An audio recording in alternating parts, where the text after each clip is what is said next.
Imagine being so consumed by your job that even success feels suffocating. That was the life of Shin Yu-sung, a brilliant doctor, whose days and nights were swallowed by endless surgeries, pressure, and responsibility. He believed that once he reached the top, he would finally enjoy a peaceful life. But fate had other plans. One tragic night, an unexpected accident took his life. With countless regrets, things he never did, dreams he never fulfilled, his story should have ended there, until destiny offered him a second chance. Reborn in a fantasy world filled with magic, where healing spells replace medicine and wizards act as doctors, Shin Yu-sung awakens with all the knowledge of a modern medical genius. No scalpels. He creates magical surgical tools. No stitches.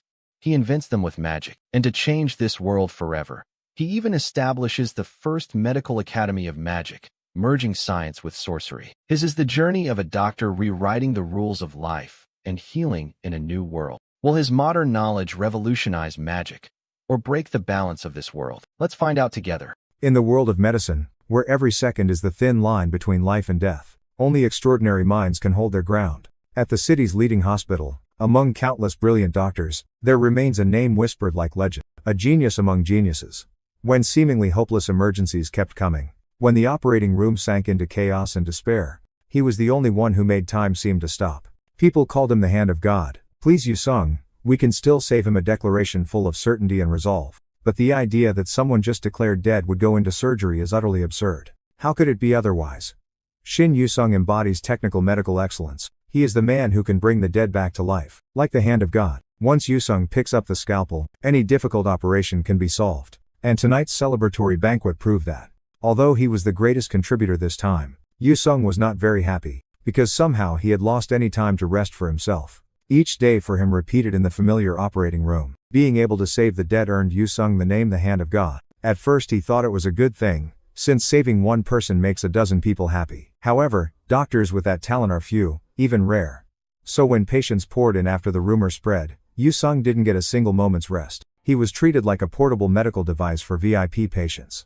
Is this nickname truly a blessing or meaningless? Not only physically exhausted, but his spirit and relationships around him gradually worsened. Yu-sung couldn't even remember the last time he had time for himself. Making money is fine, but now he didn't even have time to spend it, so he had to put up with it. Yu-sung thought the rest of his life would always be like this. But life is impermanent. While he was about to go home to crack open a beer as a reward, a blinding car headlight barreled toward him. Before dying, Yu-sung's life flashed before his eyes. Ironically, all scenes were inside the operating room. Could such a rare genius end his short life here?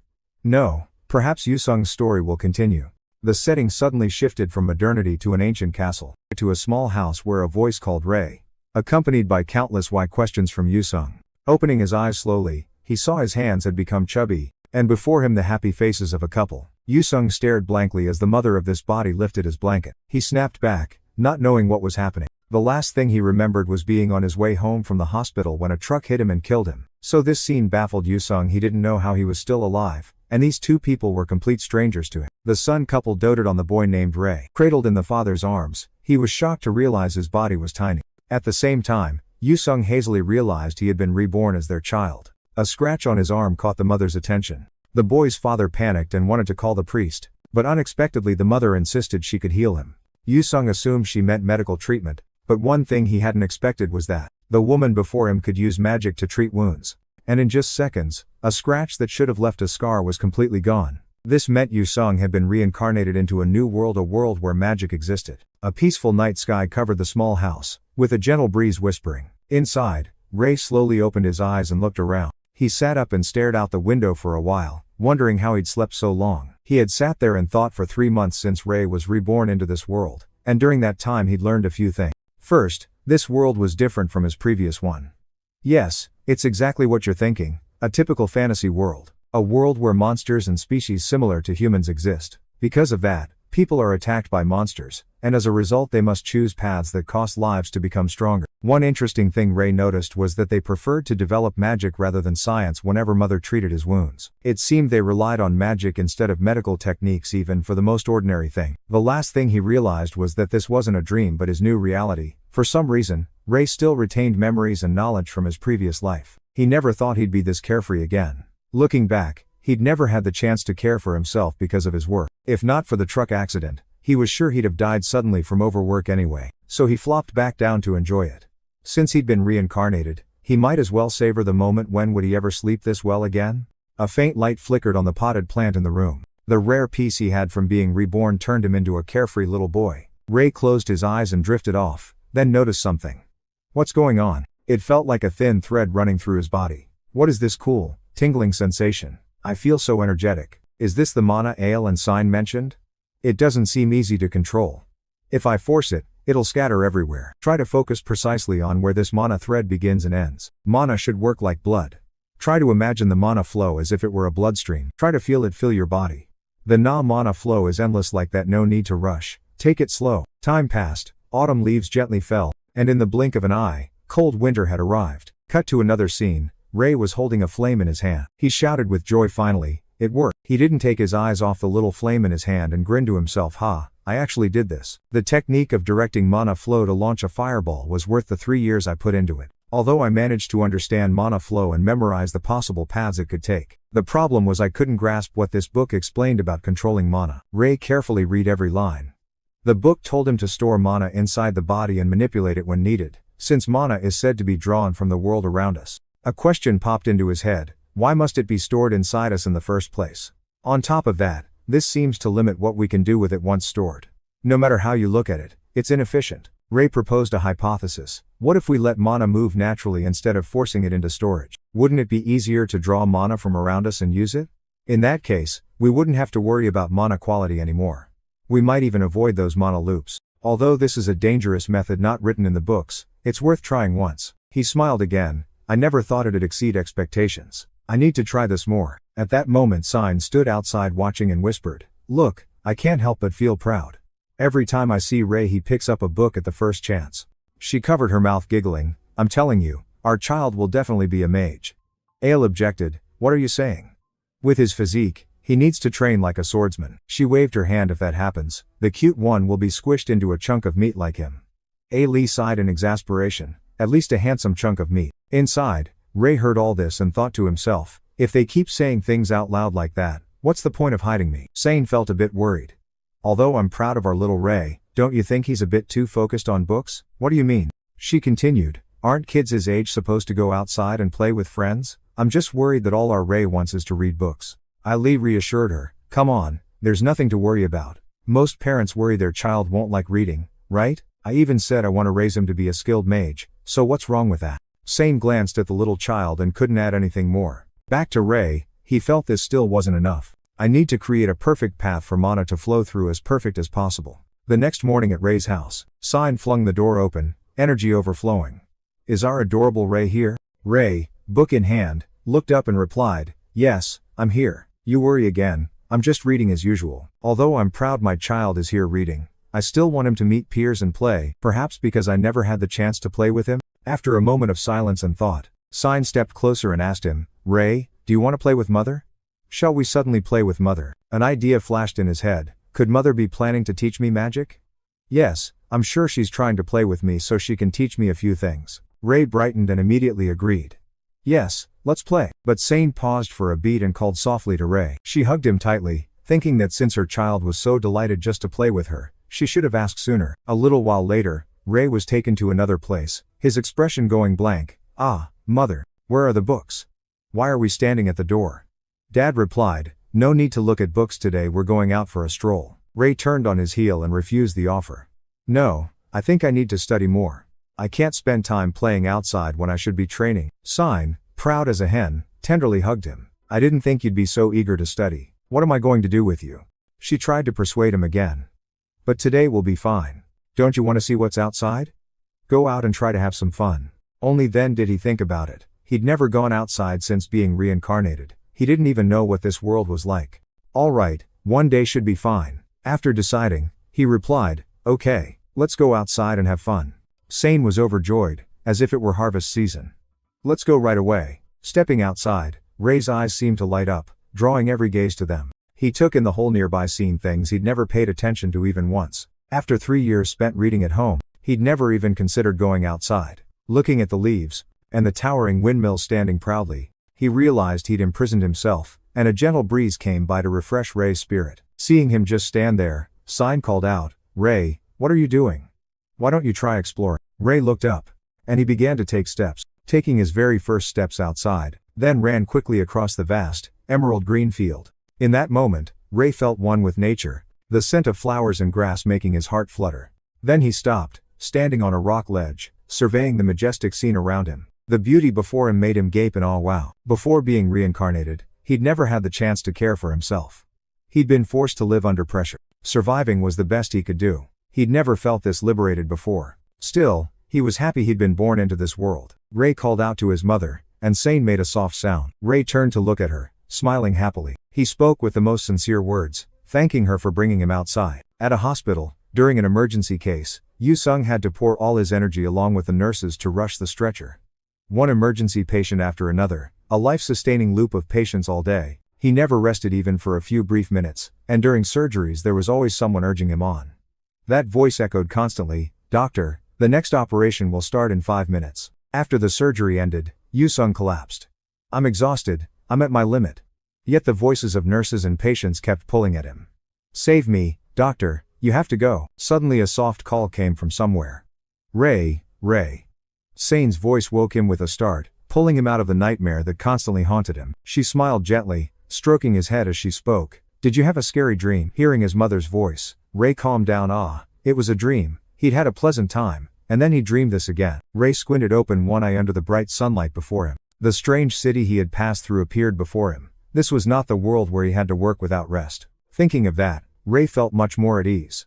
He's a child now, carefree, right, reborn into this world. He definitely won't live like he did in his previous life. The scenery seemed to have a soft filter pasted over it through Ray's eyes. Even the house he lived in was very different from his former life. Ray and Sign returned from their outing. Seeing Ale, she greeted them cheerfully, "I'm back." He smiled at his wife and child and asked how things went. "Welcome home, did you have fun?" Ray replied excitedly, "Yes, ma'am." A thought suddenly flashed into his head. That's right. He reached up and tugged on Sign's skirt, calling softly, "Mother." With wide eyes, Ray pleaded, "Please teach me magic." Hearing her precious son's request, Sane was moved. She exclaimed, "Wait a moment." She couldn't help burying him in her husband's arms, thinking how adorably cute their child was. She kept exclaiming, "You want to start training already? If you do, I'll gladly teach you." Seeing Sane's reaction, he could only smile awkwardly. Even after seeing this reaction many times, he still wasn't used to it. A little while later, Sine began Ray's first lesson. "Since this was your request, shall we begin?" She started with the most basic element of humanity. A small flame appeared in Sane's hand, burning bright fire. Ray was utterly delighted by this unexpected little miracle. Seeing Ray's delighted reaction, Sane was pleasantly surprised. Her child's response, so she resolved to teach thoroughly. "Ray, this is fire interesting, isn't it?" Ray forced out a few nervous laughs. Sane blushed at his reaction and thought to herself, aren't they not impressed enough yet? He thought inwardly it was because this was a magic he had used a few times before. At that moment Sine came up with something. She called him over, "Let's sit down first, okay?" Ray obediently answered, "Yes, ma'am." Once seated properly on the bed, Sine restarted the lesson. The essence of magic is that the central light you emit draws in surrounding energy to create what the user wants. With magic, you want to transform it into mana. The formula for success is an activation word combined with an activating movement. Easy, right? Then she demonstrated with the earlier flame. Follow the mana focusing formula, point at the air, shout, "Fire," and a flame appears. Hearing the basics that you just apply the formula, Ray grew even more curious. "Mother, I have a question." Sine replied, "Go ahead, student Ray." He began to ask, "Mother, can mana be transformed through another method?" Sane was a bit surprised. "Another method?" After thinking a moment, Ray began to explain. "I mean, take fire as an example. Suppose we have 3 red mana particles. Mother burns mana, then it becomes blue mana, and you gather the mana you want to ignite. Finally, apply physics and use friction to produce the flame the user desires." Then he added another brief point. Instead of transforming mana 3 times, why not simplify it? Although if you do that, the mana would disperse quickly. Sine had been staring wide-eyed at her son, surprised he suddenly had such bold ideas. "Oh my, an advanced question?" She pondered for a moment. "Yes, that's right, and it's not impossible." Sine looked at him. If those 3 steps are combined and then stabilized, it could be feasible. Then she and Ray looked at each other and burst into grins. That's in theory. However, Ray still had some thoughts lingering in his mind. He rubbed his chin to settle them. "That means..." Looking at his small hand, Ray closed it into a complete fist. Can I add more attributes? As he thought it, he performed the second step and spread his 5 fingers wide. Suddenly, a surge of mana shot out from his hand. It was so powerful it rocketed straight up to the ceiling, to the astonishment of Sign and himself. Seeing the result on the first try, he quietly thought, I did it. Ali from inside the house rushed out in surprise and asked, what was that? What happened? Sane shared the same shocked thought. At that moment he knew nothing either. Looking at Ray's innocent, joyful face, she thought to herself that in the moment before he used magic she hadn't noticed that. When he uses magic, the mana flow is always active. A flicker of indescribable worry crossed Sign's eyes. Ray looked up at the ceiling of this life, still asking himself a question. A life repeating itself with patience all day long. Had he ever not felt that? The train of thought pulled him away from reality. Forget the existence of his parents in this world. Ray murmured his hypothesis to himself. It's easy to understand if you think of it like an atom. And if you start combining mana like a compound, you don't need to add more mana. Sign, noting his manner that seemed more mature than a boy's, thought quietly, Ray, this child is full of oddities. Sign suddenly teared up, staring at him. No, I'm getting too sentimental. At that moment Ray reverted to his innocent, smiling self, and asked, Mom, is something wrong? She awkwardly replied, I'm just very proud that Ray can use magic. Ray scratched his head, pleased, really? Looks like I'm a genius. Sane cheered him on from the side, our son is amazing. That night, with only the moon and stars for company, Ray, sleeping in his room, was suddenly jolted awake by someone calling. It sounded serious. What if he's taken to the academy at this age? To prevent that, we must do our best. Ailey sat at the dining table, holding hands to reassure Sign. Ray overheard part of it and wondered, are they talking about me? Ailey sighed, you know it's not as easy as you say. Sane answered, Ray is a genius who appears once in hundreds, no, thousands of years, if the academy's eyes turn to our child. Sign's voice trembled involuntarily. Ray, lying in his room, mulled it over and became curious about the academy. He didn't know what the academy was like, but it seemed he might be dragged there. Thinking of that, his hand clenched slightly as he made a quiet vow within himself to prevent it from happening. But he had planned to gain strength. He originally only wanted to learn magic for fun. But he'd changed his mind, he needed absolute power. The drifting thoughts just now once again lulled Ray into a night's sleep. Many years passed. After a peaceful night, the scene gradually brightened. The diligent bird was already perched, singing on a high branch. Sunlight streamed through the window, lighting up the whole room. On the desk the candle had burned more than halfway down, and a few books lay half-read. A young man with white hair stretched after a long sleep, and looked out the window, murmuring, is it morning already? He hurriedly climbed out of bed and scratched his head, scolding himself. Because I'm such a sleepyhead, I can't tell how time has passed, so should I go explore now? A bright face and sharp eyes appeared. This young man was 15-year-old Ray. Recalling earlier times, after he had first burst through and controlled mana, Ray set about his goals. His experiments and research into magic escalated. Not only that, he threw himself into nightly meditation practice alongside magic. His talent for understanding mana proved his rapid development. Beyond practicing techniques, Ray also continuously added to his knowledge to boost his future professional abilities. Because of the enormous amount of mana he had absorbed during this time, his hair had turned pure white. Back in the present, Ray had become a teenager. He suddenly remembered something.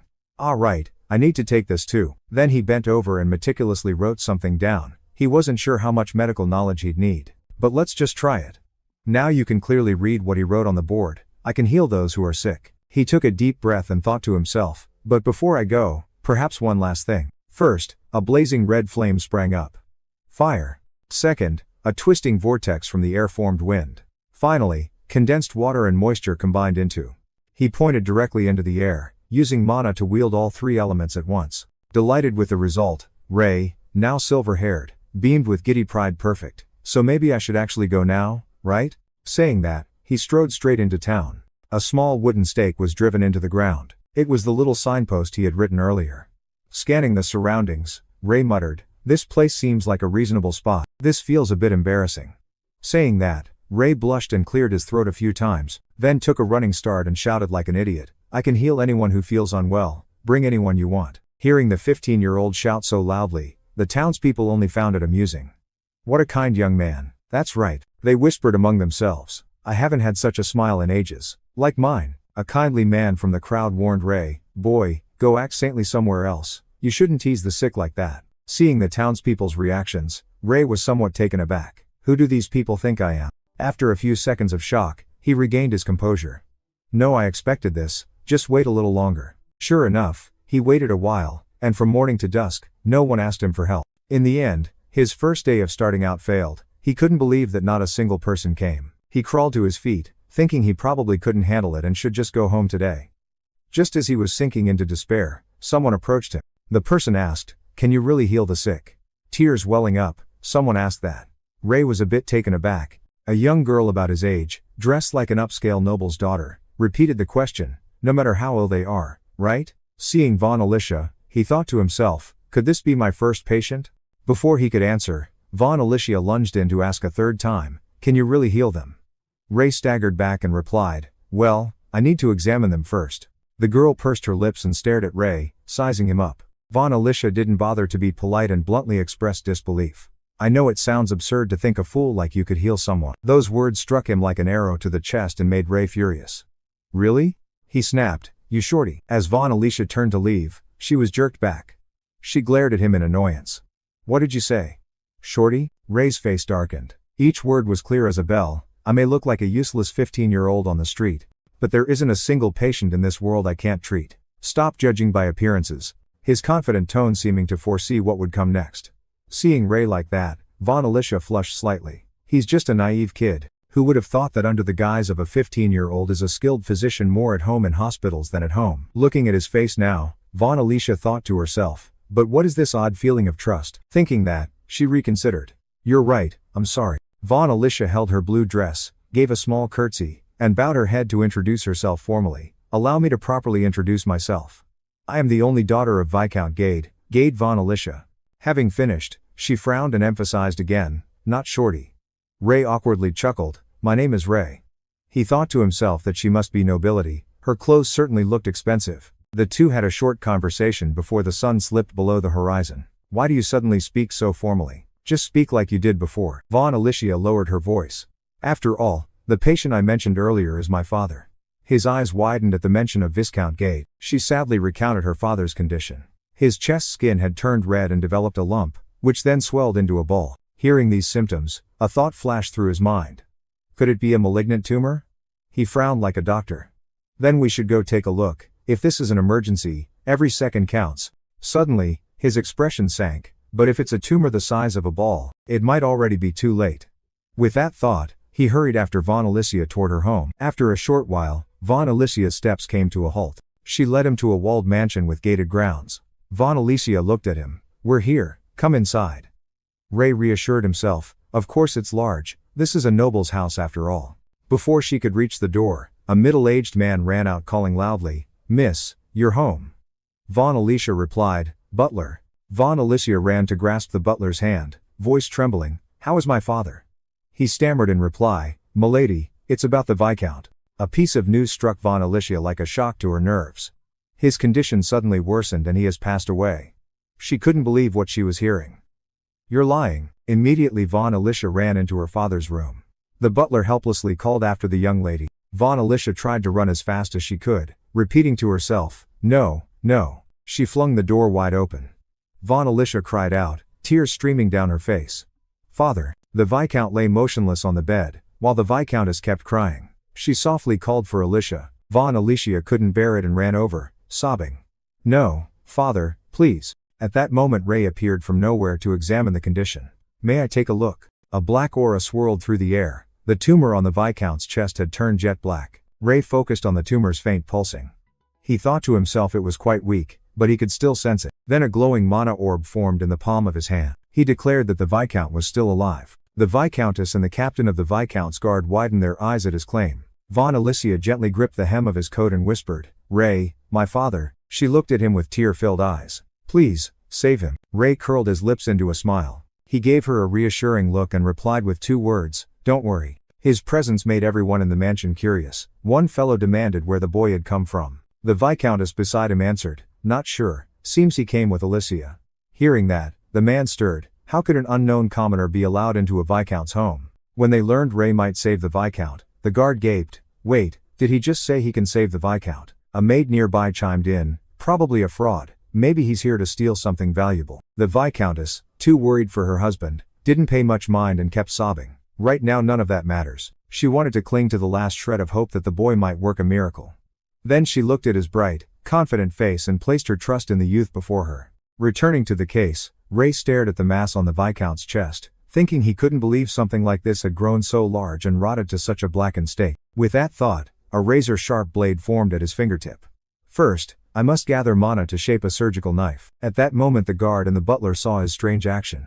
Both went pale. The guard immediately shouted, What are you trying to do?" His shout made Ray feel as if his ears were ringing. After the ringing subsided, Ray turned to the guard and asked, "What do you mean?" "I'm trying to heal him." The guard barked, "Don't be ridiculous, how could you possibly heal him like that?" Seeing the patient's family distrust the healer, he couldn't help but throw out a warning. "If you don't trust me, I can stop right now, no problem." That shut the fellow up. What a bastard. Seeing the guard's overreaction, the Viscountess called for the captain. She looked at him, her expression earnest, and said to trust the boy for now. He, being admonished, had to relent.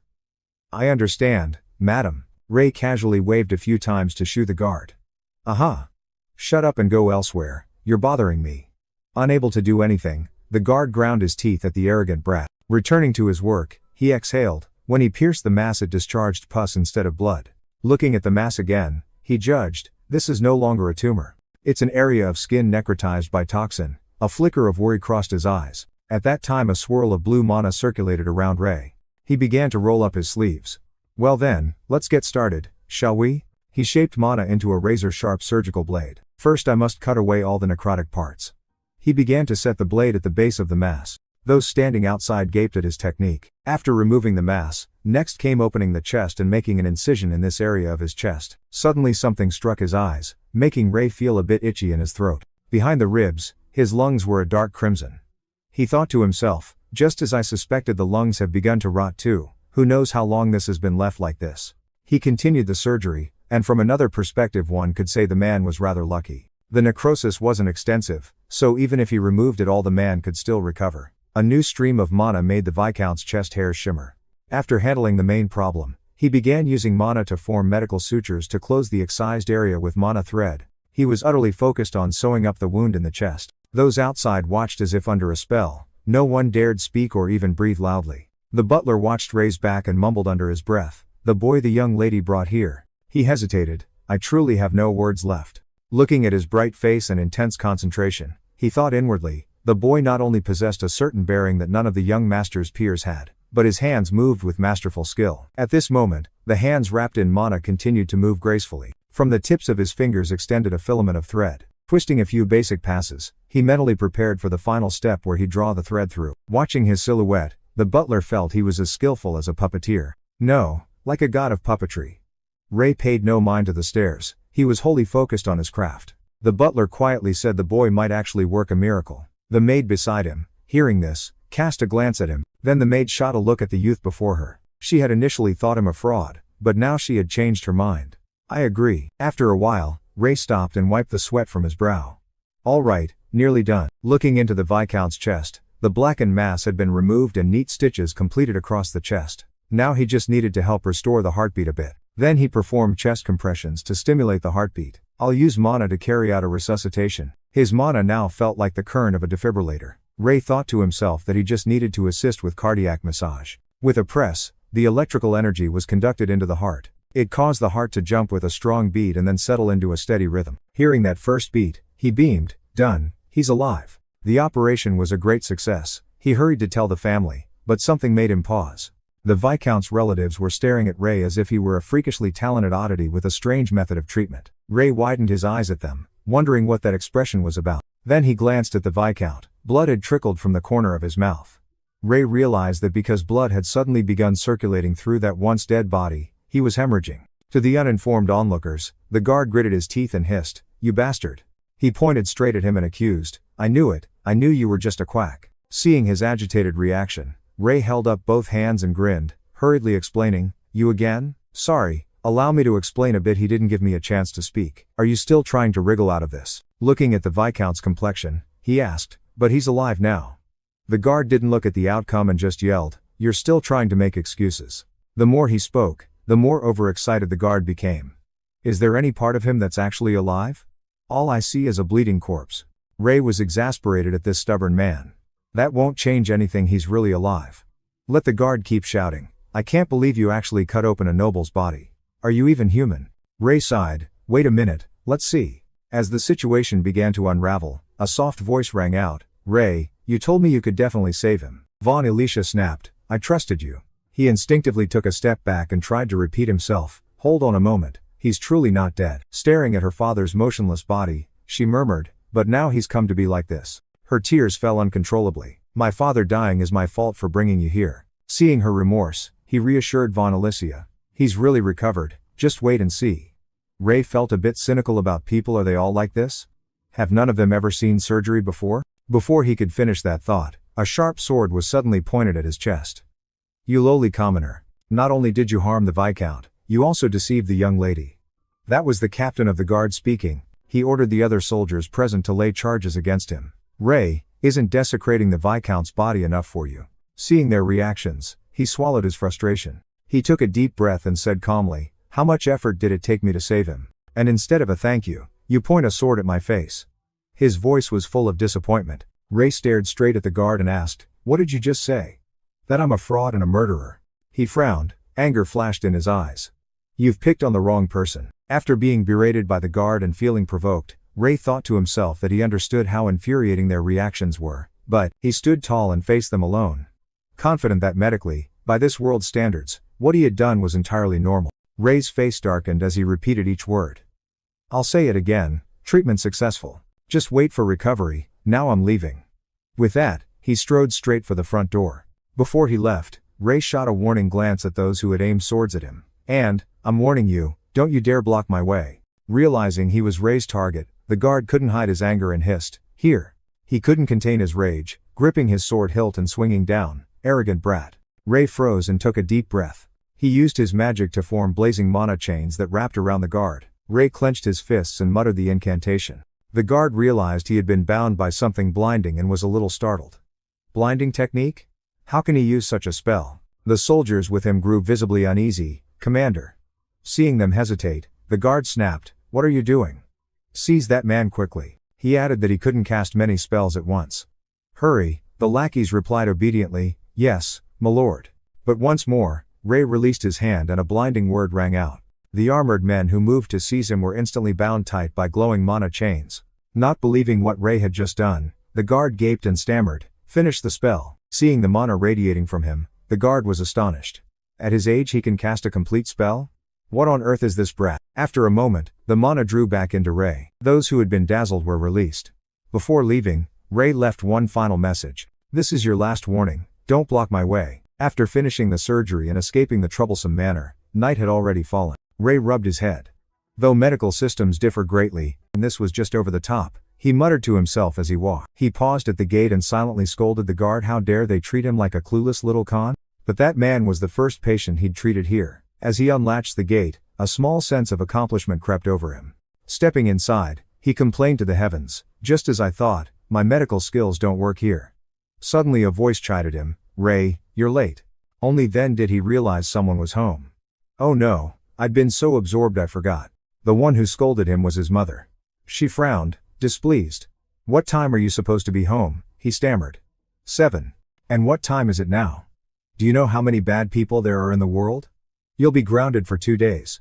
Unlucky for Ray, in any world mothers come in batches. Late means grounding. Ray had nothing to argue, so he endured the scolding. He could only think that wherever he went he'd be treated like a child. Night deepened and the last light in the house was snuffed out. While Ray slept soundly, at the Viscount's manor meanwhile, the Viscount's chamber erupted in confused voices. What the hell just happened? Who's that boy? Von Alicia called softly. Father. He had now regained consciousness and seemed uncomfortable. Von Alicia and the Viscountess, seeing his reaction, were jolted and turned to look. The captain of the guard stood with his mouth agape. The Viscount is alive? How can this be? At that moment the guard was still bound by Ray's mana, his face pale. The Viscount is truly alive. The Viscountess sighed. Von Alicia's earlier words of disbelief flooded back. She wept in agitation.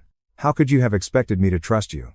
Or the guard pointing his sword at Ray's throat while sneering, calling him a lowly merchant. Just thinking about it made the Viscountess wish she could crawl into a deep hole. She said, I didn't even recognize who my savior was. This was a huge mistake. The Viscountess berated herself and ordered a search for Ray at once. Take responsibility for this and find him immediately. This damages our family's reputation." The guard cried in confusion. "How can I suddenly move when I'm bound?" He exclaimed, "Magic." When he finished speaking, he lost his balance and fell to the ground. The Viscountess turned away in exasperation, tossing back, "Find him and personally apologize for your rudeness." The guard replied, "Yes, milady, understood." The steward was somewhat taken aback and intrigued. Truly fascinating. How could such a young man pull off something miraculous like that? Suddenly someone interjected, "Could he actually be a saint?"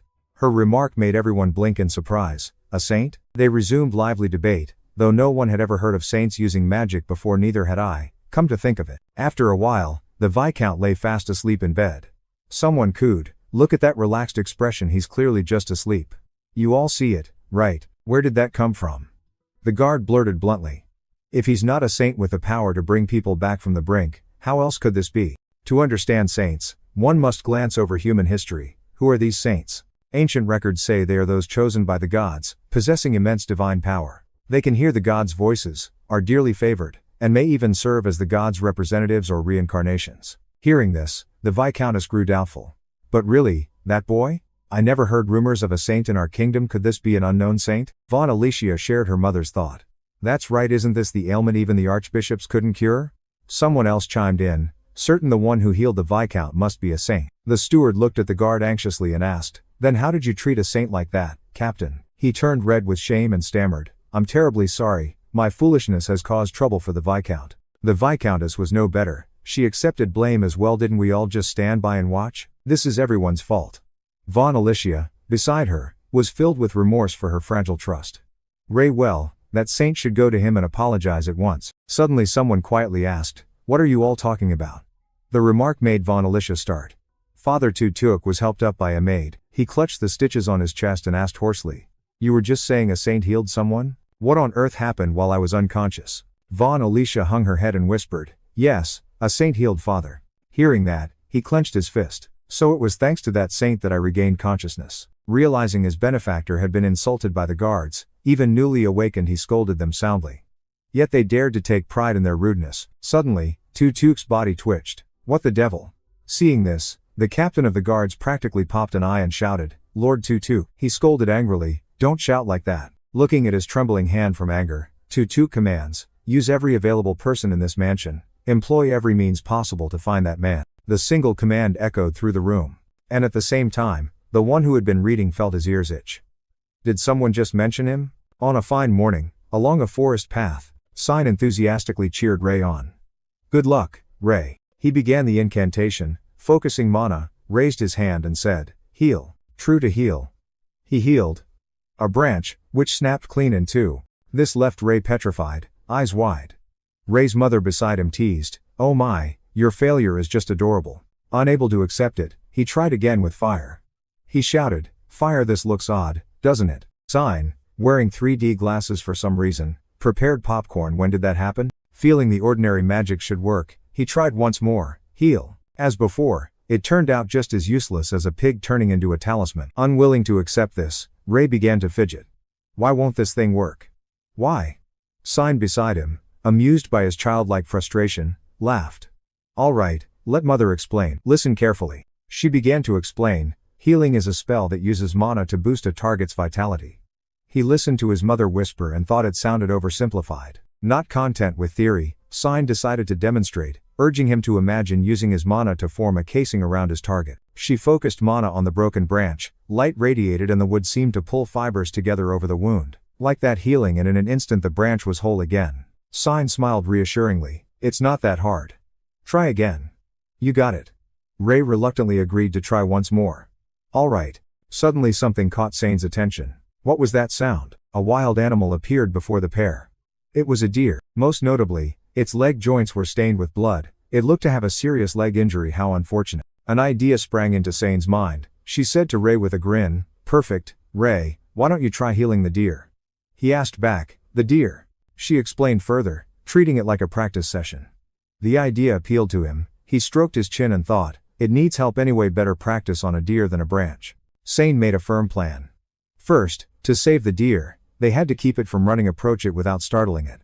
From her tone, Ray had a bad feeling. Why did his mother seem to enjoy this scenario? Then he began the operation to catch the deer, but as he got close he stepped on a twig, making a loud snap that frightened the deer and sent it leaping away. By instinct the deer recoiled and bolted in an instant. He shouted, "It's running." Sine looked at him encouragingly, "Go on, Ray, catch it." He had no idea what Sane had in mind, but he chased after the deer, wondering why he was even doing this. He gritted his teeth and ran with all his might. Was it worth making the hands of God work so hard to learn healing? Then he answered himself, of course he had to do everything he could to save as many lives as possible. He prepared to cast magic to catch the creature.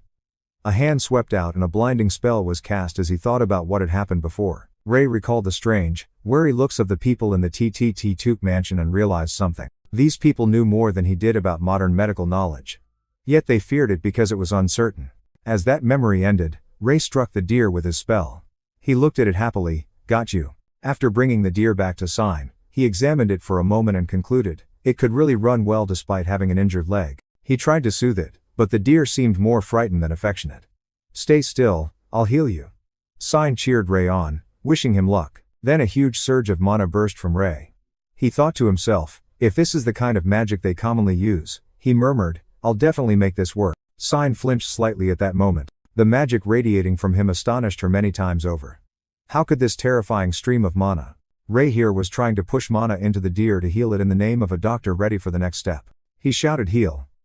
And green light spread throughout the forest. Struck by his magic, whatever could stand it snapped. The deer let out a pained cry. Then it went completely still. Ray and Sine stood stunned, staring at Ray's unfortunate patient. It took the pair about 3 seconds to realize the deer had been healed. Yes, healed straight to full function, no longer lame. They were confused.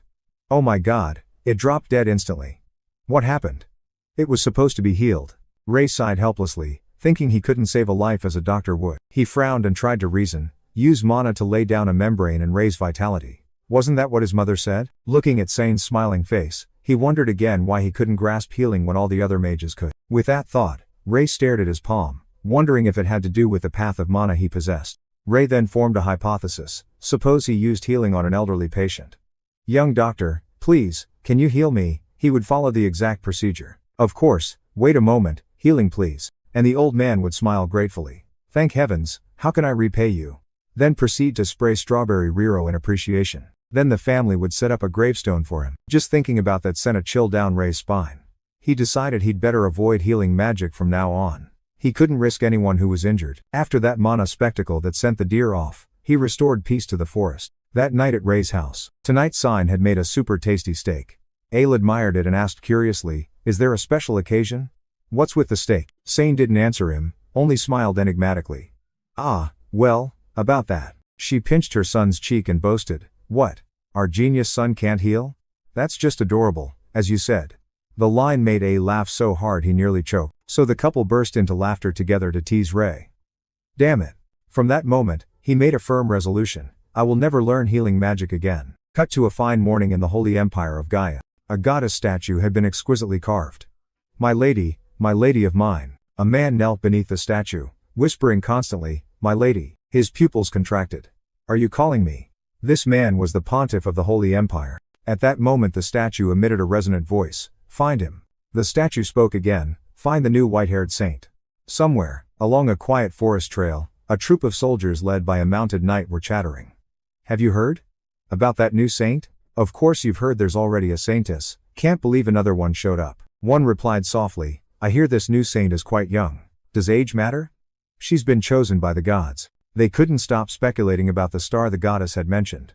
"Well, another saintess would be great for us. Isn't this unprecedented in history?" To learn why the soldiers were talking, we must go back 10 hours to when the Holy Empire's force was dispatched. In the Holy Empire of Gaia, a voice called aloud, "O goddess." The pontiff knelt before the statue and performed a private litany. At last the goddess spoke, thank you, O goddess." He stared wide-eyed at the statue. "Do you have an important message?" The voice replied again, "Go seek the white-haired saint located in a nation called Cilia." The pontiff continued to listen for more guidance from the heavens, but nothing further came. He asked, "Is that all?" The voice answered, "What else do you want?" This back and forth puzzled him. The pontiff asked teasingly, "But there are many white-haired people in Cilia, can't you give a hint?" A beam of light shone above the statue with a guiding message. "This new saint is 15 years old, find them and bring them to the Holy Empire." Hearing this, the pontiff flinched then obediently replied, "Ah, Yes, of course, oh goddess. I will find them at once. He then spun and shouted outside, Aaron, are you there? The summoned man answered immediately, yes, your holiness. A young man with blonde hair appeared. This was Aaron. He widened his eyes and asked, you called for me. The pontiff ordered him to prepare a delegation to Cilia at once. Aaron complied without question, yes, your holiness, understood. The pontiff remained perplexed. A new saint. Back at Day's small house, Day was reading when IE called, Ray, what do you think about learning swordsmanship? He was a bit curious. Swordsmanship? He smiled. The more ways you know to defend yourself, the better. He hesitated a little, then thought the suggestion made sense. Thinking of his current life, Ray compared it to his previous one where daily necessities were easy to obtain. Here he risked his life over an apple. He closed the book and looked at Ali. Alright, I want to try learning. He was excited. Great, shall we start now? Before he left the house, his father asked, but what's with those glasses? He shrugged off the habit with a beat of the drum. A moment later, the clash of two wooden swords rang out sharply. Ali smiled. For a beginner, you're actually not bad at all. Ray, on the other hand, went pale. Wait a sec, good thing I learned kendo before. Maybe dad's being a bit too aggressive. Watching Ali just swing after swing, he thought to himself, are you really only going to teach me a few moves like this? Ray's eyes lit up. If that's the case, he gripped the sword's hilt tightly. His action took Ale by surprise. He asked, what? Ray was about to give up. But Ray was inhaling deeply, channeling mana into the blade. When he finished, he replied softly, there's no way I'd give up. I'm just changing tactics a bit. Ray pointed the tip of his sword forward and smiled. AE was quite surprised by the talent of his precious son, Sword Breeze. Then the two of them rushed at each other to spar. He didn't hold back and swung a blade down. Seeing the razor-sharp arc, Ale felt thrilled. Alright, but the fun lasted only a moment as Ray's blade kept coming in wave after wave. If this continues, I'll lose. He gritted his teeth, no other choice. So, gripping the hilt, Ali thought to himself he had to use Sword Breeze too. Seeing his father change techniques, Ray's eyes widened as he watched. The sword was now wrapped in searing hot flames. Ali spun the hilt, landed a clean hit, and successfully knocked Ray down. He fell and sat hard on the ground in pain. Seeing that, Ali immediately felt guilty for hurting his son. Suddenly a loud voice called, Ray. Cut to the market. The town square was now bustling with people. Nearby residents kept whispering to each other. Aren't those people from the Intelligence Guild? They've been showing up a lot lately. I think the guild's searching for someone or something. A hooded man stood silently, eavesdropping on the surroundings. Then he moved on. In a gathering spot a few men chatted. Find anything? The other replied, no, still haven't found anyone. Seriously, how can we find someone with only an age and a hair color? A young man in blue frowned in annoyance, complaining about capitalist exploitation, and that being questioned every day was too much pressure. A guard revealed his face from under the hood, and someone said, look, he's coming again over there. He called out, have you found anything yet? The young man in blue showed his irritation plainly. Sir Knight, finding a needle in a desert is easier than this. The man beside him added a few words, a 15-year-old white-haired kid, how are we supposed to find him with that little info? Seeing the attitude of those beneath his rank, the guard ground his teeth in anger at those useless bastards. Suddenly memories of the Viscount's threats flooded back. The glasses were thrown to the ground and shattered, and someone shouted that they still hadn't found him. What kind of work are you people doing? The guard bowed his head and whispered, I'm very sorry, Viscount. The Viscount flew into a rage because he couldn't find his benefactor. Do you think he's just an ordinary kid? He keeps babbling on all day that he's a saint. Good heavens, if people knew we treated a saint this badly. He even mentioned something worse than that black face, there'll definitely be war. The Holy Empire might declare war on us. Do you want to destroy this family? Go find him right now. No matter how the guard tried to show contrition, he only dared keep it to himself and begged, please, everyone, do your best. I'll pay whatever it takes. He kept telling himself he had to find the boy. Suddenly a young man asked, you said you'll pay any price. He flashed a sly grin, then let me handle this for you. And finished with a crafty, narrow-eyed smile. Back to sword training with Ale. Ray's hand was bleeding. He muttered, ah, it hurts. Seeing him like that, Ali couldn't help but worry. God, that looks bad. I'm sorry, son, let me ease it. Ray chuckled and replied, it's fine. Sign then appeared and saw a long cut on Day's hand. Ray, what happened to your hand? She ran over worriedly, scolding the father as she went. It looks like a broken bone, honestly. Ali sighed, and Ray felt awkward. It's okay, Mom can treat it with magic. Even though he said that, Sign remained quite concerned. Alright, Mom will help you now. This time he refused. No, I want to try myself. Then a ring of energy appeared, enveloping Ray's injured arm. Heal. As the incantation ended, the energy flared even stronger than before. Sign couldn't hide the surprise on her face. At this point the wound on his arm was gone. Completely healed? It looks just like before. Sane's eyes went even more dazed, but how? She caught her husband's gaze, and Ailey asked to be sure, didn't you say last time the boy couldn't do it? She flusteredly explained to Ale, it was the boy who killed the stag with a single strike. Mentioning that made Ale think of his wife's delicious steak. Now he knew where the inspiration came from. Over here, Ray scratched his chin and muttered, guess I'll have to explain everything now. Ray took a deep breath to steady himself, then called, Mom, Dad, I have a few things to tell you. Then came the three-person conversation in the small house. What's going on? Ray, actually, he bluntly revealed his secret to his parents. Unlike a normal person, maybe in his past life Ray scored 30 inches the B-track exams but only about 1.25 inches literature. He spoke in a way no one understood. Sign broke the tension with a word, and A leaned over to whisper in her ear, Love, the important thing is maybe. They conferred briefly, then offered Ray encouragement even without knowing the details. Ray, whatever you decide, your mom and dad will always be with you. Sign smiled, if you bring home an elf wife and you're happy, we'll accept it. It's good you two aren't prejudiced, but don't go overboard. Back in the little house, Ray explained his secret so Sign and Ellie wouldn't think he was marrying an elf wife. It's about his mana amount, they realized. Instead of using a ring to store mana, you'll let mana form naturally in your body. It's like being born with VIP mana loaded, unlike grinding players who need tools. Sign pulled together all her knowledge to explain that pure mana is stronger than stored mana, so now she understood why Ray's magic was so powerful. Saying that seemed to enlighten Ray, if he used healing on someone who couldn't withstand pure mana. And then the image of a delicious faux venison steak popped into all three of their heads. Back to the main topic, Sign seriously expressed her thoughts to Ray. Son, I think you're a heretic, and you've used our family's secret technique, but Ale cut her off, taking a completely opposite tone. I don't think you'd use it on ordinary people. What a useless talent. Just joking like that, but Ray had other thoughts. That's right, I can't use magic to heal ordinary people. If I want to save more people like a doctor, I need to think this through. Looking at Sign and A Lee worriedly watching, he thought to himself, he's right, I need more surgical experience. He glanced at his hands that had been through many emergency cases, and told himself quietly. Suddenly Ray spoke up, I'll be right back. Father Ale asked, where are you going? Ray fumbled for a reason to leave, just going for a walk, sir.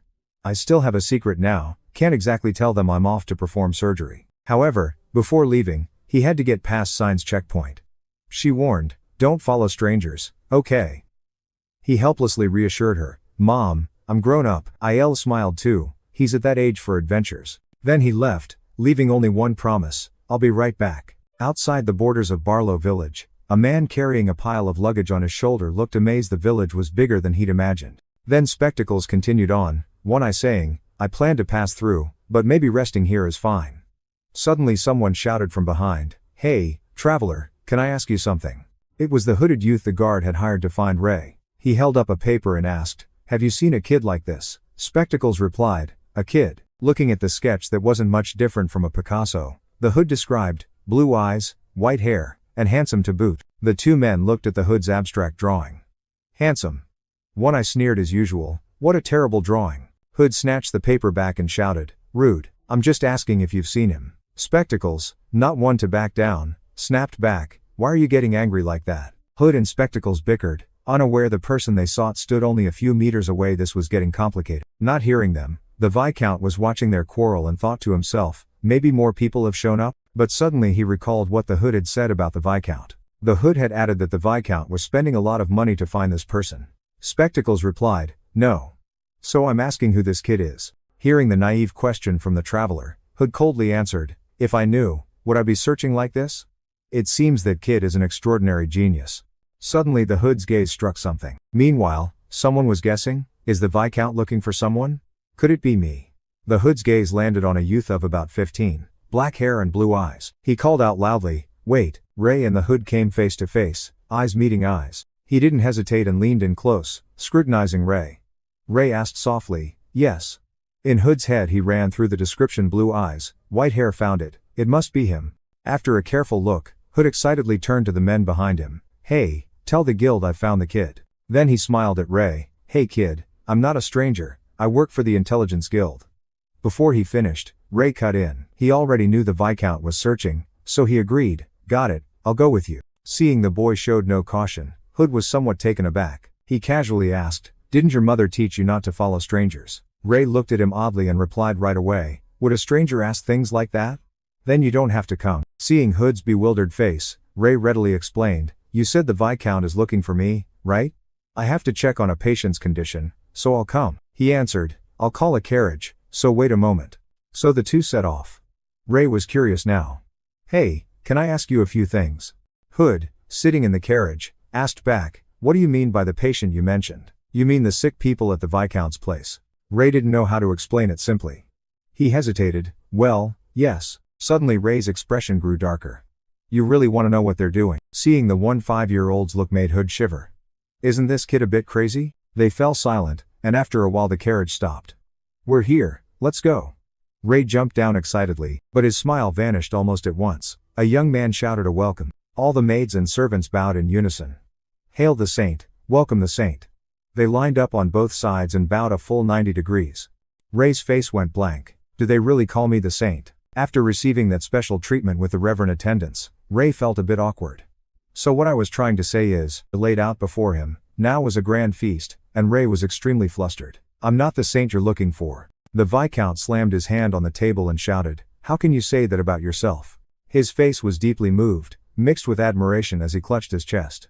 You saved my life, you saved my family. Then the Viscount yelled loudly, overcome with emotion, you have blessed a sinner like me, there's no way you're not a saint. Ray felt dizzy watching his emotions swing back and forth. It's just medicine, how do I explain this? Suddenly a soft voice said, Lord Ray. The Viscountess was also overjoyed to meet him. We can't ignore the truth that you brought our family back to life. Then she called for her young daughter. Yes, Alicia, come and greet him. Alicia took a deep breath. In her sweet, flared dress she stepped forward, cheeks flushed. My lord, allow me to thank you for saving my father. Ray glanced at her, a little surprised, thinking to himself, Alicia. Seeing the girl, Ray couldn't resist a teasing jab. Weren't you the one who wondered why you brought me here? She stammered an embarrassed reply. Hearing the benefactor's words, the Viscount was visibly stunned. He began to scold the plum wine jar. Alicia, I thought I taught you better than this. I always tell you to apologize when you do something wrong. Watching her being chastised like that was beyond Ray's imagination. The Viscount then bawled, quickly beg forgiveness for what you've done. Your prank went too far. No need, it was just a joke. He frowned and scratched his head, puzzled. Why is everyone acting like this? I told them I'm not a saint. Suddenly remembering something, he glanced to the side. Wait, now that I think about it. He spotted the maid from the surgery and asked, where's the person who came with me? She widened her eyes and honestly answered, I'm not sure. He seemed in a hurry. Meanwhile Hood was running off somewhere at full speed, astonishingly. He still doubted whether that silver-haired kid earlier really was a saint. At that moment Hood's eyes flashed with a sly grin. This could be an important piece of news. I need to report it to the guild. With that thought he dashed off. Back with the Viscount's family and Ray, he was still bewildered by how the Viscount treated him. I guess nothing bad will come of this, right? The maid prepared a pot of hot tea and poured it into a cup. Is the food to your taste? Yes, everything is very delicious. He kept acting flustered in front of Ray. We've prepared a lot to ensure you enjoy the meal. I'm glad you like it. Ray lifted the teacup, steam swirling. I don't think anything could be better than this. Hearing Ray, the Viscount felt grateful and reassured him. I'm thankful for that. Don't worry, you'll be enjoying meals like this every day in the Holy Kingdom. Suddenly, going from a thank you to living on such meals every day in the Holy Kingdom made Ray a bit dizzy. Ray asked to be sure, what do you mean? He widened his eyes in surprise, you haven't been informed. Then he smiled broadly and explained, I've heard that a delegation from the Holy Kingdom has arrived and is ready to take you back. The news hit his ears like a shock to the nerves. Ray slammed the table and asked, who came to fetch whom, and how did they know I was here before? The Viscount grew cautious. We've heard many rumors that the Pope himself received the message. Ray's embarrassment deepened. He went pale and asked, what message would make him need me? The Viscount replied softly. On that matter, he began to recount some things about the Holy Kingdom. The Holy Kingdom is a country blessed by the divine. When necessary, the divine sends messages to the kingdom's holy heirs. He asked curiously, the divine can communicate directly with humans. The Viscount wasn't certain. Communicate? Not exactly. More precisely, it leaves signs or sends dreams. I've heard that those suspected of being holy heirs have a ring of light following them. If deemed a holy heir, that person stands out from others.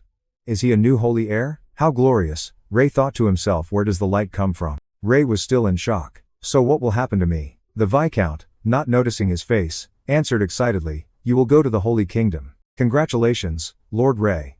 Ray felt like his legs had been knocked out from under him by those words. That night at Ray's house, Sine saw her husband and child were utterly exhausted and hadn't left the room. He worried and said it's best to let him rest. Ray lay collapsed on the bed, his soul wanting to fly out of his body the Holy Kingdom's message. Then he buried his face and cried, soaking the bedsheets. That night the moonlight was calm and thin while Ray's inner self screamed.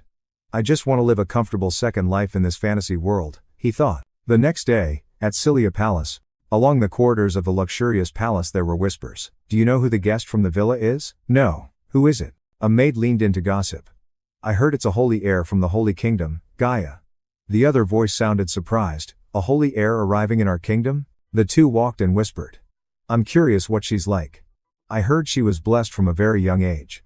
I've heard that too. The rumored holy heir was described as having waist-length hair and eyes that glitter like rubies. The other added, rumor says she's so beautiful it feels like a beam of light constantly shines on her. Really? How curious. If we're lucky, do you think we might meet her? That would be wonderful. And from then on the topic became the servants' favorite gossip in the palace. When the two left, inside a room the curtain was slightly parted. A soft voice called, Miss, may I come in? The girl with the long hair replied, yes, come in. The door opened a crack, revealing a shoe with a cross emblem. Thank you, my lord, the banquet is about to begin. The girl sounded a little annoyed as she spoke, they really don't let anyone rest. The young man bowed sheepishly, hands clasped. If you can get ready, the girl replied, I understand, I'll set off in a little while. Suddenly she stopped as if she'd remembered something. Ah, right. You have that haughty air and a distracted gaze. You're exactly the holy heir those two servants were talking about. Holy heir Ariel of the Holy Kingdom Gaia. She looked at the young man from earlier and asked about the news of the holy child. He replied, ah, yes, I have good news. Then he placed a white cloth on her shoulder and whispered something. The corner of Ariel's mouth twitched into a smile. Her face grew even brighter. She thought inwardly that he had finally appeared. Someone Ariel had waited for a long time. Someone who could understand her. A normal morning at Ray's ordinary house. But Ray was not ordinary. His face was oddly hollow and colorless. He spent all day with his head in his hands, sitting at the table dejected. I've tried so hard but still can't think of anything. If the Holy Empire catches me, it's over. Thinking about having to wear white silk and attach a live stream lamp behind my head made me feel suffocated with annoyance. This supposed second peaceful life is going to be harder than the first. I'll have to kneel and pray to a god whose face I don't even know for the rest of my days. He couldn't hold back and shouted in panic. No, not like this. Seeing him, Sane curiously asked, Ray, what's wrong, child? He looked at his parents and wondered whether he should tell them to run with him. But when he thought it over, commoners couldn't fight royalty. No, even if we tried, there would be nowhere safe to run to. He clenched his fists and slammed the table. No matter how I run, the Holy Empire will chase me to the end. Seeing Day's strange behavior, Sine worriedly rushed over. You've been acting odd since last night, what's going on? Ray's eyes widened and narrowed, half willing to speak and half not, about the royal preparations to take him to Zichko. Suddenly he ran outside, tossing Sane a line, I'll be right back. Watching his retreating back, Sine and Ale turned to each other and said, he's definitely in some kind of trouble. Scene shifts to a peaceful land where a voice calls out, so this information is accurate, right? Two men stood on the city wall talking. That kid is the one the Holy Empire turned the town upside down to find. My Du looked at the paper the other man held and repeated the word saint twice. The paper showed an abstract illustration of Day's face. The man looked a bit doubtful. My Du glanced seriously. You know you're the first person I'm telling this to, right? The slanted-haired man grinned. Of course, I already sold this information to the Holy Empire. Now we just need to find out where this saint is living. They continued. I sent people to search the suburbs, but as you requested, since he seems to come from a low-class family, he'd probably be there. Right. Slanted hair made a money gesture with his hand. Unlike us, everyone else will blindly search around that village. That's why high-quality intel is so important. It saves time. My Du cast a glance aside. And as we agreed, I'll be back once the Holy Empire pays the fee. He looked toward the distant forest. My Zio, curious, asked, what are you thinking about? He simply pointed at the faint ring of light far ahead. Have you investigated that forest yet? Slanted hair was surprised. You're investigating that place too. He replied absent-mindedly, exactly why I mentioned it. Wouldn't that forest be a very convenient hideout for that saint? In the slanted-haired man's mind appeared the image of an elf with a bow, his face full of dread. No way if he tried to hide there, that saint would be dead. He mentioned the one everyone knows about. You know they really hate humans, after all. He frowned in agreement. You have a point. He glanced at the forest again, thinking to himself that there's no way the boy could be there, right? But they never suspected the sunny, fairy-dusted emptiness inside the forest. A lone figure with silver hair strolled about.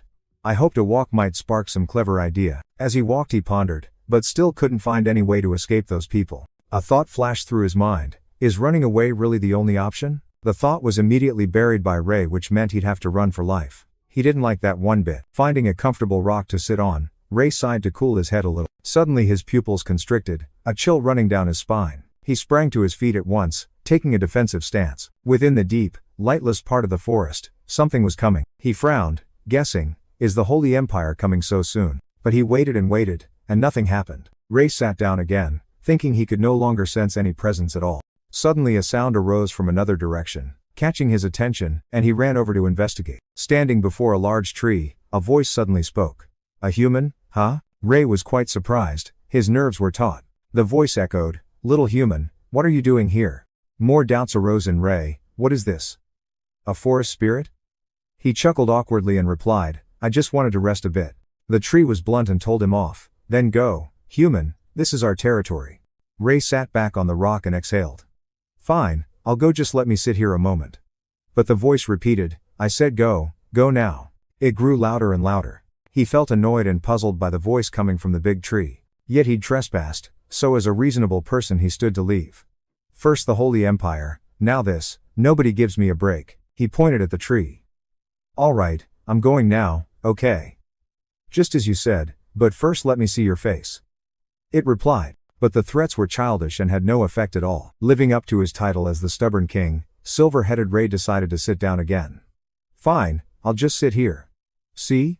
No big deal. The tree grew angrier, get out right now. He didn't even bother to feign respect. He flopped down completely, not caring. From behind the root a shadow peeked out with a warning. Don't say I didn't warn you, human child. He couldn't care less. If they wouldn't listen to terms, so be it. Do you think you can chase me off without even showing me that face? Once again the forest was silent. Then suddenly a streak of energy flew at him. A girl launching an attack. Ray's eyes widened in the dangerous moment. He cast mana, defending against her strike. Boots skidded and slammed onto the ground. At that moment Ray felt satisfied to finally face the one who'd been chasing him. He thought to himself, damn it, I didn't expect that thing to suddenly attack like that. A gleam of amusement flashed in his eyes. If my mana hadn't been active, I'd be toast. Suddenly he widened his eyes in disbelief at what stood before him. Slender arms holding a bow and arrows, and a pair of long, pointed ears. Before him now stood a humanoid girl, but her ears were utterly different. An elf? Facing an elf, Ray felt not fear but curiosity. Are there fey folk here? Fia looked at her hand, her mana was blazing. You blocked my attack. Clenching her hand, she voiced her suspicion. You're not an ordinary human, are you? Hearing that, Ray laughed as if he'd hit the jackpot, which made the elf look disgusted. Well, not exactly. She began making a hand sign. A surge of mana concentrated in Fia and shot toward Ray. She snarled, you can't stay here. Seeing the situation getting tricky, Ray was forced to activate his mana. Oh no, the two mana streams rubbed against each other, producing a huge explosion that hurled them both apart. The blast left Fia a bit dazed. Seeing Ray unhurt, she couldn't hide her surprise. He's okay? Fia began to doubt Ray's origins. Could he be of a higher race? Hearing that, Ray froze and repeated, wait, what? Higher? Fia pointed at his face and demanded loudly, I've changed my mind, human. Follow me, I'll let you stay in the forest. But Ray didn't look thrilled. He pointed behind him and forced a smile. No thanks, I have to head back now anyway. However, Fia was stubborn and hard to refuse. We respect strength, that's the law of the Grandel Forest Fae. I'll invite you to our village. He realized this was oddly intriguing. There's actually a Fae village in the forest? Glancing at the girl and recalling her offer, Ray's thoughts wavered. Although she attacked him first, she didn't seem like a bad Fae. Should he go? He still had no way to escape the royal forces. Ray decided he'd go, but she had to promise not to attack him. Deeper into the forest, the plants were lush and green. Ray trailed after Fia, only now remembering what her name was. She replied coldly, I am Fia from the Grandel Forest tribe. He looked up and nervously bit his fingertip.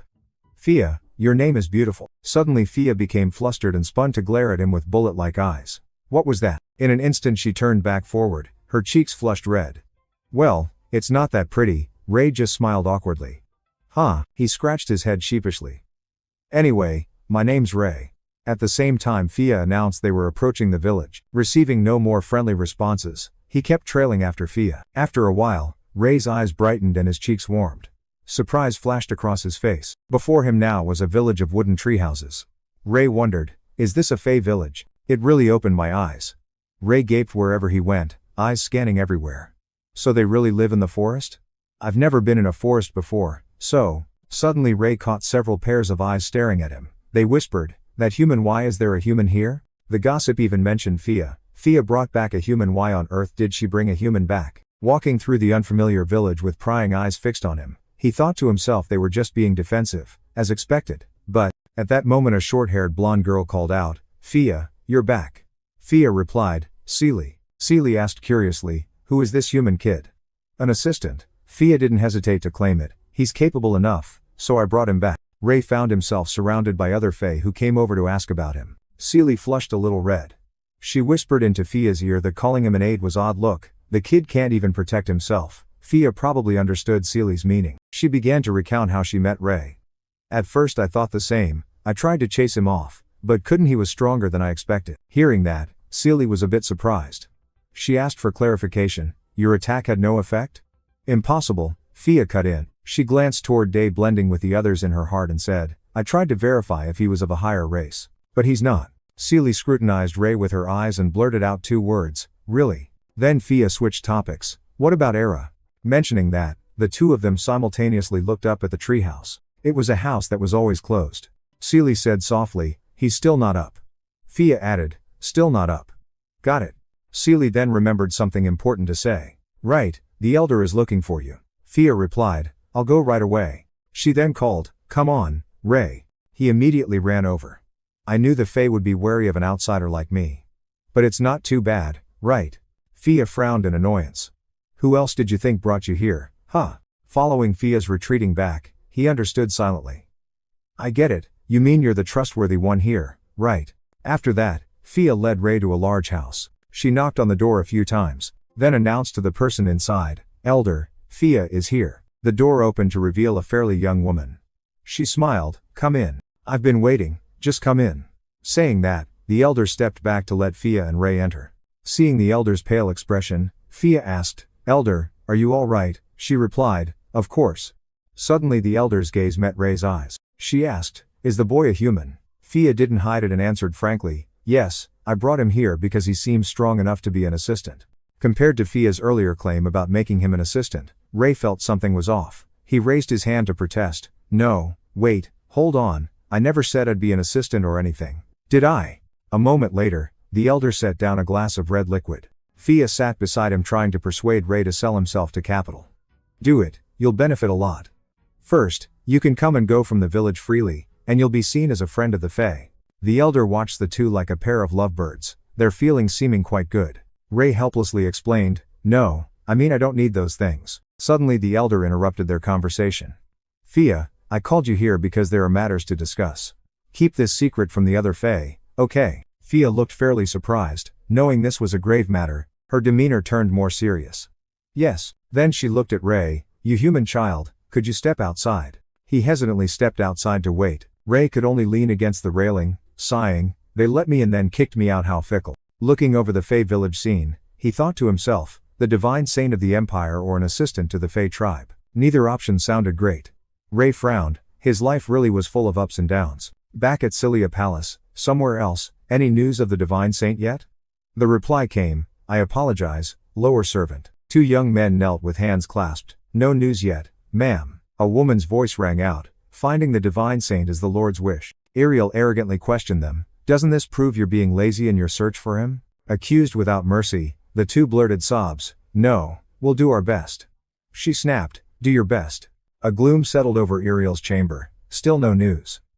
If you've done your best with no results, that proves you're useless. The 2 begged her with trembling voices, please give us more time, we will find him. Seeing their earnest attitude, Ariel felt she'd achieved her purpose. She agreed with a condition, fine, I'll trust you one more time, but, I'm not as patient as the Lord, so keep your promise. Saying that, Ariel turned and left. Unaware of what the 2 were saying, suddenly Fia's voice carried loudly outside, what do you mean? Chief Ira died from mana? The elder sighed, arms folded sternly. Her breath had run out. She was cursed, nearly at death's door. Then she never woke again. Fia's eyes widened, shock plain on her face. A moment later, the elder's chamber door opened. Fia stepped out gloomy, leaning on the railing and sighing. Ray, seeing this, grew curious. Since then, Fia hadn't spoken a word. She just glanced around, then cast a sad look up toward that high house. More heavy sighs followed. Ray asked, "Is the person in that house ill?" She murmured, "She is sick indeed." Suddenly Fia felt something was off and sprang up. "Wait, you heard all that?" Ray replied calmly, "Sorry, I didn't mean to eavesdrop." He then looked toward the treehouse and suddenly let out a small laugh. Fia smiled sadly at that. "You're worried? A human like you worrying about the Fae? We're different species." Ray lifted his face and quietly answered, "You're right, we're different. How can we understand another species when we don't even understand ourselves?" He suddenly clenched his hand on the wooden railing. "But, that doesn't mean I can't care for them. Who I choose to care for is my business, even if they're of another species." Ray's demeanor had shifted, no longer a 15-year-old boy but a dependable young man. His words made Fia stir slightly. In a small house within the village, Fia couldn't stop staring at Ray, even when he sipped his tea. Her eyes seemed to have a filter of roses and hearts over them. Looking at his silver hair tie, Fia's girlish heart skipped a beat. Realizing her unusual state, she panicked a little. Fia hurriedly grabbed her head and questioned herself, "What's wrong with me?" At that moment Day turned to look at her. "Ah, Fia, I have something to ask you, sister." She was blushing and stammering. "Go ahead and ask." He replied, "About the Fae era, you mean she's dead, right?" Ray wanted to try. He mustered courage and said firmly, "Could I help her?" The tone and words from Ray caught Fia slightly off guard. "Huh." He looked at her dazedly and explained, "I want to heal those who are ill, doesn't matter if they're a different race." Fia frowned and asked skeptically, "Do you think you have the ability to do that?" He cast his eyes down. "I'm not sure I can, but even so I'll try my best to help that Fae." Fia shot him a sideways glance, her brows nearly touching. His words sounded utterly unconvincing. He looked at her and couldn't add another word. Ray's demeanor was calm now. He murmured softly, then, suddenly, a sharp blade of mana shot forth from his hand. This strange action made Fia instinctively step back and draw her sword, ready to defend. "What on earth?" Ray gave no explanation. With his other hand he grasped the tip of the mana blade. He drove it straight into his own thigh, blood spurting out. He winced in pain, his face contorting as he gasped, "Ghana." Fia couldn't make sense of his bizarre behavior. "What do you think you're doing?" She hurried over to inspect the mana made hole in his thigh and asked anxiously, "What should I do?" Not wanting Fia to worry, Ray began channeling mana and reciting a healing incantation. A beam of light spread and filled the entire room. Fia couldn't believe her eyes at the phenomenon. She murmured, "The mana is." Instantly all the mana gathered into Ray's thigh and the huge wound began to close. He gritted his teeth, enduring the torturous pain. Outside Fia's house, other Fae were also drawn to Ray's mana. "What's happening?" "That mana." In their eyes, a powerful mana well was surging outward. After a while he stopped, finishing the healing process. Fia was astonished that the gaping, pipe-like hole had sealed without a trace. She stammered, "The wound's healed." As she said it she stared at him in utter shock. After showing Fia his demonstration, he stood and looked at her, then asked, "If there is anyone in this world who can help the Fae, wouldn't that person be you?" Ray declared boldly. Having witnessed the healing, Fia rushed to ask the elder for permission, but the elder flatly refused. "I will not allow it." Fia lost her composure and demanded, "Why not?" The elder replied only that it would disrespect the reputation of Chief Ira. For the Fae village, reputation is everything, especially since the person in question is Chief Ira. The chief is held in great esteem. Even with good intentions, using an unproven method is something I cannot permit for Chief Ira. Fia still wouldn't give up. She tried to persuade the elder, saying they truly wanted to save her. The elder raised a hand to cut her off and said nothing more. She looked at Fia with cold eyes. "Go home." Fia could do nothing further. Her eyes drooped, filled with sorrow. Beside Ray, who was lost in thought, he wondered wryly what point is respect if she dies. Now the sun was setting westward, bathing the branches and leaves in golden light. Fia spoke softly, "Sorry, it failed." She seemed to have accepted letting go. "I thought we might manage that." Ray comforted her, "It's okay, everything will find a way to be resolved." Hearing that encouragement, Fia felt a bit cheered. Suddenly Ray burst out laughing and asked, "Can I continue touring the village?" Fia had recovered her mood and replied, "Of course, you may stay in the village. It seems the other Fae have accepted you now." Ray smiled faintly, "Thank you." Then he added another plan, "I think I'll head out later." Fia's eyes widened with curiosity. "What? Really?" He looked at her, a smile always on his lips. "Yes, actually I still have a few things to take care of." With that said, Fia had no reason to keep him. "Then I guess I have no choice." He waved goodbye, "I'll be back tomorrow, so don't be disappointed." At this, Fia's face turned deadly serious. Who said I'd be disappointed? Hurry up, I've changed my mind now. He felt it was time to make a swift exit. Alright, see you tomorrow. Watching his retreating back, Thea couldn't help but smile. Ray followed the morning path straight ahead. But after he left, sadness returned to Thea's face. She turned and headed back toward the village, but while she wasn't looking, Ray had already sharply veered off in another direction. His steps quickened more and more. He climbed to the treetop and looked down at the always closed house, a plan seeming to form in his mind. A golden light emanated from the peak of that house's roof. Ray frowned, thinking he couldn't just stand by and leave the patient. Then he boldly grabbed the doorknob to push the door open. Inside was a forest of flowers and grass. Ray couldn't believe his eyes. This place was huge. Looking at the door before him, he thought perhaps it led to an entire treehouse within. Saying that, he opened the door and stepped inside. His pupils suddenly shrank at what he saw. In the center of the room, someone lay motionless. Her face was beautiful and her hair platinum, like a sleeping princess in the woods. Ray thought, is this Ira? A young girl in a white dress lay there. Long legs, hidden beneath the flowing fabric. An Ira was sleeping. Day couldn't help but stare and daze for a few seconds upon seeing this, then slapped his cheek to steady himself. So that's the dizzying effect of alluring beauty. Keep a clear head. Don't lose composure in front of a patient. After calming his thoughts, he gently took her hand, leaned close to Ira's face to check her breath, then quickly concluded, her pulse and breathing are normal. So he'll need to check something else. Ray changed how he held Ira's hand. His hand emitted a blue glow as Ray frowned, deciding to use mana to examine her interior. The mana network spread out into a mesh. Ray examined her eyebrows and, after checking, her body showed no problems. So it's just her time to go? No way. He couldn't help feeling irritated and helpless, muttering that he couldn't believe he couldn't do anything for this patient. I have to study more about the diseases in this world. At that moment, a dark breeze suddenly appeared, threading through the air. Ray's gaze narrowed slightly as he sensed it. Wait a minute. His eyes flicked to Ira as he pondered.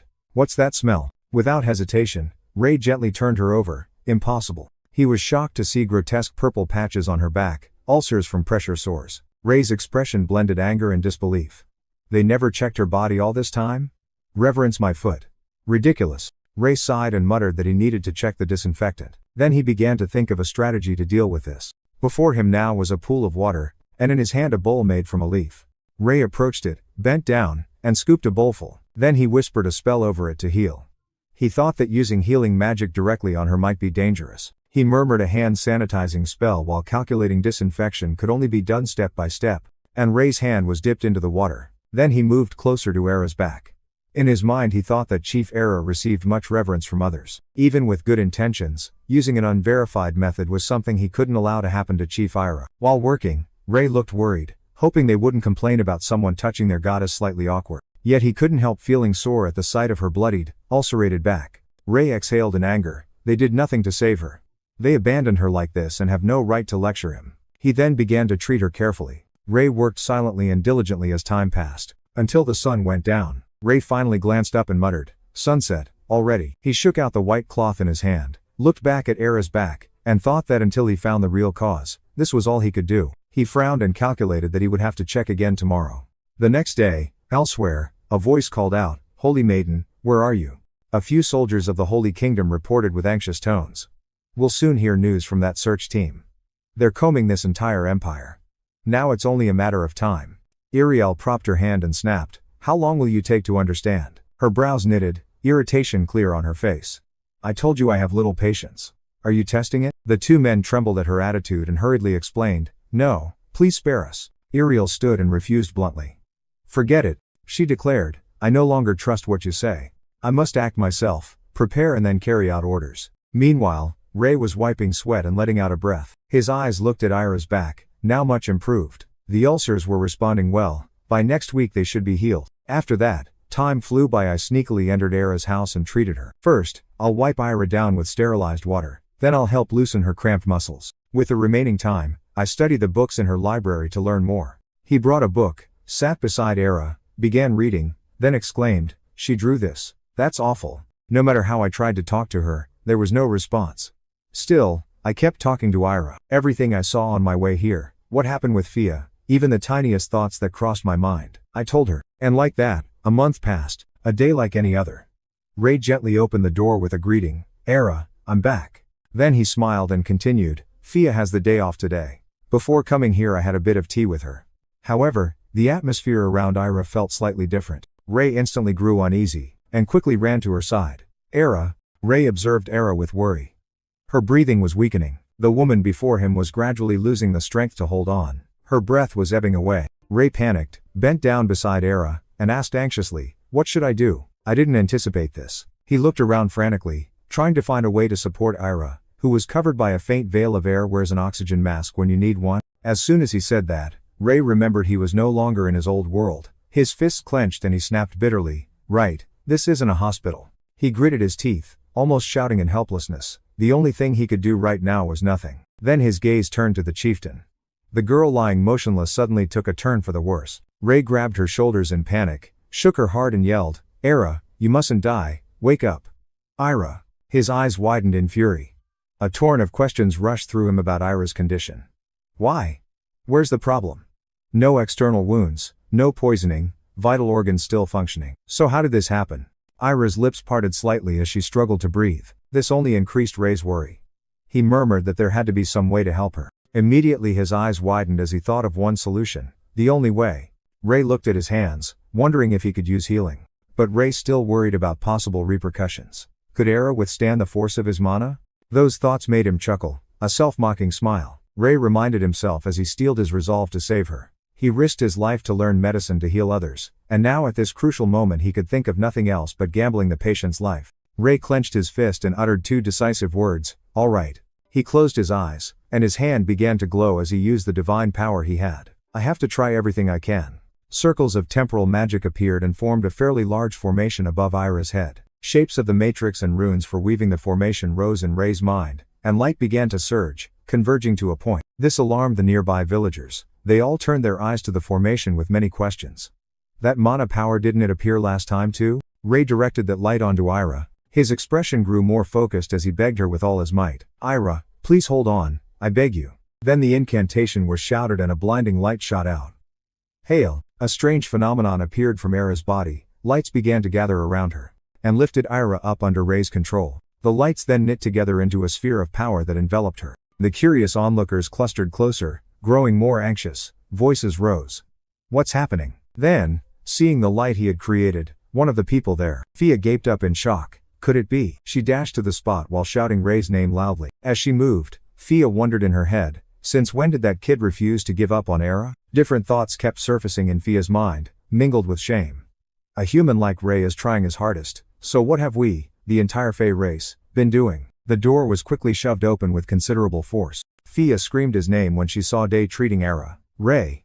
The light swirled continuously. Ray was concentrating with all his might. A cry escaped as Ray's body neared its limit. Even so, he urged himself to push just a little further. Then Ray stopped, though doubts still crowded his mind. Is it done yet? Both Day and Fia turned their eyes to the cocoon of energy covering Ira and silently prayed, "Please, Ira." Ira's whole body was lifted even higher. Fia, standing a bit too close, was thrown by Ray's power, slammed into the wall and yelped in pain. The caster of the formation, Ray, experienced the same effect. He hit the ground with a jarring thud. Yet Ray's eyes never left Era for a moment. She looked completely healthier than before. Then Era slowly awoke. Ray forced a smile through the pain and softly called, "Era." Those were the last words he could speak before losing consciousness. In the black void a voice murmured to Ray, "Where am I?" He felt everything around him as if submerged in water. Then he commented comfortably and greedily that he'd like to rest a little longer. A voice answered. By the sound and appearance it was Ira. "Let me remind you, I am the one who protects your kind." Ray wanted to retort, but Era is the one who. His vision blurred as he saw Era speaking with someone else. She even did some unacceptable things with that person's body. Ray muttered in astonishment, "Ira?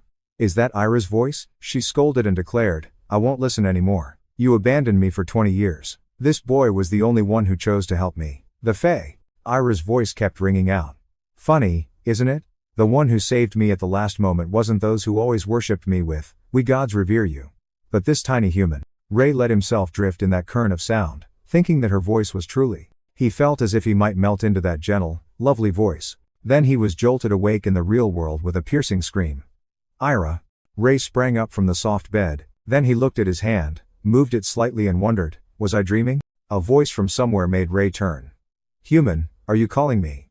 Before him, Era smiled gently. She replied softly, "I'm right here." Ray was so moved his eyebrows nearly met as he whispered, "Ira." She reached toward him, then hugged Ray tightly, leaving him beet red and embarrassed as she explained.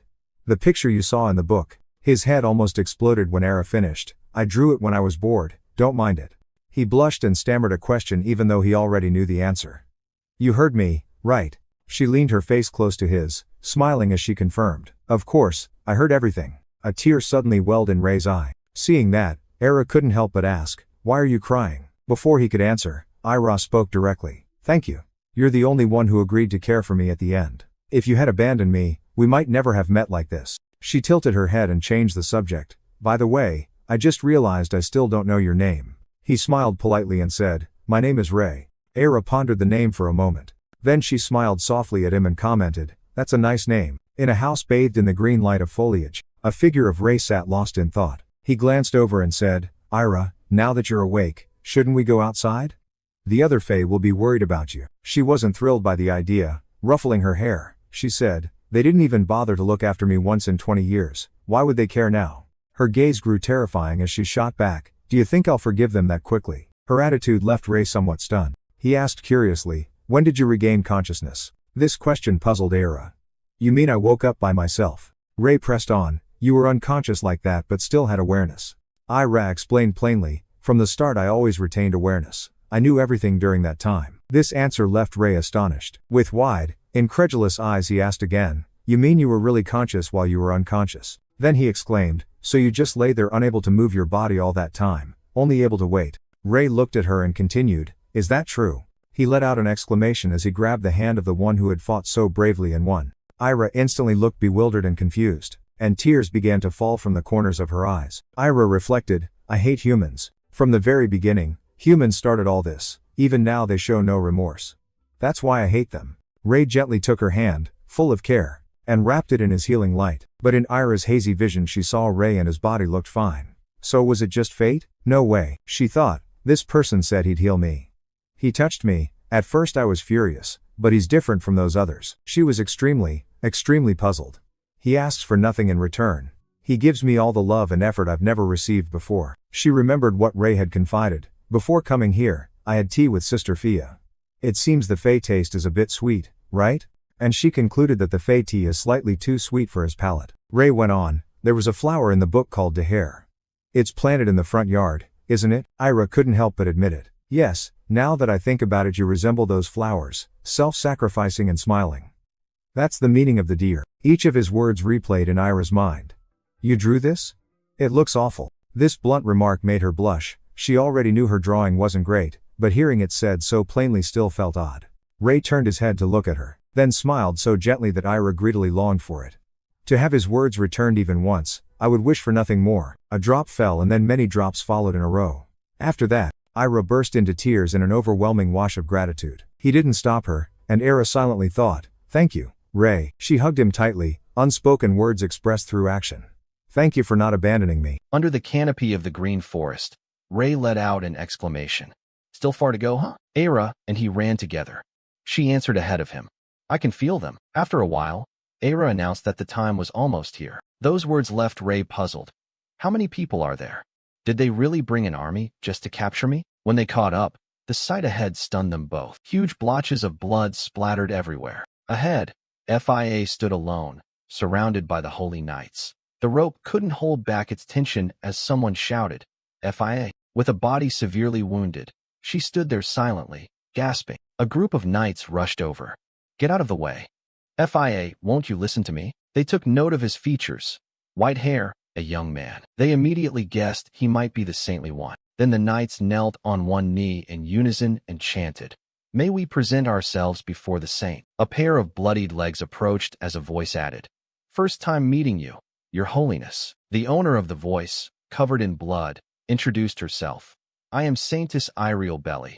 Please excuse my somewhat bedraggled appearance. Ray frowned and glanced over without replying. The elf chieftain couldn't stay silent and strode forward. Ray immediately sensed something was about to happen and hesitantly called, Era. The knights shouted at her in a panic. Stop. Do not approach the saintess. Era warned them with a glare. If you don't want to die, don't stand in my way. That one line left the knights stunned. Huh. She and Ray moved closer to help Fia while asking, Are you all right? Fia gritted her teeth against the pain. We must stop them. Must stop them. Can't let them reach the village. We must stop them. But her injuries were too severe. Saying that, she slowly collapsed, causing Ray and Era to panic. Ray studied her wounds intently, thinking that even her shoulders were soaked in blood. Could she have endured this alone? Then he grabbed FIA's arm and lifted her gently. I'll reset the bones. It will hurt a bit. At that moment, Iriel cut in at the worst possible time. Saint, come with me to the Holy Kingdom. 10,000 souls await that day. Ray ignored her and tore the sleeve off his arm with his teeth, then used it to bandage the wound on FIA's abdomen. Iriel continued calmly. The deity has guided you, so you will achieve what is due to you.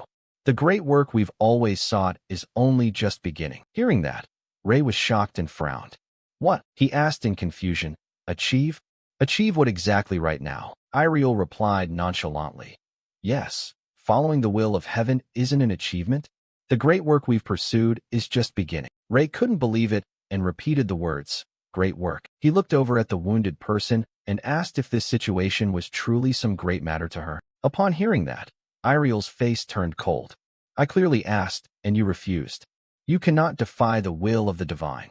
The reward has been offered. I warned you with force, yet you still didn't listen.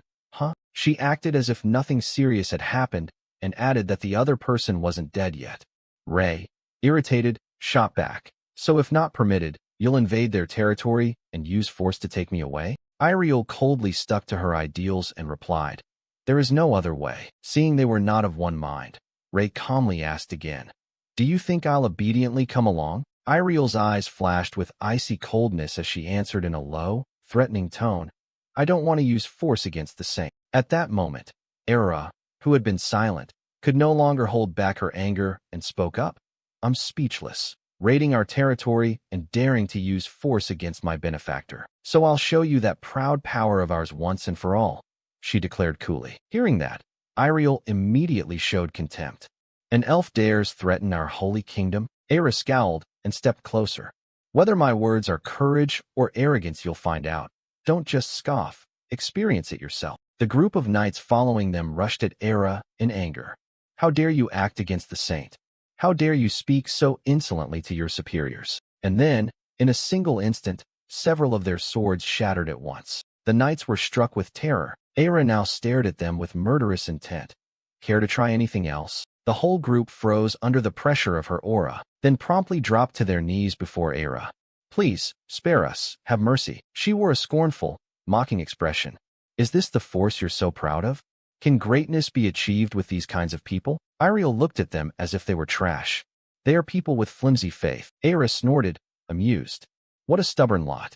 It seems the gods only gifted you power, yet you don't realize you're trapped by your devotion to them. Feeling insulted, Iriel wasted no time and began condensing power into her fist, then lunged at Era.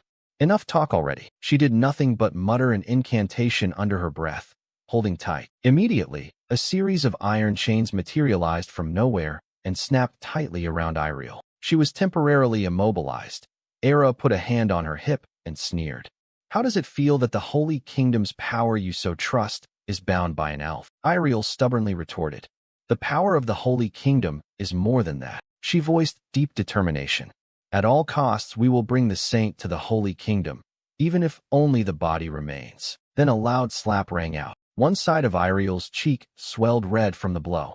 Era warned in a low voice. Don't mouth off with that filthy mouth of yours. The saint's person you want to take is more important to me than my own life. Even now Iriel seemed unable to believe what had just happened, casting a sidelong glance. Era pressed her face close, threatening to wipe your vile kingdom off the map. At that moment, Ray cut in. Enough, enough, he calmly repeated. I already said it. I will go to the Holy Kingdom. Iriel's face lit up with joy. Well then, before she could celebrate, Ray added 2 words, then coldly concluded that it was conditional. Iriel was immediately thrown into confusion by his words and asked what the conditions were. Ray raised one finger and began to list them while she remained tightly bound by Era's technique. First, I'm not becoming a saint just because God says so. He boldly stated his view. I will become a saint by my own will, and I'll stop whenever I want. Iriel immediately showed some displeasure. Stop being a saint? No way. Before she could finish, Ray raised another finger. Second, if something like this happens again, I don't know what will happen. Iriel asked in confusion, what might happen? He paused and replied, I said I don't know, but maybe I'll leave the Holy Kingdom and try becoming a saint of the enemy kingdom instead. Such a shocking declaration delivered so casually left Iriel stunned. What? She was disturbed. A saint betraying God. Then Iriel tried to reassure herself. It's fine. If he betrays God, all the saintly powers he gained will be lost. She then probed further. Anything else? Ray folded his arms and said calmly, Of course there's more. He raised another finger. Third, grant me access to all the libraries in the Holy Kingdom. At last there was a condition that pleased Iriel. Simple enough. But Ray immediately poured cold water by adding another finger. Fourth, Iriel cried. There's more. He demanded to be paid for the entire time he works. That's obvious, but you'll also provide clothes, food, housing, everything, right? Iriel, suddenly on guard, asked sharply, Paid? Paid with what? Ray made a coin gesture with his hand. Really, you have to ask that? Of course I'll be paid in money. This greedy attitude left Iriel speechless. The knights couldn't stand his arrogance and butted in angrily. Enough, Saintess. The saint holds a very noble position. Why should we accept these terms? Another ill-mannered man added. Indeed, and what saint would extort money? Surely God must be mistaken. That remark hit Iriel's fuse. She hissed with murderous intent. You dare say God is mistaken? The two knights cowered together. Please, forgive us. She then negotiated aloud. Of the conditions you listed, I'm not certain about the first, but I'll accept all the others. Ray exhaled indifferently, But the first condition is the most important one. Iriel was helpless at his stubborn attitude. Oh my God. Then he returned to the old topic and the fifth condition. Ray reached toward the one resting by the tree and requested, Apologize to me. He added this in a formal manner. Then he turned to the elf chieftain Era and demanded she release her. She was reluctant, but complied. Once Iriel was released, she hesitated and said, I can't apologize. She put on an awkward expression. Please understand me. I am merely the saintess carrying out God's orders. Ray sighed. Of course he wouldn't let it go easily and asked, Understand you? So who was it that refused to take the elves' position and threatened them first? Iriel defended herself. I had to do it to bring you away, because you ignored all our prior requests. Before she finished, Ray concluded, So in the end you can't apologize, right? Iriel closed her eyes and firmly confirmed. Yes, to avoid escalating the situation, she added. If an apology would fix it, I can apologize as much as needed, but our responsibilities are enormous. One wrong word could incite God's wrath. Hearing that, Ray had nothing more to discuss. Is that so? Fine. He turned and said coldly. Then end it. Go back and tell your God to find someone else to be a saint. That one sentence left Iriel stunned. Then he glanced at the elf chieftain. Let's go. Era, we still need to treat FIA. She agreed almost immediately. All right. The two of them ignored the saintess and helped FIA up against the tree. Seeing this, Iriel hesitated. Wait. She reached out as if to hold him back. Wait a moment. Iriel placed a hand on her chest and explained, Although I can't apologize, I'll do my best to help her. So please be merciful. Ray cut in coldly. No one asked for your help. I just want you to say sorry. With that, he turned and walked away. Iriel looked as if she might cry. Ray carried FIA on his back and called to Era.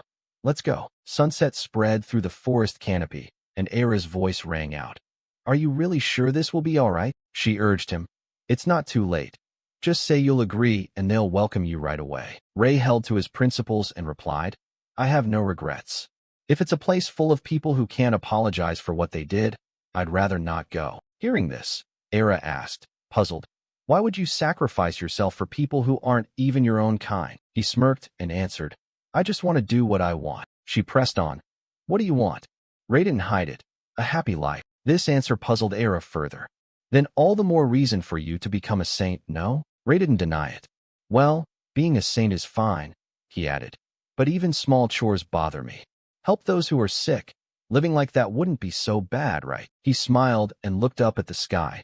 Living in a small place that makes me happy would be enough for me. Era smiled as if she had no better response to him. She praised him. You really are something special. The sun sank lower, painting the sky orange-red. Iriel stood silently, lost in thought. She recalled Ray's words before he left. Then end it. Go back and tell your God to find someone else to be a saint. Iriel fell into a thoughtful silence. Suddenly a knight stepped forward and said, "Saintess, surely there's been some mistake? How could someone like that become a saint?" She repeated softly, "A mistake?" Then, to the knight's shock, she began removing her armor. "Saintess, what are you doing?" Iriel ordered. "You all return first." She made the startling decision, "I will visit the elf village myself." At a village deep in the forest, two young elf guards were gossiping. "Will Fia be okay?" "Hard to say. Her condition is serious." Suddenly, the two noticed someone approaching from the distance. They immediately went on alert and took defensive stances, ready to attack at any moment. "Stop right there. No humans allowed to pass." Iriel raised both hands and hurriedly explained, "I'm not here to fight. I'm here to see the saint you favor." The two young elves asked, "Our village has a saint." Though suspicious, not just anyone can wander into the village. They refused Iriel's request and warned her, "Even if what you say is true, I cannot allow humans into this village. Be gone at once. Take another step and it'll count as an attack on us." Iriel reluctantly took a step back and begged, "If so, then at least please convey to that saint that I have come to see them." The elf with the bow immediately refused. "I won't agree, go back." She lowered herself once more. "Then please, let me wait here." She promised earnestly, "I absolutely won't harm you." The two young men exchanged glances. Then they agreed to relent. "Stay way over there, and if you step any closer we'll attack." Iriel bowed gratefully. "Thank you. I won't come any closer, don't worry." They stared after her small figure as she left. After Iriel disappeared, one of them speculated, "A saint? Huh? Could it be Ray?" Finding a suitable spot, Iriel set her baggage down. She took off her shoes and began to pray. The mana within her started to awaken. At that moment, a golden sacred power enveloped Iriel completely. On this side, a young goblin, seeing things weren't too dire, spoke up. "First, we should tell Ray, right?"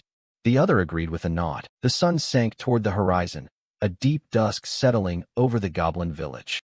Fia's wounds had been tended carefully, but from her current state, she was still in a deep sleep. In front of him, Ray breathed a sigh and rolled his shoulders. The crisis had passed.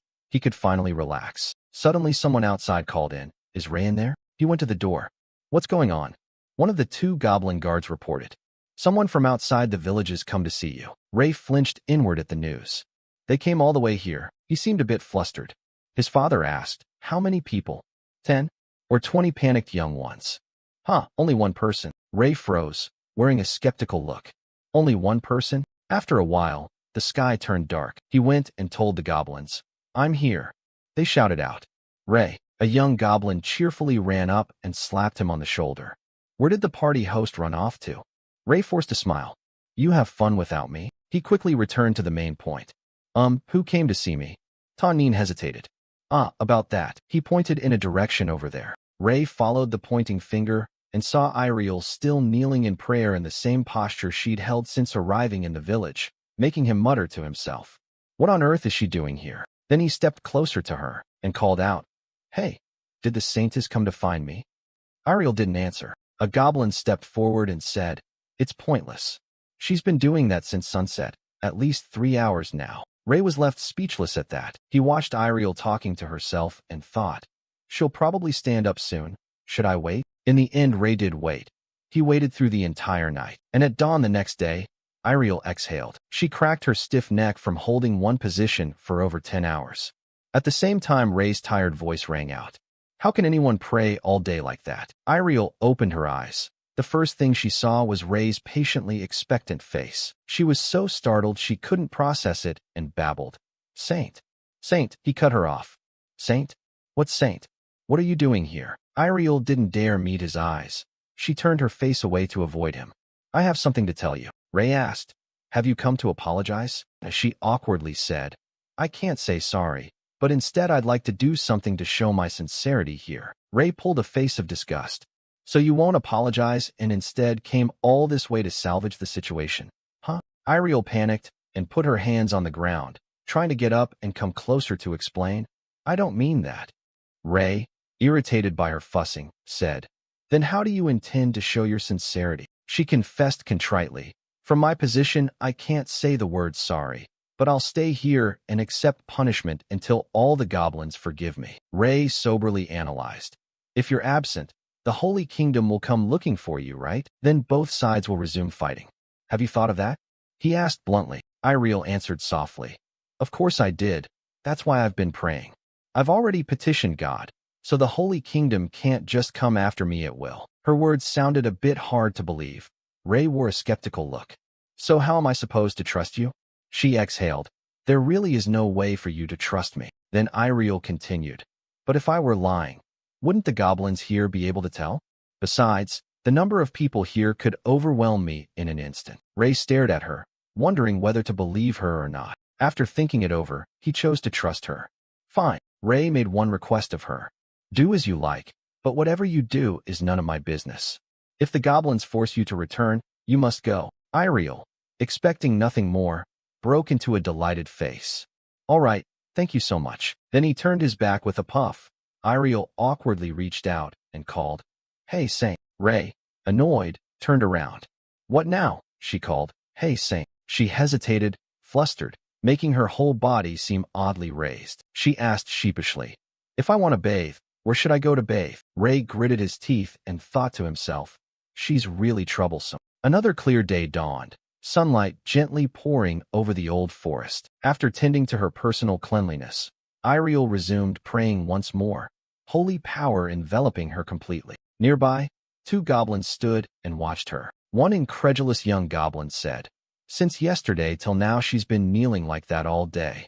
The other wondered, Doesn't kneeling like that make you tired? At that moment they noticed someone approaching and exclaimed, Ray, you're home? He answered with a bag over his shoulder. Yes, thanks for your hard work, everyone. One goblin asked. But Ray, that girl, are you just going to leave her like that? He also glanced in Iriel's direction and wondered inwardly, what kind of deity is it that she has to go to such lengths? Dusk fell on the small house at the edge of the forest. Ray opened the door and entered, calling out, I'm home. Inside he saw his parents handing out dog-eat meals. Ale, seeing him, gave a perfunctory greeting. Ray's back, he stifled a laugh. Do whatever you two were going to do. His father wanted to explain that thing. Ray. By the second call he had slammed the door and gone into his room. Ray tossed his bag onto the floor, then flopped full length onto the bed, complaining, So tired, I have no energy at all. Suddenly he fell into thought. He recalled the events that had occurred earlier. Era had frankly advised him. Day, I hope you'll go to the Holy Kingdom. While he was tending Fia, she suddenly asked, What did you say? She put a hand on her hip and gave serious advice. You're Yustaf's brother, so I can't handle it alone. I'm glad you care for us, but seizing an opportunity when it comes is very important. Returning to the present, he stared up at the ceiling, thinking that Era was right.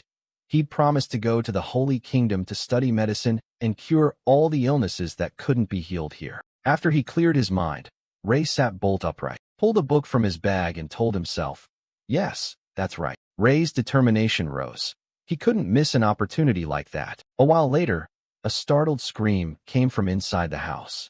What did you just say? A plate clattered to the floor as she asked. The one speaking was sane. She asked in disbelief, You're going to become a saint? And you say you must go to the Holy Kingdom? Ray fell silent, not hiding it, and admitted the truth. That's right, I'm leaving. Sane knew her son too well. Tears welled in her eyes as she covered her mouth with both hands. Are you serious? Ale, also incredulous, asked another question. When will you go? Won't you be able to come back home? Only then did Ray speak. I plan to leave tomorrow. I can't say when I'll return, but I will come back. Sane buried her face in her hands, her voice breaking into sobs. Ale hugged his wife and added, A saint must live their life in the Holy Kingdom. Ray once more assured them he would return. I definitely will. Suddenly Sane darted forward and hugged her son. Why on earth do you suddenly want to be a saint? Ale tried to sound strong as he comforted his wife. Come on, he's leaving soon. Why cry? Don't make him feel bad. Saying that, his face was wet with tears. Until he returns, take good care of his mother. Don't worry. Go and come back to us, okay? Ray wiped his eyes too. He smiled brightly and replied, I'll take care of myself. Seeing him on the verge of tears, his father teased, Didn't cry as a child, and now you're crying as a grown man? Ray shot back, I'm not crying, and you shouldn't say that anyway. The next morning, in the goblin village, Iriel sat on the ground and sighed. Her stomach was growling loudly. Iriel clutched her belly and groaned. She was so hungry that her mood turned gloomy. Earlier Ray had told her that the grass was edible and she should just eat it. Having said that, he waved and walked off, not forgetting to add, self-sufficiency is happiness. Iriel eyed the strange tree Ray had pointed to. It gave off a murky aura. Eat that, really? She plucked a piece and sticky liquid oozed all over her hands. She expressed deep disgust, but because she was so hungry she shoved it into her mouth and ate it. Then she opened her eyes wide. Iriel's face was beyond description. She mentally judged it. Unbearably spicy and bitter. Next, her stomach began to protest. Iriel broke into a sweat, clutching her belly. The two goblin guards witnessing the scene went pale. What? She ate it raw? Do humans have to undergo ascetic suffering like this? As for Iriel, her mind boiled down to one desperate thought. Water, water. Luckily, there was a pond nearby. Iriel ran like mad toward the only salvation available. Without hesitation, she jumped down. Iriel buried her face in the pond and gulped down mouthfuls of water. A look of stunned realization crossed her face at just the right moment. Iriel filled with grievance. Saint, what on earth did you make me do? Now under the clear blue sky, Iriel lay out on the ground and exhaled. Her face showed pure exhaustion as she wondered. Maybe I should give up here and just go back? Thinking that, she sighed heavily, then tried to reassure herself. No, this is God's test. I must be patient. Just then, a figure approached. Hey, Saintess, get up. Ray looked down at her and said, Get ready. We're heading to the Holy Realm. Hearing Ray, Iriel blinked in surprise and asked, Wow, what? Ray repeated, I said stand up. We're starting our journey to the Holy Empire. She stammered a guess. So you forgive me then? He immediately doused that hope. Of course not. Iriel felt tears sting. I know, he sighed and reminded her. Get ready first. I have to go say my goodbyes before we depart. At that moment, a female elf approached. Ray, you're back. Ray hurriedly replied, Yes. How's FIA? Unexpectedly, she announced. We've actually been waiting for you. I heard FIA just woke up. Go visit her. Then Dayshore ran toward the house, calling loudly. FIA. He burst in joyfully, throwing the door open and called again. FIA. She was surprised, Ray. He breathed a little easier and said, She's awake. I'm so glad. He asked if she was completely okay. FIA replied softly. Luckily, yes. Just then Era entered, pleased to hear that she had recovered faster than expected. Ray grinned and asked, You came because you were worried about FI too? Era crossed her arms, cool outside but warm inside, and said, I'm simply fulfilling my duty as chieftain and caring for the others. FIA, flustered, tried to toss off the blanket and stand. Chieftain Era, I'm sorry. Before she could finish, Era reached out to stop her. It's fine. Don't move. You're not fully healed yet. Meanwhile, she noticed the bag on Ray's back. Era stated with assurance, It seems you've changed your mind. Ray didn't hide it and calmly replied, Yes, I'll go to the Holy Empire. This opportunity might never come again. I think I'll follow your advice and do everything I can. Era lowered her eyes and smiled softly, decisive. Right, then leave early. That comment left FIA stunned. She let out a loud huh. Then realizing she'd been a bit rude, she softened her tone and glanced at the chieftain. I'm sorry for shouting in front of you, Chieftain Era. She replied calmly. It's fine, don't worry about me. Ray awkwardly interjected. Yeah, if you have any questions, ask me. At that, both elf women scowled. Era asked in a low voice, Are you mocking me? I didn't let it go either. How dare you? Ray bowed apologetically. Sorry. FIA returned to the main point and asked, Where are you going? I thought you'd stay here. Don't tell me you're going with those people to the Holy Empire, she guessed. Ray rubbed his chin to confirm. I'm not exactly following them. I plan to go anyway. But you're right. I will go to the Holy Empire. She asked how long. Ray hesitated and gave a rough estimate. I'm not sure, but probably a few years. Hearing that, FIA went blank, leaving him puzzled. Then she laughed cheerfully and said, All right, my worries were for nothing. Go safely. FIA's attitude left him a little disappointed. Oh, okay, I'll come back. He scratched his head and forced a smile, thinking to himself that he'd forgotten forest folk have a different notion of time. Suddenly Era spoke up. Are you just going to say that? Can we talk for a bit? Ray wondered but agreed. Huh. Yes. With that, he left. See you later, FIA. Inside Era's house, she spoke with an expression as calm as a pond. I want to give you something. Please accept it. Hearing that, FIA brightened a little. You want to give me something? What is it? Era asked him to extend his hand. He obediently placed his palm on hers. Like this. Aira pressed her other hand over the back of his hand and began to chant.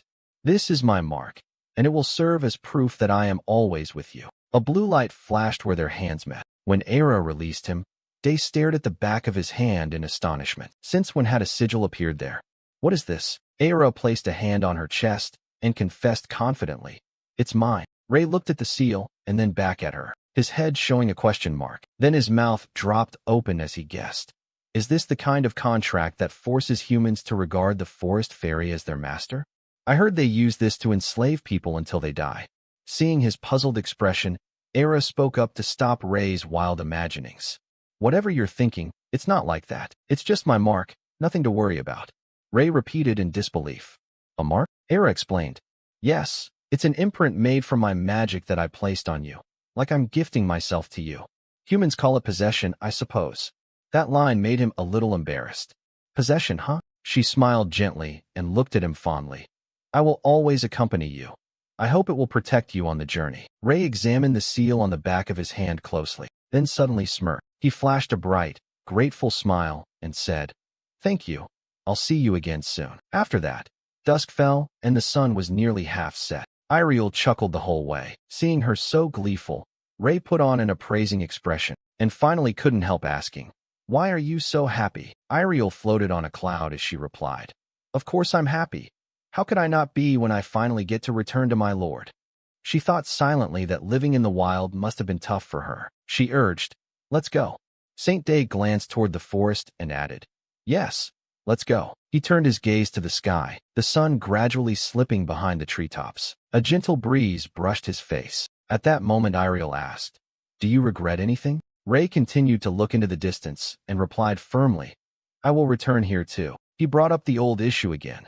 The condition I mentioned still stands, right? Iriel winked.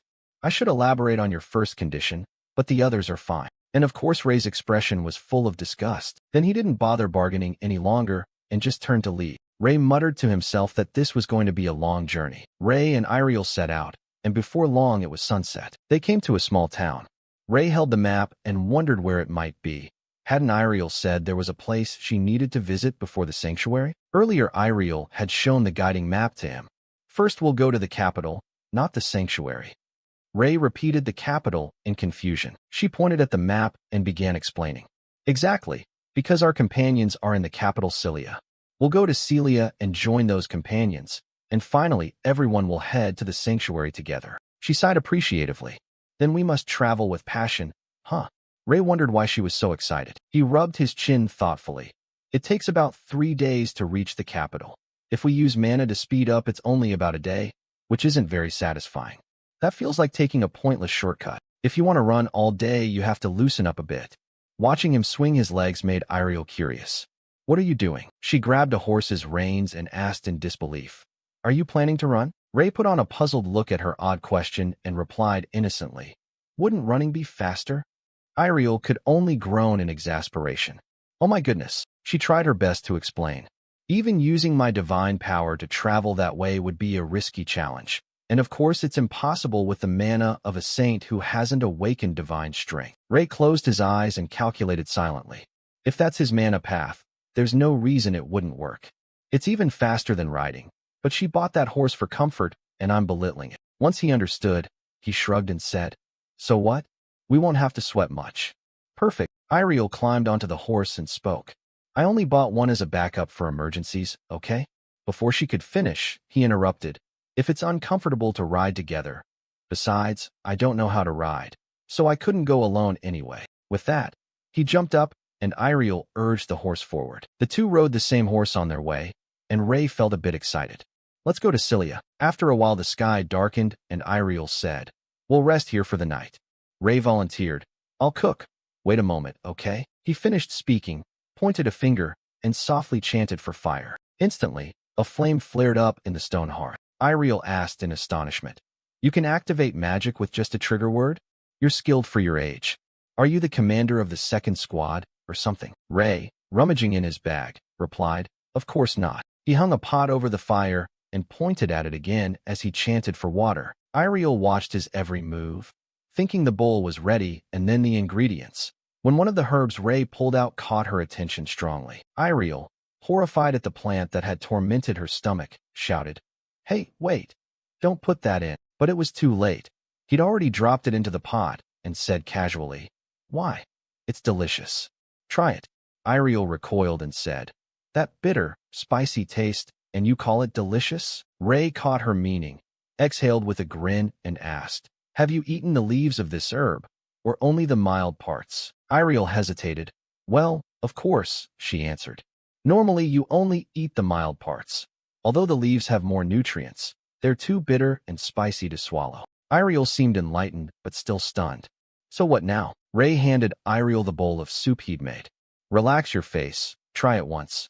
It has a unique flavor." She took it with both hands and thanked him. Visually, it looked ordinary, steam rising thickly. Iriel looked at the soup and thought to herself, the aroma is actually nice. Even at first glance, it looks appetizing. She ladled a small spoonful, brought it to her mouth, and sipped. Then Iriel's face lit up with amazement as she silently judged, "Delicious." She quickly hoisted the bowl and ate eagerly. Ray wondered in confusion, "Why are you eating so fast? This is more surprising than I expected." He warned with concern, "Eating like that will upset your stomach. Eat slowly." She obeyed and replied, "Yes." Some time later, the two stood on a cliff. Before them, a vast city spread out. Iriel exclaimed, "Look, that's the capital Cilia." They rode their horses into the city. Ray looked around and assessed. The market scale is quite large, truly a capital. Iriel asked, "It's completely different from the outskirts, right? Well, want to do a little sightseeing? We've arrived at the capital. There will be a garrison here." Ray thought to himself, this is Cilia's capital. He wondered if this was his first time here and if there would be any issues. At that moment, the two had reached the gates of the capital. A guard approached. "Milady, you have arrived." He then asked, "Could you tell us the identity of the person sitting behind you?" Iriel smiled and replied succinctly, "The saint." She slyly turned to him and asked, "Isn't that right, Saint?" He didn't bother arguing and announced plainly, "Saint, I am Ray." The guard was stunned. "Oh, apologies, we didn't know. Please come in." The two walked along the red carpet into the palace, where a cleric waiting there greeted her warmly. "Milady, you've traveled a long way. You must be tired." Iriel replied, "Our mission in the capital Cilia is complete. Tomorrow I will depart for the sanctuary. Please inform my homeland that I will return with the saint." The cleric bowed and said, "Understood. I will notify the sanctuary and prepare for departure." After those people left, she turned to Ray and said, "Then Saint, go rest first. I'll show you where to stay." Ray opened the door and entered the room assigned to him. And inside it was so spacious and grand that he couldn't help but be impressed. Standing in the doorway, Ray thought, "Isn't this the standard of a 5-star luxury hotel? I couldn't visit before because I was too busy, yet now here I am." Iriel, behind him, asked, "Satisfied?" He replied excitedly, "I'll be spending quite a bit when I'm satisfied." Hearing that, Iriel relaxed and turned away. "The saint needs rest too. I'll go." Ray took off his bag and asked, "Tomorrow we're heading to the sanctuary, right?" Iriel looked at him without answering the question and flashed a mischievous smile. "See you tomorrow." Ray watched her retreating figure, puzzled. What was that about? He felt confused and a bit uneasy. Something felt off. He then sat down on the bed and let out a soft sigh. He changed into his sleeping robe and stretched out on the bed. "Tomorrow I'm really going to the sanctuary." Ray thought to himself that the sanctuary would be his future home, but what will it be like? Before he could think clearly, he accidentally dozed off. The next morning, Ray had changed his clothes when a voice came from outside the door. "Saint, are you awake?" "I'm still a bit sleepy. I'll be right out." I'm ready. Let's go." Iriel curled her lips. "If you're ready, then let's depart." She had also changed into formal ceremonial attire and smiled. "To greet the king," Ray replied calmly. "Then go quickly to greet the king." Suddenly, he realized something was wrong. He asked again, puzzled, "Wait, where are you going?" "To meet whom?" Iriel's eyes sparkled as she looked at him. "To meet the king of the capital Cilia." His mind screamed, "Why do I have to?" He accepted the order, but still complained a little. "If that's the case, you should have told me in advance." "If you told me last night, then?" Iriel smiled gently and said, "No rush. It's mainly to offer thanks and report that you'll be leaving." Ray scratched his head awkwardly. "No, I won't act like that. If I'm meeting the king, I need to prepare mentally for etiquette and formalities." She showed sincere concern and explained, I didn't say anything because I feared the saint might lose sleep and have trouble with the upcoming schedule. But he wasn't moved and grew more guarded. Ray thought to himself that her kindness made him suspicious. Great, just great. Then the two were actually escorted into the royal palace. You've had a hard journey. Someone asked if he was the newly chosen saint. Ray, sweating, looked ahead and answered, "Ah yes." The person sitting on the throne before him was Diagard, king of Cilia. He wondered, is this really the king of the capital Cilia? Welcome. You too must be tired after such a long journey, right? Someone else replied, "Thank you for allowing us to rest before meeting you." Below, Iriel bowed in salute to him, while Ray stood frozen like a statue. At that moment Iriel signaled him. The saint seemed to understand her and uttered an "oh." Then Ray quickly bowed as well. Iriel sighed softly, while Ray ground his teeth and glared at her, thinking, "You didn't say anything for this purpose. Just to embarrass me, didn't you?" Diagard then spoke with a solemn expression, "Raise your heads." They answered in unison, "Thank you, your majesty." He began to address them. "I heard you will be returning to the holy nation today." The two replied together, "Yes, that's correct." Iriel replied confidently, "The reason we can return to the holy nation is entirely thanks to your grace, my lord. Allow me to, on behalf of the holy nation, express our sincere gratitude." Hearing that, Diagard waved his hand and smiled. "I didn't do anything. The holy nation protected you on that journey." Iriel placed a hand on her chest, expressing gratitude because he had allowed them to stay in the kingdom of Cilia. Because of that they could safely find and return to the saint. "We will certainly repay this debt to you." Hearing this, Diagard looked curious and rubbed his chin. You speak of repaying a debt? I'll remember your words to call on when I need them." He continued, "Oh, and now that I remember, are you the newly chosen saint?" Ray, surprised, introduced himself. "Yes, my name is Ray." Diagard glanced over him with a probing look, thinking to himself that no matter how many times he tried, he couldn't sense any mana flow. And looking at his physique, it seemed he had been trained in swordsmanship. His face grew contemplative as he thought, "Although I feared another saint might have appeared, it seems I needn't worry about him after all. What a relief." Then he said, "I never expected to meet both a saint and a holy maiden at the same time. What an honor." Ray was a bit surprised, while Iriel calmly replied, "Thank you, your majesty." Ray frowned and looked at Iriel. "Hey, holy maiden, shouldn't we slowly make our exit?" Just then a voice rose, "Then now I will."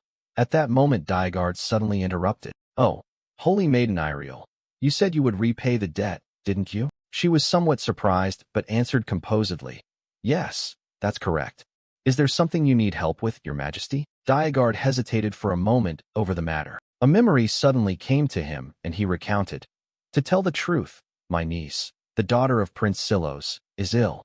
Many priests have come to see her, but not only could they not cure her, they couldn't even determine exactly what disease she has. I was hoping the one who repays the debt might visit her once." Hearing this, Ray stiffened, thinking, "What? I absolutely can't refuse." Ray ground his teeth and signaled Iriel to quickly refuse. "There's still a long way ahead of us." Seeing this, she silently replied, "I understand." Then she finally answered, "How could I refuse such a request, my lord?" Hearing that, Ray was completely shocked and spun to look at her. "What?" Diagard, satisfied with that response, said, "Thank you. I was quite worried, but with you and a saint by her side, I'm sure you'll manage." "Thank you, holy maiden Iriel." She forced a smile, her face darkening. This was not at all what she'd pictured in her mind. Outside, Ray groaned. Honestly, why does the road to the holy nation have to be so long? Iriel didn't know what to say. In this awkward moment, she simply offered a confident smile to smooth things over. She found an excuse to change Ray's mind. "Now that you're officially a member of the holy nation, you can come with me and learn how to use your sacred magic. In the long run, it could be quite useful to the whole world." Ray frowned and replied, "Isn't it going to take even longer if we detour through that prince's lands before heading straight to the holy nation?" She quickly answered him, "Well, yes, that's true." Afterward, Ray agreed with her. "Fine, whatever." Then he smiled gently at Iriel. "You mentioned someone was ill, right? If we can help them, why not visit as soon as possible? Go wherever needed, so long as we can treat the patient. That's the true duty of a healer." At that moment elsewhere, the cleric spoke up. "I apologize, holy maiden." The cleric's face showed concern. We've informed the holy nation that we're en route back. But if we say the saint is visiting the prince, I cannot permit that. I'm sorry, holy maiden, Iriel quickly explained. It was the king of Cilia's request. Please forgive me. But truly I was put in a position where I couldn't refuse. Then the cleric asked her, so what did the king offer in return? Iriel answered him. He didn't promise anything. It's simply to repay the debt for allowing us to stay here. Hearing that, the cleric sighed. If the king has sufficient reason to make the request, then I suppose we have no choice. I'll contact the holy nation and inform them we'll return later than expected. Iriel, feeling guilty, replied, thank you for understanding. We'll go now to save time. Ray glared unhappily at the cleric. On the road, Ray quietly pondered how people had reacted to his medical skills before. After my first patient was healed, their reaction was utterly surprising. I wonder how my second patient in this world will react. As the sun began to set, the cleric suddenly said, we'll stop here for the night. The cleric selected a suitable place to make camp in this direction. While Day was busy cooking something, a flurry of voices broke out. Hey, look over there. Is that the saint? The chatter continued. Doesn't he look even more handsome than the rumors? Go talk to him. Suddenly someone stepped up to Day, stammering, excuse me, saint. This person tucked hair behind their ear, face slightly flushed. Do you need any help, sir? Ray politely replied, oh no, I'm fine. Another girl stepped closer, cheerfully asking, if it's not a bother, could we sit next to you? We're just curious about what you're doing. Being surrounded by beauties once in a while, Ray replied happily, sure. I don't mind that at all. Please sit wherever you like, as long as you're comfortable. Hearing this, the two girls' little hearts pounded wildly. Thank you, sir. The girls clustered around him. What's this? Ray explained to them. Oh, this is a plant that grows in the Fey forest. The sun gradually dimmed. After a while, he finally escaped the girl's grasp, scratched his head tiredly, and wondered why these kids were so hyper. He couldn't get away. At that moment a voice rang out that drew Ray's attention to the Holy One. You're so young. Do you really think following him makes sense? He's just a kid who only does what he wants and even makes demands of the Holy Kingdom. One replied. Do you remember when the saintess once got slapped by a goblin? Hiding behind a tree, Ray heard this and was furious. I get how he is now always like that. Do they think it's okay to speak ill of others like that? The woman continued. We will only know when we go to the Holy Kingdom that he's just a puppet of the Holy One. Where did Iriel come from? She stepped forward and said, what are you saying about me and the Holy One? Why don't you repeat it to my face? She smiled a chilling smile. A puppet of the Holy One. Iriel asked again, or did I not hear correctly? Her gaze grew sinister. May I ask why you're talking about me and the Holy One? Maybe I don't know about this, so why don't you continue your conversation? It seems you have plenty more to say, don't you? Then both of them fell silent. She went on, if you don't speak up now, then I'll assume everything I heard is true. And that's your position, and I can do whatever I want, correct? The man earlier answered awkwardly. About that, we thought it important to remind people of all the things the deity has done. Iriel's gaze was more terrifying than ever. What's that got to do with you? Did I tell you to go complain about it to everyone? You say you act for me, but did I ever ask you to do that for me? At that moment the pastor stepped forward and interjected, Holy Lady. He was sweating profusely. The children only made a mistake. They still have much to learn. They meant no harm to the deity, so please forgive them. Saying that, he pushed the man down. What are you doing? Hurry up and apologize to the Holy Lady. Iriel replied coldly. Do you think an apology alone is enough? You dared to speak ill of the Holy One, call them a foolish child, and even a clueless puppet. And now you want me to forgive them? Faced with her barrage of questions, everyone was terrified. Iriel looked at them sternly. The Holy One is chosen by God. To be rude to the divine is to be rude to God. This is called contempt. She continued. Do you really think a sincere apology alone can solve this? However, if you fail to make me understand your reasons, Ray, who's still behind the tree, heard everything. Iriel said coldly, I honestly don't know what will happen next. The earlier girl trembled and stammered. Holy Iriel, forgive me. I shouldn't have spoken like that about you. Iriel, upon hearing this, angrily snapped. She apologized to the wrong person. She humiliated a Holy One chosen by God, and can't even apologize properly? She clenched her teeth. Some people, even if they want to apologize, simply can't. Hearing that, Ray felt heavy at heart and thought, what did she just say? Was she talking about me? He continued, thinking that bearing a weighty title like Holy One isn't easy for someone so young. She must understand how that pressure can make a person feel. Ray smiled wryly. He knew that feeling well. In a past life, he had been hailed as a genius surgeon. Ray exhaled and wondered aloud, "Why don't I step out?" With that, he spoke up. "Has everyone finished talking?" He stepped forward. It was getting hard to listen any longer. On seeing him, people cried out, "Holy One." Ray continued, "So that's how people think of me. You think I'm just a kid, a puppet, Holy One." Seeing the girl who had slandered him blushed and stammered, "We didn't mean that." The man beside her hurried to add, "We meant to say." Suddenly Ray spoke up. On reflection, they weren't entirely wrong. "If I do nothing, I'm just a puppet saint." Iriel, hearing this, wasn't pleased and shouted, "Holy One, what do you mean? How could you be a puppet?" Ray smiled and answered her, "Think about it. I have no holy power. What can I do when I reach the Holy Kingdom? Even if God chose me, don't you think I'd make a perfect puppet? Isn't that what everyone thinks?" At his remark, they just stared at one another. Iriel denied what they said. "Of course not. Who would think that of you? I'm sure God had a reason to choose you as the Holy One." Ray, hearing that, retorted, "Wait, who said God chose me like that? I only said many people in the Holy Empire think of me that way." He went on, "Because they're the ones talking behind my back. Would you mind if I dealt with them myself?" Iriel answered, "Yes, do it." Ray then asked, "If I want these people punished, what will happen?" Iriel replied, "The chief inquisitor will arrest them and execute them." Upon hearing the inquisitor, they begged in fear, "Please, sir, forgive us. We spoke thoughtlessly.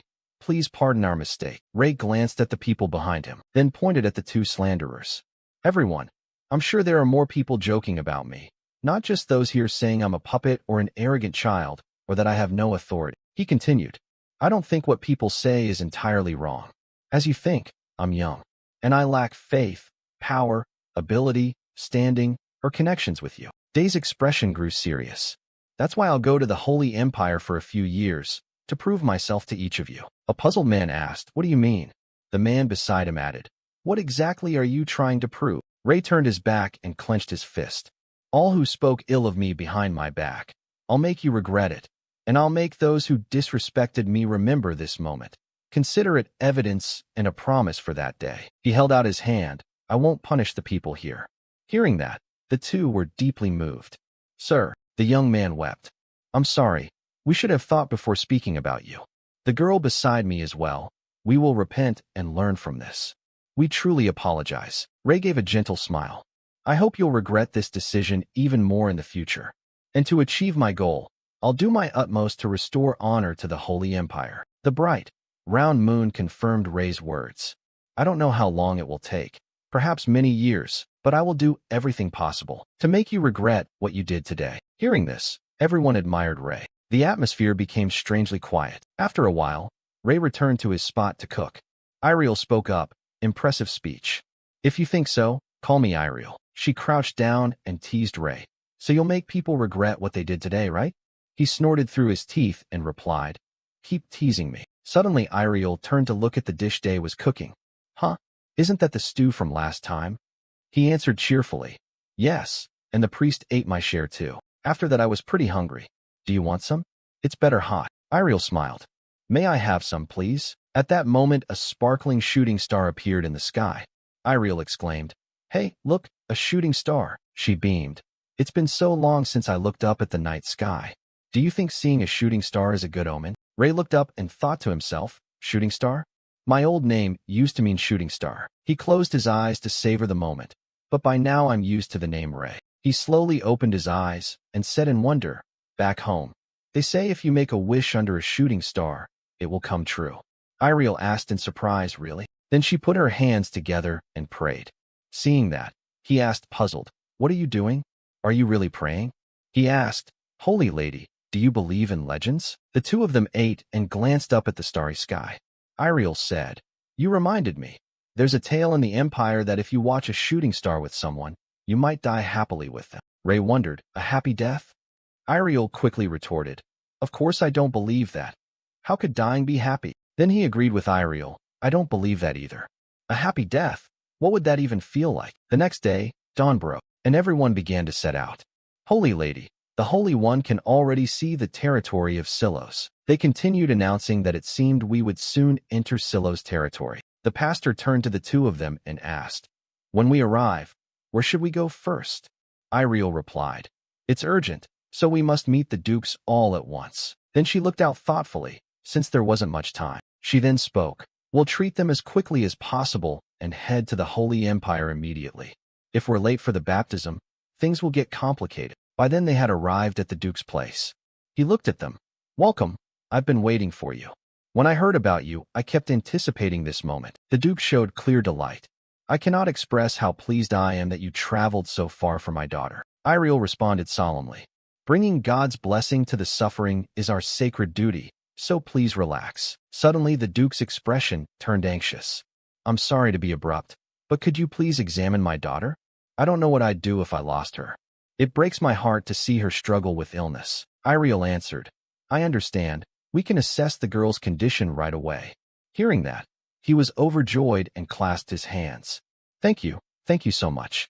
I'll do anything if you can heal her." Ray glanced at Iriel, thinking that even though she hadn't done anything yet, they already trusted her. She must be very good at being holy and being human too. By now they were near the girl's room mentioned earlier. A maid gently opened the door and announced, "The mistress Layla, the holy lady, has arrived." Iriel and Ray both looked surprised. Ray saw the girl's body covered in red spots and couldn't help thinking half her body was coated in redness. He began forming diagnoses based on his experience. Is the rash a severe case of herpes-like inflammatory disease? They must treat the girl before it gets this bad. What have they been doing? Layla hurriedly pulled the blanket up to hide herself, looking sorrowful. Terribly awful, isn't it? At that moment Iriel stepped beside the girl with a request. "Layla, may I hold your hand?" Layla gently placed her small hand into hers. Iriel took the girl's hand with her other hand and soothed her softly. "You've been in so much pain. From now on, everything will be okay." As she spoke, a warm golden light enveloped Layla. It was such a dazzling light that the Duke had to shield his eyes with his hand. He marveled. Amazing, holy power. The light gradually softened. Layla was so surprised she could only gasp, "Huh?" The girl raised her hand and looked at palms that were no longer covered in rash. Her skin was much better. Seeing those hands, Layla burst into tears of joy. "My hands are healed." At that, Iriel also spoke up. "The treatment is complete." She then turned to the Duke and asked, "You must have been so worried. Everything is all right now." The Duke, on the verge of tears, cried, my daughter, my daughter." Father and daughter embraced, overwhelmed with happiness. "Layla, father," the Duke replied. "Thank God, you're well again." He cried as he turned to Iriel. "Thank you so much. You truly are a saint. My child has struggled with this illness for 8 years, and I had completely given up. I will never forget this debt." Iriel smiled gently. "It's not necessary. This is also a blessing from God." Ray, standing behind, watched what had just happened in amazement. At first the disease seemed to require long-term treatment. It's unbelievable she cured it with just a touch. He cocked his mouth and wondered, does Yo really mean nothing in this world? Night fell. The Duke cheerfully presided over the lavish feast before him. "Now please eat your fill. Though it's a bit modest, I've done my best." Iriel replied politely. "You needn't do that. This is already too much. Thank you for the meal." Lord Hopeful spoke up then. "Just as the rumors said. I knew the saint was remarkable, but rumor couldn't capture your kindness. I wish to wholeheartedly thank you for healing my sister." Iriel set down her wine glass and answered calmly, "It is my honor. I will certainly convey your gratitude to our Lord Gaia." Hearing that, Hopeful praised her. She truly is the saint of the rumors. So humble. Ray beside him didn't look very pleased. The Duke, seeing this, asked apologetically, "You haven't said much. Does the food not suit your taste?" Ray forced a smile and replied, "No, it's not that. I'm just thinking about something else. Please forgive me for causing you concern." Iriel also spoke to ease things. "The saint carries many worries. Please don't fret too much." Hearing this, the Duke responded, "If the saint says so then." At that moment Iriel turned to ask Ray quietly, "Saint, what's the matter? Is something odd?" He replied softly, "No, I'm just tired." Hearing that, Iriel continued, "Is that so?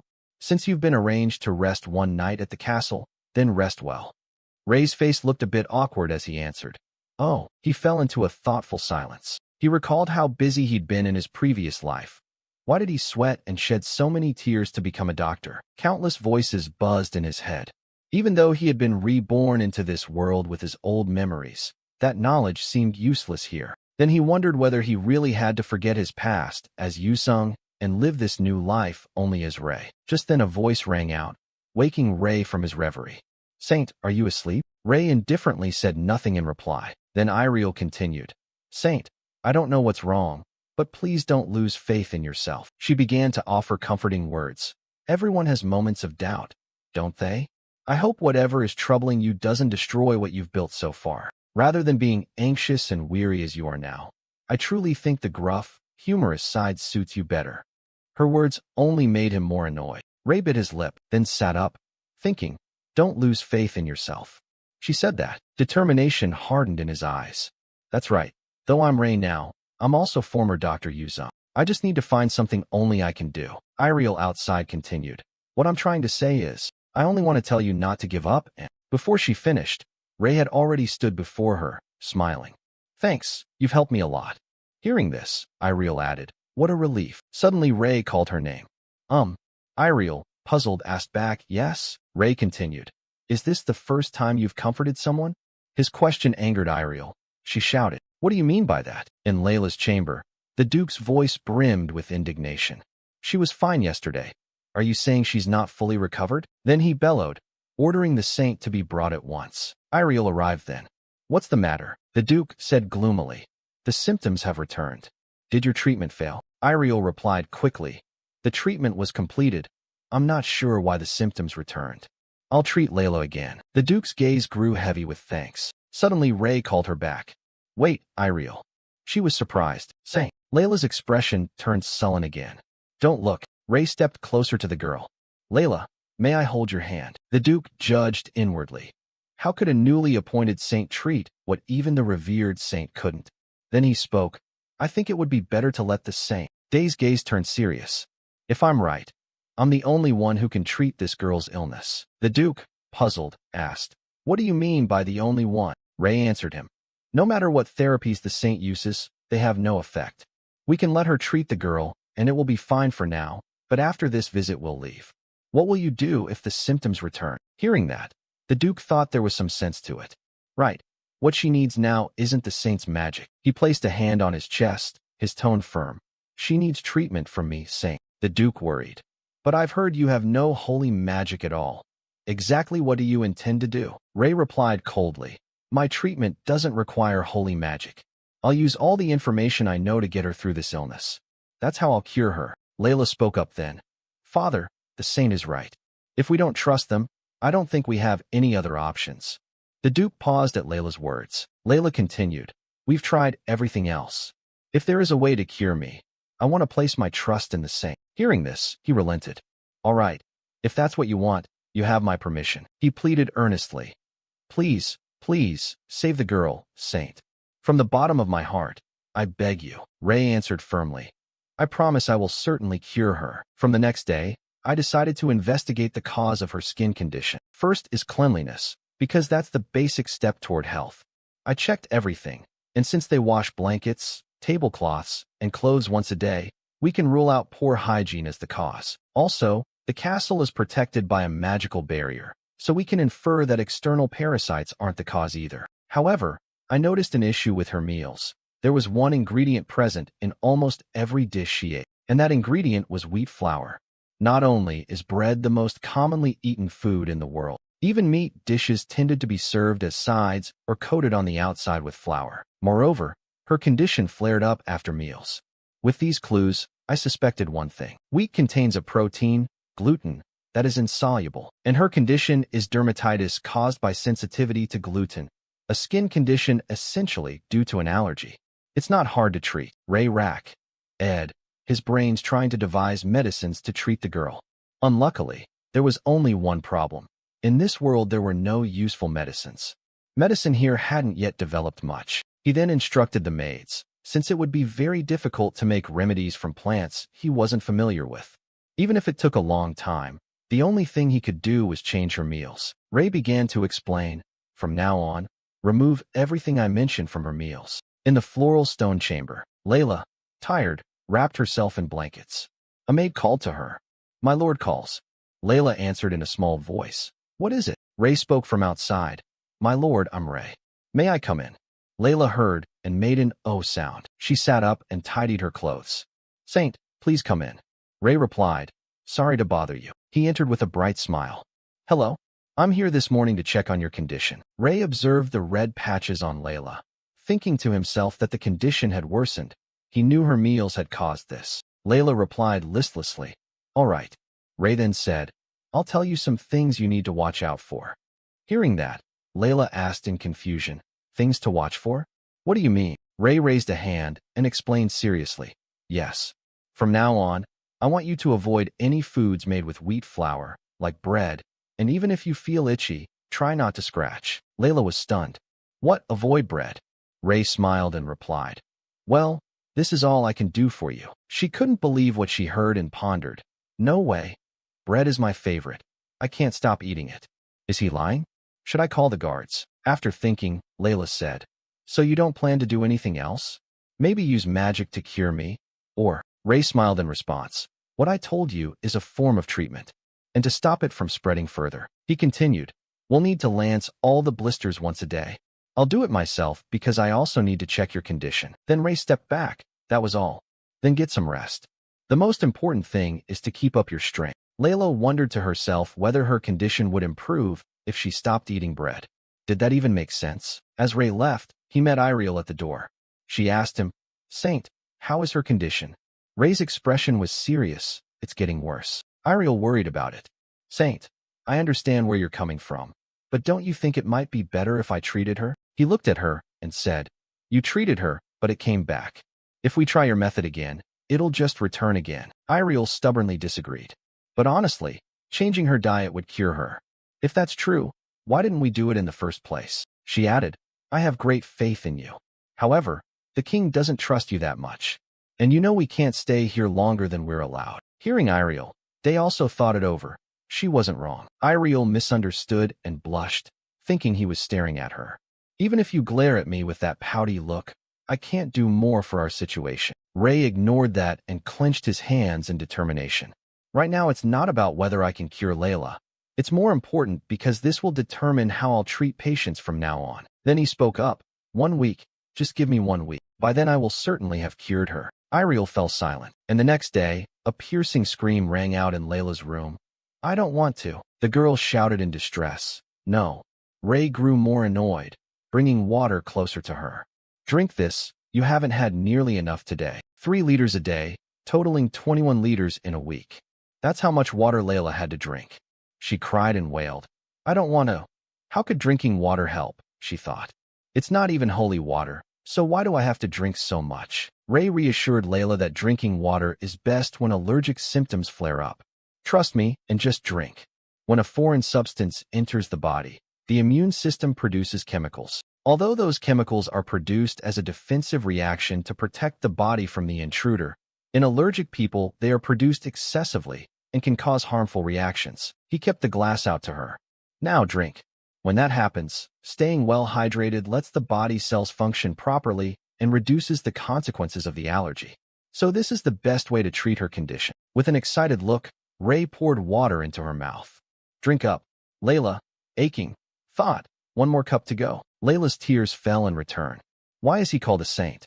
He's just a handsome lunatic. Thus, for days past, Layla was only allowed to eat salads.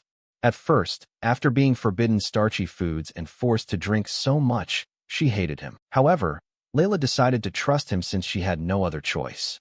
As a result, Layla stared into the mirror in astonishment and exclaimed, "Saint, is this real? My skin is back to normal." Her condition has improved at an impressive rate. Ray replied, "I promised I'd help cure you." Layla beamed and marveled. "The symptoms really did get better after I drank enough and stopped eating bread. It's unbelievable." At that, Ray winked at her. "Even so, we must be careful. We have to continue this treatment, okay?" Layla's initial sour expression melted into cheerful acceptance. "Yes." Ray stood with his hands on his hips, thinking that although he worried people in this world might react differently than those back home, it seemed there was no need to fret anymore. Now it was only a matter of time before Layla fully recovered, or so he thought.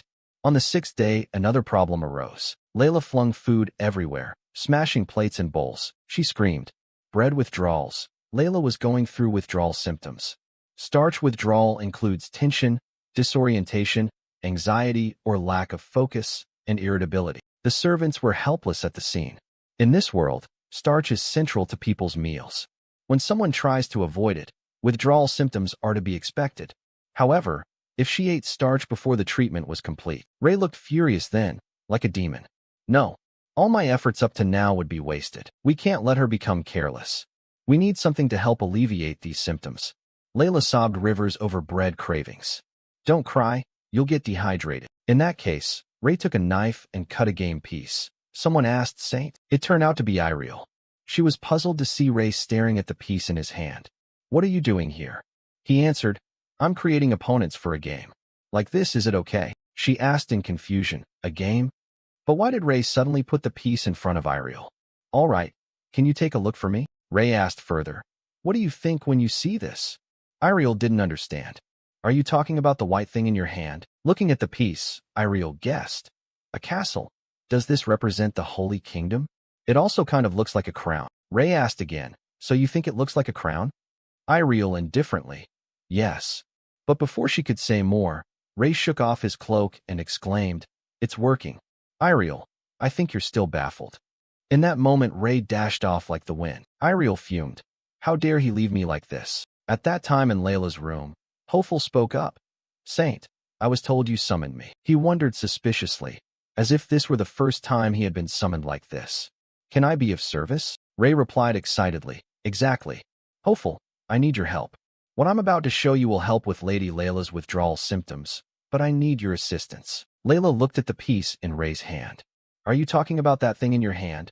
Hopeful also asked, What is it? Ray spread the pieces out on the board. This is a game called chess. Hearing the unfamiliar words, the two repeated, Chess. Ray began to explain the rules. Yes, from now on each person commands their own army. The rules are simple. You capture the opponent's king by moving pieces. It's a game to see who is the better commander. He picked up the king. But each piece also has its own movement rules. All three, Layla, Iriel, and Hopeful, were dumbfounded. You're explaining the rules? They replied. Yes, what I'm holding now is the king. Like a real king, solemn and kept from unnecessary motion, it can only move one square. By contrast, the queen is completely different from the king. As long as she's not captured, she can move however we want. Similarly, each piece has its own movement rules. I'll explain them one by one. Hopeful rubbed his chin. Interesting. Though the rules are simple, there are many possible moves. This system is quite complex and could be useful in training real troops.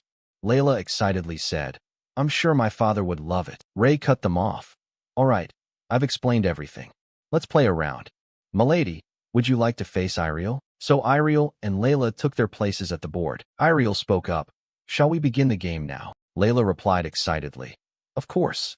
Holy maiden, I won't go easy on you. Ray folded his arms and thought. Fortunately, she seems very interested in this. As long as she enjoys it, it will distract her from the withdrawal symptoms. Suddenly Iriel said, Check, should I say that? She was overly confident. How about that? This is the power of the holy nation. Even if you run, there's nowhere to escape. Then she teased Layla. Don't give up. I'll spare you if you become my subject. Her teasing made Layla burst into tears, and then she resigned herself. She lost. Iriel laughed excitedly. This is so much fun. At that, Hopeful shouted, Holy maiden, allow me a match with you. Iriel, seeing this, taunted, trying to get revenge for your sister? Then she confidently replied, ready to accept any challenge. You can go first. In time, everyone will kneel before the might of the holy nation. Ray watched everything unfold, thinking to himself that it was better than he'd expected. They seemed to really enjoy the game. A voice rang out, cutting across Ray's thoughts. Check. Iriel winced in pain, but accepted the reality. Duke Lord Silos, you are formidable. Hopeful replied confidently. You think our domain would be so easy to beat? With a slightly sly expression, Holy maiden, your move. I'll show you what our domain was built from. Ray intervened between them. All right, don't get carried away. Up to this point, I think this is the best way to distract the lady from her withdrawal symptoms. However, an unexpected change occurred. A shout rang out again. The Duke entered and looked at the chessboard with excitement. It was a game called chess created by the Holy One, and Hopeful immediately bragged about it to Duke Silos. Hopeful happily replied, "It has a complex system and is an amazing game. Father could even apply military strategies into this game, you know." The Duke stared at the board thinking, for him to create such a perfect game, Ray must truly be a child chosen by God. Amazing. If I can use this properly then. After the Duke became interested in chess, things started to get weird. Ray had his own thoughts. The ceremony we agreed on already passed. So why is there still no word? Suddenly something caught Ray's attention. Who are these people? Seeing even the servants start playing chess, Ray was utterly shocked. Even the servants are playing chess. Then he looked at the people crafting.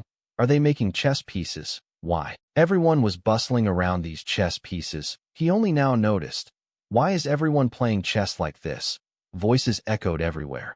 What are you doing here? Wait for 2 more boards to open. Ray's face was full of judgment at the scene. Chess was originally only to help with Layla's withdrawal symptoms. Then he exclaimed, "What on earth is happening? I never thought it would spread through the entire Silos castle like this." Ray and Iriel went to meet Duke Silos. The atmosphere turned quiet. Iriel spoke first. "We came here at your invitation." The Duke politely responded, "Greetings to both of you." His gaze landed on Ray with disbelief.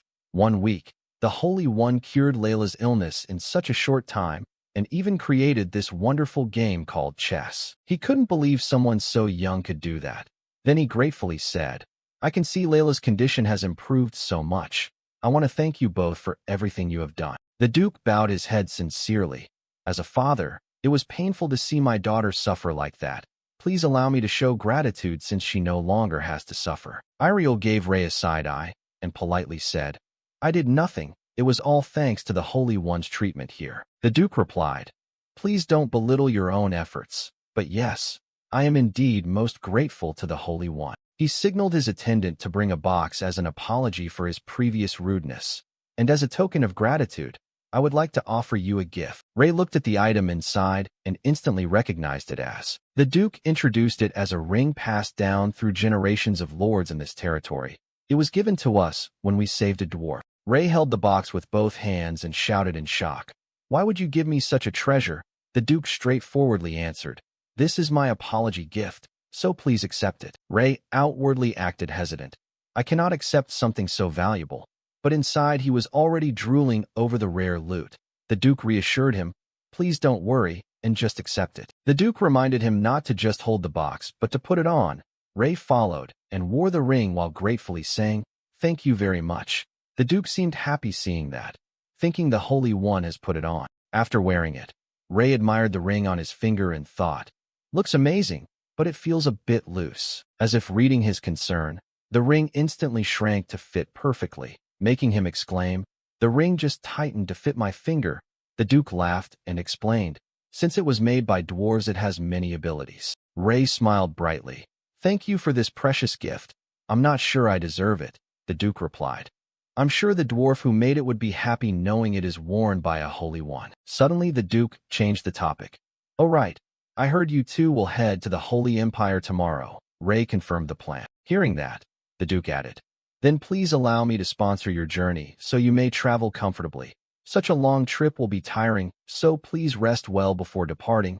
Once again, thank you both very much." Night fell over the sky. Inside the room, Ray and Iriel sat chatting on the sofa. "I'm glad everything ended well." "He is really kind, huh?" she replied. "I don't know. Do you not like him flattering you or something?" Ray looked at her judgingly, thinking, why think so negatively? Right then a knock came from outside. He quickly turned his head. "Huh? Are we expecting anyone?" Iriel was also confused. "I don't know. I don't think so." Ray wondered, who would come at this hour? The door opened and 2 familiar faces appeared. Hopeful politely greeted. "Forgive me for visiting so late," Layla continued.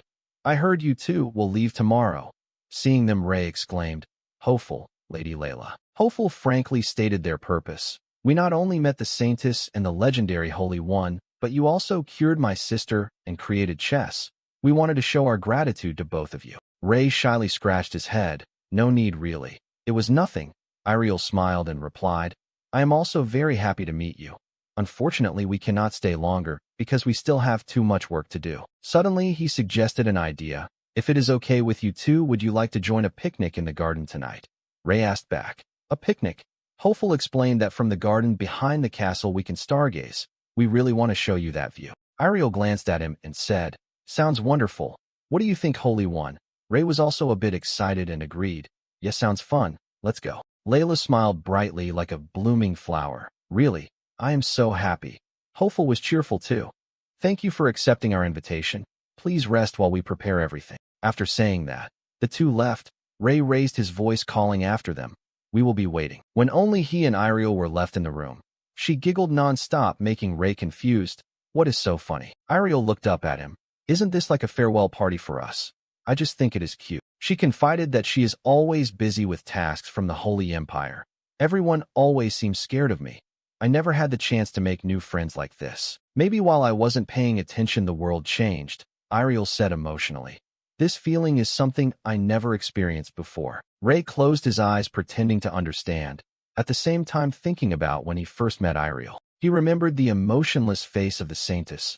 She was cold and blinded by her goals. And she was also very violent. But now that Ariel is no longer like that, even though she asked if the world changed, the thing that actually changed, he thought in his heart, is her, Ariel. Thinking that, he urged her, Are you going to keep spacing out? Let's go.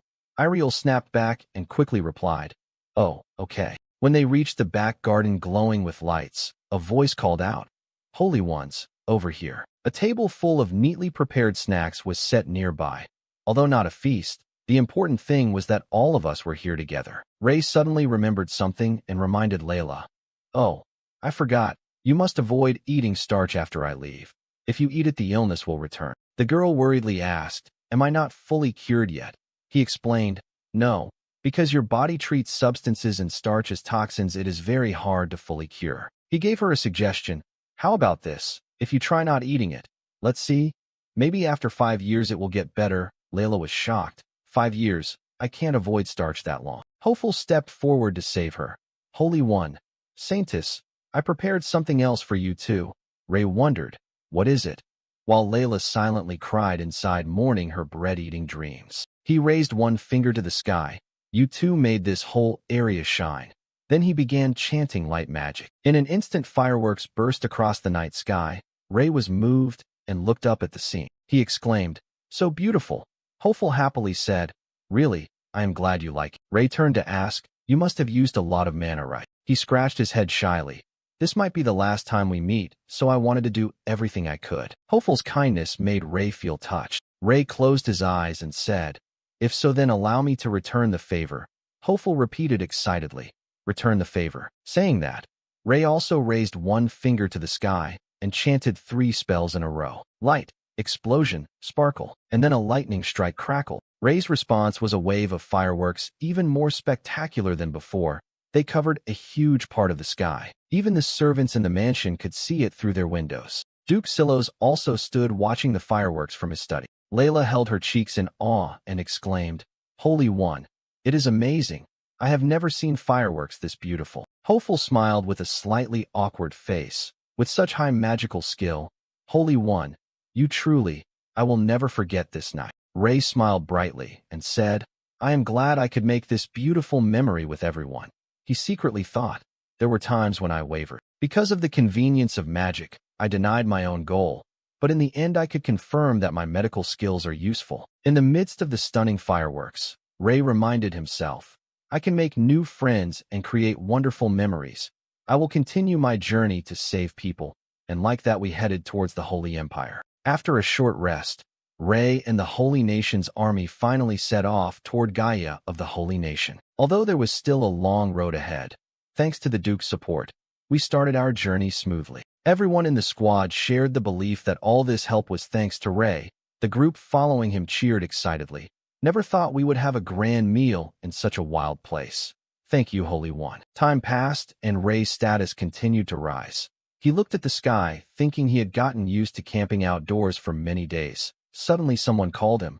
Greetings, Holy One. Ray noticed and looked over. A smiling nun said, We were inspired by the game called chess that you created, and we formed a group to learn and practice it. She brought a chessboard and hinted, "If you don't mind, we hope to learn a few moves from you." Following the nun was a whole group of people, which shocked Ray. "Why is there such a crowd?" he said. "Huh, why would I mind? I was getting bored anyway." Seeing him agree, she happily cheered, "Thank you." Before they could celebrate much, Ray showed a mischievous smile and added, "In return, I will not go easy on anyone, even beginners." They were terrified. The nun felt a bad omen, but since they had started it, they couldn't escape anymore. Yes, and that was the beginning of the Holy Nation Army's chess battle. The first opponent was the nun. Ray picked up a piece and said, "Check." She was stunned in 4 moves. The second victim was a knight. "Check." He grabbed his head in disbelief and screamed, "How did you do it in just 4 moves?" Because the Holy Nation Army didn't know Ray had once participated in an international chess tournament. He checked again, and everyone lost within 7 moves. Some only lasted until the 4th. And just like that, Ray became unbeatable and left a mark in their hearts. He even began building his handsome reputation. Not only that, the prejudice the army had toward him also improved. The defeated victims instantly turned into hardcore fans. "I knew it. He is a lone, undefeated king." And so another day passed, and everyone fell asleep. The next morning, Ray had a doubt. "Why do I feel like we keep circling around the same area? Is the road too hard?" Iriel answered, "After getting through this area, it will be easier. The path to the Holy Nation is no longer far." Hearing that, he let out a small sigh of relief. "Really? That is good news." The two were sitting in the carriage when suddenly it shook violently. "What the heck?" A knight looked shocked, as if seeing something unusual ahead. And indeed, someone shouted a warning. A group of giants appeared. "Prepare for battle." Ray sat inside the carriage, pointing outside. "Looks like some monsters appeared. Are you sure we don't need to help?" Iriel confidently replied, "Of course, the knights will handle it easily." He wondered, why don't we help so we can get back en route sooner? It's not even more than 3 monsters. Iriel stared at him and added, "If we move, they will have to change formation to protect us. The knights will argue because of that, and everything will only get more complicated. Just trust the Holy Nation Knights." Ray had no rebuttal and thought she wasn't wrong, but still. One giant monster picked up a huge rock, then immediately threw it at the carriage. A knight who looked high rank rushed in and sliced the rock apart. He gritted his teeth angrily. "You are really stubborn, huh? Just a bunch of monsters, yet so hard to deal with. We still have a journey to continue." That person was the captain of the army, Hario. He spurred his horse and shouted orders. "The platoon, adjust formation to protect the Holy One and the Saintess. The Holy One and the Saintess are waiting behind. Make sure the monsters do not approach them." As he said that, a monster's fist was already right next to him. Someone panicked and shouted, "Sir Hario, watch out." He quickly turned his head as instructed. The punch was only a split second away from hitting. At the critical moment, someone cast a shield, and it was none other than Ray. He slammed the large shield into the monster's body. After that, the shield vanished. Ray smirked. "I knew coming out here was the right choice. You could have died, you know." Hario shouted in worry, "Holy One, it is dangerous out here." Ray calmly gathered power into his hand and replied, "It is fine. These giants seem stronger than you thought, huh?" With that, he extended his hand. Mysterious power shot toward the monsters. It was a triple magic spell. Not stopping there, he cast Thorn Earth Spear and Fire. With the final silent chant, a spiked earthen mound wrapped in flames smashed down on the monsters. The scene made Hario's jaw drop. Once Ray finished, he asked, "Are you hurt?" Still stunned, the man replied, "Thank you. Your protection saved my life." Ray winked and waved casually. "Don't worry about it. We are here to help each other after all." Hario was a little emotional and thought, "If I remember correctly, the Holy One is only 15. How can he use magic at this level?" Ray sniffed the air and wondered, "Smells like grilled meat. I wonder if monster meat tastes good." Meanwhile, Hario was still lost in thought. He used just one spell trigger to activate a 4th-tier Earth Spear magic circle, and even used Thorn and Fire together. This is at least 5th-tier mage level. No, he may be at 6th tier, a level ordinary people can't reach. Suddenly, Iriel called out, "Holy One." He asked, "What is it, Iriel?" She put her hands on her hips and sighed as she approached. "Why don't you stop spreading rumors of being a magic genius?" Ray felt like someone popped his balloon. "Is that all you wanted to say?" She looked at the flaming spiked mound he created and said, "That's not it. It is just intuition. There is no way a giant should be that strong." Iriel suggested, "I have a bad feeling. We should start moving before more monsters come. Ray pointed forward with a boom. I think it is too late. From where he pointed, several short monsters with green skin and pointy ears appeared. Iriel gasped. Goblins. Hario scoffed. Just tiny goblins dare block our way back to the Holy Nation. He volunteered. We will handle them. Try not to waste time. A knight answered loudly. Understood. With that he charged forward. Filthy goblin. Die. But contrary to expectations, the goblin lightly jumped and dodged. The knight panicked. It dodged. Then the goblin countered with a claw swipe. The strike pierced through the armor, causing the knight to panic even more. How can this be? How can a goblin be this strong? There is no way goblins have such strength. Behind it another one was chanting magic. Seeing this, Ray let out a hum. Seems like it is much stronger than normal goblins, huh? Iriel added. Looks like it. Although I hate to say this, but I think from now on we have to fight ourselves. Iriel stomped her heel to gain momentum, then moved continuously in a swift and dazzling manner. Every goblin she passed was taken down. Ray watched her and assessed in his mind. When it comes to physical techniques, Iriel is definitely stronger than me. The moment he got distracted, someone shouted a warning. Holy One, a monster is charging at you. As expected, a goblin was pouncing at him from above. Ray instantly cast Wind Slash and blew the monster away. After a while, Iriel and he stood back to back. She analyzed. No matter how many we take down, they keep appearing from somewhere. Ray agreed and continued. Yeah, if we let this continue, we will lose control. Iriel suggested an option. If we can finish them all at once, then it should be fine. Ray found this very reasonable. All at once? Then why don't we try it? Although the idea came from Iriel, Ray's response confused her. Huh? What? Before she could finish, he shouted, Hey goblins over here. Ray stuck out his tongue to provoke them. The goblins immediately set up an ambush. They charged straight at him, and Ray continued his dog-teasing project. Bet you can't catch me. Iriel watched, turning pale. Holy One, do you have any actual magic skills? Ray ran at such high speed that his figure vanished from sight. Behind him were the furious screams of the goblins. Suddenly, when he reached a tree, Ray stopped and turned around. The monsters instantly surrounded him. Ray exhaled and sighed. There are more than I thought. He looked ahead thinking, I wonder if this distance is far enough from the army. Then Ray gathered a fireball in his hand. The goblins pointed and mocked him. Roughly translating their language probably means, Is that all? This guy is hilarious. Ray pointed at the fireball and asked with a grin, Scary, right? Oh really?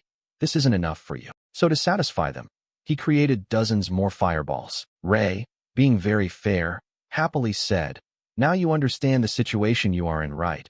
I prepared one for each of you, and no one is missing. The goblins were shocked stiff. Then the fireballs rained down all at once, causing a huge explosion. The shockwave reached the knights who were already quite far from him. Hario instantly recognized that was the direction the Holy One ran off to. He shouted toward that area, Holy One, are you all right? When they arrived, a giant crater remained on the ground, still radiating heat. Hario panicked. What is this? Through the dusty haze, a silhouette walked forward. Don't just stand there doing nothing. Don't we still have a long journey ahead? Ray smiled, brushed the dust off, and said, Let's leave this forest quickly. I hope we won't have to face monsters again. Hario finally snapped back. All right, we will prepare to depart immediately. At night in the forest, Ray spoke to Iriel. I have a question. Under the flickering fire, he asked, Normally are monsters as strong as the ones we met today? She replied, They usually are not that strong.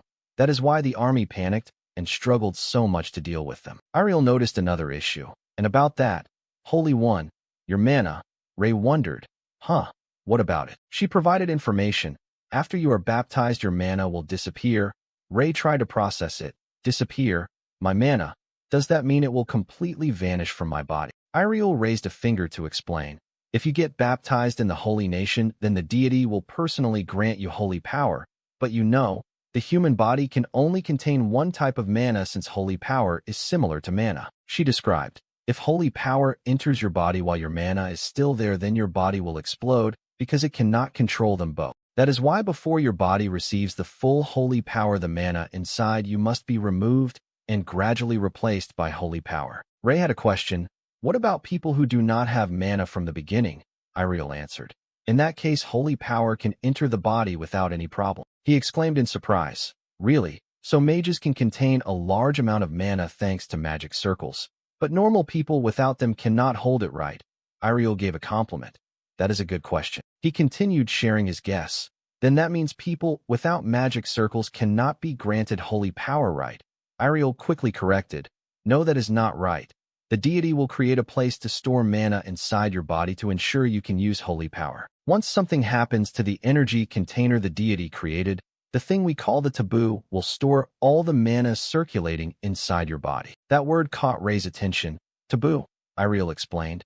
It is a term that the other holy ones came up with. She lowered her eyes to her hands and continued. Just like how we cannot go against what the deity has spoken, we also are not allowed to say or do anything that violates our faith. People call those taboo. She laughed at herself. Sounds funny, right? We cannot even say what we want. Ray spoke up about that. Actions that go against taboo. What happens if we do something that violates our faith? He asked seriously. Ariel grabbed a few sticks and said, remember when I said the taboo runs through your body? If you go against the taboo, then all the mana in your body will vanish. She tossed the sticks into the fire as an example, and you will disappear along with it. Ariel watched the wood burn to ashes and slowly added, forever, in this world. Ray frowned. Just saying one wrong word can make your body vanish from this world. Sounds like a threat for anyone daring to curse out loud. Ariel rolled her eyes away and laughed. I have heard of a few cases of people disappearing for that reason, so I have to make sure I keep track of everything. In any case, you will not actually end up like that. Just know that your current mana will disappear one day. Ray had another question. I have one more. If all mana disappears and my body gets filled with holy power, then mana will never return. Ariel answered. Not only will you be unable to regenerate that mana, but the magic circle in your body will no longer function. Ray understood immediately. Then I will lose mana forever. She gave a stiff smile and did not deny. Once you get used to it, you will see holy power has its own strengths. Even if you cannot use magic, you can supply others with it through holy arts. And you will still be able to help people throughout battles.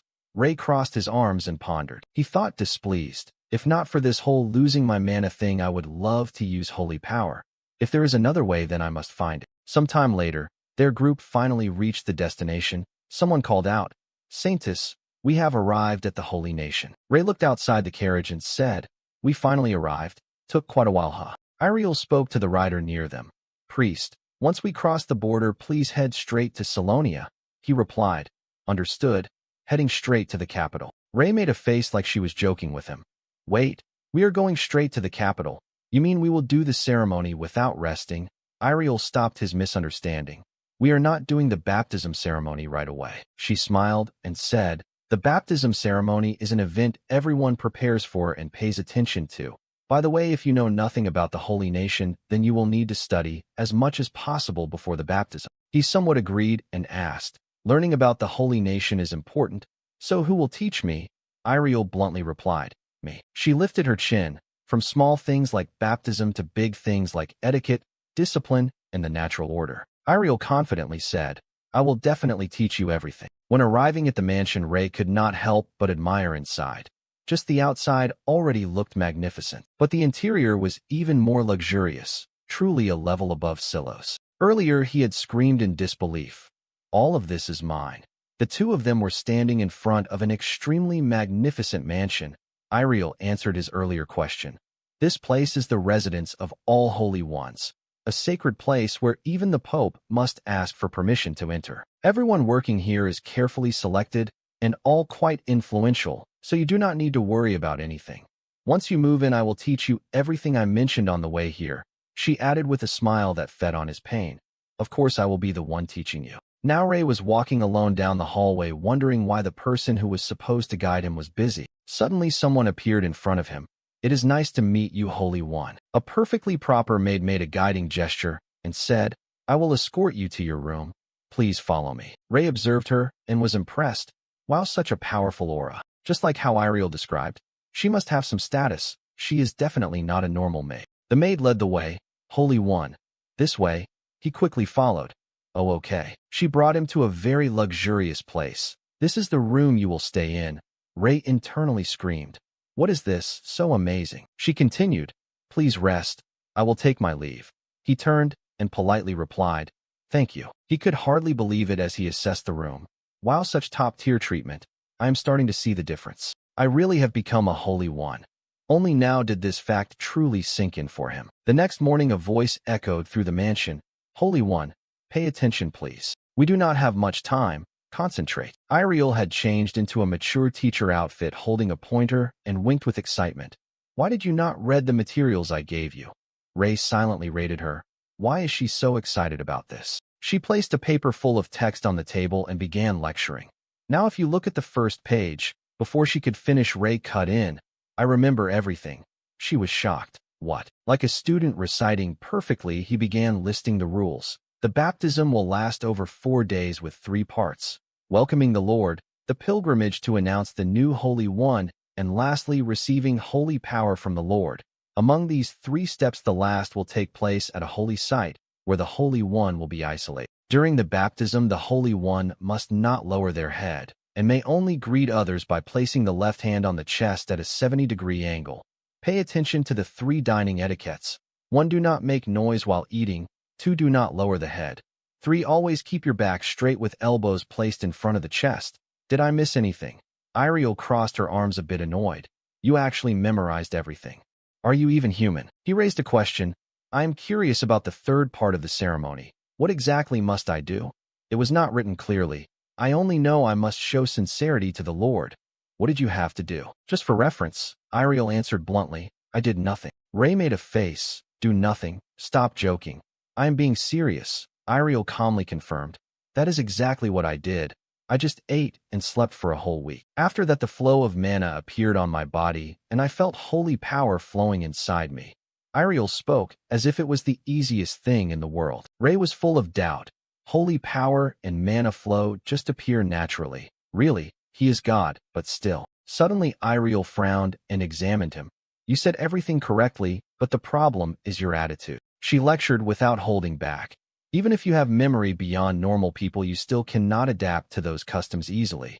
Remembering and doing are 2 different things. After saying her piece, Iriel removed her glasses because it was time to eat. Why don't we practice while we eat? Ray had no choice but to agree fine. At the dining table, Ray used knife and fork to cut steak perfectly. Iriel had nothing left to say. She felt a bit disappointed. You did well, though, he proudly replied. Of course. She refused to accept defeat and challenged him. But there are still many things left. Just wait. Her aggressive attitude confused him. What now?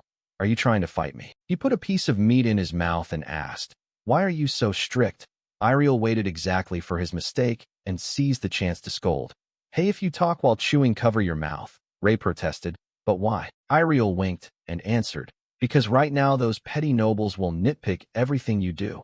To stop them from nitpicking, we must make all of this become instinct. Ray's mood dropped. Seriously, just rest already. Iriel smirked mischievously. How can I rest when I have such an important duty? I even want to stay here with you longer. Suddenly someone called her. Saintess, the maid from yesterday entered. I am very sorry, but please allow me to say this. Iriel wondered. Yes, what is it? The maid straightforwardly reminded. A saintess like you staying in the room of a newly arrived Holy One will attract too much attention and create many bad rumors about you too. Ray immediately recognized her. Oh, it is her. She continued. I know this may sound rude, but please understand I only wish to help you avoid unnecessary trouble. Iriel looked at the maid as if evaluating something, then spoke. What is your name? The maid suddenly realized. Oh, I am. She introduced herself, Yuklawud Belacroix. The name caught Iriel's attention. She thought. Did she just say Belacroix, one of the 3 great noble families? Among the many noble families in the Holy Empire, there are 3 families that serve the Holy Ones, and 6 more that are granted titles for their achievements. Iriel wondered why someone so important was chosen to serve in the Holy One's residence, thinking that she expressed understanding. Even if I joke about it, I also know we must be careful. Ray could not wait any longer and said, I should head back then. Iriel casually replied, All right, now shoo. She glanced at the maid. And you? Yuklawud of the Belacroix family, right? I will remember you. Thank you for the advice. The maid humbly said, It is my honor. Ray repeated her name in his mind. Belacroix, he thought. If she has a title, then she must be a noble working as a maid. The Holy One is more important than I thought. That night, Ray's door quietly opened. He was sleeping deeply. Yuklawud silently stood by his bed staring at him with a frightening, killing aura. Holy One. She reached her hand out as if to do something, but halfway she stopped and clenched her fist. Euclid's face remained cold with unknown thoughts. A second later, she simply turned around and left. The next morning, Ray enjoyed his tea as if nothing had happened. He praised without holding back. Your tea brewing skill is truly top tier. Euclid humbly replied. Thank you.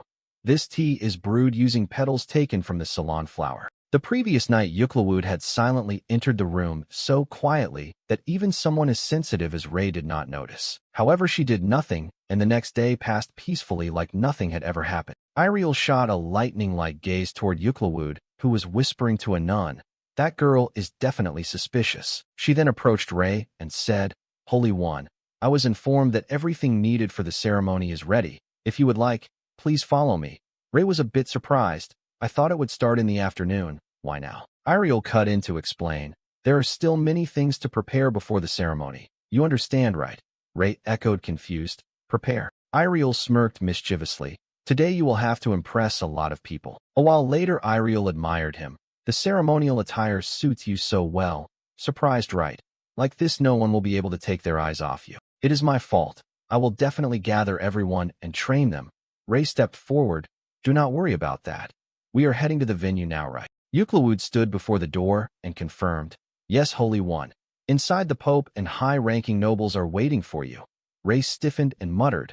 I am so nervous. I have no other choice. Let's just go for it. The doors open. Someone announced. The Holy One and the Saintess are entering. Everyone present immediately doubted inside. That is the new Holy One. That kid is the Holy One. But then they all secretly shared the same thought. This is my chance. Two nobles eagerly approached and greeted. It is an honor to meet you, Holy One. Truly a great honor. If you do not mind, please allow me to introduce myself. Suddenly, a hand blocked them, protecting Ray from behind. Iriel sternly reminded. I understand you are all excited to meet the Holy One, but acting like this before the ceremony is improper. Once everything is over, I believe you will have the chance to greet him. The two nobles instantly turned pale. Saintess, you are right. Euclid also added, please maintain proper etiquette toward the Holy One before the ceremony and absolutely avoid any rude behavior. Someone recognized her as the young lady of the Bellacroix family. At that moment, no one dared to squeak anymore.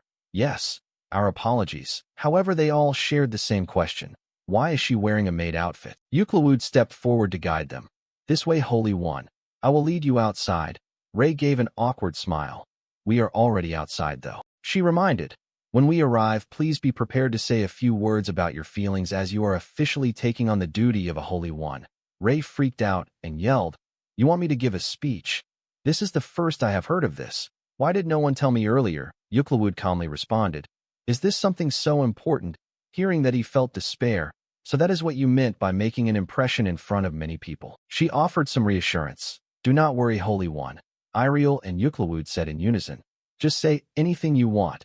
Everyone will automatically interpret it into what they want to hear. Ray witnessed this duet and thought, the upper class all think the same, huh? In the end, he accepted his fate with a sigh. Fine, then what I am planning to say is, Iriel cut him off. Holy One.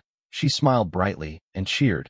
Good luck. Ray smiled back and replied, all right. Under the clear blue sky, hundreds of people gathered beneath Ray's mansion. He felt a bit pressured, although I do feel a little better now. He wondered, why are there so many people? Did everyone in the Empire gather here? Euclid spoke. Holy One, please take this. He asked, what is it? She explained, a magic tool. If you hold this in your hand, your voice will travel much farther. Hearing that, he rejected it. Oh, I do not need something like that, Euclid reminded. Although I do not want to interrupt you, I think people may have trouble hearing you. Before she even finished, Ray already used his own magic to cast an amplification spell. Euclid was shocked, thinking, magic. While Ray began his speech, I send my warmest greetings to everyone present here today. Some citizens were confused. He just said, warmest. Ray continued, my name is Ray, and I am the successor Holy One chosen. God has chosen someone young and inexperienced like me to be the true Holy One, so I honestly do not know what more to say. I am just an ordinary boy who grew up in a countryside of this nation, but even so, I was chosen to be the Holy One. And I promised that I would choose a few among you before coming here. That promise was to ensure the holy nation would stand at the peak of this continent. Allow me to declare that promise to everyone standing on this land. I vow to make the holy nation of Gaia the strongest kingdom on the continent. Ray ended with a confident smile. He then raised his hand. Surely hearing such a declaration from a child, especially about something so grand, must sound a bit ridiculous to you. However, something appeared behind him, which shocked Yuklawud. The crowd was also stunned. Ray placed a hand on his chest. As long as you continue to trust and support me, I will give my all to support you. A massive fireball floated in the sky and the crowd gasped. Is that a meteor?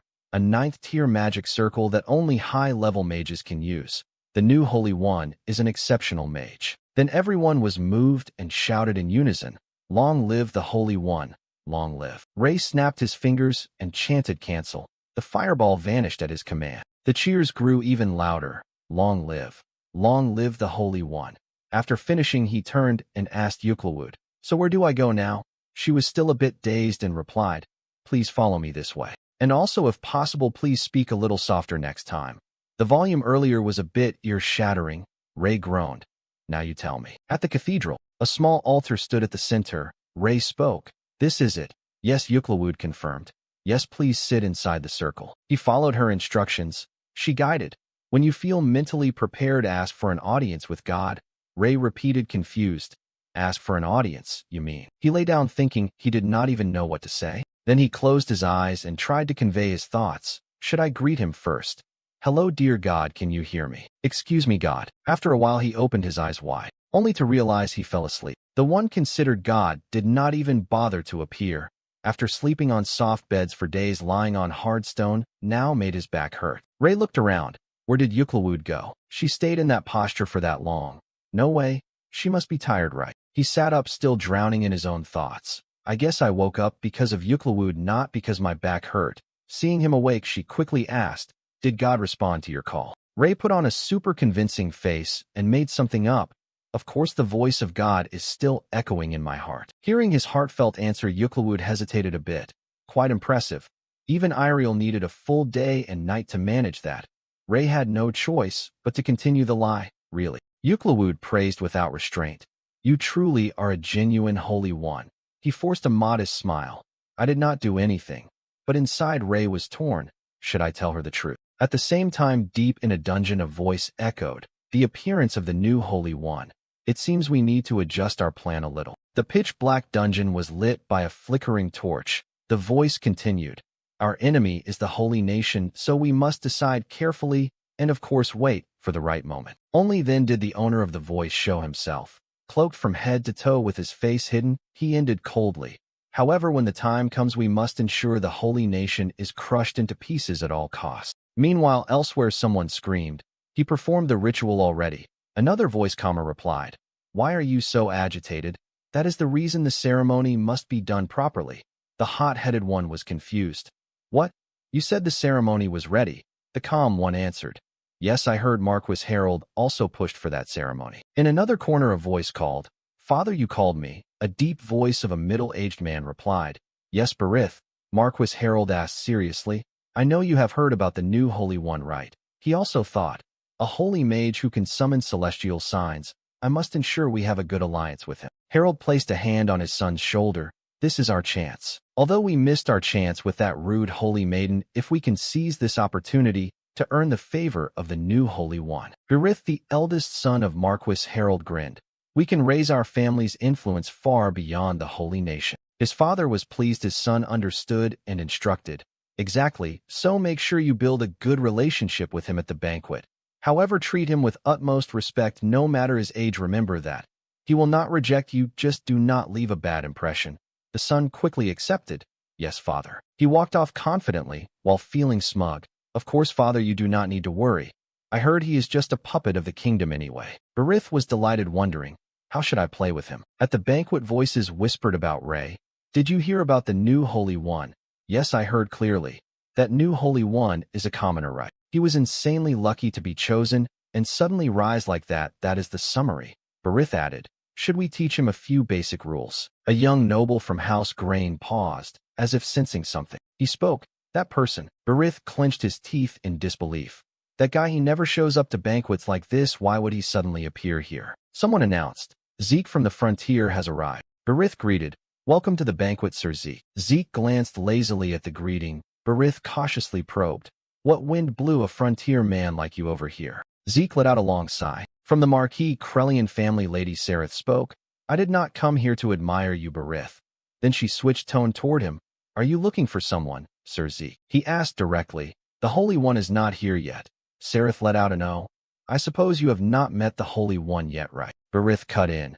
He will arrive soon, so why do we not wait for the Holy One together? Grain replied. He must be busy with something urgent, so he could not come right away. Berith swallowed his irritation and echoed. Yes, that must be it. He cursed inside. That shameless brat. In the room, Ray's voice came out. This was made just for me. He changed into another outfit again, amazed. So comfy, like the tailor measured me exactly. Yuklawud confirmed. Yes, sir. Just as you said, sir. I estimated your measurements the day you arrived and sent them to the tailor. The outfit is tailored exactly to your size, so it fits perfectly. Hearing that, Ray was even more impressed. You got my exact measurements by just eyeballing it alone. Yuklawud replied modestly. With enough practice, anyone can estimate like that, sir. He grinned brightly, praising. I knew you were talented the first time I saw you, but you are even cooler than I thought. Awesome. Yuklawud paused a bit, then with the same blank face answered. Thank you, sir. I will guide you to the banquet. Please follow me. Ray's smile turned a bit stiff. He thought. No reaction at all. She really is like a machine. Back in the grand banquet hall, Grain commented. The Holy One is later than I expected. Sareth agreed. Yes, I think he needed some time to prepare. Berith joined. Anyway, did you hear what happened during the ritual? Grain chuckled. I did, but I do not know the details, he speculated. Looks like we will hear a very impressive speech from the Holy One. Saying that, Berith smugly thought. Ha, he is still just a commoner. At that moment, someone announced. Attention please, everyone. The Holy One has arrived. The three, Berith, Grain, and Sareth, all looked toward the entrance. He is here. Ray walked in with confidence, followed by Yuklawud. Berith thought. That is the Holy One. He is different from what I imagined. That composure, that confidence, everything seems flawless. Then Berith approached awkwardly. Greetings, I am Berith, the eldest son of Marquis Harold. Ray smiled. So you are from House Harold. A pleasure to meet you. He clenched his fist inside bitterly. I cannot find a single flaw in him. At the same time, others also approached to greet. I am Grain of House Grain. Ray responded with full etiquette. A pleasure to meet you all. Berith gritted his teeth. At this rate, my plan will be ruined. Then he spoke up. I heard the Holy One used to be a commoner, correct? Berith was determined. I must strike him to gain control. Ray did not hide it. Yes, I come from a small village in the kingdom of Cilia. He continued. So this must be your first time attending a banquet like this, right? After all, how could a commoner ever attend such a grand banquet? Ray immediately sensed Berith's hostility. Oh, look at this guy. Yet he stayed calm and smiled. This is indeed my first time here, as you said. Commoners are not allowed to attend banquets. Berith hinted mockingly. Now that you are no longer a commoner, that rule no longer applies, right? Do you find the banquet here overwhelming? Ray stared at him, thinking. There are always people like this. They are never satisfied with what they have. They cannot stand quietly staying in the background, so they act indifferent and dip their toes into politics to compete for status. Truly trashy people.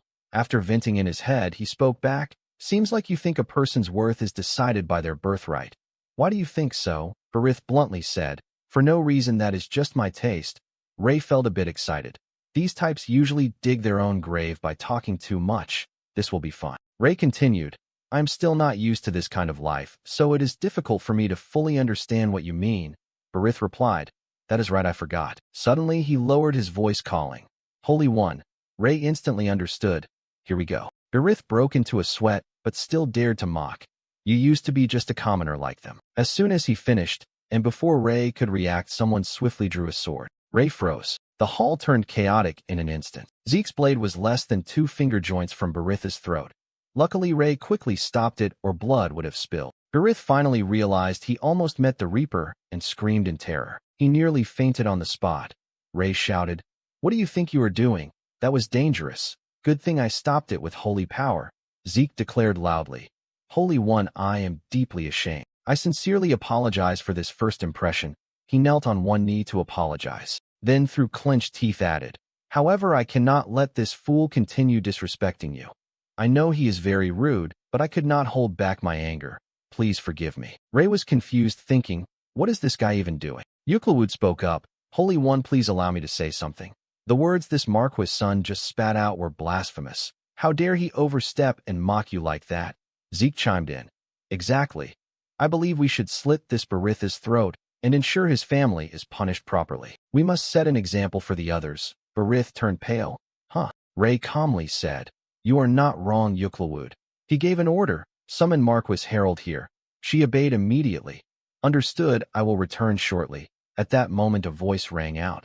No need. Iriel glanced at the man with a dark face coming down the stairs and said, he has been watching from the second floor and is already on his way down. Harold, humiliated, growled, "You idiot." Berith turned ghost white and stuttered, "F father." Without another word, Harold slapped his son across the face with thunderous force and cursed, "You fool." He screamed for his life. "Father, stop hitting me." The scene left everyone stunned, and they all shared the same thought that someone should stop him. Then both father and son knelt before Ray. Harold even bowed his head to the floor. "I sincerely beg you, Holy One. Everything is because I failed to raise my child properly. Please forgive his rudeness." After saying that, he urged his son, "Berith, what are you doing? Hurry and beg for his forgiveness." He rushed to comply. "I am sorry, Holy One." Yuklawud coldly spoke. "Do you think doing that will make the Holy One forgive you?" Zeke, like a loyal guard, was itching to draw his sword. "If you wish, Holy One, I can punish them immediately." The only sane one was Ray, who raised his hand to stop them. "Hey, stop, calm down." He looked down thinking, how should I handle this? Then he spoke, placing the difficult question onto Marquis Harold.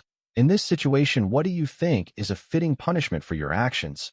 He stammered, "Well about that." Unable to answer, he clenched his teeth thinking, "My son Berith. He lost his mother when he was very young, and I felt guilty as a father who did not fulfill his duty. I swore he would not live a miserable life. He must enjoy a good life lacking nothing. However, the promise I made." Then he confessed frankly, "If you grant us grace and forgive my son for his actions as an apology and repentance, I will renounce my title and donate my assets to the church." Ray said, "That is not something that will solve the issue. Whether Berith is punished or not, you also bear responsibility for the wrong your son committed." He looked at him thinking about him giving up his title and fortune to protect his son. Only when the source is clean can fresh water flow. Then he called out loudly, "Berith." He lifted his head and answered, "Yes, you called me." Ray questioned, "Do you know you were wrong?" He was no longer arrogant and honestly said, "I have shamed your name with my blasphemous words." Seeing his attitude, Ray softened. "I would punish Marquis Harold if he were as foolish as his son, but he seems sensible, so punishment is unnecessary." Thinking so, he said, "That is not all. Your greatest sin is making your father kneel. I considered punishing you, but after seeing the sincerity and love he has for his son, I have decided to let it go." Berith, stunned, stuttered, "Does that mean?" In front of the baffled faces of Zeke and Yuklawud, Ray confirmed, "It means I forgive you." He hurriedly said, "You are truly merciful. Are you really letting this go, Holy One?" Harold, teary-eyed, seeing them so moved, made Ray wonder, would it be too little if I just leave it at that? He beamed and added, "If you donate generously as you just said." Harold instantly agreed, "Yes, of course. I am very happy to donate any amount you wish, just tell me." Iriel, who had been watching, forced out a couple of awkward laughs, thinking, that punishment is way too light for something as serious as blasphemy. She blushed a little while looking at him, although she thought he handled it pretty cleverly already. Later in the backyard, Zeke was still not over it and asked, "I am sorry, Holy One, are you really all right? You just need to say one word and I can punish them instantly." Ray helplessly stopped his attempt to draw his sword. "Leave it be, we do not need that." Suddenly he felt doubtful and sighed. "Now that I think about it, he has followed me for a while already, and it felt so natural that I did not find it strange at all." Ray said, "I know it is a bit late, but I never asked for your name." This one sentence made Zeke jump. He immediately knelt and bowed. "I have committed a grave sin." Ray was extremely helpless. "No, I just want to know your name." He introduced himself. "I am Trey Sia, Zeke of the Trey Principality." Hearing that, Ray was surprised. "How you also have Sia in the middle of your name? What does that mean?" Yuklawud spoke at the right time. "Sia is a title. Only those 3 families who have served the Holy and the Holy Maiden can have Sia in their names," Zeke added. "It is a symbol of our loyalty to you." Ray felt enlightened. "Oh, so that is it. But do we really need that many people? I do not think I truly need 3 families serving me.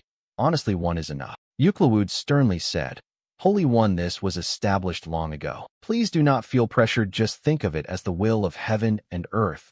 Zeke immediately declared, "If you truly think 3 families are too many and only need 1, then please choose me. I will definitely do my best." Yuklawud stared at him with a deathly expression.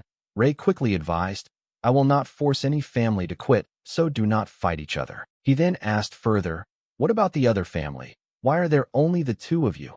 Euclid explained, the remaining family is responsible for protecting you from the shadows. Their true identities must not be known by enemies. Even we do not know who they are.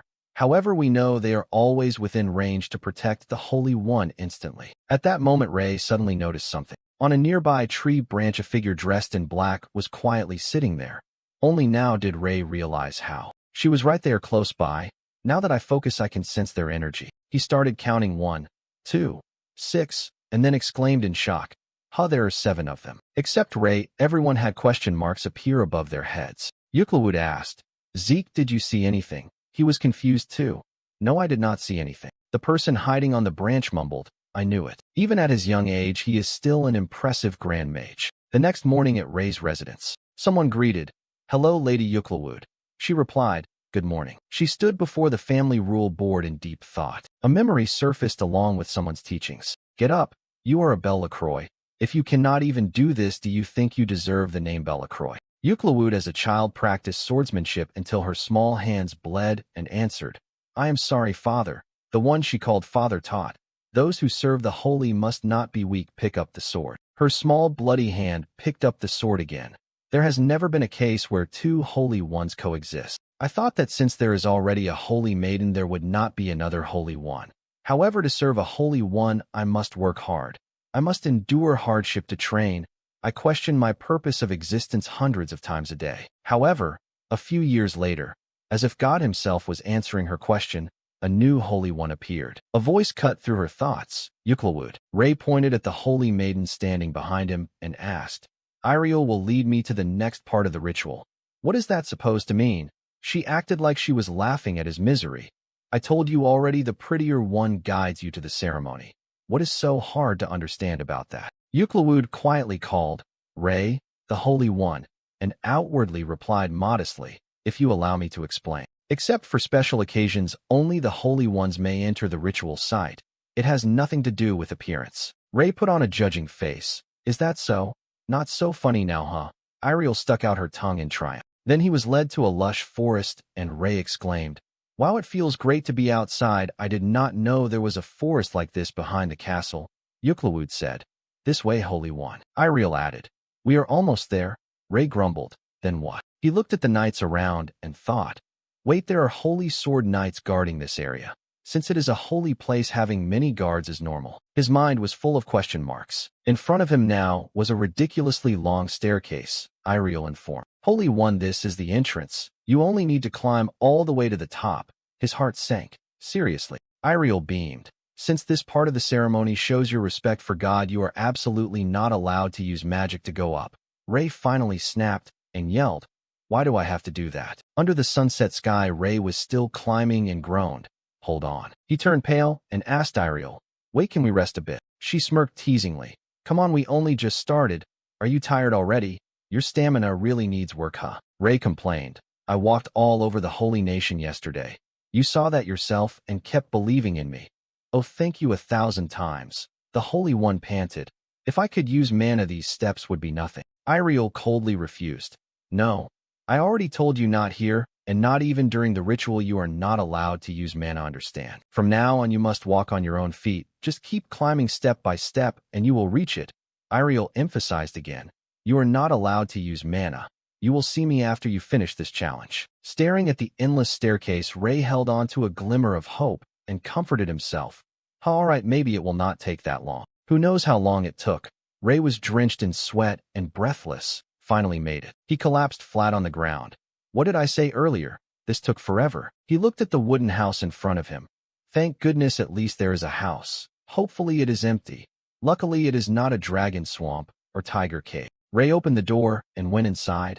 I just need to live here for 1 week. He put his bag on the floor. Even though she said it is to show respect to God, I still do not really understand what I am supposed to do. Since Iriel said for the whole week she would not do anything at all. Ray cheerfully concluded, so this must be a vacation, right? Then I should rest as much as possible while I am here. 1 week will pass quickly anyway. At that time, I could not foresee the challenges waiting for me ahead or the harsh reality I would face during this so-called rest. Time passed. Ray reached up to pick fruit from a tree and happily said, "The apples are fresh again today. These fresh apples." He took a bite and chewed with a fed-up face, mumbling, "I am sick of this." He then snapped and threw the apple.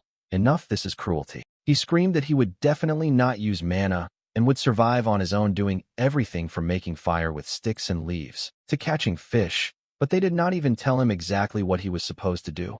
Okay, is this not enough already? What more do they want? Even roasting and eating by himself. They said 1 week, just 1 week. Yet he had been eating in endless frustration. So what was this whole month for? At least tell me what is going on. Ray yelled in the middle of the forest. Do they think I came here to learn wilderness survival, or what? Holy One, my foot. As soon as he finished, he sensed something unusual. Wait, this is. Holy energy appeared, surprising him. Finally, you answered me. Is it because I got angry? At last he was lifted off the ground by a surge of power. A pillar of light burst out and he cheered with joy. I have holy power too. Then he landed, but something felt wrong, making him go, huh? Ray looked serious, thinking, my holy power disappeared. What do I do now? Suddenly the power returned. Ah, just kidding. Yes, that is it. Then it vanished again. What is this now? After that, the holy power returned and flared so strongly it formed a pillar of light. Right then. And as expected, it disappeared again. Ray was speechless and guessed, what the heck is this? Is God messing with me? Time went by. The pillar of holy power appeared again. But Ray had trained himself to exhaustion. He helplessly thought, I have been grinding for a whole month, yet still no proper holy power. Furious, Ray slung his bag over his shoulder and walked down the stairs. Forget it. Appearing for a moment means nothing. What was worse was he could feel the air around him becoming purer thanks to holy power. His life had never felt so disappointing. All his dreams shattered. Can someone help me? As if reading his mind, someone called out, Holy One. Iriel was shocked. Oh my, why are you? He screamed inside his heart, Iriel. Ray was deeply moved, thinking, the first person I have seen in a month. Even if it is Iriel, I am touched. Did she know I was being toyed with today and came to comfort me? However, in Iriel's eyes, his whole body was now wrapped in holy power so much that she could not even see him, which made her pale. While Ray still did not get it and asked, Huh, what is it? She could not believe it.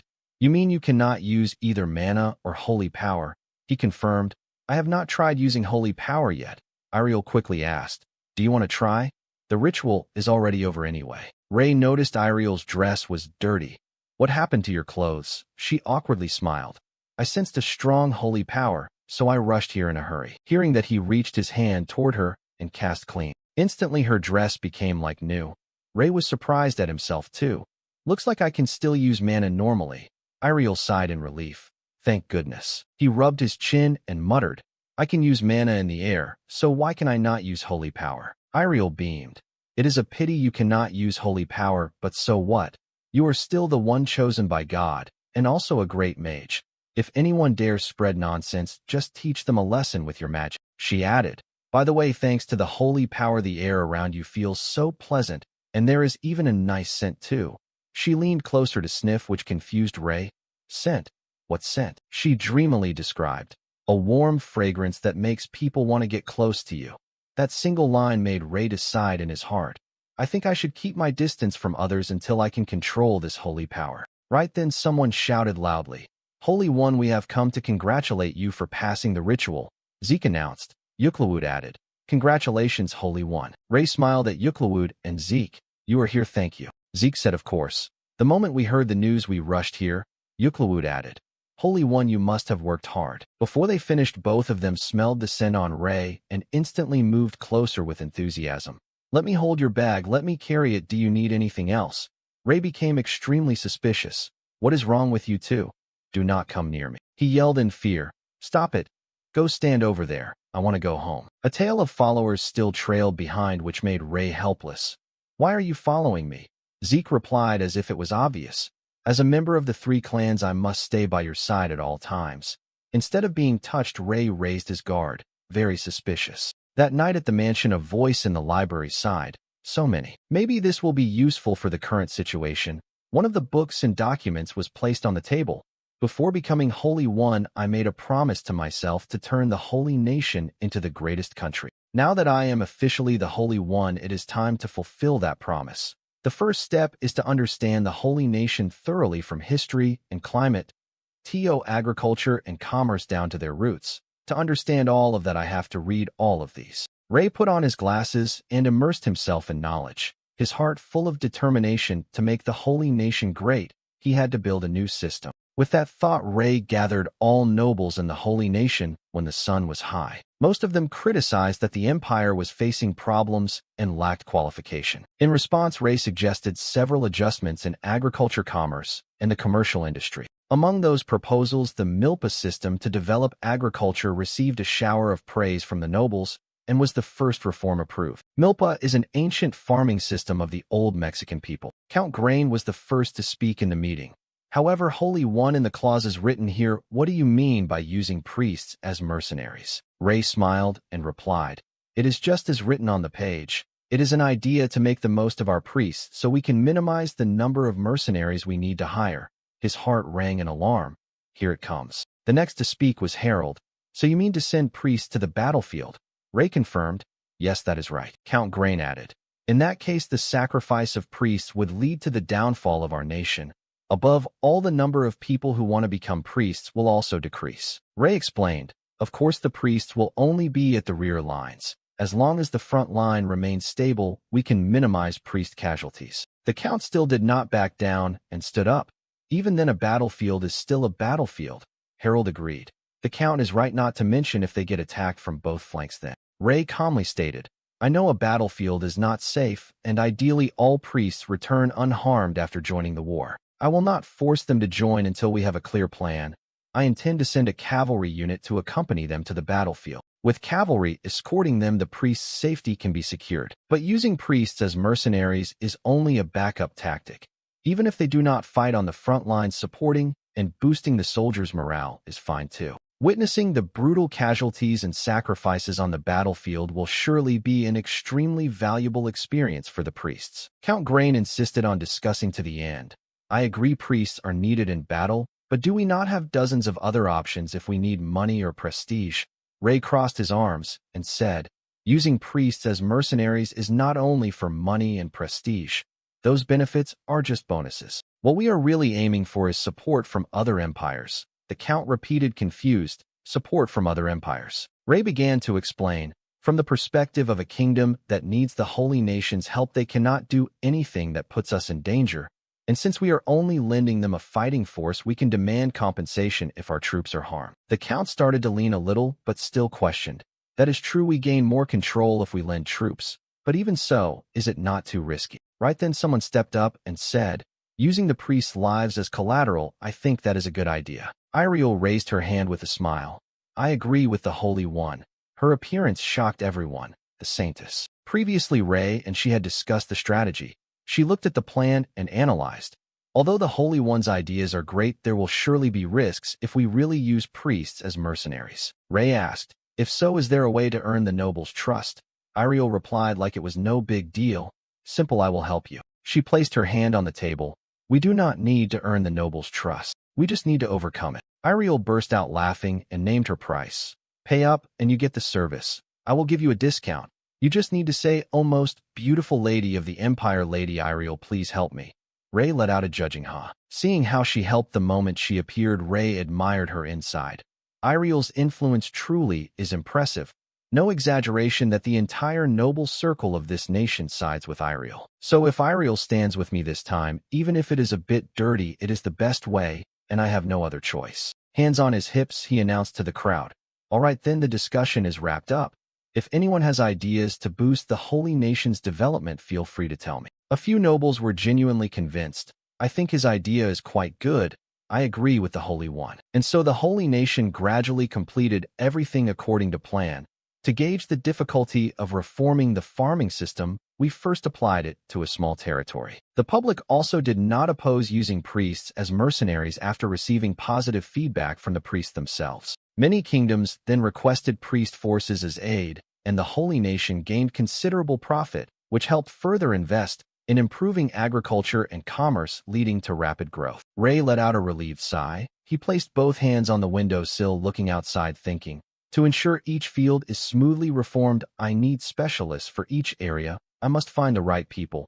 This is tough. I need time to think about it. At the Holy Nation's library, the librarian yawned. A girl approached and spoke.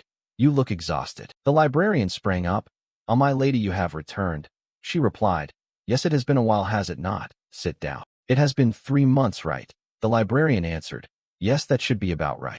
Clay looked around and wondered, the library is crowded today, how strange, it is usually not this full. The librarian whispered that the Holy One had been coming here often these days. She repeated in surprise, the Holy One. The librarian pointed at Ray, who was engrossed in reading, and said, They probably all fainted for that handsome face of his. Clay then walked over and pulled the chair opposite Ray. She sat down and opened. You are the Holy One, right? He admitted, then asked, Yes, is there something you need? While thinking, who is she, why did she? Clay glanced at the books he had read and judged. All of these are related to medicine. Thinking so, she used it to start a conversation. You are reading these books? Ray coldly asked again. Yes, do you need something? Clay picked up one book and pointed at him. If you have read all of these, then you must understand nearly everything, right? Ray replied, Of course, to a certain extent. She raised the topic. Then can you tell me how to treat someone struck by a lightning sword? Ray removed his glasses and answered, Use holy light to stop necrosis, then treat normally. Clay probed, Correct, but do you agree with that? He bluntly replied, No. His answer intrigued her, and she dug deeper. Then how would you treat the patient? Ray shared his idea. I would cut away the necrotic flesh around it. Clay was puzzled. Cut it away, why? He explained, Although people think a lightning sword wound is like poison, we cannot be 100% sure its effects are the same as poisoning. If a lightning sword strikes flesh, it is not poisoning, but the wound itself and the surrounding tissue being destroyed. In that case, just stopping the bleeding with holy light, then treating normally will not fully heal it. It is best to cut away the damaged flesh around the wound, then treat properly. He gave a long explanation, but Clay picked the key point and questioned, Then what are those cells you mentioned? Ray panicked inside. I forgot the concept of cells does not exist in this world. Without waiting for his answer, she continued, Even if those cells you mentioned cannot be healed by holy light, cutting the rotten part sounds too brutal, right? Ray agreed a bit. You are not wrong, but it is the best way. Hearing that, Clay leaned back and concluded, As long as the patient is cured, the method does not matter, right? Ray quickly refuted, That is not what I meant. Suddenly, she slammed the table, stood up, and cut him off. I completely understand what you mean now. Clay reached a hand toward Ray and offered, Please allow me to invite you to the library. I am sure we can discuss this matter in greater depth there. After saying that, she shifted to another topic. Forgive me for not introducing myself sooner. My name is Clay, the head of the conservative priest faction.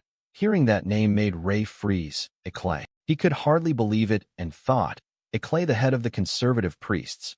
Also, this person is High Priest Clay. This is probably the first time we've officially met, but I've heard a lot of stories about you. Clay smiled warmly. If you have any questions about medicines, feel free to ask. What puzzles me is why a saint like you would study a field that seems useless. Ray glanced at the pile of books in front of him and said, Even if you say that, why are you studying medicine? I thought you said it was useless.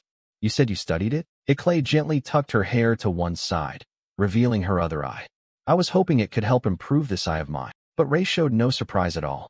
He lowered his voice and asked, Were you born like that? She was rather surprised by his reaction. She thought to herself that he hadn't been surprised after seeing it, but she smiled and replied, Yes, that's right. I've been like this since birth. Ray continued to ask, You can't see anything with that eye? Do you feel any pain? I don't feel pain, but I'm not blind either. He hesitated a little. Am I all right? Let me take a look. Clay agreed without hesitation.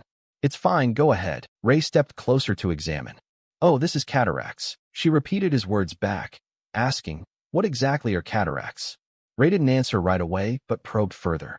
Although I'm not entirely sure. How about at night? Can your eyes see in the dark? Actually, my vision is a bit better toward dusk. Then it's definitely cataracts. If you want, I'll explain more about this condition. Ray took a piece of chalk and wrote on the blackboard in the room. Look this way. What I'm drawing is a normal human eye.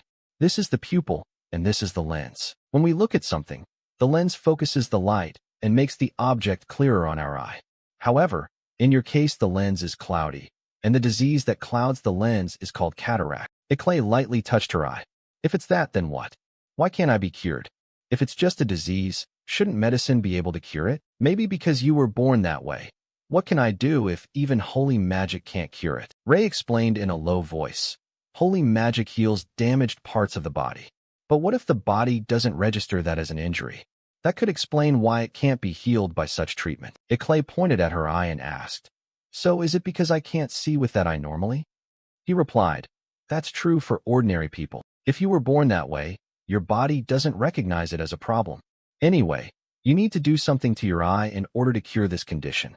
"Do what to the eye?" Ray said with a calm face. "What?" "We need to dig into your eye." She jumped and cried out at that. "Dig, you mean my eye? That's only part of the treatment. We need to remove the cloudiness in your eye, and we need some kind of replacement for your lens." He frowned, thinking to himself that although it seemed feasible to remove the cloudy lens, in this world there were no artificial lenses. Even if we cured the disease, it wouldn't help if she ended up blind. Clay stood to the side watching his thoughtful expression. She smiled softly and said, "It's okay. There's no need to worry about a chronic condition. I'm sure I'll find a cure soon enough." Ray was dumbfounded. "You mean I can't cure it? Even if I'm from another world, I still can't cure cataracts?" Clay said firmly. "Don't worry. I'm certain I can cure you." She burst into laughter at that. "You're really funny. All right then, go ahead. I know a place I'd like to show you." The two of them went to another room filled with various devices and chemicals.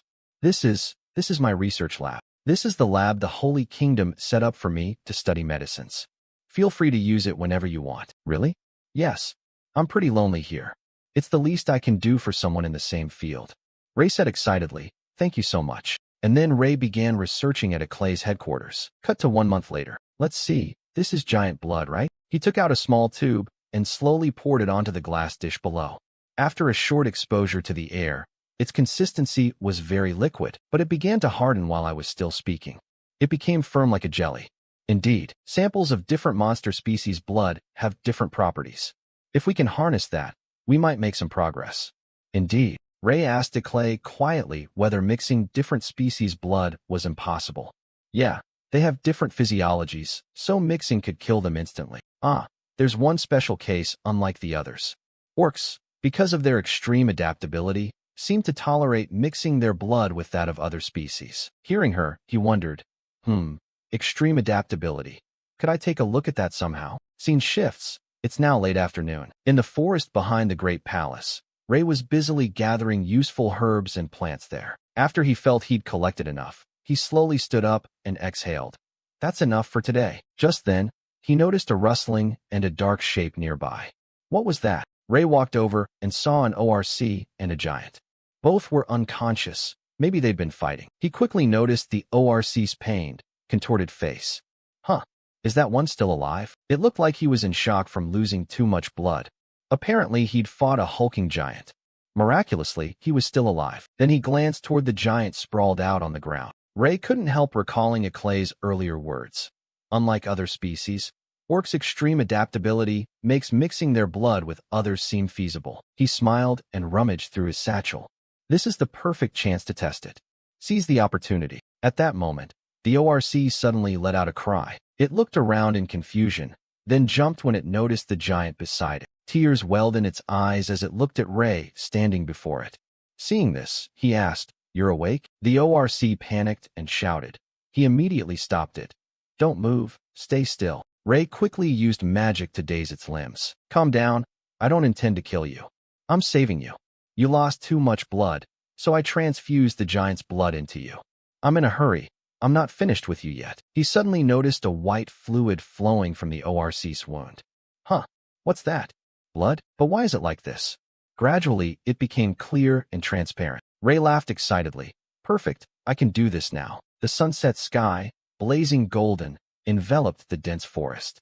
"This must be the place Clay told me about," Ray thought as he walked. "When I transfused the troll's blood into the ORC, it became clearer. I didn't expect mixing blood from two different monster species would produce such a satisfying result. If I focus my research, I might be able to create an artificial lens. That way Clay's cataracts could be cured. Now I need to collect a lot more troll and ORC blood." Earlier, I asked Clay where I should go if I wanted to study ORCs and trolls. "Where the ORCs and trolls are." She clicked her tongue and said there's a small abandoned village called Jihul near the outskirts of the castle. They say the surrounding woods are a regular hangout for ORCs and trolls. Ray didn't hesitate long and quickly went to that village. Just as Clay said, the village was completely abandoned. Everything here was dilapidated and old. He felt a little scared looking around. It was night now, so everything looked even more frightening. So this pile of wreckage used to be Jihul village. I thought she was exaggerating, but it really is abandoned. Suddenly he noticed something. It turned out two children were sitting against a corner of a wall, leaning on each other. Were those kids abandoned too? Ray wondered inwardly. Soon one of the children quickly noticed his presence. Ray didn't shy away and slowly approached them. Hello, would you like to eat this? He took a piece of dried meat from his bag. Take it. It's fine. It's not poisoned or anything. He swore it. The little girl, though still wary, reached out to accept it. Ray smiled, thinking at least they trusted him a bit. The only thing I can do to help is give the kids food and this. He rummaged in his bag and pulled out a small pouch. The girl opened the pouch, and inside were gleaming gold and silver coins. Ray said softly, take these and go to Salonia. This money is enough for you two to find lodging and buy food. The girl looked at him in surprise and asked, but why would you do that for strangers like us? He laughed heartily. Just because, no reason at all. Really? There's honestly no reason. The girl frowned, unable to understand his action, but they still took the items and stood up to leave.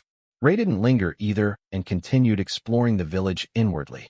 Who would have thought I'd encounter this so soon after leaving the city? The current law can't help them. I need to investigate that child further. One day I'll bring prosperity back here and build the best version of this place for the Holy Kingdom. Cut to the next morning. Warm morning rays filtering down into this wild, dense forest. Ray had been walking alone all night. Finally, he found a fairly large cave there. He slowly went inside. Is this a troll's lair? Inside, a troll lay sleeping quietly. He told himself to be careful, not to let them wake up. He tiptoed little by little toward it. Then Ray took a syringe from his bag. Sorry for sneaking in here. I'll just borrow a little blood. After he finished, he continued on to the ORC settlement. Hey, they all turned to look when they heard him. I'm here to ask you for a favor. The ORCs immediately put on angry faces. They came clambering straight toward him. Ray forced a smile and asked, you're not going to listen to me? He quickly cast a blinding spell that struck them, immobilizing them. Ray looked at the dazzled ORC and suddenly realized, wait, it's you, remember me? I saved you when you were at death's door, remember? Calm down and listen. He smiled and pointed to the pile of animal carcasses beside them. I only need one favor. I'll pay you. Will you help me? And just like that, everything was settled smoothly. Ray held the test tube of their blood in his hand and said, thanks to the ORCs, I could succeed. First, return and get things in order. At that moment, hurried footsteps suddenly rang out. Huh? You are the little girl he had helped last night. Tears in her eyes, pointed ahead. What's happening? Is something wrong over there? Over there, the boy was being slammed hard against a wall. A big thug held the pouch of money, sneering and threatening. Now have you seen the consequences of refusing a welcoming drink and taking the punishment drink? Humph. The boy growled, give it back. What? Pay me back. The boy glared at them. The thugs frowned slightly at the murderous aura emanating from him. You bastard, what did you just say? They raised a big club high. You dare talk back to me? Stop. Luckily, Ray arrived in time to intervene. The thug shouted at him. Who the hell are you? He didn't answer but asked, what are you doing? He quickly snatched the club. Who are you? Ray silently scanned the scene. Had he eaten the money already? Not stopping there, the thugs immediately surrounded him. Looks like you're from a rich family. But rich folks like you shouldn't be wandering here alone. Let us teach you a lesson. The lead thug loudly ordered them to grab him, and the gang charged all at once. But Ray just lightly swung his hand once and already smacked one guy in the face. How could he knock that guy out with a single hit? He asked with a serious face, continue or not. You think everything will go your way? But the group still refused to give up and charged in. Just a few seconds later, they were all lying flat on the ground while dust flew everywhere. The boy quickly ran over and hugged his little sister tightly, and Ray gently asked, are you two all right? I'm sorry this happened to you. Come on, I'll take you somewhere nice to rest, okay? I'm sorry, but that won't do. Euclid said in a low voice. This is a sacred place, and only the saints and their people are allowed to stay. We cannot allow children of unknown origin to remain here. Ray pointed at the two children and said, even if the saints are staying here, surely a place this huge can spare a spot for two kids, right? I'm sorry, but those are the rules. He let out a small sigh. What kind of strict rulebook is this? Never seen one like it. He smiled and told them, anyway, don't worry, I'll definitely find a place for you two to stay. Next, the two children stared blankly at the scene in front of them. So how about this? Looks decent, right? In front of them was a fairly large two-story wooden house. This would be their home from now on. I just bought it, by the way. Oh right, I forgot to ask your names. Ray asked softly. He just now remembered he never asked their names. The little girl replied, we don't have names. No names? Well, let's see. A name. Got it. All right, how about this? Why don't we call you Chris and your sister will be Mary? They are meaningful names back in my hometown. Hearing that, the two kids widened their eyes, and Ray got a bit nervous. Sound terrible? You don't like it? No, not at all. The little girl couldn't hold back her tears. I don't know what to say, we're so grateful to you. He looked at them with eyes full of sympathy. Both kids said at the same time, thank you. Scene transitioned to Eclay's laboratory. Ray was focused tinkering with something. Eclay called from beside him. Ray, you're still making that thing? What exactly are you trying to do? Still working, he replied. Just wait, I'm making all of this for you, Eclay. Finally, it was done, and Ray used magic and various materials to forge a bright emerald green eyeball. She looked at it suspiciously and asked, you said it's for me, so you're still trying to fix my eye? You're still serious about that idea? Of course. He smiled and said, I finally found a way to help you. Look at this. He pulled out a test tube. These are the ingredients that can heal your eye. Eclay was stunned. This can heal my eye. Exactly what is it? Where did you get it? This is troll blood. Troll blood? How are you sure it works? Ray slowly replied, one sentence at a time. I mixed it with ORC blood. As you said, ORCs can adapt to anything, unlike other races. I only discovered this by accident. When an ORC's body accepts another type of blood, the blood gets purified in the process. That's why by putting troll blood into an ORC, we can create purified blood that only keeps what can be modified. So you were saying that blood can heal my eye? Yes. However, I need you to trust me. Eclay still doubted this. I have to trust you? Ray smiled casually. Because we are going to put it inside your eye for the treatment. Hearing that, she froze, then mentally flipped a table. What? You mean cutting open my eye and dripping that blood into it? Are you seriously serious? But he still firmly said, basically we remove the damaged retina, then put this in to replace it. Seeing Eclay deep in thought, he figured it made sense she needed time. She never imagined something like this even existed. Ray pressed his lips, thinking of something more. Then he suddenly bowed down, startling Eclay. She panicked. What are you doing? Do you know what it means for a saint to bow? He spoke softly. I understand why you hesitate. It sounds impossible and like something no sane person would do. That's why I want you to trust me this time. Your eye. I will take responsibility and do everything to fix it. Eclay never expected he would be this serious. She could feel the sincerity in every word from this kid.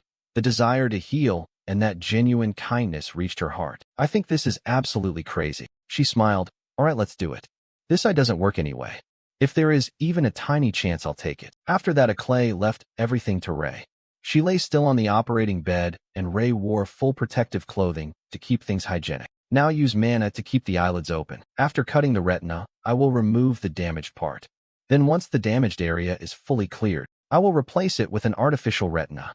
Although this step is not too hard, without proper equipment it is still tough.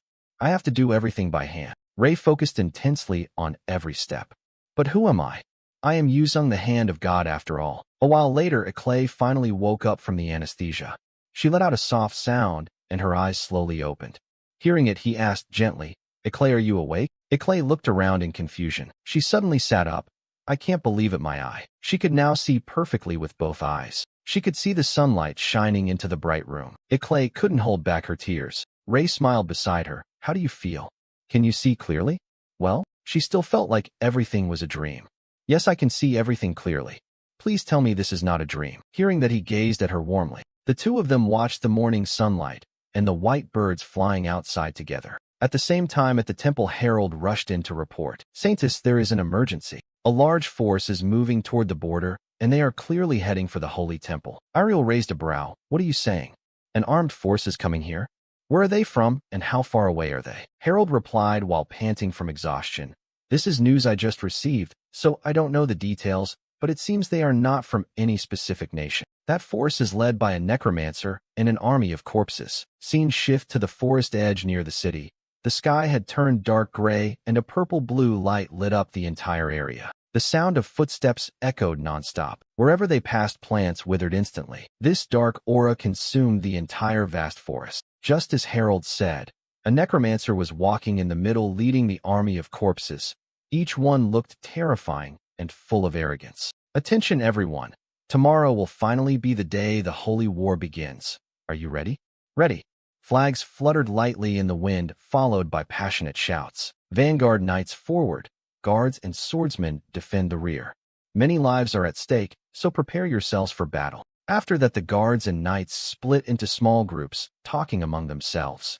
I still can't believe we have to face undead. A young guard noticed the dazed look on the boy beside him and asked, "Hey, what are you staring at?"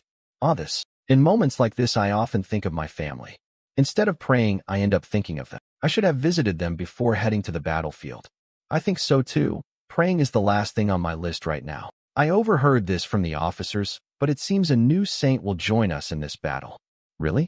Are you talking about the one who can control falling stars? Even so, it takes 4 days from Salonia to get here. Right. The problem is, can we hold out until the new saint arrives? Both of them sighed, full of worry, and looked up at the clear blue sky. Please God be with us. Seen shift the sky was now late afternoon. At the holy temple, Iriel frowned and sighed repeatedly. She spoke in a low voice. The Pope has ordered the new saint to head to the border. Yes, the order came directly from the Pope. She thought to herself about facing a force so dangerous that even the Pope had to summon the new saint to fight. Iriel continued, "Do we have reinforcements from neighboring countries?" Harold quickly replied, "We sent requests for aid, but it seems they need 4 or even 5 days to reach the battlefield. In that case, who will accompany the new saint?" Harold frowned and said the Third Knight Order, along with the Holy Altar and the Royal Guards, are already on their way to the frontier. Hearing this, Iriel was shocked. "Don't tell me that is all the forces we have." He just looked at her silently without answering. Iriel completely lost her temper. She slammed the table and shouted, "Is the Pope insane?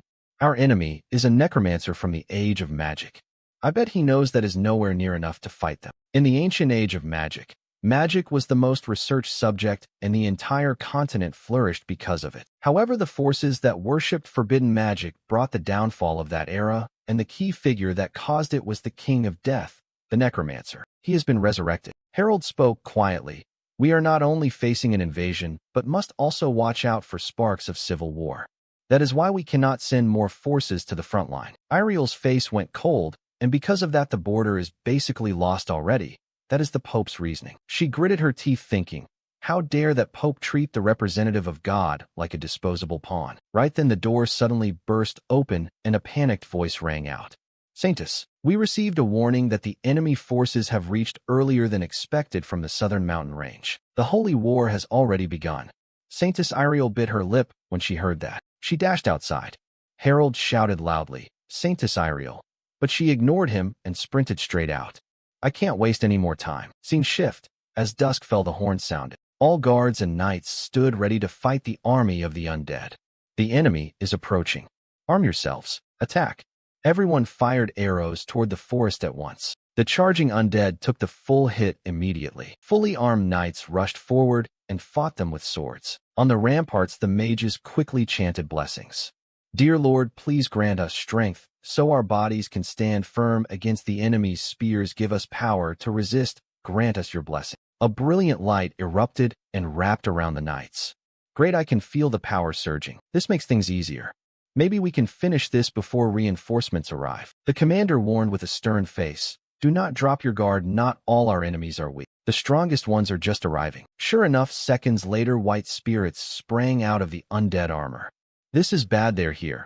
Advance." They even have undead sword masters. Everyone fall back, regroup, and before the commander could finish, a spirit appeared in front of him, blocking his way. A scream of agony rang out next, and blood splattered everywhere. The others saw this and fled in panic run. But it was too late. They were continuously slaughtered by the undead and the spirits. In an instant, everything was drowned in the smell of fresh blood and screams. The leading necromancer calmly stood aside, watching it all.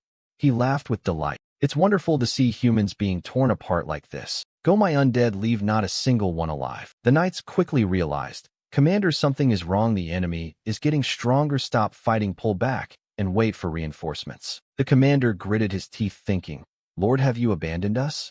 At that moment, someone stammered, "Commander, behind you." Behind him stood a huge undead, holding a mace ready to swing. Before he could react, a blue light suddenly flashed. The commander turned his head in confusion to look back. Ray frowned at the bloody scene and said, "Is this for real? Why did it actually hit that hard?" Ray quickly dashed forward. As he moved, he recalled what happened earlier.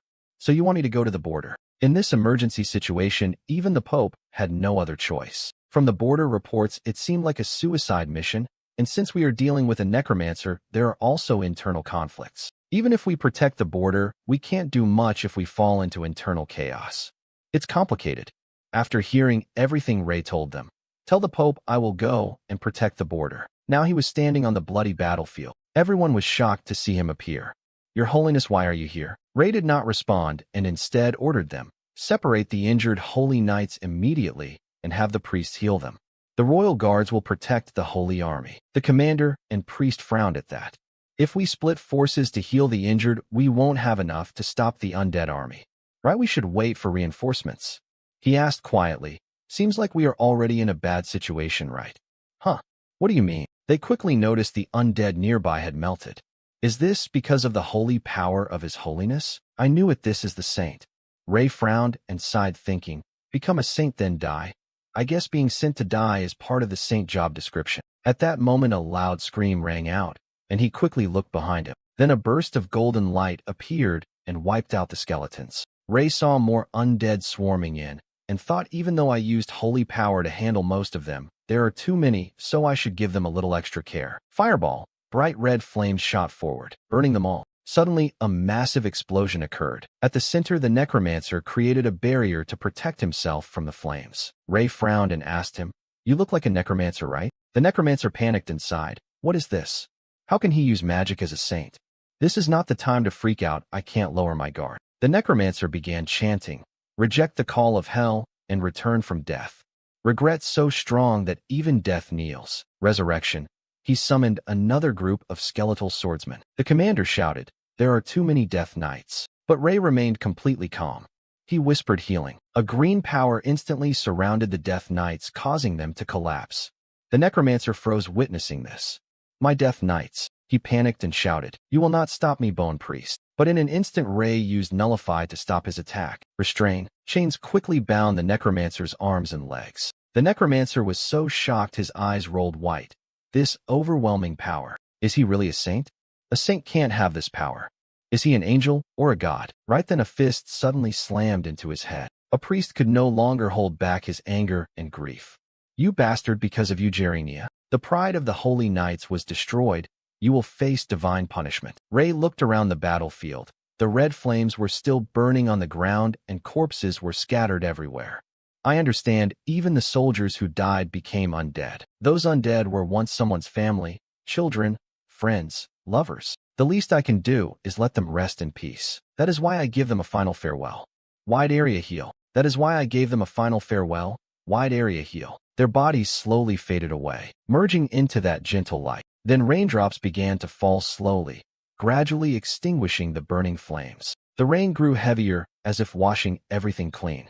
Guards, swordsmen and priests couldn't hold back their tears and sob. Ray pressed his lips and wondered, if I had been faster, could I have saved them? Calm down. Before thinking about that, I need to deal with him first. He looked toward the restrained necromancer and asked quietly, you sure talk a lot.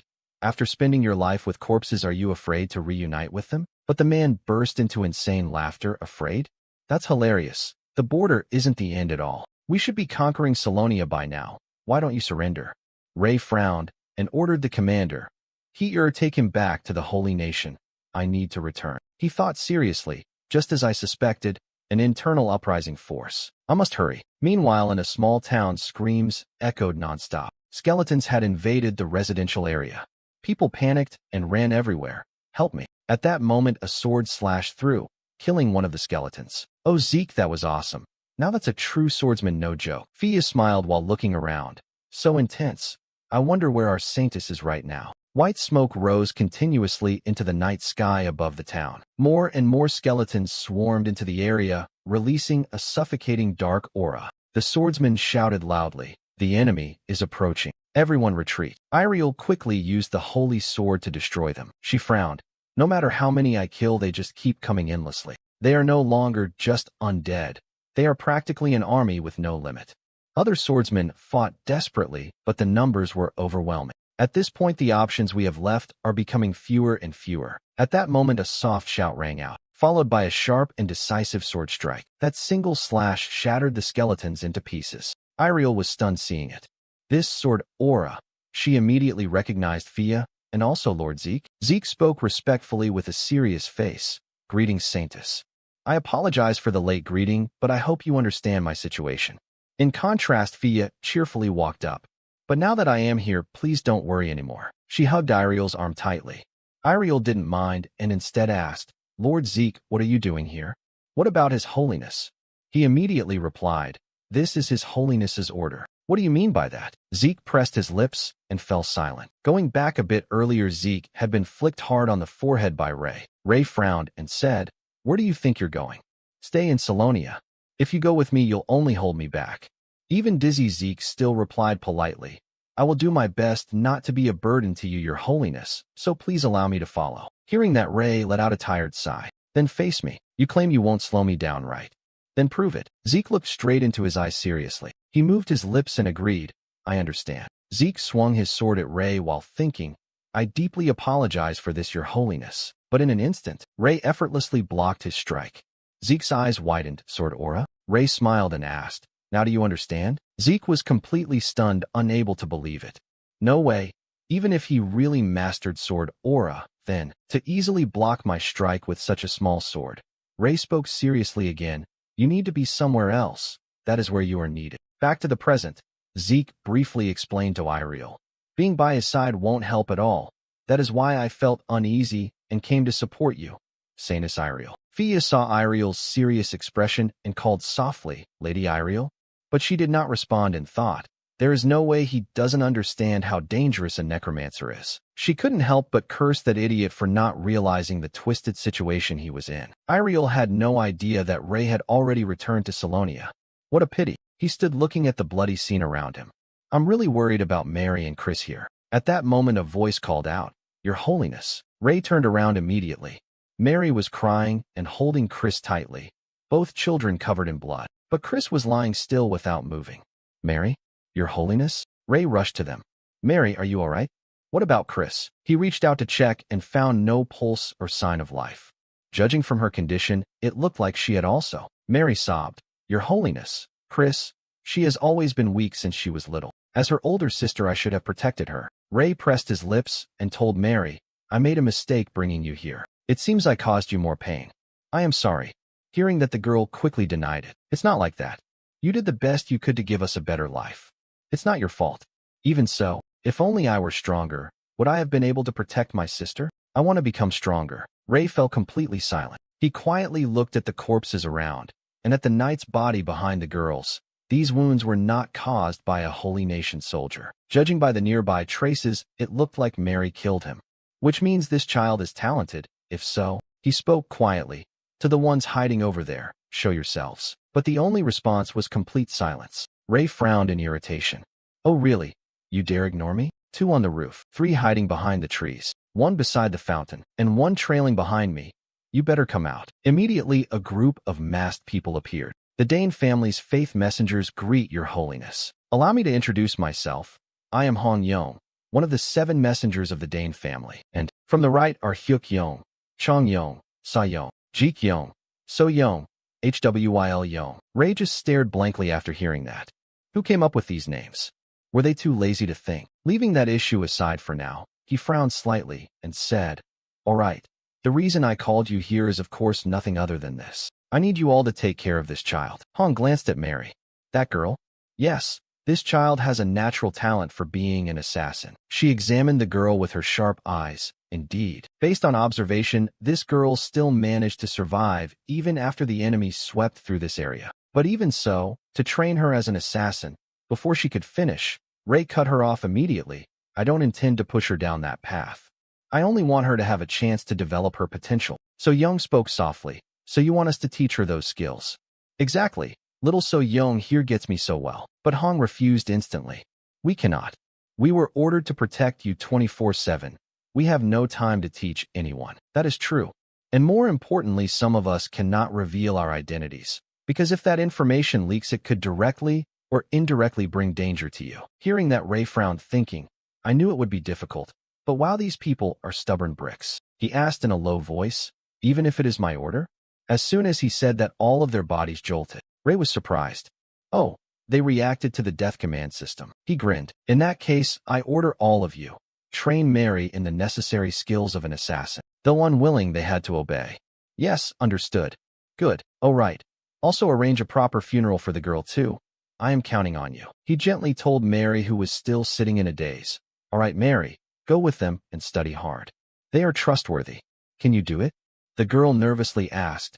I can, but what about you? I must go help everyone before it is too late. Your Holiness, he reassured her softly. It's fine, it won't take long. Scene shift to Iriel giving blessings. She continuously used holy blessings to strengthen the swordsman. Oh look, a blessing. Perhaps God is on our side. She shouted boldly. Right now, march forward and claim victory. Fia beside her felt extremely worried for her. Saintess, are you all right? I think you have used too much holy power. Iriel replied softly. Yes, the road ahead is still long. It's fine. Fia, can you handle the left flank for me? Of course, leave it to me. She silently thought. Even if I say that, this is only a temporary measure. We still have no idea how many troops the enemy has left, and I can't just keep blessing everyone nonstop forever. The best I can do is weaken their morale a bit and make them retreat. After that, he's a 9th-tier archmage after all. No way he'd die that easily, right? She clenched her hand. Just hold on a bit. I'm coming. Right at that moment, a sword strike suddenly shot toward Iriel. Because she was lost in thought, she failed to sense it. But Iriel quickly raised the holy sword to block it. A soft chuckle followed right after. A pleasure to meet you, Saintess. Iriel instantly recognized him. Duke Zahard. I didn't expect even you to be involved in this. The master swordsman, Duke Zahard, smiled casually and said, Oh dear, looks like the Saintess doesn't value my greeting very much. Zeke quickly stepped forward to shield her.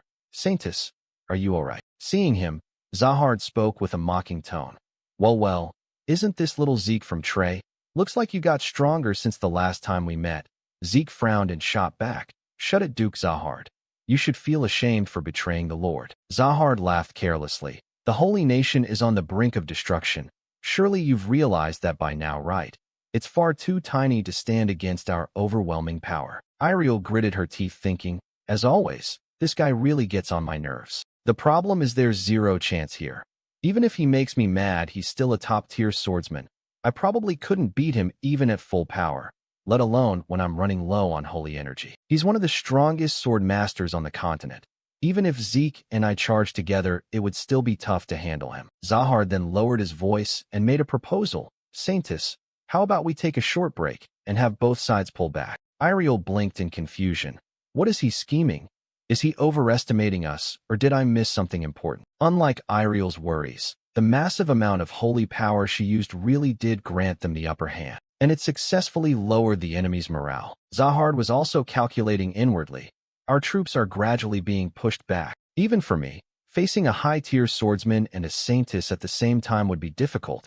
It's better to retreat for now and regroup. That was exactly what Zahard was thinking. Iriel also found the proposal quite tempting. It's very favorable for us. If we can stall until reinforcements arrive, then fine. A temporary ceasefire it is. Zahard heard that and smiled. A wise decision indeed. Looks like we have nothing left to discuss then. At that moment, another voice suddenly cut in. Hey, you think you can just leave whenever you want? He flinched at the voice and looked up. The others were just as shocked. That voice? No way, don't tell me. Ray slowly walked toward them. What is this place, a marketplace where you pop in and out whenever you like? Your Holiness. He lowered his voice and began chanting. It has been a while, huh? My hands are itching for action. If I lose control. Up in the sky, a massive fireball formed quickly, and if that drops, I can't guarantee your life will stay in one piece. Humans can only hold one type of energy in their body, but those chosen as saints have their magic converted into holy power, so they can't use magic anymore. Seeing this, Zahard was utterly shocked. What in the world is going on with this brat? Ray said casually. Any last words? I will give you a moment. The fireball kept descending lower and lower. Zahard gulped hard and stammered. How is the battle between the representatives going? Ray raised an eyebrow. Representatives, you say? Zahard forced a smile and continued. I am sure this will be a deal beneficial to you. If you intend to kill everyone here, it will become a future headache for you. But if we settle this one-on-one. Ray had no idea what nonsense he was spewing. Seriously, I know you are terrified of that fireball, yet you still think you stand a chance one-on-one with me. Zeke could not hold it in and interrupted. Your Holiness, I advise you not to listen to him. He might be trying to mess with your mind. Ray clicked his tongue and said, I know the best choice is to erase all of you right here. But I admit you are pretty gutsy. Cancel. The fireball shattered into fragments in the sky. Zeke shouted in shock, Your Holiness. Zahard's eyes lit up when he saw that. He smiled, thinking, he actually accepted. Is he dumb or what? Zahard right. Ray beckoned with one finger provokingly. Come at me. Zahard sneered inwardly. This kid. He has so many openings. Looks like this is my chance. Even if he is a mage who can summon meteors, it is all useless if he cannot chant in time. Thinking so, Zahard rushed forward. Then he leaped high into the air. I will finish him quickly. Ray remained as calm as ever. He used magic to create another sword and blocked Zahard's strike. Zahard's eyes widened. Sword aura. He immediately retreated backward. My sword. A small crack had formed on his blade. Oh, looks like your sword is still holding up, huh? Ray smiled and said, What are you planning? Or should I be the one to attack first? Zahard thought to himself, summoning meteors, using holy power, and now creating sword aura too. What kind of monster did this kid crawl out from? Even so, he still charged forward. The two clashed repeatedly, strike and counterstrike nonstop. After a short exchange, Zahard suddenly noticed something. Huh. Wait. This kid, his swordsmanship, don't tell me. Ray smiled lightly and said, I see. So this is your plan, huh? He leaped into the air, raising his sword aura. He copied my technique. Zahard panicked nonstop. I messed up. How do you fight a monster like this even in a duel? Ray asked casually, Hey, do you know why I agreed to a one-on-one fight with you? When it comes to people like you who enjoy playing with others' lives, I'm certain you can never live peacefully. As he spoke, he delivered an extremely sharp slash toward him. This time Zahard could not read the trajectory of the sword at all. Not only did he copy it, he made it his own too. So this is what they call a genius. Zahard's leg was cut with a fairly deep slash. Groaning in pain, Zahard dropped to his knees. Ray pointed the sword forward. Satisfied yet? Perhaps we should end it here. Zahard forced out. I lost. I surrender, so please. Ray felt no sympathy and replied coldly. A duke and a sword master like you giving up your pride to take orders from someone like that. You were the one behind the rebellion, right? And those revenge incidents against the nobles as well. While he was talking, Zahard gripped his sword tightly. All I ever wanted. He then swung forward with force.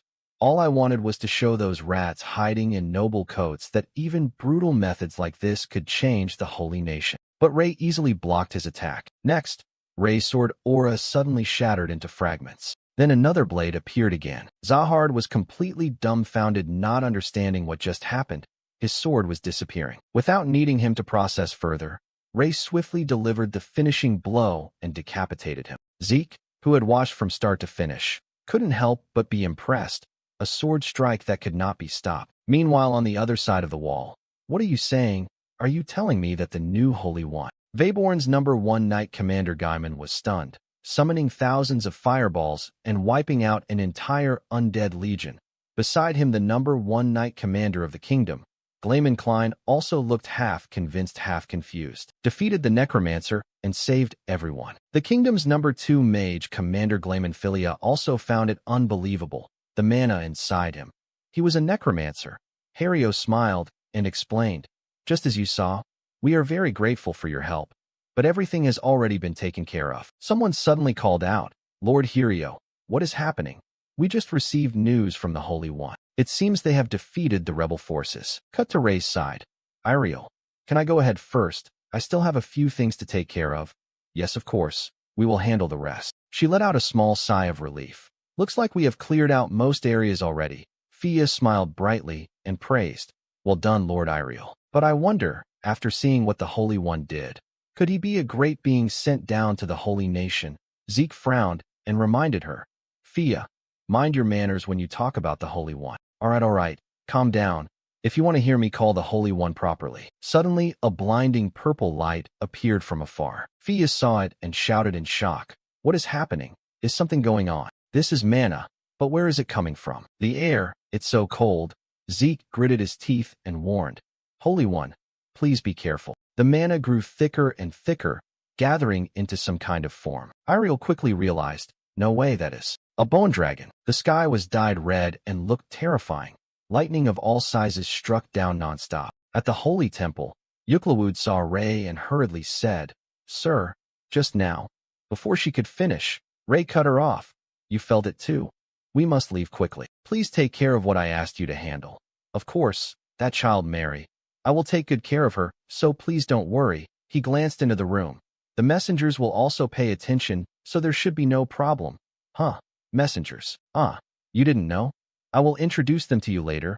"Yes, safe travels, sir." Yuklawud thought silently. Messengers? Does he mean Dane? Cut to Salonia. The bone dragon kept roaring wildly. Any swordsman who charged forward was controlled by its mana and forced to end their own life. Iriel was desperately using her holy power, restoring holy protection, but the situation kept getting worse. There are too many of them. Holy magic is useless. Saintess, we must retreat. Before they could move, the bone dragon suddenly flew toward her. It let out a thunderous roar. The mana pressure was stronger than ever, so strong that Iriel could not move. She could only stand frozen. This was the pressure of a dragon. "I can't endure this. Fear is crushing my whole body. I must stay conscious." But Zeke and Fia quickly stood in front to shield her. Iriel widened her eyes as she realized the fear pressing on her was weakening. No, it wasn't weakening. They were sharing her fear to lighten it. Zeke and Fia said at the same time, "Saintess, do not worry. Living this long, and only now experiencing fear from facing a dragon, I guess our lives were not wasted. Thank you both for helping me. Fear makes the body freeze completely, like being paralyzed. Even as a skeleton, it is still a dragon." Just then, a sound came from behind Fia. This sound, could it be? A skeleton soldier took the chance while she was distracted and swung a sword at her. At that critical moment, thankfully Zeke blocked and eliminated it in time. Fia was extremely shocked. "Zeke, you can move again, a little bit, yes." He forced himself to finish off the remaining ones.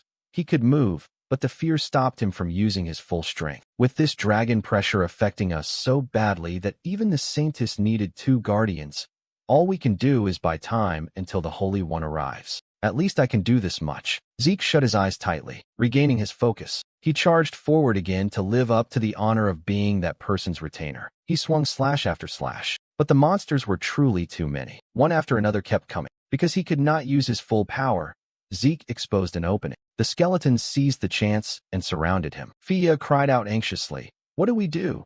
Zeke will die." Iriel gritted her teeth thinking, "Dear gods, please. No. Even if I use holy power, I still can't move.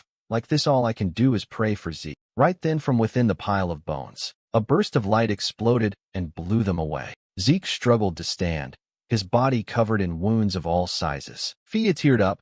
"Zeke, are you all right?" "I'm fine, don't worry." Zeke had to use his sword as support to stay standing. Since becoming a high-tier swordsman, this is the first time I've felt this exhausted. But thankfully, aside from spreading fear, that bone dragon was not moving at all. He pushed himself up to fight again, thinking, "Hard to move.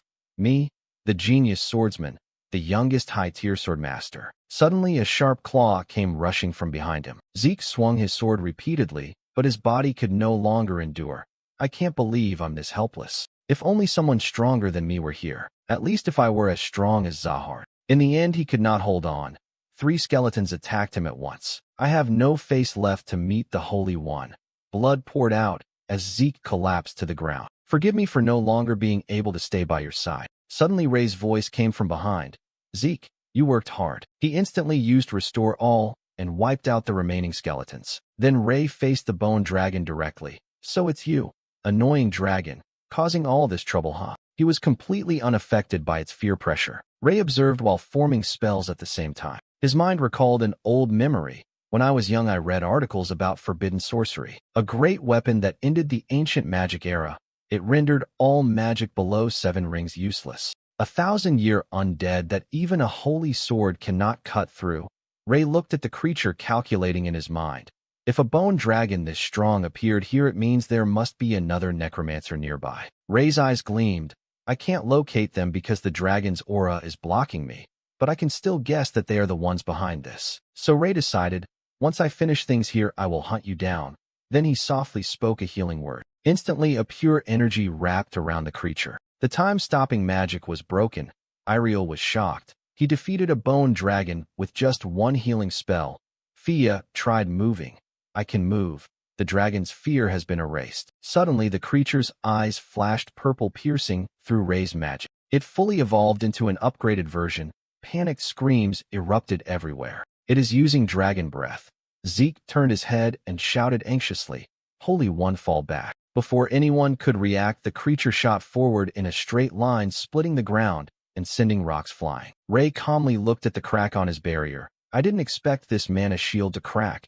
This really is quite a weapon." He stood in front of everyone and ordered the creature, "But stop destroying this town already." Ray then began chanting magic to attack it. "Heal, heal." At the final word, "heal," a flash of blinding light burst out around them. Ray looked toward the magic gate that appeared and muttered, "Necromancers. I can't sense them anymore, so they must have run away." On this side, Iriel was desperately casting spells to heal Zeke. "Restore." "No, Sir Zeke, wake up." Fia panicked as well. "Saintis, why is holy healing not working?" Her expression turned serious. "The demonic energy in his body is rejecting holy magic," Iriel said. "Although we can still save him if we continue to pour in holy energy. I don't know how long Zeke can endure this state." Hearing that, Fia cried out painfully, "No." At that moment, Ray called out, "Iriel, wait." She turned back surprised. The Holy One cut off Zeke's clothes that were in the way. "His condition is critical." Seeing his severely damaged body, Ray examined his lower abdomen. His intestines are torn. The fact that he is still alive is a miracle. At least his lungs are fine. Then he said with firm resolve, "I will do everything I can to save Zeke." He told himself, even though this is the worst environment to do this. Ray raised both hands and cast wide area healing. He understood clearly that if he wanted to operate on him, they could not miss this golden hour. He ordered, "Iriel, I need you to make sure no toxic energy or demonic mana gets near me." Though still shaken, she answered, "Understood." When she saw him pull out scissors to prepare for surgery, Fia panicked. "Holy One, you." Ray cut her off. "Fia." Iriel did not dare to speak. Fia held back her tears and watched closely. This time Ray focused on treating Zeke. He had no equipment or artificial organs available, and in this environment the only option was to reconnect the damaged parts as fast as possible, even though that was not simple at all. The biggest problem was the demonic energy inside his body. If that's the case, Ray placed his palm with the seal on the wounded area. Looks like there is no other choice. Immediately after that, the demonic energy flooded out through his fingertips and poured outside. Ray gritted his teeth. Even evil energy is just another form of mana. I used healing-type magic that works best to cleanse the low-density demonic areas first. Once those parts shrink, I can heal the rest. That way I can slowly absorb the demonic energy inside Zeke. Ray lifted his hand covered in a thick, unpleasant layer of energy. "Damn it, there is too much demonic mana. What happened to him?" Zeke's body was cleaner than before. Ray checked, then prepared for step 2. "All right, one part done. I managed to extract the demonic energy from the less damaged area. I have no time left, so I will begin right away." He continued chanting healing spells. Ray thought while working, "I will reconnect the aorta so his heart can function normally again. I will also reconnect the damaged veins and restore blood flow." As for the abdomen, suddenly a sharp pain hit him, causing him to let out a sound. Ray stared at his hand. "Damn, that hurts. This demonic energy." He checked Zeke's condition again. "He looks better. I can tell from the color and firmness of his lungs. Looks like he can endure.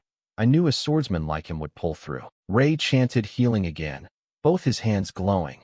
"Next I will begin the abdominal surgery." His mind was extremely focused. Zeke's intestines were a mess, but at least there was no infection and the internal organs still looked fine. I can save him. Iriel stood a distance away watching Ray desperately treat Zeke. In her mind she whispered, "Holy One." Her heart conflicted. "Honestly, at first I didn't believe in you. I even stopped Fia. I still doubted you. I could not accept the methods you used to save Zeke. Yet I can feel Zeke's life force returning." Not only that, Iriel was worried for Ray as well. "But the Holy One's left hand has completely turned black with blood.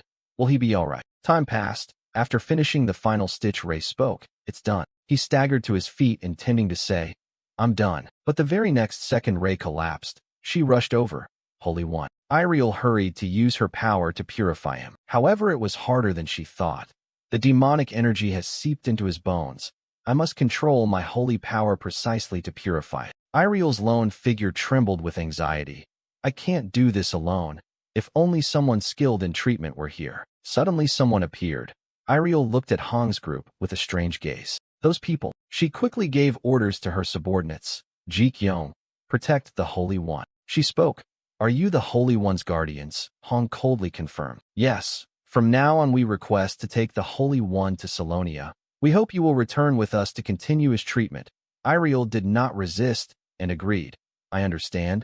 I will meet everyone at the Holy One's residence soon. But inside she could not help thinking. Even though they stood right before her, their presence was terrifying, like seeing ghosts. She politely replied, "Thank you." Then Iriel turned and signaled, "Fia, handle the rest." Fia reassured her confidently, "Of course, once I finish here, I will definitely return to Zeke's side." Iriel's eyes could not hide her worry. She softly called, "Holy One." Ray was brought back to rest on his usual luxurious white bed. In his dream, voices echoed, "Sir, sir." A colleague of Yuzong reminded him, causing him to wake with a jolt. "We need to get to the operating room. What are you thinking?" The surgery assistant held the chart and whispered, "I'm sure you can rely on the monitor." But before finishing, Ray cut them off and calmly put on scrubs. "Yes," heart surgery patient confirmed. As he entered, he was still thinking. For some reason, his spirit felt low. Surgery, monitor. In the dream, Zeke was wearing a modern patient gown. Ray stared, a little confused. "This patient looks familiar." He shook his head. "No. Focus, Shin Yuzong." Ray, as usual, requested the scalpel. But what came out was a confusing line. "What? A scalpel, doctor?" The two assistants who were using magic looked at him strangely. "We only need magic." Right after, Ray snapped awake in shock and yelled loudly. When he regained his senses and looked out the window, he asked blankly, "Where is this?" A voice answered immediately. She greeted seriously, "You are awake. Holy One." The girl teared up in relief. "Holy One, thank the Lord you woke up." Ray patted Mary's head. "Thank you, Mary." The girl complained a little. "Why did you act so recklessly?" He looked at Euclid, who was trying not to show emotion. "Seems like you were worried about me." But she covered it with a childish excuse. "I was worried I would lose my job." He sighed helplessly. "You really can't act cute to me properly, can you?" Then Ray suddenly remembered something. He asked them, "Now that I think about it, where is Sia?" Mary hesitated. "Sia, about him." Euclid's face darkened and she reported, "Not only did he fail to save you and caused you to get hurt, but now he is unconscious." Seeing her about to explode, Ray hurried to ease it. "I'm fine, so don't blame him." Ray propped himself up on the bed and changed the topic. "Anyway, why are you two always poking at each other? Can't you get along?" A sensation in his hand startled him and he lifted it to look. "Wait, how can I move my arm like this? It hurts a bit and looks strange." She reported, "The saintess and the chief priest treated you." He was surprised. "Eclay?" Euclid nodded to confirm. "Yes. No one in this world has healing magic on the same level as Lady Eclay." After hesitating a bit, she decided to tell him. "Although it is unlucky that I have to be the one to say this, there are a few things you need to look at." Ray wondered. "Things I need to see? What is it?" Euclid replied. "It is in the basement. If you want to see it, then follow me." The two left the room and went to the dark cellar. The moment the cloth was lifted, Ray froze. "Here," she explained why the item was there. "It seems one of your messengers brought it back with you." He muttered, "The bone dragon's heart. I can feel the energy coming from it." Euclid explained, "Although we wrapped it in a holy light membrane, it still cannot fully block the evil energy leaking out. According to records, this heart was left where the bone dragon was defeated." Ray turned back puzzled. "So why did you show me this?" She explained, "You have been assigned to bring it to the lecture hall." He picked up the demonic heart and raised his voice slightly. "The lecture hall? Don't tell me they want me to explain how I killed the bone dragon." She confirmed firmly, "Yes. It seems some nobles do not believe your story. The Pope ordered you to explain the events directly." Sarcasm rose within Ray. "I captured the necromancer, drove off the rebels, and even defeated a bone dragon. And now they want me to act like a diplomatic speaker. What is the Pope doing?" Finally, he ordered, "Euclid, take it and follow me." She listened obediently. "Yes, Holy One." Ray's mind was a mess. It's hard to deal with so many things happening one after another. Cut to a grand lecture hall. Almost everyone was present. Whispers spread everywhere. He defeated a necromancer himself. That must be a lie. This looks like a show he made up. Someone whispered into Eclay's ear. She quietly replied, "Really? All right." Then Archbishop Eclay stood at the podium and addressed everyone. "Now everyone please calm down. I am sure there are many answers you want to hear." Someone cut her off. "No. Before that, Archbishop, do you really think this is possible? Not only did he defeat a bone dragon, but rumors say he used mana." The speaker was Count Slain of the Veyborn Kingdom. Eclay calmly answered, We do not know the exact details either. Only God knows the truth. He immediately showed anger and questioned, isn't it the holy nation's duty to find out and explain this to the other kingdoms? At that moment the doors opened and the person of interest appeared. I am sure everyone is curious. Ray walked in confidently and declared, ask what you doubt, and I will answer. A red-haired lady spoke first. Then allow me to ask. An honor to meet you. Holy One, I am Marquis Philia from the kingdom of Glayman. I heard you used magic to defeat the necromancer and the bone dragon by yourself. Is that true? He replied straight to the point. Yes. She was stunned. That was really his answer. Ray bluntly said. Next question. Another person spoke. Holy One, what we need now is proof. He introduced himself. I am Gregory from the Resian Empire. An honor to meet you. The woman beside him continued. I am Selena from the Resian Empire. Your presence is an honor to us, Holy One. Hearing the request, Ray glanced with disdain. Evidence, Gregory added. Yes, we came here to help prevent any other danger to the Holy Nation and the continent. The recent incidents did not only endanger the Holy Nation, but the entire continent. Do you not think we deserve proper proof, so we may leave this territory in peace? The woman added. Although I am sure capturing the necromancer should already count as solid proof. Selena's tone was provoking as she twisted his words. Just that alone cannot prove you captured the necromancer yourself. Iclay glanced and quietly assessed them. The terrifying sword of Resian and the youngest mage princess of the Six Realms. It seems some major figures have begun to move. In other words, they see the Holy One as a threat. They fear someone who defeated a necromancer and a bone dragon alone, which is why they see this moment as a chance to decide whether to eliminate him immediately or not. She looked at him with amusement. What will you do now? Ray only let out a mocking chuckle. He countered their foolish logic. Whether I defeated the undead alone or with help, what does that have to do with your kingdoms? The man stubbornly defended his jealousy. Gathering accurate information is an important duty not only for our kingdom, but the others too. If we only trust the Holy Nation's words, it is hard to plan our next steps. Ray walked closer step by step and repeated his words. You want proof. Before Gregory could react, a sword was pointed at his throat. Is this enough proof? He jolted back in fear. That sword's speed. Selena still shamelessly questioned. Is this an official declaration from the Holy Nation to the Resian Empire? Ray extended his hand and ordered, official declaration. Interesting. Yukla would bring it here. She approached carrying a white cloth. Yes, Holy One. Ray decisively pulled off the cloth. Holding the dark heart in his hand, he spoke each word clearly to make his point. Is this the proof you all need? The heart of a bone dragon. I am sure you can tell it is real just by feeling the evil energy coming from it. The foolish girl stared at it stunned. This is really a bone dragon's heart. Ray replied simply. If you don't believe me, then touch it. Selena hesitated as the heart was held before her, but determined to prove him a fraud, she took it with both hands. Instantly, a powerful surge of dark energy burst out. Her face darkened as she gasped. I can't breathe. This demonic energy. Ray replied bluntly. The Holy Nation granted you full rights to examine the captured necromancer. He took the heart back from Selena and continued. Regardless of who defeated it, the Holy Nation has the power to defeat even a mighty bone dragon. Ray's expression turned frightening as he questioned them back. And this is your attitude toward us? I do not understand.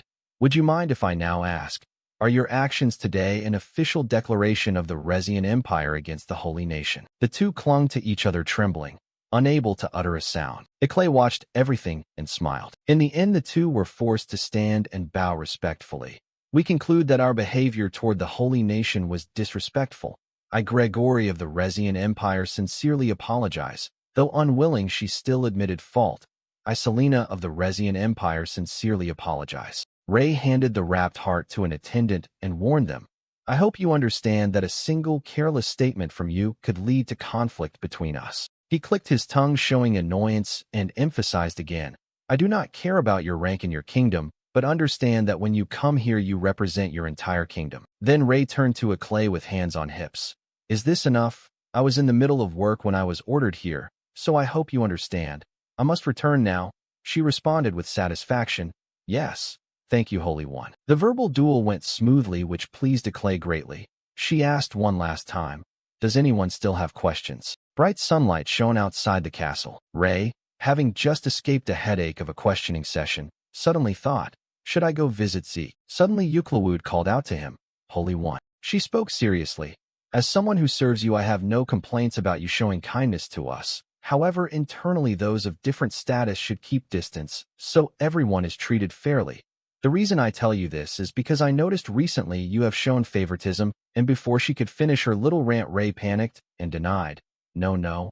All I did was check on the condition of the patient I was treating, favoritism. But inside he was a bit surprised. He could not believe she wanted attention that much. Euclid added, and besides that there is a long list of people who want to meet you. Ray was shocked. Me? Why? She reported honestly. After you left, the trial rumors began to spread. The one who had more questions for you was Selena, capturing a necromancer and defeating a bone dragon.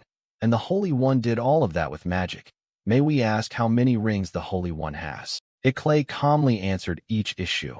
At the moment, not even the Holy Nation knows how many rings the Holy One has. However, the corner of her lips lifted with a proud smile. In the Empire, we recently estimated that he is at least at 8 mana rings, or even higher. Clay's statement in court was based on the magic ray used during the baptism ritual, and that was only speculation. The head of the Magic Association is a 5-ring mage, and Royal Academy mages of each country are only 6-ring mages. That statement left a lasting impression on those present at the trial. And Selena was one of those people. She was shocked in disbelief. Absurd. The Holy One of the Holy Nation is not 5 rings.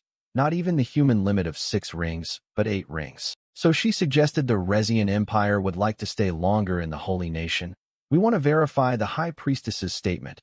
And of course that sparked curiosity. Other members spoke up. If so, then can the Glayman Kingdom also stay longer? The Veyborn Kingdom also wishes to remain in the Holy Nation. Clay smiled, satisfied with all that. Very well. Anyone who wishes to stay in the Holy Nation is welcome. Inwardly she mocked. Oh, Ray, you will be busy soon. Hearing everything, Ray held his head helplessly. Although he expected this to happen, he did not expect it so suddenly. Euclid added, the Resian Empire requested a meeting with you. If you wish to choose a time to see them then. He refused immediately. No. Cancel everything. We are going to Duke Trey's residence right now. She seemed troubled. Holy One. Euclid's tone sounded like a reminder. Although I have said this already, you should not show such favoritism towards Zeke. Knowing she misunderstood, he corrected.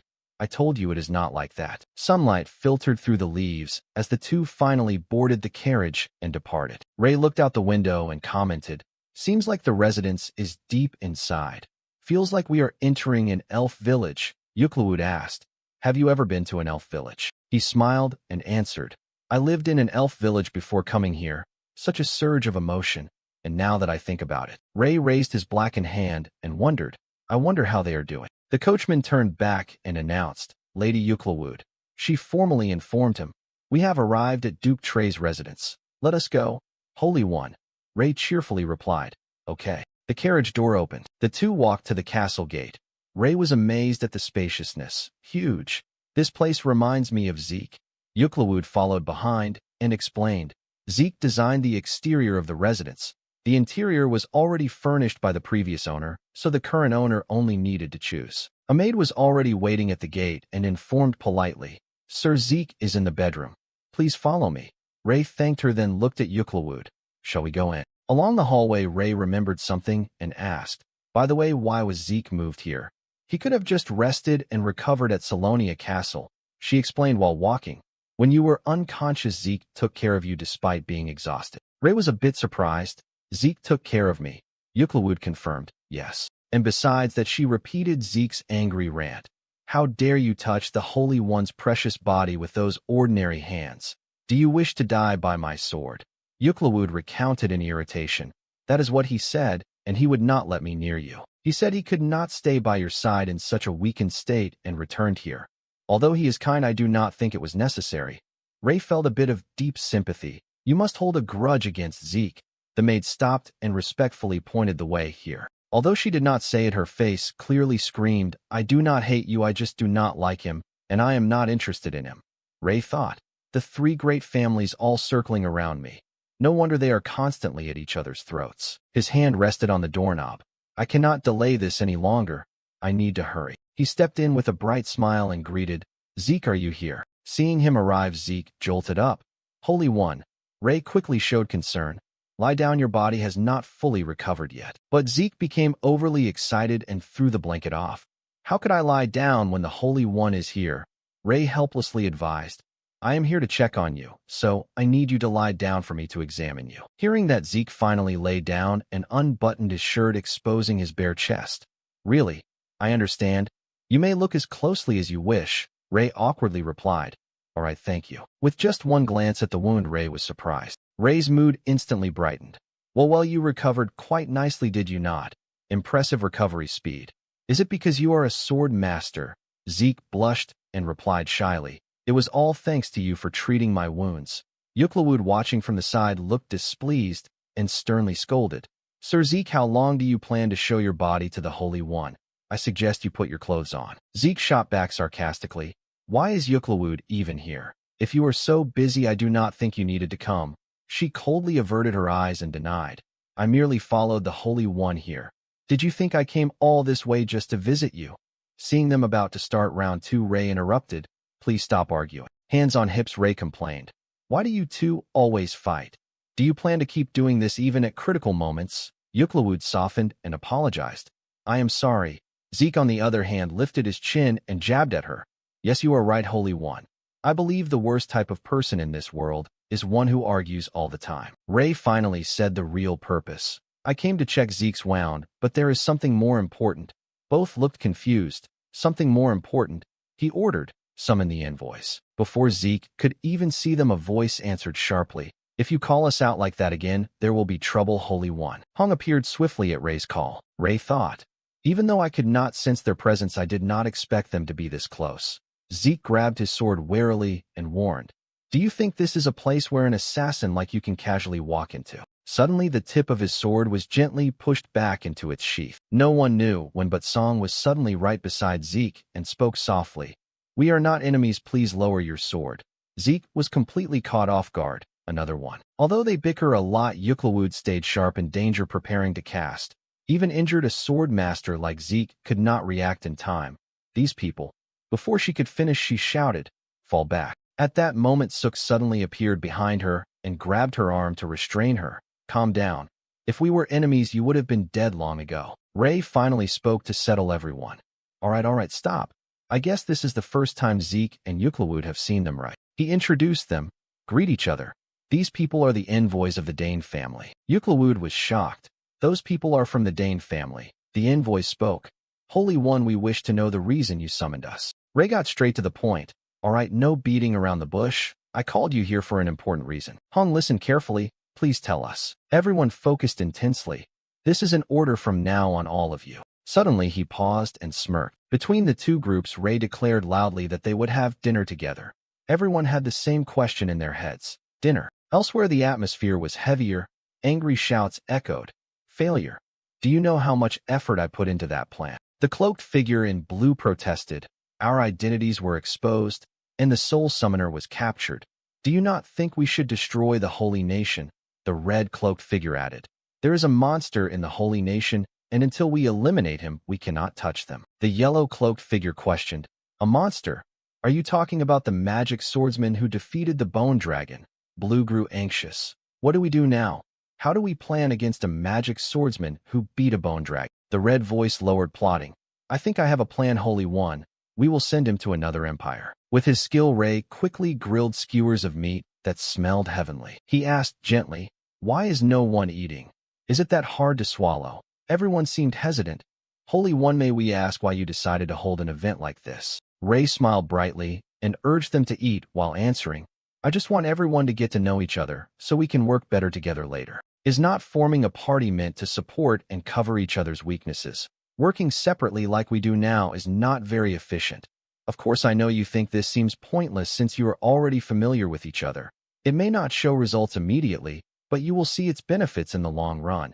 And I will help too. Hong spoke quietly. If that is what you desire, we will obey. Ray quickly corrected. Hey, I want this to be voluntary, not forced. If you dislike it, I would rather let everyone separate again like before. At that moment, Zeke spoke firmly. The Trey family will also cooperate with everyone. Yuklawud looked at him suspiciously. Lord Zeke, doing so means you will break your family tradition. I am sure you understand what I mean. But Zeke still stayed firm. The duty of House Trey has always been to protect the Holy One. I am simply making a decision that fulfills our family duty. Hong and Suk exchanged glances. Hong raised his hand to give his decision. We will cooperate as well. The duty of House Dane is to carry out the Holy One's orders. Regardless of our missions, House Dane will also participate. Yuklawud frowned at that. Oh, this is going smoother than I expected. Now there is only, she spoke sternly. I understand then House Belle-LaCroix will join as well. The duty of House Belle-LaCroix is to deliver information to the Holy One. Our family will fulfill our mission and always stay by your side. Ray stared at Yuklawud full of question marks. Always stay by my side. She quickly noticed his confusion and clarified. In other words, that means marrying you.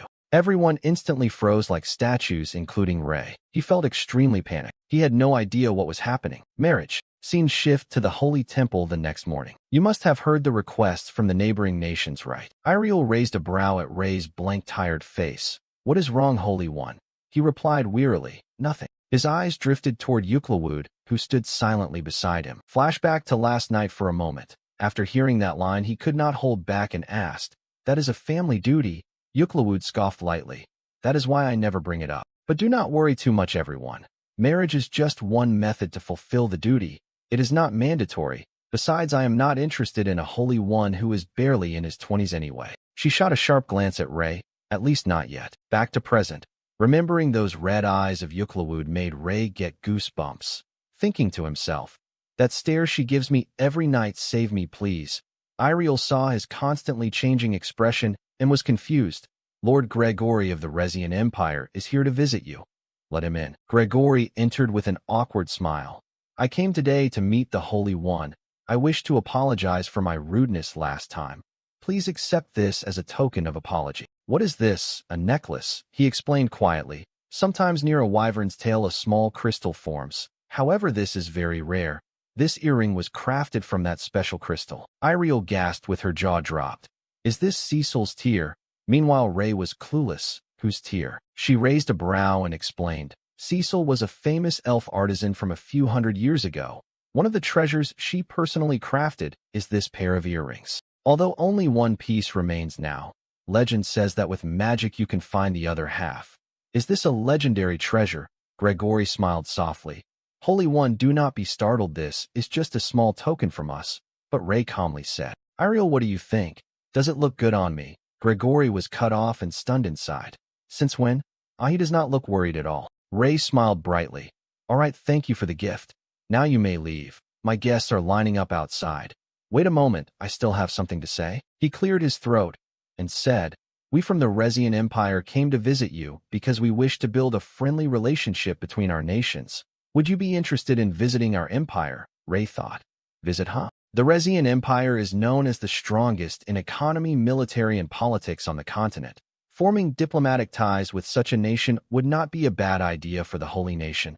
Also, there are many famous figures in medicine due to information exchanges. Their medical field surely surpasses the Holy Nation and other countries. Lord Gregory continued, we have heard many rumors about you, Holy One. You not only tripled the farming output with new methods you developed, but also gained profit from hiring surplus clergy as mercenaries. Ray modestly replied, that was all thanks to everyone's hard work. Of course, your influence on the Holy Nation truly inspired us greatly. If you agree to come to Resian and combine your methods with our technology, it would surely boost the economy of both nations threefold. After speaking, he thought, how is it? Tempting, right? This is basically giving you everything you want for free. Holy One, if we can gain your attention, then the Empire's technology is a small price to pay. The truly valuable thing is this young man. After a moment of silence, Ray finally spoke. Thank you for your offer, Lord Gregory. However, regrettably, I must decline. There are still many matters in the Holy Nation that require my attention. Those matters also involve the envoys standing outside the door, so I do not intend to travel to any country at all. The others outside heard this, and were collectively shocked. Even Gregory did not expect this reply. If that is your will, then we have no choice. If opportunity arises, feel free to visit. Our empire will always welcome you. Certainly, thank you. Yuklawud finally spoke. You refused for the sake of the Holy Nation, right? Ray glanced at her and replied, of course, with borders between the two countries still unclear, it would be foolish for me to go there. Even so, you do not really have anything urgent to deal with, right? Of course I do. Euclid smiled and ordered, gather the nearby nobles and inform them the Holy One has something to discuss. She agreed immediately. Yes, I will do it at once. After Euclid left, Ray smiled and asked Iriel beside him, and could you perhaps help me present my opinion like last time? Iriel, she calmly replied, if it is for political purposes, then okay, I will listen to you once first to approve it. He slowly stood up and said, then I intend to build a facility dedicated to teaching medicine. You mean medical studies? We will establish an academy to train doctors to treat illnesses and save people's lives. Surely you saw the battlefield situation back then. There were many wounds that holy power alone could not heal, and not everyone can use holy power. Warm morning light gently passed through the window and seeped into the small room. A very familiar voice echoed, nice to meet you, everyone. My name is Ray. I have been appointed as a professor for this academy. While I specialize in medicine, we will have a magic class once a week as a special lesson. Thank you for listening. Let's do our best together. The people below all shouted in agreement. Ray pursed his lips thinking, by the way, why are there so many people here, right? I doubt they are all students. Surely there must be some professors too. What are they doing over there? He was right.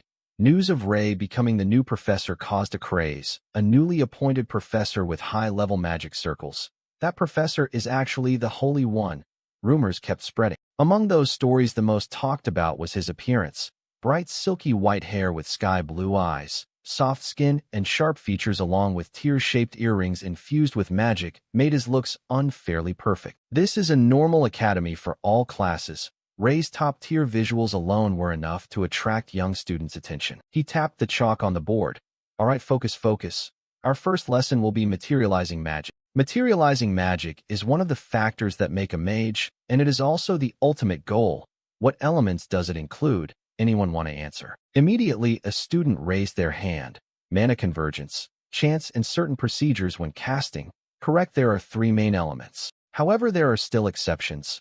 Let's take Fireball as an example. You need to gather mana, prepare the chant, and create friction. But what happens if you reduce the mana from 3 units to 1? The student answered again. The spell will fail and mana will be wasted. Wrong. The chant becomes easier and the mana required also decreases. Until the spell is cast, it is hard to tell what spell it will be. I can only say you will need more time to understand it. But many students and professors frowned after hearing Ray. Of course, excuse me, professor, but what you said sounds impossible. Ray did not argue and demonstrated on the spot. Let me show you an example. Look at my right hand. A red flame appeared instantly. The entire class gasped non-stop. He cast without chanting. I did not even see mana move. He really cast a spell with a single motion. He spoke while writing on the board. As you saw, what I said is completely possible. To make it easier, I will show you the diagram of a Tier 1 water spell. This is mana before being materialized. And if mana is gathered like this, it can work even without chanting or fancy techniques at all. If you cast the spell this way, the mana blends together and makes casting easier.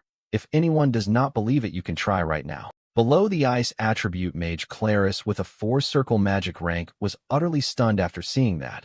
I thought it was only a theory until he mentioned it. How did he even come up with this? It is just lines and circles, yet it makes me think of the actual fundamental principle of the spell. Right then the student suddenly shouted, it worked. I can do it without chanting. Others also shouted, I did it too. Look, it worked, it really works. Ray saw that and smiled softly. I never thought I would teach others, but I am truly proud seeing their expressions. Hope the medical lessons go this well too. Suddenly a loud voice cut his thoughts. Professor Ray. The professors present all rushed up to him.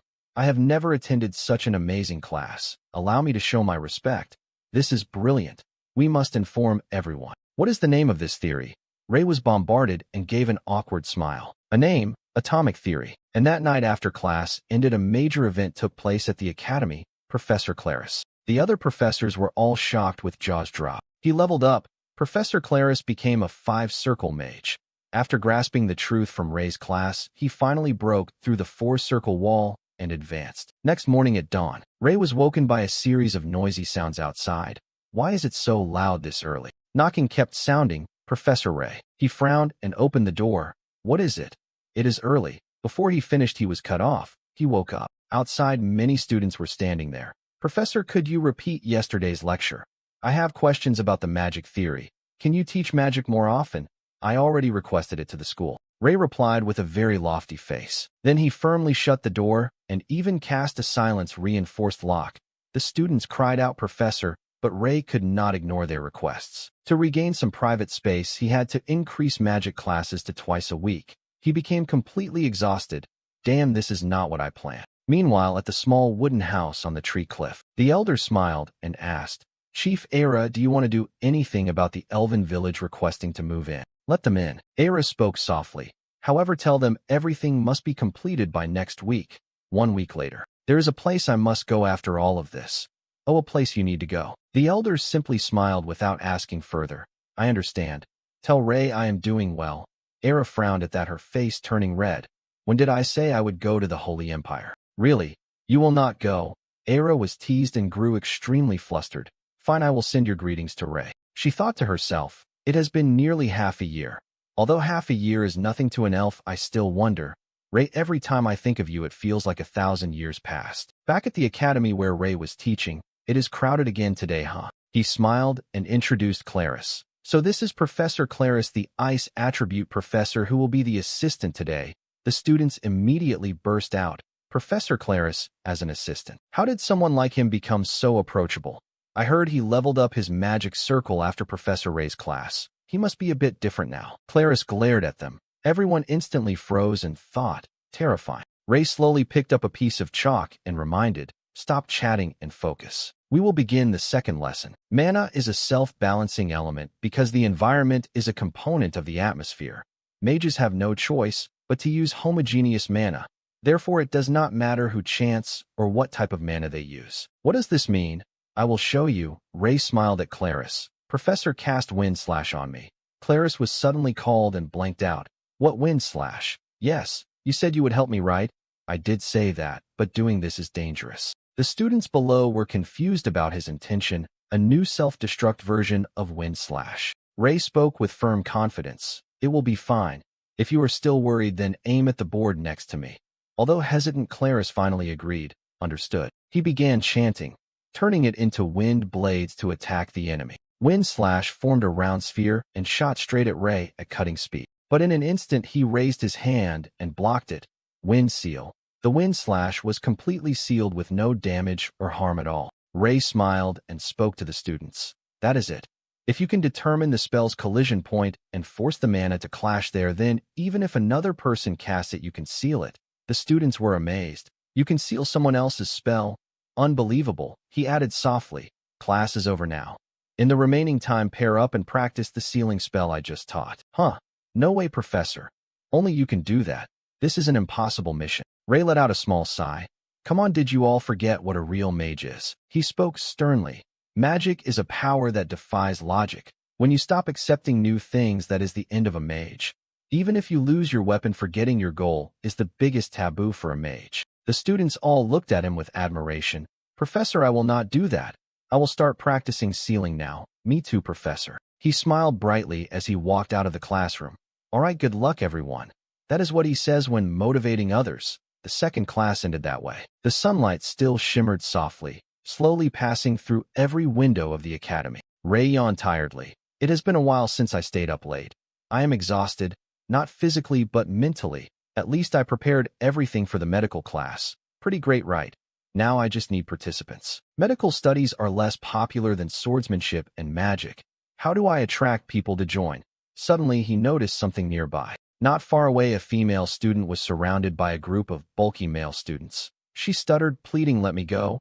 But the buffest guy said, "It has been 276 days since I last talked to you, Greya, right? I minus need an answer from you." The others cheered loudly. Ray thought, "Huh, who are these male students? They are harassing that girl." The girl named Greya was panicking and did not know what to do. Well, right then Ray shouted loudly, "You three boys, why are you blocking a girl's path? Can't you see she is scared?" Minus panicked hearing that. "Scared? Greya, I did not mean that." Greya gathered courage and said, "Minus, I am sorry, I will be honest. Someone as bulky as you is not my type. I cannot date you." "Wait, Greya, are you?" Minus pointed at Ray and said, "Is it because of that guy? You rejected me because of him." Ray froze in confusion. "That skinny, weak-looking body. That smooth, dumb-looking face. You dumped me for that soft, pretty boy." Ray frowned, annoyed. "Huh? What? Is that an insult or a compliment? Greya hesitated and replied, Not really, but compared to you, he is still better. Ray shouted, Why say that? You are adding fuel to the fire. Minus collapsed emotionally. Where did he even pull that sword from? I will not forgive you. Fight me. Huh, what? Scared of me? You should be. He threw a glove at Ray, then loudly declared, Rank 30 level 3 royal swordsmanship, I will blow away a weakling like you. Unexpectedly, the moment he finished speaking, he was smacked on the head by a wooden stick. The group instantly ran away screaming. Remember their faces? Ray tossed the stick aside, mumbling, Who does he think he is calling me a weakling? Annoying. Suddenly voices chimed in. That was awesome. Are you a newcomer? He glanced behind him. Yeah. The other students cheered excitedly. You beat Minus with a tree branch. Amazing, seriously amazing. Ray got embarrassed by the praise, scratching his head. I suddenly became a justice hero. Then Greya softly said, Thanks for helping me. It's nothing. I just hope I didn't interfere in something you could handle yourself. Suddenly he caught a scent passing by. Huh. This smell? Is this alcohol? Ray couldn't hold back his curiosity and asked, What is that scent? It doesn't smell like normal perfume. The girl flinched. Oh, is it that strong? I was just making potions. Maybe that is the smell. This girl makes potions. He asked a bit shyly. If you are brewing potions, then you must be interested in medicine, right? Greya quickly replied. Yes. Actually, I am really looking forward to the free medical class. With that class, people from the Swordsmanship Academy, like me, will finally have a chance to learn. Really, nice to meet you. I am also excited for the medical class. Just call me Ray, first student acquired. Oh really? You have the same name as the new medicine professor. By the way, my name is Greya. You can call me Greya. Alright. Nice to meet you, Greya. I will see you in class. Okay. With that, they quickly said goodbye. Ray smiled, thinking, For some reason I feel like things are going smoother than I expected. On the other side, right after he left, a female student rushed to Greya. What did you talk about with Professor Ray? He looks more handsome without glasses. Greya froze. Professor. That was the professor. If you didn't know? Yeah, I didn't recognize him. What do I do? What if I committed a crime against him? Elon smirked teasingly. Huh, what? What are you nervous about? Don't tell me you caught feelings for him. Unexpectedly, Greya only blushed and smiled shyly without saying a word. Elon stared blankly. Huh, for real. Scene shifts to his room. Ray sat tiredly on his familiar bed. Why can't I have a single peaceful day? But seriously, what should I even teach for the whole class? Problem after problem. I'm going to lose my mind. Just then another voice suddenly rang out. Holy One. Iriel suddenly popped her head out from under the bed and complained. What were you doing out there? I got in trouble hiding here. Ray almost jumped out of his skin. He yelled in shock. Huh? What were you doing under there? What about the Holy Nation? Iriel casually replied. Who do you think I am? I handled everything before coming. Then why are you here? Did something happen? Nothing. I just wanted to check how you were dealing with things at the academy. Seriously, isn't that too much you're doing for me? Iriel smiled. Honestly, you're right. I came to see you because I wanted to see you. Holy One. Huh. Shouldn't you call me Ray? She said while walking closer to him. Suddenly the mark on his hand began to glow. Right after that, a magic circle appeared. Era slowly stepped out of it. Ray saw her, and his jaw dropped. Era, what is going on? Is there some special event today, or what? Iriel was just as shocked as Ray when she saw Era appear. A high-ranking elf? What is she doing here? He secretly admired in his mind. Was that instant teleportation magic? Amazing. Era gently landed and complained. Is that really all you have to say? I am here because I wanted to see you. Is that not obvious? Ray gave an awkward smile. I am happy to see you too, but... Era frowned at Iriel. However, what are you doing with this human woman? Iriel frowned back. Is there a rule saying I am not allowed here? While the two were bickering, Ray quickly took out 2 cloaks and handed them over. Take these first and get ready to go. Iriel looked confused. Huh? Cloaks. Ray laughed dryly. Yeah, we are leaving the academy. He thought to himself, if I don't disguise this and get seen walking with a saintess and a high elf, I will cause a huge scene. Why can't I have even one peaceful day? The three then left the academy and headed to a restaurant in town. Era looked around and quietly said, It hasn't been long since I last came to a human village, but it seems a lot has changed in such a short time. Ray thought, short time for her probably means decades. Just then a waiter approached and said, Excuse me, sorry, but would it be all right if you share the table? Behind him was a large group of muscular people. I don't mind. I'm fine. Guess we have no choice. Thank you. This way, please. The tallest guy among them spoke softly. Thanks for agreeing. We have been waiting for seats. Ray smiled warmly. No problem. 4 of you are adventurers. He secretly evaluated their mana. Looks like 1 mage and 3 sword users. The tall guy scratched his cheek. Adventurers. We are actually mercenaries, the bearded man added. You could say that. Among the 4 there was a female swordsman. She politely introduced, we are members of the Bill Lockle Mercenary Corps. Ray thought, Bill Lockle. I have heard of them. Most of them are skilled veterans, and they are expanding recently. This is the Rising Mercenary Corps, right? Iriel smiled. I have heard a lot about you. What brings people like you to this village? Oh, about that. We received a direct mission from the Holy Nation. We were asked to suppress the resistance and the surrounding monsters. Ray and Iriel both stared blankly at the mission paper on the table. She tried to smile it off. Is that so? Must be an honor to receive a request directly from the Holy Nation. He silently side-eyed her. I thought you were handling this, so you dumped it on mercenaries, huh? Era softly said. Maybe because I always live in the forest, I find this story interesting. Tell me more. The mercenaries were stunned silent as they stared at her beauty. The mercenaries began sharing their experiences. From their stories, I gathered useful information. First, after Ray came to the academy, the resistance and monster numbers dropped dramatically. However, this was only for low-level monsters. Mid-tier monsters kept their numbers, and as if someone was controlling them, they started forming tactics and acting efficiently. Ray frowned. It would be difficult to use my people against such an organized enemy. That must be why she sought mercenaries. Iriel had considered this. Soon after, outside strong winds suddenly swept through. The restaurant staff all turned to look outside. In just moments, everything turned chaotic. Monsters, Iriel quickly said. Ray, let's go. Okay, I will follow. The mercenary group stood outside with their jaws dropped at the scene in front of them. A wyvern, a monster with a form similar to a dragon, was flapping its wings and circling in the sky. Everyone's faces turned pale and they froze on the spot. What is this? I can't move. Don't tell me this is fear. Interesting, when a wyvern uses fear. Era calmly walked forward. She raised 2 fingers and said, fear is only used to toy with the weak. The wyvern instantly dove toward her in a frenzy, roaring loudly. Yet Era remained completely unfazed and gently flicked her hand. The wyvern dropped straight down from the sky and crashed into a nearby street stall. She frowned in disdain. How dare you use that against someone stronger than you? The wyvern was completely enraged and kept roaring nonstop. But in an instant, Ray sealed it with magic and bound it tightly. Both of them frowned at it. This wyvern. It was able to form a spell after experiencing my fear. Iriel added, strange. It is like it is not conscious at all. Ray, there are more monsters. I will handle them. He narrowed his eyes, thinking there are more. I underestimated this. There is definitely someone besides Zahard behind this. I need to talk to that damn summoner first. Scene shifts to the dungeon where the summoner was imprisoned. A group surrounded him, interrogating.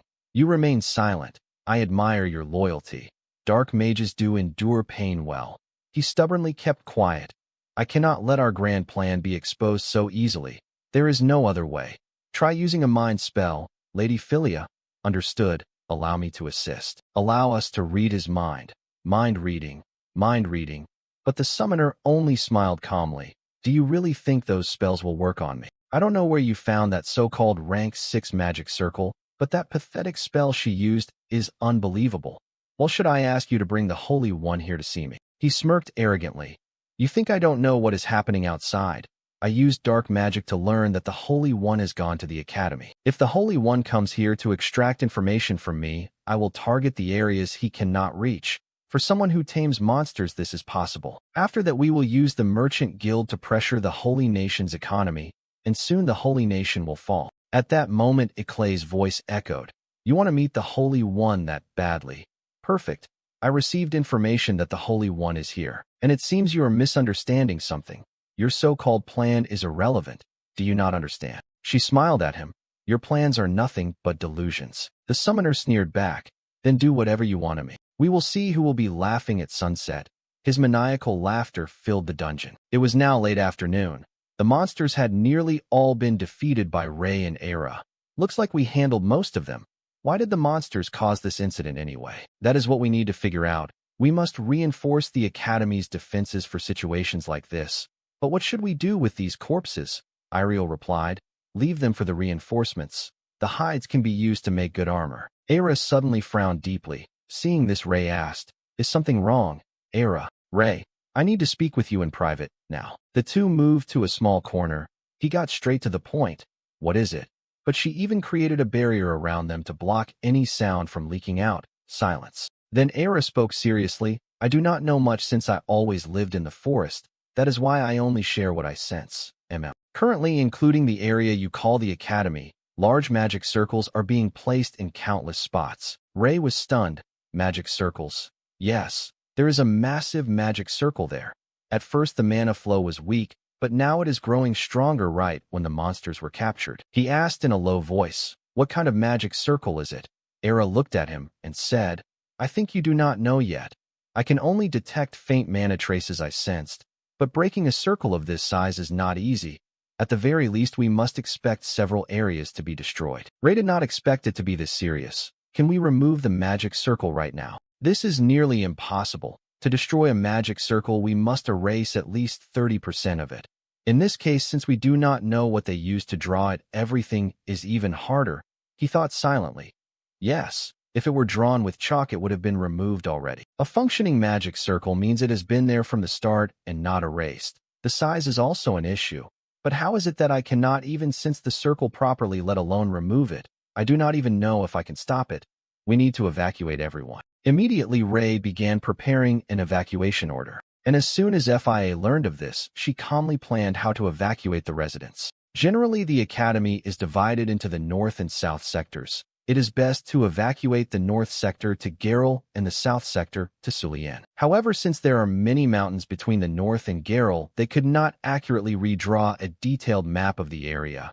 Ray entrusted the North evacuation to FIA, since she knows the Holy Nation's terrain well, and he entrusted protecting the South sector's people to Era. He looked around anxiously. "We need to inform the people here.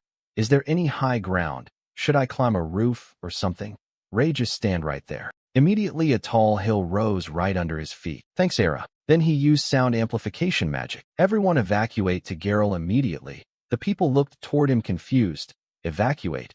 What are they saying?" "Oh, but that voice is..." Ray took off his cloak. He continued shouting loudly. "I order everyone in the name of the Holy Nation to leave here immediately. This area is dangerous." Yet people kept chatting non-stop. "That is Saint Ray. What do they mean, leave here?" Seeing this, Ray gritted his teeth. "We do not have time to calmly persuade a crowd. I have no other choice." He secretly caused a large explosion below, which made the citizens scatter. An explosion. Run. Ray kept creating more explosions and tremors. There is no time to explain, so this is the only way. Once the entire area below turned into chaos, he finally stopped. "Phew. This should be enough. I will leave the rest to the two of them and head to the outskirts." Ray jumped down from the high spot. He dashed forward at high speed. "I do not know who is behind this, but they better not think they can walk away clean." Scene shifts. The sky was now completely dark. Iriel was moving deeper into the dense forest. She thought seriously. "We urgently evacuated most citizens. Estimated evacuation time is over 3 days. Before riots break out, we must secure essential food supplies for the city. Not to mention the North sector has a longer travel distance, so they are at higher risk. The South sector has monsters or someone similar to the ones chasing me right now." She glanced back cautiously. "Their mana is strong. Looks like 5 of them. At least support ranks, or even higher." After running straight for a while, Iriel finally chose a place to stop. "This is suitable." She removed her hood and looked around. "What business do you have with me?" Immediately, a masked group stepped out of the forest. "Wow, it really is a saintess. Do not talk in front of the enemy." "Hey, so what? She is going to die anyway." Iriel observed them quietly. 3 young men and 2 middle-aged men in the back. "Does that middle-aged one have mana and energy equal to Zeke? Troublesome." One of them clicked his tongue and said, "I would rather fight a saint than a saintess." Iriel remained calm. "Events like this happen, and despite you knowing my face, if I punish you, will you tell me which kingdom is behind this?" They quickly surrounded her, all gripping sharp swords. "Do not underestimate us." One young man could not hold back and rushed at Iriel. "We have had countless priests gag us and treat us like jokes like you." But in a flash, she blasted them all away with magic, ruthless. "Just lie there and count stars or something. I will kill you soon." The group now screamed in fear. "Help." Just as she readied the finishing stance to end them, another man suddenly charged in and blocked her. Iriel quickly sized him up. The swordsmanship and flow at this level made it clear he was a high-level swordsman. Huh.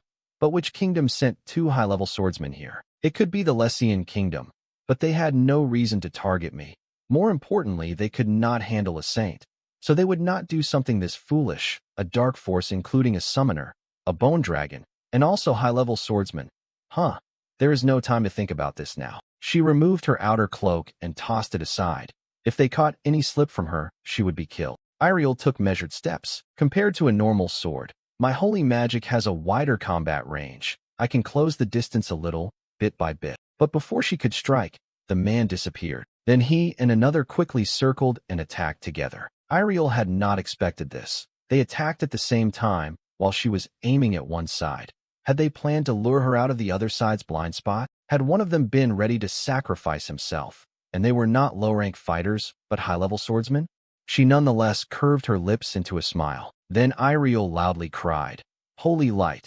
And immediately a dazzling golden beam appeared, forcing both men to step back several paces. This was a complete misstep on their part. In a duel against high-level swordsmen, even a small variable can decide the victor. She continuously chanted spells, blessing, holy seal, holy release. Any of these could determine who would win. Iriel wielded the sacred sword in both hands. She used her quick reflexes and seized an opening to slash, cutting off one of their hands. He sank to his knees in pain, blood pouring out.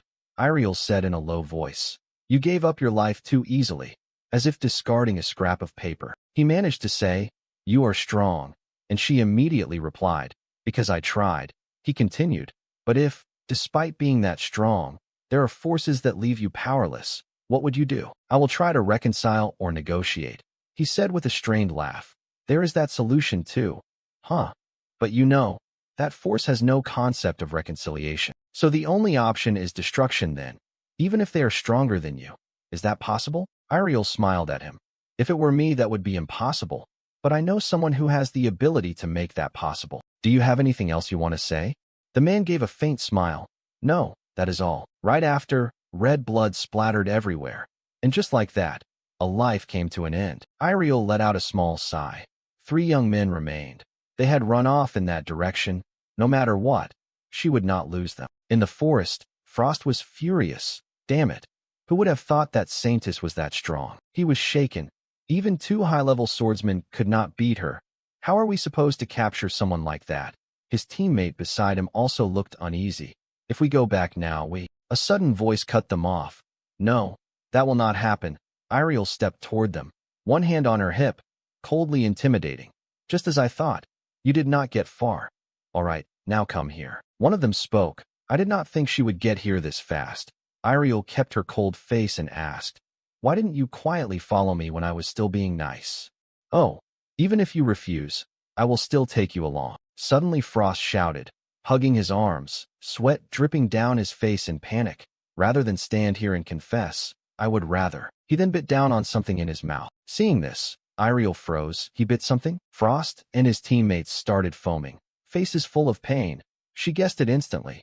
Did they hide poison in their mouths? They chose the hardcore self-destruct option to keep secrets, but she immediately cast holy magic on the other 2. Heal. Iriel scoffed at their petty trick. "You think dying will be that easy? Be good and follow me, or I will chop your legs off and drag you." The 2 men whimpered. One of them spoke. "Can you promise to untie us if we go with you?" She instantly crushed that idea. "You think your position is still good enough to bargain?" She said coldly.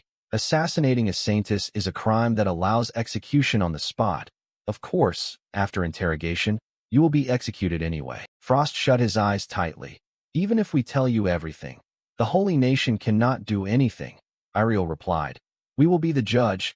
You only need to tell us everything you know honestly." He was now kneeling pathetically on the ground, stubbornly negotiating. "If we tell you, then just promise me one thing, or at least consider it," Iriel replied casually. "If you swear to only speak the truth, I will try." His teammates panicked and yelled, "You bastard, you plan to tell them for real? This is not just about you. We will all die." Ignoring them, Frost placed his hand on his chest and made an oath. "I, Frost, swear on my mana that I will only speak the truth to you." Hearing that, Iriel was quietly surprised. A mana oath. If someone breaks it, Their mana will reverse flow inside their body, meaning what he says from now must be true. He began explaining. The Holy Nation does not know, but our group Phroxia, infiltrated the Holy Nation more than 20 years ago. Hearing that, Iriel was shocked again. Phroxia, and 20 years ago, man. She held one hand to her face, remembering something, the great massacre of the outskirts of Geralt. Frost had already stood up and continued. So you see, that was the beginning. To Iriel's shock, he continued revealing the truth. Everyone said it was a monster attack, but that was false. He said everything was done by Phroxia. He recalled that time, one-eyed beasts baring their fangs and grabbing villagers. He spoke bitterly. We were the few survivors who were kidnapped during the massacre of the Geralt outskirts. They only kidnapped a few who looked physically strong. Frost remembered his people being crushed to death by giant serpents. He added, the others were tossed as food for the monsters. He also recalled the two middle-aged swordsmen seemed sympathetic. Those two high-level swordsmen earlier also looked like they were kidnapped from other kingdoms. They took our families as hostages and would kill them one by one if we did not obey. At this point, Frost's emotions surged, tears flowing. They even took my younger sibling as a hostage. So please promise me you will destroy Phroxia. Iriel listened to everything. Her expression grew heavy. I understand. Then leave now. His eyes widened in disbelief. What? You are letting us go? She turned away and waved casually. Yes, whether you return to your family or die alone, do as you please. While the other two still stared blankly at each other, Iriel spoke. Oh, do not worry about Phroxia. I cannot guarantee complete destruction, but I can push them to the brink. One of them suddenly spoke, making her stop. Forgive me. The bald one scratched his head as if determined. I also want to tell you something about Phroxia, the one beside him too, me too. Iriel turned her head and said, in that case follow me. I will listen on the way. Meanwhile, in the outskirts of the academy, Ray could not help but wonder, strange, I do not see anything like a magic circle, but there is definitely a magical reaction here. He looked worried.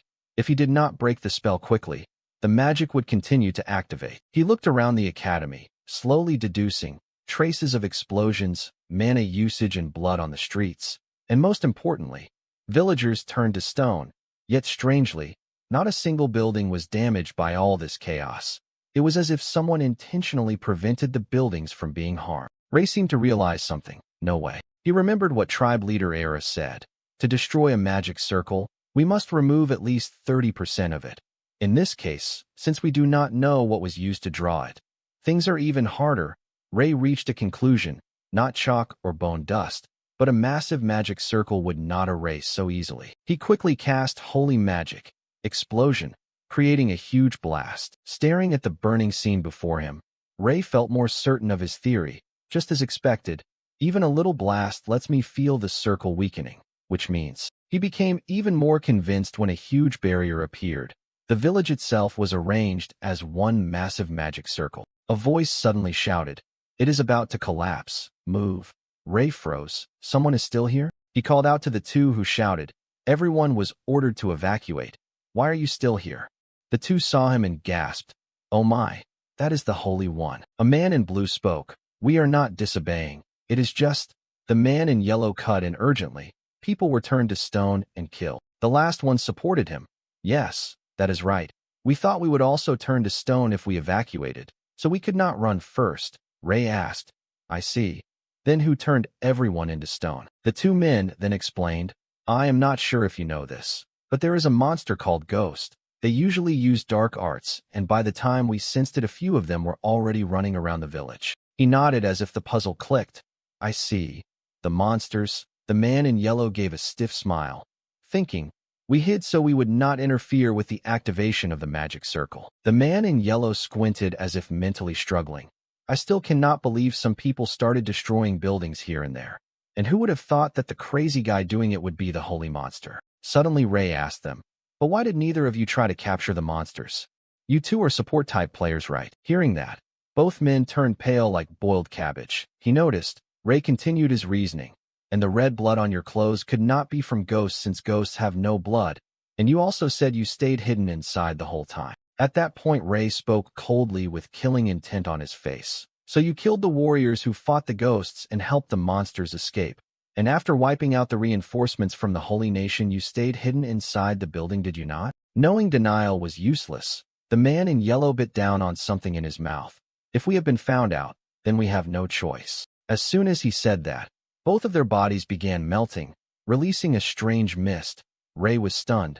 They are melting. Is that poison? Seeing the two before him turning into murky puddles, Ray's mind spun. A toxin that melts the body instantly. I have never heard of this. I cannot believe they took poison just to avoid leaking information. Who on earth is behind all this? He held his face in one hand, looking helpless. Damn it. There is so much I need to uncover, but no time. I have to break the magic circle first. Ray's expression hardened. Only blasting 30% of the city is not enough? He activated his mana detection eye. While doing so, he concluded silently.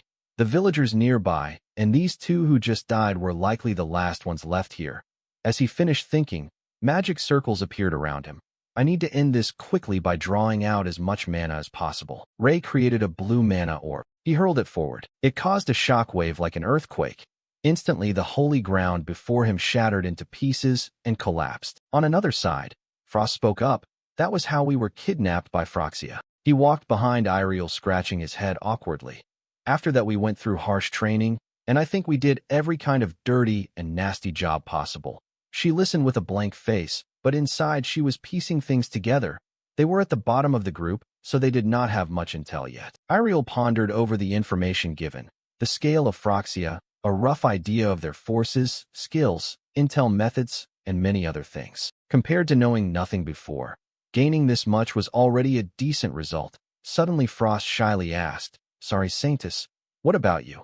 She was confused. He scratched his head, explaining, "I mean, when you were little, you look like someone who grew up in a wealthy family." Hearing that, she fell into thought about her childhood. Recalling the past, in a peaceful house filled with sunlight, a warm voice called out, "Dear, are you there?" Little Iriel smiled sweetly, holding a basket of laundry, and brightly replied, "Yes, I am here." In a church full of orphans on a small island of the Holy Empire, there was a beautiful girl named Iriel with sparkling pink eyes and soft golden hair. Iriel was like a crane among chickens when standing with the other orphans. She looked like a little angel with great wisdom and a kind heart. One day, "Iriel, do you want to explore the outside world?" "The outside world?" Priest George smiled, saying, "You are always curious about the village. Do you not want to see the world?" Iriel replied, "I am curious, but if I go, what would I even do? I would be sad if I had to leave my friends." He gently said, "You are a smart girl, Iriel. I am sure you can do anything. I will help you. Your talent is being wasted at this church. I can see you have potential. Outside, you will have a chance to grow. When you find what you want to do, I will be there to help you. And of course, you can come back anytime to visit your friends." Hearing that, the little girl became excited. "Yes, then I want to go." "Good. Then why do we not leave today?" "But I have not said goodbye to my friends. I am telling you this because a very good opportunity just appeared for you. If we do not go now, we will miss it," Priest George urged. "Now hurry up." Iriel felt a bit confused. "Yes," she thought to herself. "Father said I can come back to see my friends anytime." Then the two of them sat in the horse carriage prepared outside. Iriel still felt very regretful. "I am sad because I did not get to say anything to my friends." Priest George chuckled and said, "It is fine. You can write letters, right? Father is right. Everything will be okay, right?" As she spoke, she widened her eyes, looking at the unfamiliar scenery through the carriage window. "Huh. Father, we passed the village already," he replied. "Oh, we are heading to the port." "The port?" "Yes. We will board a ship to Jehol. Jehol is a big city. It is much better than this village. You will be able to explore many places." Hearing these tempting words, Iriel wondered, better than the village? I am so curious. What kind of place is Jehol? After that, Georges led Iriel onto a large wooden ship out to the sea. The little girl was extremely excited, looking around. "Iriel, we have arrived. That is Jehol." In front of them was a large, unfamiliar city that looked lively and bustling. He smiled and asked, "Do you like it, Iriel?" She cheered happily. "It is amazing. Where are we going, Father?" The two quickly got off the ship at the port. "We need to talk for a bit." "Oh, here, Iriel, hold this," Georges said while pouring water into a cup. Iriel held the cup to receive it and could not help but ask, "Huh, what is this?" He replied, "Holy water tea. It is not much, but I prepared it to celebrate our new beginning in Jehol." The girl glanced at him. "Father," Georges gently said, Why do we not drink it? All right. Iriel did not think much and casually gulped a mouthful. Right after that, her head began spinning unclearly. Her eyes slowly closed. My eyes are closing. Scene shifts. 2 silver coins. This girl has 2 coins, at least 3 coins. TSK. Fine. Iriel woke up to loud noise. Where am I? Did I fall asleep? I drank the tea father gave me. Struggling to open her eyes, she called out, Father. Hearing her voice, the priest Georges smiled and turned back. Oh, you woke up. I hope you will have a good life here. Beside him stood a large, unfamiliar man.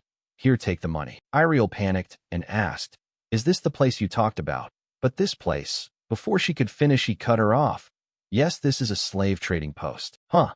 Father, you just sold me as a slave. Iriel could not believe what she had just heard. What are you saying? I thought you would take me to a wonderful place. You said you would help me find what I want to do until... He casually burst into laughter.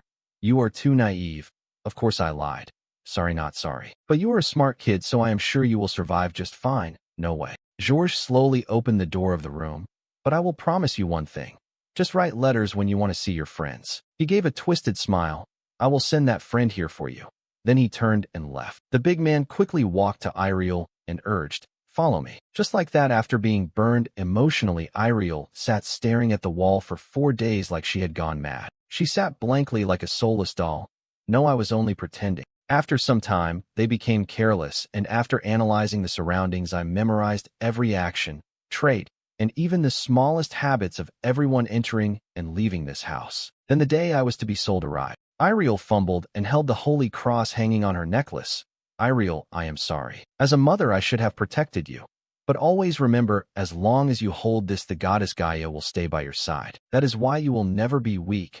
Iriel becomes stronger. She clenched the holy cross tightly in her hand. Outside, the voices of the slave traders could be heard.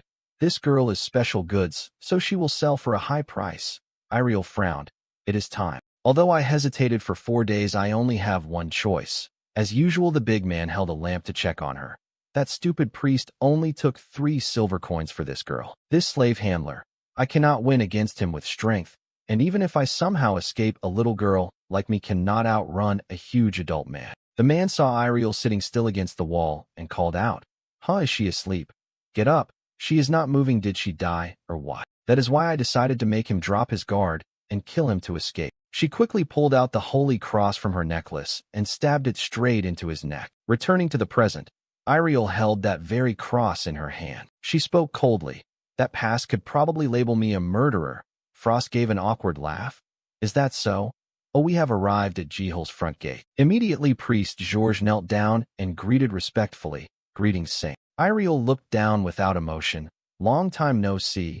Priest of Jehel, or should I call you father? Hearing that, sweat streamed down his face, and his eyes were full of panic. In another town, as night fell, a loud shout echoed. That brat ran this way. A man with a scar on his eye shouted, This time I will definitely catch her. Behind him was a bald man with a long scar on his cheek looking vicious. Iriel recalled those dark memories. Father sold me into slavery. Then I killed for the first time in my life and escaped. The slave traders kept chasing me. Little Iriel hid behind a wall, clutching a rope to prepare for their pursuit. Those painful memories surged through her mind. They chased me for months, and whenever it happened, the slavers running ahead tripped over the rope I had set. They fell forward onto scattered glass shards. Their screams of agony echoed. She remembered how she escaped that nightmare. I escaped using the same method as my first time. The moment they writhed in pain in the broken glass, I jumped out with a silver knife in hand. She recalled, the worst sin taught at the church was murder. As my body became stained with more blood, the filth clung to my hair, just like the sin carved deeper into me. Little Iriel was filled with guilt, her hair still smeared with the blood of those traffickers. Back then, I was like a blind child with no way out. And instead of those traces of sin fading, they only grew darker. The guilt slowly numbed away. My eyes turned hollow. In the end, I resented the world for throwing me into that life. An innocent soul became empty and filled with hatred. Ports, ships, islands, cities. Father Georges, that jerk. All I knew was kill. Why did it have to be like this? Thinking back to that moment, there was only despair. By the time I arrived in Jehel, my soul had already become a murderer. But the heavens do not truly abandon anyone. At the moment my life seemed to reach its final, a warm light appeared. The supreme goddess appeared, and reached out her hands toward little Iriel. She recalled that image. For some reason, the goddess chose me. In those empty eyes, a small spark of salvation shone and changed my thoughts of killing. Standing before that gentle light, I slowly realized how precious life was and how pointless revenge seemed. She continued remembering, and that is why even as I look right at the shameless face of this stranger, that shameless man being the priest bowing his head down. In the present, Iriel seemed to let go of all resentment in her heart. I feel nothing at all, so that is strange, she murmured with a face that showed no emotion. Elsewhere, Ray kept collapsing buildings one after another. I cannot just destroy them randomly like this. He continued channeling mana. I need to locate every magic circle planted across the city, identify their types, and find their purpose. Each time Ray used magic, a different symbol appeared on each building. Seeing that he was sure of his deduction, the city center, and even the structure, weight and shape of the buildings carried the mystical language of a magic circle. Comparing them, each floor's design formed a circle. He kept reasoning there must be fewer than 6 circles, and I only need to stand here and mark their area. Suddenly, Ray had a nosebleed, and the mana around him dispersed. A massive formation revealed itself, and he stared up shocked at yet another magic tower circle. Before he could recover, a surge of purple energy wrapped around him. They continuously struck Ray, making him cry out in pain. The mana of another circle is interfering with me. When did I fail to sense it? Wait, did they overlap them? The building circles disrupted the flow, so I could not detect this one. Through the pain, Ray theorized, is this a cursed seal type of formation? The maximum mana of an active circle boosts the sealing spell and strengthens it. Even surrounded by dark mana, he steadied himself and analyzed. After casting a massive spell like causing a city-wide quake, my mana cannot hold anymore, so I cannot release mana while being sealed. Suddenly, eerie mist crept forward. Ray judged. Not to mention that smell. No way. He seemed to realize something. Is this not the same spell Arrow was hit by? Instantly, another circle appeared beneath him. With it, countless bottomless black holes opened. Monsters with grotesque and vicious forms crawled out of those holes, making Ray freeze in shock. Even monsters. Are they being summoned here too? Faced with the current situation, he felt panicked and tense. I cannot fight them like this. But suddenly, a green-skinned monster swung and attacked toward him. In that moment, Ray made up his mind. If I do not stop them now, they will chase the evacuees for sure. He quickly cast a spell, forming an oversized mana sword that was kind of over the top. Not giving the monster another chance to touch him, Ray swung the sword, and the creature was sliced into hundreds of pieces. Suddenly, he froze. The mana flow inside his body was. He collapsed to his knees in extreme pain. It feels like my veins are being torn apart. My mana is flowing toward the opposite side. While Ray was distracted, arrows came flying from somewhere and pierced straight into his back. He fell flat to the ground, his back soaked in blood. Yet he forced himself to turn his head toward the direction of the arrows. Did they also predict this would happen? Getting hit like this, I was too careless, I got too full of myself. Beastly growls echoed as monsters with glowing red eyes surrounded him. Is this? Elsewhere, citizens were moving inside the city. Aira stood above, watching the people and the supplies being moved one after another. She seemed to be managing everything well. They are faster than I thought. At this pace, the request I accepted will be completed soon. Then I must head to Ray's location at once. Suddenly, someone called her name in her mind. Aira, she gasped. Ray. The mark on the back of her hand lit up. This. Aira instantly sensed something was wrong and urgently cast holy magic. Ray's life force is fading. What exactly is hurting that child? She yelled, "Teleport gate," and immediately flew into it. Seeing the monsters about to pounce on Ray, Aira shouted, "Stop." Filled with fury, she scolded them. "Filthy monsters, how dare you!" In the blink of an eye, Aira wiped out the entire group of monsters. Suddenly, her eyes widened, completely stunned. Because she saw Ray lying unconscious in a pool of blood, she screamed his name. Ray. Aira rushed to him, checked his condition, and shook him anxiously. "Ray, are you all right? Wake up." In an instant, her face went pale. She could not believe this smell. Traumatic memories surged back. Ever since Aira was exposed to that scent, she never forgot that sickly sweet fruit smell that trapped her for 20 years. Back then, Aira fell into a deep sleep. It was the sign of a cursed spell that forced her into a long slumber. People around her were shocked to see her like that. Purple demonic smoke still surrounded her. And now Ray was also emitting the scent of a cursed spell. Remembering that painful past, Aira suddenly shed tears. She held Ray tightly, and softly called his name, Ray. The situation isn't very promising, because Ray has been in a coma for a month. This news delivered a major shock. After word spread about what had happened to Ray, the kingdom's hero, his supporters were stunned. Like, wait, what? Stunned. As a gesture of gratitude, the kingdom held a ceremony honoring him as a hero. Solemn rites were conducted as Pope Glacier praised Day's glorious exploits. Then His Holiness bestowed upon him an unprecedented hero's title never before granted in the Holy Kingdom, the title of Abel. And that's when the trouble began. Since the figure who symbolized the kingdom's strength, the Holy One, is currently absent, the realm is at risk of foreign invasion. Wasting no time, Brocatia began spreading across the kingdom. In the end, war broke out between the two sides. Iriel hurled out techniques with giddy flair. At this rate, please tell me the stage isn't going to collapse too? She was cutting down foes with such gusto that she even had room for a joke. The current situation left her a bit uneasy. This was already the third day, and the enemy kept attacking nonstop. Even though holy magic could ease physical fatigue, it couldn't erase everyone's mental exhaustion. Just then, someone suddenly called out loudly to the saint. Iriel looked blankly toward the source of the voice. It was none other than Harold, galloping in on horseback. We've come to help. She quickly recognized Marquis Harold. Then Iriel gathered her force and unleashed martial skills to defeat the enemies before her. Under her influence, countless bolts of lightning crashed down with ear-splitting booms. Suddenly, a figure flashed past like a streak of light. It was Berith, swinging his sword with all his might, cutting down the enemy. Iriel stared, momentarily dazed by the scene. Barris, Ceres, Ryan. I thought they still weren't quite mature, but now they've all become stalwart warriors. Harold beside her agreed. Yeah, if His Holiness saw this, he'd be overjoyed. Then she smiled. That's right. Ray needs to rest until the battle ends, and then wake up to our victory, preferably with applause. Suddenly, a wounded soldier screamed in agony. Then a woman walked over with a smile. Come on, how could a low-ranking soldier possibly stand against a Saintess? Seeing that, Zeke grew anxious. Saintess, those people. Even Iriel was no less surprised. It made no sense. Rumor had it they'd only shown up in Selene a few days ago. And going over there to comment that her face is quite pretty, aren't we? She used to look chubby as a kid. Oh, besides that, what else? Abu burst into laughter. Kind of embarrassing, really. While she was utterly baffled. How could they have reached Salonia so fast? Then Iriel began analyzing the current situation. On our side, only Zeke and I have reached high-level swordsman, despite a few hurdles. Judging by the color and intensity of his aura, there's no doubt.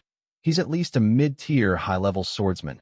Otherwise, we wouldn't stand a chance against him. After a moment's thought, she flicked her gaze to send a voice transmission.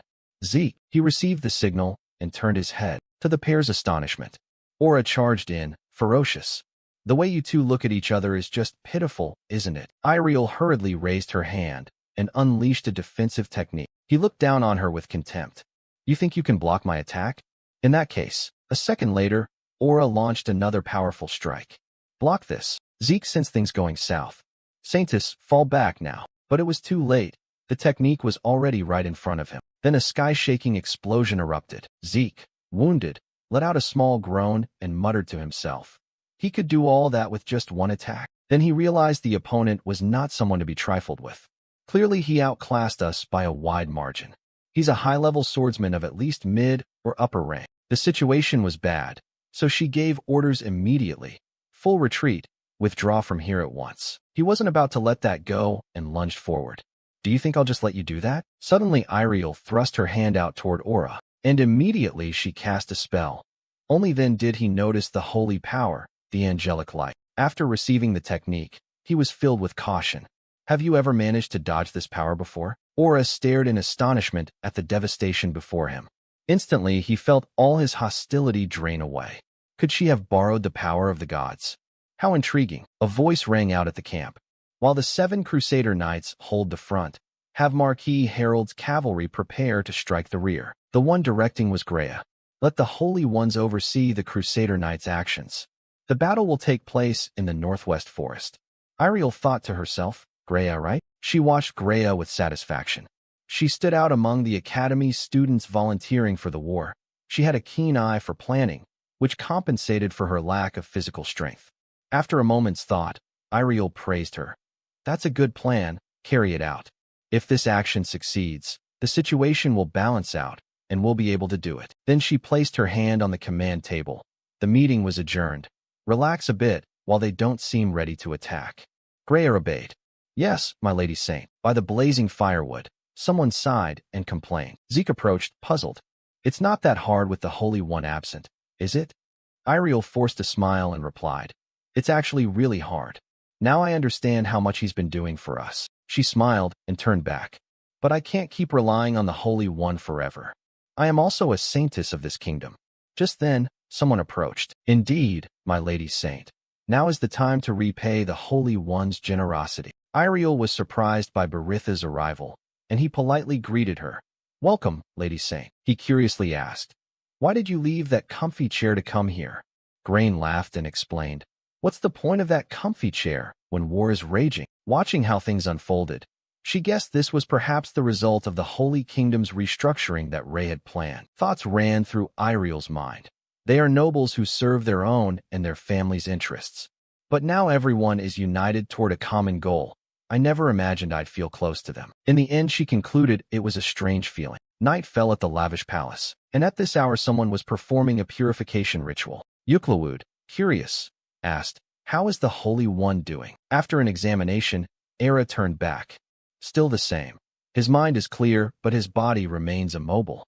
You should stay by his side and talk to him so he doesn't feel lonely. Before leaving, she reminded them, I'm going now. Take good care of Ray. A good attendant for him is also good for you. When only the two of them remained in the room, she grew melancholic. A person who had received the love and care of the higher saints. No one else could do that for him. O Holy One, Yuklawud's hand adjusted Ray's hair.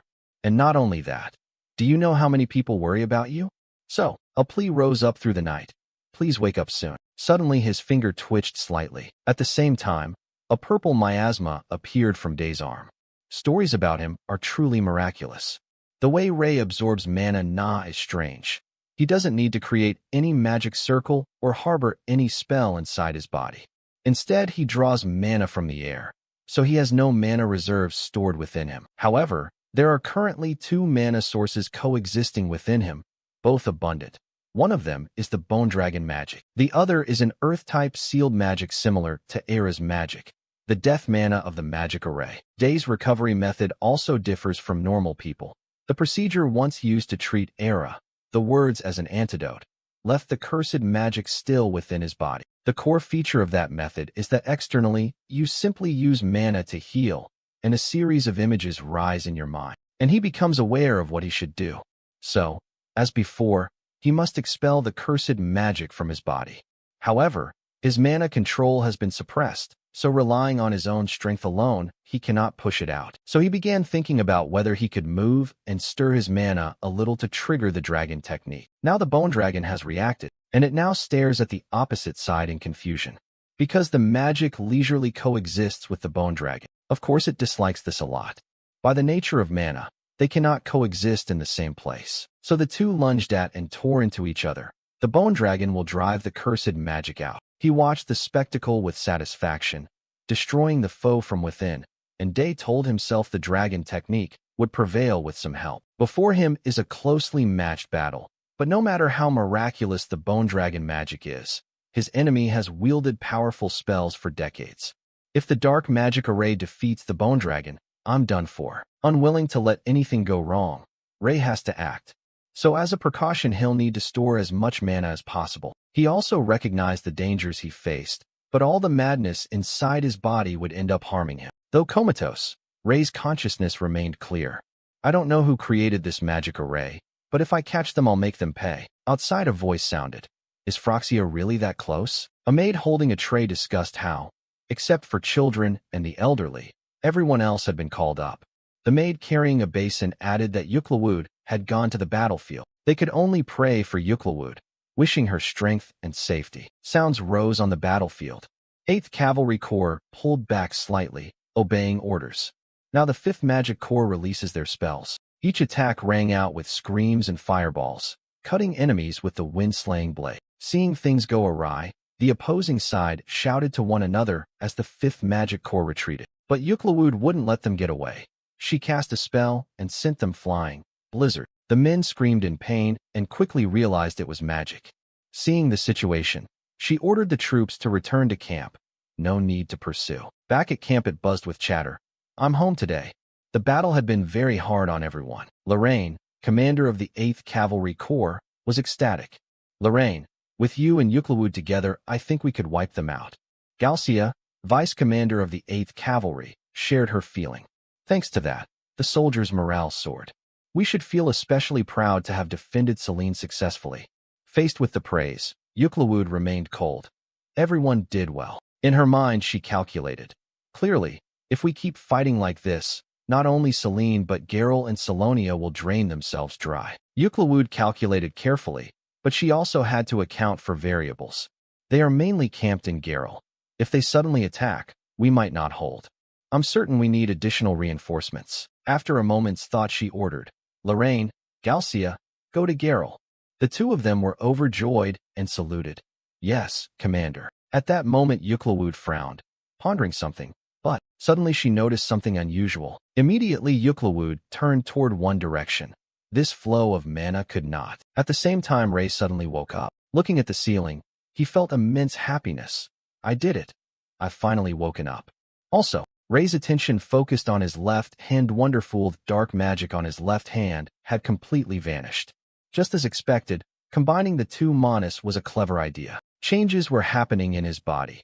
The dragon technique had weakened as the curse fully dissipated. He quietly felt the shift within, though now he was much weaker. Most importantly, his whole body still couldn't move, but he could still absorb mana from the air. Waves of mana were healing Ray. He didn't need as much mana as when healing Era. This would suffice. He also couldn't absorb much right now. Heal. A moment later, he seriously closed his eyes. He couldn't match his usual spell casting, so he had to concentrate harder to avoid distraction now. Suddenly, Ray felt something strange in his hand. His left hand had absorbed magic before, but for some reason it now felt light and airy. For an instant, he was stunned. Not only that, every vein and muscle cell was flooded with mana. Joy quickly spread. The mana in his body had been activated. Was it because his hand had become accustomed and more sensitive to mana? Therefore it absorbed more mana, perhaps. Ray sensed that the mana in his left hand was being absorbed very strongly. This hastened his recovery.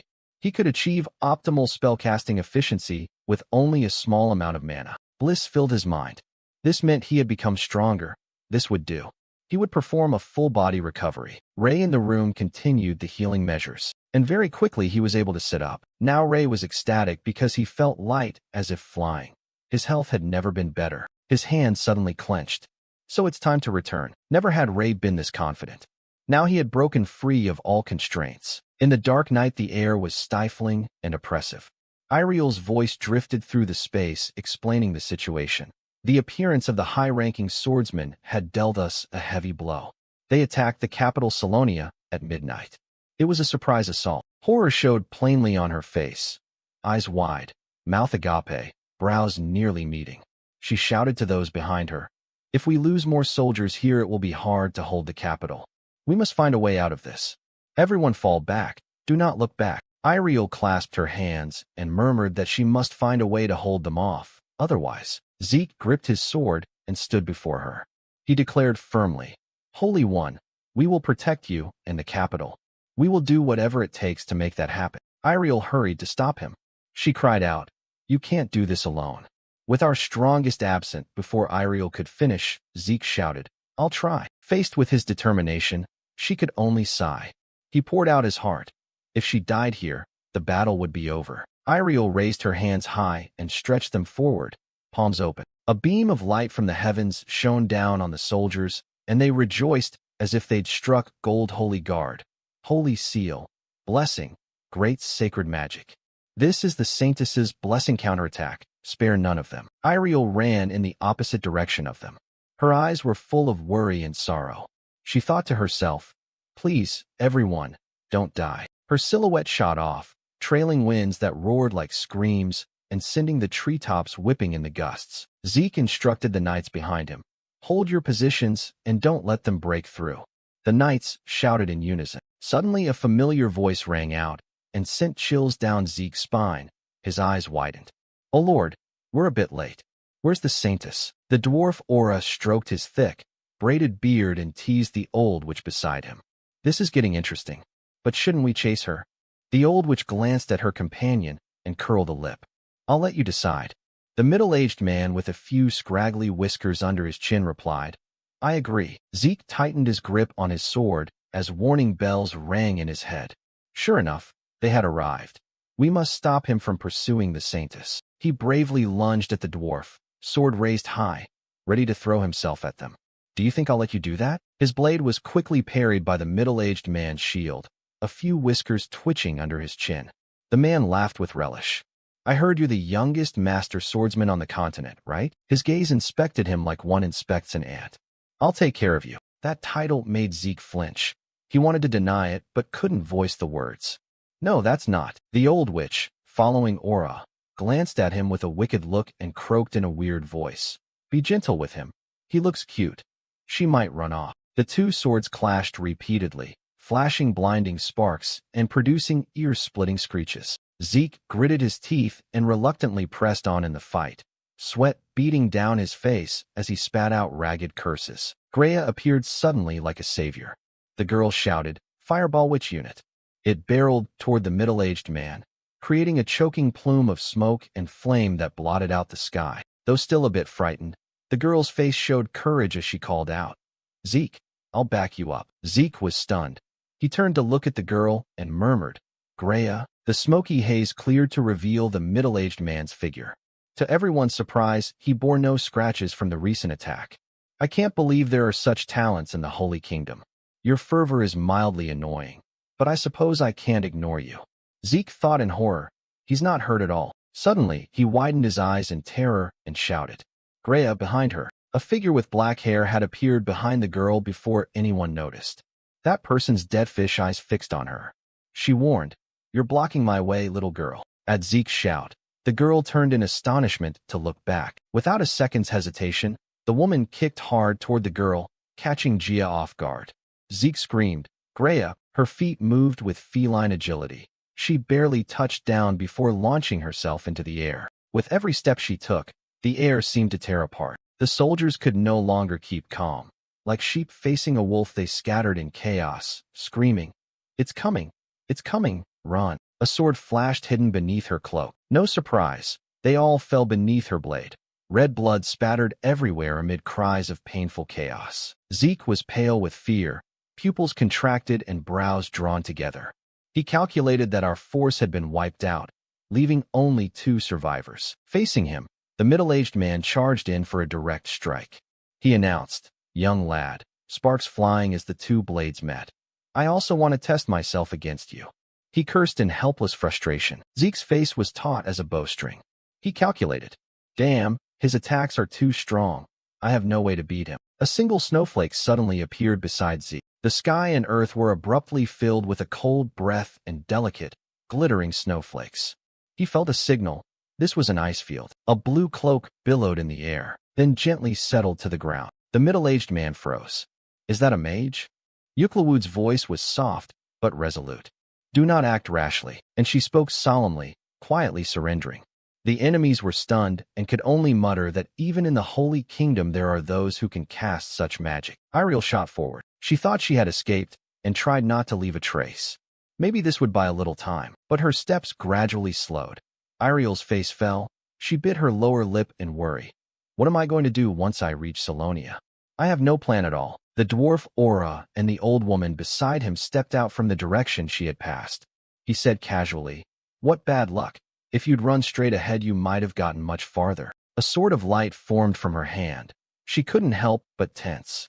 I expected this, but I didn't think they'd arrive so quickly. She hissed aloud, one by one. She took a stance ready to survive against the enemies. She declared, I swear to you, I'll take you both down one by one. The old witch seemed to dismiss her, her words full of contempt. Interesting.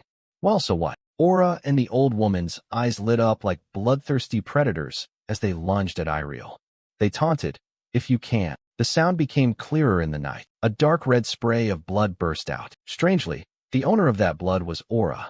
He stood stunned as his beard was cut off, and a new gash appeared across his chest. Iriel looked as if a star had fallen from the sky. Her eyes shimmered. Ray appeared like a god, blocking before her. He was the one who had attacked Aura. Iriel cried out joyfully, "Ray!" The dust from the spell's aftershock gradually cleared. Aura and the witch beside him were flung backward. Ray stood between Iriel and them. His hand still bore the flickering remnants of blue light. He said, "You caused a ruckus while I was away? That cursed magic trap gave me a lot of trouble." Aura was furious, but equally shocked. "Even that curse only put you to sleep for a month." Blue light condensed on his hand as Ray replied irritably to the man's words. "Only one win, not a whole month. I thought I'd die of boredom." The blue orb in his hand grew. He said nonchalantly, "Well, I'm very busy, so I'll kill you both at once." The old witch looked at that power, stunned inwardly. This massive mana flow. Already heard of him, but hard to believe he could be this strong. Aura and the witch exchanged a covert glance, and both lunged to grab his shoulders, surprising him. Behind Iriel, someone seemed to realize something. She gaped speechless. "They're grabbing him. Tell me it's a mana overload." The witch screamed with excitement, her face triumphant as if she'd already seen Ray's end. "No matter how many tons of mana you have, you're still human. No one can have more mana than 2 master swordsmen. Die." His eyes widened as he vaguely guessed they were trying to make mana sources attack each other, causing the losing mana flow to shatter. Ray's gaze flashed with blue light. He calculated confidently. "However, you chose the wrong opponent." In the middle of the forest, a blue light shot straight up into the sky, illuminating the land in an instant. At Ray's feet lay the bodies of 2 unfortunate men. He stepped over them and said gently, "You should know who not to touch before you act, right?" Even at their last breath, Aura and the witch couldn't believe it. "But you were the only one who could survive." Ray called to Iriel, pulling her out of her dazed haze. He instructed, "We don't have time. I'll head to Geralt first. Follow me as fast as you can." She replied, Okay." The fight where Zeke was raged toward its end. His body was already covered in wounds. He breathed heavily, hand clenching the sword. Seeing Zeke's condition, Yuklawud panicked and shouted, "Zeke, can you hold on?" Before he could answer, Yuklawud had to raise a barrier to block the opponent's assault. The black-haired cloaked woman attacked her relentlessly. Yuklawud muttered incantations while worry muddled her thoughts, leading to mistakes. She was about to lose her composure. Sharp ice blocks materialized from the air at Yuklawud's command and launched toward the black-haired woman. The spear of ice gritted its teeth in determination. "At all costs, we can't prolong this battle any longer." That black-haired woman nimbly dodged the ice shards, calculating inwardly. "That sorceress." The big-eyed woman watched Caius and concluded, as predicted, that it wasn't an ordinary spell. Observing her steady posture and the moves Yuklawud cast, she guessed the woman dispelled one incantation and immediately countered with another. Her control over angle, timing, and casting speed was astonishing. Clearly a level 6 archmage. A shout from Zeke made Yuklawud's eyes go frantic. On the other side, Zeke had been given a straight thrust to the chest by the middle-aged man. Blood gushed from his throat and from the wound, making his condition more critical than ever. Zeke's gaze slowly lost focus, becoming blank. He collapsed to the ground, motionless amid his comrades' screams of Zeke. The middle-aged man pulled his sword free and said with satisfaction, "You've held on long enough. All right, I suppose now's the time." He turned toward her, eyes radiating murderous ferocity. He curled his lip. "Your turn, Missy." Yuklawud didn't even have time to grieve. Her face tightened, brows furrowed, teeth clenched. "Try me," she resolved.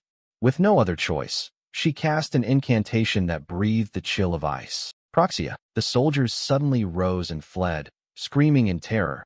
"Everyone run," a soldier announced. "He's here." Someone landed, the air compressing until it exploded. From the dust and rubble, Ray stepped out, still glowing faintly with residual magic. The middle-aged man started back in surprise, a vague recognition stirring in him.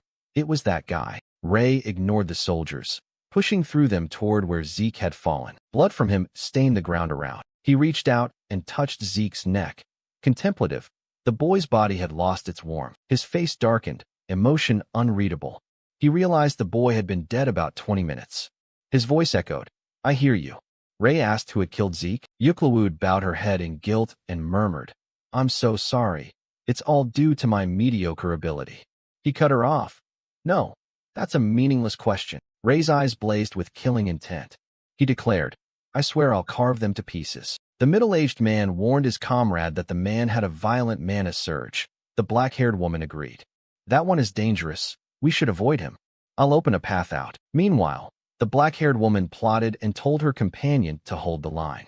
Before she finished speaking, a blue blade appeared across her eye. Blood spurted from the man beside them, freezing the middle-aged man in place. Ray moved behind him, analyzing the thrust angle and wound size. Definitely not from her. He turned and asked the man, his eyes full of killing intent. It was a person. Fear washed over the middle-aged man. His voice grew strained. Is he a monster? Red blood sprayed into the air, and on the ground lay the corpses of the middle-aged man and the black-haired woman. Ray asked, Can I leave this battlefield in your care? Yuklawud agreed. Yes, Your Holiness. I will secure this place so you won't be troubled even a bit. He carefully lifted Zeke's body and instructed as he went. Thank you. I'm counting on you. Yuklawud hurriedly replied. Thank you, sir. She stared at Ray's actions in bewilderment. Holy Ray, what are you planning to do with Zeke's body? Magical light radiated, illuminating a corner of the forest. Zeke's armor was removed and his body was carefully cleaned. Ray sutured his wounds. He looked down at Zeke's body thoughtfully. He had tied off the torn spinal cord and stitched the kidneys. But there was no way to transfuse blood. There was simply no way. Iriel stepped closer and called, Your Holiness? She desperately asked if Zeke had passed to the Lord. Ray remained silent. Iriel comforted him. Her hand glowed with golden light. She couldn't bear to look at him longer and offered instead. He should have left in better condition. Trey S.I. Zeke. Everyone will remember his deeds forever. A warm golden light enveloped Zeke. Something seemed to surprise Iriel so much that her eyes widened. Ray whispered, We can save him. She was stunned. How? He spoke firmly and loudly.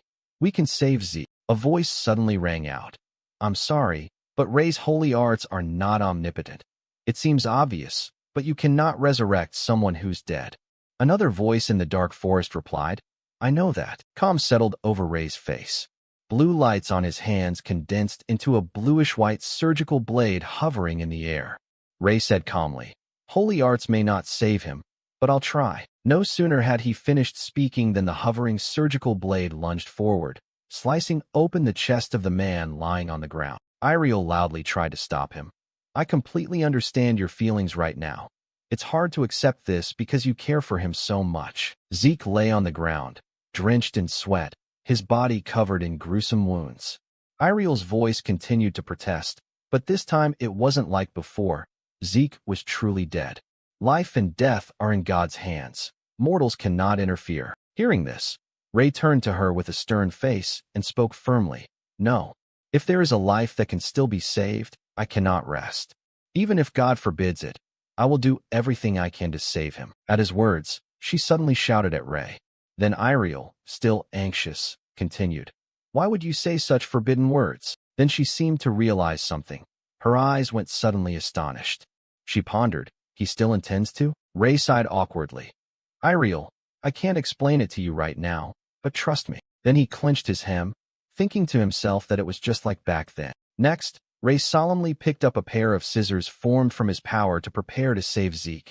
Iriel stood beside him, still staring in astonishment. Blue light from his power immediately appeared around Ray. Iriel remained behind, watching as he strained to save Zeke. His hands deftly used threads created by his ability to stitch Zeke's wounds. Meanwhile, Iriel's inner voice kept repeating, While I watched him, he used that strange method and revived Zeke. Iriel kept pondering. She was certain she felt holy power from him. Although he used mana in ways that brushed against the pious taboos about God, those forbidden words didn't actually cause anything. It made no sense. She sighed, then said, All right, if there's anything I can help with, tell me. Hearing that, Ray looked at her and smiled. You've done enough, thank you. Zeke lay peacefully on the ground. Assessing his condition, Ray quietly calculated that Zeke had suffered brain death from lack of treatment.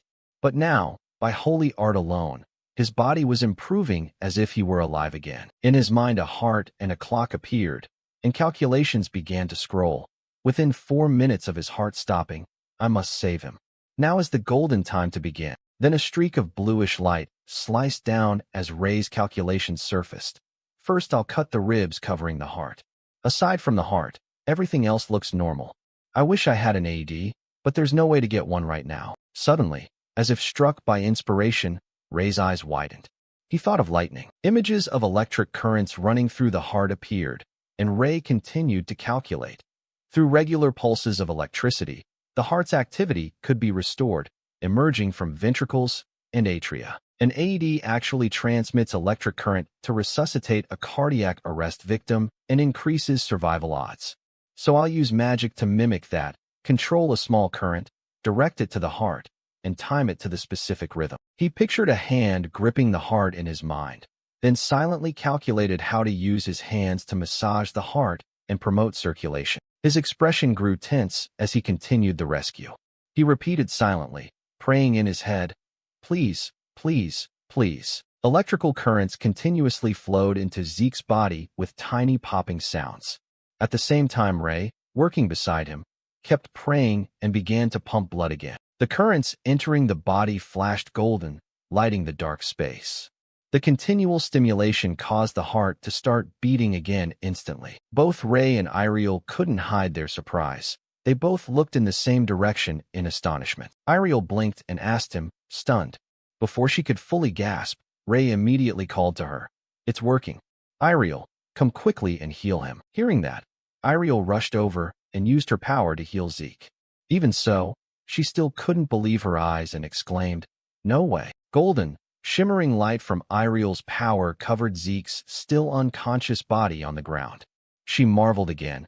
"His color is, he's breathing again." She then looked at Ray and asked, "Ray, who are you really? How did you do that?"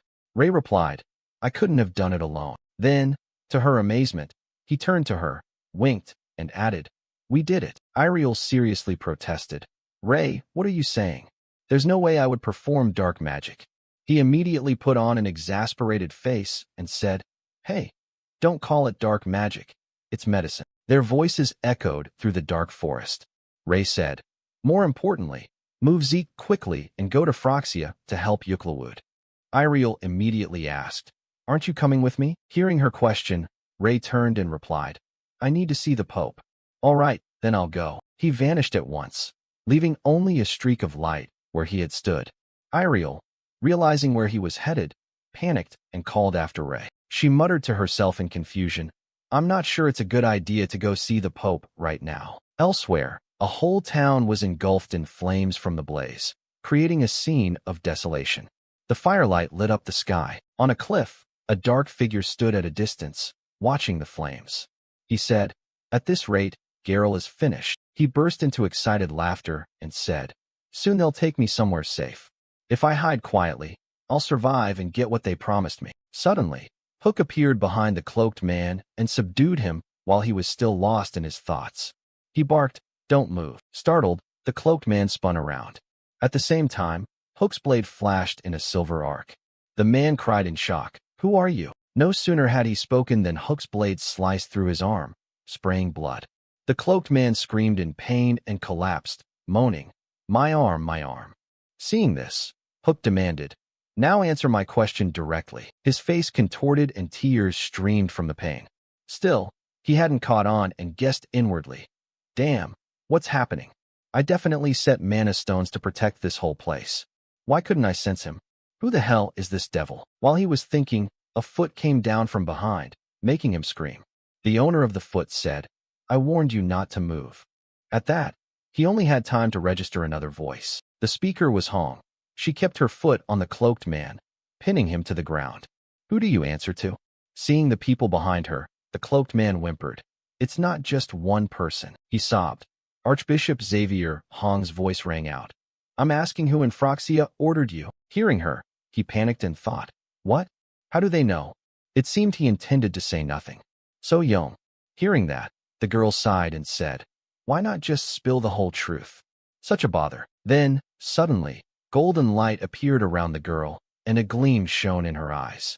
So said regretfully, "You see, mind control feels awful, doesn't it?" At that instant, a golden beam identical to So's appeared above the cloaked man's forehead. "Impossible.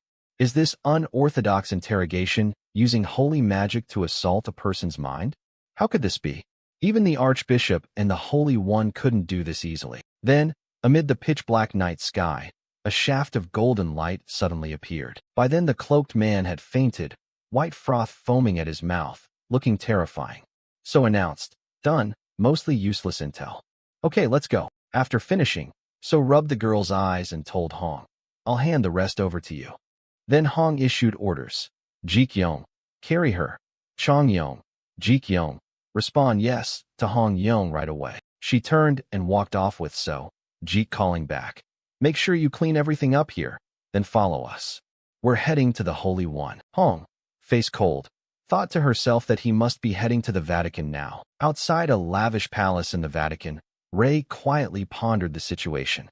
Assessing the current state, neighboring nations had allied and formed the Phroxia coalition. It wasn't a weak, fledgling force. If I infiltrate only the Holy Nation's leadership, it won't be enough. My influence alone can't fix this. I don't want that. But in this wartime, the most powerful figure in the Holy Nation, Ray then asked, is the Pope inside? Elon, seeing him, was astonished and stammered a greeting to His Holiness. Seeing that, Ray stayed calm and told him, "Go in and tell the Pope I wish to see him." He silently calculated that the Pope's help was his only option. A moment later, the Pope's loud, astonished voice echoed down the corridor. "There are traitors in the Holy Nation?" Ray, however, explained patiently and thoroughly. "In short, the Phroxia organization has appeared. More precisely, it is an alliance bloc of neighboring kingdoms, and now it seems our Holy Nation is implicated too." The old man's reaction was fierce. How dare they act under Gaia's benevolent rule? "I'll find them at once." But Ray hurriedly stopped the Pope. "Don't," he said, to leave them be. However, the Pope disagreed vehemently. "How could that be?" Ray calmly counseled him. "You must wait. If you want to root them out completely, any action now will only make Phroxia more cautious," he warned. Yet the Pope strongly opposed that idea. "Impossible. I cannot let this stand." He erupted in anger. "How could I expect my shepherds to turn a blind eye to those heretics? I, the Pope, will crush them one by one. I'm sure every citizen of Gaia will support this. Even if I must scour the Holy Nation, I will punish those heretics." Ray raised an eyebrow in puzzlement. He didn't expect such a reaction, even from a devout man. Why was he overreacting so much? Ray sighed and, feeling helpless, repeated, "Your Holiness, I must say again, you must leave them alone." In a serious tone he urged, "Please don't let emotion guide you. Use your wisdom to lead the Holy Nation on the right path. I've said my piece, now I must go." The Pope's hand trembled slightly as he gripped one arm of his chair. His face tightened. He ground his teeth and cursed that insolent fellow in his mind. He left the room. After the conversation with the Pope, Ray walked down the corridor, belly full of thoughts. He couldn't understand what the Pope was thinking. His mind churned with doubts. The man poured all his focus into one issue while an entire kingdom's life and death were at stake. "I shouldn't have told him. I can't believe someone like that leads a nation." Shifting to another concern. So far Phroxia has 6 high-level swordsmen we know of. Could there be others of that caliber in their army? He analyzed carefully. Such a force could wipe out a small or medium nation in an instant. If they stop attacking the Holy Nation and turn on another kingdom, in the worst case they could grow so fast I'd be unable to stop them. Grasping the core issue, an idea flashed through Ray's head. It would be ideal to predict their moves and stop them beforehand. But he needed information to do that. He stroked his chin as he walked, pondering, "Maybe I'll try teaming up with that witch." The sun sank behind the mountain range, and the castle flashed with a dreamy sunset glow. Along the road flanked by the woods outside the castle, Zeke was riding, his expression brooding, brow furrowed in thought. A flood of memories made Zeke recall earlier when Iriel had ordered, "Zeke, you're not allowed on the battlefield anymore." He had pressed urgently, "What does she mean?" "With all due respect, Holy Maiden, I'm a senior swordsman. Removing me would be a great loss to our army." But she simply raised a hand to cut him off. "No, actually it was the opposite." Iriel's serious tone analyzed the situation. "The whole army looked to the senior swordsman as an anchor, so you always need to be at the front line. The enemies about to appear could be even stronger. The recent battle showed us the army's limits. If you are commander, you'll have to face those dangerous foes again. I need you to rest. She emphasized each word as a pointed reminder. I'm sure you don't want the Holy Lord to have to resurrect you again, do you? Hit on a sore spot. Zeke stammered, unable to reply. He lowered his head, sullen with regret, and could only mutter two words. Then Iriel declared, my clan and the 3 tribes will handle this battle. Instead of leaving Zeke idle, she assigned him another task. So I want you off the battlefield and to go find the Holy Lord. Hence the clattering horseback departure that led to the present scene. Zeke began to reminisce about the long years before. As a child, those who placed great expectations on him called him a sword prodigy. He became the youngest to earn the title of senior swordsman, a devoted subject of Trey. My fate was set to serve the representative of God, the Holy Lord. He affirmed absolute loyalty. I never doubted that faith, and every day I lived with that pride. Heaven chose a new saint. Zeke recalled their fateful meeting. I met him rather early, and he stopped my blade with his bare hands. The emotion Zeke felt then was still fresh. My heart suddenly raced. It was the first time I'd ever been overwhelmed like that. A firm conviction appeared in that moment.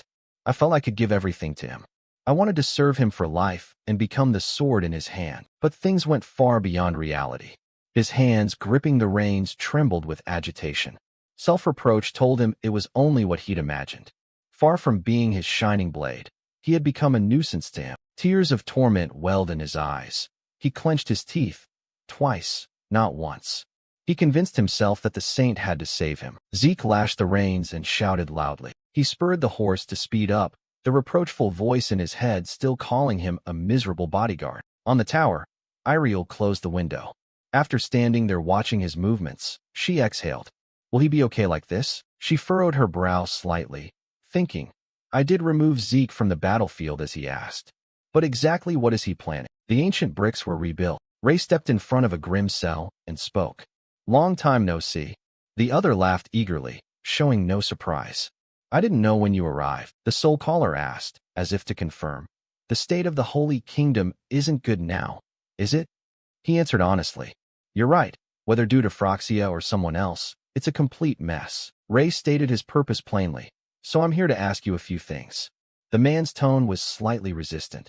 Do you think I'll obediently tell you everything? He clearly did not flinch. Instead, he sneered in scorn. Of course not. You think I'd question you for no reason? Then Ray pointed out the difficulties the man was experiencing at the time. Cracking joints, failing eyesight, and skin grown aged and wrinkled. His hand groped into his coat pocket, rummaging, stature wasted, teeth fallen out, muscles gone. And his cardiovascular system, coronary arteries, kidneys, endocrine organs, immune system, and many other organs were all failing at once. Your body isn't what it used to be, is it? What if I fix them for you? At that, a cunning glint flashed in his eye as he produced a small saw. Then you won't be able to control that senselessness anymore, and you'll tell me everything I want, right? Ray's tone grew ever more terrifying. You know I'm curious. Between trolls and orcs, whose physiology is more compatible with humans? That attitude made the soul caller quake instantly, sweat pouring like a faucet. He cried out hastily. What kind of devilish plan are you plotting? Wait. As for Ray, versed in modern medicine, he knew countless ways to make a body hurt. A pitiful scream echoed through the dungeon. After a while, the soul caller, with a plump, pretty face, teary, sparkling eyes, and a wobbling head, begged with pleading tears. Stop, please stop. I'll tell you. Let me tell you. Phroxia's true identity is a magical fortress. In Ray's hand was also a syringe and a strange vial. Why tell me so soon? I have so many things to try. He shouted scoldingly. You fiend, stripping you of holy title was a waste. I'm not bothered. Oh well, go on, tell me. Legends say that when the age of magic ended, the Black Fortress, Red Fortress, Green Fortress, Metal Fortress, and Yellow Fortress vanished. 5 magical fortresses in total. They balanced one another and maintained the magical order between nations. However, fearing the fortress's power would grow, an allied army across the continents attacked them. That battle summoned the Black Fortress's bone dragon and the undead, destroyed countless kingdoms, and ended the age of magic. The soul caller's face stretched like a maiden's as he hurriedly recounted all he knew. The remaining fortresses joined forces, waiting for the day they could take revenge on you. Phroxia still has 15 senior swordsmen and 7 level 6 mages. And the first human level 7 archmage is sharpening his sword for vengeance. He laughed boisterously, delighted, asserting that no matter how strong you are, you cannot face them. Ray rolled his eyes at the arrogant tone and, not bothering with the attitude, asked, "All right, where is their base?" The corner of the soul-caller's mouth lifted in insinuation. He answered, "The Greenia Mountains." The Greenia Mountains are the first range on this entire continent, where halflings and elves live together, a neutral region, not allied with any kingdom, and fertile land rich in resources. However, that is also why halflings and elves constantly feud, and why humans are not suited to live there. Ray pondered. Indeed, it's hard to think of a better place for them to gather forces and build their organization away from the prying eyes of other kingdoms. He weighed plans and moves. Part of him wanted to rain meteors down on those mountains to solve the damned problem. But he couldn't let the innocent halflings and elves suffer for it. Then another thought occurred. 15 senior swordsmen, 7 great level 6 mages, and even the first level 7 archmage. Things began to clarify for Ray. His gaze grew intense. I understand why the Soul Caller was so pleased.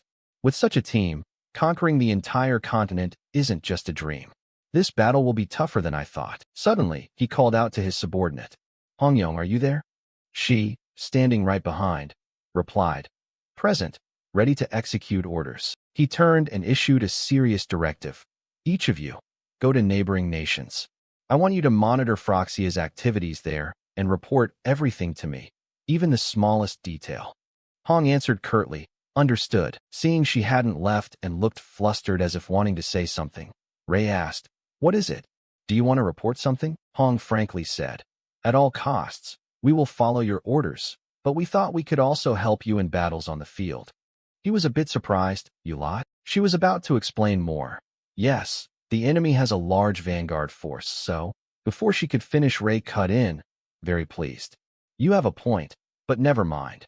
This situation requires us to act more effectively and use precise intelligence." He specifically reminded them to act before the enemy pulled any surprising moves, not just to send reinforcements to the front. A single frontline battle isn't as important as the mission you've been assigned. Ray turned and walked away, his chuckle dark with scheming.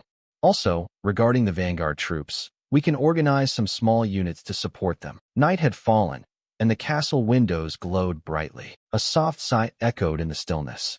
Zeke now stood dazed before the ornate royal door. "I finally arrived before the Holy Lord, but I'm not sure I can face him." While he hesitated, the maid beside him reported, "Your Holiness, Zeke has arrived." Someone inside ordered him to enter. The white door opened slowly. As he stepped in, Zeke saluted Ray. "Hail, Holy Lord." Ray softly spoke his name in response to Zeke's greeting. Seeing his sullen, displeased face, Ray thought to himself that the fellow looked miserable, though he guessed it was understandable. Then, unexpectedly, he took a few steps forward. Zeke squeezed his eyes shut. A drop of sweat rolled down, showing his anxiety at being reprimanded. Instead of a shout, there was a gentle pat on the shoulder and an instruction. "Come to the training yard tomorrow morning." He was surprised. "Holy Lord." Zeke's hand clenched, a little offended by the gesture. "Do you mean to kick me out?" Ray immediately raised his voice in exasperated denial. "What nonsense are you talking about? Why would I expel you?" Every word he spoke was full of encouragement and trust. "I'll turn you into someone no one can defeat. So focus on the next 10 days. Forget everything else. Your sole goal is to become stronger." Ray also reminded him of his past contribution. "I know how much you suffered. In that battle, you filled the gap to save others while I was in a coma," he affirmed sharply, leaving Zeke bewildered. "If anyone deserves my support, it's you. Don't forget that." Ray's radiant smile and absolute praise had tremendous moral power. "You are my sword." He pressed his lips together and said nothing. He dropped to one knee in a show of respect. Zeke bowed his head in loyalty and called out loudly before Ray, "I will obey your command, Your Holiness." The next morning, a resounding sound of internal energy shook the entire castle. "Hail, Holy Lord." Ray yawned, a tear of vigor in his eye. Still sleepy, he watched the energetic Zeke. "You're here so early. The sun hasn't even risen yet." Contrary to him, Zeke was extremely enthusiastic, full of resolve, shouting clearly, "Yes, Your Holiness." Seeing his zeal, Ray felt a bit helpless, thinking the pressure was now twice the usual. But he couldn't dampen that burning will, so he immediately gave the task. All right, first, form a sword of your usual style. Zeke replied quickly, yes, I obey. But just as he formed a crimson-hot sword as if plunged into glowing coals, Ray intervened. No, stop. He stepped closer to give detailed guidance. Now drop your old habit. This isn't just about shaping your mana into the form of a sword. According to Ray, sword style revolves around balance. Hearing this term for the first time, Zeke found it novel. Balance, Ray continued. So imagine a sword divided into 3 equal parts, the tip, the blade, and the hilt, and distribute your mana evenly among all 3. His hand touched Zeke's, and a slow stream of power began to emanate. Now start directing the mana in your body to form a sword of aura yourself. Suddenly the sword in his hand burst into unexpected tufts of flame. Even Zeke couldn't hide his astonishment. He clearly felt the force of this sword reach another level, as if the air itself rolled toward it. It's hard to believe that with just a bit of balance my aura could become a sword like that. After finishing the instruction, Ray asked again, all right, do you feel it? Try again. He nodded. Yes. Zeke focused his power and stared at the sword in his hand with the same sensation he'd had during practice. He could do this. However, the first attempt seemed off. The tufts of flame and the emitted force weren't as strong as before. He sighed in disappointed frustration. It was rather difficult. Ray then explained the result. It's because you're forcing something invisible into a precise ratio and trying to hold it together. I guarantee that if you succeed at this step, your sword aura will improve dramatically. Hearing that, he immediately brightened. Really, Ray laid down a serious demand. Master this skill in 3 days. 3 days is the limit. Zeke, full of resolute confidence. Yes, I'll do my best. Back in Ray's luxurious bedroom, he sat at the table, tilting his head back as he recalled the morning. I told Zeke 3 days, but I don't expect him to only train for 3 days. Auric training is extremely hard. His gaze looked out the window across thousands of roofs toward a distant place. His goal was to wait until Zeke was strong enough to entrust the Holy Realm to him, while Ray went to Gracia. The corner of Ray's mouth twitched up slightly. Now it's only a matter of waiting. Suddenly he sensed something, a flow of mana. The magic gate opened, and Era appeared. She blinked open her eyes in surprise, taking in everything. Seeing her arrive, Ray quickly stood up and joyfully called Era's name. She was equally moved and exclaimed Ray's name. Immediately after, Era leapt into his arms and hugged him tightly and passionately. Ray smiled gently and stroked her hair to soothe her. In Ray's bedroom, after the emotional moment passed, Era spoke first. Gracia, he confirmed, then asked, yes, do you know anything about that place? She rubbed her chin and answered honestly, I don't govern those mountains and forests. They're overseen by another high fae. Hearing that, Ray reacted strongly. His brows knitted with growing unease. Matters were even more complicated. Whether the plan to eliminate Phroxia is large or small, no one would ignore the slightest stirrings. The Fae are notorious for distrusting outsiders. Of course, they'd be even more displeased if strangers entered their domain to fight. If I end up opposing the High Fae then, not only the Fae in that village, but also those in neighboring regions won't leave me alone. Ray wanted more information and asked, how powerful is that High Fae? Era replied, all High Fae possess power a tier above ordinary Fae. But she paused and smiled. They're not on the same level as me, because I am the guardian deity of all such High Fae. He was a little surprised. Ray mentally connected the dots and guessed that if he became the enemy of those High Fae, even Era would be troubled. Thinking that, Ray expressed measured intent. I will avoid all conflicts with the Fae. Era replied nonchalantly. Of course, thank you. Then she raised a finger and lightly waved to summon open the magic gate. It's time for me to go. Knowing you're awake puts my mind at ease. He replied politely. Thank you for caring for me. I know it's not easy for you to find the time to come here. Thank you for visiting me so often. She smiled courteously. You helped me a lot before. I should be the one thanking you. Ray scratched the back of his neck sheepishly. Oh, come on. Before fully departing, Era lingered a moment to advise him. And don't worry too much. The Fae and Gracia are pretty easygoing, so as long as you don't do anything too outrageous, you'll be fine. He waved goodbye and, mulling over her words, told himself, easygoing, huh? The lot from Phroxia chose such a nasty place to set up a den. I don't think worrying will solve anything. If I go alone, something might happen to me. But he suddenly felt a pang of longing, wondering how Zeke was doing, hoping the boy had made a lot of progress in a week. 3 days later, a shout rang out at the training yard. Zeke, with his dark circled eyes, repeated the movement he had been taught before. Ray reminded him, "That's not what I told you to do." He startled and stammered, My lord, I'm sorry." Then Zeke honestly recounted the sensations he'd experienced. "When you controlled the aura and guided my magic, something in me seemed to awaken. I keep thinking about that strange feeling, and it seems I could reach the state I had when I fought Zahar." The words left Ray extremely surprised and astonished. Not only can he control aura, but has he actually reached a level where he can maintain the sword's form with aura for a while? Ray understood clearly that activating mana had indeed awakened Zeke's bodily senses. But achieving this in such a short time truly made him deserving of the title of the youngest genius to reach the Holy Realm's advanced swordsman rank. So he quietly decided that this was enough. Now I can entrust things to him and leave. Ray smiled comfortably and continued chatting with Zeke in that relaxed tone. You want to become even stronger, right? The boy didn't hesitate in his reply. Yes. A stream of blue power radiated as Ray spoke. Then there's one more thing needed now. He took up the sword he'd just formed and challenged. Are you ready to give your all to try to block my blade? Zeke bristled with spirit. Yes, come at me anytime. He took a slight step back. Ray stood silent and observed, not acting hastily. Zeke radiated a high alert aura. You underestimate me too much. As the two engaged, he sensed a difference in the aquamarine aura energy. It was as if the essence of mana had been refined and purified, yet he could still perceive the proportion of aura in Ray's sword.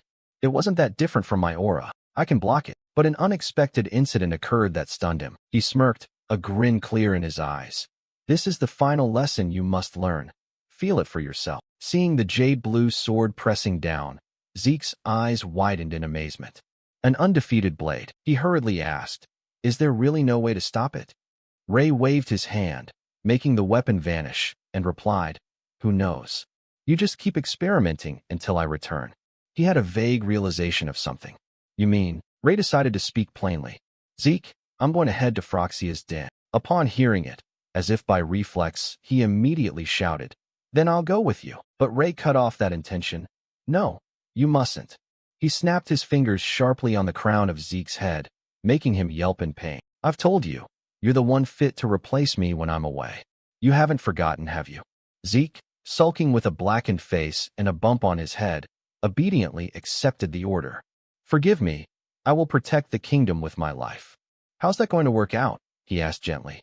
All right, I'll count on you. Ray suddenly brought up another matter. But you must have been training diligently, right? Zeke replied earnestly. Thank you for thinking so. Since the day you taught me, I have trained relentlessly ever since. Hearing that answer, he flinched in astonishment, a question forming in his mind. You've been training nonstop since then? Don't make me grill you further. What about eating? The reply was predictably heartfelt. Holy Lord, you bestowed upon me a lesson as vast as the endless sea. How could I possibly stop training to eat? That's unthinkable. That fierce resolve left him momentarily speechless. He ordered, I'll take you to eat now. Follow me. The boy immediately complied. Yes, Holy Lord, a voice echoed from inside the room. So you did as I told you, did you? Someone answered respectfully. Yes. The Holy Lord's journey is a prayerful pilgrimage and will have no escort. Eclay unfurled a densely written scroll and exclaimed, Excellent. Another person spoke up. Lord Eclay, one more thing. She signaled with a glance to speak. The aide reported, It seems the Heresy Investigation Council has already begun to move. Eclay raised her voice in surprise. What? She sprang to her feet, hands on the table, reacting fiercely. They acted without my permission, while I'm the head of the archbishops? He added. They say the Pope himself ordered them to act. Eclay clenched her teeth, trembling with suppressed anger, cursing inwardly that old madman. He's complicating matters unnecessarily. Then she grabbed her cloak, put it on, and ordered, Come with me. He obediently followed, softly answering, Yes. Cut to footsteps stamped into the white snow slowly being covered over. Ray trudged along with his luggage on his back, step by step in the harsh weather. Being too cold and unused to snow, Ray sneezed repeatedly despite wearing an extra cloak. thinking to himself that he simply couldn't adapt to the climate of these snowy mountains. I wore moisture-retaining enchanted clothes, but the weather is still too cold. It certainly wasn't like this here before, but the climate has slowly changed. Ray folded his arms and paused, worried. The snow was falling harder, and he couldn't see ahead. Should he pitch a tent right here? After a while, he put on gloves and sat warming himself by the fire with a satisfied look. Seeing the fire wasn't strong enough for this weather, Ray thought to himself that he needed to stoke the fire to burn hotter. Is there anything over there I can use? Like some firewood? While rummaging, his gaze fell upon a strangely plump tree trunk. What kind of tree is that? It looks odd. Oh well, anything that burns will do. So Ray approached to snap off a branch, when suddenly a voice rang out. Hey, put that down. He stared, baffled, not understanding what was happening. Moments later the tree turned and a speaking face appeared. I said put it down. Curiosity filled him. Was this a monster? No wonder it looked strange. The tree crossed its arms arrogantly and said, I didn't expect to meet a human here. Ray said, I didn't expect to meet a plant spirit here either. It immediately denied it. I'm not a plant spirit. I'm a fairy tree. Thinking of the typically beautiful and splendid appearance of fairy trees, he retorted, How can you lie so blatantly? The fairy tree bristled. What? You little. I'll show you. Then it pulled up one of its root legs from beneath the snow to prove it. See?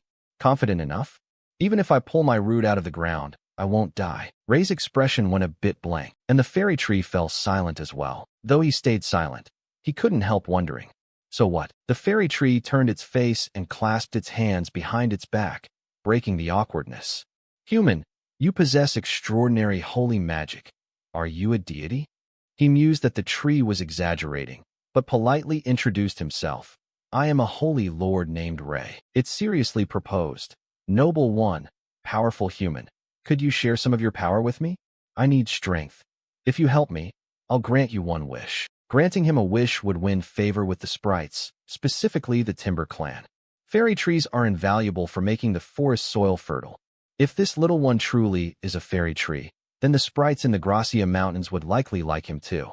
They'd help me search for Froxia, or at least they wouldn't block my way. However, he didn't hurry and still probed further. You say power? What kind of power do you mean? The fairy tree reiterated exactly as it had said, its voice serious.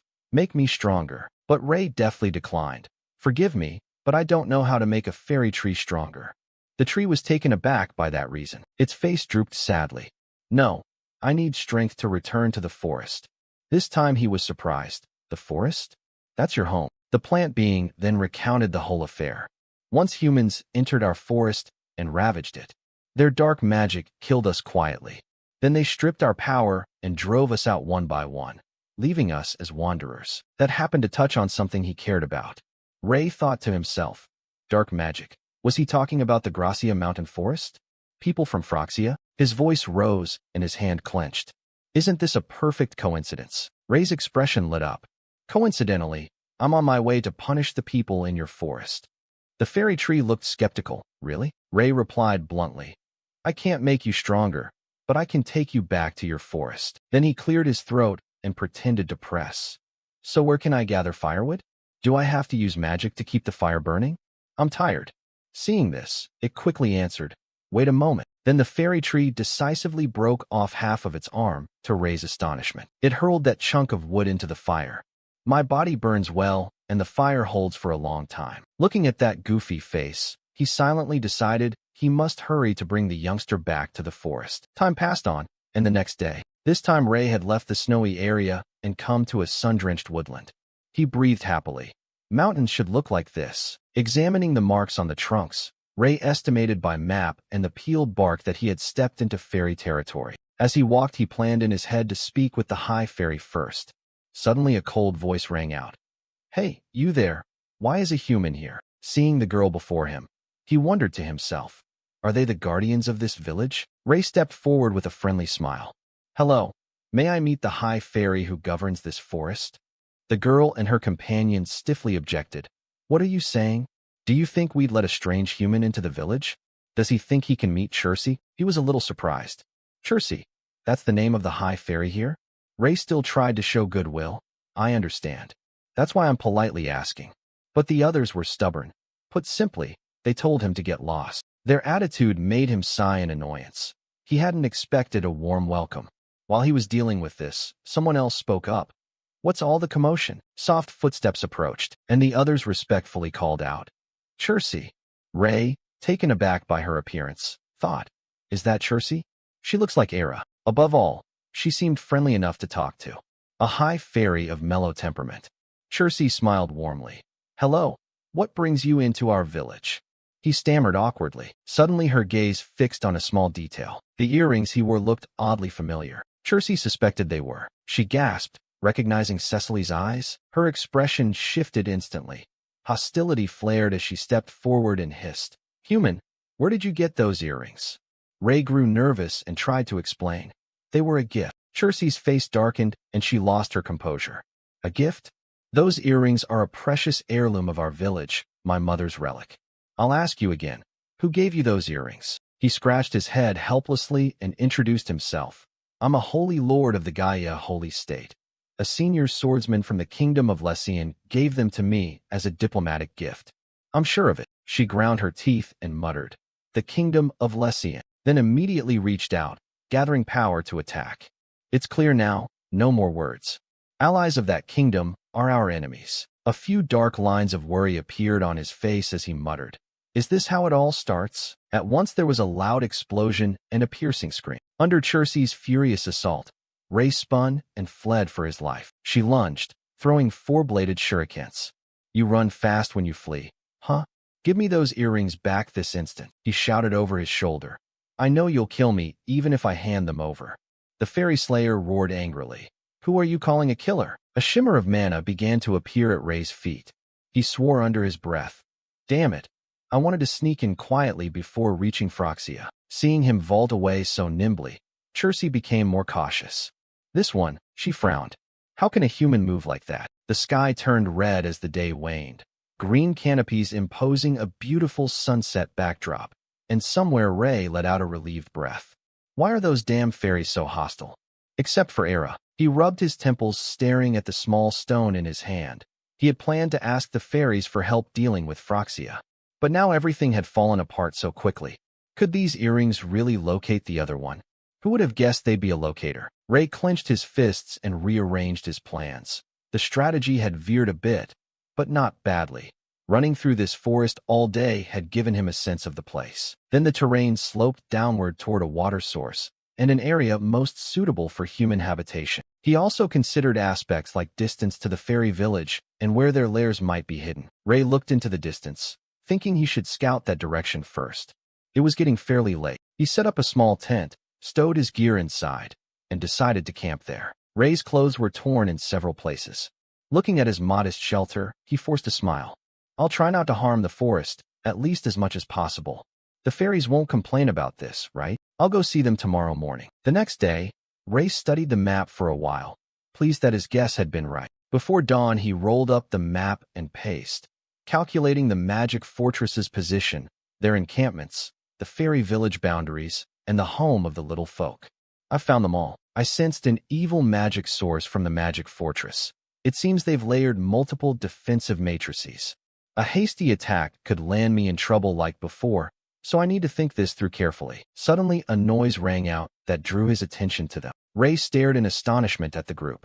Fairies, and a whole swarm of little people besides? He hesitated, thinking they seemed to be in danger. True, they had chased him away and barred him from the fairy village. But still, before he could fully form the thought, Ray lunged forward to block in front of the two fairies. "I can't just stand and watch them die." He raised his hand to summon power. Holy light flashed so blindingly that the attackers cried out, "My eyes!" One of them barked angrily, "Who are you?" But a second after the light vanished, there was no one left before Aura. He was bewildered. Where did he go? Meanwhile, the fire near Ray's shelter flared up. He gently tended to them. "Now let me take a look at your wounds." But Death stubbornly covered his wounds with his hand to keep Ray away. "Human, get out of here." Though annoyed, Death still forced a smile. "You must be in a lot of pain." Then Ray decisively slapped a poultice onto the wound, making him inhale sharply at the sting. "Don't worry, I'll heal you right away." In an instant, Death sensed something change. The pain subsided completely. He casually answered the question. "You know there are countless herbs in the forest. I used them to make this healing salve. Cephia spoke softly and cautiously. You know your stuff. We owe you our lives. We're immensely grateful for your help. He toned down his earlier temper and, moved, said, Thank you, human. Please forgive my earlier rudeness. Ray only smiled it off. No big deal. But why are you fighting with those dwarves? Cephia recounted everything. This happens all the time here. It's a territorial dispute. Recently, we discovered a mine near our village, and the little folk have been eyeing it. Her expression grew grave. They ravage nature without remorse. It's truly serious, Def added in a rough voice. Ray didn't argue, thinking it made sense. Their ideas of right and wrong differ greatly. He softened his expression and said, Compared to them, I prefer the care you've shown us. My name is Def. She agreed and introduced herself. That simple hut shows how much you cherish nature. My name is Cephia. He looked at the modest hut mentioned and grinned foolishly. I'm Ray. He couldn't help but sigh with relief inwardly. Good thing I set the tent up like that. This time Cephia asked, But Ray, why have you come here? He hemmed and hawed, then probed. Have you heard about a group that came here to raise an army recently? Def interjected casually. Of course I know. I estimate they numbered about 150, which made Ray gape in shock. 150? He looked doubtful, thinking they'd have to climb frozen peaks and cross 2 kingdoms to reach these mountains. There's no way that many people came here. Could Froya have taken control of the 2 nearby kingdoms? Ray stated bluntly. That army is now trying to destroy this entire continent. The 2 were stunned. Destroy the whole continent? He nodded in confirmation. That's why I've come. To stop them, or rather to make them disappear. In the name of justice, what I said is true, right? Cephia clutched her chest in disbelief and murmured at the thought of continent-wide destruction. Ray, how can we help you? The fairies will not forget any kindness. You saved our lives. He was extremely sincere. If there's anything we can do to help, we'd like to repay you. Ray made a request. Could you 2 lead me into the fairy village? He explained his purpose. I want to speak with the high fairy of the village. She hesitated. Def awkwardly refused. I'm sorry, but I don't have the authority to decide that. He explained. Only the elders have the right to decide whether outsiders may enter the village. Ray clicked his tongue in regret. False alarm. They seemed embarrassed and offered to handle it for us. Seeing that, he didn't get worked up and simply replied, It's late. You 2 should head back now before they start fussing again. Sorry we couldn't help. Ray replied tersely, Goodbye. Then he produced a stone. Oh, and could you deliver these earrings to Chercy? Cephia blinked in surprise. To Chercy, though hesitant, Def agreed. All right then. Watching their silhouettes depart, Ray pondered. So I guess I'll have to give up on entering the fairy village for now. An idea flickered across his mind. And with that night Ray moved to a spot not too close and not too far from Phroxia's encampment. Over the next 3 days, he documented Phroxia's every move, whether daily routines, culture, or the surrounding environment. Ray pieced together a clever plan. A sly smile tugged at the corner of his mouth, and his notebook filled with symbols and scribbles. That morning the sky was clear with few clouds, when a small creature appeared sniffing around. Suddenly it was ambushed and trapped by a wooden basket, letting out a cry. Holding a sack of mice, Ray's face wore a scheming expression. The magnificent castle lay shrouded in darkness. A voice called out, Arrange all the information we've gathered. Someone responded. Hong and the team discussed Vaughn, Glayman, and Heron. Investigations across the 3 kingdoms revealed that after infiltrating successfully, Phroxia began engaging in political activity. But their influence on the current situation was minimal. Ultimately, the main threat is concentrated inside the Holy State. So nodded in agreement. Hook added. Recently, there's been a lot of upheaval within the Holy State.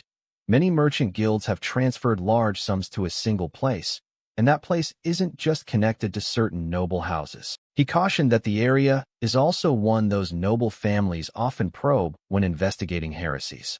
Hong folded his arms and asked, The one who said the Pope personally oversees the Heresy Inquiry Council, right? He dropped his gaze, voice even. Yes, an internal investigation of the Holy State is necessary.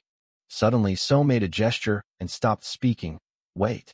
Inyon. The girl's eyes flashed with twin crosses, as if a current of electricity ran through them. So's gaze became intent, as though seeing through space.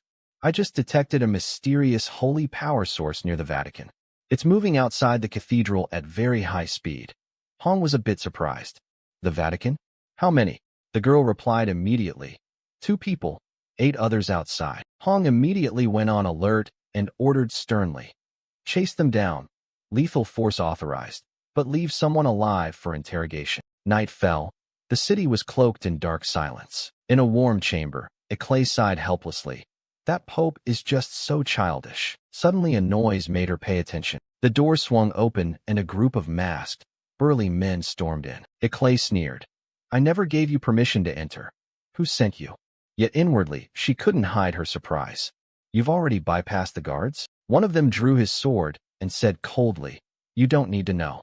Either way, you're about to die. Just quietly depart this world then, he added. Archbishop, standing before the blade, Eclay remained silent. At that moment Hong's troops kicked the door in and charged, and she hurriedly asked with concern, Archbishop, are you all right? Eclay's face was utterly dumbfounded by the intrusion. Who are you this time? On the other side, Ray's plotted scheme had reached its moment. He released a swarm of rats to let the plague take hold again. The plague, an acute infectious disease, has the highest death toll in modern history. It spreads via fleas that parasitize rats. The plague Bacillus yersinia pestis is the transmission vector. It was a terrifying pandemic that wiped out half the populations of Asia and Europe. At the same time, Phroxia sanitation was abysmal. Even with magic here, people's living conditions remained backward. This place was no different from medieval Europe. That was when an idea popped into Ray's head. A question arose. What would happen if the plague Bacillus spread under these living conditions? In a world where antibiotics like penicillin do not yet exist, the only way to fight the plague would be to use holy magic. Ray rolled his eyes and calculated based on what he'd observed for so long. In Phroxia, the bishop's use of holy power is very weak. The spread of the plague would be trivial. I only need to introduce the pathogen into these rats and wait for the fleas on them to transmit it. Ray wore a satisfied grin. I can quietly exterminate Phroxia. Then he decided, in that case I'll go back and start producing medicine. The next morning, looking at what he'd made, he felt utterly pleased. Wonderful. Ray's pile of sliced bread now bore patches of green mold. Lucky, they'd sprouted quickly. First, toss out all the brown mold. Next he grabbed a bag to put the remaining slices in and separated the white mold from the green. According to medical knowledge, the mold used to make the antibiotic penicillin is this green mold. Ray measured each step precisely, added moisture to the sorted mold, and if left longer, it could be turned into compounds to make medicine. Suddenly he startled at a serious problem. Ray realized he couldn't do this alone. One person's strength couldn't handle everything. He sighed in exasperation. I'm getting bored with my holy powers. I've almost purified everything already. Meanwhile, among the villagers, arguments began to break out. The Black Tower cursed everyone, right? Watch your words. We didn't do anything. Seeing the man unconscious with his hands stained black, everyone panicked. He has so many black spots, and you still deny it's dark magic. Worse, people ran high fevers and vomited. Tensions grew. The troops were dying off. The Black Tower had nothing to do with it. Ray hid in the forest watching it all unfold. Indeed, they could no longer trust one another. A side effect of this disease is it sparks civil war, huh? He appeared nonchalant. Holy magic won't help here. Curing individuals won't change the contamination of the living environment. Looking at the whole picture, Ray predicted Phroxia would collapse on its own without further intervention. However, he remained troubled by one issue. He was a bit worried about that first-rank 7 Grand Mage of Humanity the Soul Summoner had mentioned. That guy will surely cause trouble later, so I must uproot the weed entirely. Ray envisioned a future where, because they have many scholars from the magic era, he could naturally seize whatever knowledge they possess. Finally, he set off in a cheerful mood, humming as he used the traveling magic through the enchanted forest. No more trudging across snowy peaks for me. Come on, my beloved incantations. Teleport us up to the tall, pointed tower. Rapid footsteps hurried away along with urgent voices. He climbed toward the fortress. Stop him at once. At all costs, do not let him reach it. Ray smugly glanced back to find no one following. You lot just keep running in circles. Who's coming to stop me? His confidence came from the plague weakening the guard, making infiltration much easier. Seeing the sword-wielding men trying to block him, Ray guessed that all the fortress guards were high-ranking swordsmen. Then there must be something very important on the highest level of the fortress, right? Treasure, magical artifacts, travel spellbooks. The Iron Knights moved down from above to block him. Who are you? How did you get here? But with a single flick of magic, he easily tossed them aside to clear his path. Do you know what I've been through? If not for you lot, I could be living the good life already. Ray gleefully advanced. I'll take a few precious things as compensation then. The door swung open, and upon entering, he was struck by tens of thousands of neatly kept books. Just as I thought, this room pulses with magic. It seems to contain every magical instrument. Ray steeled himself to gather loot. All right, where should we start? Suddenly, he felt something snagging his foot. When he bent down, he discovered someone lying unconscious on the floor. Who is this? By the gods, you are. Awakened, the person pushed up on their hands and slowly sat up. He blinked in confusion and asked, Who are you? I've never seen you before. Ray felt a flicker of embarrassment, thinking to himself that he should be the one saying that. I see. Before Ray could answer, the man continued. You must be the one who released the rats to spread the plague. Sensing a surge of aura from the stranger, Ray was surprised. This mana source, he carefully recalled that it matched the mana from the sealing magic that bound him. So much mana. Then this person, Ray seemed to deduce his identity and nonchalantly said, I didn't expect you to look like this. A name formed in his mind. A rank 7 Grand Mage, the leader of Phroxia. Nyx wasted no words and saw through his power. You're so young and already rank 7? He squinted. So you've risen to the rank of Lord, have you? Then he calmly rattled off a string of knowledge about Ray. You defeated the Bone Dragon in an instant and unsealed the magical seal by weakening the divine soul. And you possess the knowledge to destroy an entire city with the plague. I don't know if you're even human. How fascinating. He flatly denied it. I'm not a lord. I'm just an ordinary human. Or let me ask you a question instead. Ray asked bluntly. So after all this, is Phroxia's sole goal really revenge? The man looked puzzled. Revenge? Ray continued. I can't understand how you can use that excuse to justify such inhumane acts. Nyx revealed. Indeed, many seek revenge, but I'm completely uninterested in that. This left Ray puzzled in turn. Uninterested? He coldly justified himself. All I want is to explore knowledge. Those recent actions were merely experiments and research, yet the wretched fools in the fortress interpreted them as a means of revenge. Ray's eyes flashed with contempt as he pressed. So all the wars, the killings you caused, and all those innocent people were merely tools to satisfy your curiosity. Unexpectedly, he confirmed it. In his grand plan, it was indeed so. They ordered him, and he made the plan. Everything just kept repeating like that. Nyx outlined the whole process. All the experiments and research I carried out weren't very meaningful. But now that a human like you has come before me, that's a marvelous result. Not everything was for nothing. Such horrific words recited so casually struck Ray with a shock. What kind of mad thing are you? Nyx's mood shifted. He raised his hand, and now, he summoned his power, a magic circle appearing on the floor. Nyx declared, Let me show you. Ray, unfazed, shot out iron chains with a flick of his hand. He glanced at the iron flying toward him. You planning to dazzle me? That magic array uses this incantation better than you do. Nyx sneered in his tone. You're not even a lord. So any binding spell you try to cast on me. But he was taken by surprise. Iron chains coiled around him, his face unbelieving. I can't move. No way I'm actually bound by a spell. A rank 7 Grand Mage like me. Meanwhile, Ray concentrated his power and pronounced a death sentence. I cannot allow you to live. In his daze, Nyx mumbled. So that means this guy? A light flashed in his eyes. From outside the tower, a jade-green circle shot forth. That was how Phroxia would be utterly destroyed. The sun gradually set behind the pine bed area. Ray hugged his luggage, tears streaming as if a burden had been lifted. At last I've left this miserable life. The battles and sleeping rough are officially over. If I go back, there'll only be medicine left. He held the book in his hands with a smug smile. And on my way out, I conveniently picked this up as a trophy. I didn't take the others because they were just useless spells. But this grimoire is different. It's even sealed by an enchantment. Surely it must contain some powerful spells, like teleportation. He raised his hand, channeling magic toward the book to take a look. Dispel seal, he said, but nothing happened. He blinked in confusion. What's wrong with this thing? Then Ray kept chanting again and again. Dispel seal, dispel seal, dispel seal. The book remained motionless. Ray fumed with frustration, sweating from the strain. His impotent, Enraged cries echoed through the forest. Why won't it open? Nearby, the masked assassins had been completely wiped out by her. They came from the Night Moon Assassin Guild, the top guild in the Eastern continent. They were contracted to assassinate by the guild leader. We tailed them from the Vatican. Eclay examined the evidence and deduced links. The Pope is definitely directly involved in this Phroxia incident. Hong agreed. Yes, that's right. Eclay bowed his head, thoughtful.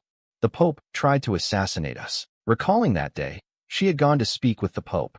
Holy Father, I just learned that you personally oversaw the Heresy Investigation Council that day. He erupted in a string of curses. How could the Holy Land be so rotten?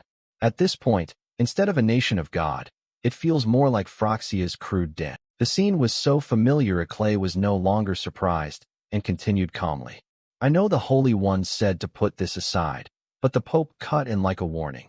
Only the Pope can decide the future of the Holy Land. I want to intensify the hunt for heretics more than ever.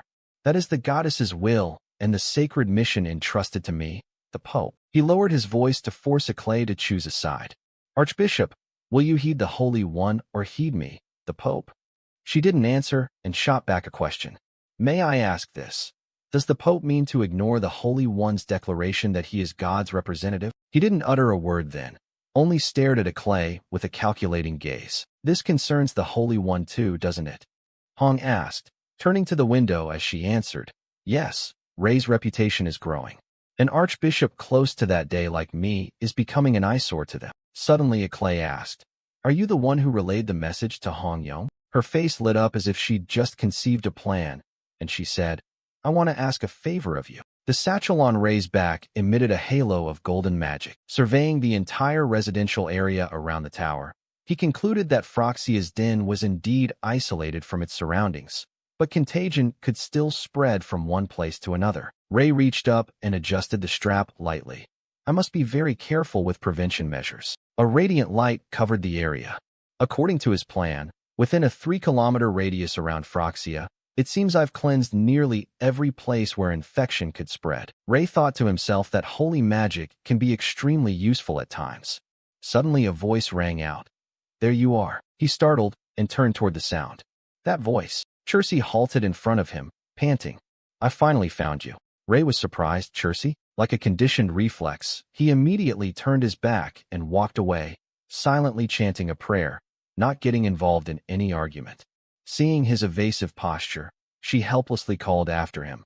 Wait, I want to apologize for what happened before, and thank you for returning the amulet. Chercy closed her eyes and explained everything.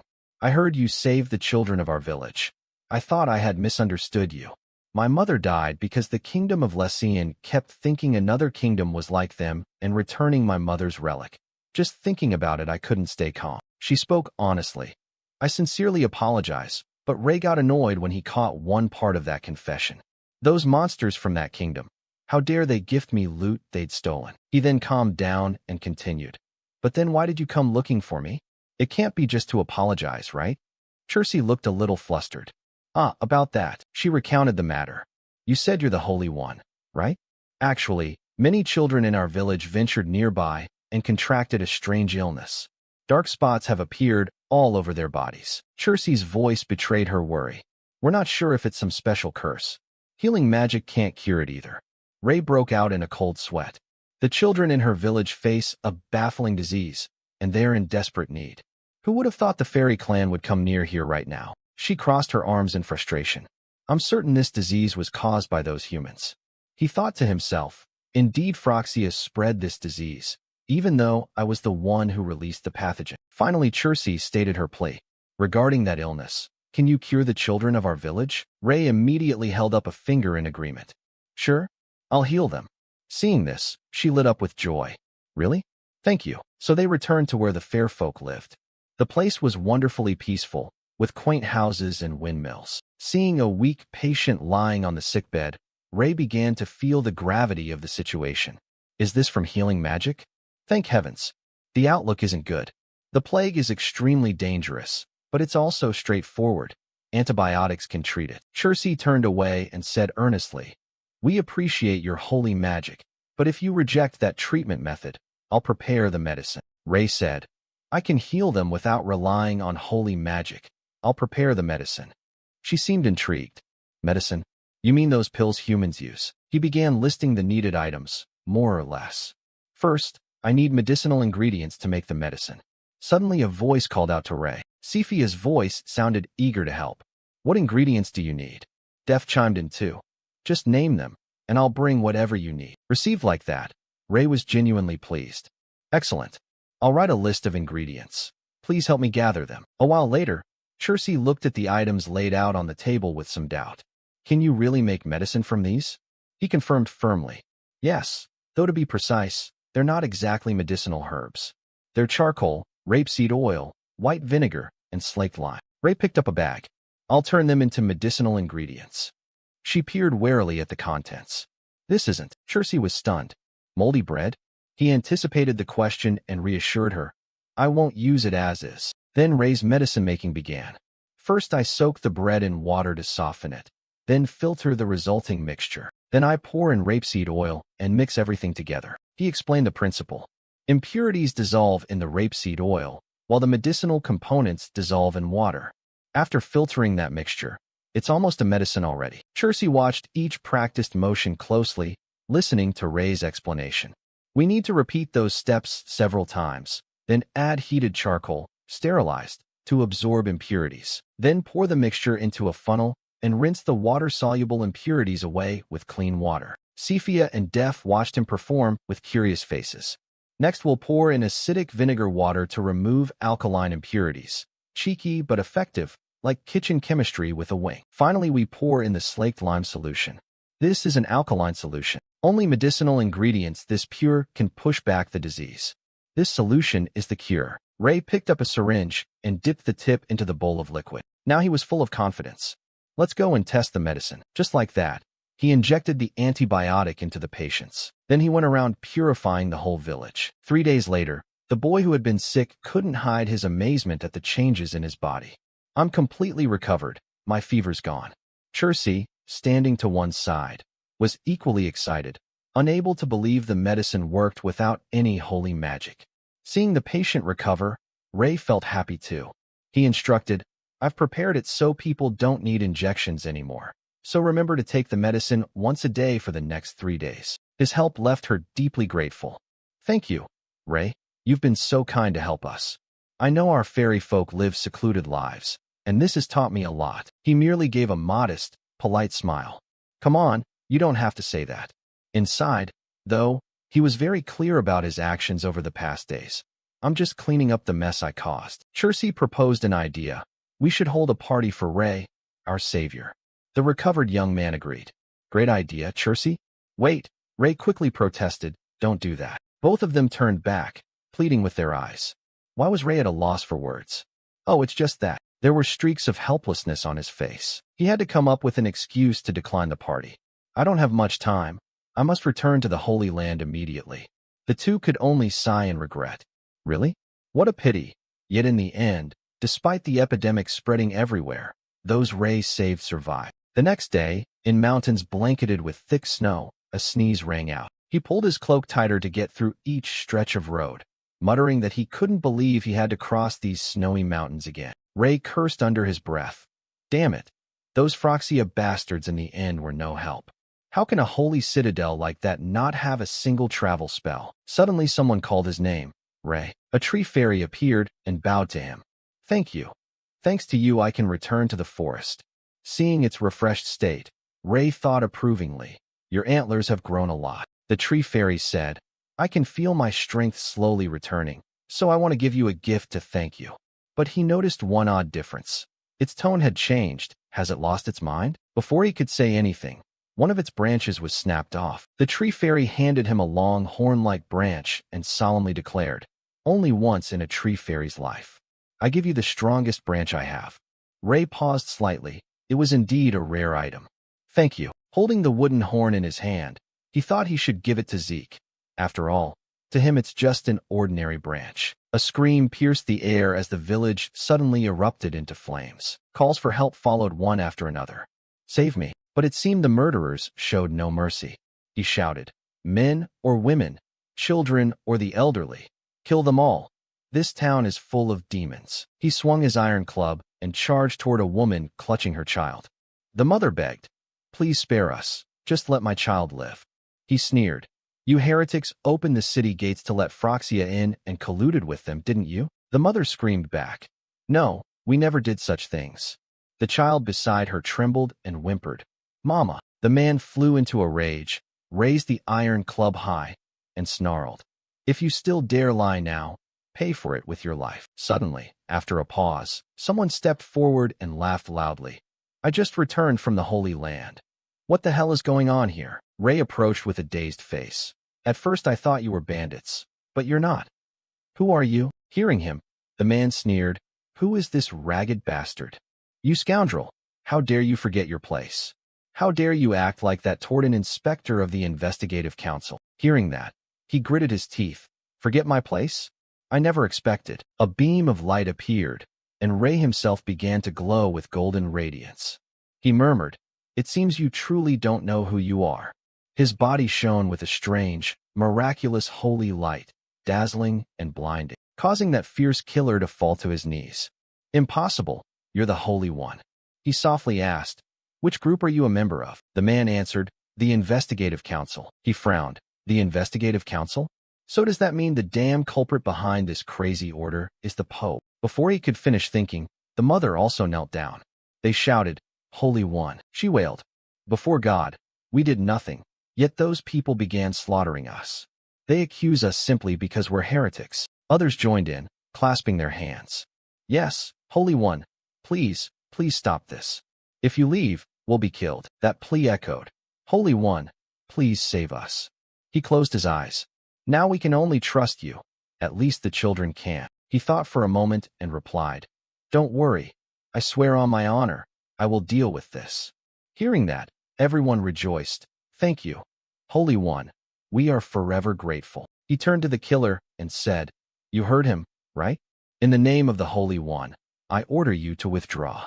The man replied, "But we act under orders from the Lord and the Pope, so we cannot act rashly on our own." He answered, "You're not wrong. You cannot disobey the Pope's orders."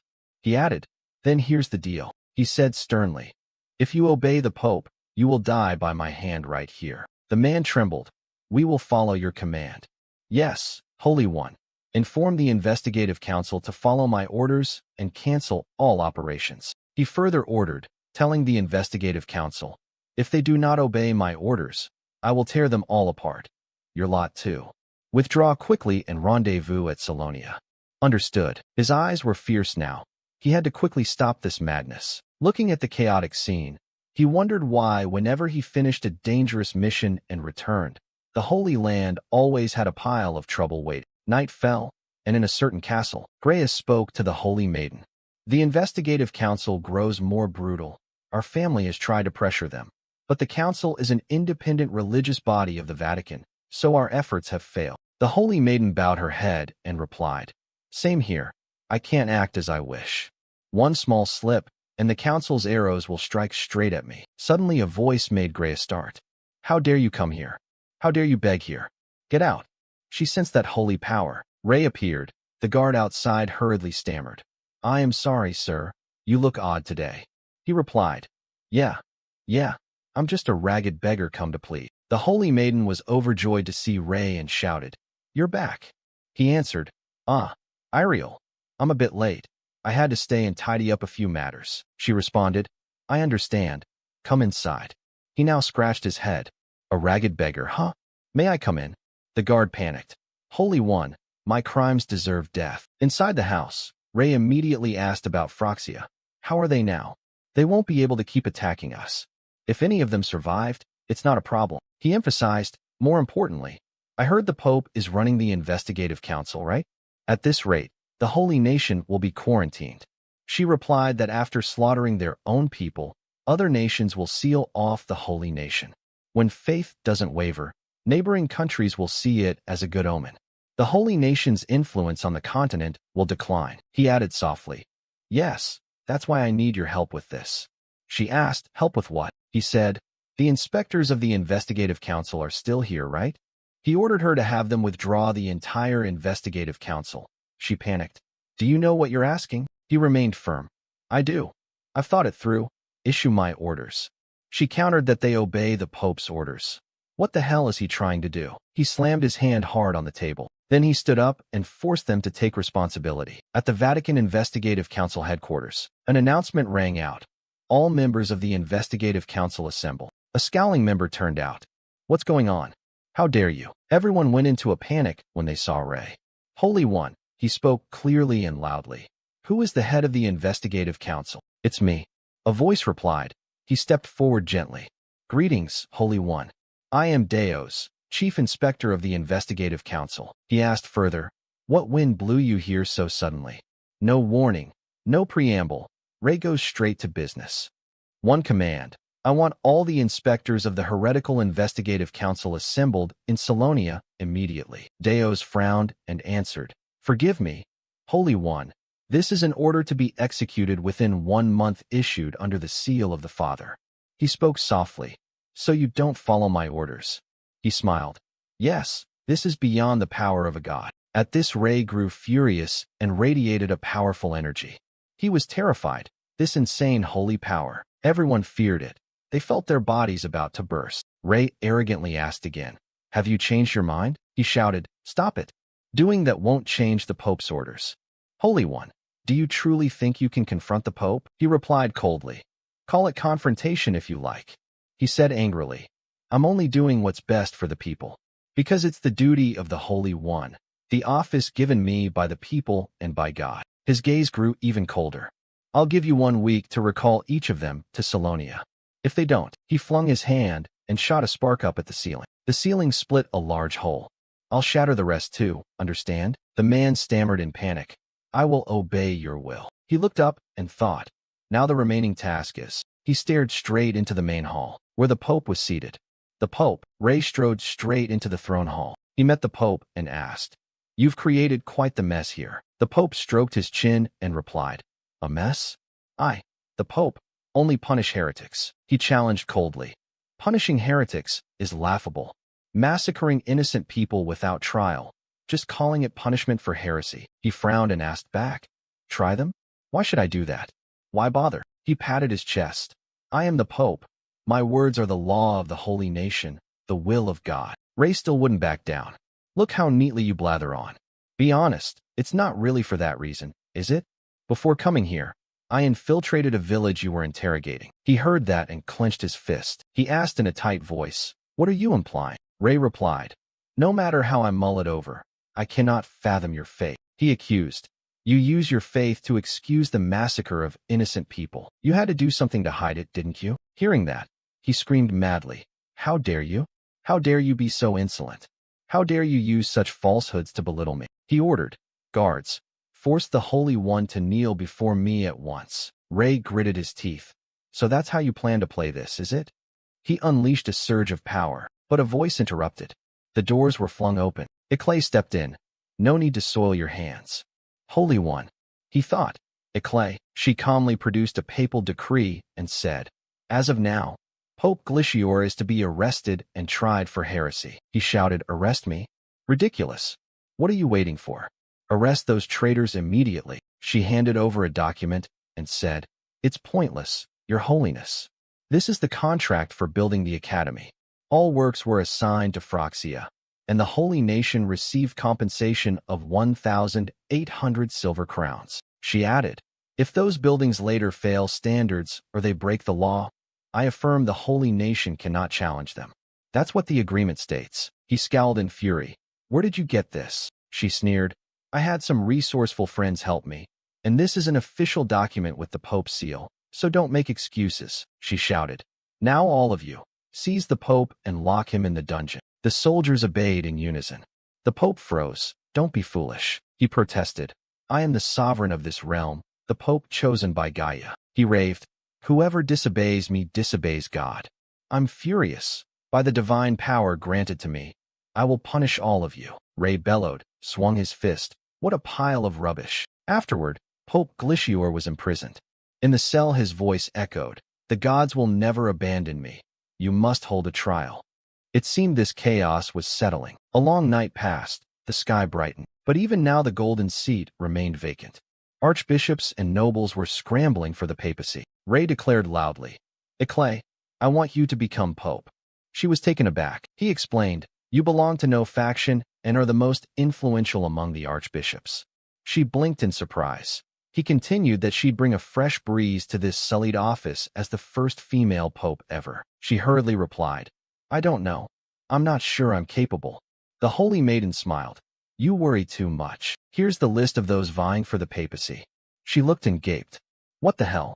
These garbage people want the papacy too. She ground her teeth, then resolved, "Fine, no worries. I'll become pope." With strong support from the Holy One and the Holy Maiden, Eclay became the first female pope of the Holy Nation. They happily congratulated her. In the throne hall, in a small room, the Holy Maiden was sitting and working. Ray walked in and had to exclaim, "You've got a mountain of work, don't you?" He carried a cup of tea. She sighed. "Nothing new. Thanks." He thought to himself, "Unbelievable, she went back to work immediately. Such a workaholic." Without a word, she grabbed the cup and downed it in gulps. He stared. "That tea is very hot." He watched and mused. "Think about it. Iriel has always helped me." After returning to the Holy Nation, Iriel's hand now glowed with a pale golden light. She blinked, purifying. She stretched and said, "Magic is truly marvelous, but holy arts can't make my tiredness vanish." He quickly replied, "Well, if you need more, just tell me." What can she do to him? Did he eat something weird today? Why is he suddenly being nice to me? He said softly, "I help you, and you're still causing trouble?" She suspiciously said, "Don't tell me you like me." He suddenly went speechless. She patched it up. "Just joking. You do this to thank me since I always help you." He pondered, like a ghost while she chattered on. "But if you like me, it's not surprising. A beautiful woman like me is helpful both physically and emotionally." He smiled lightly, then stepped forward to ruffle her hair. She was right. "Thanks," she said. Her face flushed red. She snapped, "What are you doing? Do you take me for a child? I'm older than you. In fact, Ray is over 50 years older than me." She widened her eyes, then said, "Oh right, I've been so busy I almost forgot these matters. If we only start now, we'll be in a tight spot." She added, "Ray, now is not the time for you to act like this." He asked, "What's the matter? Is something important happening today?" Suddenly they both froze, and both shouted in unison. The celebration banquet for the Pope's inauguration. The sky had turned to evening. Ray put on his solemn attire and said, "Great, it's not too late to get started now." From behind came an announcement. "Your Holiness, Zeke has arrived." He turned and coldly told him to come in. Zeke stepped before the Holy One. He looked at Ray's appearance and said, "You look great." Ray smiled, "Thanks. But why are you here?" "Where's Yuklawud?" Zeke replied, "I heard the war ended, but you still have much to handle. So I came today to work for you." He replied, All right, I have a gift for you." Zeke was surprised. "A gift for me?" He produced something and handed it over. Zeke wondered. He explained, "These items don't look very valuable." But before he could finish, the Holy One's voice rang out. "It's Zeke." You're crying with teary sniffles. "The first gift you give me on the day? I'm so moved. I'll treasure it like a family heirloom of the Trey clan." He thought he didn't even need to make him believe it was a fairy branch. Then he asked, "Oh right, have you figured out how to block my sword?" Zeke answered, "Yes, I found a way." Ray was surprised. "You found a way?" He recalled the past. A sword duel had taken place. Zeke was still fumbling. "I can block the blade." He struggled. "I can't block this sword." Ray asked again, "Have you really found a way to stop the blade?" Zeke replied, "If it's the same sword you used to attack me the other day, I'm sure I can block it." He thought, "You're a genius." Zeke, eager, "I'll prove it to you soon." He was helpless. Where's the kid looking? At the banquet, the Holy Maiden was stunningly resplendent. Greya at her side spoke up. As expected, all the noble houses turned up for the Pope's inauguration feast. She replied, "I knew it." Then she turned to look back. "I don't recall meeting these people before." Greya said they were a diplomatic envoy from King Herhan. She added, "They didn't help when we asked for reinforcements, yet here they are now." Yes, their intent is obvious. Ray stepped forward and said, "To re-establish relations between the two countries." Hearing a voice from afar, she excitedly turned and called out, "Greya." He smiled and said she arrived early. Beards and greetings all around. At that she gently bowed. "Greya Teeps, greetings your holiness." He added, "I've heard you contributed greatly in the recent war." The Holy Maiden beside her laughed. "Indeed, She has decided to help me with the Holy Nation's affairs going forward. Zeke lamented. What an honor. Ray asked. So you won't return to the academy? He added. I suppose so, it's just tough at the start, right? He mused about a future medical student. Gray, standing beside him, grinned ear to ear. But if you dream of a medical institute, I'll make time to study for it at all costs. Ray rejoiced. Really? She answered. Yes, I'm looking forward to it. Professor Ray. Suddenly a group approached and spoke. Your Reverence. One of them spoke. Eloin from the kingdom of Herhan. We pay respects to your reverence. He thought. When the holy nation was in danger, they did nothing. Yet now they dare to brazenly come here to speak with us. Then he coldly said, Pleasure to meet you. The man fawned. It's truly an honor to meet all the heroes who fought Phroxia to defend the continent. He waved it off. Enough flattery. If you have business, speak plainly. The holy maiden spoke. I'm sure you realize those who watched and did nothing aren't welcome here. Is that so? We're willing to listen since you traveled so far. He began. I speak on behalf of our people. Trade between the kingdom of Herhan and the holy nation has been suspended due to the war. He explained further. But under the trade agreement as allied kingdoms, we alone have the right to import grain from the holy nation. Not stopping there, he continued. So we've come to request the restoration of trade operations. Suddenly a loud voice rang out. Shut that filthy mouth of yours. Do you think having a mouth gives you the right to babble like that? Get out. They were stunned to hear that. At that the holy maiden spoke softly. You hear them. We stand by the holy nation's position. You traveled a long way to come here, but now you should leave. He wouldn't give up and challenged. Are you now trying to cancel the trade agreement between our kingdoms? It seems you haven't considered the diplomatic consequences for the holy nation. You can't unilaterally void the agreement. Ray laughed coldly and said, Herhan relies entirely on trade, and now they're in trouble. I'm sure the goddess would want us to aid our neighboring kingdom. He heard this and beamed. Indeed, only the continent's savior hero could reason so wisely. Before he could revel, a sharper voice cut in. He laughed teasingly. Import their grain at double the price. Hearing that, he was taken aback, finding it ridiculous. You will too. He folded his arms and replied. Don't tell me you intend to break the agreement. He continued. As a friendly kingdom, that's rather impolite of you. He gave a wry smile. You don't want to become enemies of the holy nation, do you? At that moment the Pope appeared and said, It's wonderful that both kingdoms can ease their burdens. What could be more joyous today? Everyone shouted in unison, Your Holiness, the Pope. Then she added, Come now, put these complicated matters aside. I hope everyone can continue to enjoy the feast today. The crowd cheered loudly. The atmosphere was electric. Outside, Ray stood with the goddess. She asked, I thought this battle would never end, but somehow it has. Then she added, But are you sure you'll manage when I return to the academy? She replied, Of course. I can handle everything here by myself. She then laughed and emphasized, You've only just arrived in the holy nation and already endured so much hardship. Now you should go do what you want. He beamed. It would be great if you could occasionally help me with paperwork when we meet. She replied coolly, Ah, as you wish. At the ruined stronghold of Phroxia, an eye opened in astonishment. He wondered if he was dead. He sat up, unable to believe humanity still had mages stronger than a corpse like him. He recalled how mana pierced his heart in an instant. He clutched his chest. It was a vast, pure source of mana, so glorious and beautiful. He pondered that this must be the wellspring of all magic. He looked up and vowed, From now on I will seek that person. Amid the shattered space, someone sat there dazed.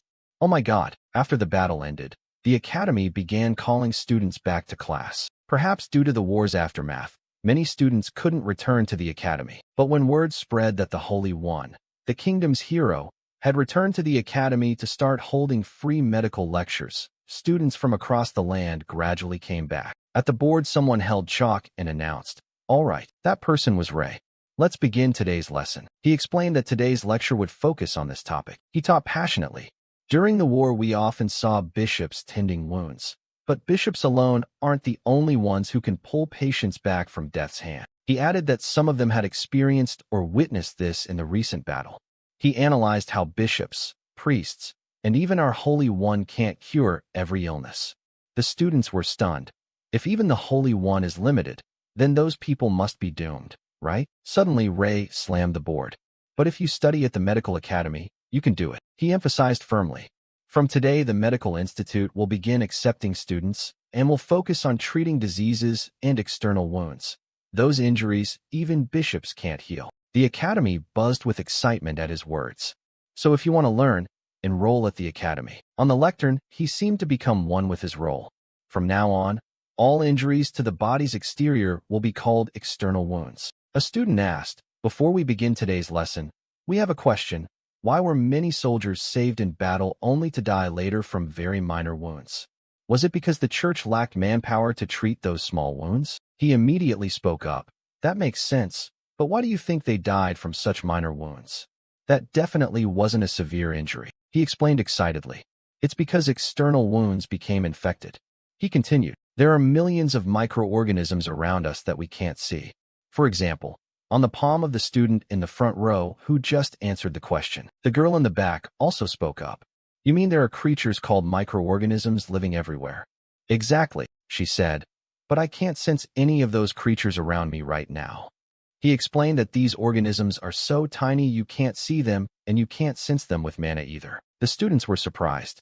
What kind of hellish creatures are these microorganisms? How do you even know about them? We need proof to believe you. He stroked his chin thoughtfully. Proof, huh? He began with an example. Leave bread at room temperature for a long time, and it will mold, right? If we say mold is also a microorganism, does that make it easier to understand? He explained their characteristics. Microorganisms have distinct properties. They're divided into microalgae, protozoa, bacteria, yeasts, and many others. He elaborated that even corpse decomposition is caused by microorganisms. He pointed to the board. When microorganisms infect an external wound, it can lead to severe inflammatory reactions, also known as sepsis. He gave another example. That's why in the recent battle many people died from very minor wounds. But you mustn't neglect treatment or amputate just because a wound seems small. A student asked, so what should be done? Ray eagerly instructed. As long as external wounds are properly disinfected, there's nothing to worry about. Disinfection means killing microorganisms to prevent wound infection. He analyzed. Most people have experienced plague. As you probably know, if plague is severe, it can kill you. In this world, plague is a disease similar to the flu. A student asked, do you mean plague is also caused by microorganisms? He smiled and replied, not exactly by microorganisms. This disease is caused by a virus. We'll talk more about viruses later. He returned to the topic. We can prevent plague through proper disinfection. The disinfection method is very simple. Water. He emphasized hand washing. If you wash your hands regularly, you can prevent this disease. Wounds are the same. Just rinse a wound with a little water and it helps. The students were curious. That's it. Just clean the wound with clean water. He gave an example. Housewives who do laundry are proof. They rarely get plague. After all, their hands are in water very often. A student spoke up. Professor, may I ask a question? He replied, sure, what would you like to ask? The student asked, how do you explain the magic used by dark mages? They use corrupt energy, not microorganisms. He judged it a very good question. He began, in cases where the disease is caused by a dark mage, the illness doesn't just appear out of nowhere. Rather, the magic creates an environment favorable for microorganisms to grow. Ray continued, we're getting a bit off topic. Now let's talk about. Suddenly a bell rang. Time's up, but we've only skimmed a few things. Too bad. The first lesson is always the most important. He worried. If he only taught this briefly, how would he keep the students' attention? The class erupted into applause. Thank you, Professor. Professor Ray, your lectures are always so interesting. Today's lesson was truly great. He was completely surprised. After Ray's lecture on free medical practice, and with the students' newfound hand-washing craze, the free medical lectures grew increasingly popular. Around that time, the Medical Institute was officially established. Thanks to the Institute's fame, the number of students signing up surged. Ray was overjoyed. He was excited. Wonderful. Now things are really starting. The sky brightened, and a thought flashed through his mind. He's here. I can feel it clearly. That was Nyx. He mused that he'd tracked a faint trail of mana to get here. He sized up the man's rank. I think he mingled with the Lessian kingdom, but the Holy Nation-S Academy? That's surprising. He was determined. He wanted to meet him immediately. But if I thought I'd killed my enemy, and that guy suddenly appears before me again, wouldn't that be rather rude? He might feel insulted. Even this corpse can think about others. He pondered how to meet him again without making him feel offended. He observed that these humans all dressed the same. It must be the academy uniform. Then an idea popped into his head, and he stepped into the academy. Now that he was dressed like an institute student, that should do it. How crazy. Of course, he couldn't possibly be that considerate. There were 3 types of students in the academy. Some carried swords, some wore cloaks, some followed the sword path, some the magic path in cloaks, and another distinctive group wore blue and white robes. For some reason, this corpse had picked the blue robe of a long-haired student and draped a scarf over it. It's a rather handsome outfit. Suddenly, someone called from behind. "Hey, are you a new student?" The young man Nix looked at them and wondered if they were in the same class. He answered, "Yes." The female student was surprised. "Really? No wonder. He's so handsome. How did we never notice him before?" The 2 girls asked Han Nix, "Do you know the way? You know class is about to start, right?" Nix casually, "I don't know the way." The girl perked up. "Then come with us. We'll take you to the lecture halls." The other girl chimed in, "Maybe not necessary. Today's a practical session. You said you needed a group of 3, right? Great." The other student groaned. "I can't believe today we're dissecting a pig. That's terrifying." Nix asked naively, "We're going to dissect a pig? Is that dark magic or something?" The 2 girls laughed. "You look like you enjoy joking, huh?" In medical study, understanding internal organs is very important. Nix pondered, "Medicine?" He sneered inwardly. That was once a trend in the age of magic. This method is nowhere near as effective as magic, so it faded away. Does the Holy Nations Academy teach such useless things? Suddenly a large, sullen student brushed past and bumped the short-haired girl. He barked, "What the hell? Can't you watch where you're going?" The short-haired student cowered. "I'm sorry." Nix felt oddly indignant on her behalf. Wasn't he the one who bumped into her? The braided-haired student was helpless. The guy sure knows how to defend his friends. She explained softly to him about the young man's hostile expression. The medical institute is new. Most students are commoners, whereas the sword and magic students often come from nobility, so they feel insulted having to study alongside commoners like us. But Nix pretended not to hear, waved his hand. How rude. "Come on, let's go. We're almost late for practical." Nix's calm attitude made the 2 girls gasp. The sullen guy was puzzled. He strode up to Nix. "You apologized properly, and you're still trying to leave?" Nix found it tiresome. Didn't she already apologize to him? The student snarled that the apology was insufficient. At least she should kneel. Nix got the hint and revealed a sinister smile. Suddenly, the sullen student's legs were pulled down by an invisible weight. Nix's eyes darkened. "Like this, huh?" He looked down at the lecturing student. "Relying only on your lucky social standing, and you still dare to be arrogant. You're truly a filthy, unmatched vulgarian." The pressure from Nix nearly crushed the student. He commanded, "From now on, you are an ORC." The student who had been scowling moments ago now seemed unconscious. He stared blankly as Nix pronounced the curse. "You'll go into the forest, build a village, and wallow in the mud." Luckily for him, Nix was only joking a little. The student bolted, running and shouting at the top of his lungs. Nix snorted with laughter. "At last you've returned to your true nature." With everything settled, Nix called the 2 still-dazed female students. "Come on, take me to the lab." The braided girl hurriedly replied, "All right, let's go." Before them now were the tools all medical students know too well. But what Nix cared about was that after this class, he'd go find the Holy One. Suddenly Ray opened the door and stepped in. "Is everyone ready?" Nix stared at him without blinking, surprised to meet him here, though he hadn't mentally prepared yet. Ray immediately noticed the unusual individual in today's class. "Hold on a moment." He placed a hand on Nix's shoulder and asked in a menacing tone, "You remember me, don't you?" Nix was rather startled. Why was Ray glaring and about to cast a spell? "Come on, you must remember who I am, right?" "It's me. Tell me you know me." Nix hesitated. "I." He quickly turned away to avoid Ray's gaze. "I don't know you." The immoral answer made Ray furious. A beam of light shot from his hand that could pierce anything. "Don't know me? Ridiculous." Luckily for Nix, he dodged in time. Ray was still not appeased.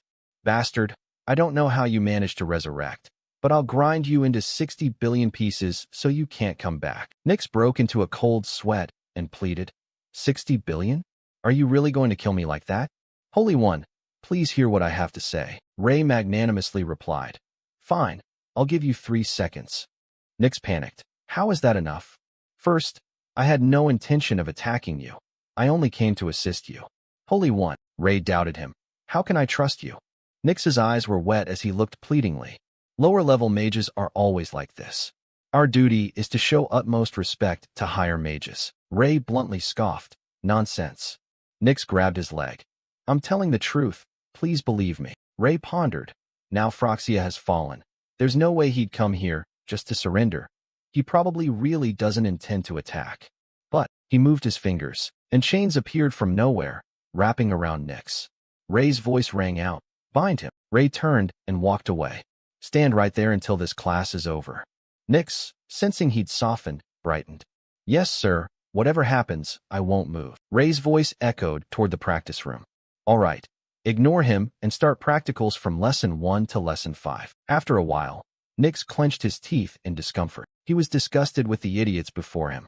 He'd been curious how skilled they were, but their practice looked dreadful. Nix butted in at a nearby pair practicing. Are you hacking meat? Do you think you're butchers? Why not just use a hammer then? Suddenly, Ray came before him. Do you know how to dissect a pig? Nix, confident. That's my specialty, Holy One. Ray snapped his fingers, a dazzling light. Then let's see. You know the consequences if you do something stupid, right? Nix bowed formally. Never. I will use my skills to prove my loyalty to you. He glanced at the corpse's knife. Those idiots, I'm here. Nix displayed clear professionalism. Each movement decisive, and the blood spray controlled perfectly. When the surgery finished, he was elated. This is the proper way. Nix eagerly awaited praise from the Holy One. To be fair, Ray had to admit it. Your skill is indeed excellent. Good enough to teach others. That was a superb operation. Nix blushed awkwardly. Great saint, it's nothing special for me. Ray asked him again. I understand you said you came to assist me, right? Nix answered briskly. Yes, please grant someone as flawed as I am a chance. The Holy One VE looked at him with a knowing smile. I understand. You know I just had a task for you. Scene shifts to the cathedral. Someone requests entry. Professor Day, may I come in? Ray opened the door. What is it? The courier handed him a neatly tied scroll from his homeland. Ray was slightly surprised. He looked at the letter with a bad premonition.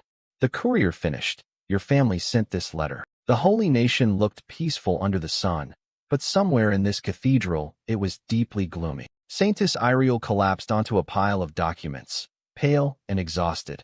I've done all I can. A young maid scurried back and forth, organizing papers anxiously. Saintess, leave the rest to me.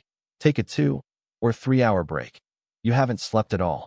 Iriel forced herself on, but she remembered standing up to Ray. I promised to finish everything before he returned. She pumped herself up again. When I let him go, I was so confident. I've accomplished more than most.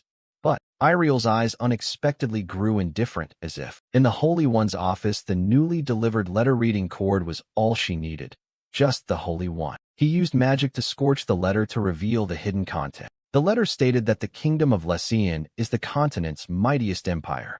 Their powerful ruler, King George Lessian, is gravely ill and has summoned you to heal him. The letter also emphasized that Ray is the saint chosen by God, possessing the power to cure any illness in the world, a prize for this realm. Ray broke into a cold sweat at the dreadful prospect.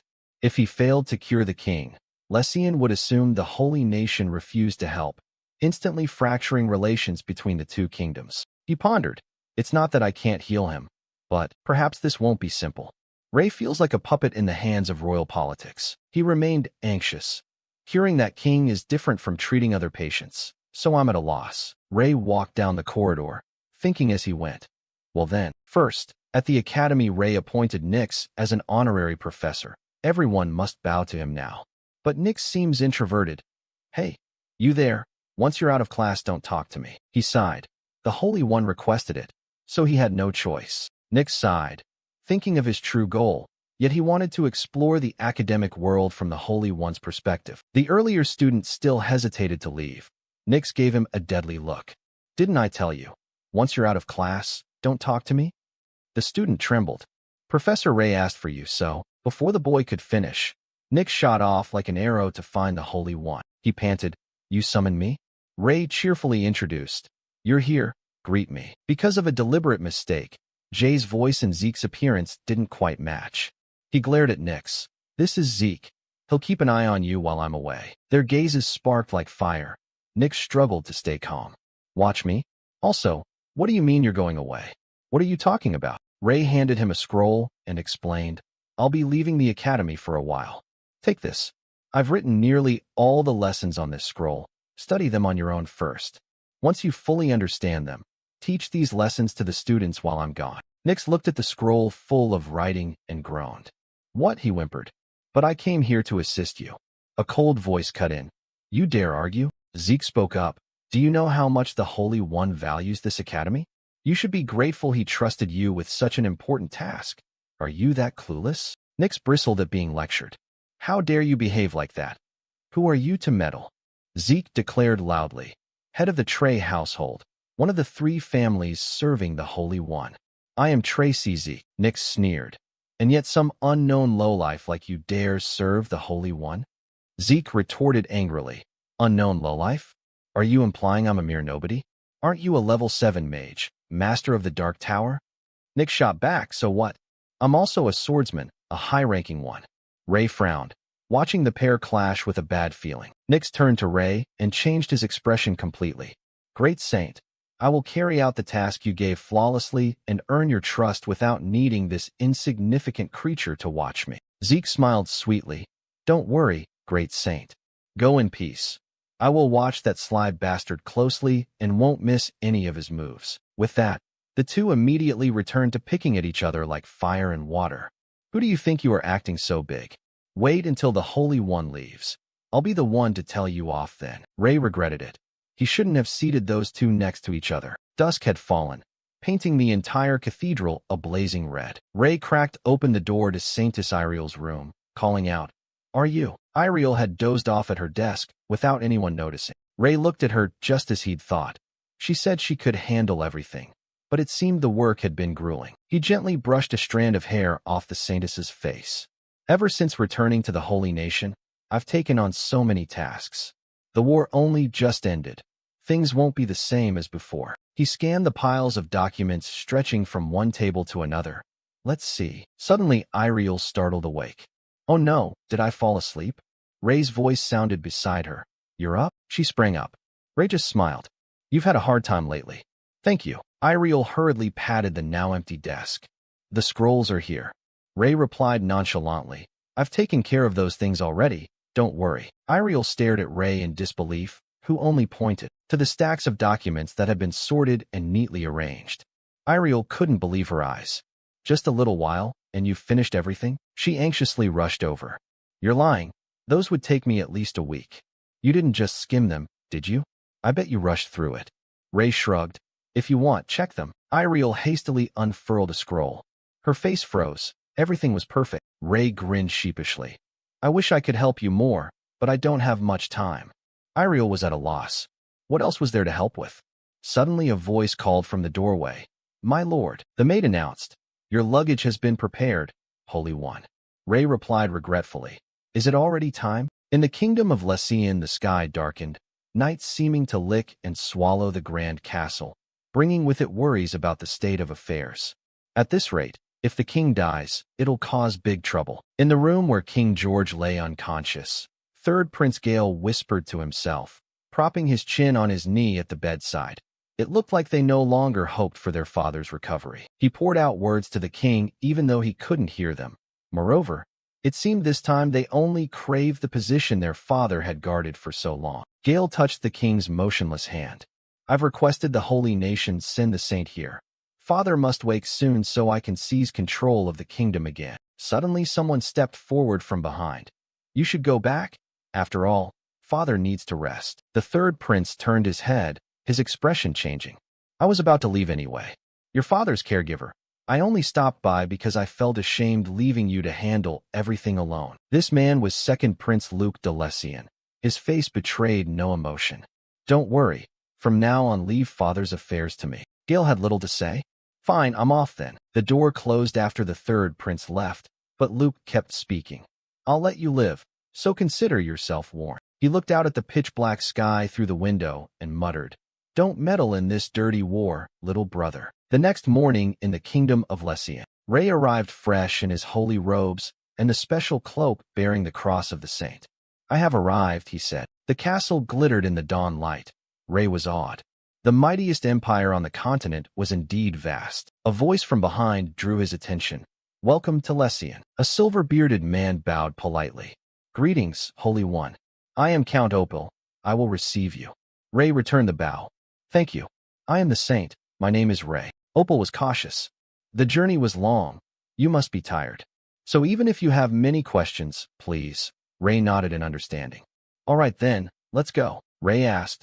We don't have much time, do we? Opal immediately led the way. Thank you for understanding us. Please this way. The Count led Ray to an ornate chamber with no guards posted outside. We've arrived. Please enter. Thank you. When the door opened, Ray was rather surprised. The scent in here. A foul stench rose from the bed and filled the room. Ray wondered. Though they had to keep the king's condition secret, had they really not bathed him all this time? He moved closer to the bed where the king lay in a coma. Let's see. Check his condition. Ray kneaded the king's arm. He deduced the muscles throughout the body had stiffened, joints locked rigidly. Surely it's because he hasn't moved in a very long time. Ray looked at the king, lying motionless. The muscles were so stiff, he couldn't relax any part of the body. However, stiffness alone wasn't enough for a definitive conclusion. He worried there were many possible causes for the muscle stiffness: dystonia, congenital muscular rigidity.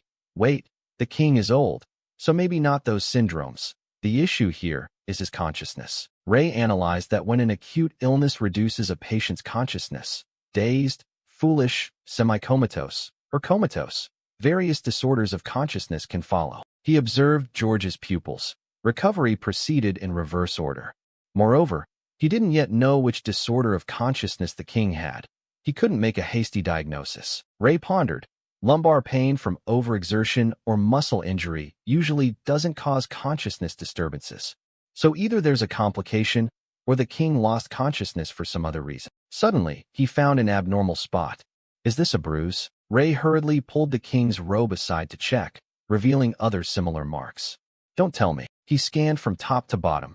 Around his abdomen, there were many more bruises. Ray narrowed his eyes in thought, his gaze betraying pity for the patient. The next day, Ray considered that the king might have been in prolonged shock from internal bleeding. And since all his muscles were rigid, he suspected muscle trauma as well. He pictured the king's battered body, but those bruises were far more worrying than mere muscle stiffness. They were certainly caused by external force. Ray sighed. He didn't want to get entangled in a mess. Suddenly, there was a knock. Holy One, are you inside? Ray cracked the door open. Who is it? The second prince bowed. Greetings, Holy One. I am Luke de Lessian, second prince of the kingdom of Lessian. Ray tried to recall the second prince. Then he introduced himself. I am the saint. Why have you come? Luke said. I heard you visited the king last night. Then he asked, how is the king's condition now? Ray gave a cautious account. Nothing certain yet. I can only say treatment will take a long time. Luke was unconcerned. It's fine, however long it takes. Just heal him. That's what matters most. At that question, his expression changed. There's no way the king's illness is from poisoning, is there? Ray answered calmly. Certainly not. Seeing the saint's attitude, Luke's tone softened, relieved. I understand. I entrust all care of the king's condition to you. I'm deeply grateful. Excuse me. Watching Luke's departing back, Ray pondered. Poisoning. Such worries were understandable. He was restless, thinking he should return and devise a treatment plan. But a voice stopped him. Oh my, I almost forgot. With cheek-length hair and a flashy fan, the woman hurried toward Ray. I wanted to be the first to welcome you here, she said excitedly. Welcome, Holy One. I am third Princess Luciella de Lessian. Ray was beginning to lose patience. I'm busy, and they keep coming one after another. Can it stop already? But to be polite, he replied, I understand. I am the saint, Ray. You're curious about the king's health, aren't you? Luciella confirmed. Yes.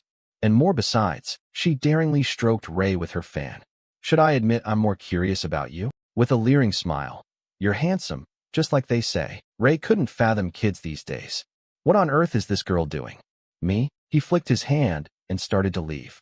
Is that so? If you don't mind, I'm busy. Luciella interrupted. I was only joking. Did I offend you? Was I being annoying, or did I just bother you?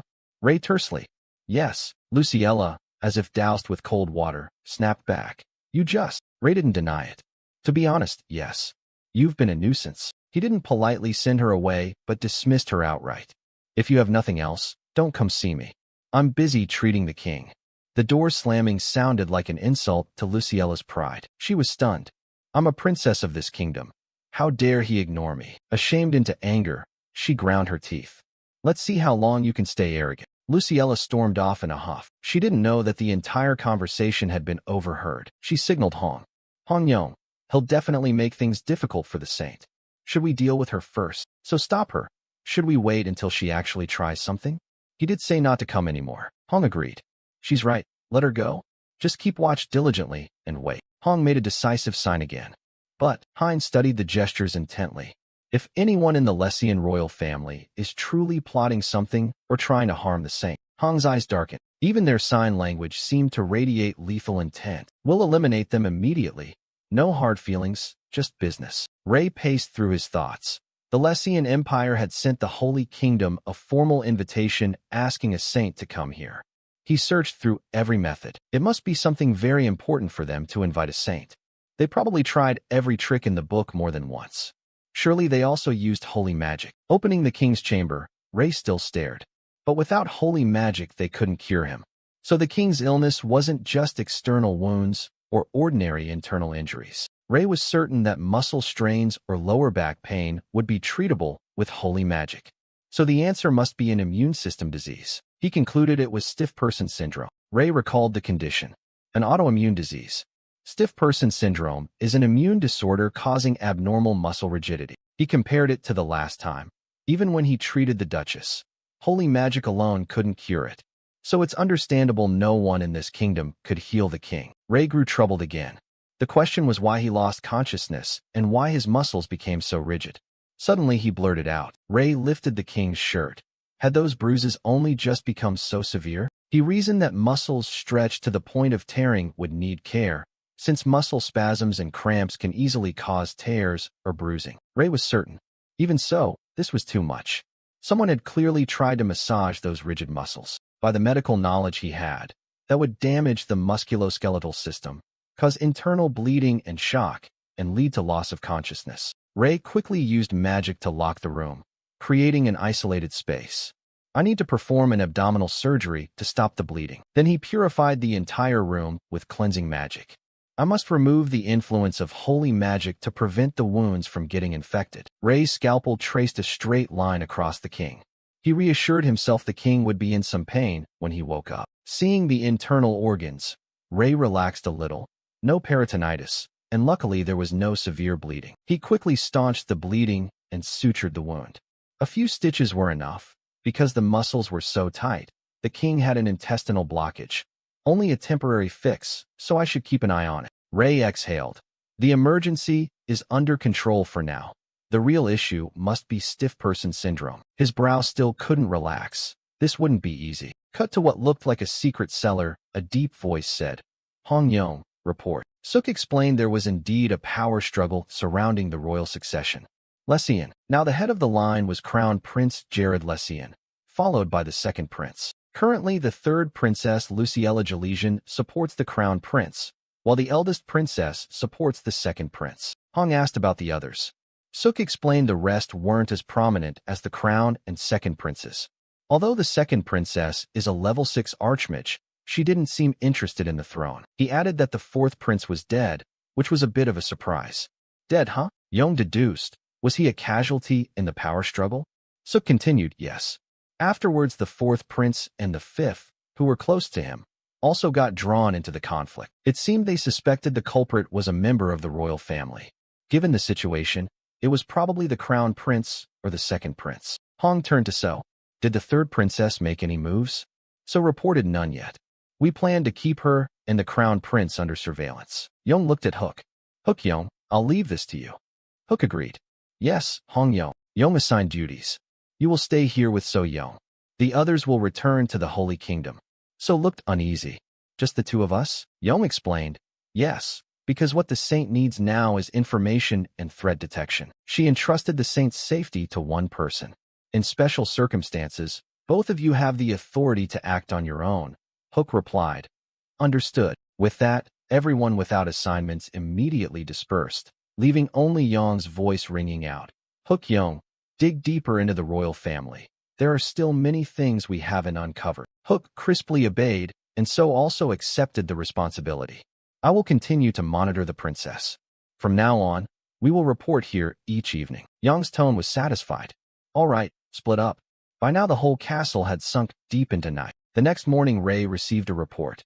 He was a little surprised.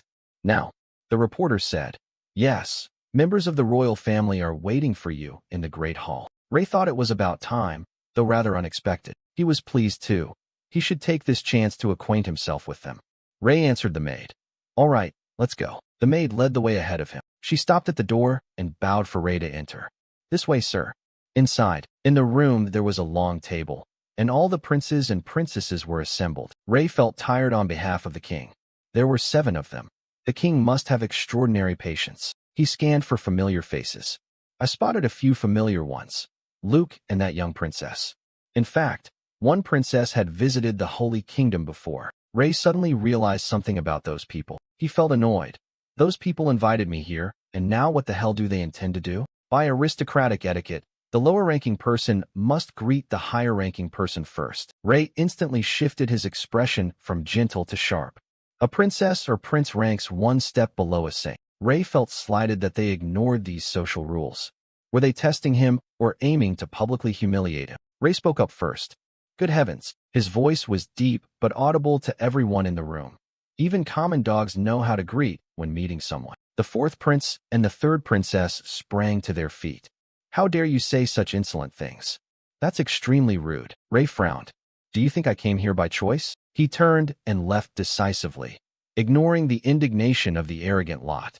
If that's your attitude, there's no need to meet. As he walked, Ray worried. Their behavior made him question the Lessian royal household's methods of upbringing. He pondered the king's illness again. Business is business. Their attitude doesn't help saving the king. Medicine is needed. Do they have chamomile? Suddenly footsteps approached, and Ray wondered. Who is it? He was surprised as the 2nd princess bowed. Hail, Saint. I am Selina Lessian, 2nd princess of the Lessian Empire. She apologized. I'm sorry for what just happened in the Great Hall. I sincerely apologize to you. Selina hesitated. I have a few matters I'd like to discuss with you. Would you mind if I stepped in to speak briefly? Ray's tone held some surprise about the earlier events in the Great Hall. He asked if those incidents were part of a psychological battle for the throne. Selina confirmed. Yes. She explained that it was a serious matter about which faction would bow to you first. Ray rubbed his chin.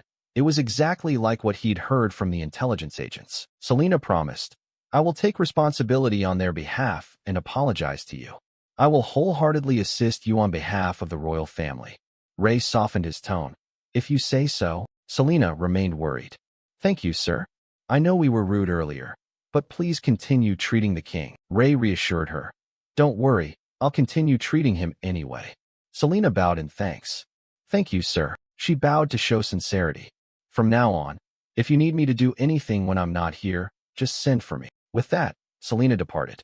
Ray felt a bit pleased. At least this princess could make such a promise to him, but he was still annoyed with the others. I'll think about what to do with them later. For now, I must prepare to treat the king. His motto, favors can be forgotten, but grudges must be remembered. A few days later, a small bouquet of chamomile sat on the table. Ray exhaled.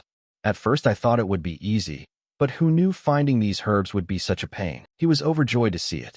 I finally found it after 4 hours. I happened upon chamomile on the way back. Truly a miracle. He bound the bouquet with magic. Ray rolled up his sleeves. All right, let's start preparing the medicine. After grinding the dried herbs, we can squeeze them to extract the concentrated essence, then add water and form them into pills. The antioxidants in blueberries will be concentrated like a pill. When heated, some antioxidants are lost, but much vitamin C remains, which will lower the king's cortisol levels. He prepared the medicine while thinking that they needed to address the internal bleeding now. The king's shock might also lessen. This therapy will help him relax and allow movement. Then I can begin physical therapy. He planned that if the king woke, he'd give him the medicine immediately. The king lay on the sickbed looking truly emaciated. He opened his eyes slightly, his expression a little unaccustomed. Suddenly a wave of pain swept across his body, as if he had been crushed entirely. His consciousness began to return. Have I been lying here all this time? He couldn't even manage to speak. The door to the room creaked open. Ray, holding the medicine and water, stepped forward, though not surprised. He had anticipated this. You're awake. The king couldn't speak yet, only looked and asked, Who are you? I've never seen you before. Ray understood the king's confusion upon waking and introduced himself.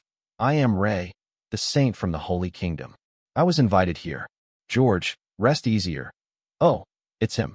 I've heard of him before. Ray dropped the pill into the cup of water he'd brought. He explained to George that this was a medicine similar to what mercenary bands use. As he fed the king, he outlined the dosing schedule. From now on, the king must take this medicine 4 times a day. I'll bring it each morning, noon, evening, and before bed. The king, astonished, said, You don't use holy magic? Now I can only trust you. You are a great saint after all. Ray slowly spooned the medicine into the king, musing that this was a natural remedy, so it might be slightly less potent, but it would have no side effects. With a somewhat serious expression, after finishing the dose, he cleansed the king with purifying magic. George's body felt more comfortable now, but Ray was still puzzled. How strange. He didn't mind caring for the king, but he couldn't understand. There are countless servants working here. There's no way no one would come to tend the king. Surely someone had forbidden them entry. He began reasoning again. Even if the crown prince did it, it wouldn't help. He's already first in line, but if the culprit is the second prince, that's far too reckless, isn't it? Ray couldn't help but be suspicious. If the second prince is involved in the king's internal bleeding and the servants' comings and goings, he won't escape the death penalty. Ray suddenly slapped his own cheek. Enough, stop thinking. Focus. The only thing I need to care about now is curing the king. Who succeeds the throne is none of my business. George looked at him with disdain. He'd just slapped himself. Ray looked back at the king with a bright, confident gaze. I'll heal you. George was a little worried. Can he really be trusted? Time quickly passed. A week later, Ray strode through the palace corridors, still thinking about the king's condition. Over that time, he had recovered a lot. He still couldn't speak, but at least he could move his head and slowly chew food. Ray was reassured. As expected, the recovery rate was increasing, so if he raised the dosage, the king's muscles would relax faster. He intended that now he could gradually increase the dose. Suddenly, Ray sensed murderous intent closing in from behind. He immediately guarded against an assassination. Ray quickly assessed an attempt on the king, but when he tuned into the assailant's killing intent, it became clear. No, it seemed they were targeting him. Ray lowered his voice and called So-young. The girl immediately sprang from her hiding place. Yes, my saint, he ordered. Kill them all. Leave only one alive. I want answers. So-young's voice chimed sweetly. Yes, my saint. Contrary to her small frame, she had top-tier combat ability. Shouts rang down the corridor as So silently took lives one by one. When it was over, the girl brought one man as instructed. Well done, Ray said, then used magic to dazzle him. The assassin lay stunned. Ray ordered him. From now on, if my question is true, blink once. If false, blink twice. Did the royal family send you here? The assassin blinked once. Ray continued interrogating. So you're a trained killer, huh? Suddenly So interrupted, her eyes lighting up as a golden glow appeared. My saint, I'll handle this. Immediately the golden light blazed throughout the castle. The next day, the usually peaceful castle was no longer peaceful. An explosion shook the entire palace. Ray stepped forward, booming. Bring out the third princess now, or you'll all be dead. His hand was already charging mana for a second blast. Angrily he threatened, I'll blow up this whole castle. Amid the chaos and billowing smoke, a soldier rushed over to ask the situation. What is happening, my saint? Ray still demanded to find the hidden thrower. Bring out the third princess. The soldier reported, the princess is currently dining. Ray flew into a rage. Dining, really? He raised a hand to cast a confirming spell. Exactly. The royal princess's meal must take priority. Immediately the flames flared again. The soldier panicked. Please stop, sir. I'll bring the princess out at once. What the hell is all this noise? My saint, what are you doing? Ray showed clear fury. Someone slept next to me last night. Is the Empire's hospitality expressed as a plot to assassinate honored guests? Gran was shocked. An assassination? Luke also feigned disbelief. Really? Ray snapped. Do you two think I did this for fun? The crown prince remained silent, then suddenly bowed in salute. I sincerely apologize to you. Not only that, Gran spoke firmly. Your apology won't be mere empty words. The royal family, myself included, will take part in investigating the culprit. The royal steward panicked. Your Highness, even if the saint says so, you needn't bow. We don't even know the details of the assassination yet. Gran said sternly. Enough. No matter who the culprit is, this assassination attempt happened within the royal family. As princes of the empire, it is our duty to take responsibility for this. The second prince also bowed. I apologize for causing this. I will accept any punishment for my negligence that put the saint in danger. Ray thought carefully. The first time they met, he had openly looked down on him. And now you want to show you're truly a prince? He remained resolute, unfurling a long scroll of the arrest warrant if he must. Just bring the third princess out. She's the culprit I'm looking for. Everyone was stunned at that. The evidence was undeniable. The handwriting was Luciella's. It was clearly an assassination order. The second prince immediately summoned the third princess. Bring Luciella here at once. Tell the princess I will not tolerate even the slightest delay. Ray sneered as the servant scrambled. Yes, my lord. Luciella was dragged in, struggling. Let me go. How dare you treat me like this? Gran interrogated. Is it true you tried to harm the saint? Luke scolded harshly. You repay kindness with hatred. Have you lost your mind? Luciella stubbornly maintained her innocence. What are you talking about? How could I try to harm the saint? She shrugged and denied it. I might not know anything about this. Ray produced the evidence.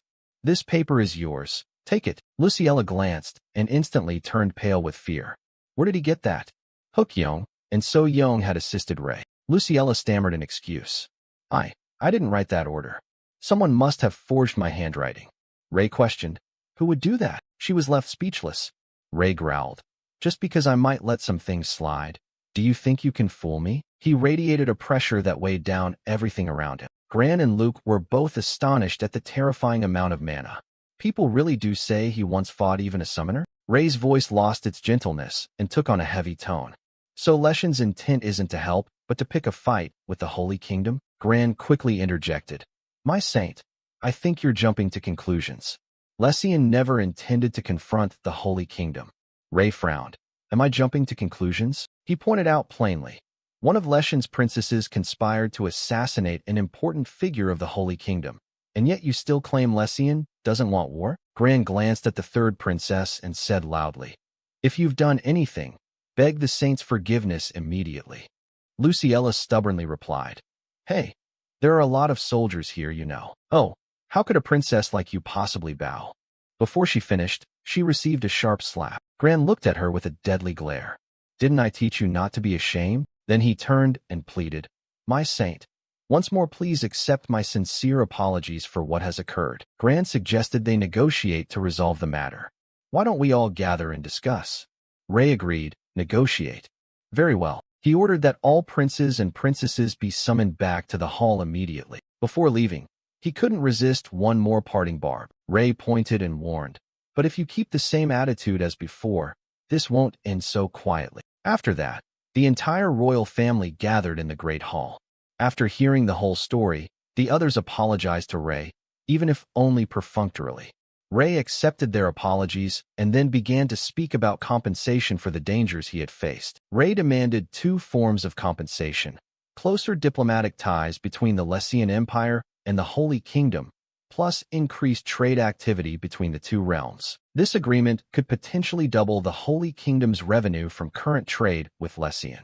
For Lessian, it wasn't a losing proposal either. Of course, there was a condition that 65% of non-profitable revenue would be paid to the Holy Kingdom. Still, the Lessian Empire accepted the terms under the pretense of compensation. After the negotiations, Ray laughed heartily. Results beyond expectation. Should we thank the third princess for this? He suddenly remembered that the king's body could probably move now. He should go check on it. The palace remained quiet as always. The king was trying to stretch his body through the pain. My body still hurts. The bruises have yellowed and are about to heal. The king was grateful, but thanks to those medicines I can move a little. The door to the room opened slightly. Ray entered and praised. You're recovering better than I thought. Can you speak yet? The king croaked. Thank you. Ray cheerfully said, don't mention it. Let me check your condition today. Try to move. Ray looked over the bruises. Those bruises would take longer to fade than he expected, but it was fine, still okay. After trying to move, the king grew tired and sank back to sleep. Meanwhile, King George of Lessian was gradually regaining consciousness. In his hazy state, he saw a silhouette sitting by the king's bedside. Father. George felt vaguely familiar, but couldn't place whose voice it was. Suddenly, that person knelt down. I'm sorry, father. Immediately after, they struck the king with great force. George hadn't recovered his wits yet. What the hell? The voice was full of anguish. I'm sorry, father. The person continued to beat him hard. Apologies kept coming, interwoven with the sounds of blows. Father, I'm sorry, father, I'm sorry. The king's body could no longer hold on. He dimly slipped into unconsciousness. Why? Why? The person showed no sign of stopping. Their hand emitted magical light. Father, they delivered one final, powerful strike. 2 streams of bitter tears ran down the cheeks. Please never forgive me. At the request of the Lessian Empire, they set out to treat their king, who was in critical condition. Finally, he realized the king suffered from the stiff person syndrome, but one mystery remained unsolved. Strange bruises were found on his body. This was certainly the act of someone close. Still, Ray remained focused on treating the king at this time. Meanwhile, the 7 trust envoys opened an internal investigation to ensure Ray's safety and discovered a tense power struggle within the Lessian imperial family. In that dispute, Princes Gran and Luke held the upper hand, and it was confirmed they would not hesitate to kill their own siblings. After a series of events, when the king regained consciousness, people came to his chamber to pay their respects. Apologies like the raving of a madman amid the sounds of beating. I'm sorry, father. I'm sorry, father. I'm sorry, father. A few days later, the princesses and princes in black ceremonial robes gathered on the lawn as the master of ceremonies called out. We will begin now. In the center of the lawn was a coffin. The master of ceremonies began. A memorial for Prince Edon de Lessian, the 5th prince of the Lessian Empire. Ray couldn't believe the news. This is insane. He paced the room with hook and so, thinking it never happens except when he's around. So called to him, your saintship. Ray looked at So. Did you find something? So reported, yes. The first to act was Prince Luke. Ray was shocked. Prince Luke? The girl elaborated on that bloody struggle. It began with him secretly attacking the 5th prince's policies and actions to tarnish his image. Cornered, the 5th prince tried to send assassins to poison the 1st Prince Gran and the 2nd Prince Luke. In response, Prince Gran and Prince Luke increased vigilance and began hiring assassins to kill members of the family. This went on for a week, and early this morning the 5th prince's guards fell outside the mansion gate, and the 5th prince was found dead with a neat hole drilled through his neck. Ray asked curiously, so who killed the 5th prince? So recounted the investigation. All family members had alibi evidence, but after verification, Princes Gran and Luke were not where they claimed to be. Ray frowned. Fake alibis? He conjectured. No assassin organization in Lessian could quietly take down so many royal guards and slip into the bedchamber like that.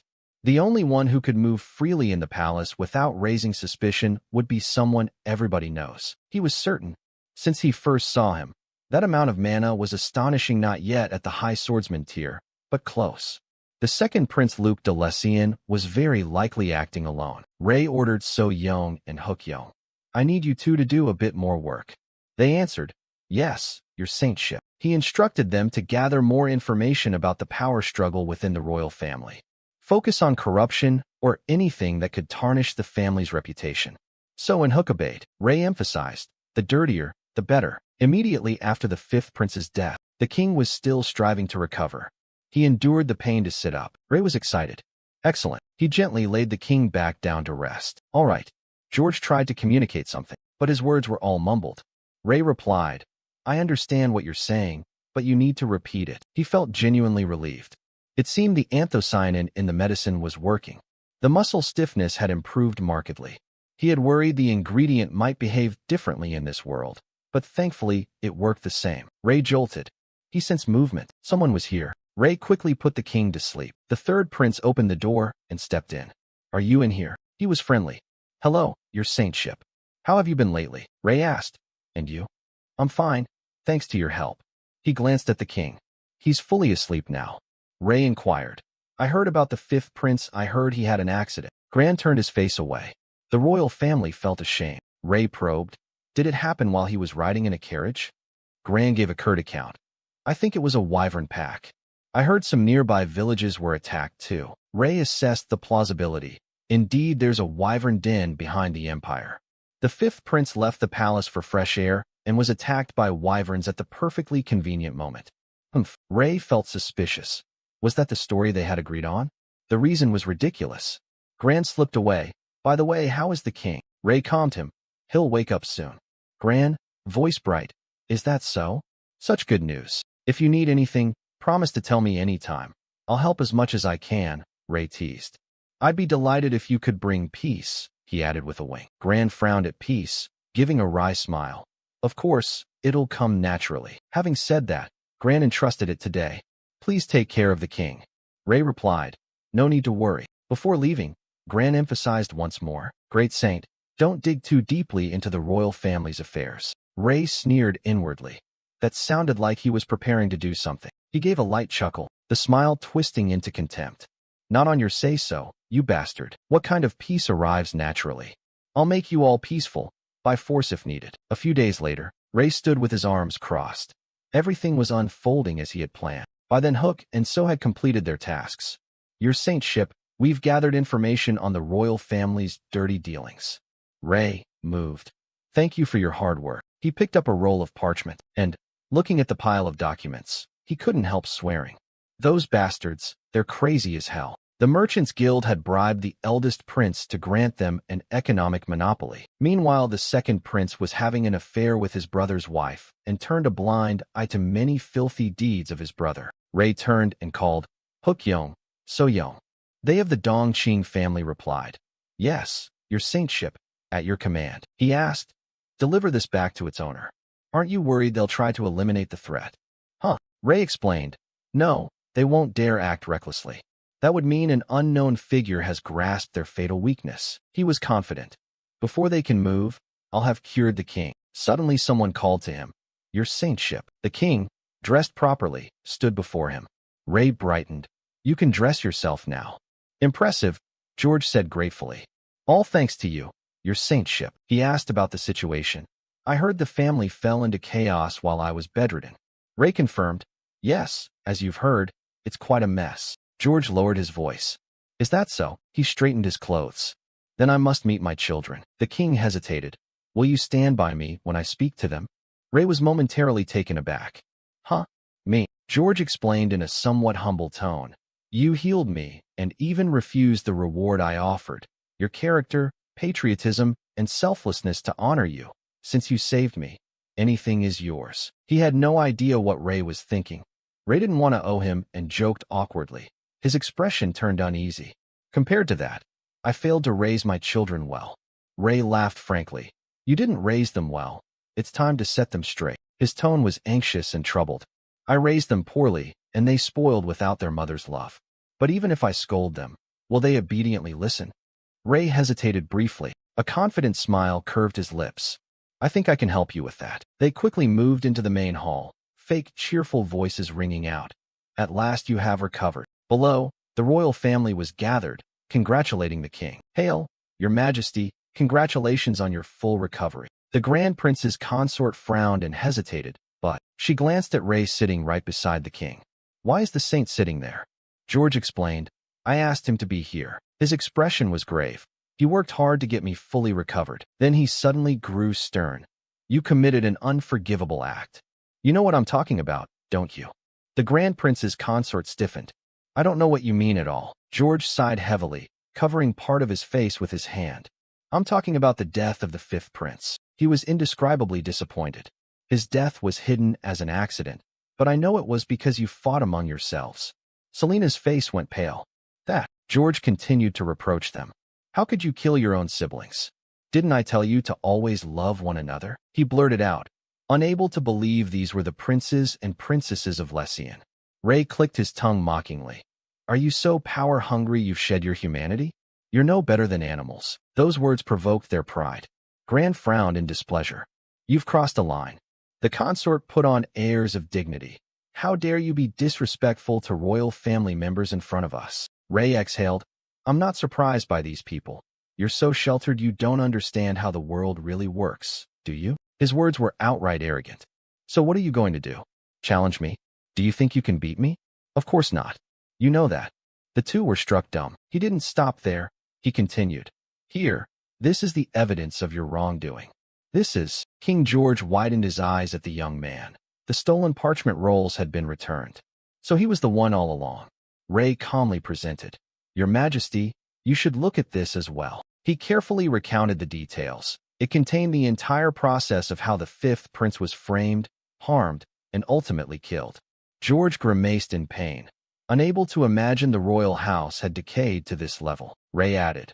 However, second Princess Selena is an exception. She did nothing wrong and is involved in no scandal. Selena closed her eyes, her face taut as a bowstring. George grew more distraught, unable to believe it. How could this be? The guilty ones are panicking. Father, he, a man of plain words and clear decisions, declared that everyone except Selena would be confined for 3 years. The punishment was enacted immediately. No one had the right to object. If you refused to comply, leave the royal family. Now go. Both princes found this hard to accept. Watching their figures depart, Ray felt delighted. If they lived quietly as if dead for 3 years, they wouldn't see succession and their chances would vanish. Serves them right. George suddenly called to the second prince. Luke, don't you have anything to say to me? His solemn, clouded eyes were tinged with sorrow. Why did you do it? He spoke sincerely. I just want to understand why you did it. So don't worry, answer me. Luke seemed to exhale in relief, and the next revelation was truly unexpected, leaving the king stunned. The third prince, he repeated. Yes, I want the third prince to succeed. Luke explained that Gran and I only think of the empire's interests, but the third prince is different. Though his health may be weak, he cares deeply for the people and can control the ministers. He will become a wise king. Saying this, he clenched his fist, but whether it was Gran or the fifth prince, they were all mad for the power the throne brought. If that's the case, how could the third prince ever become emperor? Hidden beneath human skin was a cold-blooded nature. I think this is the best way to remove candidates who would bring shame to the empire rather than leave the throne to those busy tearing each other apart. Hearing that, George was even more astonished. Is that why you attacked me? Then Luke went on. The struggle for succession is coming soon. After the conflict, the successor is usually decided. Your Majesty, you intend to choose the Grand Prince as Crown Prince, right? Suddenly George felt weary.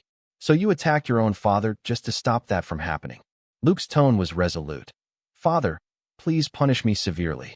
I am ready to accept the consequences of my actions. He sighed, tired. I understand. This is partly my fault as well. He didn't want to look at his son anymore. But that doesn't mean I'll forgive you. We'll discuss this later. Now go. Luke obeyed. Yes, Your Majesty. After the door closed, there was a long, drawn-out sigh. George was annoyed. He seemed to find the whole affair ridiculous. What a headache. I thought they'd all grown up, but they're still just children. Ray smiled. Parents always think that about their kids, don't they? He seriously warned. From now on you must keep an eye on them, even though you've confined them. George gave a wry smile. You're right. It's embarrassing to see things like this. In truth, in his heart he respected this young man. This kid was unusually interesting. His face wore an odd seriousness. Can you be sure this will never happen again? No. Right. Thinking that, George smiled kindly. He may be young, but he thinks very maturely. At first I thought he was a bit rude, but he's fresh and entertaining in his own way. With everything he had shown over the days and his unrivaled strength, I don't want to send him back to the Holy Realm at all. He chuckled softly. If this happens again, his mood suddenly shifted. George beamed. Then I want the Holy Realm to send him back. Met by Ray's indifferent expression, he cheerfully added, I'm only joking, don't worry too much. Ray laughed along. How lucky. Inside he gnawed at the old man. Suddenly George changed the subject. By the way, Saint, Ray replied politely, yes. Out of the blue, he mentioned Selena. What do you think of the second princess? The second princess, Ray evaluated attentively. Among my siblings, she's the best. More importantly, she has great determination, so when she takes on something she sees it through with the same resolve she started with. The king smiled slyly. I misspoke. What I meant was, do you want the girl to become your bride? Ray flatly refused. I'm not planning to marry, and she doesn't want that either, but I'm very grateful for your offer. George's face fell. I see, what a pity, he directly asked the saint. Then would you like to participate in the struggle for the throne? Ray was surprised at the invitation. A martial festival? The king of that realm generously invited him. The empire here holds a grand martial and military skills tournament every 3 years. Of course, the prizes for the winner are extremely generous. Ray was somewhat interested. A martial festival. Throughout the long cultural history of the Lessian Empire, countless competitions have been held. The types and rules are extremely varied, from major events like swordsmanship and magic duels, to smaller contests such as scholarship, debate, and even archery sales. Curious, he asked, can I enter all of them? George was stunned. He needs to repeat the rules. All of them. By the rules, you can only enter up to 3 events. Also, in the swordsmanship contest, you may only use sword skills, and in the magic contest, only magic. Otherwise, you'll be disqualified immediately. Even so, he still had some confidence in Ray. The event will be held in 2 weeks. Usually, contestants go through qualifying rounds across many regions to reach the finals. But if you participate, I will arrange for you to go straight to the final round. He smiled softly and took a sip of tea. Sounds good. If that's the case, I'll enter the swordsmanship and magic contests. The king was delighted. Really, he was eager to get started. Very well, I'll arrange it at once. In the meantime, rest and prepare thoroughly. The corner of his mouth twitched at the king's hurried departure. Yes, thank you, your majesty. His face stiffened slightly, as if the king were baiting him into the competition. But the prizes sounded nice, so it might be fun. And this sounds not too bad, so? Anyway, I think it's time to go see how the Holy Realm is doing. Ray relaxed a little. All right, now let's contact them, shall we?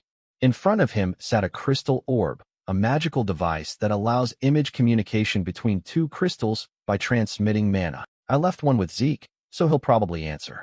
He was so happy he cried when he got it. The orb flickered into signal mode after he placed his hand on it, and a familiar face appeared.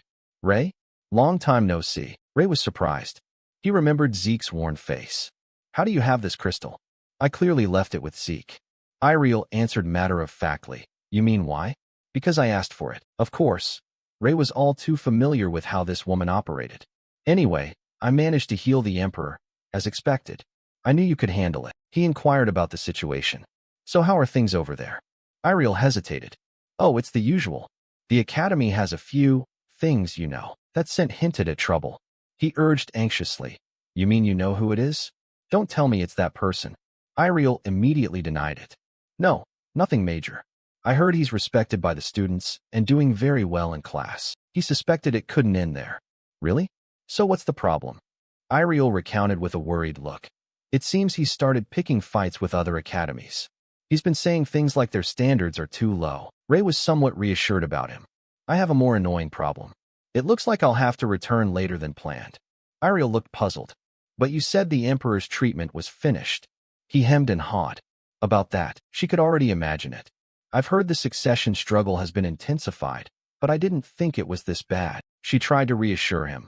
Well, since you're already involved and you handled things well, just relax. Because of the relationship between the Holy Realm and the Lessian Empire, Ray nodded in agreement. That's right. I think so too. Iriel suddenly remembered something. By the way, I have something to tell you. Did you know you've been in the Holy Realm for almost a year? He marveled at how quickly time had passed. Has it been that long? Iriel chuckled.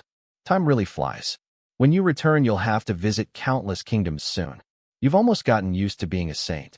It's time to start activities as your saintly self. The bright look on his face froze. Are you really telling me everything I've done so far is just rescheduling? She didn't hesitate to answer. Yes, exactly. You should spend as much rest time as possible in the Empire. Her voice was cheerful. Anyway, no matter what happens, I'm still here in the Holy Realm. Ray didn't want to hear more. He reached out and cut the connection. All right, goodbye. Just the thought of it made him want to vomit.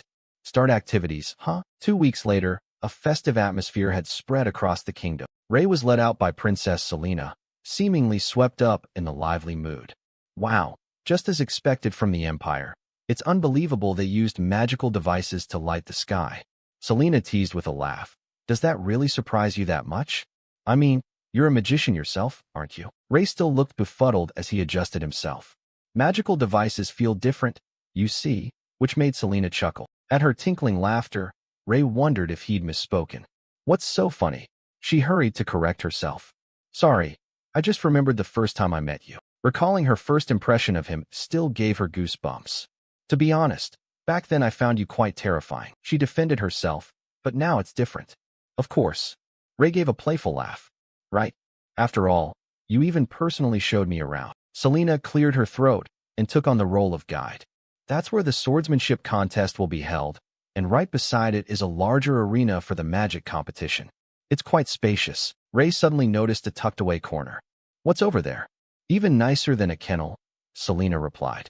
That's the archery arena. Her tone sounded puzzled. Archery used to be fairly popular in the Empire.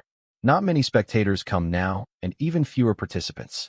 That it's still open is something of a miracle. He looked and agreed. Fair point. Who would want to compete when the arena is in that state? Selena led the way again. Saint, the elimination rounds are about to begin. Ray replied calmly and clearly. All right, let's go in. At the center of the arena stood two opponents of markedly different stature. They quickly demonstrated their strength. Both onlookers were left jaw-dropping as they watched the duel. In the end, the thin, tall man remained standing on the field. Watching an entire session had nearly taken up the whole day. Selena, curious about his thoughts, asked, "What do you think of today's contests?" Ray offered an honest assessment. They're all at a pretty high level. It looks like this tournament will be extremely entertaining. Sudden lilting music reached his ears. Music? Selena noticed his interest. That's a traveling singer. Want to go listen for a bit? Saint Ray agreed without hesitation. Sure, we still have some time before dinner. His gaze froze, falling on the musical instrument the performer was playing. He blurted out, "A violin?" Even Selena didn't know it. "You know that instrument?" Ray slipped into a reverie. "It reminds me of an instrument similar to that. Seeing it brings back a lot of memories." He closed his eyes slightly to savor it. What a beautiful performance. It makes me a little nostalgic. The music brought a peaceful atmosphere to the post-festival day. After a short while, the traveling singer paused and spoke. "Thank you, everyone." Selena was moved as well. It really was a wonderful performance, wasn't it? He nodded in agreement. The traveling singer suddenly approached the two of them. "Excuse me." Selena wondered, "Is something the matter?" "When you looked at my instrument earlier, the girl's eyes met yours directly, full of curiosity and expectation. You call it a violin, right?" Ray didn't hesitate to admit it. "Yes." She glanced down at the instrument case. "How do you know that name?" Ray had a slight suspicion inwardly. This girl knew the name of an instrument from Earth? Could she be? Still, he covered it up with, "I've seen it in a book before." The traveling singer widened her eyes. An arrow of surprise flashed in her gaze. She lied so convincingly that even Ray jolted. The eye of justice. He immediately guessed her identity. Is she a fairykin? Or a half-fairy? Half-fairies are the children of human fairy unions. There was no other way. Ray sighed and laid down a condition. "I promise I'll answer honestly. But first tell me where you got this instrument and how you learned to play it." The girl didn't hesitate to recount. "This instrument is a family heirloom left by my grandmother. She made it, passed it down to descendants, and she was the one who taught us how to play it." Ray mulled it over internally. Crafting an instrument like this in a world where such things don't exist was impossible. This time the girl turned the question back to him. She lifted the instrument case and asked, "I'll ask you the same. How do you know this instrument and its name?" Ray put on a thoughtful look, eyes shifting to the side. "I've seen someone play this instrument before. I asked and they told me it's called a violin. That's all I remember." The traveling singer fell silent for a moment, measuring him with that eye of justice stare. Ray felt a quiet thrill. Technically, it wasn't a lie. The music teacher had taught him about the violin. Of course, the result was predictable. The girl exhaled and spoke truthfully. She also politely apologized. "I'm sorry for those rude questions earlier. I thought perhaps you knew something." Ray quickly waved his hand. "It's my fault too. I'm sorry." He feigned curiosity. "Could you tell me about your grandmother?" The singer nodded earnestly.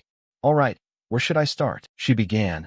"My grandmother was the sort people called eccentric, but she was also talented and admirable. She had ideas beyond imagination. One day she created something called a bicycle. I was astonished to see her ride it so naturally." This made Ray blink. A bicycle too? He was stunned. Violin and bicycle. She was like him. The traveling singer clapped suddenly. The girl added, "Ah, I remember some things my grandmother used to say. She said she wasn't from this world." Thus sprang his curiosity about her world. "Now I'm searching for someone who knows more than I do, right? You said you once saw someone play an instrument like this. Can you elaborate?" Ray's face went blank. Actually, I don't clearly remember how that was, or where they live. Seeing that, the girl smiled ruefully with a hint of regret. It seems you're like me after all. I must be off. It's been a pleasure to meet someone else who knows about this instrument, and lovely to meet the princess too. Selena replied gently. Yes, thank you for your performance. The girl smiled. Her eyes shone like stars. I believe we'll meet again. The evening sun sank over the marketplace, calming the crowds. Princess Selena smiled. You seem very happy. Did you enjoy the conversation just now? Ray replied vaguely. Was it really that good? His gaze followed the traveling singer's departing figure. Knowing he wasn't the only one felt strange, yet somehow relieved. He closed his eyes slightly. The loneliness inside him eased a little, though that didn't matter much. He grasped the truth. What mattered was the life he had now. Let's head back. The festival's final day greeted them as usual. Holy One, how are you? Ray answered breezily. Not bad. George had been in high spirits since early morning. Glad to hear it. It's the last day, so there should be a big crowd today. I hope so. Do you remember the rules and rounds? Ray recalled the tournament rules. Oh, you mean the team matches? The first 3 matches will be team one-on-one duels. After that will come the team matches. For teams, 5 people per team, arranged randomly. These are the rules for the final sword fight. He pondered. He recalled people saying communication and coordination are the 2 key factors in this match. He couldn't linger long, so George cheered him on. Good luck. He waved to him. Yes, I'll go ahead. He walked down the corridor and met the interior guide. If you're ready, please follow this way. The man suddenly took notice of him. In a restrained tone he asked, Where is your sword? Ray only then remembered. I forgot to bring my sword again. He looked around, and a wooden stick came into view. He casually picked it up under the guide's apologetic gaze. Let's just use this. The referee's voice rang out. Everyone, prepare for the match. His opponent was an aura user named Horus. Amid the cheers, Ray calmly stepped onto the arena floor. At the sight of him, the man's eyebrows jumped. This guy? He took Ray's actions as an insult. Are you looking down on me? Where's your sword? Ray put on a pitiful expression. This is my sword. It's been passed down in my family. He babbled on about my parents and how they passed it down to me. Horus was instantly affected. He felt overwhelming guilt. I was thoughtless. I apologized for my rude words, and thus the deception succeeded. The referee reiterated the rules. Remember, anyone who lands a lethal blow or is found to intend to kill their opponent will be disqualified immediately. Ray felt a bit relieved. Things had nearly fallen apart. He needed to prepare a few things for the next match. The referee waved his hand to signal, begin. A blurred figure flashed like lightning, then vanished. Horus panicked, unaware that Ray had been right behind him. Where did he go? Ray simply swung the stick once, sending the man flying straight into the blue sky. The entire audience gaped. The referee reacted quickly. You win. Ray placed the stick behind his neck and smiled softly. Too easy. Just now I was hiding somewhere observing. They were a bit shaken. Wasn't that our technique? Truly the saint. King George's laughter echoed through the palace. Indeed, Saint Ray is something else. I can't believe you scored 3 wins in the blink of an eye. You're the center of attention now. He kept emphasizing it, especially since it was the first battle. Unexpectedly, you won with just a stick. I've never seen that before. Ray replied modestly. It's nothing special. Any aura user could do that with practice. Still, George couldn't stop laughing. The tournament was spectacular. Selena felt it was a bit much. You defeated the opponent without even giving them a chance to use magic. You didn't just rely on magic yourself. Ray glanced at a long table where only 3 people sat. Come to think of it, where are the queen and the concubines? The atmosphere at the table immediately fell. The queen and the concubines were in a carriage accident. Wyverns were involved. George mentioned it. You reminded me. There was a wyvern nest nearby recently. There have been many accidents lately. Ray felt he had been rude. I shouldn't have asked that. Sorry. George laughed it off. It's all right. That happened about 10 years ago. Yet inwardly Ray remained troubled by the matter. He wondered, have there really been so many accidents recently? Until the day of the team matches. Ray sat on a log in the dense forest. He was on the red team. He ran through the rules once more. The team match rules are as follows. The competition pits teams against each other whose members use both swordsmanship and magic. Each team is given a flag, and the objective is to seize an opponent's flag and return it to your team's base to score points. The team that brings back the most flags wins, and the individual who contributes the most becomes the final victor. He was so bored he yawned until tears came out. Isn't that a ridiculously easy way to win? You just have to carry the flag back. His teammates clustered some distance away. An uncle grumbled. What's he doing sitting alone over there? We're discussing strategy. One team member tried to enlighten him. You haven't seen his match. He's a sword mage. The man clearly didn't believe in sword mages. Nonsense, someone else kept insisting. After all, he saw it with his own eyes. The guy knocked out his opponent with his bare fist in the magic tournament. The others surrendered in fear. The grumbling uncle acted like a swordsman couldn't beat a wizard unarmed. The remaining wizard in the group spoke up. I don't get it. That guy, whatever you call him, was shocked. He nullified all the opponent's magic and then punched them. A person like that is really unbelievable. Moreover, they looked at each other. Since he's entered both tournaments, our team has only 4 people left. Damn troublesome guy. Anyway, we have no choice but to stick to the plan. The 3 of them conferred and ran ahead. You handle the front. We'll follow behind and look for chances to snatch flags. Good, let's go. They left Ray staring dumbly by himself. They whispered to each other and walked off. Is that so? I'll guard your flag here then. He thought again of what the king had mentioned. By the way, wyverns, that line of thought wouldn't leave him. Since I'd come this far to heal his majesty, I might as well deal with the wyvern problem, so they owe me big time. How would I do that? Ray calculated all the routes. Should I let a meteor fall on them? Just then someone approached. Ah, here you are. The rival group had arrived. He sneered. So your teammates left you here alone? Ray replied nonchalantly. I alone am enough to guard the flags. The opponent, unfamiliar with his face, tried to bluster. Even if it's just you, are you sure you can beat the 3 of us alone? Hand over the flag. Ray's eyes lit up like headlights. He glanced and guessed correctly. Ah, so you brought the flag with you? Why would you leave an important flag behind when all 5 of you came together? Ray kept reading their intentions right. Did you think I wouldn't notice the wizard hiding behind you? It's not against the rules, and the flag's small enough to hide in a coat. Clever. The leader, unable to hide it any longer, charged desperately. Damn it, everyone attack him. A sharp breeze sliced through the air. Ray calmly summoned a sword. I was just sitting here, and you came to me. Lucky you. Which unnerved the opponents. Is that an aura sword? Not only that. He raised his hand and formed 3 little fireball sparks. They certainly hadn't expected to pick the wrong target. All right then, go fetch the flag. But by then it was too late for regret. Screams of panic echoed throughout the forest, muttering curses under breath. Damn, what a waste of time. His flustered teammates turned back in disappointment. Why don't we have any flags? What the hell? Someone tried to console them. Consider it scouting. Let's head back. The team's wizard was a bit worried. Even he couldn't possibly guard the flag alone against the whole group. Then suddenly they saw a column of smoke rising from one side. Isn't that smoke coming from our area? That's a lot of smoke, damn it. Let's go back. They panicked and slipped through the bushes. Hey, are you okay? What about the flag? When they arrived, they saw the blue flag in Ray's hand. He replied calmly. Oh yeah, I got one. Lucky, huh? The uncle was even more incredulous. How could you do that alone? Muttered only the team's wizard. This contest is easier to win than I thought. After that, with Ray's skills, the red team easily won, and Ray was recognized for his contributions and became the ultimate victor. He grinned broadly before the crowd. Ray estimated the coin purse in his hand and felt overjoyed. For what he did, the reward wasn't bad.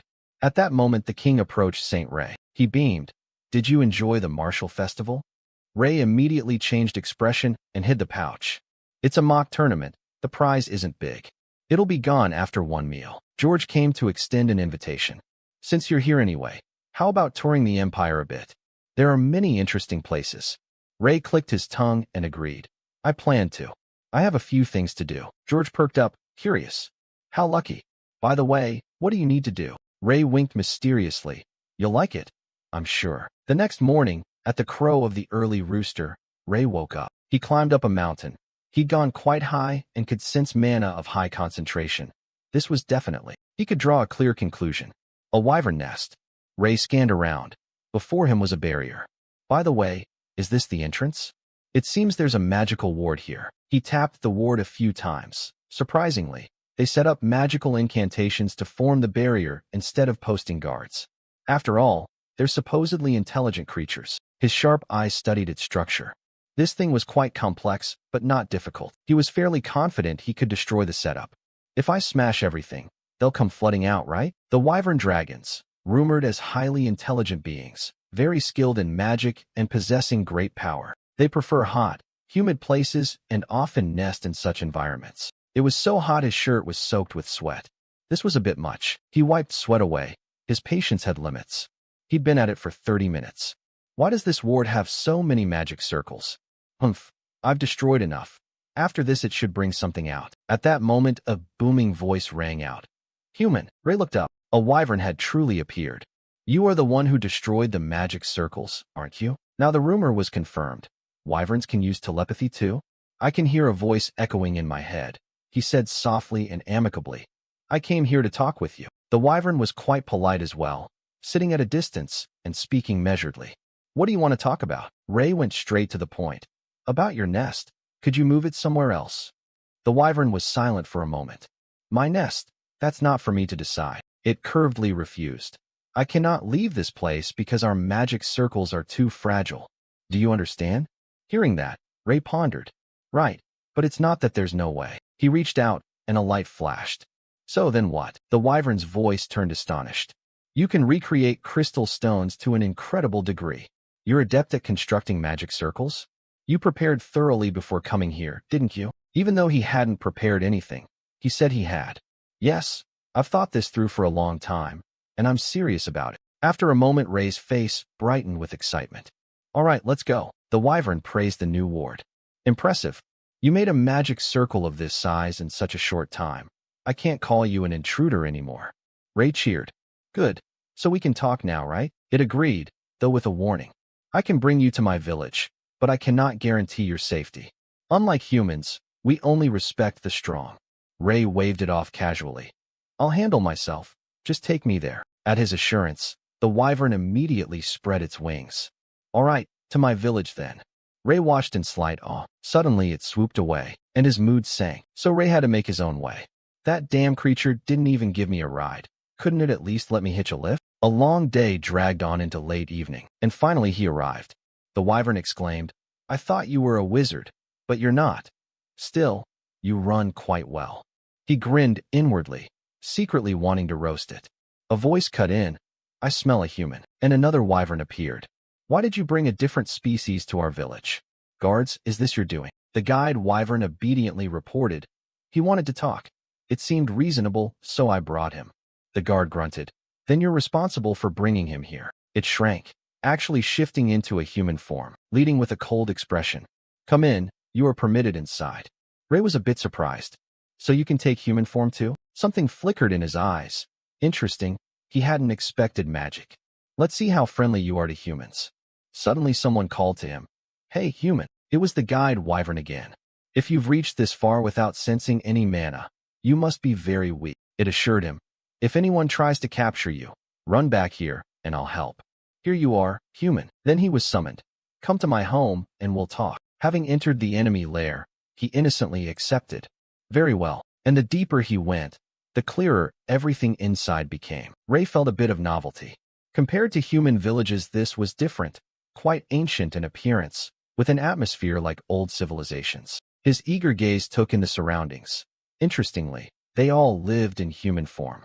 They built houses and had lifestyles very similar to humans. Look, a hybrid. Growls and murmurs targeted him. Human scent. What's going on? There's an intruder. I'm tempted. Are we in danger? Ray froze completely. I only want to talk. The guard, seeing he didn't leave, urged him. Ignore them. They're just curious. It pointed to a simple thatched house. That's my home. At that moment, Ray felt a bit existentially doubtful. He'd sensed it earlier, their indifference to appearances.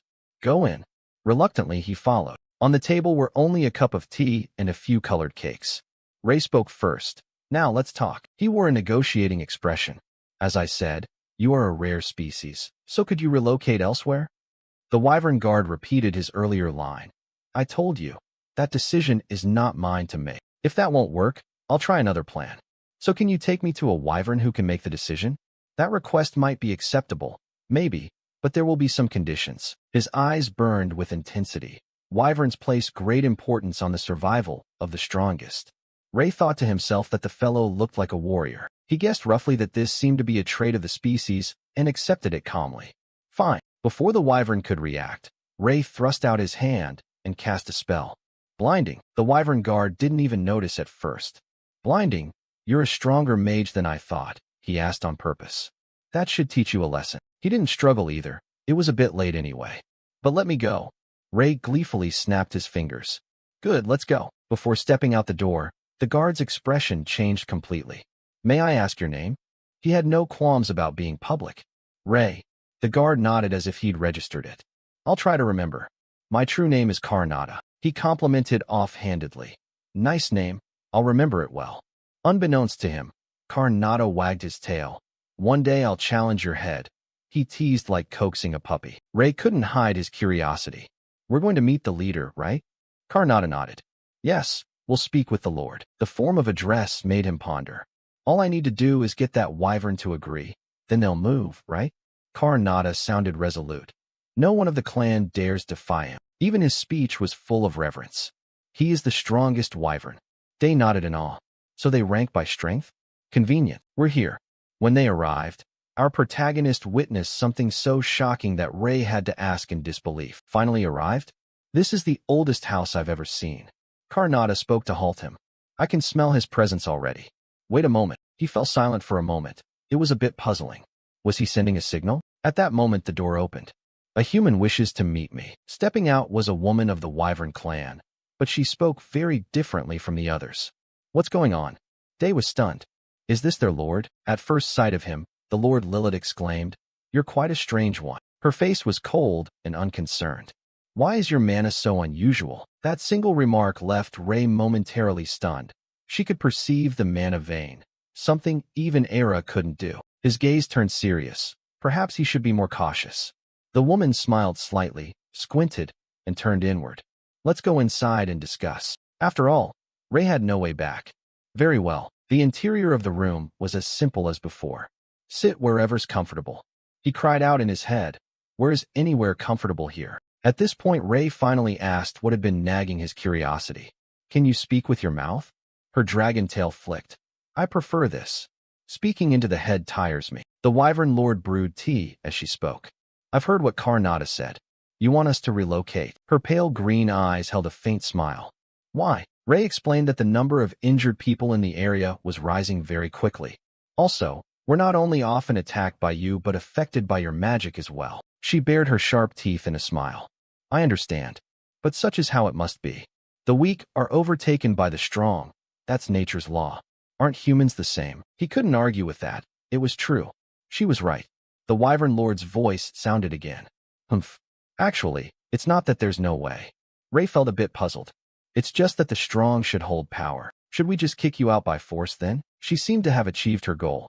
Mana thickly radiated outward. Indeed, Ray fidgeted. Humph. The strongest should rule. Let me ask you one thing. How did you know my mana is unusual? The Wyvern Lord rose with him and spoke softly. Just a simple guess. I couldn't sense any mana inside your body, so I could only infer that your mana is rather special. Shadows began to pour over Ray. In an instant the woman had transformed into a huge wyvern. She enlarged. And then, Ray, alarmed, realized it was the same crystal used in Cecile's eyes. No, it was even a condensed mana crystal. The Wyvern Lord clicked her tongue. I don't know how you did it, but you've gathered quite a lot of mana, though still not enough to defeat me. Ray quickly regained his composure and smiled wryly. Really? Then how about this? The mana around her shifted at once, forming a vortex centered on Ray. She realized, now you're draining my mana? The other clan members outside were stunned. The magical whirlwind rose into the sky as Ray cast multiple magics at once. Stone wind, clairvoyance, fire. A blazing meteor formed behind him. Light shone onto the Wyvern Lord's dragon eyes. She would not yield. Magical rings reflected the light. But you still cannot defeat me. His meteor was immediately shattered to everyone's astonishment. He turned pale as he saw the point. Chunks of the meteor scattered, falling onto the village. People fled in panic. Ray hurriedly stopped. Are you trying to burn everything down? The Wyvern Lord shrugged. That hit was stronger than I expected, his indifferent tone making Ray irritated. Listen. Just then, a small scream pierced his dog-sharp hearing. It came from a wyvern child who hadn't escaped in time. Ray quickly dropped his shield. The scene caught the Wyvern Lord's attention, and as he ran over he asked, Fortunately, the kid isn't hurt anywhere, right? She transformed back into a human and, without a word, slapped the boy hard. Ray anxiously shouted, "What are you doing?" She answered with an angry tone, very shameful. The boy trembled in fear. The voice of his lord rang out. "We are wyverns. We need no one's protection." He could not accept that attitude. Why say that to a near-dead child? Her reaction was even more violent. It should die rather than be helped by an outsider. Those words shattered Ray's worldview. I don't know how pursuit of survival works in human society, but here it's different. The weak are destroyed and discarded. Her expression was vicious and cold. The strong will rule, and only the strong deserve to survive. That is our pride. Don't you dare defile it. Looking down at the unfortunate boy from above, she asked, "What's your name?" The trembling boy replied, "Karad, sir." She casually twisted it into another name. "So, Karad." She spoke loudly in her capacity as Wyvern Lord. "I expel you from the village." She sighed wearily and turned her gaze back to Ray. "And, I understand, human, I acknowledge your strength. I will consider your request, but for now you must return." At this point he strongly protested. "Wait, I feel responsible for this, and I don't think the boy deserves to be expelled because of me. Revoke the order." The Wyvern Lord frowned. "Huh? You're overstepping. This is our affair." Mana surged within him again. "Didn't you say the strong should rule?" She snorted. "You're summoning meteors again? It just wastes mana. I'll destroy them." When the flames flared, she froze. She couldn't believe there were 3 meteors behind him. She couldn't believe he still had so much. But Ray replied nonchalantly, "I'm not saying your way is wrong. It seems your image has merged with someone else's. I don't intend to change your mind. But since you are the leader of this species, I just want you to reconsider your decision." That image stunned the Wyvern Lord, and a name slipped from her lips. Ray was surprised. "You know Era?" The Wyvern Lord seemed to recollect. "Yes, long ago. You're curious?" she said lightly. "We used to be here for a short time, about 400 years. Ray thought he misheard. She continued, "Back then we weren't very concerned with interacting with others. Can you guess it was in the mountain range of the Cilia Kingdom?" She nodded. "Yes, Era and I met frequently as leaders. The tribes gradually grew close." Her tone suddenly changed, but I became too relaxed. One day a human slave trader appeared. Taking advantage of our negligence, he secretly hunted both races. We didn't take long to uncover that plot. So wyverns and goblins joined forces to reclaim our people. At that time humans were stronger. It was the era you call the Sorcerer Age. In the end we won and recovered our people, but we suffered heavy casualties. That's when I realized I'd been too lazy and lax. With our lost identity, our future was bleak. Then we, as leaders, decided to separate. Since then wyverns haven't been friendly with any race. We stood alone at the pinnacle of strength. At the story's end, the Wyvern Lord looked sorrowful. "I don't regret the choice. But of course, it's a lie to say I didn't care. We were once very close." Her gaze turned apologetic toward him. "I nearly made that mistake again. You made me reconsider." "Thank you, Ray." She merely smiled. "Humph. When I meet Era, I'll pass along your greeting." The Wyvern Lord then scrutinized him closely. "By the way, what's your relationship with Era? At first I thought you were her son. You do resemble her, but there's no way Era would have a son like this." Her personality was rather easygoing. "Humph. Whatever. Let's discuss the relocation. Now you have our respect," she teased, "and besides, I can't ignore a request from Era's lover." Ray hurriedly explained, "We're just friends." Night fell quickly over the Lessian kingdom. A grand feast was held in the palace because tomorrow the Holy One would leave the empire. The king raised his glass with a radiant smile. "I hope everyone gathered here today will never forget what the Holy One has done for the empire." Ray stepped forward reproachfully. Why spend so much on this banquet? Yet the king didn't seem to spare any expense. The Holy One is leaving. At least the empire should do this for him. He clicked his tongue again, pulling something from his coat. "Anyway, thanks for the meal. It's been a long time since I've eaten like this." A parchment was produced, inscribed in a peculiar script. It was a covenant the Wyvern leader had written in Manhwa. This will protect the Empire from being attacked by them unless the Empire strikes first. Of course George trembled as he took the paper. So excited he stammered. "What is this?" The Wyvern leader. "Really, is this the Holy One? I remember saying this was something we needed to do." Ray replied calmly. "Yes, everything is taken care of now." George's face flushed. "Holy One, are you a god incarnate? How can you be so good?" It seemed the man was overly excited today. Now go handle it quickly. This isn't your affair. Thank you so much. I will never forget this favor. Ray remained, smiling smugly. Certainly. Another person addressed him as Holy One. It was Princess Selena turning back, greeting politely. I was told you will depart tomorrow. Ray smiled politely. Yes, it's time for me to go. Selena was a little moved. Thank you for everything. He raised an eyebrow and smirked. Thank me for what? She was embarrassed. Don't say that.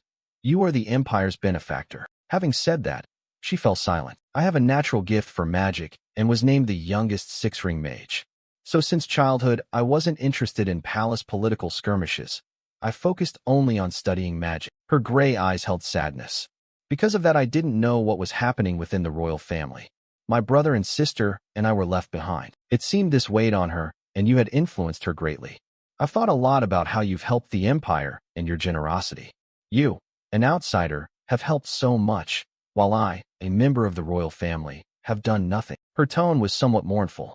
I feared being swept up by the chaos, so I used magic as an excuse to evade it. By now, Selena's expression had been replaced with confidence. That's why I've decided not to avoid it any longer. I will join the struggle and claim the throne. She suddenly looked flustered. I've said too much, I'm sorry. But I really wanted to discuss this decision with you. Thank you for your courage. The Empire will never forget you. Seeing that, Ray gave a small, reassuring smile. I know you'll do well. He didn't spare encouragement. Keep striving.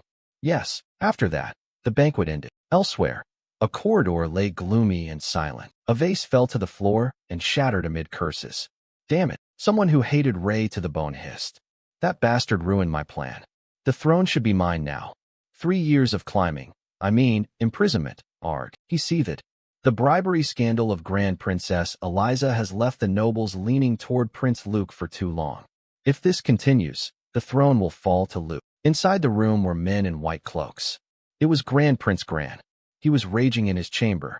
This cannot be allowed to happen. What should we do now? One spoke up. I have an idea. Speak. Why don't we use the wyverns? He proposed. If we provoke them, they'll surely attack the Empire. If so, the Empire will be hit directly, meaning forces will concentrate here. Gran's face went blank, meaning that man was directly scheming for him. We can start an uprising. We'll certainly suffer fewer losses. Besides our troops, the wyverns will fight too. We must seize this opportunity before it's too late. If we prepare for war in advance, we'll have the upper hand. Gran was willing to accept anything. Fine, then I'll assign you to gather the army. The other looked reliable. Leave it to me, I'll handle it. After handing over the task, he kept acting arrogant. I trust you. Now I know what to do next. Quietly gather and arm the troops. He thought this was the perfect opportunity. A savage grin spread across his face. Conveniently, the Holy One has left the Empire, so launch a direct attack on those wyverns for me. Early the next morning someone reported, Holy One, your luggage is ready. Ray breathed a sigh of relief, finally returning to the holy city. He tidied himself. When I return it will be a pilgrimage ceremony. Suddenly an explosion cut through his thoughts. What now? Just as I was about to leave, Gregory brandished his sword, threatening. You wretched wyverns, how dare you attack the kingdom? Do you want to die? When did these ones assemble in the palace? Huh? Arrogant ones. You were the ones who attacked us first. One person stepped forward, causing the crowd to fall silent. Lilith appeared, radiating overwhelming presence. Enough. Take me to the Emperor at once. I want to speak with him. If you dare refuse, I swear the Empire will be history. Still, the kingdom's soldiers remained resolute in their duty. We cannot do that. We'll die here. Lilith's eyes narrowed sharply. Is that so? She was truly enraged. I'll show you how foolish you are. I'll wash my people's suffering with your blood. The shout cut through them. Stop, stop. Ray quickly arrived on the scene. What are you doing? This violates our treaty. Everyone looked as if they'd seen a savior, the Holy One. Someone explained. They attacked first, which startled you. What? Lilith recounted grimly. Last night a group of mages attacked us. A high-level party, at least 4-ring mages. She naturally pointed at them. The only force around here capable of fielding such powerful mages would be the Empire. Gregory kept protesting, absurdly claiming the royal army received no such orders. Ray alone knew the stakes. This was no laughing matter. Lilith was right. The only possible culprit here is the Empire. Moreover, Lilith had manifested it with her power. Mana would backfire and vaporize her instantly if the treaty were broken. So their being attacked wasn't a lie. Ray filtered the information and the most likely actor behind this. He tried to mediate. Lilith paused her assault. Her expression was conflicted. I can't just do that. The burden of my people's lives isn't something to carry lightly. Ray didn't object. True, but don't harm the innocent. His gaze was resolute. I'll catch whoever's behind this and bring them here. Each of them will be punished. This made her ponder for a moment. Let's Seabist on the situation. I can't trust the word of a human like you. Ray used his trump card. If you don't trust me, I'll demonstrate my power with magic. That sounded hard to believe. You know what happens if someone as powerful as you breaks the oath, right? He knew full well. Of course. Just wait until morning and everything will be clear. Lilith relented. All right, I'll withdraw for now. He quickly gave thanks. Thank you. And you, Gregory? Yes, yes, Holy One. He stressed particularly. Tell the king to gather all the empire's nobles at once. Immediately Gregory could not delay. Yes, a buzz of chatter swept through the crowd, and trouble had erupted in the empire.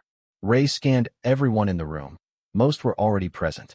He spoke in a low voice. Listen, does everyone know we've been attacked by the Wyvern clan? As you can see, nearly half the capital has been devastated. I'm very busy, so get straight to the point.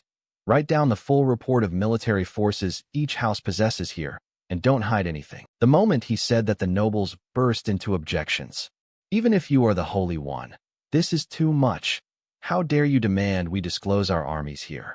Besides, you're not even from the Lessian Empire. The Empire's problems will be handled by the Empire. Please take your leave. His expression turned sour. These people. He sighed. Really? Ray shrugged indifferently. Fine, suit yourselves. Honestly, I don't care what happens to the Empire. So if you want to die, I won't stop you. If you want me to go, I'll go. Those fellows started foaming at the mouth, furious that he wouldn't play by the usual rules. How dare a Holy One speak like that? Fine, be gone, no farewell. King George stepped in, his face flushed with controlled fury. How dare you speak to the Holy One like that? Nobles under the capital's protection, obey the Holy One at once. If you resist, I will, in my name, make you vanish from the world immediately. Then he looked at Ray with a pitiful plea. Holy One, please reconsider. Ray answered bluntly, no. He pretended to be magnanimous.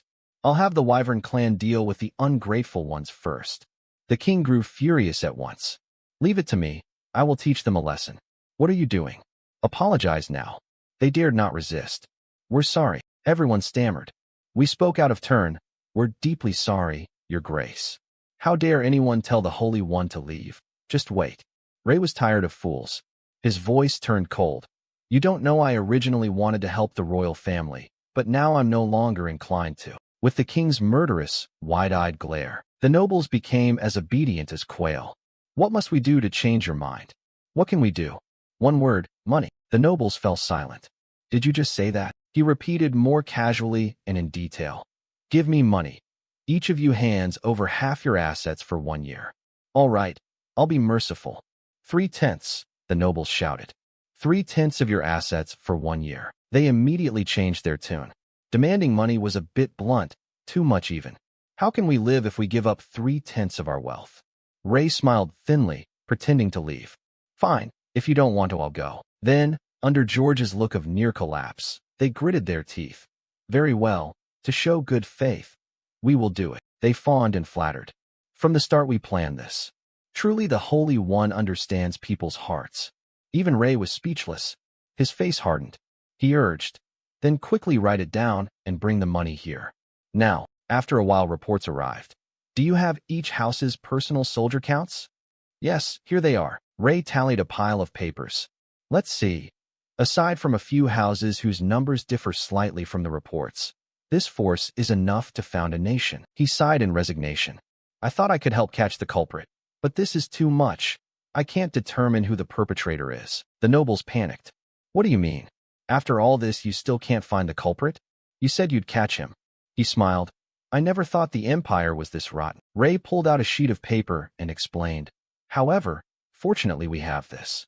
The treaty will give the Wyvern leader a demand in exchange for mercy. The gullible crowd cheered. Truly the Holy One. Meanwhile, his cold gaze swept over them like a mundane mana treaty. All of this was part of his plan, but of course it was fake. just a scrap of paper he scribbled on with mana. He was baiting the mastermind to show himself. So what now? After stirring trouble by dragging the Wyvern clan in, you'll have a headache, won't you? In fact, he already had the answer. Who benefits from the Wyvern attack? The answer is obvious. Someone from the royal family with noble lackeys. It's the Grand Prince, the one desperate after being stripped of succession rights. How to turn suspicion into certainty. He cleared his throat and fell silent. Then he signaled George with his eyes. Your Majesty, please listen and do as I say. He looked at him, somewhat stunned. Still, then he clapped his hands. Ah, so it's settled. We are fortunate to have the Holy One here to help us. And since everyone's gathered, I will make an announcement. He declared clearly. Tomorrow morning, we will hold the coronation ceremony for the prince who will succeed me. Tonight is the time for dirty deeds, especially that damned Grand Prince Gran. Does he really have to stand in my way? He brazenly stormed out of the room, yelling. Who would have guessed he'd signed a mana pact with the Wyvern Lord? His subordinates tried to calm him. We don't have much time. Your Majesty naturally appointed the Crown Prince, yet Gran grew increasingly irate. Do you think I don't know? He hurriedly ordered. We don't have time. Call the attack squad like last time. The others knew this was unwise. Your Highness, don't tell me. But by now hatred and greed had invaded his mind. That's right. We'll attack the Wyvern Mountains again. He didn't know someone had eavesdropped on his plan. It seemed he was so desperate he could no longer make a sound decision. So he shrugged. He'll just walk into the tiger's den again. Hook assigned the task to the girl. Tell the Holy One I'll keep watching. Understood. On the other side, they quickly received the news. I already guessed he would make a move, but I was exasperated by the Crown Prince's cleverness. I couldn't believe he'd pick a fight with the Wyverns again. Foolish, you faced me and spoke up. You shouldn't have come here for no reason. She asked, have you found the mastermind yet? Ray honestly still hasn't? Then why are you here? To tell her they're going to come themselves soon, and she'll see. Even Lilith was stunned. What? They're coming back? Ray tried to calm her. We don't have much time. Hide in the bushes and strike the moment you sense mana. We can identify and catch the mastermind when they return and interrogate them. Could you reconsider attacking the Empire? Lilith raised an eyebrow. Did you already do that? I can't believe it. At this point Ray was awkward. I'm not lying. Did you forget your mana oath? She denied again. No, that's not the reason. Her gaze swept over him warily. But what's in it for you to do this? Or is it because you're a saint? His mouth twitched. I'll take that as a compliment. Once finished, he held his breath and waited. All right then, let's bring the mastermind into the light, shall we? Early morning and already peeved. He thought he could do anything just because he's the Holy One? Luciella was furious. Pride should have limits. How dare he summon the imperial royal family of Lessian just because he wanted to? Only Selena reminded. Luciella, watch your words. She bluntly pointed out the mistake. He saved his majesty. You should be grateful and act like a proper royal. Yet that just made her angrier. How lofty. Her face flushed red with shame and humiliation. Since when did she care so much about royal matters? Gran, meanwhile, was dazed. Why now? The guy felt uneasy. Why did he summon everyone? What the hell is that bastard plotting? At that moment Ray calmly stepped in. Is everyone here? He counted off one by one. Good. All 6 are present. Gale asked in puzzlement. Why did you summon us this time? We came because you said it was important, but Ray pretended it was very mysterious. One of those here ordered the attack on the Wyvern's lair, and that same person has struck again today. The statement stunned almost everyone. Someone from the royal family? Impossible. Gran was sweating bullets. Damn, he already knows. If caught, I'll be executed. No, there's no evidence. I just need to deny it. Just as he was like that, Ray's voice rang out. You think there's no evidence, so you can just deny it, right? He smiled thinly. But unfortunately I have proof. The soldiers who attacked the Wyvern nest were all captured. With mind magic they'll talk soon enough. He unleashed a string of threats. If they're caught anyway, what do you think will happen? The people's hatred will swell. To appease them, they'll likely parade the mastermind's head everywhere. Hearing that drove Gran's already anxious mind into despair. He raised his tone slightly. So I have a proposal. Why not confess to me yourself and settle this quietly? His air of sagacity was understandable. By confessing, under the guise of divinity, you could lessen your crime, right? Besides, I rather like the Empire owing me a big favor. Ray kept babbling psychological games. Simply put, I'll take the credit, and someone else will avoid being beheaded and paraded. Gran couldn't hold it anymore. He shouted, "It was me. I was the one who did it. I, Crown Prince Grandalessian, ordered the attack on the wyvern's nest. Please be merciful." Hearing that, Ray smiled faintly. Good choice. He clicked his thumb at the man. Then farewell. There's nothing called the mercy of a god, but as the Holy One, I hope you can rest in the afterlife. Gran panicked. Rest in the afterlife? What do you mean? You just said. Ray smiled, and, of course, now I'll say something different. His face nonchalant. Because I was lying. You think you'll escape the crime? I didn't have any evidence. Thanks for confessing, by the way. At that point, Gran's grape-sized brain shut down. Ray spoke up. All right, step forward. After all, from now on this is the Empire's matter. Only when they clamped a collar on him did he come to his senses. Impossible. The deceitful one is the Holy One. How dare he lie? He smiled, denying it. No, not at all. A soldier stepped forward to report. Holy One, we've arrested all nobles involved in the uprising. What shall we do now? He gave the man a puzzled look. Holy One, Ray, my work here is done. Ask His Majesty, not me. As I said, from now on the decision rests with the Empire. Of course he knew his limits. I'm just an outsider.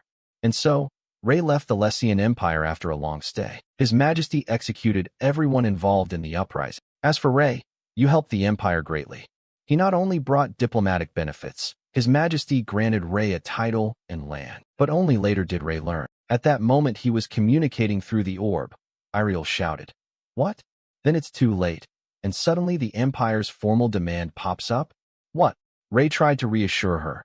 We can't do anything about it now. Are you busy? Why the rush? At this point Iriel had to emphasize.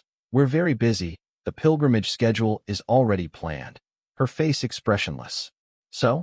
I can follow slowly behind. Iriel exhaled. It's not that simple. The pilgrimage date is fixed. The more they argued, the more Ray lost control. The later you depart, the tighter and tougher the schedule. The date is fixed? Hurry? Why didn't you say so earlier? I'll leave at once. Iriel stared into the orb, her face turning bright red. She flustered. Why put the crystal orb in there? Ray hurriedly shoved the orb into his chest and jumped out of the carriage. I have urgent business and must leave first. You can go at your own pace. The coachman was flustered. Holy One. Then Ray ran like the wind, arriving at the Holy Nation by dusk. A servant delivered the news. You arrived earlier than expected, Holy One. Ray replied.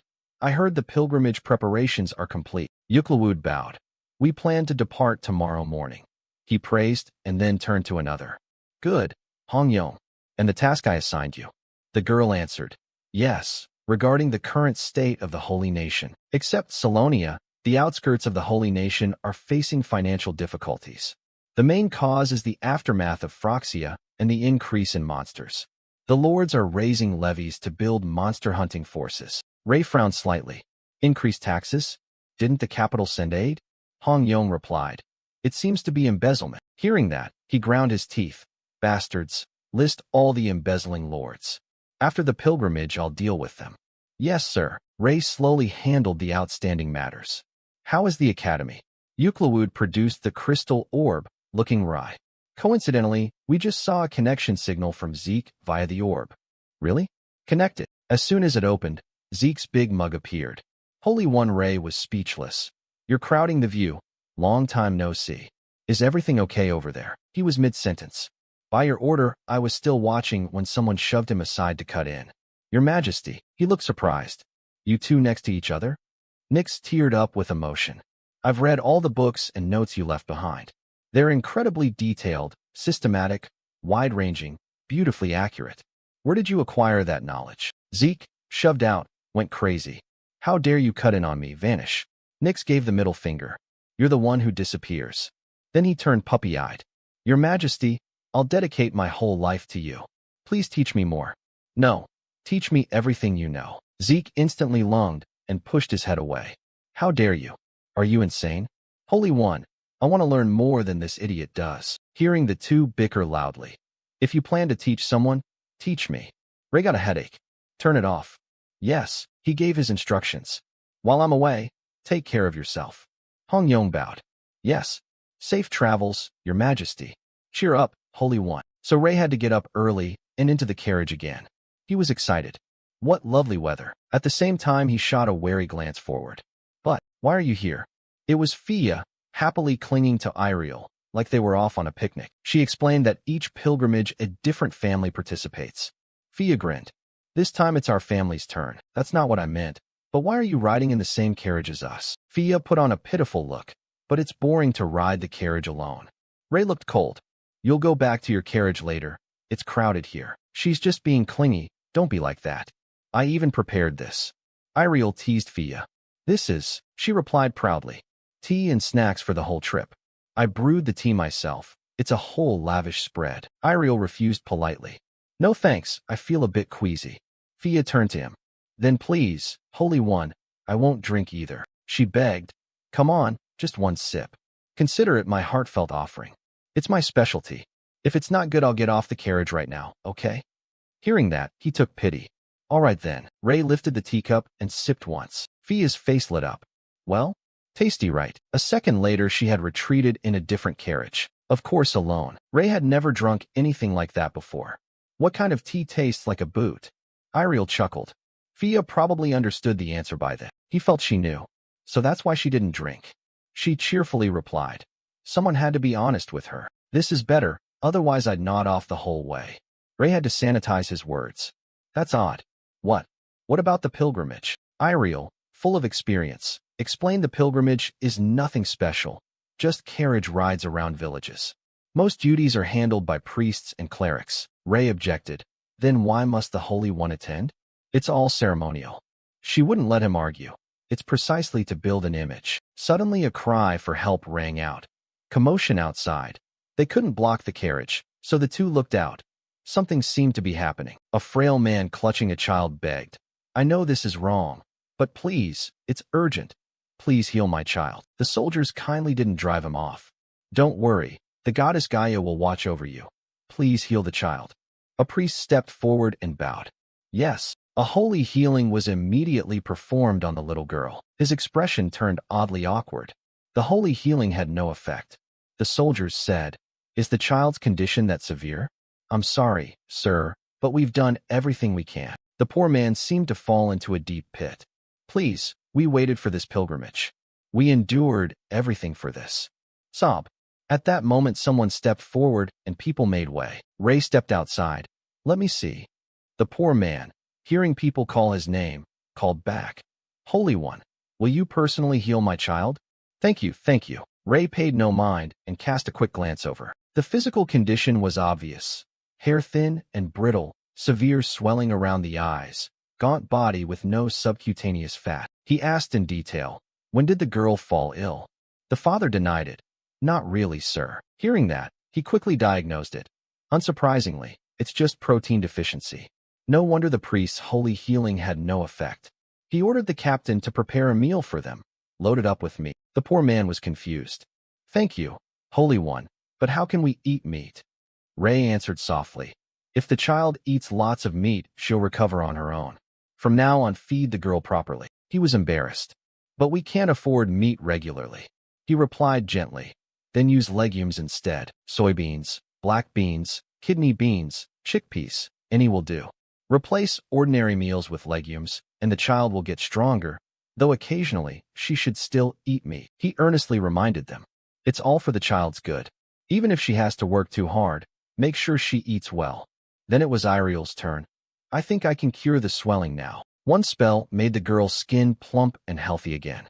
Wonderful, it's gone. The man kowtowed in thanks. We will never forget this. Iriel replied gently. It's nothing.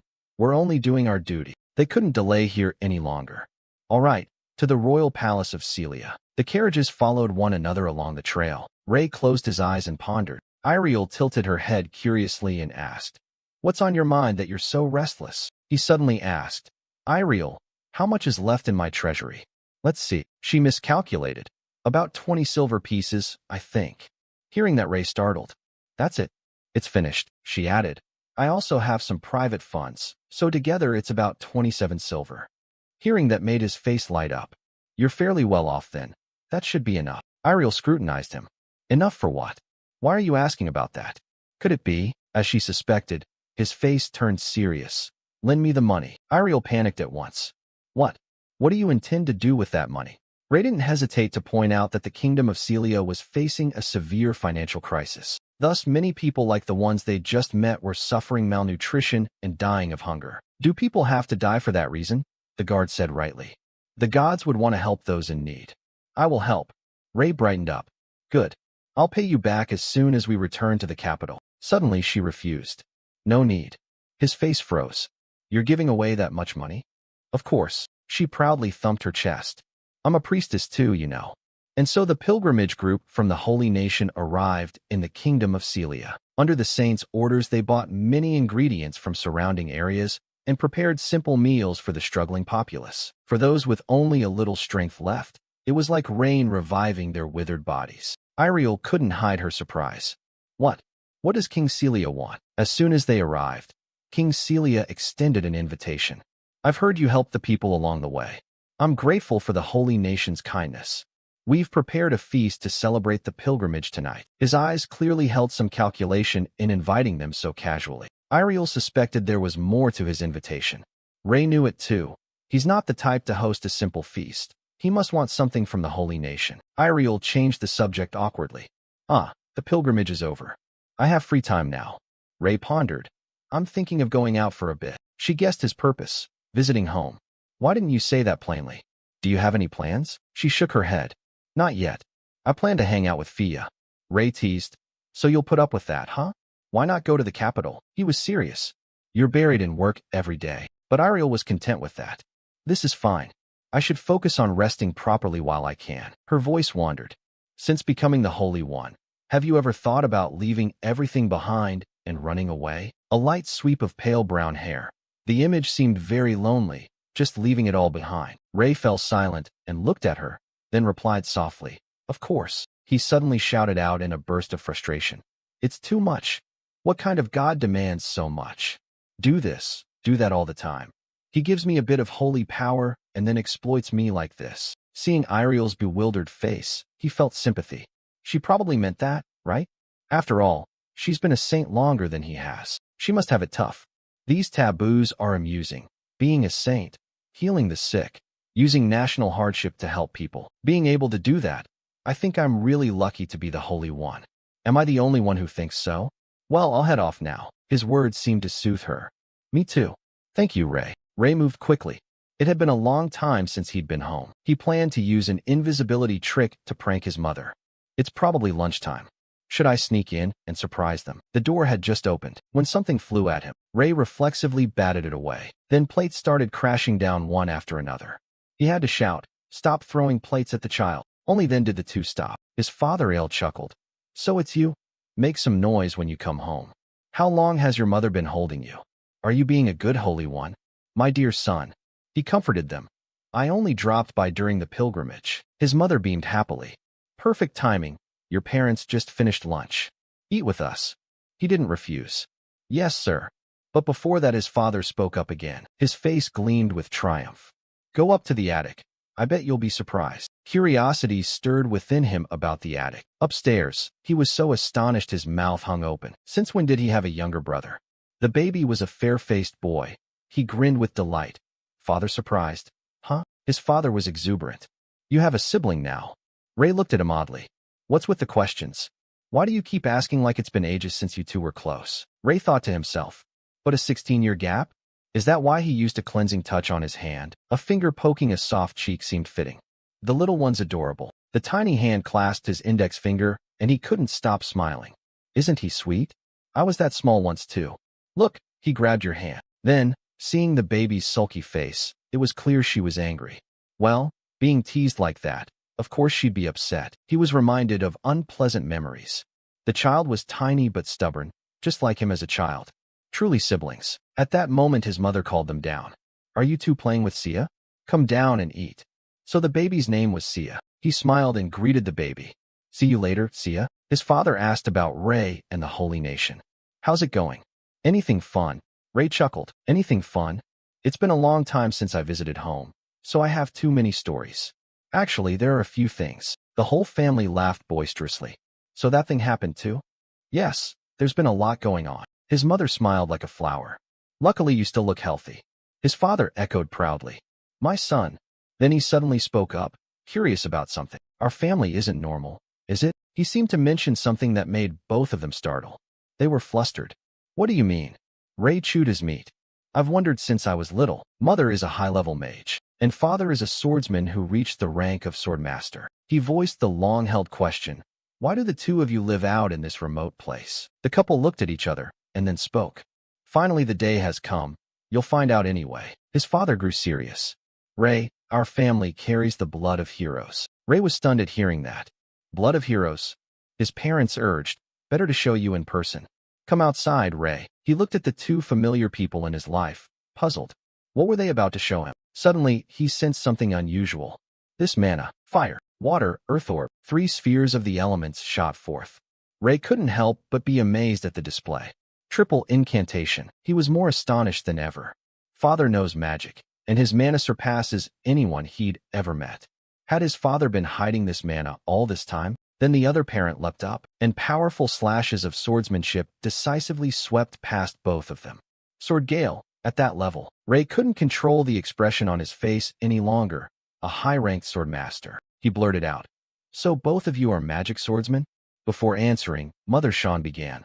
Let me tell you an old story. In ancient times, holy ones like you, those with considerable sacred power, could communicate with the gods and convey divine will alongside a superior race.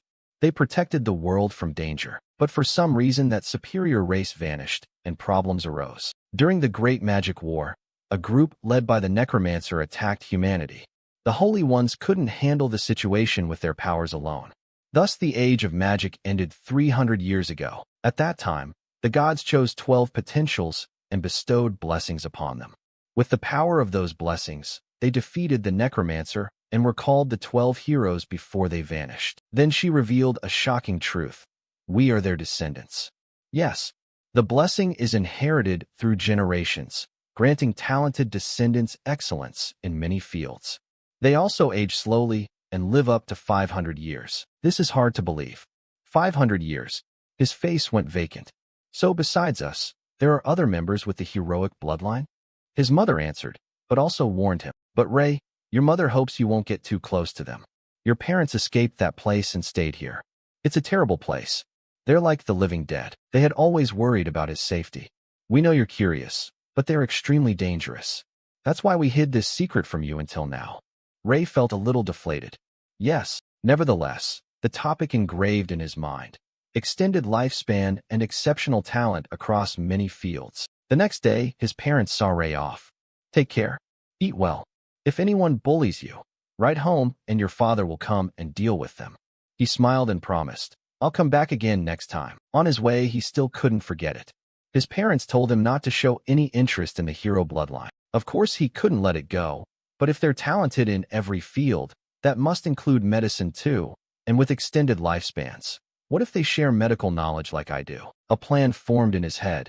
He had to investigate these heroes. He watched the path, running fast, nearing the forest edge, and thought he could drop by to see her while he was here. A reproachful voice rang out. You're late, you know. The white on her still stood out. You come all the way here and only now think of me. Aira pouted petulantly. Why should I have come early? Ray forced a smile. I was going anyway. Curious, he asked how she knew he was coming. Aira proudly pointed at his hand. The mark on his hand glowed. Didn't I tell you I'd always be by your side? Lately you've had so many surprises. This thing even does that, huh? Sensing his mood, she reassured him. Don't worry, I don't know everything you do. The magic only works in 2 cases.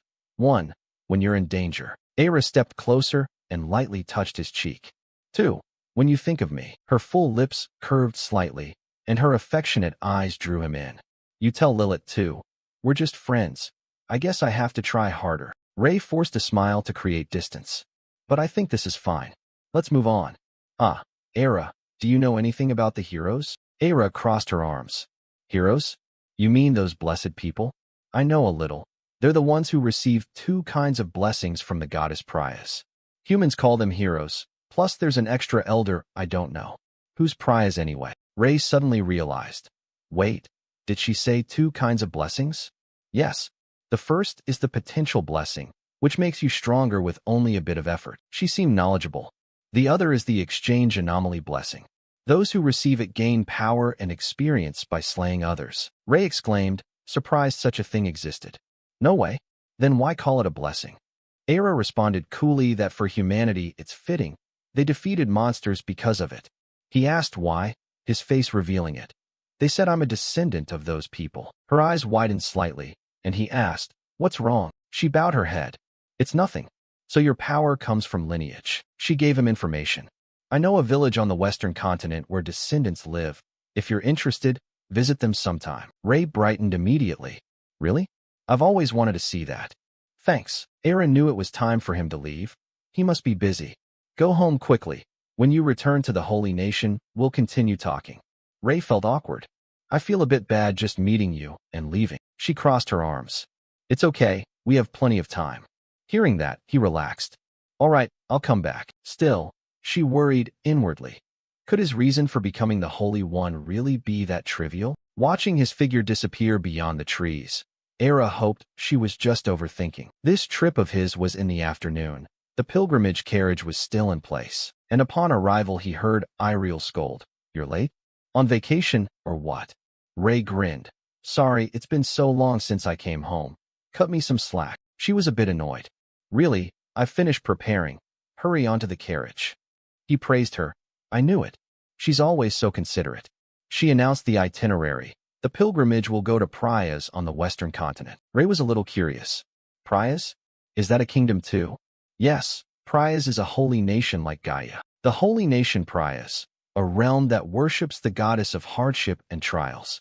Prayas and her followers awaken their faith through countless ordeals. Iriel explained. The goddess Prayas has never chosen a holy one, so they're not very famous outside. Ray found that odd. Unlike our goddess, who entrusts everything to humans. So why are we making a pilgrimage there? Her expression was casual because Prayas is Gaia's sister. Saying our worship and Prayas are like sisters isn't wrong. Relatives visit each other without needing a reason, right? He wasn't bothered either. A thought flashed in his head. What a coincidence. I'm about to reach the western continent. The carriage rolled slowly westward again. On the second day of the journey to the western continent, someone sadly asked, when we get to Prayas, will this pilgrimage finally end? Iriel nodded. Yes, I think we can finish comfortably. He changed the subject. Well, when we reach the western continent, there's a place I want to visit. Oh, what is it? Where is it? His face turned serious. Somehow, do you know anything about the hero bloodline? At once Iriel exclaimed. No way. Her face was shocked. So Ray, you're saying you're a hero created by the goddess Prayas, and at the same time a saint chosen by the goddess Gaia? How could that be? He found it hard to explain. I also think it's amazing. Iriel had endless questions. But why do you want to find another hero? Unbelievable. Are you planning to recruit all of them? He snapped. Of course not. What are you thinking? She retorted. Then what is it? Ray turned and looked out the window. The medical academy, what? He said with a nonchalant air, stating his plan. I'll bring them all into the academy and turn them into doctors. Iriel found it reasonable. Sounds like you. By then the carriage had stopped. We're here, we'll talk later. Ray stepped down and exclaimed. The scene before him left him in awe. This is a beautiful port, isn't it? No matter how many places you see, this one still looks the best. She urged him to board the ship. Ray carried many feelings as he watched the waves. It's been a while since I've seen the sea. It's really beautiful. But that thought lasted only a moment. The pilgrimage leg had taken place. The holy nation sailed for 15 days, and then traveled by carriage for 3 days. Finally, they arrived at the holy nation Prayas. Ray felt drained dry. How long did it take to get here? I'm exhausted. Iriel smiled as if this were familiar. If you're tired, that's not good. She lectured him. The goddess Prayas oversees adversity, hardship, and trials. Her followers consider such struggles a virtue. Her expression had been worn away by years of torment. And you should steel yourself. Before he could ask what to prepare for, the palace doors opened. Welcome. 3 hooded figures stepped forward. We welcome the holy ones. We will guide you from here. Ray breathed a light sigh of relief. Oh, finally a chance to rest, right? They began. First of all, they all clasped their hands and requested.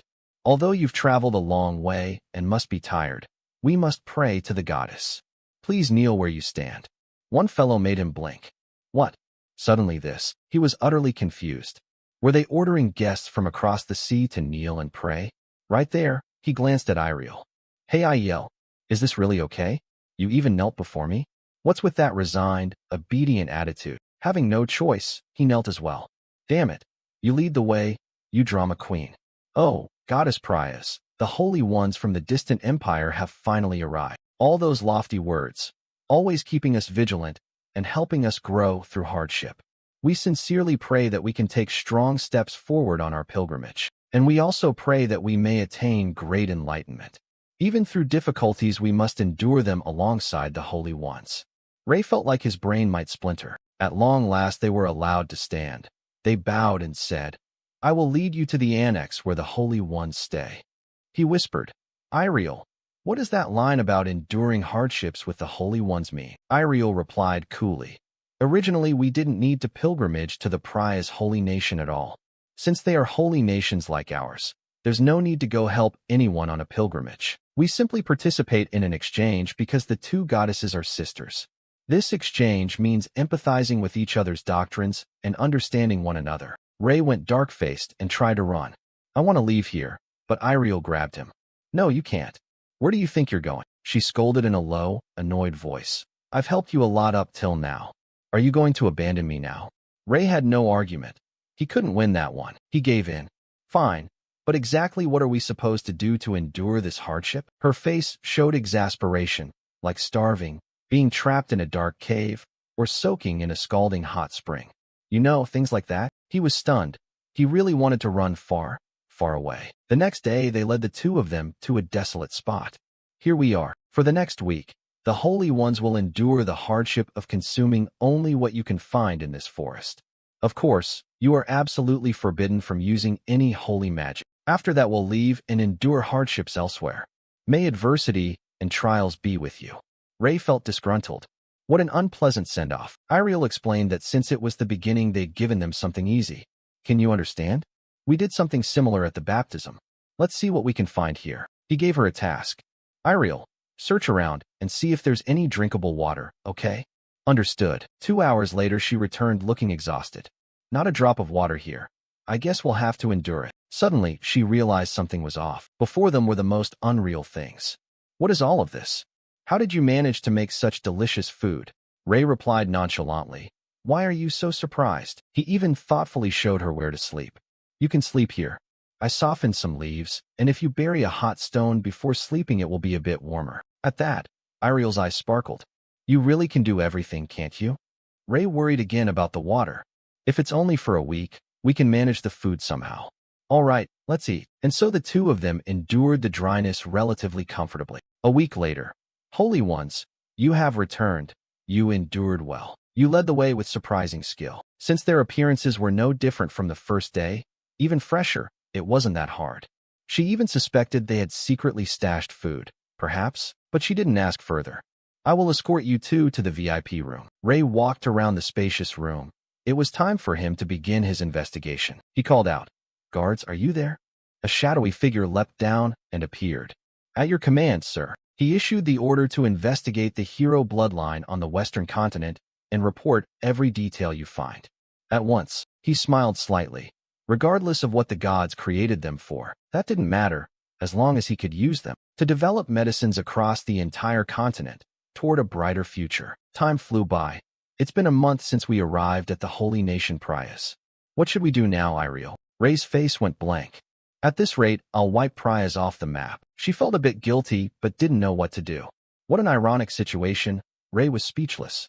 This is the first time I've been grateful to be Gaia's Holy One. Iriel wore a desperate expression. But we still have to endure it because we are holy ones. We must set an example so others will follow. Suddenly, he quickened his pace. I can't take it anymore. I'm going out. She was startled and flustered. Where are you going? He replied with a smug look. Just wait and see. A little later, he returned with a pile of cooking supplies and set them in the room. Iriel was a little dazed by the pile. Supplies? And you bought so much? Ray just rearranged things. It's not just for us to eat. I'll share with everyone. She panicked a bit when she saw him spark a fire. What if he's discovered? He carried on nonchalantly. Don't worry and trust me. He concentrated hard to keep it from spreading. It wasn't easy. The fire mustn't spread. Iriel, I need your help. While he was busy lighting the fire, cut the fruit into small pieces and skewer them. She looked awkward.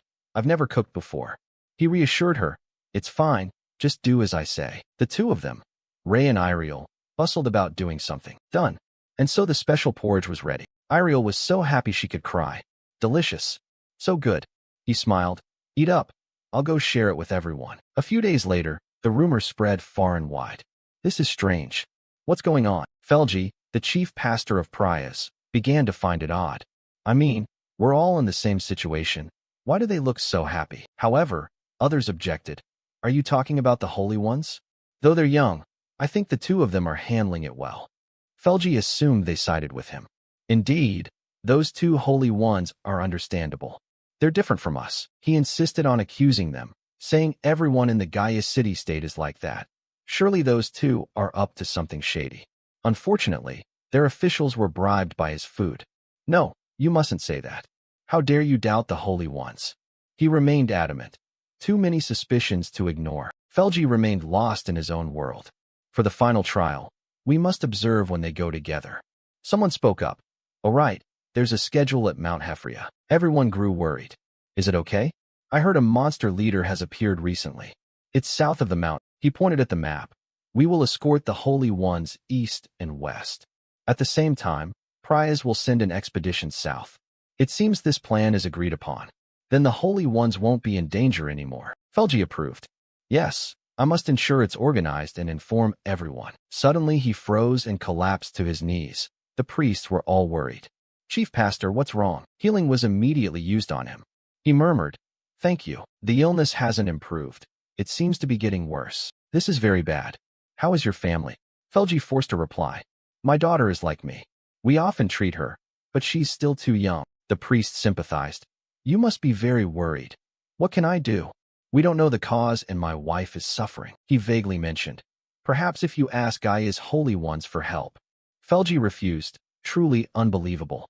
How could I, a servant of Prias, accept favors from another goddess? The priest felt it would be fine. After all, they're sisters. What's the problem? Yet Felgi stayed resolute. Even so, taboos are taboos. The priest could only sigh in deep worry. He's so stubborn. After that, Ray was reassigned elsewhere. He complained as he returned to the mountain. Iriel reassured him, "This is the last time. So try your best, I'm going ahead." The final trial took place on Mount Hefria. Since many people from Gaia had taken the trial together, the sanctuary had become too small. So the group was split into 3 teams. Iriel to the east, Ray to the west, and the rest to the south. A priest stepped forward to announce, "Holy One, you may depart now." He suddenly asked, "Mount Hefria is a monster habitat, isn't it?" The priest did not deny it and tried to reassure him. "Indeed, but don't worry, our holy knights will protect you. You can see they've sent many people." However, he was a bit puzzled. "Aren't those the ones sent to the south? Over there seems more crowded than here." Hearing that, the priest replied, "The scouting party? Yes, a monster leader has appeared recently, causing a threat." Ray still felt uneasy. "That number should be enough." He instructed, "But if anything happens in the south, can you let me know?" It wasn't hard, so the man agreed. "Understood, I don't expect anything serious. But if there's a problem, I'll report to you first." He replied, "Yes, thank you. I had a bad feeling." The premonition proved right. Immediately after, the scouting force shouted, "Monsters! It's a raid." A green orc, crazed and wielding a club, charged in wildly. The priests began chanting blessing of bamboo and holy guard. The holy knights noticed something wrong. There were more of them than expected. "At this rate, we'd be wiped out. Request reinforcements from the holy nation." But as they hurried to communicate, misfortune struck. The communication gems weren't working. Even if we sent messages, we couldn't defeat that army. Panic began to spread.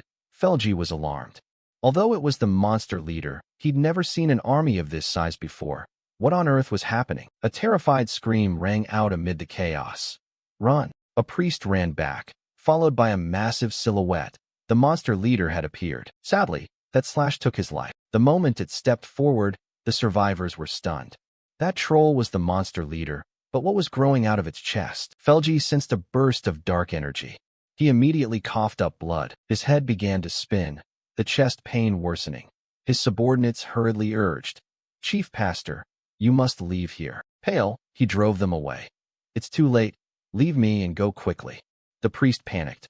"I can't do that. How could I?" In just a moment, That monster was right in front of them, wasn't it? Before the blade, Felgi still silently prayed to Lord Prius. A cold voice rang out. Don't make a fuss, my husband is sleeping. And slashing blows sliced through the air. From nowhere appeared a female elf who said not to worry. You're a naughty child, aren't you? She added. 30 minutes before the monster invasion, Ray stood thinking. Knew it. Bad premonitions are always right. He thought inwardly that thankfully he had spread mana to the south. They were numerous and seemed stronger than he'd expected. Seconds later, Ray moved quickly. Too bad, we've got to hurry. Someone exclaimed in surprise. Wait, an elf? She introduced herself. Yes, I'm an elf, but a dark fairy, understand? Annoying, right? You knelt on the ground, babbling. Thank you so much for saving my life. I don't know how to repay you. She replied coldly. No need. I didn't do it for thanks. The dark elf wondered, and more importantly, didn't anyone go check over there? At that moment someone was collapsing, lying motionless on the ground. You shouted, Pastor Felgi. He immediately ran over, clasped his hands together, and formed a golden healing light. Seeing Chief Pastor Felgi's face growing increasingly pale and drenched in sweat. You're flustered? Why isn't the healing working? Is my holy power too weak? He awkwardly asked if any bishop still had holy power left. Suddenly someone appeared and said, Stand back. It turned out to be Ray. He exclaimed, Your Highness, cut to the chase and let me have a look. Moments later, Ray had stripped Chief Pastor Felgi's shirt off. He was exhausted, losing consciousness, and had fainted. Ray placed his hands on the man's chest and silently assessed chest pain and difficulty breathing. The lung apex and pleural cavity were swollen with a pneumothorax. Worse, both lungs were affected and the wounds would be hard to treat. He lifted Felgi's body into his arms and examined him carefully. There was no choice. A bilateral thoracotomy was needed, cut both sides of the chest, induce inflammation to seal the lung perforations. Ray outlined the first steps, cut through muscle and pleura to get a clear view of the surgery. He called to the two panicked priests. You too. Double quotes. He looked at the dark elf and at her as well. Can you help me a bit? She murmured. What is it? Seeing him like that, she thought inwardly. How interesting, a human with high-level elf knowledge. The elf agreed. All right, I'll help. Ray was inwardly surprised. She cooperated more than he'd expected. He replied, Thanks, find a spot first. Ray saw a large flat rock over there that would do. This place will work. He raised his hand. A blue light appeared and radiated from his palm. Ray thought he'd use a bit more holy power. He used holy power to slice the rock cleanly. The elf couldn't help but exclaim, Wow, that's something. Only then did Ray say, Thanks. Can you fetch me some cloth? It must be clean. She softly replied, all right. At that point the young priest's voice rang out. What should we do? He turned and asked, You've never operated on a person before, right? The boy nodded. Yes, that's right. He pressed on. Have you ever seen someone die? The boy hesitated, then, I've seen it before. But, Ray cut him off. That's enough. When you have the cloth, follow my instructions. The boy quickly answered, Understood, sir. Ray pondered. A bilateral chest incision procedure requires at least one knowledgeable surgeon. A normal operation needs an airway specialist, an anesthetist, and at least 2 assistants. He worried silently at the thought of carrying out the surgery alone while giving step-by-step directions, and couldn't help sighing. The elf cut through his thoughts with, I have the cloth here. She produced a white cloth and said, This is the best piece I have. He considered it a moment and said, A bit small, but let's try this. Thank you, he added. Ray spoke up, Sterilize it.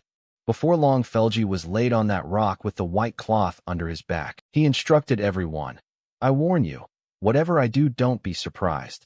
Just carefully follow my directions, and he can be saved. The elf coolly said, The bishops quickly replied, Yes, your highness. He thought to check the anesthesia, then a purple aura enveloped Felgi.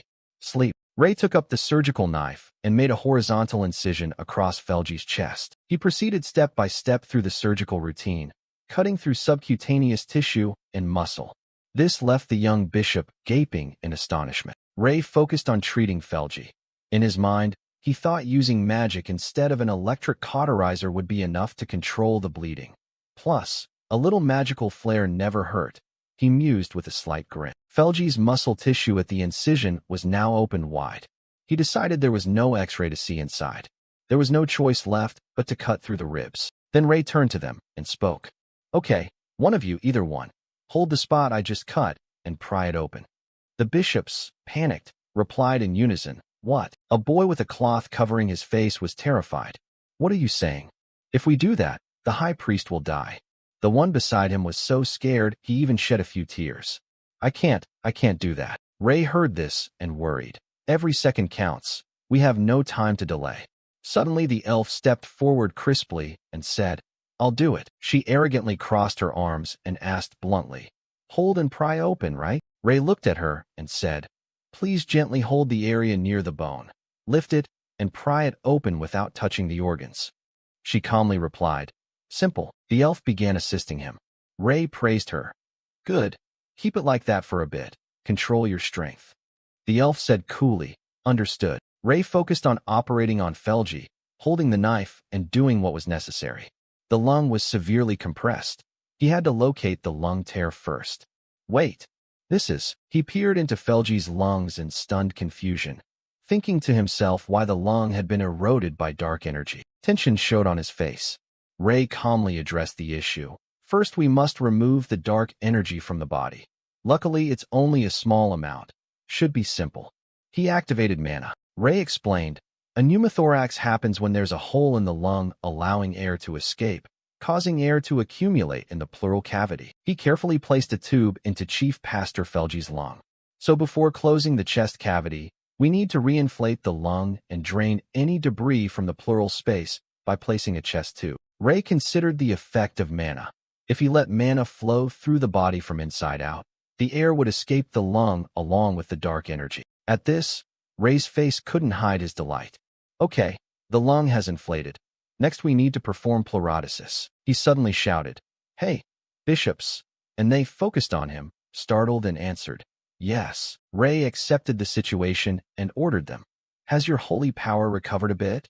Administer it to him. A while later, the two bishops returned out of breath and drained of energy to report. The emergency healing is complete. Ray happily praised them. Reattaching the ribs was very difficult, but you managed it. He didn't forget to praise the elf. You did very well too. But when he turned to look for the elf, she was nowhere to be seen. He wondered, what? Has she gone already? He felt a pang of regret. I haven't even properly thanked her yet. On the elf's side, she was running away, thinking to herself that a human familiar with a high-level elf had saved a life with a strange technique. She exclaimed, How interesting, and she ran off quickly, muttering, I'll have something to tell my husband about. Back to Chief Pastor Felgi. He let out a few soft moans, then slowly opened his eyes. The previously quiet scene was broken by Felgi's cry as he woke. Ray stepped beside him and said, You're awake. Chief Pastor Felgi startled up. Holy One, he said respectfully, I have been disrespectful.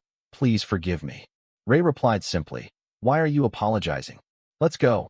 Perhaps we won't be attacked by monsters again, but who knows? He quickly said, Understood. I'll inform everyone.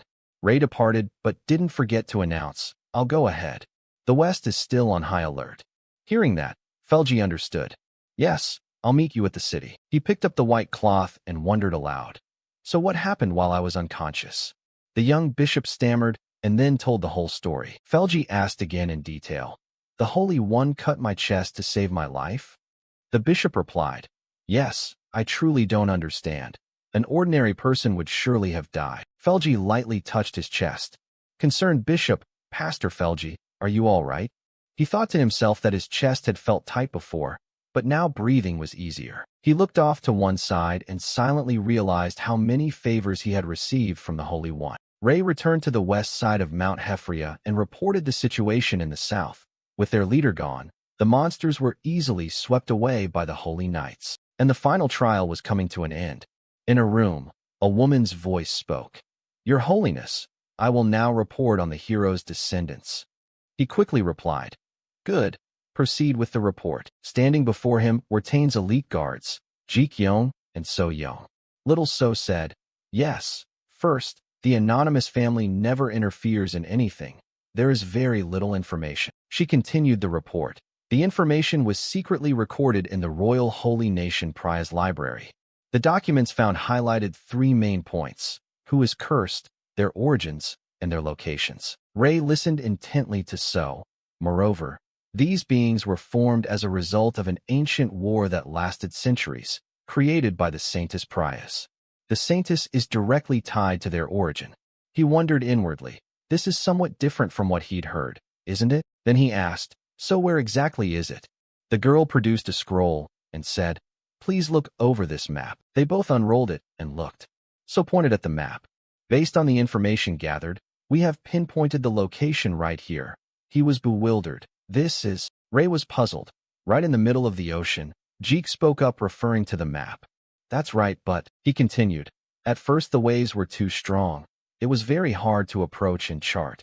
Also, looking at the nearby islands, there's a good chance another island will be there as well. Ray frowned and sighed, thinking to himself that he expected it would be easy, but it turned out to be rather messy. He calculated in his head, being born a descendant of heroes in this world, and being chosen as the Holy One wasn't something he could avoid. Since he didn't know how strong they were, he needed to prepare. At that moment, the contingency plan was to have Sanctus Iriel appear. She groggily asked him, so you want me to come with you to the hero's island that may not even exist? She coldly refused. No way. Ray immediately pleaded, begging, please, most beautiful woman of the holy nation, we need you. A little flattery for comic effect. Iriel asked suspiciously if he really needed someone else's help. Ray quickly answered, they are descendants of the hero. Something might happen that I can't control. Iriel froze at his words. So if I die, you'll resurrect me? She half joked, half serious. Iriel asked seriously, are you really entrusting your life to me? Do you trust me that much? Ray smiled brightly and said decisively, of course. Otherwise I wouldn't be asking you. I can't ask anyone else for this. Iriel thought to herself that hearing him say that made it hard to refuse. She reluctantly replied, all right, I'll go with you. His eyes lit up and he asked again, really? No backing out, okay. Iriel asked, more importantly, how are you going to explain this to the holy nation? Have you come up with an excuse for both holy ones to be absent simultaneously? Ray replied calmly, about that. Actually, the goddess gave us an oracle, telling us to find the hero's descendants and carry the will of the holy nation. Iriel was shocked. What? Ray grinned and said, well, I'll use the goddess's name as the excuse. She snapped at him. You rogue of an island. Iriel hurriedly warned. A holy one dares to use the goddess's name like that. He simply replied, it's to save the holy nation after all.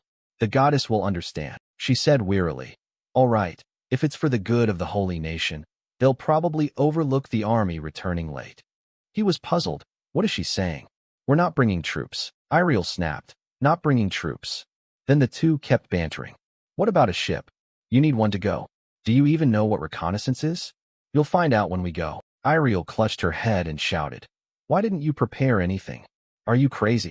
Ray replied calmly, don't worry, just be ready by tomorrow morning. We must leave early to be on time. Ray muttered that they must arrive when the seas are calmest. About 3 weeks. There's a sea route, but it's closed. There are massive waves. They'd smash ships to pieces. Iriel was alarmed. Closed route. Then she burst into tears and yelled. Ray could only sigh. All right, I'll have the holy knights fall back and rest first. The next day at the dock, Ray asked excitedly, you're here, ready? Iriel looked puzzled. Ready for what? She wondered, more importantly, how to get a ship. Ray forced a grin.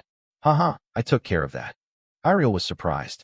Done then. The people on the boat bustled. Isn't it too small? This size is best. Bigger ships are more easily swamped by waves. While Iriel and Ray were still talking, the boat folk called out cheerfully, I'll reinforce it with magic. It's fine. Do you know how to climb aboard? At that moment, Jeek and So approached them together. He said, excuse me, I can helm the ship. I'll get everyone there safely. So spoke coolly, greetings. Ray quietly asked Iriel, they're Tane's members. You know them, right? Specifically those two. She smiled faintly and said, yes, 4 is still better than 2. Even if we sink, don't tempt fate, okay? He called out, and the whole boat was ready. Ray said loudly, all right, let's go. This is the sacred will of the goddess Prius. Elsewhere, a voice rose. By your holy will, begin here and now. The man folded his arms crisply and said, the match begins. Ju lunged into a duel with a girl. Hayes opened her mouth. Do you really want to kill me? Ju smiled faintly in reply. If you want to survive, there's no other choice. Ju continued fighting, dominating her. Hei struggled to fight back, anxious, thinking she was going to lose. A sound rose, fog rolled in, and then it was revealed that Hei's had plunged her sword into Ju's heart. She burst into tears. "You're Ju," she quickly said. "I'm so glad." Blood flowed from his mouth. He was content to die by her hand. Soon after, she knelt down, and Ju began to fade away from there. Meanwhile, Ray and his team were searching for the hero's descendants. Contrary to their worries, before the trip the sea route was very calm. According to the map, they seemed close, the second day of the voyage. This made Ariel a bit curious. "Didn't you say the waves were fierce?" "Not fierce, just as calm as a lake." Ray stared at the sea, pondering. It wasn't simply calm. Both he and Jeek felt something odd. "Doesn't Jeek look a bit strange?" Jeek replied. "Yes, it feels like something is distorted." Ray cast a spell on his eyes to see a bit farther, and said, "Should we look farther ahead a bit?" The sea ahead had slight ripples, but nothing too violent. Ray stared into the distance, sweating and exclaiming that he couldn't see farther. Even enhanced magic was useless. The other person then gasped in surprise. "Gao." The two spoke in low voices. "So what should we do? Is there a way?" At this point, the two planned to dash straight through as fast as possible. Ariel immediately put out her hand to stop him, shouting, "No." She snapped irritably. "Do something with magic. Can't we just fly over?" Ray replied helplessly, "We can't. If I could, I would have already done it." Should we freeze the sea?" No sooner said than done. He promptly shouted, "Freeze." The sea around their ship solidified. Ariel exclaimed, "It's hard enough to walk across.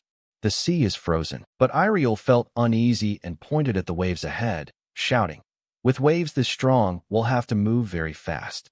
Thin sheets of ice will be swept away and shatter over time." Then she put her hand to her chin, thinking, "We can't just abandon a supply ship full of goods." So beside her spoke up, "What if we return to shore, make a plan, then come back?" Suddenly the sea began to roar, and the ship rocked violently. Everyone was utterly alarmed. Someone rushed forward in panic and reported, "Your Holiness, we can't steer the ship in these conditions." Ray shouted angrily, "Is the sea insane? What's happening?" He then cast a spell, commanding, "Hold on tight, we'll get through this." There was an explosion of spray as the whole boat was swept by water. Ariel grabbed a post with tears streaming and screamed, "Will we be okay? Is this fine?" She thought to herself that nothing on the map seemed marked anymore. Ray grit his teeth and calculated inwardly. The waves were bombarding them like artillery. Even with a magic shield this couldn't hold for long. Suddenly a swell rose high. Someone warned that it was heading straight for them. At that moment, So and Jeek rose into the air confidently and said, "Leave it to us." So and Jeek kept swinging their swords relentlessly. One onlooker kept praising, "Amazing! Truly the phantoms of the holy nation. Well done." The other replied, "You're flattering us." On the boat, Ray waved and instructed, "Everyone, be careful and look around. According to the map, we should be close. Do you see the island or anything?" Iriel, sweating, stammered, "I'm still searching." Water had already begun to pour into the boat. She shouted, "Ray, the ship is leaking." The waves kept surging. Ray's voice rang out, "Damn it, still no island found. For now patch the hull and bail out the water." She answered quickly, "Understood." Then Iriel, alarmed, gaped and asked, "Listen, if the ship can't hold, we'll execute the backup plan we discussed. Do you want me to run it through?" Ray turned, furrowing his brow, and continued, "We have no choice. We must use every ounce of our power." In his head, he calculated, turning the bow to face forward. Then his gaze suddenly landed on something. Far off, an island appeared. Ray doubted, an island? Immediately Ray gave orders, casting a spell with his hand. "Pack up your gear." The ice slabs began to crack, and the people panicked and fled. Ray shouted, "Follow me." A sigh of relief was heard. At that moment 2 men who looked alike stood there at ease. One asked, "Why are we on guard? Does someone come here often?" The other replied, "Indeed, unless they're a corpse, no one can reach here alive." Suddenly a blood-curdling scream rang out. The two stared in confusion as Ray, pale-faced, ran up from afar, and they shouted, "Intruder!" The sky had settled back into calm. Someone stepped onto the sandy shore. Ray, face ashen, blurted, "Land." Iriel behind him was nearly as frightened, whispering, "What a relief." Suddenly a shout rang out, "Hey you lot! Two men strode forward. One frowned and asked, "Where did you come from?" The other, calmer, began to say, "No, more importantly." Then his eyes widened and he asked, "How did they get here?" Iriel broke into a sweat, thinking to herself, "Wow, that mana is intense, really strong." Suddenly Ray answered, "We came from the mainland." He pointed to himself casually and explained, "We were traveling by boat, but had to abandon ship." The man ground his teeth and snapped, "Don't joke around." He bared his teeth, face turning savage as he asked, "What's your purpose in coming here?" The other, looking dazed, cried, "Wait, I smell something familiar on them." The two lunged forward, groping at them, incredulous. "No way. Really?" Ray stood there baffled, thinking, what the heck is wrong with these guys? Suddenly the two changed mood, smiling and exclaiming, "You're one of us? I've never met you. How fascinating." The other cheerfully added, "You should have said sooner, tell us more when you get back to base." Then he swung his sword, glaring at Iriel's group and threatening, "Who are those slimy weaklings? I'll dispose of you right now." His expression turned feral as he announced, "Don't expect to die in Heroes Land. I'll throw your corpses into the sea." Iriel cried out in panic, "What did you say?" Suddenly an arm shot out to shield her and Ray hurriedly explained, "They're traveling with me under special circumstances. Please don't touch them." The two men folded their arms and considered. One said, "A friend, huh? Fine, if you say so." The other warned, "But if anything goes wrong, I won't let it slide." Ray politely replied, "Thank you." The two kindly offered, "I'll guide you." "All right, let's go." The masked pair fell silent and said nothing. Ray turned and smiled reassuringly. Iriel stood stunned, sighed, and said, "It seems." Looking at the forest ahead, she guessed that whatever happens, something serious was about to begin. A voice exclaimed in amazement, "You actually crossed that ocean?" Ray replied matter-of-factly, "Yeah, nearly died doing it." The friend beside him propped his chin skeptically, amazed that Ray could survive crossing that ocean. The other draped an arm over his shoulder, excited. "That's fascinating. Tell us more about the outside world." Ray didn't answer right away and steered the topic elsewhere. "But where are we headed?" The friend behind dashed forward and pointed toward the distant land, cheerfully announcing, "Of course we're heading to our territory. That Santa. We're here. Do you see it?" Ray was astonished to see the village before him and exclaimed, "Oh, impressive." Ray walked on, thinking, this place is well organized in many ways. From behind came a girl's voice, "What are you doing instead of standing guard?" Hale looked their way and teased with a smile, gossiping merrily. "So who's this kid?" The two friends suddenly cried, "Elder." One friend stepped forward, standing behind him with a grin as he introduced him. "We were looking for you. This fellow shares blood with us. He says he came from across the ocean." She eyed him skeptically, judging it sounded unlikely. Hale suddenly sniffed at Ray. "He actually smells like user, but a bit different." Ray went dark-faced and muttered angrily to himself, "Do I really smell that bad?" Meanwhile, the friend kept cheerfully advertising, "See? A clean, fresh scent, almost addictive." Hale thought for a moment, then gave an order. You come with me, we'll talk in my house." "You two go back." They complained in disappointment, "But we also want to talk to him." Hale didn't relent and spoke sharply, "If you two don't go back, you'll be punished. Aren't you supposed to be on guard?" They straightened up dejectedly and said, "Yes, we'll go back." After they left, she turned and asked, "What's your name?" He hesitated and answered, "Ray." Hale smiled warmly and politely said, "All right, Ray, come with me. Nice to meet you. I'm Hale." They walked to a wooden house. She looked at him in amazement. "You look exactly like those two." Once inside, Hale suddenly became excited, leaving him stunned. "You're Sean and Aile's child, aren't you?" He didn't hide it and answered honestly, "Yes, that's right."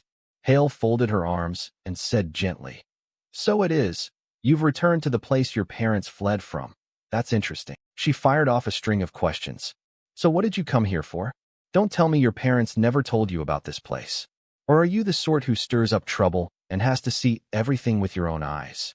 Ray closed his eyes and, hesitating, said, "It'd be a lie to say I'm not curious." Ray looked up and added, making both her eyes widen in surprise, "But I have another reason." She asked, puzzled, "What is it?" He calmly voiced his thought.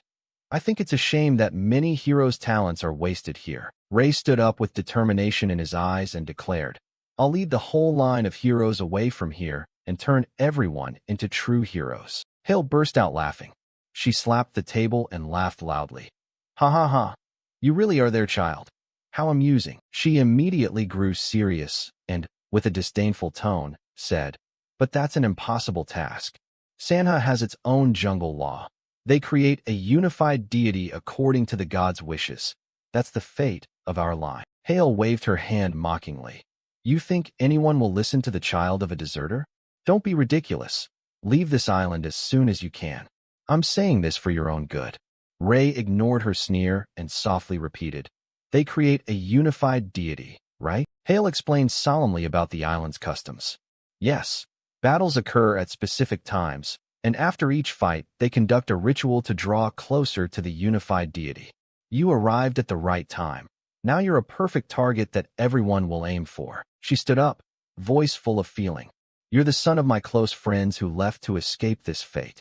If I let you die here, I couldn't live with myself. Hale resumed her elder's demeanor and told him, For now stay with me. I'll do my best to help you. Ray sighed. Hale, you really are a good person. She seemed filled with sorrow. Anyone close to your parents would do the same. All right, I must go ensure those two keep their mouths shut. In the meantime, don't do anything to attract attention. After Hale left, he tensed and thought, Jungle law. Huh. If the islanders are all like Hale, this won't be easy. Ray was annoyed and pondered how to change their minds. Suddenly there was a knock at the window. Ray was surprised. Huh. A voice from outside the window called. Can we talk for a moment? Ray was suspicious. The voice outside was looking for him. He stood and asked toward the window. What's the matter? The voice hesitated and softly asked. You came from across the ocean, right? The voice grew more urgent and pleaded. Please help me leave this island. When she didn't hear him answer, the person outside added hesitantly. If not, even just a way to cross the sea would do. Ray flustered. Please, wait. Let me get outside first. The girl outside introduced herself as Hayes and began to share her story. She had lost her closest family members in the ritual, so she began to hate her own lineage. Not only that, she said she wasn't the only one who loathed the island's system. A large number of the younger generation were starting to question the ritual customs. Ray thought to himself, so that's how it is. And suddenly a thought flashed through Ray's mind. If that's the case, I think I can do this. A few hours later, exhausted young residents staggered home from training drunk. They complained to one another. That training today was brutal. Huh. If I don't drink tonight, I'll go mad. Just then, someone wearing a fabric mask over their head suddenly appeared before them, leaving them stunned. The masked person wailed tiredly. Why was I born on this stupid island? If I'd been born outside, things would have been so much better. The two youths exchanged puzzled looks while the masked man continued to cry out. Are we livestock? How can they make us live on this island for hundreds of years? I want out. They were astonished to realize they weren't the only ones who felt that way. Yeah, you're curious about the outside world too, right? Ray, hidden inside the mask, watched their reactions with great satisfaction. He smirked to himself. Nice, finally someone thinks like me. Ray quietly calculated that if he subtly provoked the island's youth and planted a yearning for the outside world in them, sooner or later they'd doubt the rules here and come to hate them. And Ray's prediction proved correct. Not only did he disguise himself, Ray also handed masks to So Young and Jeek Young so they could do the same. The disguise campaign kept working. The masked speaker shouted angrily. Living this half-life here is such a waste of youth. He said longingly, I want to go outside. Out there. I heard there are lots of delicious foods. Rumors about the masked people quickly spread through the small island village, and mask wearers began to stir. Can't you do it right? Why give such a bad example? Not just one, but three of them brazenly spread rule-breaking talk everywhere. For the young people who endured strict daily training on the island, this became a form of entertainment. Before long, another group of masked folk appeared and started running about. The masked community began to form. Honestly, I want to leave this damn place too. Others agreed. You think so? Me too. One instigator spoke up. Haha, let's all run outside. Another added, forget being a hero. I'd rather be a merchant. Quickly, the island became an anonymous forum. Elsewhere, a man slammed his hand on the table in fury. Why is this happening all of a sudden? Those foreign masked people are spreading odd ideas across the island. He demanded, why haven't you arrested them already? The other replied helplessly. Well, their actions are very unusual, too hard to catch. He hesitated and reported. Their numbers also rose suddenly. We can't catch them all. Meanwhile, Hale sat in silence, wondering, is this that boy's plan? The old man barked angrily. There's clearly a mastermind behind this. Someone standing in the shadows rose up. He declared resolutely, if even the instructor level can't catch them, I'll take matters into my own hands. The earlier man panicked. What? Elder, you will handle it yourself? Mess frowned in anger, saying that causing chaos in a sacred place like this merits punishment. Lead the way. Amid the deserted forest, a chorus of eager voices rose up. Let's all get out of here. Who knows what kind of heroes these others are? Standing aside, So watched and thought with a hint of exasperation that this was probably enough. They'd act soon. The girl quietly assumed Jeek had gone ahead to escort the Holy One. She'd finish handling the rest and then join them. Suddenly, a flash of light flickered in the distance. It streaked rapidly toward her, and so was lucky to block it and narrowly avoid death. Seeing that, Mess immediately laughed in praise. Oh, neat skill and quick-witted too. Seeing him, so instantly assumed a cautious defensive stance. He moved faster than I expected and even found my hiding spot. This guy is very strong. Right now Mess was brimming with killing intent and said, well, that's about it. I was still curious how strong you really are. Yet there was nothing more to see. As soon as his words ended, so awkwardly moved to counterattack. I couldn't read the sword's trajectory, but before the girl could think much, a sudden strike aimed straight at her hand. Mess on this side growled threateningly. Trespassing into the hero's territory is an unforgivable crime. He was adamant in that instant that you'd be dead here. Just as a flurry of deadly blows rushed in, a group of people suddenly appeared and timely intercepted them. They kindly asked, "Are you all right?" At that, So was slightly stunned and hesitated. "Why are you helping me?" Without hesitation, the masked group firmly declared that masked brothers must help each other. Even the elders won't recognize us. If you want to resist, this is your only chance. Seeing this, Mess on the other side sneered and laughed. Haha, very funny. I'll catch you and tear those masks off. But the group remained resolute in reply. Not so easy. Even though we're of the same lineage. Before they could finish, Mess directly growled. Do you know how many rituals I've performed until now? With that, he decisively swung a sword straight toward the group. Faced with that, the group briefly hesitated, then replied with a mocking laugh. Ha. Fighting an elder is still too much. Go on, you run first. But responding to them, Mess again issued a stern warning. No, kids. Anyone who opposes the leaders will be executed here. As he spoke, a grotesque smile spread across his face. A loud explosion then suddenly erupted, accompanied by a familiar voice. Do you really want to slaughter your own blood? It turned out to be Ray, who now showed visible displeasure. Truly a cruel person. Don't you dare touch my comrades. This is your final warning. Hearing that, Mess laughed in surprise. Oh, so you're not bad. How many have you killed to gain that power? Ray replied tersely. No one. He firmly stated. I refuse to become stronger by killing others. But upon hearing that, Mess was instantly enraged and shouted. No one? Ridiculous. Even with blessings from the gods, humans are still human. There must be sacrifices to cross that boundary. At this, Ray sneered loudly.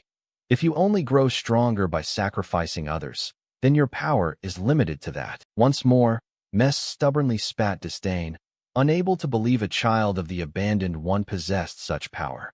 Ray, at a loss, sighed inwardly. You keep boasting. If we've met, why haven't you taken me already? Don't you have questions you wanted to ask me? Hearing that, Mess immediately frowned and lowered his voice. All right, come with me. Just then, Ray unexpectedly interjected. Wait a moment. Then he thoughtfully instructed So. You did well. Remember to treat the wound carefully. So said little but obediently complied. Yes, sir. It was entirely my fault for worrying about you. Seeing that, Ray again said sternly. You did your best. Do you know what to do next? With a curt reply, So answered, yes. Ray then urged bluntly. What are you waiting for? Go on, move. After saying that, he frowned in annoyance and said, Stop dawdling. Come here, come here. After a while, can move to a house set in that deserted grove. Seeing Ray's cold face, Mess was instantly puzzled and thought, clearly you must really want to die, huh? Unable to hold back, he immediately demanded, "What's the point of all this fuss?" At that, Ray tersely replied, "Ah, of course it's to get everyone out." Seeing that, Mess pressed again, "Us? Exactly what are you planning to do out there?" Without hesitation, Ray lowered his voice. Can I say it's to rescue people?" That immediately wounded Mess's pride. He suddenly shouted in anger, "You have no foresight, only chasing trivial matters before you. You're still green and inexperienced." At that, Ray sneered with contempt and provoked. "So your grand plan is to live peacefully, trapped on this island like tamed livestock? Even animals know to escape a pen when they're not locked up." Hearing this, Mess couldn't help but shout in rebuke, "You're a cheeky brat. I'll give you credit for having the nerve to try this far." Having said that, he immediately said sternly, "But you need to know the difference between bravery and stupidity, or you'll pay with your life." At this, Ray snorted, thinking I'm not just defensive. "Want to test me?" Standing to one side, Hale suddenly spoke up, "Calm down. No need to be swinging swords and killing each other like that." She then asked bluntly, "Do you really believe you can lead us out?" Without hesitation, he answered confidently that although it seems difficult, you have to try to know. With no other option, Hale reluctantly agreed. "All right, before we decide, let me ask, do you want to take us out because of war?" Ray briefly and calmly replied, "It's not about exploiting force. What I need is the learning capacity of the hero lineage. Above all, my greatest wish is to rescue everyone from this cruel island." As he finished, Mess instantly bellowed, "Bastard!" He stubbornly insisted that our destiny is sacred, ordained by the goddess herself. "Who are you to insult that?" But before Mess could finish, Ray cut in. "Even if one person stands for tens of thousands are still for one, and one person can be everything. Killing and death, even if hundreds combine into one, ultimately mean nothing. What's the difference between a leader and a lowly person? In the end, we all return to dust. The past cannot dominate the future, and the future cannot change the past. Trying to decide who is superior between them is the pointless act of fools and warmongers. Look, it's as if the powers of the two are the same, and one also comes from two." Hearing this, the two nearby were instantly stunned and wondered, "Is that the sacred scripture of the goddess Prias?" At this, Ray immediately declared that this statement indicts your whole way of life. Those nearby instantly went berserk and yelled, "How dare you? Who do you think you are, daring to quote the sacred text to overthrow the hierarchy?" Once more Ray spoke gravely, "Fighting others and taking their power and lives. Would that truly be the will of a deity?" Saying that, he immediately erupted with power. This left those around awestruck and murmuring. Seeing this divine power, Ray once more declared firmly, "This is wrong. It's time for change." Without further words, he, raging with intent, loudly proclaimed, "In the name of the goddess Gaia, as a holy servant, I convey the goddess's will to the blessed. The clans must end the rituals being performed, and everyone must leave the island." As he spoke, he glared sternly at the people around him. Quickly, Ray raised his voice to emphasize, "High Priestess, the time the Holy One mentioned is near." At the same time, a brilliant radiance quickly enveloped the whole house. A young woman looked astonished and asked, I'm ready, but exactly what do you intend to do?" From a distance, someone, unable to hide their horror, rushed forward. "High Priestess, this is from the Holy One." "Truly?" Iriel helplessly agreed that it seemed the departure time had come. Standing to one side, Ray suddenly frowned and thought silently, "It's finally starting." The woman, astonished and unbelieving, asked, "What do you mean? Are you saying you're a saint?" A barrage of questioning voices rose. "Even if your holy power level can't be fake, I don't believe this is the goddess's will." Ray glared and said seriously, "The warnings stop here. If the goddess is invoked, I will carry out her will, even if I must use force, because it is the sacred and noble will of the goddess. Don't twist those words in your head." Those nearby began to yield. If so, this matter must be carefully considered after detailed discussion. What would the elder think? Ray grew curious about this person, the elder. Hale explained that the elder is the leader of their lineage, and such a major decision cannot be made without asking the elder's opinion. Ray asked where he was. She pointed to a large stone in the corner of the room, carved with several glowing blue symbols. "He has been in secluded cultivation for 3 years. No one may disturb him until he emerges on his own."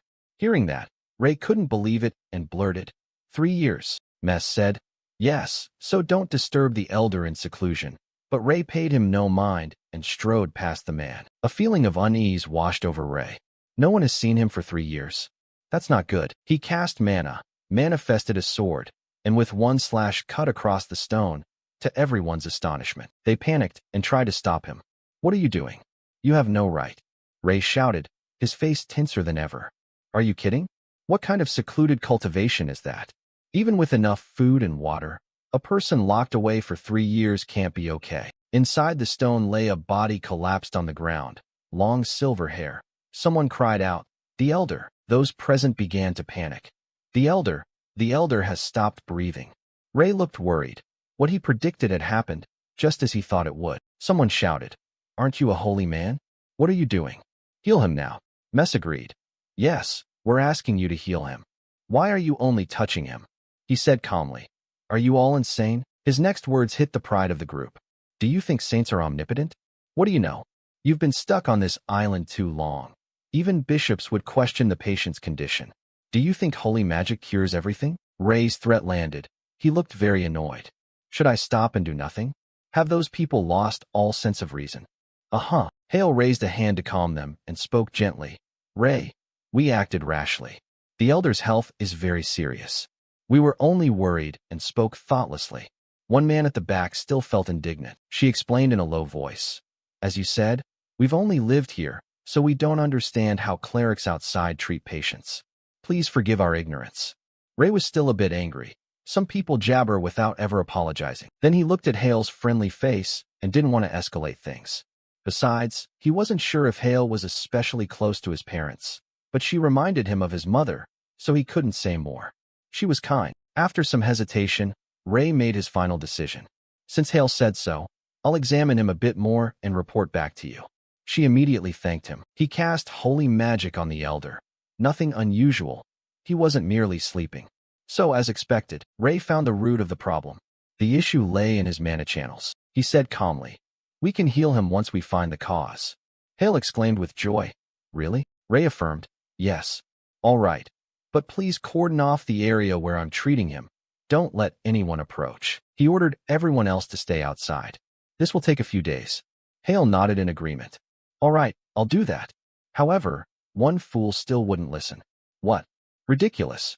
We'll stay here and supervise everything. Her face darkened as she hissed, please go outside. Helpless, Mess stomped out of the cave shouting, you must heal him. Ray said gently, Hale, I need to ask you a favor. His face was very serious. Whatever happens, do not interrupt. Unless you want the three of us to die together. Outside, the others were still in disarray. Is leaving them like this okay? A whole day has already passed. One after another they voiced doubts about Ray's abilities.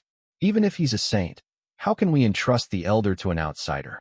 The girl beside him reassured them it'll be fine since Elder Hale is there with him. Mess insisted, no, I can't sit idly by. I'll inspect him myself. Inside the cave, Hale suddenly blurted out that the mana channels were twisted 15 times.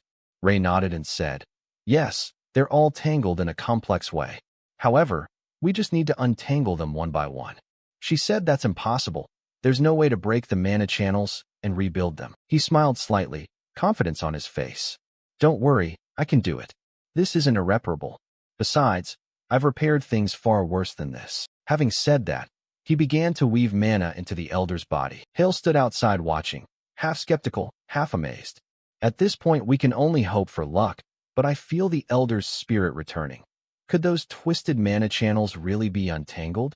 That's an astonishing technique. From afar, Mess's voice rang out, startling her. How's it going? When did he slip into the cave? I came to check because I was worried. How is the elder? Hale, annoyed, questioned him. Why are you here? According to the holy man, the mana channels are twisted. He was utterly shocked. What? Mess shouted. The mana channels are twisted. If that's such a serious issue, shouldn't we convene the elders first? You really don't think things through. Elder Hale. She felt uncomfortable and warned him to keep quiet. The holy man is concentrating on the treatment. She reassured him. This kid seems very knowledgeable about mana, at least more so than us. But Mess wouldn't listen to a word. No explanations needed. He bolted past Hale, who couldn't react in time.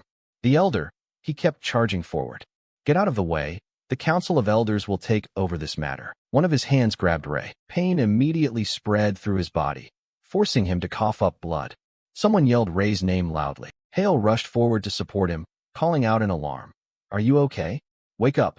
He thought bitterly that that bastard had finally caused trouble. Blood began to flow from Ray's eyes, nose, and mouth. Injecting mana directly into the Elder's twisted channels is an extremely delicate act requiring intense concentration. The strong surge caused by that momentary distraction from outside had a major impact on Ray. The same happened to the Elder's body, and the consequences of the collision transmitted to him as well. Mess still ranted like a madman. That bastard not only dared touch the Elder's mana channels, but what else did he do to him? You won't be forgiven. Ray then exhaled in relief. Say what you want. Do whatever you will. He placed a hand on the Elder's body to finish transmitting mana. The treatment was complete. Mess seemed to lose his mind. That bastard. If not now, I'd never get the chance to kill that monster. Then Mess drew his sword. He was just a burden to the lineage. He had to take advantage while Ray was weak. He lunged forward swiftly. A blade pierced through Ray's chest. Blood sprayed everywhere, and he collapsed dead. At the sight, Hale's face drained of every drop of blood. Mess smiled smugly, thinking he'd achieved a great deed. Ray staggered from his earlier wounds, and a sword plunged through his chest was more than he could bear. Hale cried out his name in panic. Ray? Earlier, Iriel had asked Day, do I just stay here? He answered, for now, rest comfortably. She asked again, and then what? Ray smiled and replied, come see me in about 2 days when I've released the divine power. Right now, inside the forest Iriel is with Jeek. Jeek Young, wait, she said, that's the divine power of Day I just felt.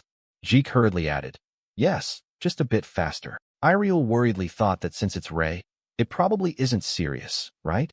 Then the man said, they're over there. Suddenly a voice called out, stop. A man appeared with a sword in hand and said coldly, an intruder dares come to the center. Have you come here to seek death? Iriel warned, Jeek, they're fairly high-level swordsmen. Jeek offered his view. Holy One, I'll hold them off for now. Before he finished, Hayes appeared from nowhere and rushed forward. She swung her sword at the opponent, saying, I'll keep them pinned here. Go, quickly. The enemy, seeing her, asked, Hayes, what's this? Are you planning to oppose the center? Do you know what the consequences will be?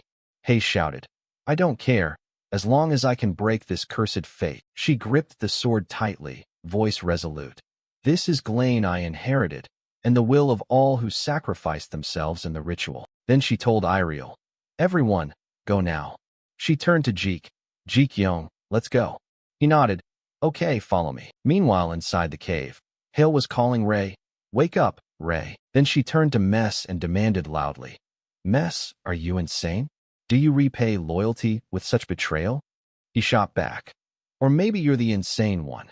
Hale, even if we're kin, how can you entrust the leader's safety to the son of a traitor like him? I'll bring you to trial before the Central Council. You won't escape the consequences. Hearing this, Hale's anger flared. How dare you speak such nonsense? She lunged forward and slashed at Mess. I won't acknowledge you as family anymore. I'll crush you. He had difficulty parrying and thought to himself that he knew she was strong, but not this strong. No, if this continues, my power will be absorbed. I must run. Just then someone called his name from afar. Ray. A loud crash sounded. The stone wall of the cave was knocked down from outside. Iriel and Joke quickly appeared. She cried worriedly, Are you okay? We're here. Hale pondered. They are Ray's. What met their eyes was Ray lying on the ground with a dark pool of blood at his back. Iriel asked in alarm, How long has he been like this? Hale replied, I think about 3 minutes. She stepped forward and grasped his wrist. That's enough. Iriel hurriedly used holy power and healed Day. She was somewhat astonished by the massive surge of divine energy. Hale stared at Iriel and thought to herself that this child didn't seem like an ordinary saint. The golden light of the holy power lit up the entire cave as she chanted the spell, Rebirth. The sword wound that pierced Ray's chest healed. After finishing the treatment, Iriel softly called, Ray, wake up. He slowly opened his eyes and sat up. She beamed. I didn't arrive too late, did I? He chuckled and replied, You arrived just in time. Then Ray looked at Hale and asked, Wait, where's the one who tried to kill me? Her expression doesn't look good.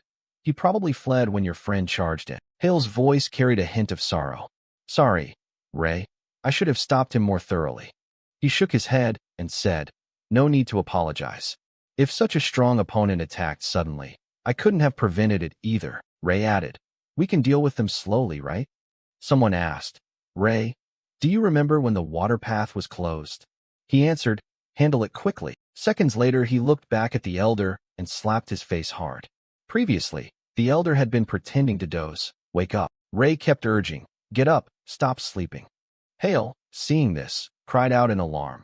Ray, he seems to be awake now. Don't hit him anymore. Then the elder, cheeks swollen, sat up. She stepped forward to ask, Chieftain, are you all right? He asked you? Hale, he said he thought he would never be able to wake again. Has someone changed my mana path into a new one? Hale pointed at Ray and introduced. Chieftain, let me introduce. This is Ray. The chieftain wondered. You are the one who saved me? He replied. Oh, I just touched your mana path a little bit. By the way, he voiced his thought. Someone like you couldn't possibly lack mana control.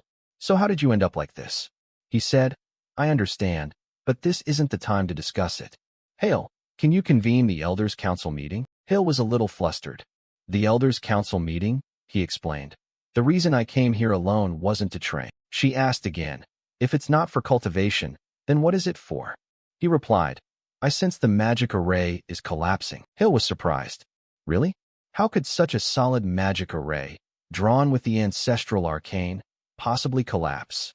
The elder said he too had his doubts about that. He recalled when he came here to inspect the core and discovered the array had been damaged by some interference. I had to quickly repair it without anyone knowing. So I came under the pretense of secluded cultivation. But it was a trap. The moment I connected my mana path to the array to restore it, an abnormal force began invading my life force. It felt very dark and evil. Ray, hearing this, pondered the feeling of darkness and evil. Could it be? The elder continued. I circulated energy throughout my body to push that energy back. And in the process, my mana path was twisted. He speculated the sea out there wasn't always violent. Even a few hundred years ago, it was a very calm ocean. Then it gradually became fierce. And a few years ago, after I sensed something strange, it went so wild that ships couldn't put to sea. A grim, blood-soaked vision flashed in his mind. I think that's when the array's real collapse began. Whoever tampered with the array must have anticipated this, planning to plunge Hellfabe's leader and the island into stormy seas and turn everyone into pitiful corpses. After hearing the story, Hale blurted out foolishly. Who would dare do such a thing? Hellfabe was a bit helpless too. Yes, many things are suspicious. But first, his tone grew very serious. Everyone must leave this island immediately. Elsewhere, Mess was hiding deep in the forest. Damn, when did Hale get so strong? He thought as he walked. That kid also has terrifying strength. He could become a threat to the island. So it's lucky I killed him. A stream of mana appeared and surrounded Mess. Inevitably, that makes me Hale's enemy. Still, convincing the other elders is the urgent task right now. As soon as I return, right? Sensing the mighty mana, he was delighted. Such enormous power. Yes, could it be that the strength of the one I killed has been absorbed? A large amount of mana began merging into his body. The power was so overwhelming that the small surrounding rocks crumbled. Mess exclaimed, what a terrifying power, truly a blessing from the goddess. He mused that with this power, no one on the island could resist him if I swallowed it all like this. A terrifying thought began to germinate and grow within him. I will become the only god. A few days later, at sunset on the shore, people were together building a large boat. Lord Saint, where should I put this? Hey, Lord Saint, someone kept calling out for you, Lord Saint. Ray saw this and shouted, stop, I must direct each person. Wait a moment. So 4 days had passed since the chieftain was rescued.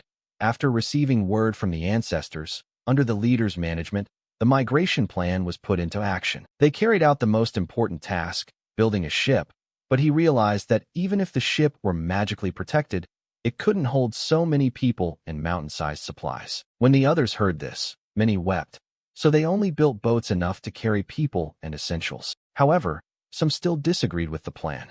A few stubborn people said they would remain on the island even if it sank. The reason was the 2 goddess sisters they worshipped. They treated those 2's words as orders not to be disobeyed. If the goddess commanded, They'd gladly die without regret or even kill everyone else. Ray, troubled, thought, they're not humans, but raving beasts.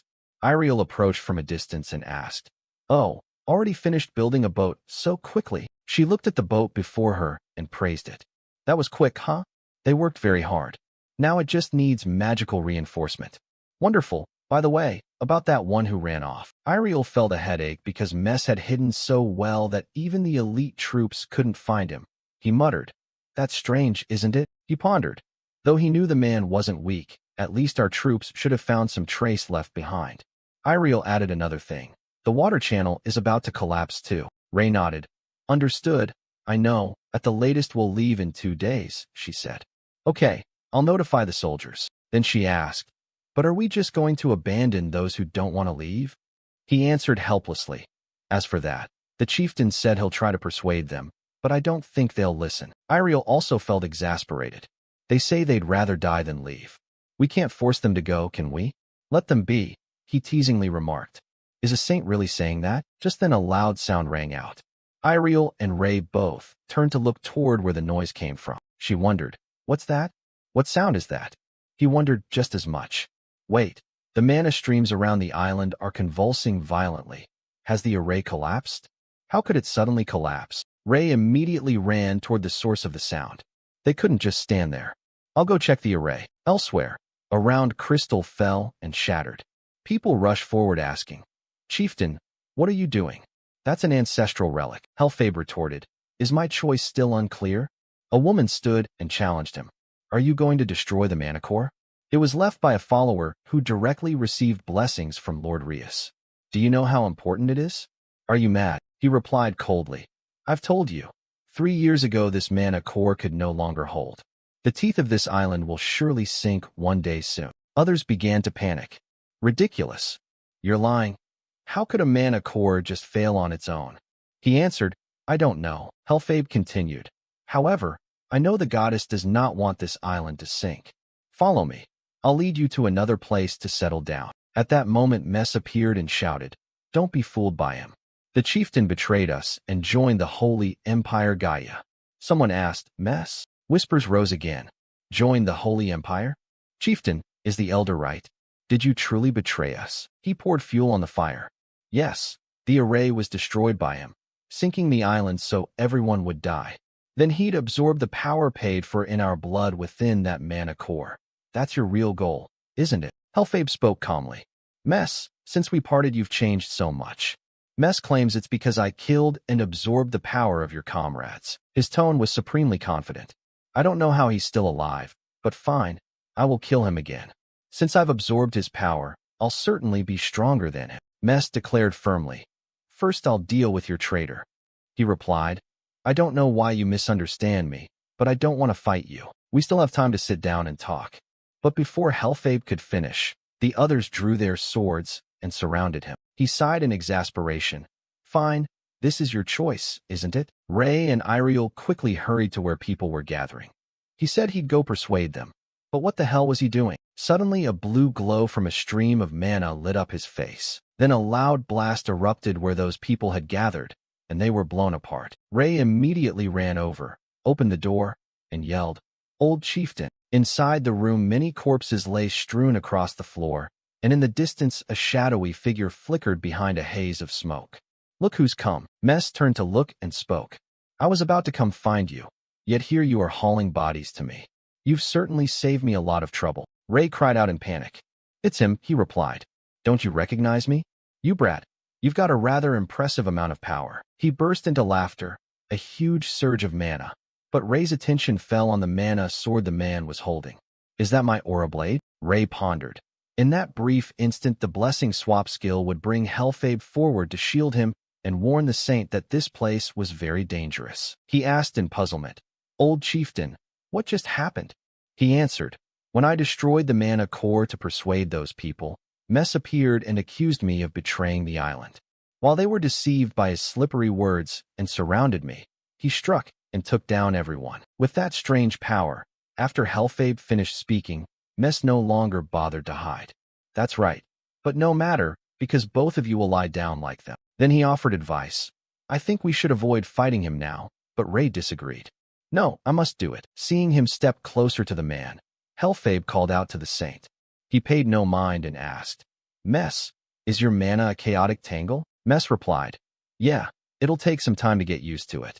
I feel like my body almost exploded from that much mana.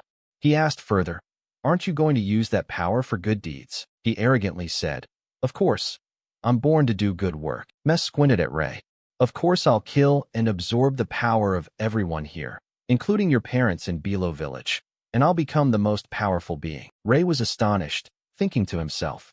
He knows Bilo village. People there say you can usually only absorb abilities, but it seems he's obtained my memories too. He wondered whether the man knew, then called out, Hey. Ray asked the man, Do you know what S/A is? Mess looked confused, scratched his head, and asked back, What? Wait. What S? He shouted. What the hell are you saying? Ray stepped closer and said, You can only recall memories after I prompt you, so it may take time for you to retrieve all of my memories. Mess suddenly asked, What? Isn't this power all yours? Ray replied, Probably. How does it feel? Maybe it's because of my mana amount. He grabbed the man's throat tightly and began to use mana. Did you think we'd waste time chatting like this? While talking, I checked exactly how much mana you could contain. A colossal mana flow surrounded the two of them. No matter how unusual his body was, it must have limits. If he stubbornly forced more mana in, it would wear and leak out. Mess panicked and shouted, You damned brat. What do you think you're doing? Impossible. Ray admitted exactly what the man was thinking. Yes, it's mana overload. The blue light of the mana stream flared, forming a spherical orb. Then it exploded outward, shaking everything with that energy.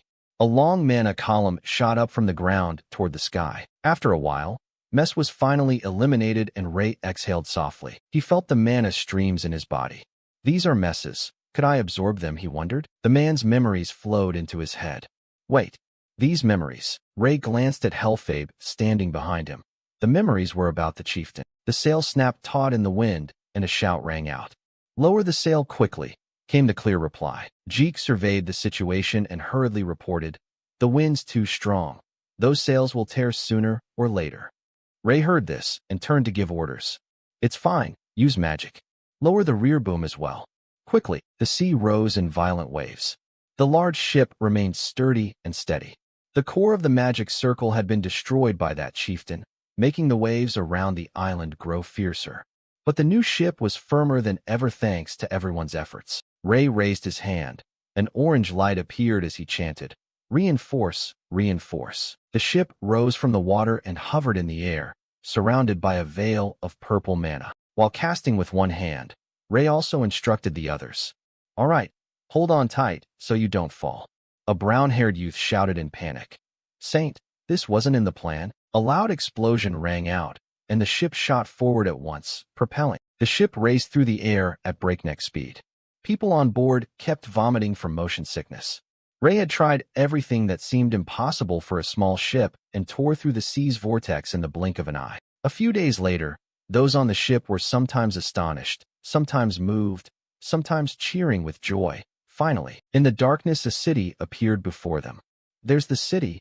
We've finally reached the harbor. So this is the outside world. Seeing the city, Iriel couldn't hide her joy. After everything, I got everyone out. Ray looked at her and smiled. Yeah. Thanks to you the route was much smoother. Thank you, Iriel. Iriel replied playfully, Huh? Talking big, are you? When we return you owe me a proper feast of meat and wine. Remembering the purple-haired fellow, Day chuckled and said, Haha, of course I'll have Zeke treat you. Suddenly someone called out to Ray. Ray called back. Hayes placed a hand on her chest and smiled. Thank you for getting us out. Much gratitude to you, Saintess. Gazing at the glittering city, Hayes spoke evenly. We've left the island and come here. I feel like everyone's potential is limitless, though I don't know why you brought us here. She crossed her arms, winked, and smiled mischievously. But it must be for something good, right? Ray closed his eyes and smirked. Heh. Of course, just wait and see. Suddenly a shout rang out. Stop. Everyone on the ship was startled. Ray's eyes widened in surprise. A soldier with a weapon and a fierce face barked. Ships without permits may not dock. Turn back. Below came the soldiers scolding. Why are so many ragged people gathering here? Damn, how many of them are there? A youth on the ship looked worried. Huh? What do we do? They're chasing us away. Someone brimming with righteous anger charged out. We just arrived, and you use force. Ray hurriedly stopped him. Wait, leave it to me. Ray jumped down from the ship and asked the soldiers, where do I go to apply for a permit? The soldier was surprised. He just jumped down from that height. His tone full of contempt. Passes for West Harbor are only issued by the prize sanctuary. If you think there's a separate reception area, you're mistaken. Ray produced a silver card. A cross was engraved on it, and he asked, really? Then could you report that we're coming back to dock? The soldier asked, what's that? The soldier stared at the card in utter panic. This is Bishop Felge's silver seal. Contact the temple immediately. A moment later, the soldiers hurriedly bowed before Ray. Oh heavens, Saint, forgive our rudeness. Ray said evenly, it's fine, I can go now. The soldier clasped his hands sincerely. Please wait a moment. We will escort you to lodging. Ray was surprised. What is this about? The soldier reported. Bishop Felge specially requested you be served with the utmost care. May we escort you? Ray was curious. Bishop Felge smiled faintly. Perhaps he wishes to repay you. Ray beamed. When someone shows gratitude, it's rude to refuse. After all, tables piled high with food, packed with people. Everyone clinked their glasses. Ray and Iriel held beer mugs and beamed broadly. In the large building, lively conversations buzzed. Thanks for bringing us along, Saint. Glad everyone made it in safely. Ray asked Helfabe, how does it feel to leave that tiny island behind? Helfabe smiled. Ha ha ha. It seems people are still having trouble adjusting. Ray understood. Well, anyone unfamiliar with this lifestyle would feel that way. But don't worry, I will do my best to help everyone during this time. Helfabe asked, really? So can you tell me about this place? Ray chuckled and stroked his chin. Even if you can do many things, what I care about is medicine. Everyone needs it. I'll teach everyone medical knowledge. Helfabe was surprised. Medicine? Why don't we use magic? Ray replied, people usually think that way. However, magic isn't entirely beneficial for everyone. Only about 1 in 10 people can use magic, and usually only 1 person per group is a magic user. If you're lucky, you must rely on the sanctuary's cleric for treatment or pay to be healed by magic. A man held his small child, tears still at his eyes. But the cost of magical healing is about 30 silver coins, roughly a commoner's monthly expenses. Ordinary people can't afford that. Helfabe folded his arms and listened quietly to Ray's words. With his aptitude, he could learn medicine and soon become a healer practicing for others. That way we can build a world where everyone receives medical care. That's my goal. Helfabe praised the person before him. You're very clever. No wonder Gaia chose you as the saint. A large academy with a very wide courtyard. In the future, everyone will learn medicine at this academy. It's located on the eastern continent, so you must travel by ship. It takes about 2 weeks. Iriel's group merrily ate and played together. During those 2 weeks, I plan to teach everyone common sense and basic medical knowledge. They come from capable families, so that time should be enough. Helfabe laughed. I understand what you intend. I'll inform the tribe. Future, we will rely on you a lot. Ray replied, I'm the one who needs your help. Thanks for understanding. There's one more thing. Ray's eyes widened hesitantly. On the way to the academy, we'll pass Celia, my hometown, where my family lives. Helfabe's face turned serious at Ray's question. Would it be okay if I met my mother? Seeing Ray's expression, Helfabe spoke. I see. You inherited Mess's memories. He shut his eyes tight. So you probably already know I'm not a good father. He added a line that left Ray gaping. And I didn't think I could tolerate your father's foolish face. He clasped his hands tightly. Meeting again under these circumstances feels strange to me. But for now I probably need more time. Ray widened his eyes at the other's words. Moreover, even if you haven't met, she might be doing well and raising the child into a proper person, namely you, right? Ray winked mischievously. Well, there's still plenty of time, and one thing's for sure. Ray's voice was sincere. From what I know of Mother, she'll want to meet you. Helfabe hesitated. I'm not sure. Ray beamed brightly. I'm sure. So let me know when you're ready, old man. Helfabe fell silent and looked at the other person. The two looked up at the night sky, and Helfabe suddenly spoke. Ray and his companions proceeded to the sanctuary. Everyone stood before a large citadel along with about 200 people of heroic blood. Night fell over the great hall as a voice rang out. Welcome, Saint. Euclid spoke with reverence. I apologize for reporting immediately upon your return. Ray was surprised. Huh? What's the matter? Euclid recalled the events that had just occurred. When she collaborated with Hong, there were many matters to report. First was the task you ordered me to carry out. Under your command, I cooperated with Hong Yong to eliminate the decayed noble families. But during that operation, we suffered significant losses. Ray spoke up. That's a big deal. So, Euclid's words left Ray wide-eyed and speechless. I used the Bellacroix family's assets for this personal matter. I'm ashamed for acting without your orders. Giving a thumbs up to Euclid, Ray grinned. Ashamed? You did wonderfully. I'm proud of you. As expected, you're the ideal Duchess of Bellacroix. Euclid blushed at the praise. I'm truly embarrassed to receive such compliments. From the window, they could see the warm yellow lights inside. Euclid suddenly remembered and added, Also, Saint, about the people you brought along, Ray replied. Ah, those people, Euclid rubbed her chin thoughtfully. I understand. The heroic bloodline is surprising. But I think we must be careful. Yes, probably so. Euclid's words left Ray dazed, as if sensing 1,000 swords behind him. Indeed, it's no exaggeration to say the saint's influence is currently the strongest in the Holy Nation, at least as a swordsman. And that is like bringing an army under your banner. She continued analyzing. Even without this issue, the political power of noble houses has waned significantly because of you, Saint. So you'll be seen as a major threat to them. I suppose they'll try to control this. Ray sighed in exasperation. We only brought along healers. Euclid remembered something. I also have a report related to that.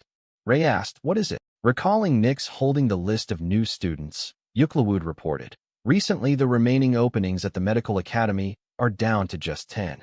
The academy is so popular now that enrolling 200 people is impossible. Euclid proposed a plan that might solve the issue by buying some private plots nearby from merchants and expanding the medical academy. Ray excitedly pointed, Great, start right away. So Day began purchasing plots and abandoned buildings around the academy. Ray stood by watching Euclid hand scrolls to the merchants. Even merchants who initially refused agreed after hearing the high price Ray offered. The merchants looked utterly astonished at the amount on the paper. And on the day of the deal, the merchant with a dowry looked awkward, hands clasped, voice weak.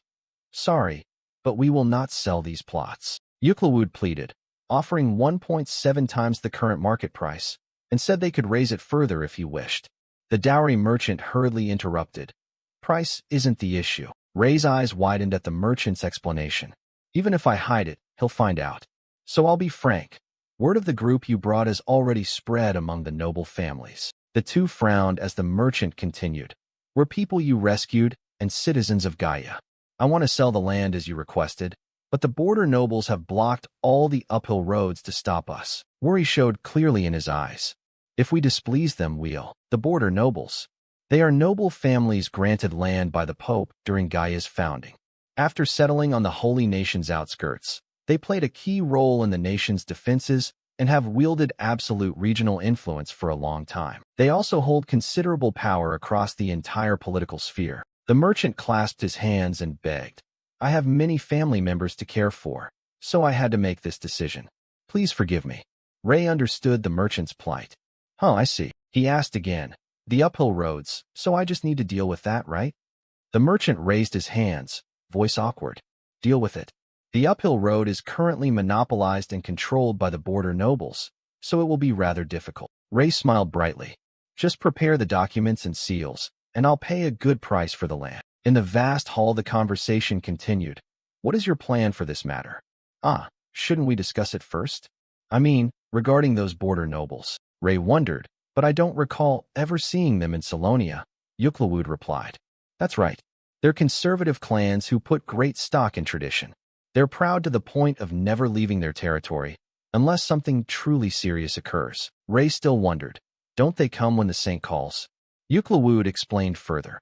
Although they belong to the Holy Nation, they can be treated as an autonomous territory. So they don't really follow the Holy Nation's hierarchy. Ray's face showed clear annoyance. How troublesome. What is with all these complications? So I have to seek out every single one. Euclid offered an opinion. I don't think you need to go that far. Though they're distant from the central noble houses, their internal ties are very tight. Euclid suggested that if you meet with their representative, the Klein family, and negotiate, The rest will follow automatically. She volunteered for the task. Saint, if you assign this to me, I'll handle it quickly. Ray waved his hand. No need. I'll be faster if I do it myself. Yuklawud warned that negotiating with the border nobles won't be easy. They're stubborn and arrogant. Ray reassured her. I don't expect this to be fixed by a single talk. I have another request for you. The sunset painted the grand white building crimson. Beneath the sunset, Ray spoke with a maid. Is this the Klein family's villa? It's huge. The maid bowed respectfully. Welcome, Saint. The maid opened the door for Ray and introduced herself. I've been awaiting you since receiving your invitation. I'm Shibi, your attendant. Please come in. Ray politely replied, Thank you. They say their influence in the region is immense, and the interior is impressive. Then Shibi's voice rose. Saint, I'm very sorry to say that. Shibi bowed respectfully and reported, The householder is currently occupied with a prior important engagement. Therefore, I cannot immediately offer the saint a reception. I hope you will understand. Ray widened his eyes and replied politely, Is that so? The host seems very busy then. I understand. Shibi answered, Thank you, sir. If you need anything, please call me. Ray blinked to himself in disbelief. I arrived at the agreed time. Hopefully my suspicion is wrong. 1 hour later, Ray propped his elbow and sat waiting in boredom. 2 hours later, Ray bowed his head and continued to wait with hands clasped. 3 hours later, he clasped his hands before him and drifted into vague thoughts, convinced his hunch was right. Surely they intend to mock me. Outside, Shibi's voice rang out. Sorry to keep you waiting. The host is now ready to receive you. Please follow me. A foot in high heels entered, accompanied by a voice. I'm a bit surprised you've come. A woman with golden hair and a white gown smiled and introduced herself. Pleased to meet you, Saint. I am the householder of House Klein, Viscountess Spaya. Ray forced a bright smile. Viscountess Spaya, pleased to meet you. And I'd be grateful if you could reopen the road up the hill. Spaya laughed. Ha. Your words are concise. Ray was blunt. Yes, I don't like beating around the bush. Spaya's gaze turned cold. Then I'll answer you directly. The answer is no. Ray asked again, No? You mean you can't? Ray wondered. Can't? Is it because we're buying land around the academy? Spaya replied immediately. That's one reason. It's unusual for a saint with such influence to intervene in politics. Ray listened silently to Spaya's words. It is indeed unusual for a saint of such influence to meddle in politics. That hasn't happened before. Spaya bowed and explained everything clearly. However, it's not unprecedented for us to block the road up the hill. For those who have been at the border long enough, occurrences like this happen from time to time. Your Holiness, you are trying to resolve this matter yourself. That makes me a bit uncomfortable. Ray's gaze turned cold and uneasy. Spaya's eyes also grew icy. We border nobles value autonomy and independence. I do not mean to deny your honor or influence. However, if your intervention touches a political matter, it could become a threat to us. Ray summed it up. In short, this won't benefit you, right? Spaya threw back her head and laughed. You are blunt. Your Holiness, I shall be blunt as well. I gave a sly smile. So if you want the road up the hill reopened, we require proper compensation in return. A skeptical voice answered, a sort of reward in return. Yes, you could put it that way. Spaya smiled and said, 1,000 platinum coins. That should do it, right? Ray asked incredulously. 1,000 platinum coins. Are you serious? Spaya replied matter-of-factly. Am I joking?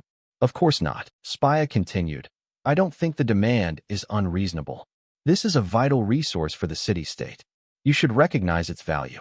Ray responded that 1,000 platinum coins would fill the treasuries of most kingdoms and still leave a handsome surplus. Spaya asked pointedly, As a saint you can at least pay that much, can't you? Given your influence, that sum is pocket change. Ray quickly replied that even if he paid that amount, he doubted she would lift the trade route blockade. Spaya calmly admitted, You're perceptive. Even if I took that money, I have no intention of negotiating. Ray asked why she would make such an unreasonable demand. Spaya's expression hardened. It's to make sure you understand this is not to be taken lightly. Lifting the blockade on the trade route concerns our clan, shared interests, and the dignity of the border houses. If the blockade continues, it will not only harm merchants but affect all residents, will it not? The other replied, We have more important interests to handle. The suffering of individuals is less significant and does not affect our decision. Ray heard this and asked seriously, "But the populace is the foundation that upholds a nation. As a pontiff, don't you think saying such things is irresponsible?" Spia showed a hint of contempt in her words. "That foundation is an exaggeration. They're just an anonymous, temporary crowd." Ray asked, "So the blockade of the trade routes will continue?"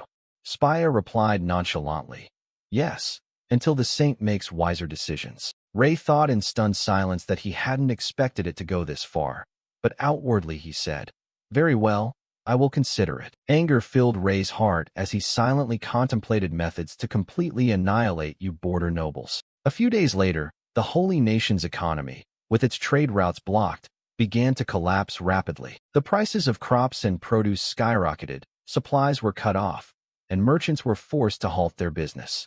To make matters worse, as starving people poured into the streets looting, law and order began to break down.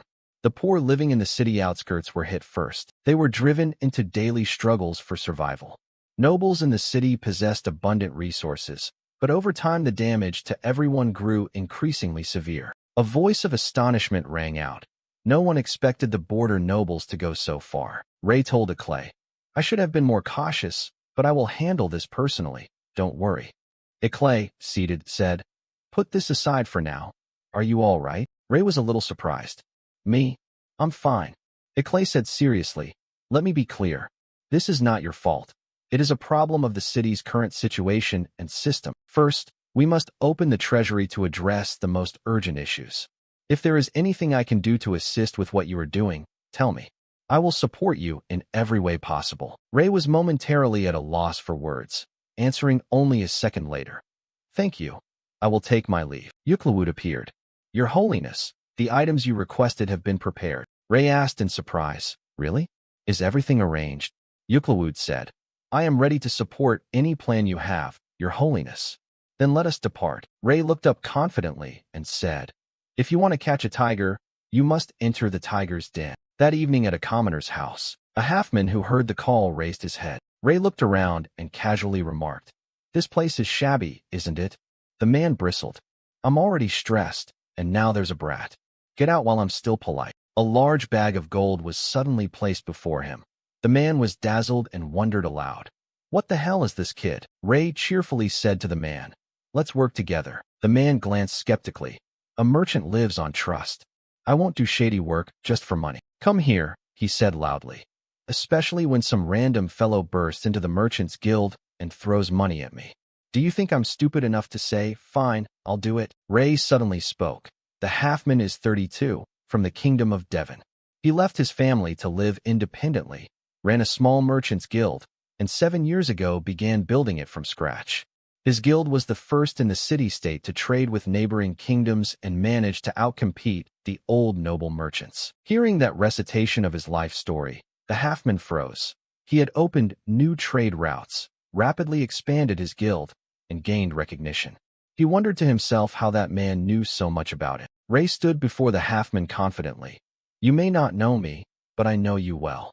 I know you make quick decisions, have excellent negotiation skills, broad vision, and experience in risk management and overcoming challenges. Even in difficult situations, after considering all of that, I decided to give you this opportunity." "An opportunity," Ray continued. "You must miss the bustling merchants' guild you once owned. Don't you want to revive it?" At that, the halfman could finally speak. "All right, thank you for thinking of me." But he snapped, "What exactly do you want me to do? That may be true, but right now it's like a storm sweeping everything away," he said excitedly. "The high nobles have no intention of reopening the trade routes. We can't do anything. We have nothing left to sell." Ray sneered. "What if we distribute special goods via alternative trade routes?" The halfman protested. "Are you serious? You suggest that without considering the monsters overrunning the trade routes?" Ray replied calmly, "That's not the problem." Ray told the halfman, who frowned, "Come outside with me for a moment, right now." The halfman followed, wondering as he went, "What is he trying to show me?" The door opened to reveal a brown creature with wagging ears. He was taken aback by the cute creatures before him. Ray pointed behind him at an adorable monster waving its hand. "We have the people's consent, and they even offered to help." "Well done. Thank you all." He was so astonished he stammered, "Why are there ORCs here?" Ray pointed to two wooden chests and said loudly, "Okay, these are the goods our guild will sell." The chests were overflowing with colorful gem diamonds. The halfman was both surprised and alarmed.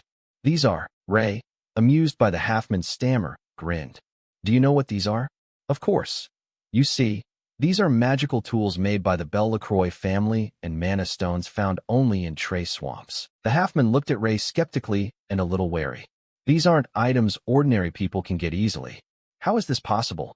Ray answered, "All right then." He beamed a radiant smile and confidently said, "Are you beginning to feel like cooperating with me yet?" The halfman was astonished with joy, thinking, "What the hell?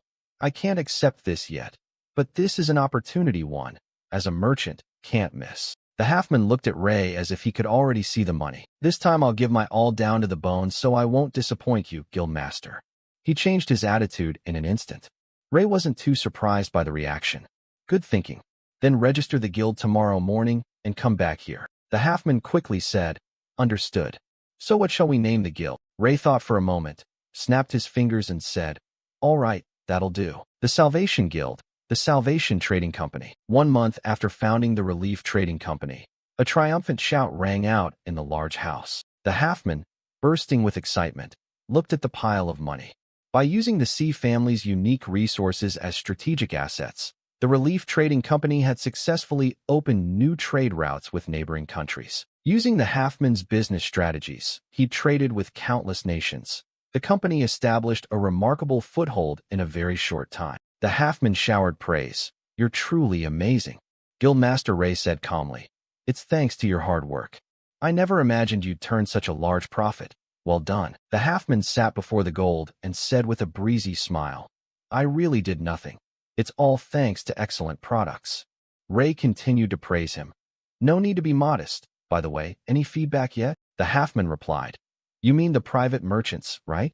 They're enthusiastic. Everyone cares about our route." The customers all were satisfied smiles. "If we allow use of the route and charge fees, think how much we'd earn." At that, the halfman couldn't hide his delight, but Ray suddenly said, "No, there will be no fees." The halfman blinked in surprise and asked, "What? Why not?" Ray sighed and explained, "The original goal was to counter the blockade of the existing trade routes. If we charge fees, we'd be no different from those border nobles, right?" The halfman, realizing this, admitted he hadn't thought far enough. Ray cheerfully said, "Go tell them.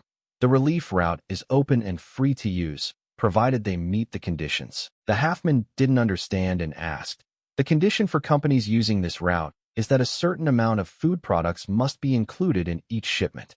But remember, the price of those food items must not exceed the standards set by the Relief Guild.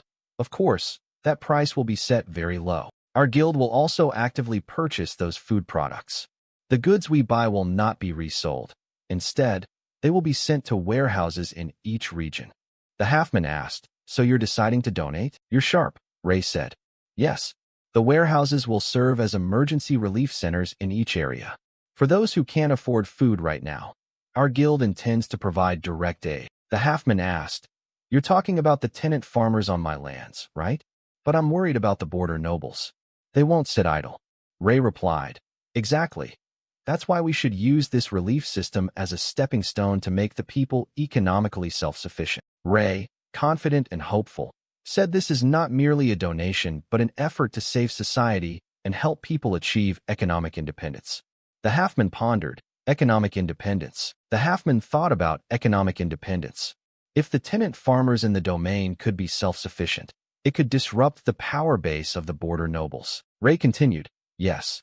We'll start by providing free aid supplies, then support the land so they can manage cultivation and distribution themselves." The halfman, having understood, said that if they could trade their homegrown produce with the Relief Trading Company, they'd be able to feed themselves. Ray said this is only the first step towards self-reliance. Ray suddenly remembered something, smiled, and said, "Don't worry. Doing this doesn't mean your share of the profits will vanish." The halfman jolted and bristled. "What? Do you take me for a saint?" he said eagerly. "Of course I considered financial gain at first, but a halfman understands merchant ethics. Now that I'm involved, I'll do my utmost with a sense of responsibility." Ray said cheerfully, "Good. Perhaps I've found the right person." The halfman replied confidently. Absolutely. I will draft a plan based on your directives and make it happen. And so, the halfman planned to turn each region's relief warehouses into multifunctional spaces, not just food storage but agricultural support centers. People would be provided with farming tools and the seeds needed to cultivate. Additionally, an advisory council was formed, drawing on farmers' experience to share effective cultivation techniques and distribution methods village by village, building a community where the relief trading company and the region grow together. Sometime later, the halfman's voice rang down the small street. All right. Is there anyone who still hasn't received the supplies they need? Please attend tomorrow's training on farming methods. Everyone around smiled happily at the announcement. The halfman thought to himself, yes, good.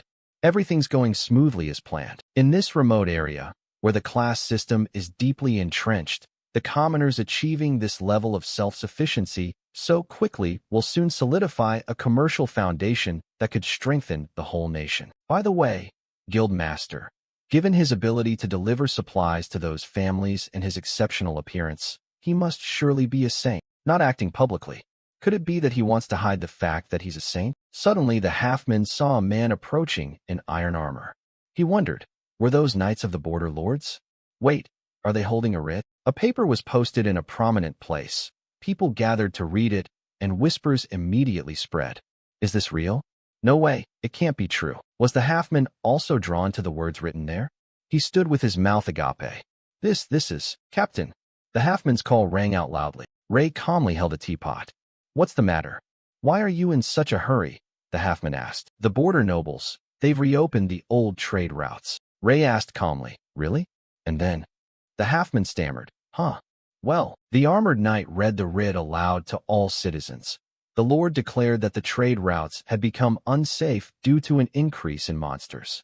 For that reason, the trade routes were closed to ensure safety. People murmured, is it true? I don't know. The knight continued reading. The Lord, as guardian of the border, could not ignore threats to his people and therefore deployed his forces.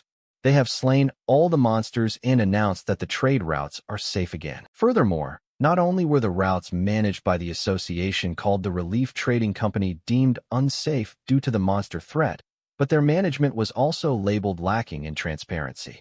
The halfman froze upon hearing the writ. What is happening? Not only that, the food distributed by the Relief Trading Company was also in question. The foodstuffs and goods they imported from abroad were flawed products that had not passed quality checks. The halfman listened in anger. These baseless, laughable claims set the people whispering. So because it's cheap, our food isn't safe? The knight continued. The Relief Trading Company uses unregulated trade routes. They are risking the people's safety to maximize profit. In the final line, the knight shouted, we must drive out this evil group that is disrupting the local community. The halfman relayed to Ray what he'd heard. That was what they were saying. Ray suddenly burst into loud laughter. The halfman was puzzled. What? Is this a laughing matter right now? The halfman declared passionately. The border lords have directly intervened and stirred this up. All our efforts have been ruined. Can the captain himself announce that the trade route is safe? Surely this will be resolved quickly, right? Ray calmly reassured the halfman. Oh, don't worry about it. Trust me, there's nothing you need to do. The halfman was doubtful. What? Ray said. Do you think it'll be that easy?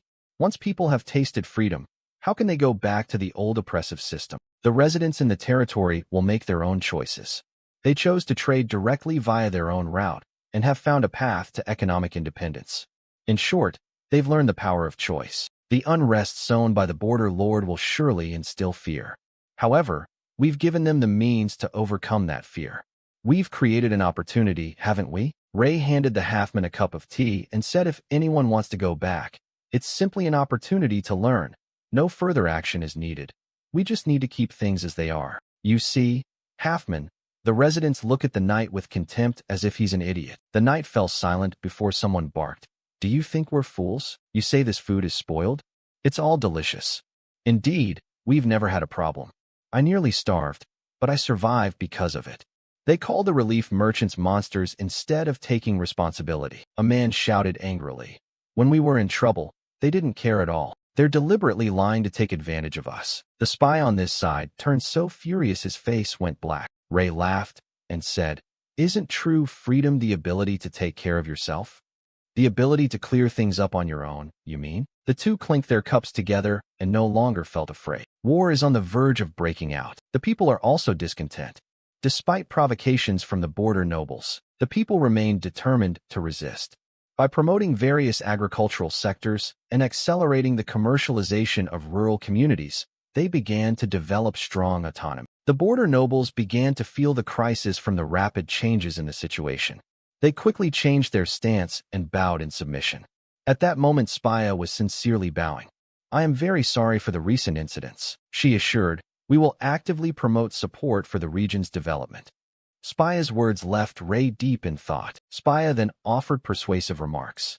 The Salvation Trade Guild was founded with the noble purpose of helping people become self-reliant. It would be wonderful if the nobles chose to join us on such a lofty path. Ray blurted out after hearing this. "Really?" He put on a fake smile, his voice tinged with sarcasm. "Wonderful. I can't wait to see how much everyone will contribute." Spaya showed contempt for him, but she was left speechless. And so the border nobles compromised with a treaty that did not infringe on the local people's economic independence. Moreover, an agreement was made to regularly donate a substantial sum to a charity fund managed by the Salvation Trade Guild. At the fortress, Halfman spoke in an irritated tone. "Shouldn't we take from them?" Ray replied with a laugh. "Ha, perhaps we should." Halfman still felt somewhat satisfied. After all, they gave up more easily than expected. Ray explained, "Well, no matter how arrogant the nobles are, they can't resist money, can they?" He elaborated that in the long run, if the local economy prospered, it would not harm them. At this point, deceiving them was a wise decision. The more Halfman heard, the more he admired. "Wow, as expected, your vision is truly remarkable. Guildmaster, I'm sure you'll expand the Salvation Trade Guild into the largest guild across the continent." Ray modestly replied, "I think I'll leave that to you." Halfman gushed. "Oh, really? Even if that's just polite words, I'm truly grateful." Ray affirmed that his skills were not only sufficient, but outstanding.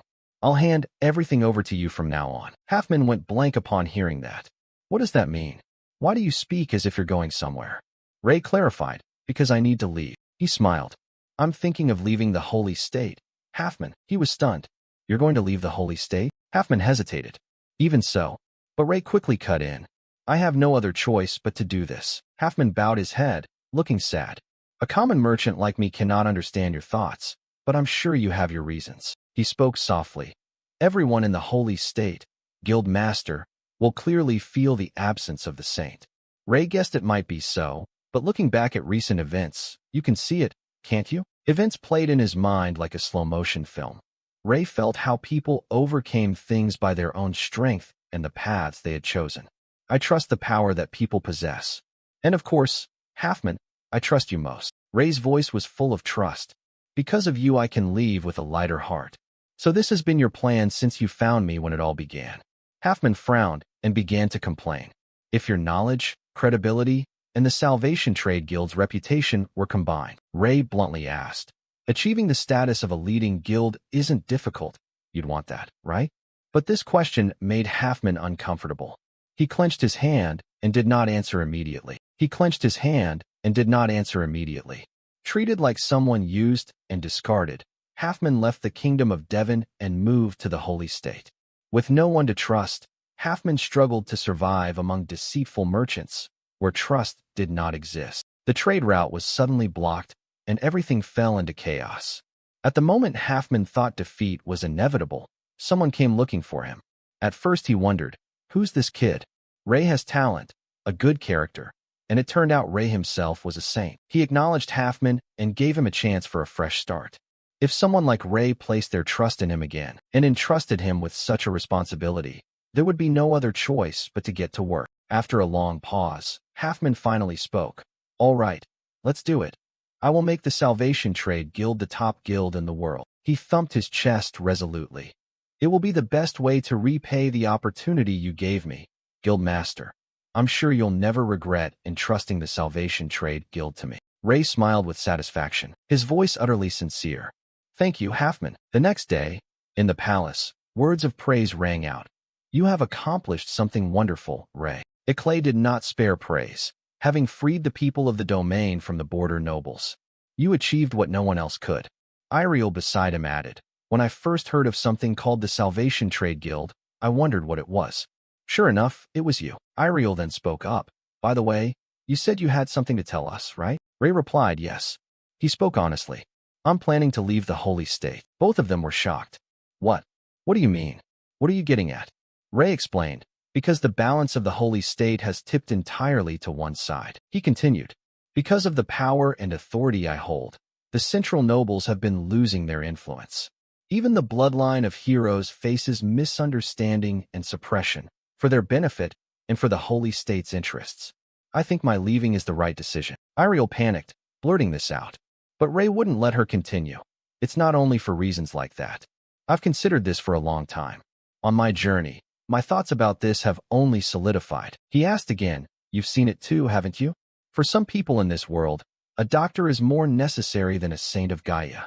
That's why we train physicians at the academy. Ray concluded that it would take time for a medical student to fully assume the role of a physician.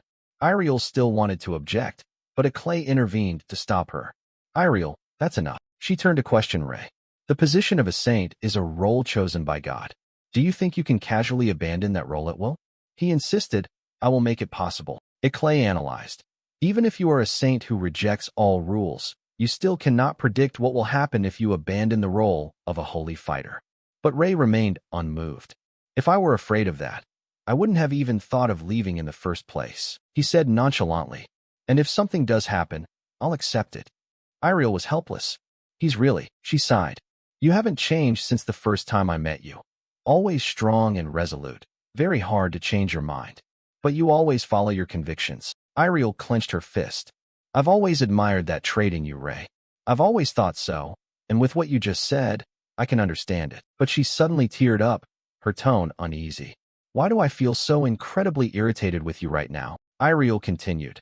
Since you came to the holy state, I've always been by your side. If nothing had happened, I would still be comfortable with you. Ray awkwardly reached out to her, but she suddenly stood up.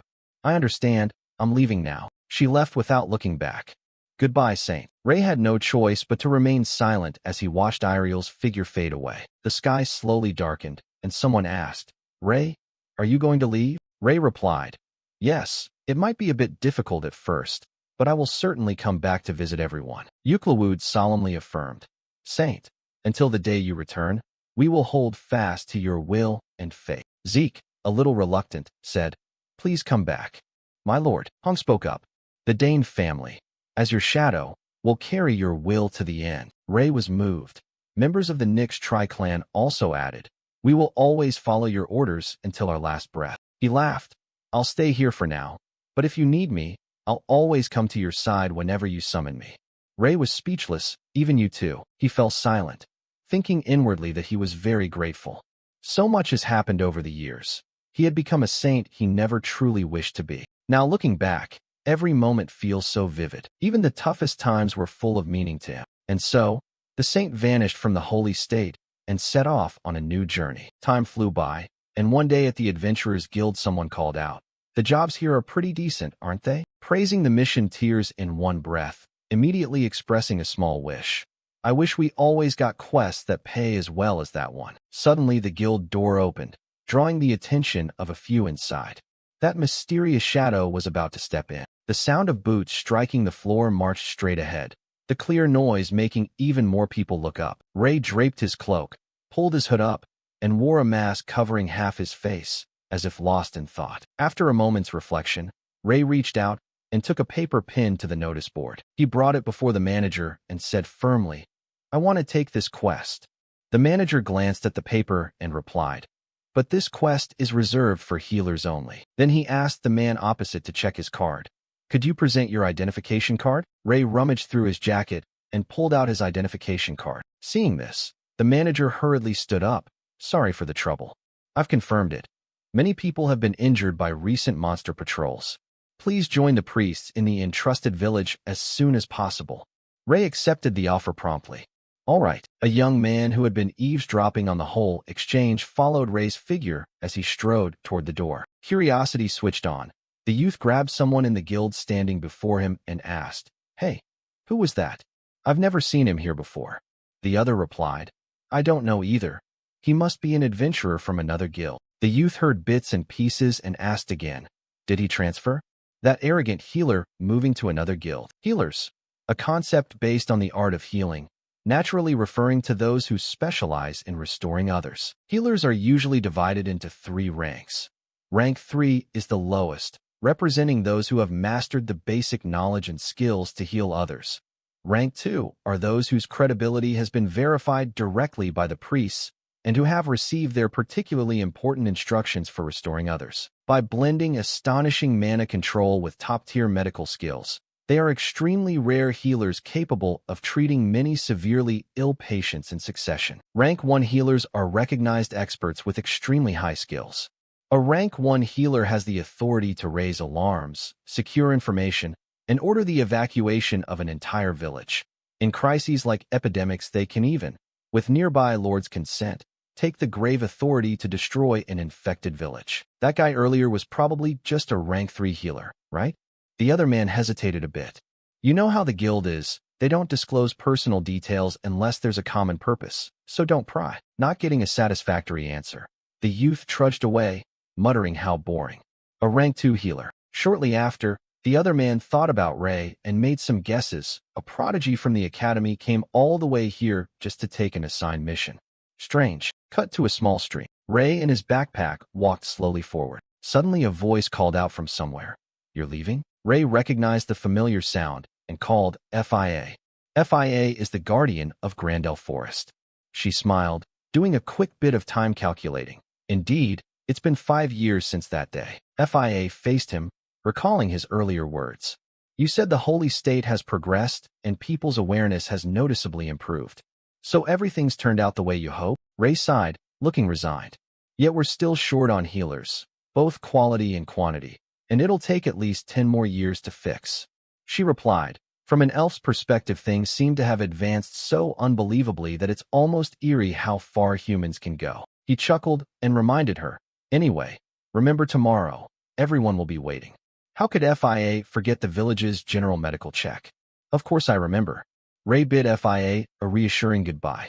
All right then, see you tomorrow. After he left, a small smile never left his lips. He felt at ease. It's been 5 years since I left the holy state, and the continent has gone through many big changes in that time. The previously underdeveloped field of herbal medicine began to grow as Hero's descendants joined the academy.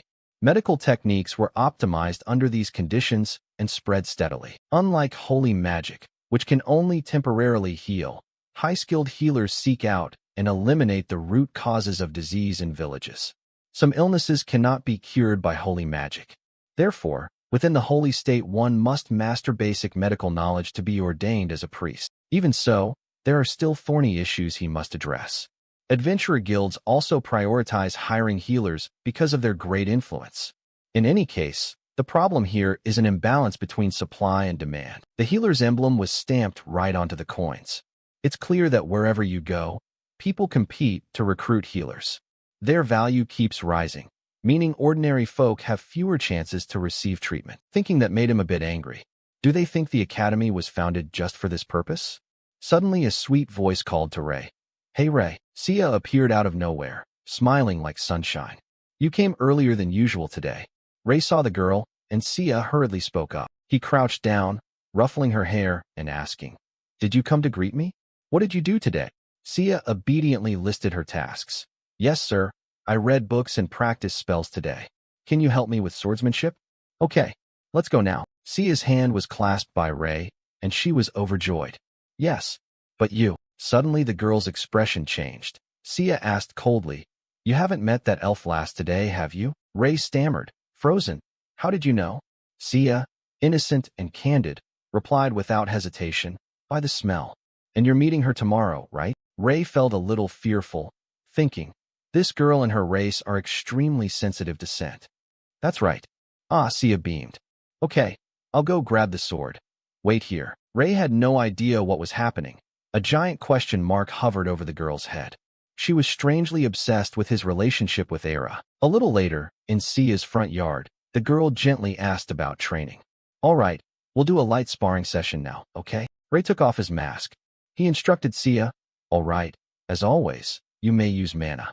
The girl held the sword, visibly worried about herself, but she admitted she's no better at using mana than before. Rei's face finally revealed a striking handsomeness unmatched by most. He comforted the girl, telling her it was okay. No sooner had he finished than a surge of mana rose from the ground and wrapped around Sia. The girl slowly guided the energy. Yes, okay. Mana poured increasingly into the sword. Sia was ready. She announced, I'm coming. Watching the scene, Rei wondered inwardly whether he had helped the girl form a mana channel. Was her magic growing stronger? He smiled faintly and responded to Sia, always willing. Then Rei gathered his strength and dashed forward at full speed. Sia's power was formidable. She decisively attacked Rei. Rei was no slouch either. Instantly, he blocked Sia's move. Blades met again and again, the shockwaves rattling the area. Sia blinked in surprise as her hand slipped off the sword, while Rei shouted, an opening move. The wooden sword flew straight up into the sky, spinning a few times, then slammed hard into the ground. Just as predicted. How did he do that without using mana? Rei enthusiastically repeated his usual advice to make it clear. I always say this. Balance in swordsmanship is the key to power. Sia sighed, a bit tired and slightly disappointed. I'll never catch up to you. Rei smiled to encourage her. You're only 9. You can get much stronger. Hearing that, Sia regained her spirit. She couldn't hide her joy. Will I be as strong as you? Rei confidently asserted. Stronger. Definitely stronger. Suddenly the air chilled a bit. Sia hesitated. The girl wanted to confirm something she still found hard to believe. Is it true you can't use mana anymore? Rei froze at the question and fell into thought. Many things had changed since he left the holy state. Then Rei answered Sia's question. Rei remained upbeat. Up to now he had taken it as a given. Yes, he thought to himself. This is the biggest change. Standing before Sia, Rei sensed the clear mana in the girl's body. But Rei was different.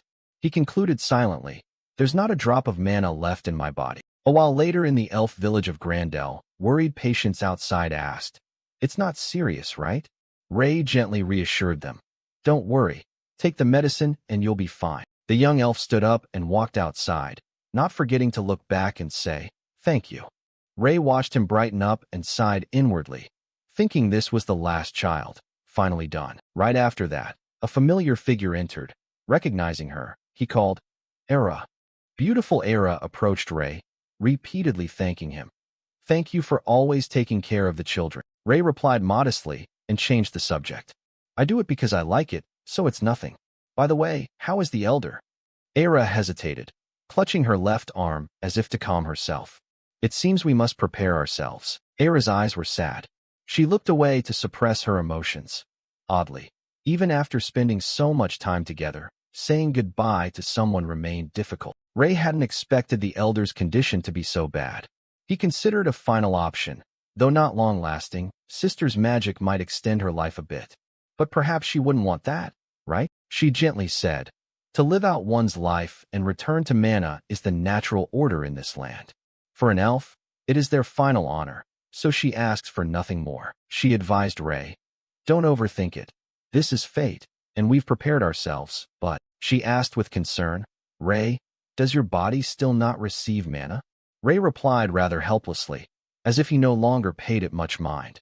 Yes, I've tried many times, but it still doesn't work. Era put her hand to her chin, frowning as she tried to discern the cause. Perhaps it's the will of heaven and moon. Suddenly Rei remembered the past. On the night he left the holy state, he had a dream. Rei wandered into a white void, like being imprisoned in a room, or rather this place. A strange line of text suddenly imprinted itself in his mind. Don't resist my will. The image of a person chained, light glaring off their wrists and ankles. Rei told himself he heard nothing, yet word by word the message still appeared. He strained to think what it was. Telepathy? The sensation was very similar to when he was at sea. Rei looked at the dazzling figure opposite, his tone laced with contempt. When you used me, you left me alone. You say that because you wanted me to give up? Unafraid, he called the being by name. Gaia, Gaia, Gaia threatened day. You exist by my blessing. If you continue to defy my will, you will face the consequences. Rei felt amused, leaning a hand on his hip and replying with disdain. Blessing? You mean the holy power you forced on me? To me that's not holy power, it's an air purifier.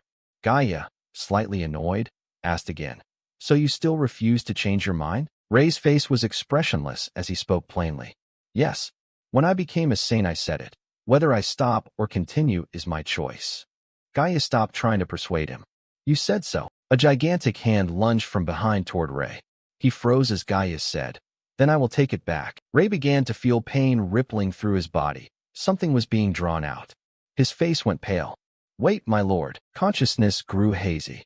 The mysterious shadow mumbled something he couldn't make out. Ray's eyes widened as his focus gradually slipped away. When he woke from that dream, he discovered he could no longer receive holy power. He couldn't even absorb the mana in the air.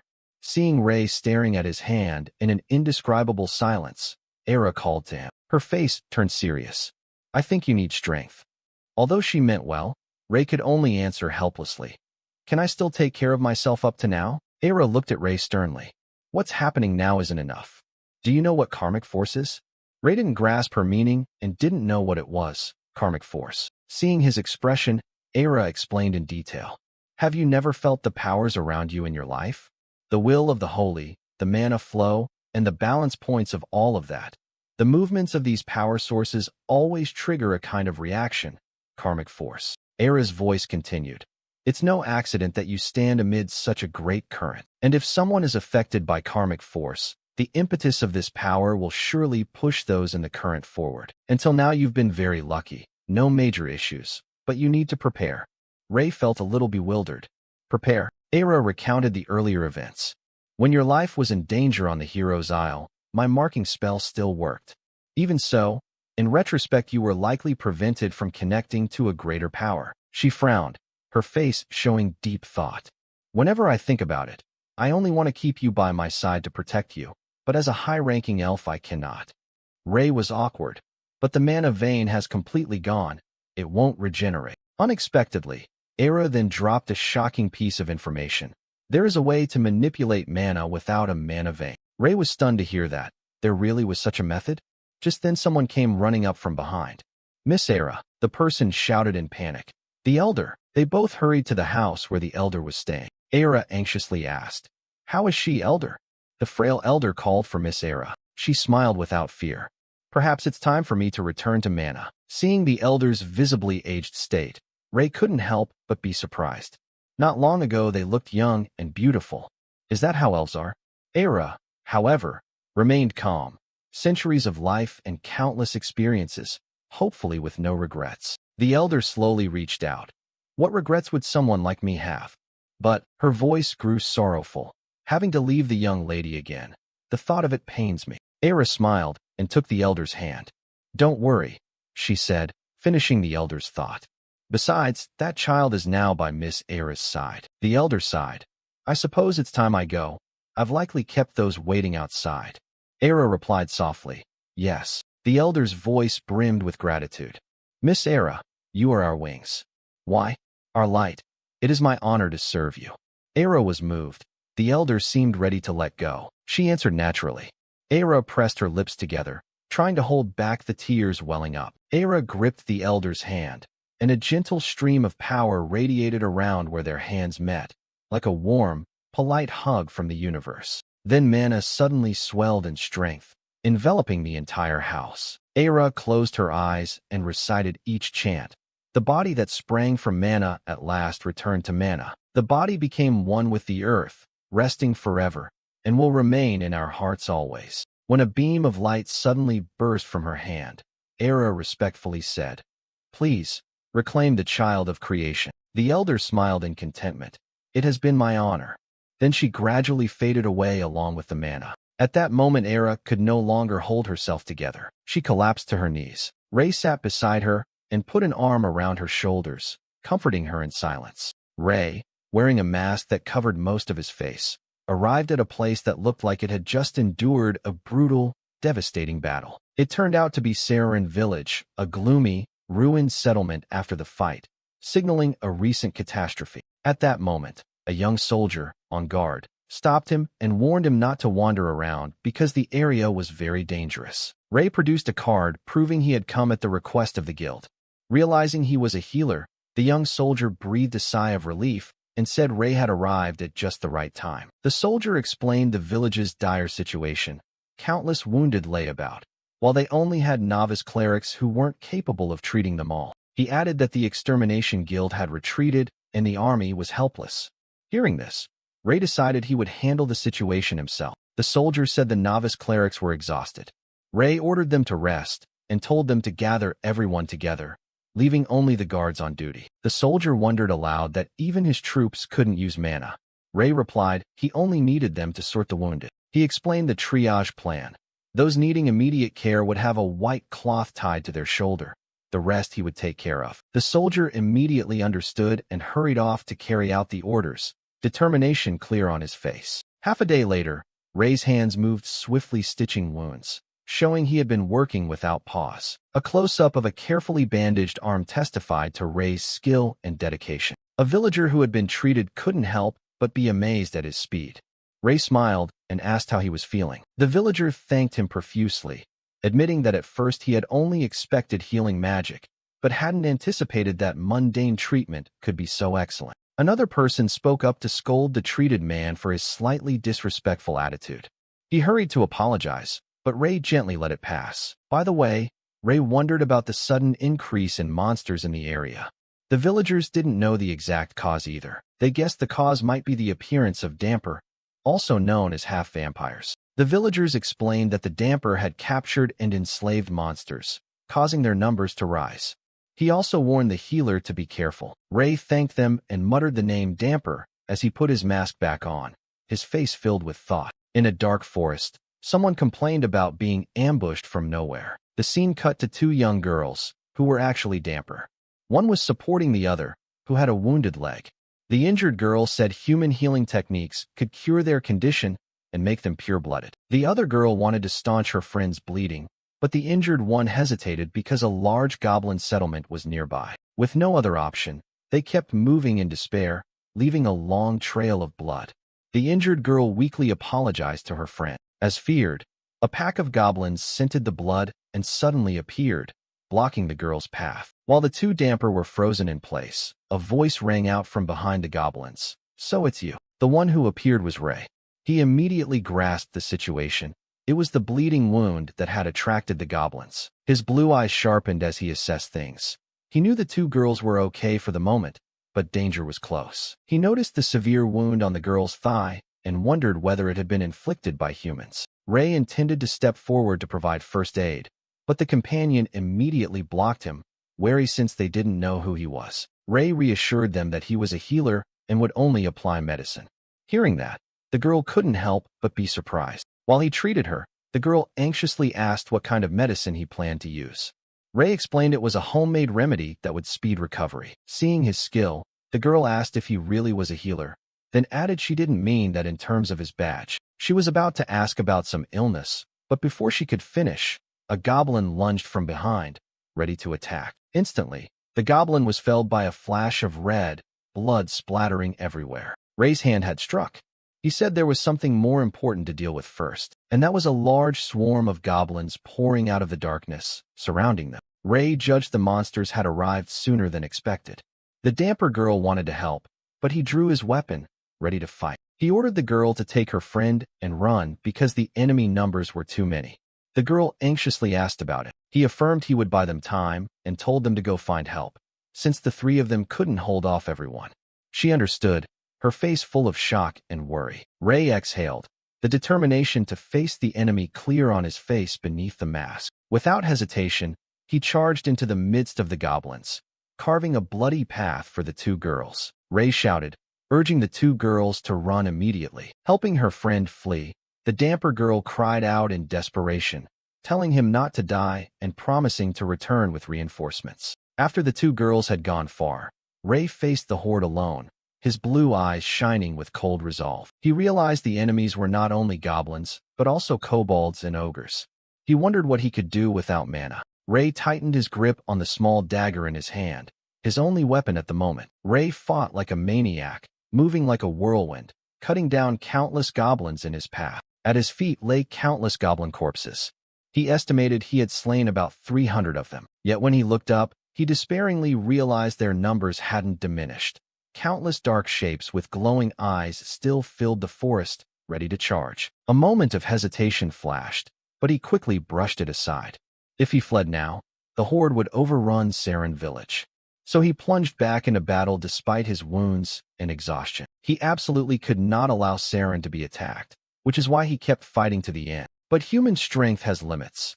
Faced with the endless horde, Ray took a fatal blow to the chest, blood staining his white cloak red. He was hurled away, collapsing to the ground in helplessness, with no strength left to continue fighting. Lying on the ground, blood pouring from his mouth, Ray despairingly thought this might truly be the end for him. Just as he was about to give up, a giant blue magic circle appeared in the sky, casting a holy light over the entire forest. A powerful, slightly disdainful voice rang from the magic circle, judging that these lowly creatures did not know their place. Era, with long white hair and glowing eyes, appeared.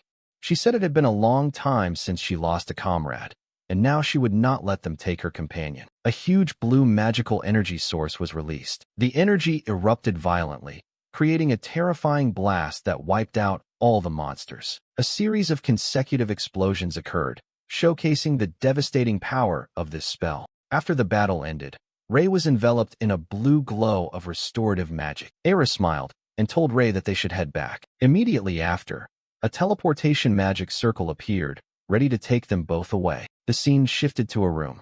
Ray woke on a bed, his body still aching and tired from the fight. Era entered, saw Ray awake, and, worried, asked about him before visibly sighing in relief. She said this had truly been a disaster.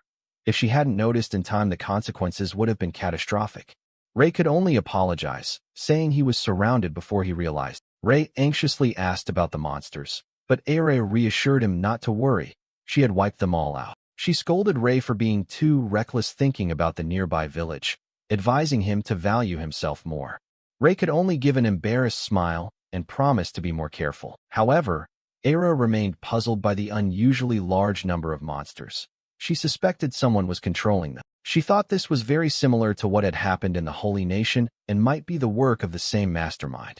Monster tamers really are a nuisance. Era analyzed that the enemy not only controlled the monsters, but exploited their natural hostility to weaken the defensive systems of territories.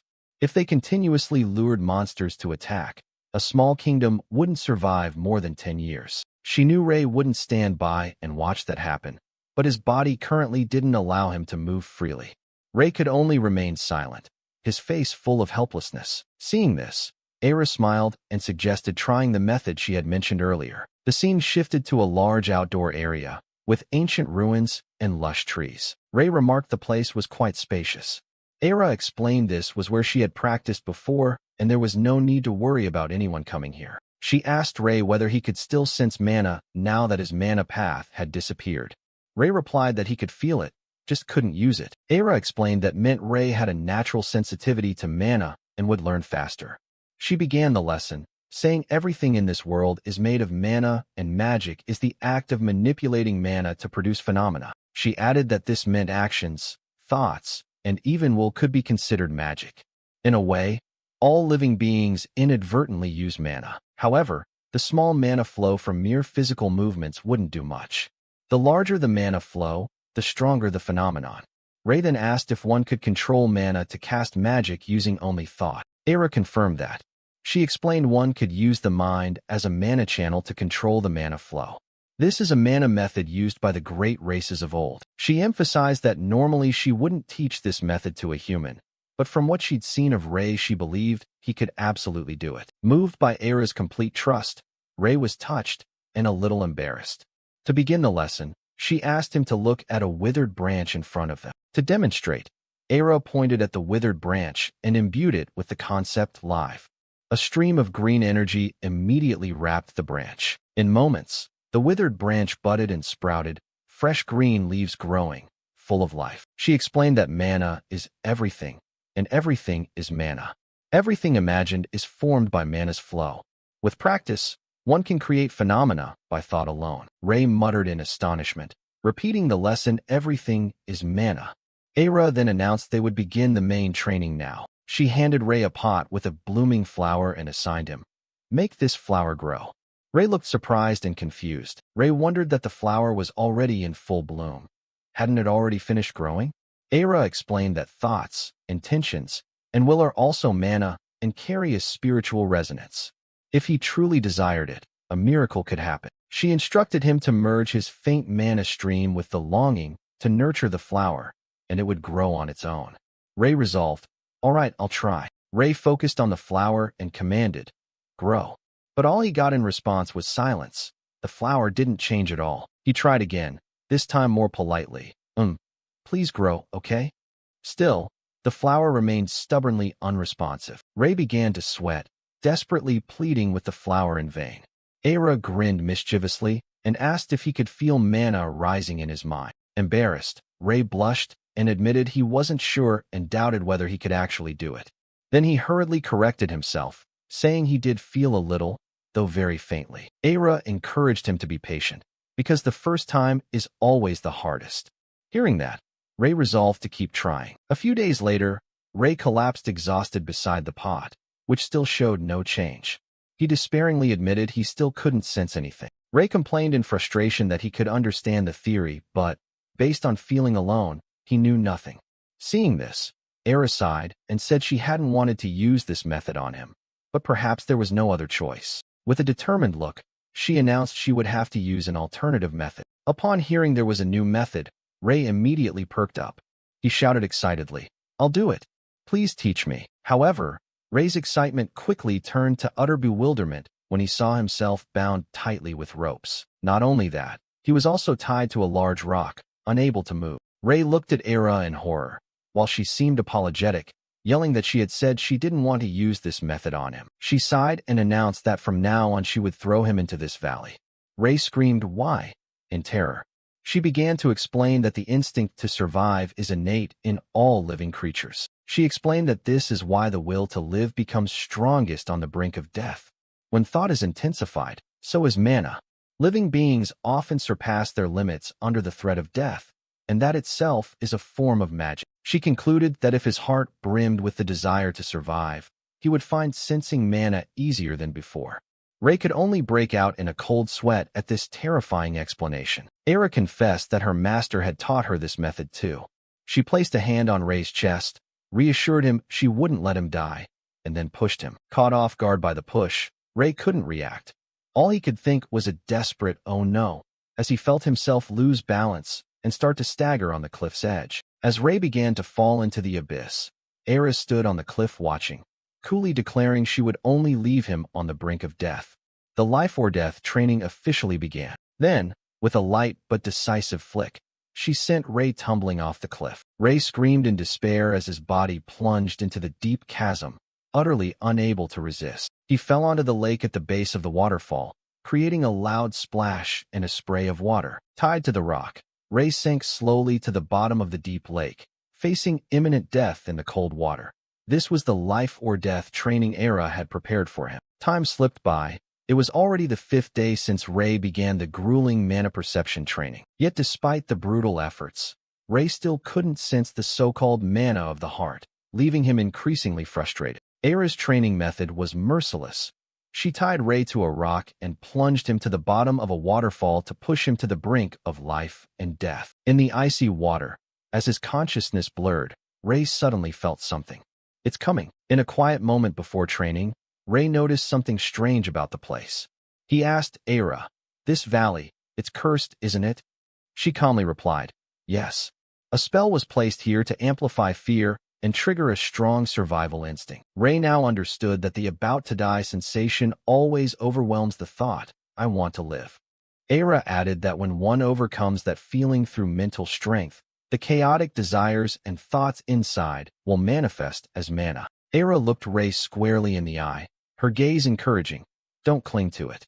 Just feel it and desire it fiercely enough, and it will come to you naturally." Back in the water, immense pressure and the fear of death consumed Ray's mind. In his delirium, the image of a gigantic skull appeared, swallowing Ray's tiny silhouette, a symbol of imminent death. Facing the ultimate fear, Ray screamed in his mind, forcing himself to overcome it. He focused all his thoughts on the will to survive. Immediately, A blue spark flashed from the rope binding him. The illusion of the skull reappeared, but this time it seemed to shatter under Ray's fierce will. Ray broke the surface, gasping. Era was already waiting and said, "You're awake, huh?" Era immediately asked, "How was this time? Did you feel the mana?" Ray, exhausted but delighted, nodded. "Yes. I felt it." Era cheered. "Really? Success on the 5th try? You did great." Yet Ray hung his head and admitted, "But it's not very clear, Era, Before he finished, Ray showed his iron determination. "I'll try again." Era's face flickered with concern. Without hesitation, Ray dove back into the torrent. He surfaced again, panting from exhaustion. Then, with unwavering will, Ray roared once more and plunged down again. Thus Ray repeated the grueling process over and over. Breaking the surface, Ray struggled for breath, his body exhausted but his mind fixed on one thought. One more time. Seeing this, Era had to intervene. "Ray, stop for today. It's getting late." "Any progress?" Ray replied wearily. "Maybe, but I'm still not sure."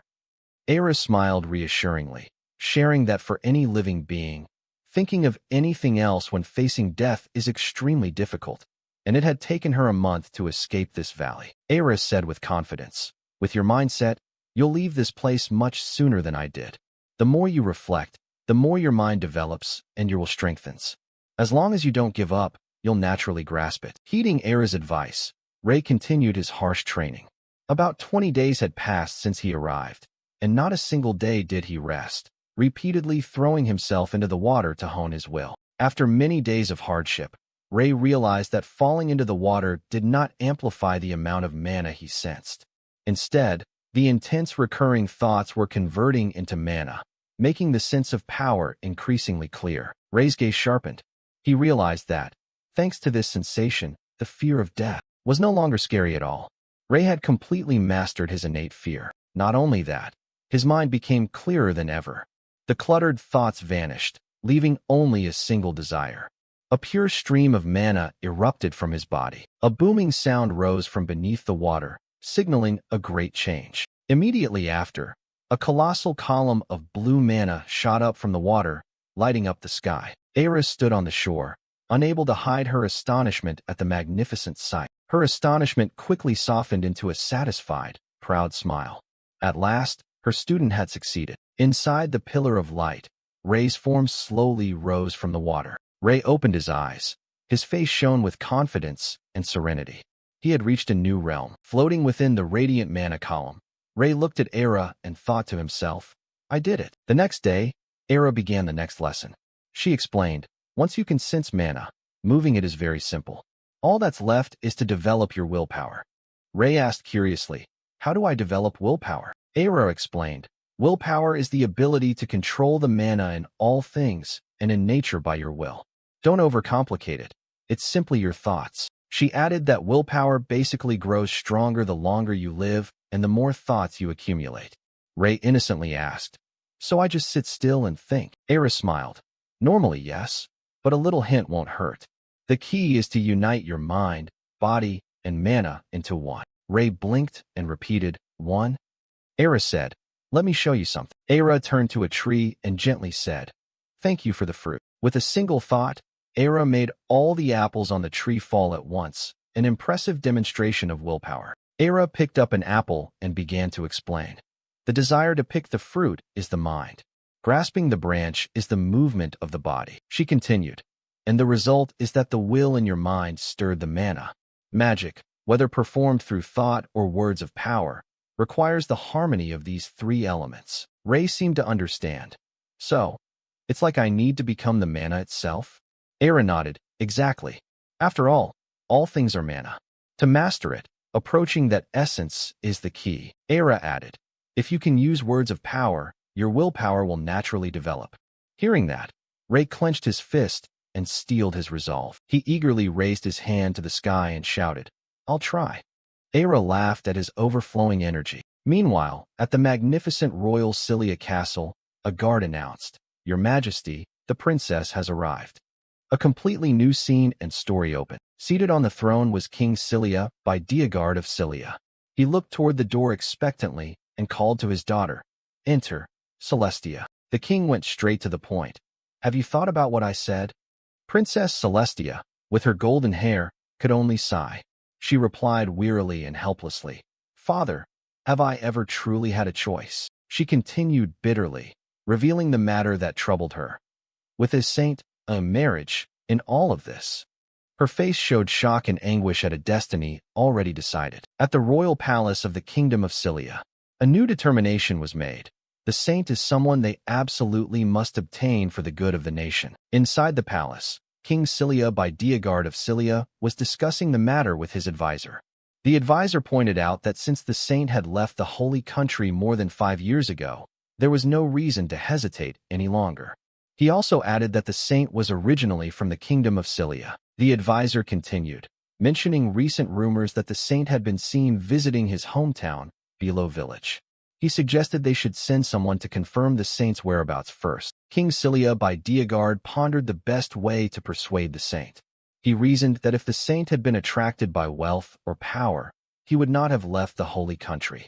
Therefore, the king believed creating a deep personal bond with the royal family was key, making it hard for the saint to leave again. Having decided, the king announced his bold plan to the court.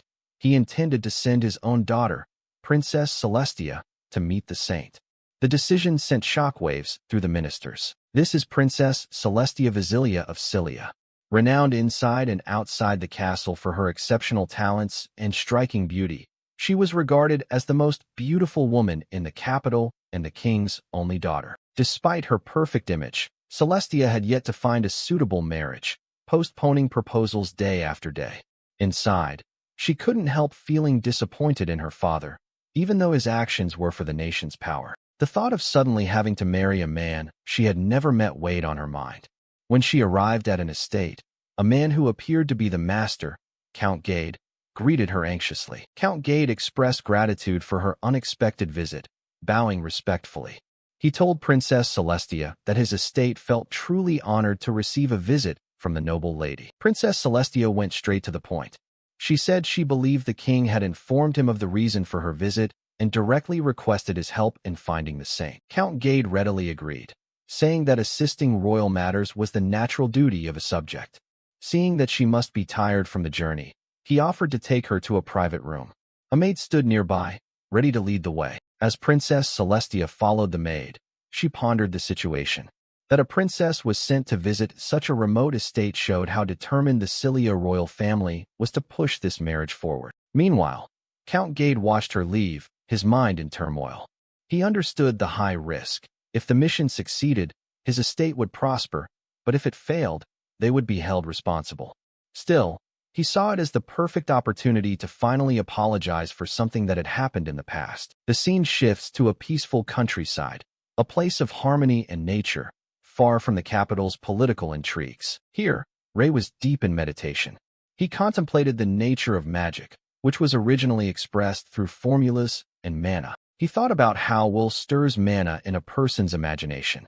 Although activating it within the body had succeeded, the current method seemed inefficient. He pondered how to convert magical formulas into the will of the mind and the actions of the body. After much reflection, Ray's eyes flashed with determination. He rose decisively, declaring there was only one path forward, to face the challenge head-on. Unknown to him, his master, Era, was watching him from afar, hidden among the trees. Era observed Ray standing by a stream. She had expected him to practice his imagination again, but seeing him stop, she wondered if he was simply resting, which would be unusual for him. As she watched Ray stare at the water's surface, Era thought that in the 3 months since he had arrived, he had trained relentlessly. It was understandable that he might want to rest a little. Era recalled her own past.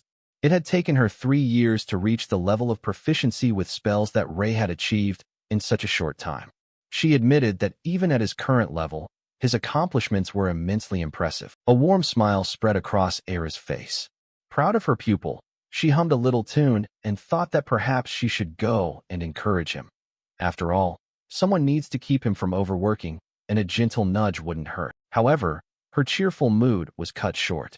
She suddenly stopped, eyes wide with astonishment as she felt a surge of powerful energy. It was Ray's hand, concentrating a pure source of energy. Era was stunned, utterly shocked by the terrifying willpower radiating from him.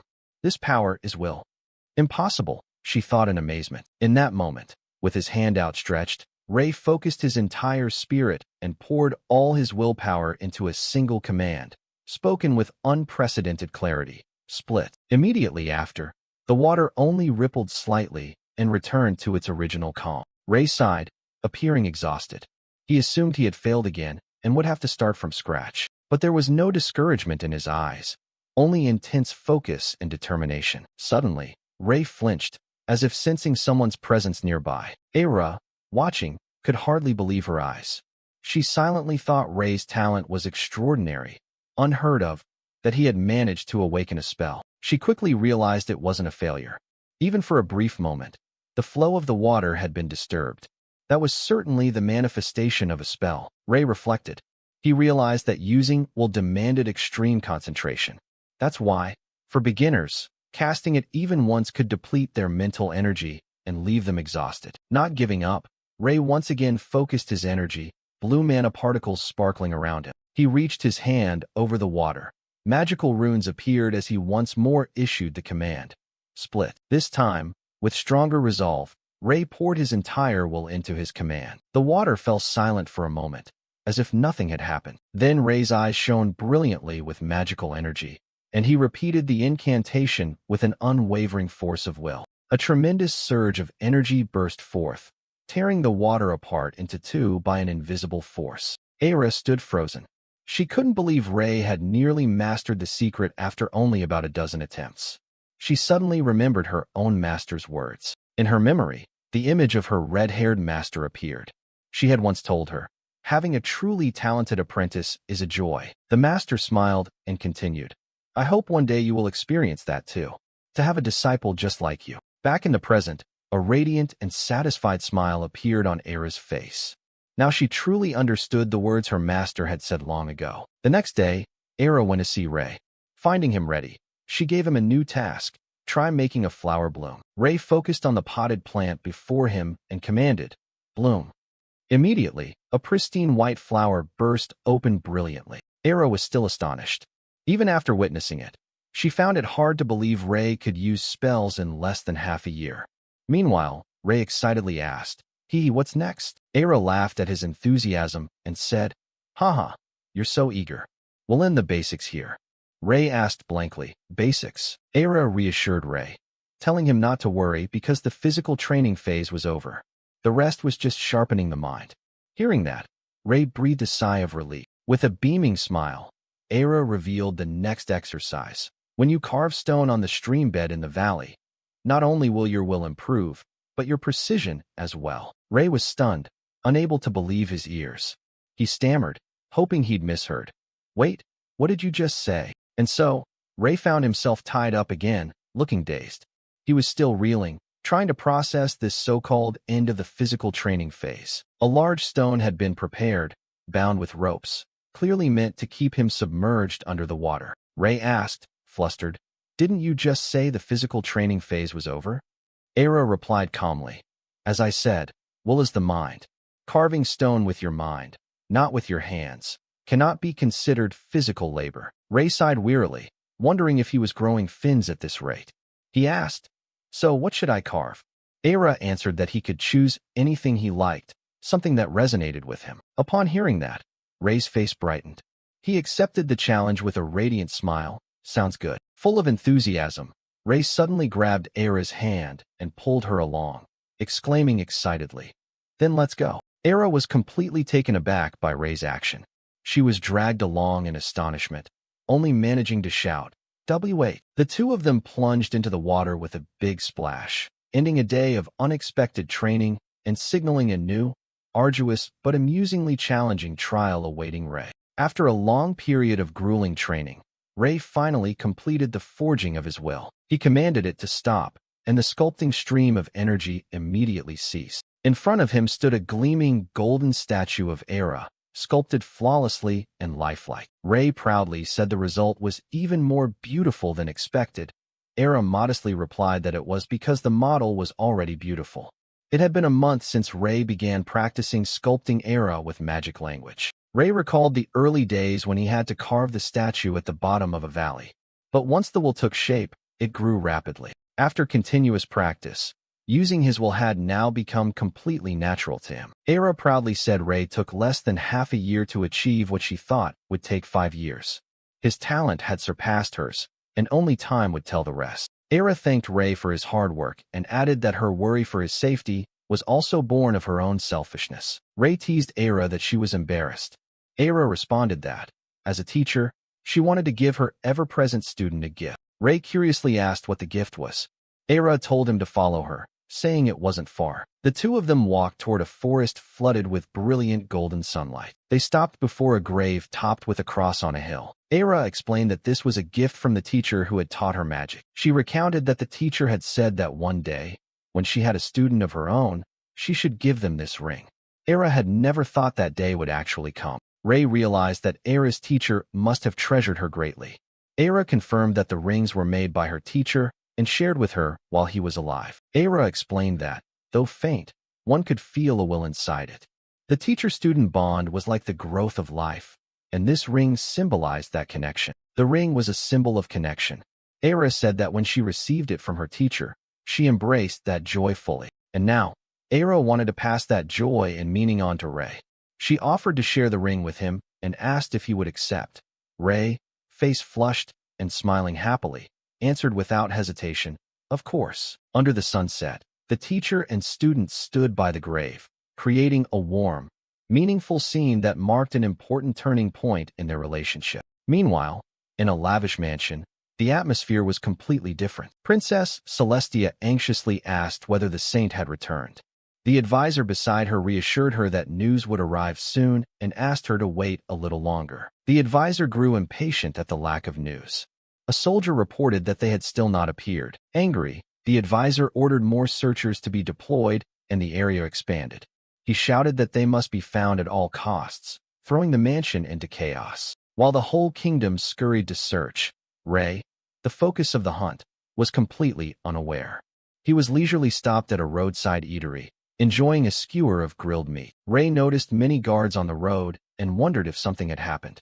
The vendor said it seemed the Lord was searching for someone. The kind innkeeper warned Ray to be careful because the guards were stopping and questioning passers-by at will, causing quite a bit of trouble. Just then, two arrogant-looking guards approached, declaring that they could finally fill their hungry bellies. Ray thought to himself about the title guards and their role, while one guard demanded the owner pay up. The two brazen guards shamelessly demanded a few skewers as tribute, boasting that thanks to them the village remained peaceful and crime-free. They brazenly helped themselves to the food and even said the innkeeper should be grateful they were willing to eat. The innkeeper could only watch helplessly, unable to believe what was happening. Ray spoke coldly, saying it was strange that a village guarded by soldiers would also have mountain bandits, hinting at the two guards' behavior. Seeing Ray intervene, the innkeeper hurriedly stopped him, fearing he would get into trouble. The two guards turned on Ray, calling him arrogant, suspicious because of his mask, and rude.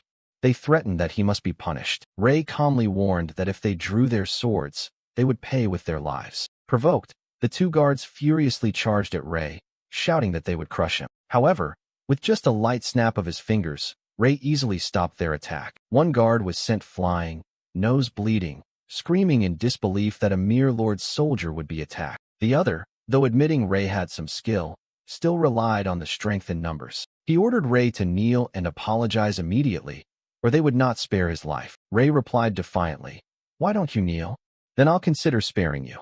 The guard, enraged, shouted for his comrades to teach Ray a lesson. Ray merely curled a smile and casually said, "How ridiculous. All of you." Immediately, a chill radiated from Ray. He commanded the soldiers to drop their weapons within 10 seconds. Under the invisible pressure of Ray's will, the soldiers' swords clattered to the ground all at once. The guard panicked utterly.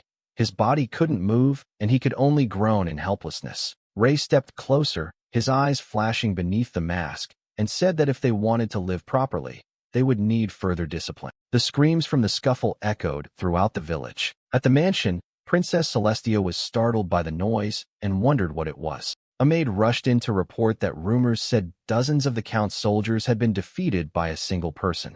She stressed there were too many witnesses to dismiss the claim. Princess Celestia immediately pressed for a description. The maid described key details: a man hiding his face behind a mask, and wearing a worn white cloak. Each detail matched suspiciously. Princess Celestia was stunned. She recalled intelligence that the saint was also highly skilled in combat. That this person wore a mask was unlikely to be a mere coincidence. She was convinced it was the saint. She immediately ordered the maid to find the masked man at once and treat him with the utmost respect. The maid bowed and complied. The princess breathed a sigh of relief, a radiant smile appearing on her face. Finally, after days of fruitless searching, she felt there had been a real breakthrough. The story continues in the village of Bilo, where a local resident rushes over, delighted to see Ray, and calls him back. The merchant thanks Ray for what happened last time. Because of him, nothing went wrong. He asks what Ray is looking for. The merchant then reveals earth-shattering news. The princess is currently in Bilo. Ray is taken aback by this. Ray begins to ponder, wondering if the village is crawling with guards because of the princess's presence. While he's thinking, a squad of guards suddenly appears and demands to inspect Ray for a moment. Ray startles at the sight of the guards again. He wonders what on earth is going on, while the merchant is equally alarmed. One guard announces that the Lord has ordered them to invite Ray to come along. Seeing the merchant frightened, Ray reassures him not to worry. They're looking for him, not the merchant. Ray thinks to himself that his hunch was right. A royal princess comes all the way to these distant lands, and the Lord mobilizes soldiers just to find one person. Everything is glaringly obvious. Though he doesn't want to get involved in trouble, Ray decides to meet them. The guard immediately expresses his thanks. A luxurious carriage is prepared to take Ray to where the Lord awaits. A maid leads Ray along. He feels nostalgic, thinking this must be where it all began and wondering how long it's been since he last came. Upon arrival, a man who appears to be the Lord enthusiastically welcomes Ray, respectfully addressing him as Saint. The Lord asks after Ray's health, but Ray, annoyed, asks why they keep bothering a busy man like him. The Lord hurriedly apologizes, explaining that although they know Ray is busy, they had no choice but to invite him here. Light, graceful footsteps ring out from the stairs, announcing the arrival of an important figure. Ray recognizes who is coming. As he guessed, it's the princess. A beautiful blonde girl appears, introducing herself as Celestia Vasilia and greeting the saint. She privately thinks of a political marriage. Ray looks exasperated. He is all too familiar with other kingdoms approaching him for similar reasons. Ray bluntly tells Princess Celestia that his name is Ray, he's no longer a saint or anything, and asks her to call him by his name. Celestia is stunned. Princess Celestia is speechless, thinking to herself, what is this? Such rudeness. She recalls that since her father told her to marry the saint, she researched him extensively. Rumors said he was knowledgeable, deep, refined, and kind. But the man before her is completely different. What irritates Celestia most is that Ray still wears that odd mask even at their first meeting. Celestia fumes inwardly. Rude. So rude. Seeing the tension, the Lord quickly intervenes, saying a banquet has been prepared and inviting the saint to dine after his long journey. Hearing this, Ray smiles and replies, that's great. He seems unconcerned by the princess's displeasure and only excited about the upcoming feast. And so a lavish feast is laid out, with countless sumptuous dishes. Contrary to the formality of the meeting, Ray does not hesitate and devours everything in sight. He eats naturally and somewhat rudely, slurping noodles without regard for those around him. Before a table piled high with delicacies, Ray cheerfully declares that the food here is truly delicious. The Lord can only smile and urges Ray to eat his fill, since there's plenty more. The scene leaves someone there utterly astonished. Princess Celestia is completely shocked. She cannot believe someone can behave so uncivilized. She feels deeply offended. Since childhood, Celestia immersed herself in books, studying everything from geography and commerce to war and strategy. Therefore, she is especially sensitive to rules of etiquette and communication. She cannot tolerate Ray's behavior, someone with not a shred of decorum. She never expected to travel so far on account of a man like him. Unable to endure it any longer, Celestia declares it's late and that she will take her leave for her chambers. The Lord announces there will be a grand banquet tomorrow and hopes the princess will enjoy it. Celestia replies coolly, very well, then turns on her heel and leaves. After the princess departs, Ray finally remarks that the meal was excellent. The Lord is delighted and invites him to attend the banquet tomorrow as well. Ray answers that since he's already here, he'll attend. He privately thinks his performance today should be enough. Watching the princesses retreating back, Ray has a rather odd thought. He hopes his eating display will completely change her heart. The next day, an even more magnificent banquet is held at the manor, attended by a large gathering of noble guests. Among the crowd, guests begin to whisper and gossip.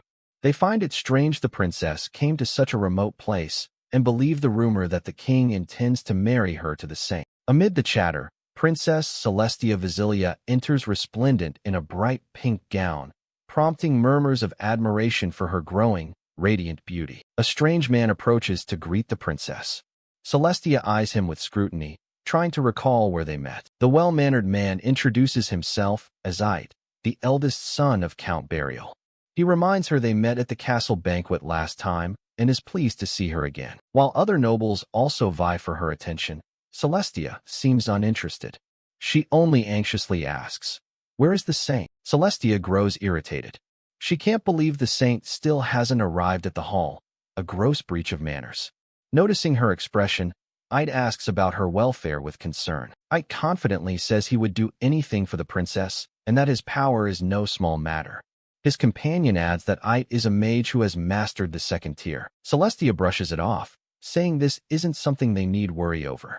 Her sole concern is that the saint still hasn't come to the banquet. Ite shows sympathy, agreeing that failing to appear at a banquet held in one's honor is very impolite, and guesses perhaps the man simply forgot the event. The idea that the saint might have forgotten the banquet leaves Celestia stunned. She feels furious thinking of all the time she spent preparing for this meeting, only to be treated this way. Ite tries to soothe the princess, urging her to forget the man for now and enjoy the banquet. Another guest snidely remarks that even the king is criticized behind his back. Tension rises, and Celestia's frustration reaches its peak. Just then, a confident voice rings out, cutting through the chatter. Ray, handsome with white hair and a radiant smile, appears and says one shouldn't speak ill of someone behind their back when they're present. Ray announces his arrival, apologizing for being late due to a bit of trouble.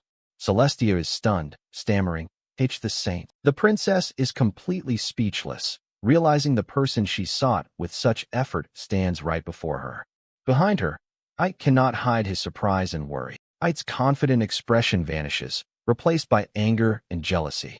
He grits his teeth, thinking the saint, signaling an inevitable confrontation. The party is starting in 30 minutes.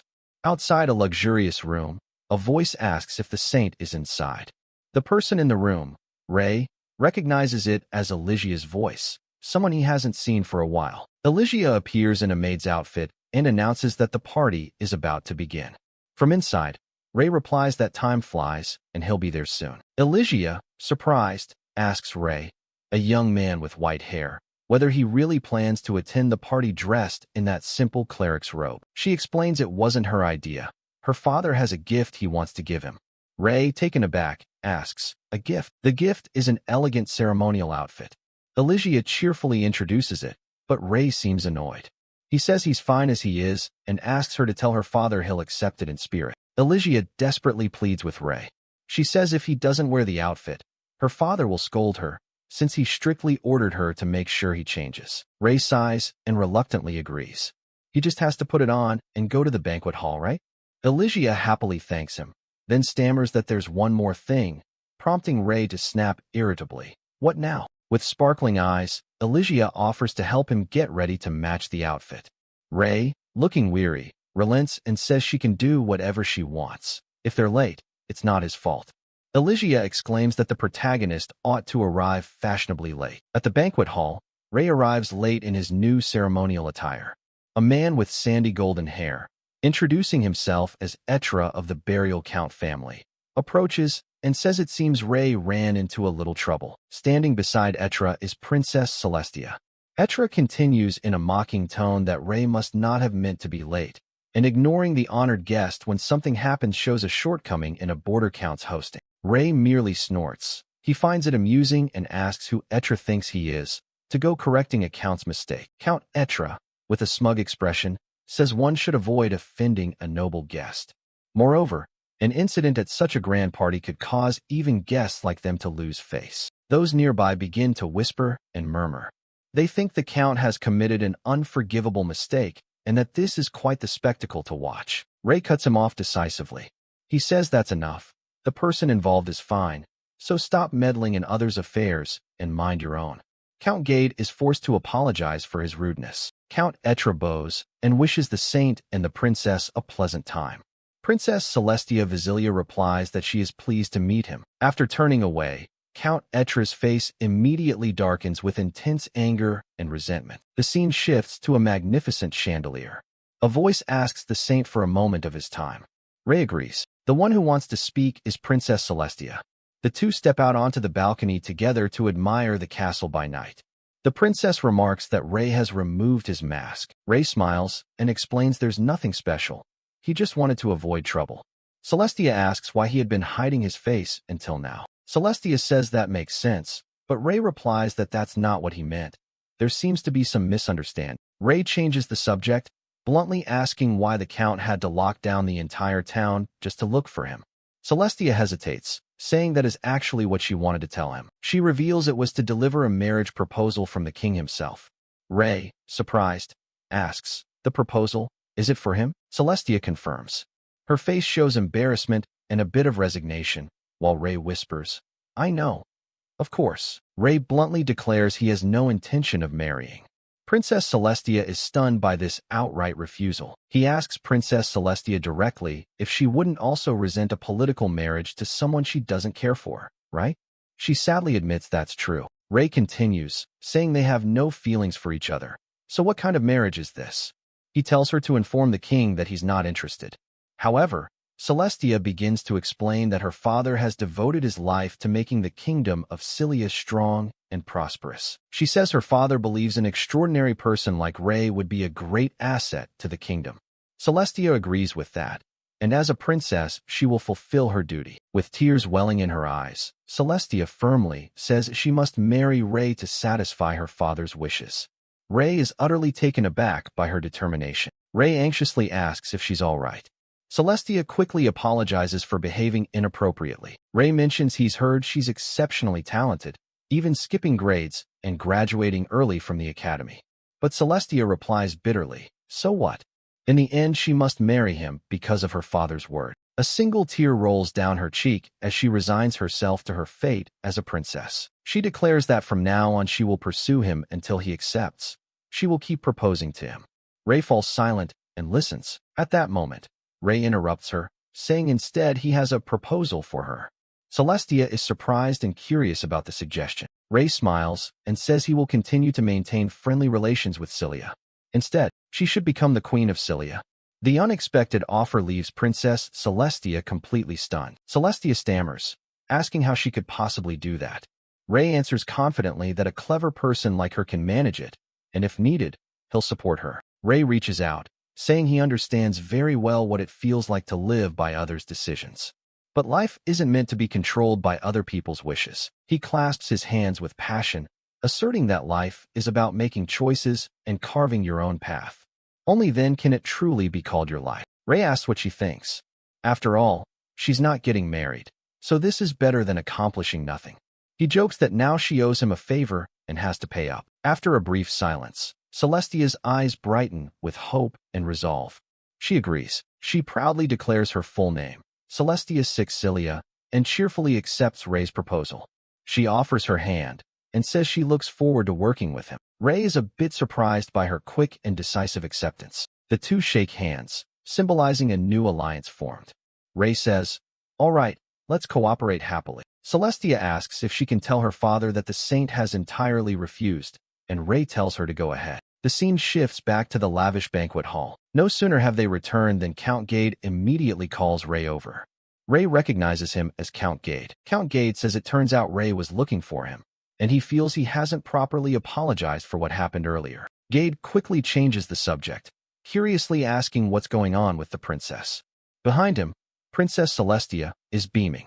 Ray simply replies, "What do you mean? Nothing's happened." Gade probes, noting the princess looks much happier and wondering if something occurred.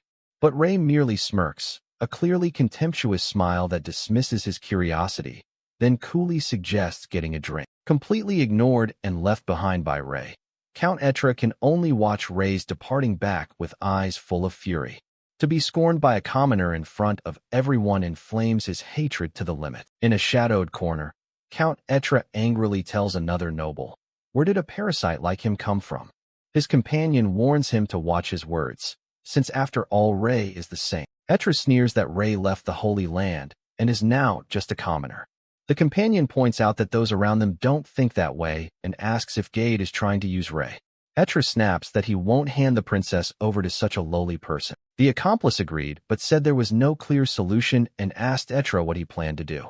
Etra slyly revealed that he had a very special poison. He produced a vial of deep purple poison and explained that it could be easily dispersed on the wind with a simple wind spell, and it would surely waft into the saint's cup. Etra ordered his accomplice to control the breeze so they wouldn't be detected. The accomplice laughed with glee, saying it was easy and to leave it to him. With a face full of malice, Etra ground his teeth and vowed that that arrogant brat wouldn't steal his princess.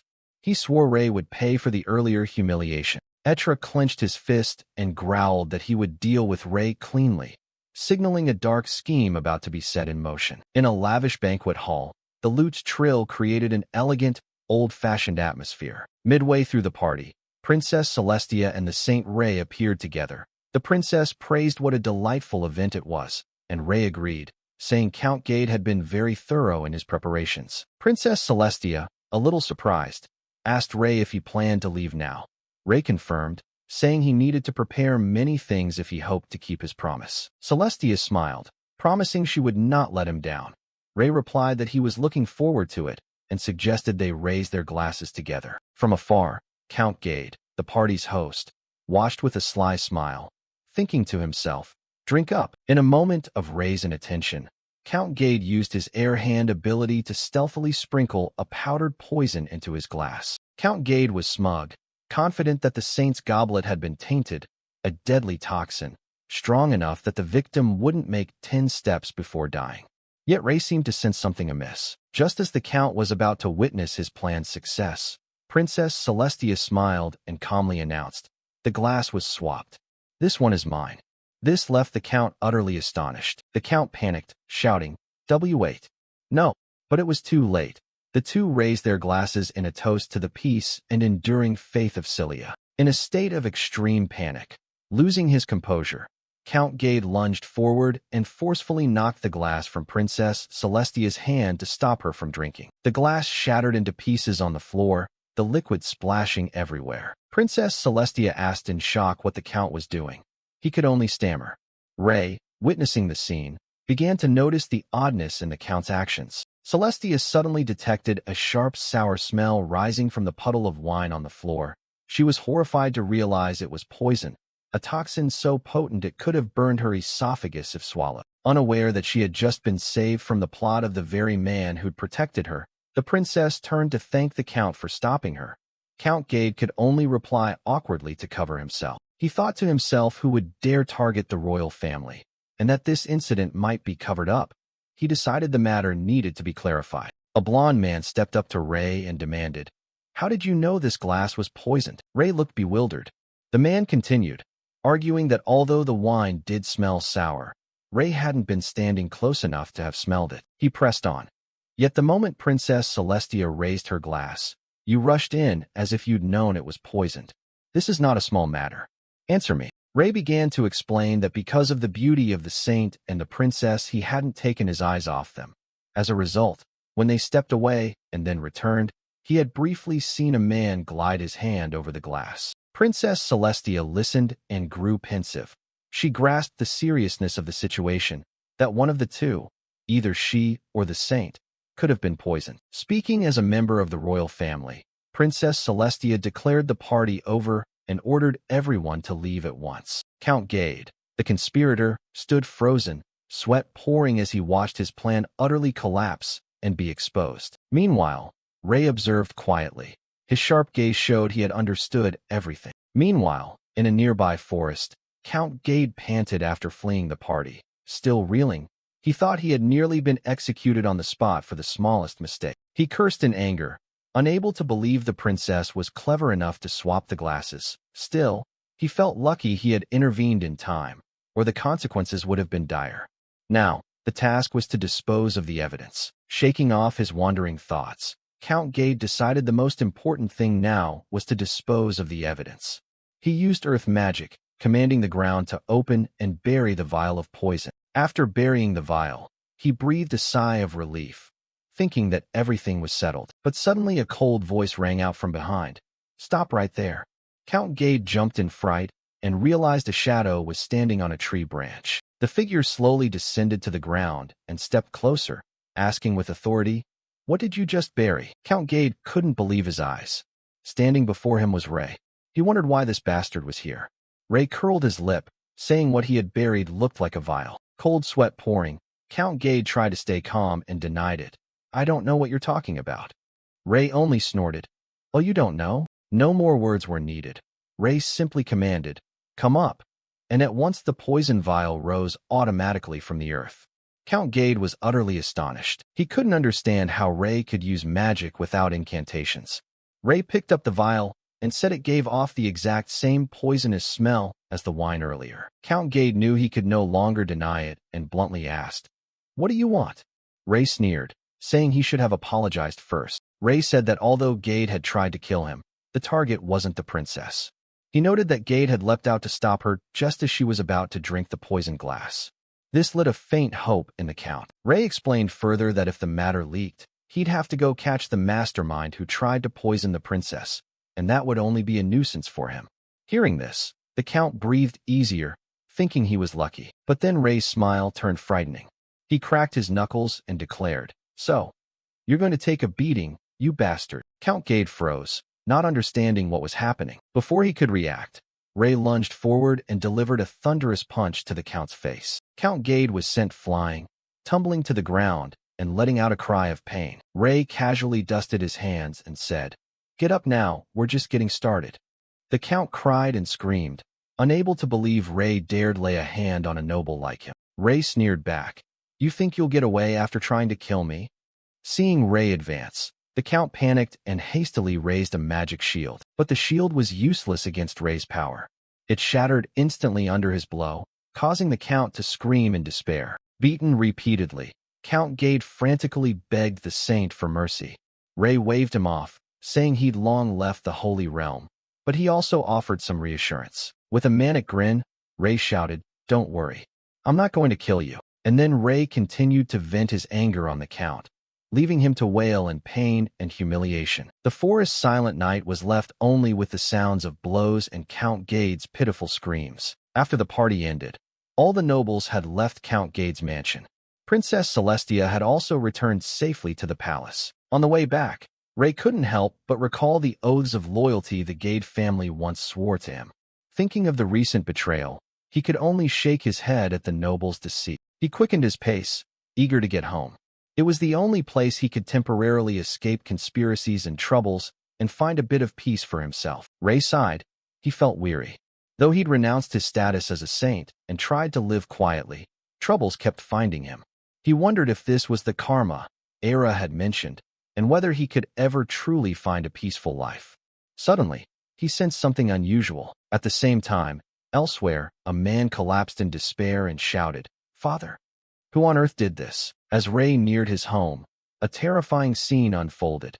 His house was engulfed in a strange blue magical flame.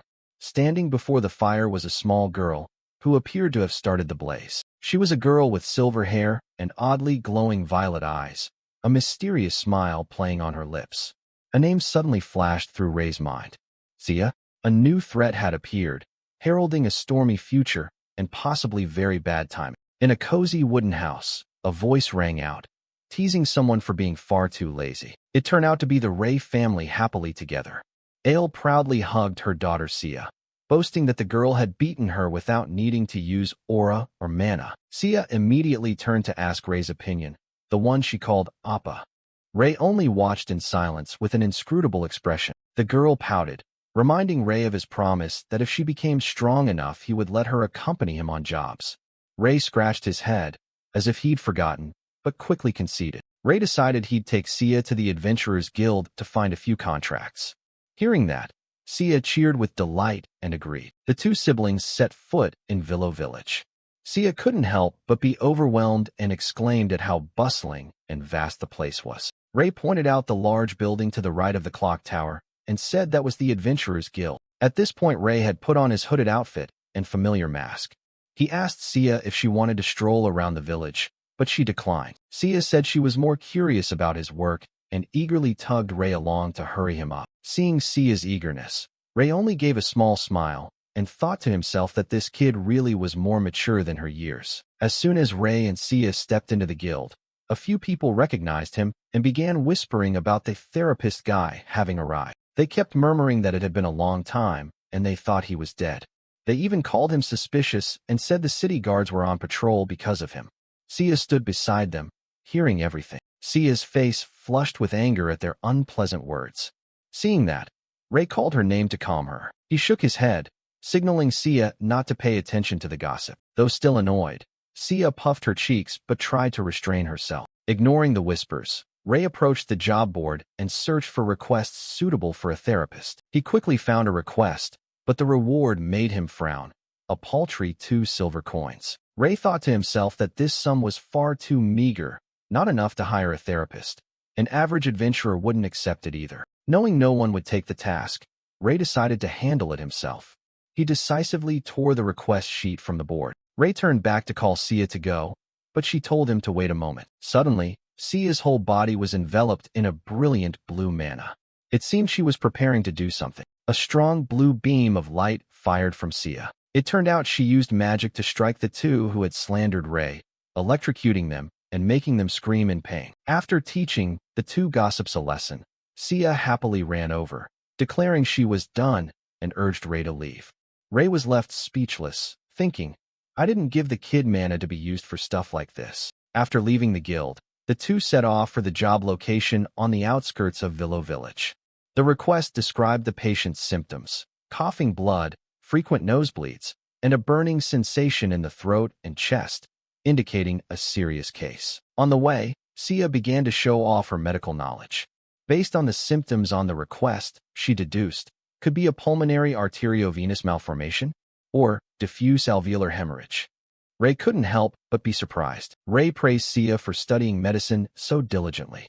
She proudly replied that of course she had read all the books he gave her. Ray chuckled and called Sia a clever girl. At that moment, Sia pointed ahead and said that was the requested location, but she sensed something was wrong.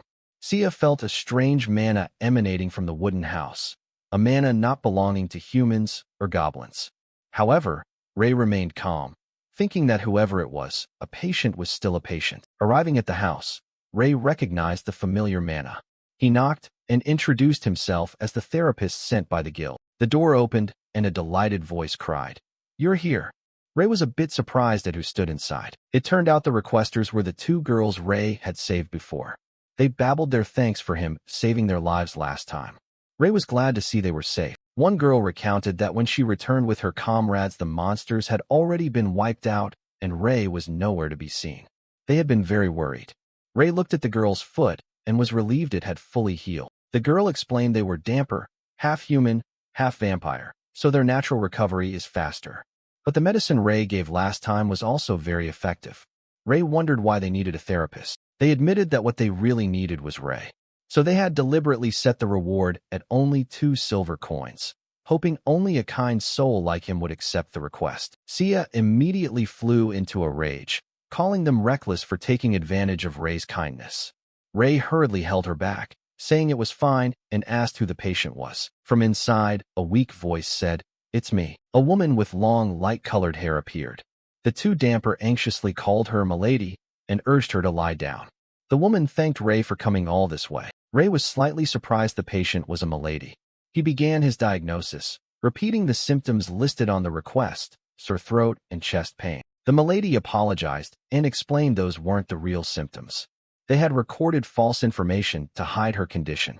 Ray didn't mind and asked where it truly hurt. She described that sometimes she couldn't breathe and the chest pain was maddening.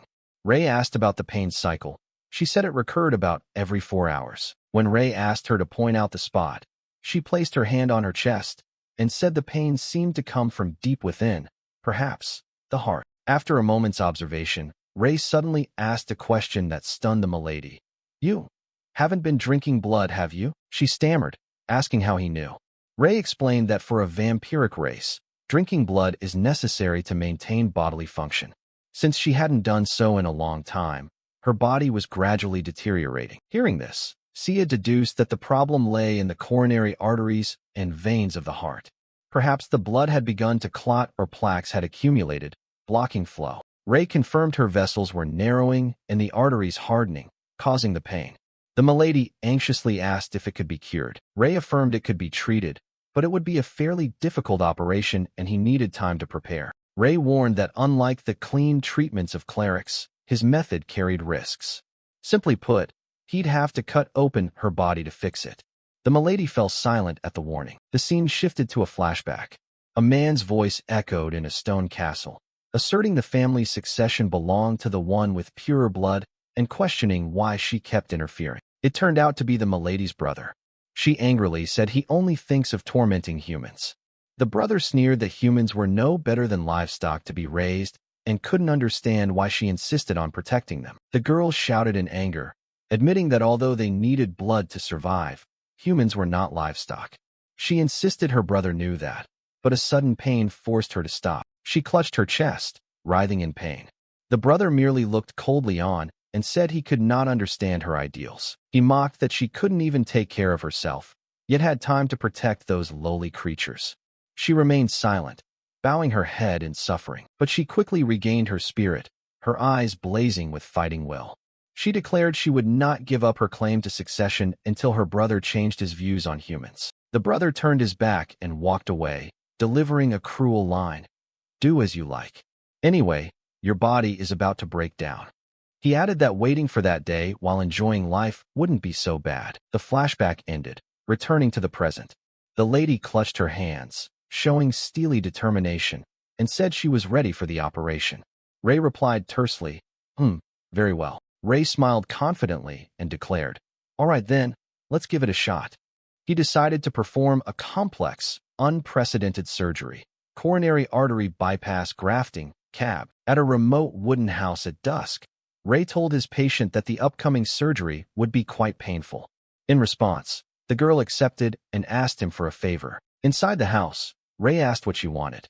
The girl, facing away from him, expressed her wish to have the operation done at a place of her choosing, saying this could be the last day of her life. Ray was a little flustered. He understood a patient's mindset of thinking about death even before surgery, but he was also worried because it had been a long time since he'd performed a heart operation. Moreover, his knowledge of vampires was limited to what he had read in Era's library. He was well aware that a vampire's body could differ from a human's, requiring utmost caution in this surgery. After Ray agreed, the girl revealed that the place was her mansion in Nightborn, the vampire village. Sia, Ray's sister, was hiding behind the girl and looked surprised. Sia immediately objected, realizing they were trying to send her away. Ray agreed and told Sia to go home for her own safety, which made Sia sulk even more. Ray gently coaxed his sister, saying he didn't want her to face even the slightest danger and promising to bring back a gift. Eventually, Sia reluctantly agreed. In the end, everything was settled satisfactorily. The group prepared to set off. The girl thanked Ray and invited him to come with them. After half a day trekking deeper into the mountains, they arrived. The girl announced that this was the place she had chosen. Before Ray stood a gigantic, magnificent mansion, leaving him astonished that such a place existed in this wilderness. The girl invited him inside. As they entered, a servant came forward to greet them and respectfully called her milady. However, she immediately detected the scent of a human and asked about Ray's identity. The lady explained that he was the person come to heal her. The maid showed contempt, reminding her of ancestral teachings not to look at lowly humans.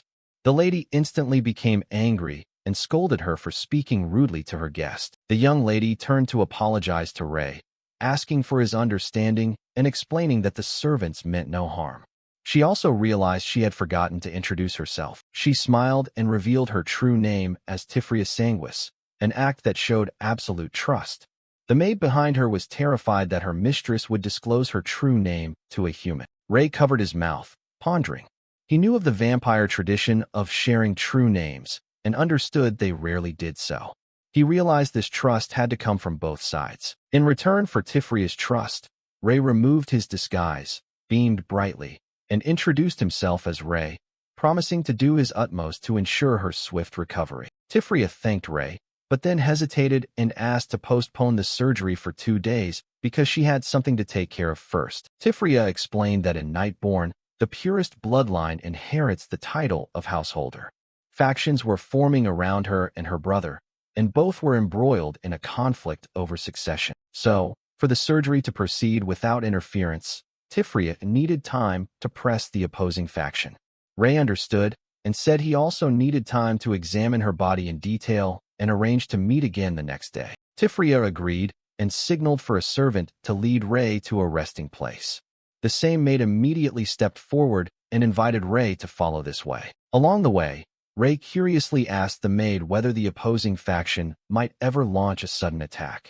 The maid reassured him that shouldn't happen, because as long as the neutral elders were present, they couldn't act rashly. However, she added that if it became known that Lady Tifria had brought a human for treatment, the opponents might use that as an excuse to attack. This made Ray wonder why the Nightborn people hated humans so much. The maid explained it wasn't exactly hatred. They simply regarded humans as inferior creatures, like the difference between humans and livestock. Ray was left speechless at the comparison. The maid added, lightly, that Lady Tifria was different. The maid continued, Tifria regards all lives as equal, regardless of noble or lowly birth. That's why she allowed a damper like me to serve her. It's also why her faction is smaller. This explanation gave Ray a deeper insight into Tifria. Ray walked on in silence, lost in thought about what he'd just heard. He gradually grasped the complex situation and the ideals Tifria pursued, preparing for the meeting and examination the next day. The next day, after examining Tifria, Ray reported that there didn't appear to be any major issues for the surgery. Ray added that he wouldn't be certain until he opened her up, but if it was only a coronary artery issue, he could take a vein from the thigh and use it. Tifria didn't fully understand his medical jargon, but she was glad to hear there was nothing serious. Tifria smiled and said she'd entrust everything to him tomorrow. Just then, a maid cried out in alarm, announcing that the lady was about to receive someone. A figure suddenly burst in, roughly shoving the maid aside, so she fell and screamed in fright. Tifria turned with a look of anger and shock. The intruder spoke mockingly, claiming he could already see her dying image. A man with long platinum hair and red eyes appeared. He called Tifria's name in a domineering tone. He was her brother. Tifria replied coldly, saying he'd come earlier than she expected. The brother snarled, asking if she thought she could bring a human into their territory without anyone noticing. He turned to Ray to confirm he was the human Tifria had brought back. Ray realized this was Tifria's brother and greeted him politely. The brother sneered that a human like Ray was quite bold. He ordered Tifria to leave so he could have a private talk. He insisted he only wanted a brief conversation with this human, but Tifria firmly refused, insisting Ray was her guest. Ray remained silent and watched. Rejected, the brother threatened to hold Tifria accountable here and now for bringing a human into their domain without permission. Tifria was stunned by the threat. Seeing the tension, Ray spoke up to reassure Tifria. He said it was fine. They could talk alone and he could protect himself. After Ray's persuasion, Tifria reluctantly left, not forgetting to glance back and apologize to him. Once the two were alone, Ray asked bluntly what the brother wanted to discuss. In response, there was only silence. Suddenly, the brother spoke in a commanding voice, ordering Ray to cure Tifria at all costs, and warning that failure would cost him his life. Ray showed slight surprise. The brother continued, reassuring that if he succeeded he would not harm him, and he swore by his name, Burmart. Ray quickly assessed the situation. He understood this man was the leader of the faction trying to remove Tifria. Burmart urged him, saying Ray only needed to do his job and heal her. Ray calmly accepted, saying healing was his job anyway.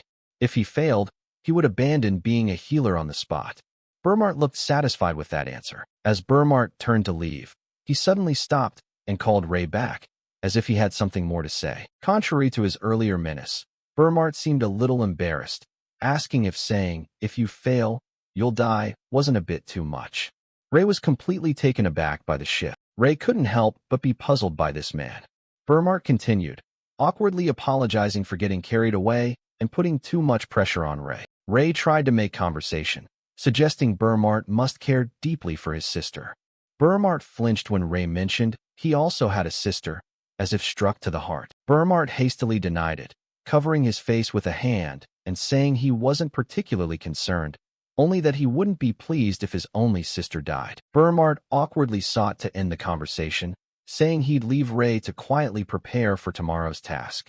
His 180-degree change in attitude left Ray baffled, not knowing what to make of it. After Burmart left, Ray stood alone in the room, musing over what had just happened. He realized that the inheritance struggle within this vampire clan was truly complex and unpredictable. Meanwhile, elsewhere, an elder was being punished brutally. A powerful, angry voice rang out, scolding that half a year had passed since the order was issued, and they were only now taking action. The other elders could only tremble in fear as the voice continued expressing disappointment, wondering why such incompetent people had been placed in elder positions. The woman seated on the throne, called Mother, ordered the traitorous child to be eliminated and the opposing factions to be forced into submission. From below came a voice answering, "Yes, ma'am," promising to prepare immediately. The cruel mother's face finally revealed itself. She curled her lips into a sly smile and declared that their next destination would be Tifria's territory, signaling an imminent attack. Because of course it can't be peaceful, can it? At a magnificent mansion. Today, Ray will perform an important surgery here. Finally, the day of the operation had arrived. Ray smiled confidently, assuring that everything had been perfectly prepared and would go smoothly. Preparations for the surgery were meticulous. Ray had secured the large amount of blood needed by calling for donations from the mansion's servants. Thanks to the kindness and compassion Tifria always showed, the servants hesitated not a bit and willingly cooperated to help their mistress. During the preparations, Ray discovered an important fact. The Nightborn, in order to absorb blood effectively, can transform any type of blood into a form compatible with their bodies. Because of this unique biological mechanism, they had no concept of ABO blood groups or RH classifications. Ray broke into a sweat thinking about this complexity. Therefore, choosing blood for transfusion had no restrictions.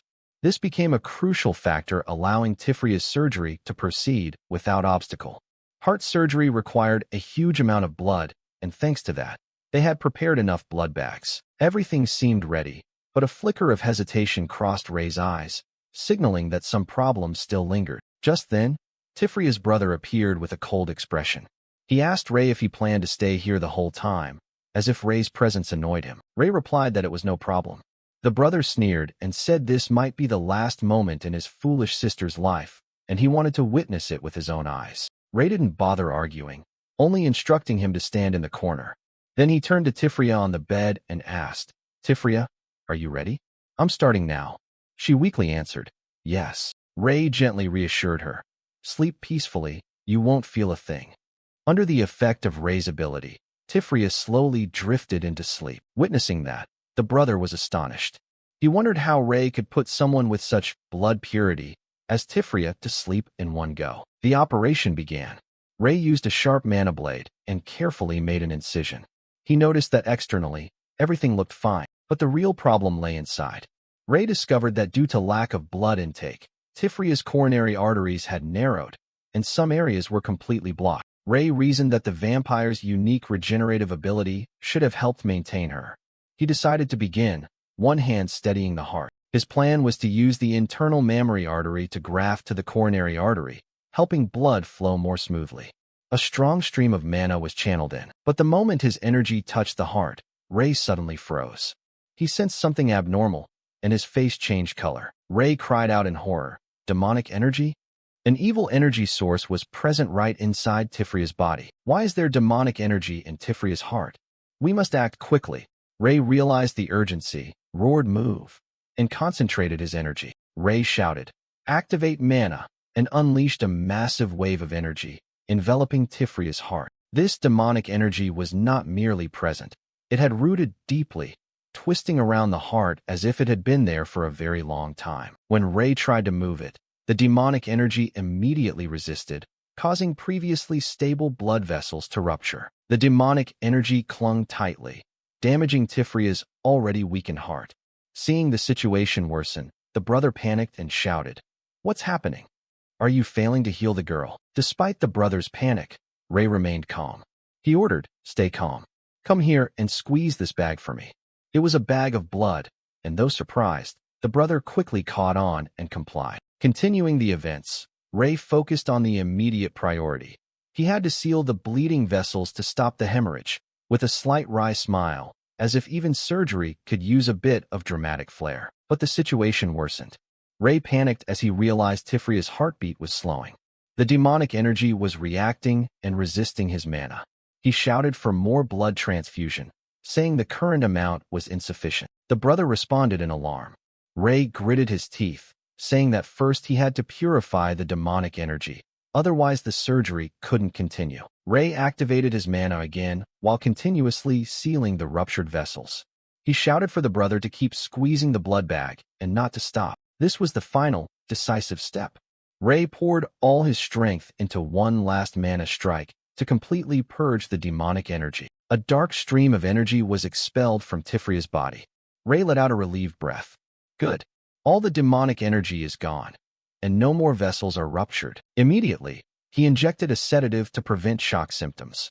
The worst part of the operation was over. Ray returned to the main task. Now, he would finish connecting the coronary artery to the internal mammary artery, then suture and apply antibacterial ointment. The operation ended. The brother, with a worried and somewhat bewildered look, hurriedly asked, "Is Tifria okay?" Ray answered that the operation itself had been successful, but he couldn't guarantee her recovery. The brother froze and shouted, "What do you mean? Didn't you say it was successful?" Ray explained that Tifria's heart had been severely damaged by the demonic energy. It was in far worse condition than he'd expected. The brother recoiled in horror at the words, demonic energy. The brother murmured in terror, "Impossible. Mother?" Ray heard it and looked puzzled, not understanding who Mother referred to. The brother collapsed in despair. "Damn, everything I've done for her until now. Was I just dancing in Mother's palm from the start?" In desperation, he grabbed Ray, yelling that there had to be a way. Ray calmly began to explain the next issue. He realized Tifria's blood was different from the servants'. The mana concentration in her blood was significantly higher. The brother confirmed that was natural, since Tifria was his sister. In their race, they prided themselves on having the highest blood purity. Ray finally understood what the purest bloodline meant. He realized that no matter how much blood was transfused, it wouldn't function properly in Tifria's body. Ray explained, for the Nightborn race, blood wasn't just a medium for oxygen and nutrients. It was the source of life, essentially mana. Transfusing the servant's blood into Tifria was like trying to fill a well with a teacup. Everything in this world is made of mana. But during the operation, Tifria had lost too much of her own blood. No matter how strong her regenerative ability, losing such a large amount of mana causes irreversible damage. And the biggest problem now was, her heart was too weak to pump blood properly. If the heart couldn't work, her body couldn't survive. Ultimately, to save Tifria, she needed blood pure enough to be fully assimilated by her body. In other words, she needed blood with the same level of vital energy as her own. Only then could her heart start functioning again. Hearing that, the brother didn't hesitate and shouted, "Then take my blood. I'll give Tifria all my blood. That should be enough, right?" Ray replied calmly, "It's not that simple. We don't know how much of your blood is needed, or whether you could survive the process. If you lose the life force directly connected to your heart, you'll also suffer irreversible damage." The brother screamed in despair, "I don't care. That child is the light of my life, as long as I can save Tifria. I don't care if I wither and die from losing all my blood." Ray fell silent, showing he understood the man's emotions. But then Ray firmly refused. "Saving one patient at the cost of pushing another to death goes against my ethics." The blunt refusal was the last straw. The brother's pride vanished, leaving only utter despair. He grabbed Ray by the collar, shouting helplessly, "So what do you want me to do?" Ray's firmness completely broke down his brother's defenses. He let his hands fall, collapsed to his knees, and sobbed uncontrollably. Amid the gasps and hiccups, a terrifying secret was revealed. "Please, my whole life has been about protecting that child. Without her, I would have been destroyed by Mother's hands long ago." This confession was not just a plea, but a key to an even darker truth. Hearing his brother's confession, Ray immediately pieced the events together. He bluntly asked whether his mother had implanted demonic energy into Tifria. The brother replied bitterly that it was very likely, since among the Nightborn, she was the only one who used demonic energy. Ray curiously asked what she was like. The brother answered that she was his birth mother, the one all Nightborn called Mother, the leader of their race, but in truth a monster disguised as a woman. To maintain power, she had deliberately wounded him as a child so she could drink her own son's blood. And you still call that a mother? The brother asked with a bitter laugh. My childhood was nothing but a prolonged nightmare. Not a day went by that I didn't wish to die. Then one day, someone appeared and completely changed my life. The scene shifted to the past, revealing a small Tifria smiling brightly with an adorable little fawn. The brother said, in a grief-tinged reminiscence, that person is Tifria. She was the only reason he had survived and endured until today. An eerie proclamation, an idea that shaped a harsh world. The pureblood Nightborn line rules over all races. The scene shifts to Lord Bermart's memory.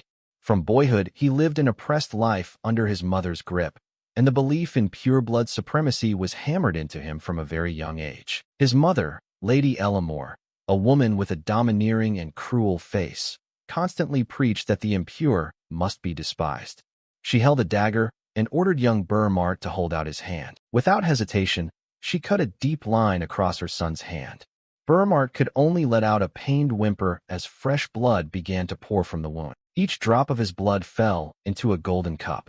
It was a brutal ritual, a symbol of Elamore's absolute control. Then Elamore lifted the cup to her lips and drained the blood of her own son, savoring it like a fine delicacy. Bermart stood there, hands clasped, soaked in blood, powerless and obedient. Those were dark days, when he had to obey every command of his mother. His life remained shrouded in that darkness until, one day, that child appeared in his life. She was a woman of far lower blood purity than his mother, and another child of his father, the head of the pure bloodline.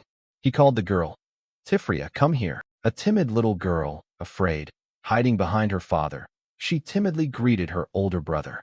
Her eyes glinted with uncertainty and worry. Because of her birth, Tifria was shunned by his wife, and even the servants hesitated to approach her. At first, Bermart regarded her as nothing more than a common girl, until one day, a damper servant in the mansion angered Elamore and was about to be killed. The reason was simple.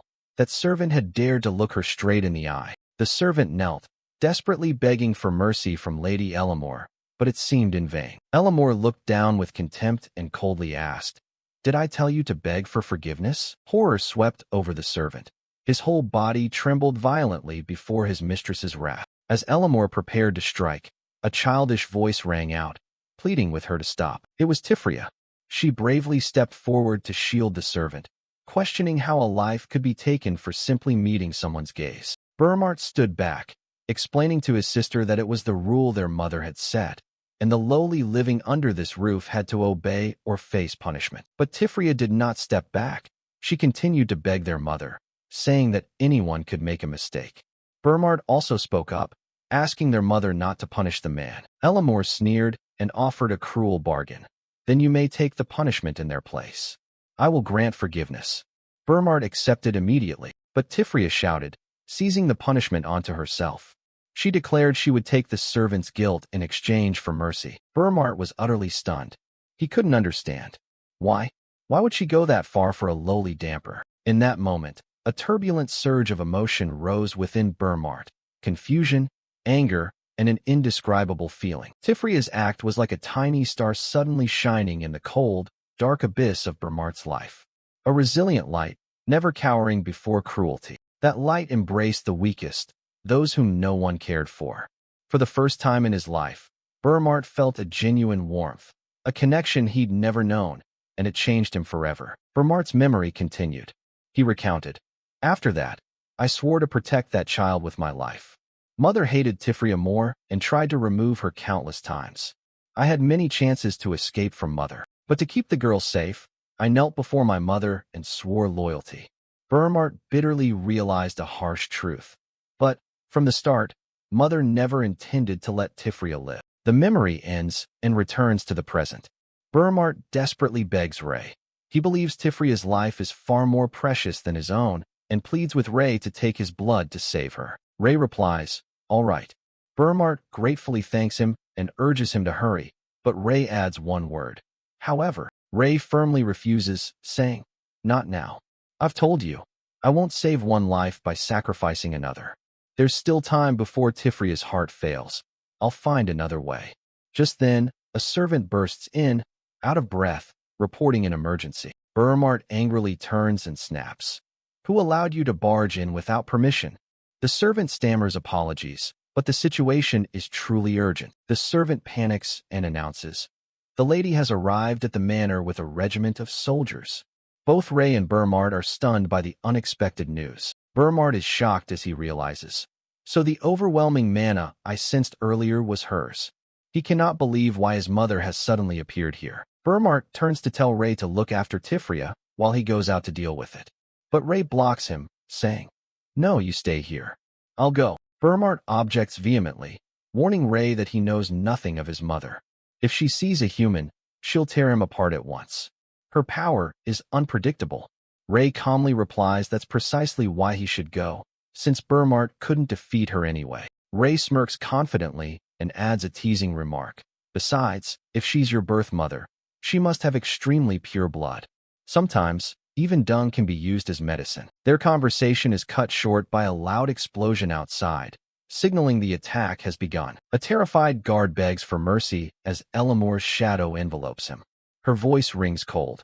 "How dare you bring that filthy blood among us?" Elamore appears with an angry expression, bellowing that Tifria should have been crushed in the egg, along with the pitiful creatures that accompanied the girl. With a mad glint in her eyes, Elamore commands her soldiers, "Children, kill them all and drink to your heart's content." Instantly, a powerful blue energy beam fires out, stopping the assault. The blue energy causes a massive explosion, blowing away the enemy attacks. Ray stands there, his body wrapped in a blue aura. He says to Elamore, "I was wondering if you might be a decent person, but you're exactly the sort of villain I expected." Elamore seems amused and remarks, "Ho, a bold child daring to throw mana at me." However, she quickly senses something off. She narrows her eyes, showing suspicion. Elamore roars, "What? Aren't you human? You fool. And now you've dragged a human into my manor." She angrily orders the elders, "What are you elders doing? Subdue this insolent intruder immediately." The elders obey in unison. Facing the charging elders, Ray coldly commands, "Disperse," while unleashing a huge wave of blue energy. A confident elder immediately counterattacks. He unleashes a fire burst, creating a blazing pillar of flame intended to block and consume Ray's magic. Yet the elder can only stare in utter astonishment. His fire is completely overwhelmed and dissipates before Ray's energy. The elder exclaims in shock, "My magic?" In the sudden silence of the space, a burst of laughter erupts. It was Elamore. She laughed maniacally, admitting that Ray's power was astonishing for a human. She praised him for reaching an impressive level of magic and said the performance had been truly entertaining. But then her tone turned contemptuous. "Yet in the end, you are still just an inferior human." Her body began to change, enveloped by a dark aura. Ray froze as he recognized that dark energy. He blurted out, "Demonic energy." Elamore's voice echoed, full of smug satisfaction. "It's been a long time since I returned to this form." Elamore was completely transformed, her whole body drowned in demonic energy, her eyes glowing terrifyingly bright.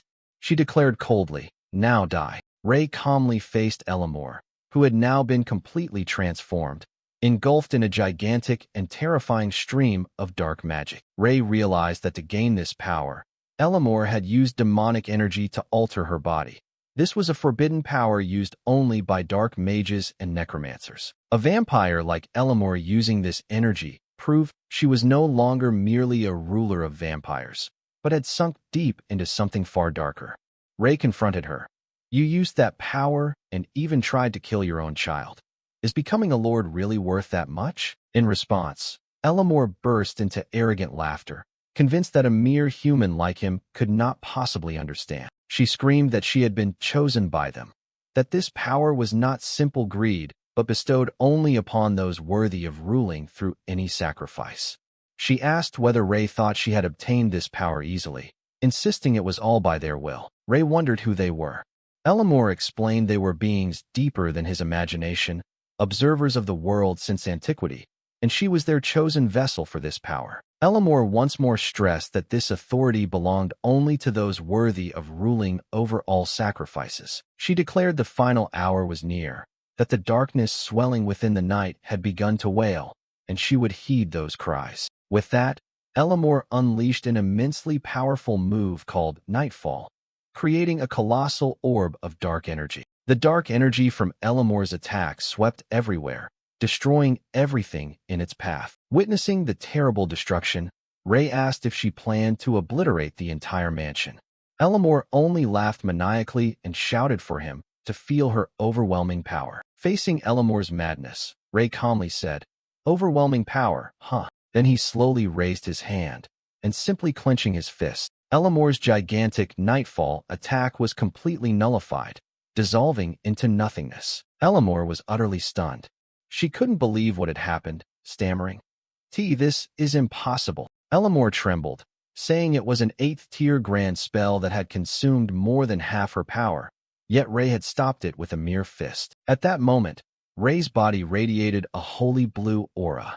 He revealed his true identity as a grand entity, saying, "If what you say is true, the stronger you become, the more Burmart must lose." Realizing the absolute power gap, Elamor began to panic and thought of fleeing.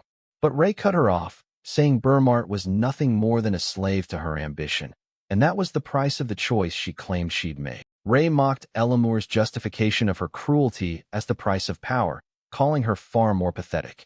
Under Ray's power, Elamor's body began to shake with fear. Ray stepped forward coldly, agreeing that everything had a price. "And now, it's time for you to pay that price." With that, Ray seized Elamor by the throat as she looked on in terror. Ray used a strange skill, extracting a red, heart-shaped entity from Elamor, causing her to scream in excruciating pain. The scene shifted to a few days later. Tifria, after receiving blood from Elamor, had gradually recovered and could sit up. Ray visited and checked on her health. Tifria, a young woman with dark blonde hair, happily replied she felt very well and thanked Ray. Thanks to his intervention, the relationship between Burmart and Tifria had greatly improved after Elamor's defeat. Burmart, Tifria's brother, was also present and happily asked about his sister's health.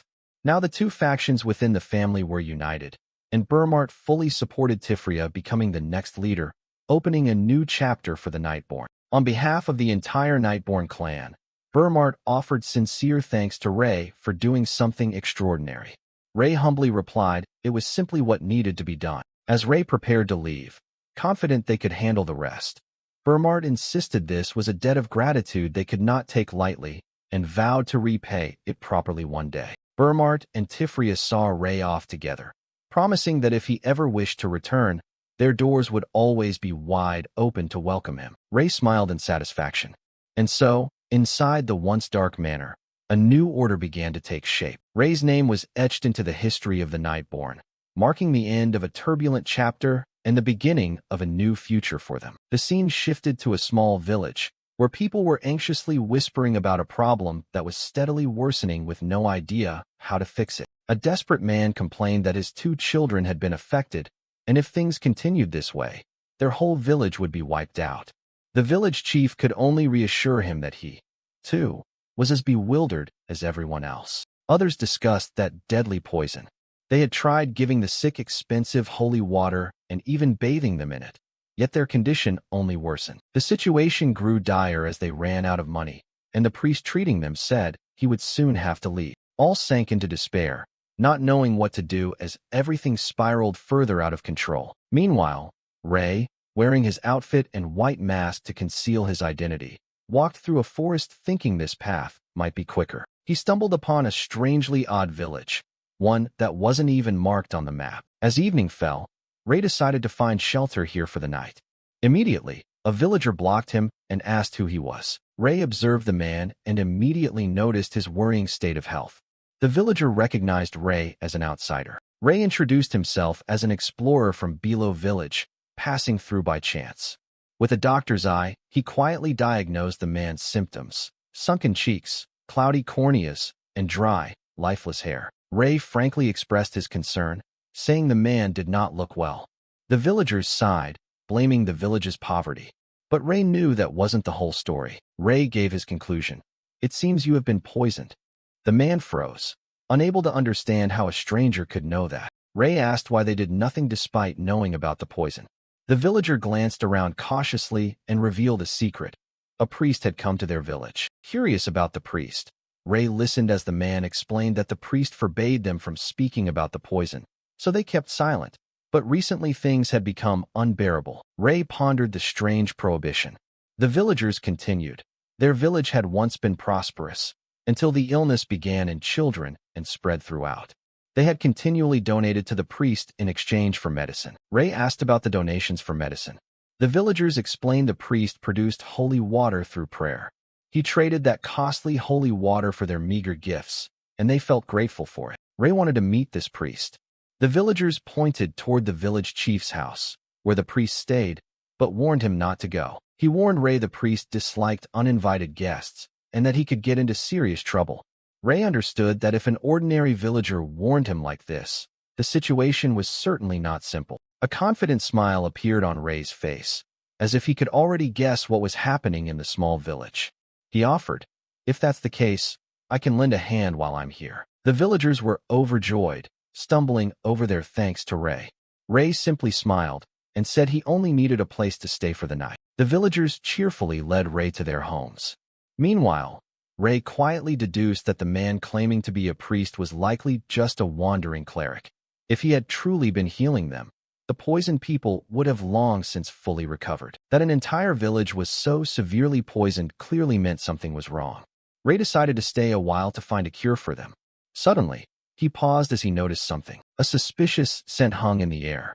Ray quickly pinpointed it as coming from the nearby village well. He turned, fixing his gaze on the well, which he believed to be the source of all the trouble. In an instant, Ray froze. His face drained of color as he realized the horrifying truth behind that scent and the mass poisoning. Apparently, this was no natural accident. Someone had clearly been up to no good, and not the charming sort. The scene of a peaceful village bathed in brilliant sunset light. Ray, our protagonist, had just set foot in the village. Immediately, he sensed something off and decided to taste the water from the village well. Standing by the well, Ray spat out a mouthful of water. He stated firmly that the water smelled of poison. Not stopping there, when he hoisted the bucket up, Ray discovered that sinister energy was dissolved in it. The situation looked more serious than he thought. Ray frowned and thought, why would a remote place like this have both poison and malevolent energy at the same time? Surely something shady was going on. With his medical knowledge, Ray quickly analyzed it. This was a slow-acting potent poison, a very small dose that let the villagers be poisoned gradually without knowing. Left alone, they would surely die. Ray reasoned that the perpetrator did not intend to wipe out the whole village. Otherwise, they would have used a large amount of poison. Very likely, this was a plot by a single person. And immediately, Ray mapped out the culprit's plan.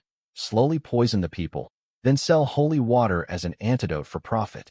The perpetrator was none other than the newly arrived priest. Ray realized that if this matter were exposed, the Holy Kingdom's reputation would be seriously damaged. So he was determined to deal with the problem. A few days later, the story began with the image of a stone thrown hitting a bird, signaling a new development. Ray explained the situation to the villagers. Overall, children and the elderly were the most affected by the poison, while adults were relatively fine. The reason was that this poison is absorbed through the digestive tract and weakens the immune system. Due to prolonged poverty, the villagers' nutrition was poor, causing those with weaker immunity to fall ill faster. From that, Ray offered a simple but effective solution. If they were well fed, they could quickly recover their health. Ray cheerfully encouraged everyone. Although it was unclear how the malevolent energy in the poison affected them, the most important thing now was to eat to boost their immune systems. Ray didn't just talk, he acted. He hunted far away and cooked a huge pot of meat soup. The villagers were astonished and impressed, thinking him quite talented. The villagers, on the brink of starvation, were extremely grateful to Ray. He merely smiled modestly and urged everyone to eat quickly. Just as the mood was merry, a villager suddenly blocked the village chief, angrily demanding answers. The village chief did not reply. He walked straight to Ray and asked for the meat soup.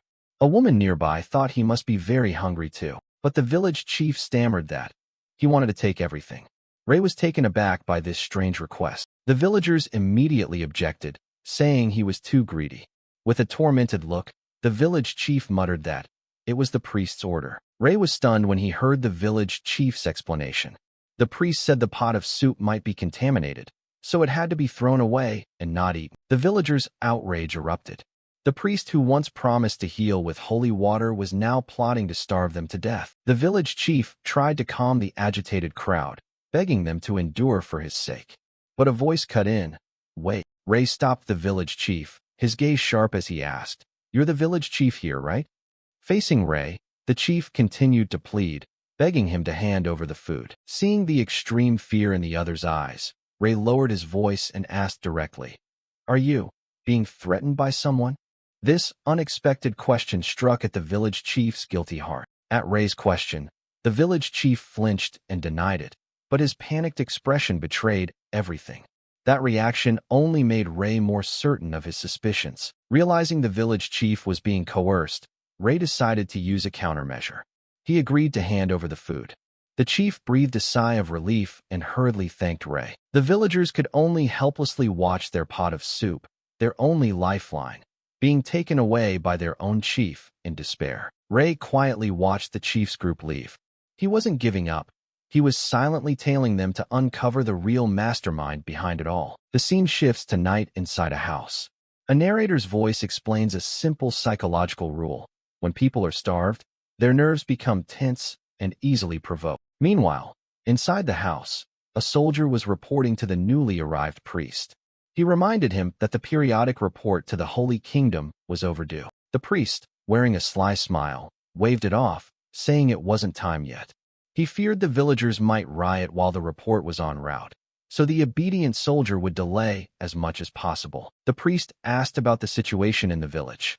The soldier said the villagers were going mad from being prevented from eating, and it wouldn't be surprising if they rose up in rebellion. Hearing that, the priest burst into laughter, mocking the villagers as fools for trusting an unknown outsider like Ray. He smugly boasted that hiring mercenaries to intimidate the chief was a brilliant move. The soldier looked puzzled. The villagers were penniless, so why devise such a complex plan when selling fake holy water alone would be profitable enough? The priest sneered at the soldier's naivety, scornfully asking if he knew how much effort it took to produce genuine holy water. He wasn't foolish enough to do that hard work. The priest's face twisted into a disgustingly cruel expression. He arrogantly declared that with a priest's words alone, even plain water could become holy water, and their vicious plan would be carried out next week. The priest revealed his final plan. He would gradually increase the poison in the well each day. This entire village would be wiped out, and they would clean up all traces so that they wouldn't find out. At that moment, a cold voice rang out. "You're insane." Both the priest and the soldier were startled, frantically searching for who was there. Ray suddenly appeared just outside the window, his gaze razor-sharp. He demanded who they were. The priest was stunned to see how long Ray had been there. Ray declared he'd heard the entire conversation and produced a roll of parchment. It was the secret cipher he had found on the soldiers, irrefutable evidence. Confronted with airtight evidence, the priest knew there was no denying it. All his plots had been exposed. He snarled that he never intended to let Ray live anyway. Ray's appearance only hastened his death. The soldier leapt to attack on command, but Ray calmly said he was too predictable. Ray easily neutralized the attack. A powerful aura radiated from him, leaving the two villains terrified and bewildered. Ray unleashed his true power. A magical energy in the shape of a giant skull manifested behind him, utterly overwhelming the two antagonists. Under the terrifying pressure of Ray's power, the priest screamed in agony. Ray coldly ordered him to answer his questions truthfully and not to lie. Terrified, the priest trembled and agreed. Ray began his interrogation with the first question. "Did you personally create the poison?" The priest hastily denied making the poison himself. This caught Ray's attention. He recalled the soldier's cipher roll, its structure strangely familiar. He began to piece the clues together. Suddenly recognizing a key connection, Ray asked bluntly, "Are you connected to Proxia?" At the forbidden name, the priest screamed in utter terror. His eyes turned purple and dark energies burst forth, as if a curse punished him for revealing the secret. Ray stood frozen. He couldn't believe what he was seeing. A terrifying evil power was rising just from a name. The priest's body was enveloped in a dark purple malevolent aura. He convulsed, repeatedly muttering the word blood. The curse had been activated. From the priest's body, a demonic shadow with glowing, terrifying eyes surged up, roaring a curse. Through the death of the creature, death to the goddess. Ray was utterly shocked by the entity's appearance. Immediately after, a horrifying explosion of dark energy erupted from inside the building, destroying everything. Ray stood frozen amid the wreckage. The priest's blood splattered everywhere, even staining the book in his hands. He was completely speechless at the terrible event that had just occurred. In Ray's stunned state, he wondered what exactly this terrible power called Proxia could be. A new mystery, far more dangerous, had opened before him, and not exactly the kind of surprise anyone wants at dinner. After leaving vampire territory, Ray happened upon a village. The villagers were suffering from a strange illness, all looking tired and weak. Using his medical knowledge, Ray quickly identified the source of the outbreak.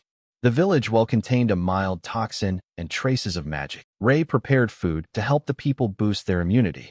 However, a priest in the village ordered that all the food be thrown away. Sensing something suspicious, Ray secretly followed the priest. But in the end, the old man left only a few cryptic words and then exploded under a curse. Ray judged that the toxin affecting the villagers wasn't too severe, but for some seriously ill patients, merely boosting immunity wouldn't be enough. He knew that poison and magic could be countered with holy water. However, the holy water the priest used was completely fake. A thought flashed through Ray's mind. Wait, that holy water. Could he make it himself? Ray reasoned that everything in the world is made of mana. Just as divine power and magic can counter each other. If he infused the will to counter poison and magic together with mana into the well, then he could create holy water. Thinking it, Ray immediately placed his hand on the well's rim and began to channel mana. A brilliant light flashed from the well, signaling Ray's success. Afterward, Ray used his homemade holy water to treat the poisoned villagers. As expected, the symptoms completely disappeared, and everyone was astonished and delighted. Having resolved the village matter, Ray bound the holy knight linked to the dead priest and led him away. Ray looked back at the knight with a sharp gaze, and the man appeared frightened. The scene shifted to Ray leaving the village. The villagers were immensely grateful and called him their savior. Ray modestly replied it was nothing, and that he would personally take the holy knight to the nearby temple. One villager gave him a gift. The villager said they had found it among the priest's belongings. Ray recognized it as an emotional liquor. Emotional liquor is a masterpiece crafted by master brewer Curvin.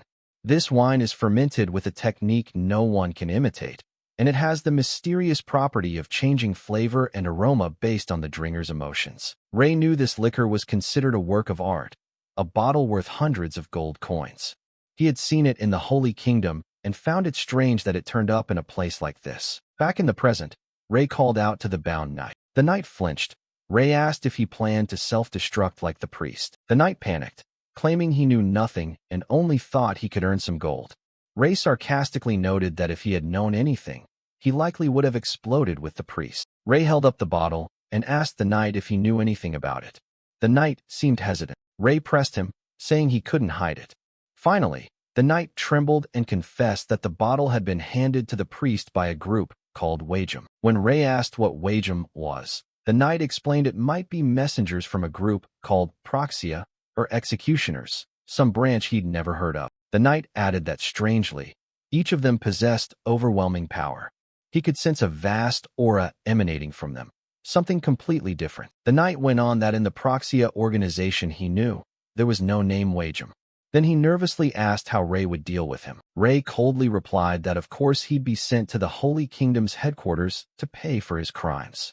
But suddenly, Ray sensed something and ordered a halt. A strange voice rang out from behind, demanding they hand over what they were holding. Ray and the knight turned to look. In front of them stood 3 hooded figures wearing masks. The knight, terrified, recognized them. They are Wagem. Ray remained calm, asked if they were Wagem, and confirmed they wanted the bottle of emotional liquor. He demanded to know why he should hand over this gift. One Wagem threatened that death would follow if they refused.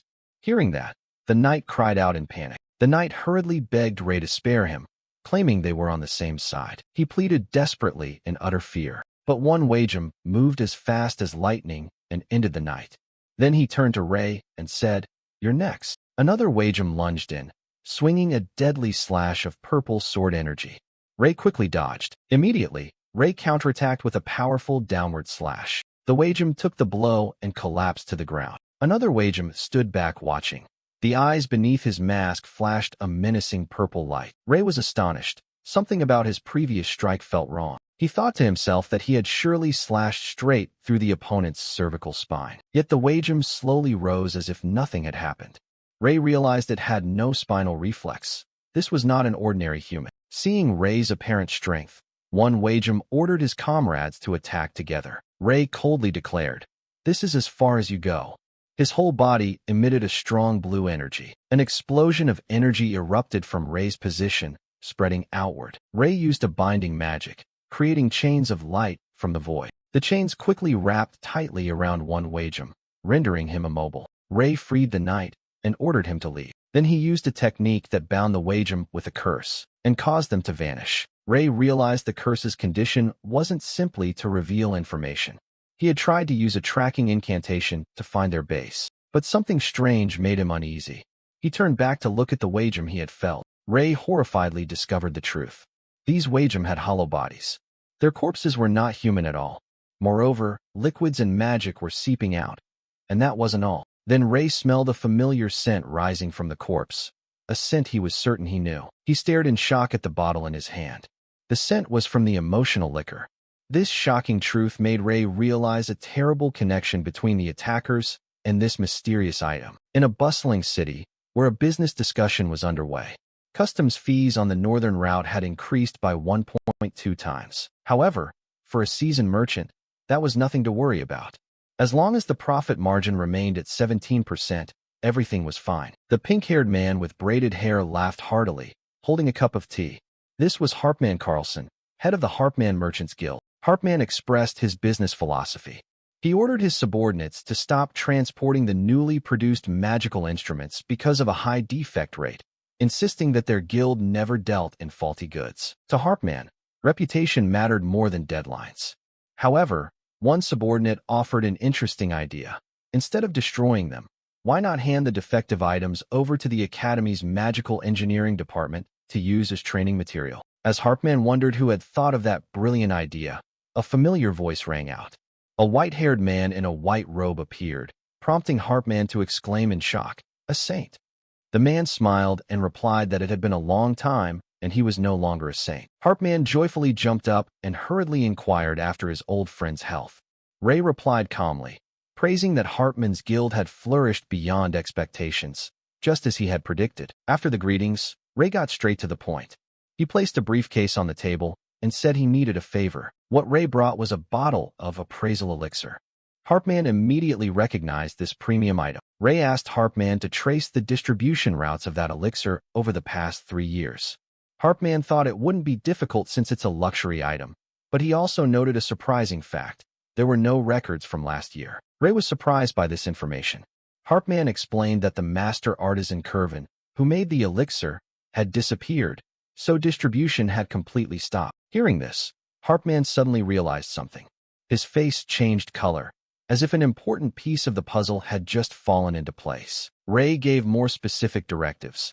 Investigate all records, focusing especially on transactions from the past year, including unofficial channels, private sales, and delivery logs. Harpman, puzzled, asked what had happened. Harpman began to sense the gravity of the matter, saying they couldn't rule out the possibility that the Holy Nation was involved. Ray agreed that something definitely couldn't be ignored. Harpman promised to use every information network he could access to carry out the investigation. As soon as Ray left, the inquiry began immediately. Hartman's information network wasn't limited to mere trade routes. It stretched across exchanges, ports, smuggling ships, and even nobles' parties throughout the continent. The moment Harpman gave the order, the guild's clerks and staff sprang into action. The archives were opened, ledgers and distribution records laid out, and the search for traces of the elixir progressed quickly. While Harpman handled information gathering, Ray turned his attention to another matter. It was time to examine what were called Wagem. Ray analyzed a fragment of a Wagem and discovered an astonishing fact. The creature had the structure of a machine, with no blood or marrow. Its nerves were sparse, and there were no internal organs. He concluded that this was not a living being, but a chunk of matter designed to move.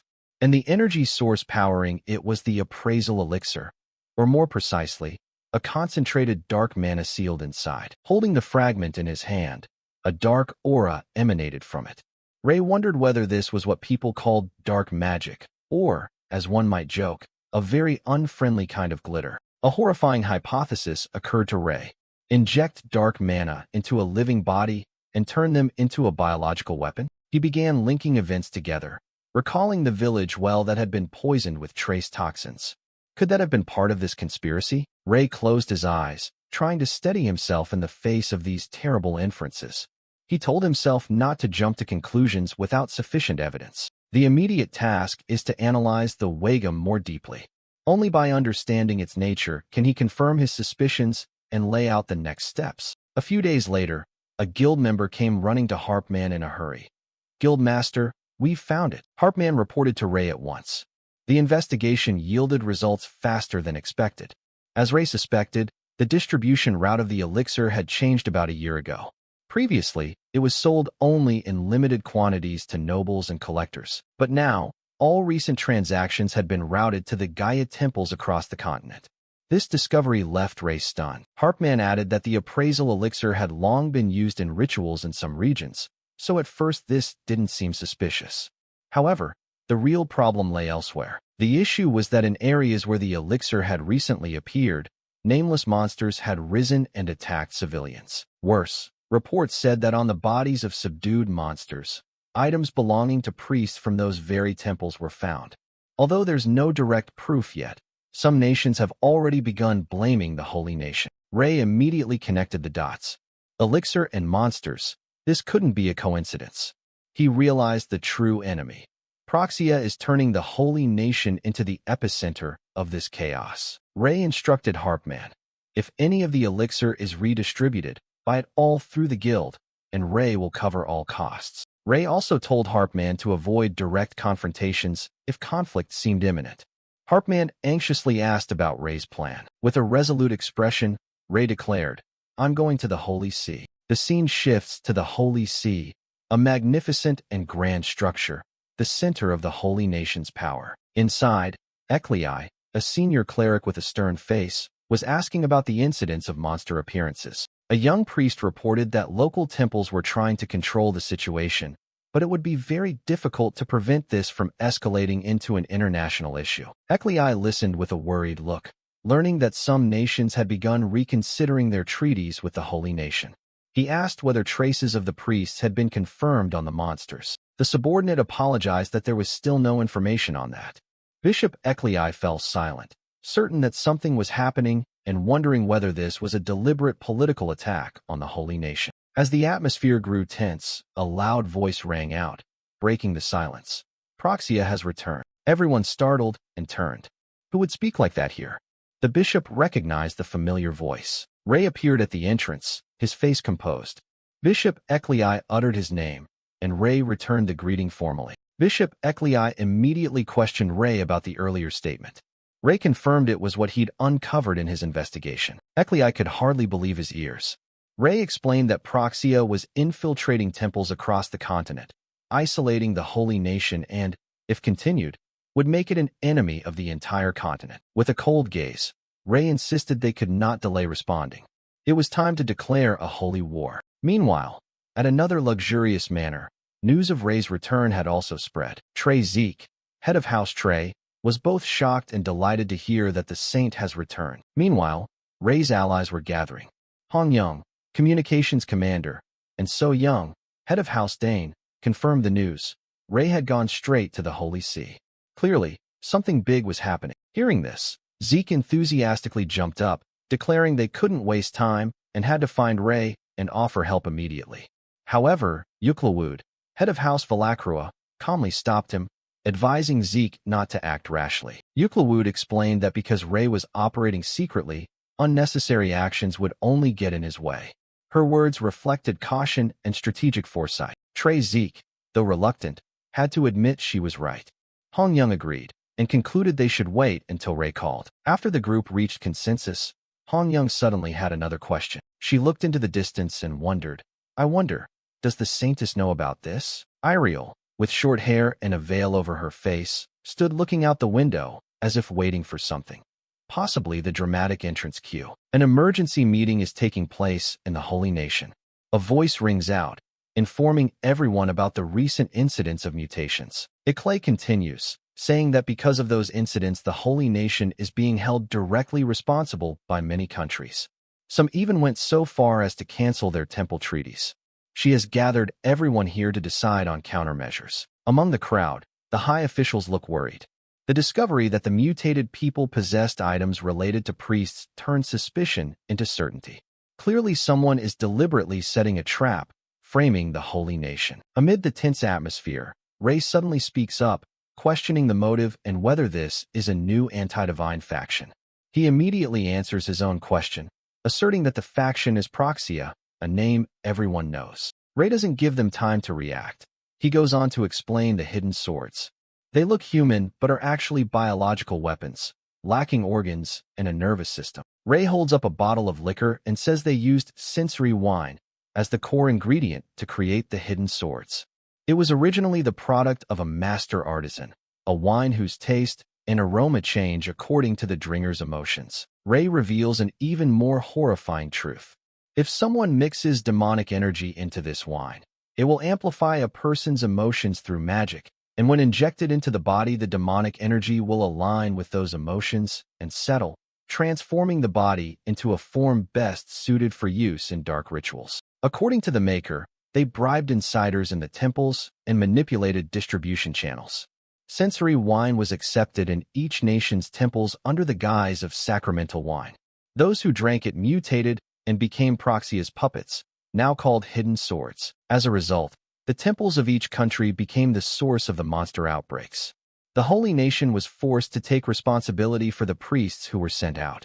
This was Proxia's calculated campaign of isolation, designed to turn the Holy Nation into the enemy of the entire continent. A blonde-haired official exclaims in shock, unable to believe Proxia never truly disappeared.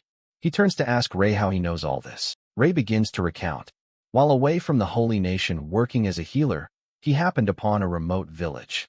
The residents were afflicted by a strange illness, and the well water was contaminated with a small amount of poison and demonic energy. Ray continues, saying there was a priest stationed in the village, but instead of helping, he sold fake holy water and extorted donations.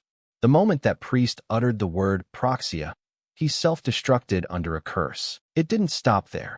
While escorting the suspected holy knight to a nearby temple, they were ambushed by strange creatures. Those were the hidden swords he mentioned. Ray holds up a fragment of one of them and says Proxia is targeting both the Holy Nation and the entire continent. They can no longer delay their response. The blonde official, worried, asks Ray to clarify what he means by response. Clay stands up sharply, her voice steel-strong as she proclaims, a holy war. She declares that the nameless faction slandering the Holy Nation is Proxia. And from this moment, the Holy Nation declares a holy war to uncover their entire plot. The officials murmur again. They hadn't expected to hear the name Proxia once more. However, one official argues that declaring a holy war won't solve everything. The Holy Nation's credibility has been shaken. Thanks to the return of the saint, they avoided military disadvantage, but the problem lies in diplomatic influence. To destroy Proxia, which has taken root in every neighboring country, the cooperation of those nations is necessary. While everyone hesitates, a decisive voice rings out. Then I will take responsibility. The Saintess Ariel, in a white dress, steps forward and announces she will travel to the temples and royal courts of each country to explain the situation and restore the Holy Nation's standing. Everyone calls her name in astonishment. Ray looks at Ariel, quietly says her name, and smiles in approval. He thinks there's no better solution than having the Saintess herself handle it. With a determined expression, Ariel accepts the task.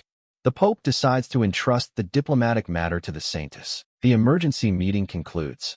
The large doors of the council chamber slowly close. After the meeting, as Ariel walked alone down the corridor, Ray called her back. Ariel stopped, turned her head slightly, and spoke his name. Ray watched Ariel's retreating figure and thanked her for being the first to step forward. Ariel replied there was nothing to thank her for. She was simply doing her duty. She also remarked that things must be serious to make Ray, who had left on his own, return. She had merely done her best in her own way. Ariel added that she would do her best on her path, and Ray should do the same.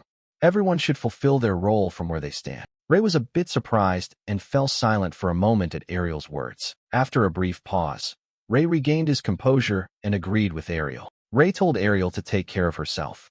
She replied briefly and then turned to leave. Ariel decisively turned and walked away, leaving Ray alone in the Great Hall. As soon as Ariel left, Ray called out loudly, asking if the Holy Guard was present, specifically Hong Young. Hong Young appeared with short hair, a red scarf, and a distinctive mask. She apologized for being late and welcomed Ray back. Ray ordered Hong Young to assemble the three families. There was business to attend to, and he believed she understood the situation since she had been in the meeting. He further ordered the fastest Holy Guard unit to escort Ariel.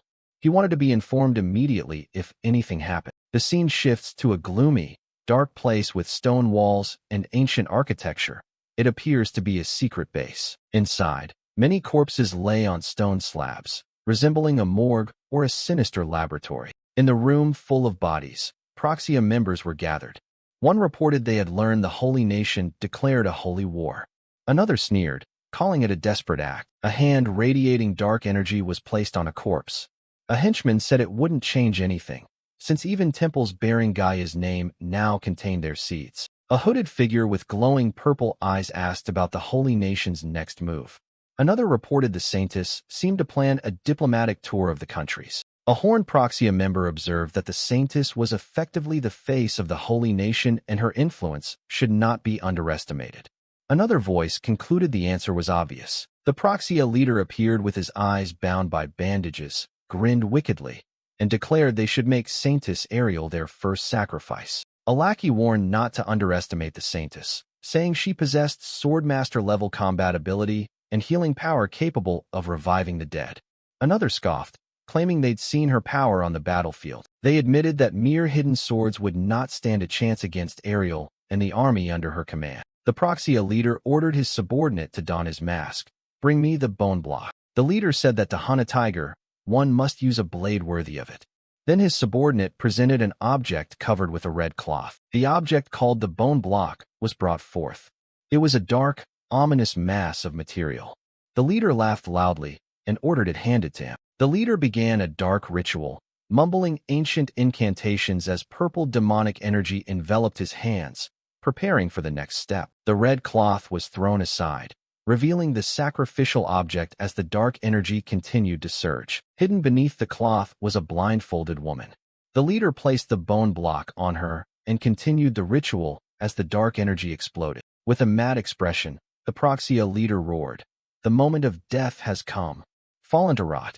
Deny the light of this world." A violent burst of demonic energy erupted from the woman's body as the bone block was fully absorbed. The entire Proxia's secret base trembled, swallowed in the eerie purple light of the dark ritual. As the light faded, the leader laughed savagely. In the center of the woman's chest, a malevolent gem had formed, signaling a horrific transformation. The leader proudly declared, "Behold, this is nothing less than the flesh of the demons you all fear." A new creature, a true demon, had been created to hunt Saintess Ariel, and apparently it came with a dramatic entrance. In a grand, magnificent building in the Holy Kingdom, an important meeting was about to take place. Inside, everyone had gathered, indicating an urgent issue needed resolving. Euclid spoke up, thanking the saint for summoning them. Following her, another purple-haired man named Trey Zeke also expressed that they had been awaiting the saint's orders. Ray, the saint with white hair, smiled and greeted everyone. It had been a while since they last met. Ray's expression turned serious. He announced that the Holy Kingdom had declared a holy war against Proxia, and he had tasks to assign to each of them. Euclid and Zeke enthusiastically voiced their readiness to carry out any command. Seeing this, Ray began assigning duties, the first being Euclid. Ray ordered Euclid to use Bellicrox's intelligence network to monitor Proxia's movements in real time, missing not even the smallest detail. Euclid solemnly accepted the order. Next, Ray commanded the Divine Guard to find and eliminate any Proxia forces hiding in the Holy Kingdom. They immediately complied. Finally, Ray designated Zeke to accompany him. Hearing this, Zeke was surprised and thrilled, considering it a great honor. Ray explained their mission. There was a report of suspicious goods being smuggled at the North Border Trade Gate. He suspected it might be sensory wine. Ray stressed that although not certain, it was highly likely that place was the production site of the Blood Sword. Therefore, they had to verify it themselves and shut it down immediately. Zeke eagerly declared he was ready to follow Ray at any time. Ray was pleased and informed the others that he relied on them. The scene shifted to a dark forest at night, the wind rustling through the trees. Ray and Zeke, cloaked in discreet garments, were moving through the woods. Ray suddenly said he could sense something very clearly. It was the lingering wave of demonic energy from the shell of the Blood Sword, which had been mixed into the sensory wine. Ahead of them was an entrance to a secret underground tunnel. Ray confirmed they had arrived at the right place. Zeke eagerly offered to go in first, but Ray stopped him in time. From the darkness of the entrance, a pink energy orb suddenly appeared, signaling danger. Ray shouted for Zeke to fall back, simultaneously pulling him out of the path of the sudden threat. Immediately after, a wolf-like creature burst from the shadows, snarling ferociously. Ray reacted quickly, unleashing a blue energy strike that hit the beast, causing it to howl in pain. Zeke asked in astonishment if it was a monster, but Ray judged that it did not seem to be one. Looking at the creature's corpse on the ground, Ray explained it was merely a wild dog, but its body had been altered in a way similar to the Blood Sword. He wondered whether to call it a spirit beast or not. Ray thought they needed to investigate deeper inside. But at that moment, another terrifying growl echoed from the darkness, signaling the danger was not over. Shortly after, not just one but a pack of red-eyed wolves slowly emerged, indicating a far greater threat awaited them ahead. Zeke grew anxious seeing the beasts rushing in, but Ray noticed something unusual. These were not ordinary wild animals. Among the pack, there were even true monsters. Ray noticed their movements were very strange, not natural at all. Ray realized they seemed to be enchanted or being lured. A close-up of a wolf showed it in a frenzied, uncontrollable state. Enchanted? Don't tell me. Ray suddenly realized a horrifying truth, his eyes flashing in shock. Meanwhile, Zeke was ready to charge into battle. He declared he would deal with them, but Ray timely stopped him. Zeke, wait. Ray pointed Zeke in another direction. Look, the beasts weren't attacking them but were gathered around the corpse of the spirit beast Ray had slain earlier. Ray explained, or more precisely, that something was oozing from the corpse. Ray stared in horror at the scene before him. He had realized this terrifying contagion mechanism. Ray explained the dreadful truth. Animals were drawn to the spirit beast's corpse, they ate it, and then transformed into spirit beasts themselves. A wolf with glowing pink eyes was clear proof of that. The massive demonic energy Ray felt deep inside only confirmed his hypothesis. If left unchecked, hundreds of spirit beasts would pour out. He turned to Zeke and urged, "We must go in immediately." Suddenly, a cloaked figure appeared.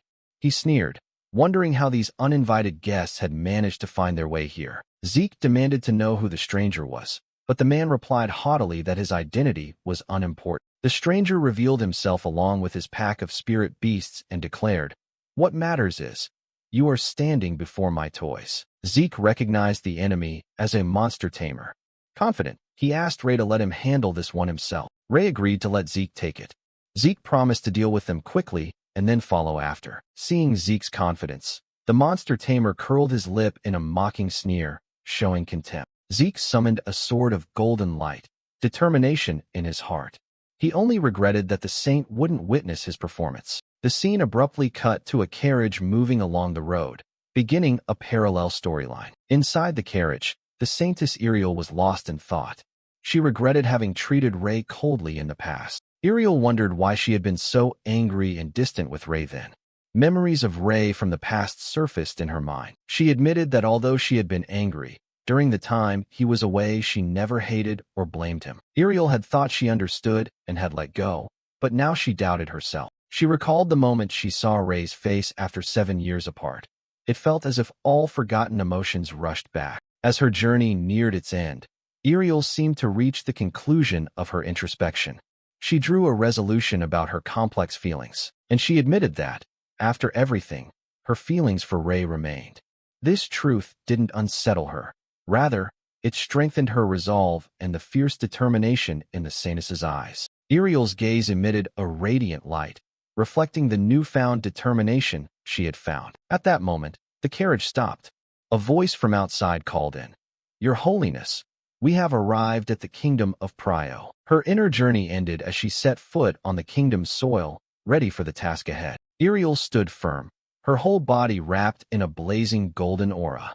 With a steadfast look, she was ready to face her mission in Prio, carrying the strength drawn from those rekindled emotions. At the start of Chapter 132, inside a vast facility that looked like an ancient dungeon, torches flickered, lighting a dark corridor. Ray had broken in and found a place that resembled a huge laboratory. Wolf corpses lay strewn on tables and the floor, blood splattered everywhere. And further on were large containment chambers holding the silhouettes of humanoid monsters. A close-up of one of the containment chambers revealed the shadow of a massive monster being cultivated inside. Suddenly, a wolf lunged out of the darkness to attack Ray. Ray reacted quickly, a powerful blue energy shot from his hand, creating a huge explosion. The wolf was destroyed, leaving only a pool of blood on the floor. Ray's face emerged beneath his cloak. He had platinum hair and sharp blue eyes, his gaze thoughtful as he looked around and realized this was more than a single laboratory. He approached a wall inscribed with complex symbols and placed his hand on it, trying to analyze the place's magical structure. A blue glow enveloped Ray. He recognized the ley lines here were formed from dark magic, preventing him from analyzing them. After realizing his limits, Ray turned and decided to leave to find another way. Meanwhile, outside the facility, Ray's subordinate Trey Zeke was fighting the monsters alone, his sword radiating brilliant light. Suddenly, a cloaked figure with a masked face appeared. He had something like a long red tongue. The one controlling the monsters, a high-ranking member of Procyon. Zeke became cautious. He recognized that the newcomer was no ordinary opponent. The masked man, known as the Fifth of the Dark Academy, looked at his foe with absolute confidence. His cloak billowed in the wind, producing an imposing pressure. But Zeke did not flinch. Determination shone in his eyes. The masked man struck first, swinging his sword and sending out a blazing red slashing aura. The blade aura flew with terrifying speed, tearing through the night. The two swords clashed, producing an energy explosion. Zeke managed to block his opponent's attack. The masked man's eyes flashed behind the mask, apparently surprised by Zeke's strength. The battle moved at high speed, sparks flying with each clash of blades. Zeke began to notice something odd about his opponent's fighting style. The fifth suddenly vanished, causing Zeke to swing at empty air. This was his signature disappearing sword technique. Zeke barely turned in time to block a surprise attack from behind. The fight grew fiercer and Zeke started to feel the pressure. He thought to himself, "He's too fast. I can't read his movements easily." Zeke braced himself, realizing his opponent was not only fast, but also very strong. The fifth mocked him, saying Zeke's swordsmanship was like a beast's and asking, "Is that all?" "I expected more," adding that if there was nothing else, they should finish quickly because he was very busy. It seemed Zeke intended to sheath his sword, which puzzled the fifth. Zeke only replied, "If you want, I'll show you." Zeke unleashed his full power, forming a blazing sword aura. The fifth seemed amused. "Oh, going for the sword aura, are we?" They charged at each other again, but the fifth confidently declared that it wouldn't change anything. A massive explosion resulted from the collision of the two sword aura's energies. The fifth noticed something strange. Zeke's blade aura vanished and reappeared. Zeke managed to land a slash on his opponent. The fifth staggered backward. Zeke stared sharply, convinced he'd delivered an impressive blow. A wound on the fifth began to bleed, and he exclaimed in shock, "A disappearing sword? If it were someone else, they'd surely be dead." Zeke froze.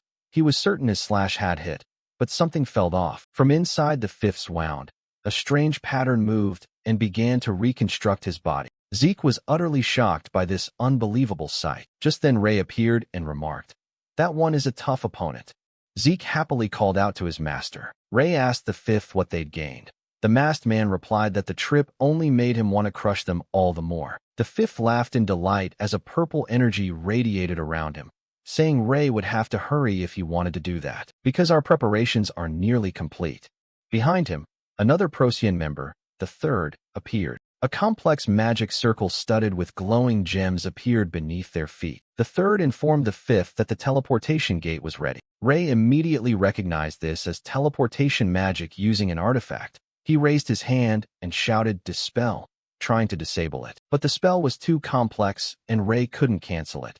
The fifth bade farewell and promised they'd meet again. Ray and Zeke watched helplessly as the two Procyon members vanished into the teleportation gate. Zeke bowed his head in apology for lacking the skill to finish the opponent in one strike.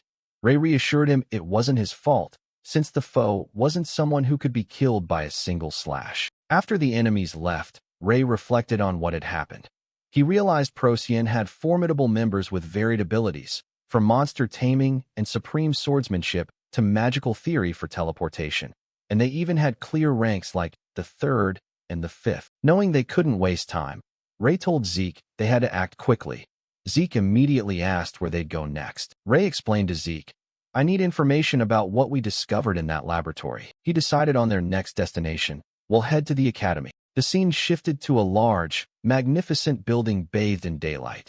This was the academy, where Ray and Zeke would go to gather information. In a library filled with books, Rix, with long black hair, was reading, signaling that an important new meeting was about to occur, and possibly, just to be cheeky, Rix looked like they'd misplaced their bookmarks. At the academy, a student loudly called out to his professor to ask about the document the man had shown him previously. The student eagerly followed Professor Rabenhar, but the professor looked annoyed and said not to speak to him outside of scheduled hours. Professor Rabenhar panicked when he saw someone else approaching.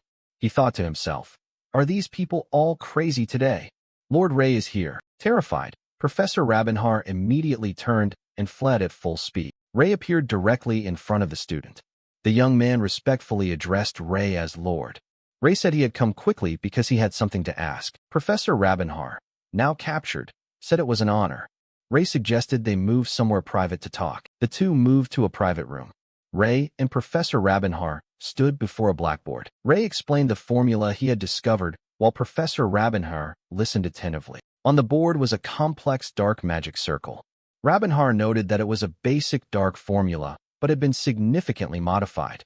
Ray asked whether it would be difficult to decipher. Rabenhar confidently replied that it wouldn't be too hard for him, since its foundation was actually a variant he had created. Ray was stunned by this revelation. Rabenhar basked in Ray's surprise and added that, while not comparable to the Lord, he was in fact a lich. Confronted with this earth-shattering truth, Ray coldly replied with a single line, "Take your beating." Professor Rabenhar had no idea what was happening, bewildered by Ray's reaction. A piercing scream echoed across the academy grounds, signaling that the beating had been delivered. A short time later, Professor Rabenhar, battered and miserable, lamented his past sins and regretted being born. The conversation grew more serious.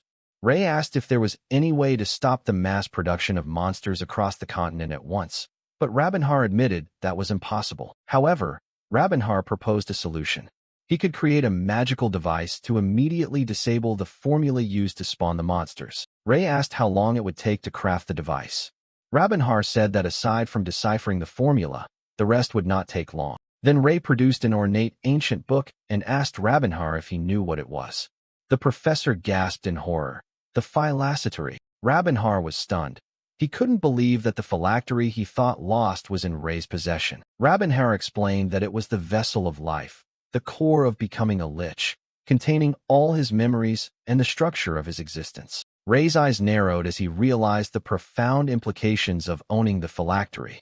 If it was the vessel of life, then, immediately, Ray struck Rabenhar in the chest, the place where the phylactery should have been kept. Without hesitation, Ray continued to deliver merciless, successive punches to Rabenhar.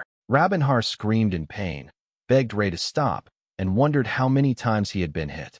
He didn't understand why he was being beaten. After the beating, Ray asserted that only Rabenhar could open the phylactery because it had been sealed with 10 layers of high-level magic. He ordered Rabenhar to open it. Surrounded by a purple dark energy, Rabenhar began chanting to break the seals on the book. The book opened, shining brilliantly, revealing pages full of ancient magical texts and diagrams. Ray looked pleased and said, "Let's see what's written inside." Ray examined the contents and found nothing but pure dark magic, from basic to advanced. Rabenhar explained that the phylactery was a manual passed down among liches, and he had received it from his master. Ray noticed the last page was blank and asked why. Rabenhar confessed that he didn't know either. Rabenhar explained that, according to legend, only those who reach the pinnacle of magic can read the final page. It was a design by the first lich who created it. Ray considered studying dark magic, but ultimately decided against it. He admitted the spells were astonishing, but they were not meant for him. Ray returned the phylactery to Rabenhar and warned him not to lose it again, leaving Rabenhar extremely surprised. Ray said he had no use for it. Rabenhar was moved to tears and thanked Ray.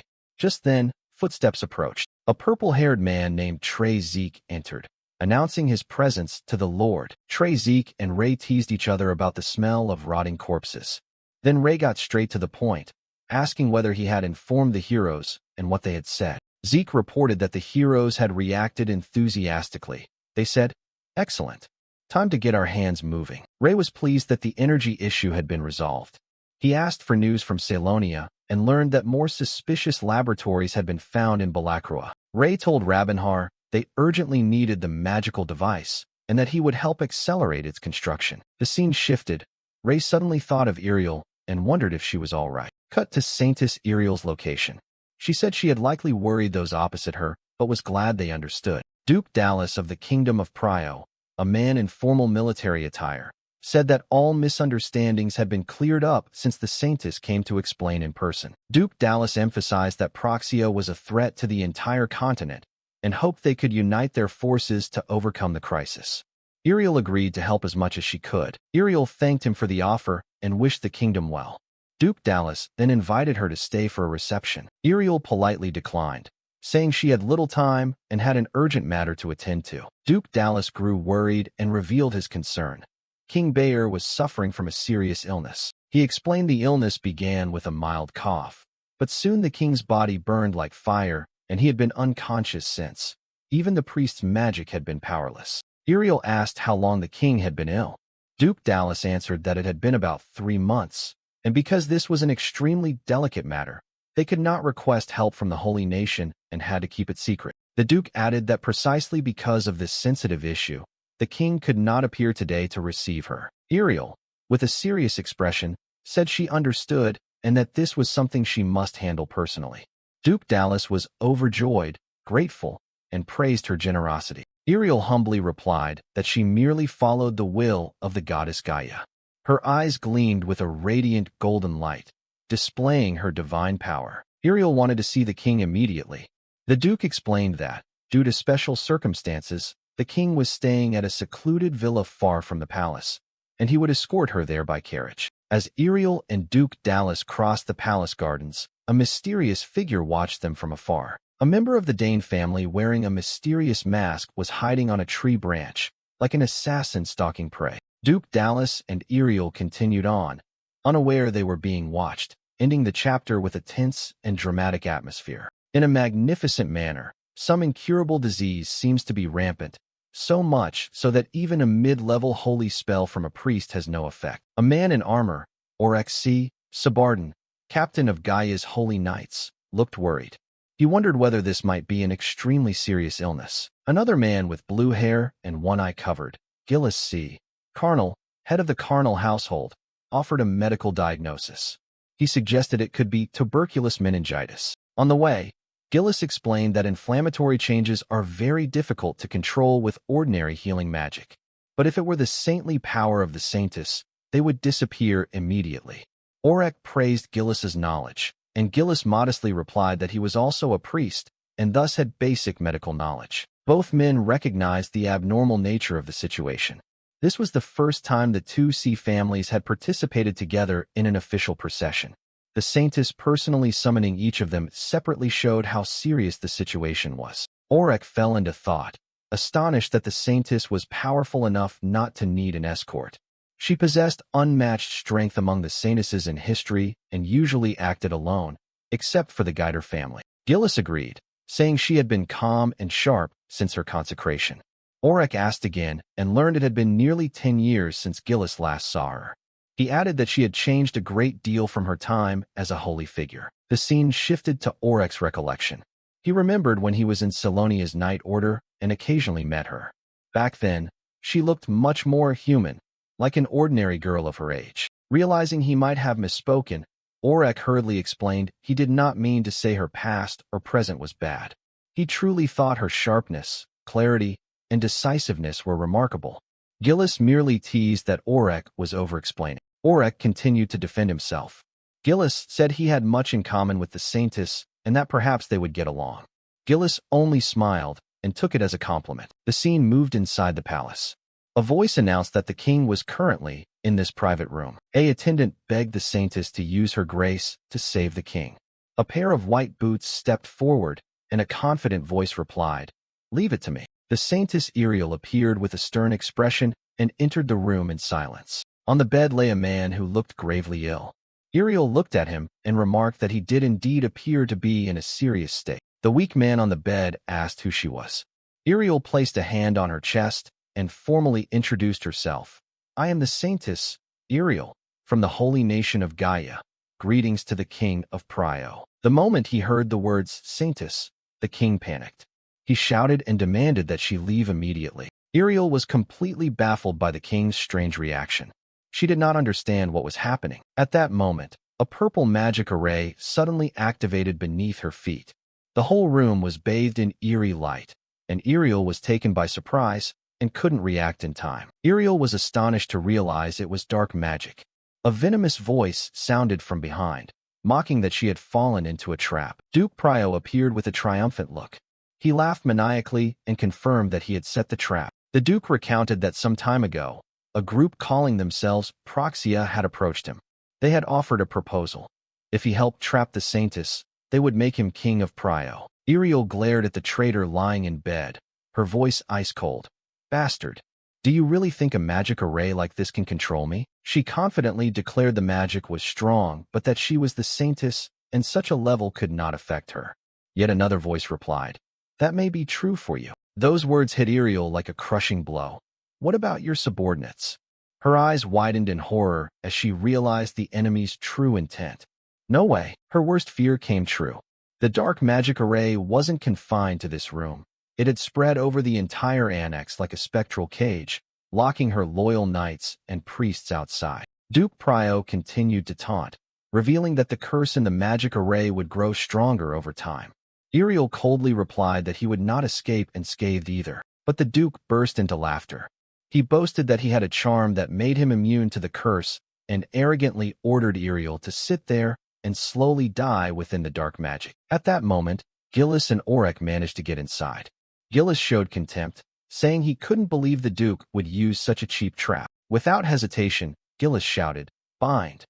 Golden strands of light immediately shot forth and wrapped tightly around Duke Prio, neutralizing him. Duke Prio thrashed in desperation but could not break the binding spell. Meanwhile, Orek hurried over and asked if the Saintess was all right. Orek C. Sabardin, furious, threatened to execute Duke Prio in the name of the goddess for daring to target the holy nation's delegation. But Ariel calmly stopped him. Ariel explained that summarily executing a duke of another nation could cause serious diplomatic consequences. More importantly, she was worried about the priests and holy knights outside, who seemed to be affected as soon as the magic array was activated. Orek urged the Saintess to flee immediately. But Duke Prio, though bound, still sneered mockingly. He revealed that the place had been sealed by a barrier spell. They were all trapped there and would die slowly. Ignoring him, Ariel turned to ask Gillis. Ariel asked whether Gillis could dispel the magic array. Gillis examined the array and concluded it was a very complex formula that would take considerable time. He wasn't sure he could finish before the dark magic grew stronger. Facing the desperate situation, Ariel made a bold decision. She declared she would spread her holy power across the entire area to block the dark magic, astonishing her two companions. She explained that enveloping a wide area with holy power required intense concentration. While maintaining it, she would be unable to use her power for anything else. Both Orek and Gillis were stunned when she said she would cover the entire annex. Ariel ordered Gillis to break the magic array as quickly as possible, and Orek to protect them during that time. Both answered in unison, "Understood." Ariel began to focus, preparing to cast the wide area spell. She knelt in a prayerful pose and summoned the Holy Land. A brilliant, powerful golden light radiated from her body. The sacred light exploded, enveloping the entire building and spreading throughout the annex, forming a vast barrier of light. Gillis could not help but be amazed at the Saintess's incredible power. He turned to Orek and said he relied on him to guard the rear. Orek, with a resolute expression, replied decisively, "Leave it to me." He was ready to protect everyone with his life. The scene shifted to another location, outside a building under a quiet night sky. Inside, a mountain of blue gemstones was piled high. Zeke was astonished at his lord's ability to handle such a large quantity in a short time. Ray was planning the next step when a subordinate soldier burst in, breathless, to report. She urgently announced that the Bloodshade had arrived. The white-haired man was extremely surprised. The Bloodshade appeared, a masked, golden-haired holy figure, gravely wounded and covered in blood. Ray recognized her. Ray panicked at the holy figure's condition. With the last of her strength, she told him that he must go to Pryo at once. Hearing Pryo, Ray immediately connected the events and realized Ariel was in mortal danger. He shouted her name in despair. Meanwhile, outside the annex of Pryo, where Ariel's holy land was being maintained, mysterious cloaked figures began to appear. They were members of Proxia. They stood before the holy aura, observing the situation and signaling an impending attack on the Saintess while she was at her most vulnerable. Chapter 134 ends here. The scene is chaotic in the dark. From afar comes a worried call. "Blood Shadow, are you okay?" Another, weaker voice replies, "Your Highness." Ray anxiously asks after Blood Shadow, who is injured. What happened? And where did those wounds come from? The girl replies that she will report everything. Blood Shadow, with a wound on her face, begins to recount. It all started after the Saintess held a meeting in Pryo. This was the beginning of a prearranged conspiracy. The scene shifts back to an earlier time. A luxurious carriage pulls into a large manor, signaling an important event about to take place. Blood Shadow arrived at the annex. She thought about rumors that the king of Pryo's illness was worsening, but found it strange that for years no information about the king's health had been revealed. The more she thought, the stranger it seemed. Is information being hidden this tightly? In a small country like Pryo? This stirred suspicion within her. Sensing something amiss, Blood Shadow decided she had to report this back home. She moved quickly, leaping onto a high branch to find a way to make contact. She took out a crystal orb, a magical communication tool, preparing to send an urgent message. But just as she was about to use it, the crystal orb suddenly developed a crack. She froze. There is interference here, disrupting the magical signal. Blood Shadow instantly realized. Is this a trap? She panicked, thinking, could Procyon have infiltrated Pryo? The Saintess is in danger. She knew she had to contact the Saintess immediately, but first, she had to get out of there. But as she was about to flee, a sinister voice rang from the shadows. So there's a little rat hiding here, huh? A mysterious hooded figure appeared. He asked, "Hey girl, who sent you snooping around here?" Blood Shadow recognized them as those from Procyon. Blood Shadow sensed an evil magical aura emanating from the stranger. "I can feel the magic. So that means..." The hooded man sneered. "Ah no, or shall I guess?" He began listing. "You're not a face I know, so you must not be one of the Saintesses. Nor with Saint Trey? No, not Balacroa either. Ah, I've got it." The hooded man's eyes gleamed triumphantly as he called her true name. "You're Dane, aren't you?" Dane was stunned as her identity was exposed. Dane admitted, "You seem to know quite a lot about us." The hooded man chuckled. "Haha, I've studied you.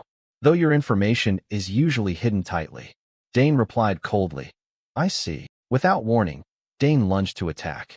Her sword blazed as it struck toward the enemy in a swift blow. The strike seemed to land, producing a powerful gust that sliced through the hooded man's body. Dane was confident in her blow, thinking that with such a full-strength strike, she must have taken him down immediately. Believing she had dealt with the enemy, she turned to leave to complete the more important task of reporting to the Saintess. But behind her came a feral laugh. The hooded man still stood firm, unscathed by Dane's recent attack. Dane was astonished. "I'm sure I cut him. How is this possible?" The hooded man laughed heartily, praising her speed. "You're fast. Quite skilled, aren't you?" "I'll remember that." He sneered. "Haha, confused? Take a look at your own body." Dane blankly and reflexively asked, "My body?" Immediately after that remark, a blazing red energy suddenly erupted from Dane's own body. Before she could understand what was happening, she felt the familiar power of herself turning back to attack her. Dane staggered in shock. What? My own attack? No way. It was reflected back? How? At the same time, a wave of pain hit, and she collapsed. Dane's eyes flashed with utter horror as she realized the truth. Before her, one of the hooded figures radiated a terrifying purple magical aura. Dane recognized this was no ordinary opponent. Without a moment's hesitation, Dane tossed a smoke bomb to the ground, creating a thick cloud of smoke to buy herself a chance to escape. Breaking free of the encirclement, she couldn't shake the impression of that dark aura and thought to herself, that isn't normal magic. It feels off, much crueler and fouler. The scene returns to the present. Blood Shadow, Dane, is reporting to Ray and Zeke. Also, they didn't chase me when I ran. Their target seemed to be only the Saintess. Ray immediately orders, no time to waste. Go, Zeke. Zeke replies, yes, sir. Just as they were about to leave, the academy professor suddenly spoke up, asking to come along. Ray asked in surprise, you too? The long-haired man replied earnestly, yes. This is a precious chance for me to atone and to help you, he added. Besides, that magic beyond comprehension bothers me as well. After a moment's thought, Ray agreed. Well, nothing wrong with that. We'll set out immediately. The group echoed their assent. The scene shifts to a grand cathedral, where danger looms under the xiang. Inside, Gillis C. Carnal, the man with blue hair and an eye patch, sensed something amiss. The magical aura is definitely growing stronger. An aide watched worriedly as Saintess Iriel, exhausted from using holy power to suppress the magic, struggled. Even for the Saintess, if she keeps using holy power like this, she won't hold out long. At that moment, Knight Orex C. Sabarden, clad in purple armor and cloak, rushed in. Orex shouted a warning to Gillis. Something's coming. I'll handle it, don't worry. At the root of it all was a complex high-level magic circle that Saintess Iriel was using all her holy power to suppress. Suddenly, Proxian's necromancer appeared, sneering wickedly and saying, just as expected of Saintess Iriel, she truly deserves the title of the greatest saint in history. Orek immediately drew his sword, blocked his path, and demanded, you come from Procyon, don't you? He replied nonchalantly, ah yes, allow me to introduce myself. I am the necromancer of Procyon. I hold the second seat among the 6 of the Dark Institute. He pointed to the figure beside him and continued, and this is Proxion's executor, the 4th seat.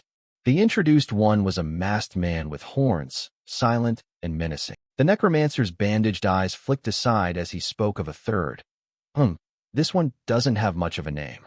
But if I had to describe her, you may call her the Angel of Death, who will return you to the realm of the dead. Haha. A woman with red hair and a hooded cloak appeared, carrying an aura of death. Orek froze at the chilling title, sweat streaming down his brow. The Angel of Death. Orek quickly regained his composure and sneered. She doesn't look like any angel I've seen. You don't know what an angel is, do you? The necromancer scoffed. Argue that now. You're not an ordinary fellow. The executor moved to strike, but the necromancer stopped him. I'll handle this one. He told the executor. No need to waste your strength, right? The necromancer continued. I just want to test a few things. Immediately after, he summoned a blazing purple magical sword that radiated a dark energy. Without a second's hesitation, the necromancer lunged at Orek with terrifying speed, swinging his magical sword and creating a deadly streak of purple light. The attack collided with Orek, producing a massive explosion of magical energy that engulfed the entire corridor. As the smoke cleared, the necromancer looked surprised. He muttered, oh, so the name Holy Barrier isn't just for show. Orek stood firm. His holy armor glowed, the radiant cross emblem blocking the necromancer's strike. The villain couldn't hide his astonishment. I didn't expect it could even stop my sword's force. Orek planted his feet, forming an unshakable defensive stance, determined not to let the enemy take another step. He declared boldly with resolve, beyond this point, you won't be able to take another step. The story is about the Sabarden family, one of the oldest and most prestigious holy knight houses in the Holy Kingdom of Gaia. They serve as attendants to the Holy Maiden and always uphold the will of the gods. This house has inherited the guardian's will across generations, always defending the front lines of the Holy Kingdom and upholding their family's renown. Among them, Oryx C. Sabarden stands out. He is known as the shield of the sanctuary and is the pinnacle of the family's honor. Facing Oryx are two cloaked figures.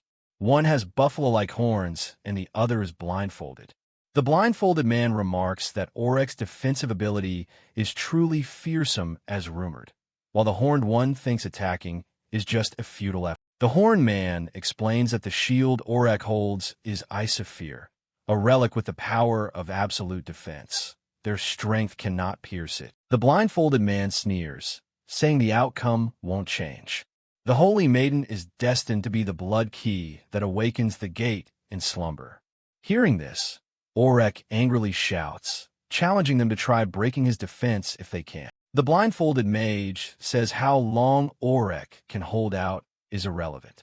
He begins to form hand seals, preparing some kind of magic. He mumbles an incantation in an ancient tongue, a sinister grin spreading across his face. Immediately, a dark magic aura envelopes the woman with him.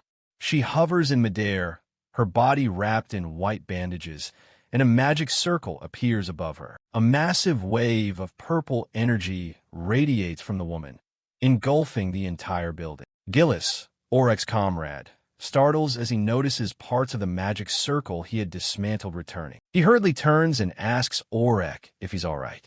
Oryx replies that he's fine, but something is wrong. Oryx points at the mage, saying he did something to the woman with him. The woman, carrying deathly chi, standing beside Oryx. Gillis assesses that the mage is aiming for a war of attrition. He confidently declares that even if they reconstruct the magic circle, he'll keep dispelling it. Dark magic techniques have limits, and once he breaks the formula, he can dispel it even faster. The blindfolded mage scoffs that prolonging the fight is pointless. Clearly, the Holy Maiden's sanctified power will run out first. He asks back whether the man can really dispel that quickly and recognizes it as carnal sacred body technique. He explains that the technique causes the saintly power at the fingertip to react to nearby abnormal magic, allowing the user to trace the reaction to the core of the magic circle and nullify it. The blindfolded mage continues, fascinating, but allow me a bit of advice. Stop dispelling the circle. Gillis growls, don't be ridiculous. The mage laughs gleefully, saying that whether fast or slow, they'll die anyway. At the same time, the transformed woman clutches her head, her purple eyes glowing in agony. The other cloaked figure moans. In his hands is a gruesome purple mass of flesh dripping down, apparently the result of the dark magic. The transformed woman throws her head back toward the sky and lets out a piercing scream of pain as the dark power reaches its peak. A powerful sweep of dark energy washes over, affecting Oryx and Gillis.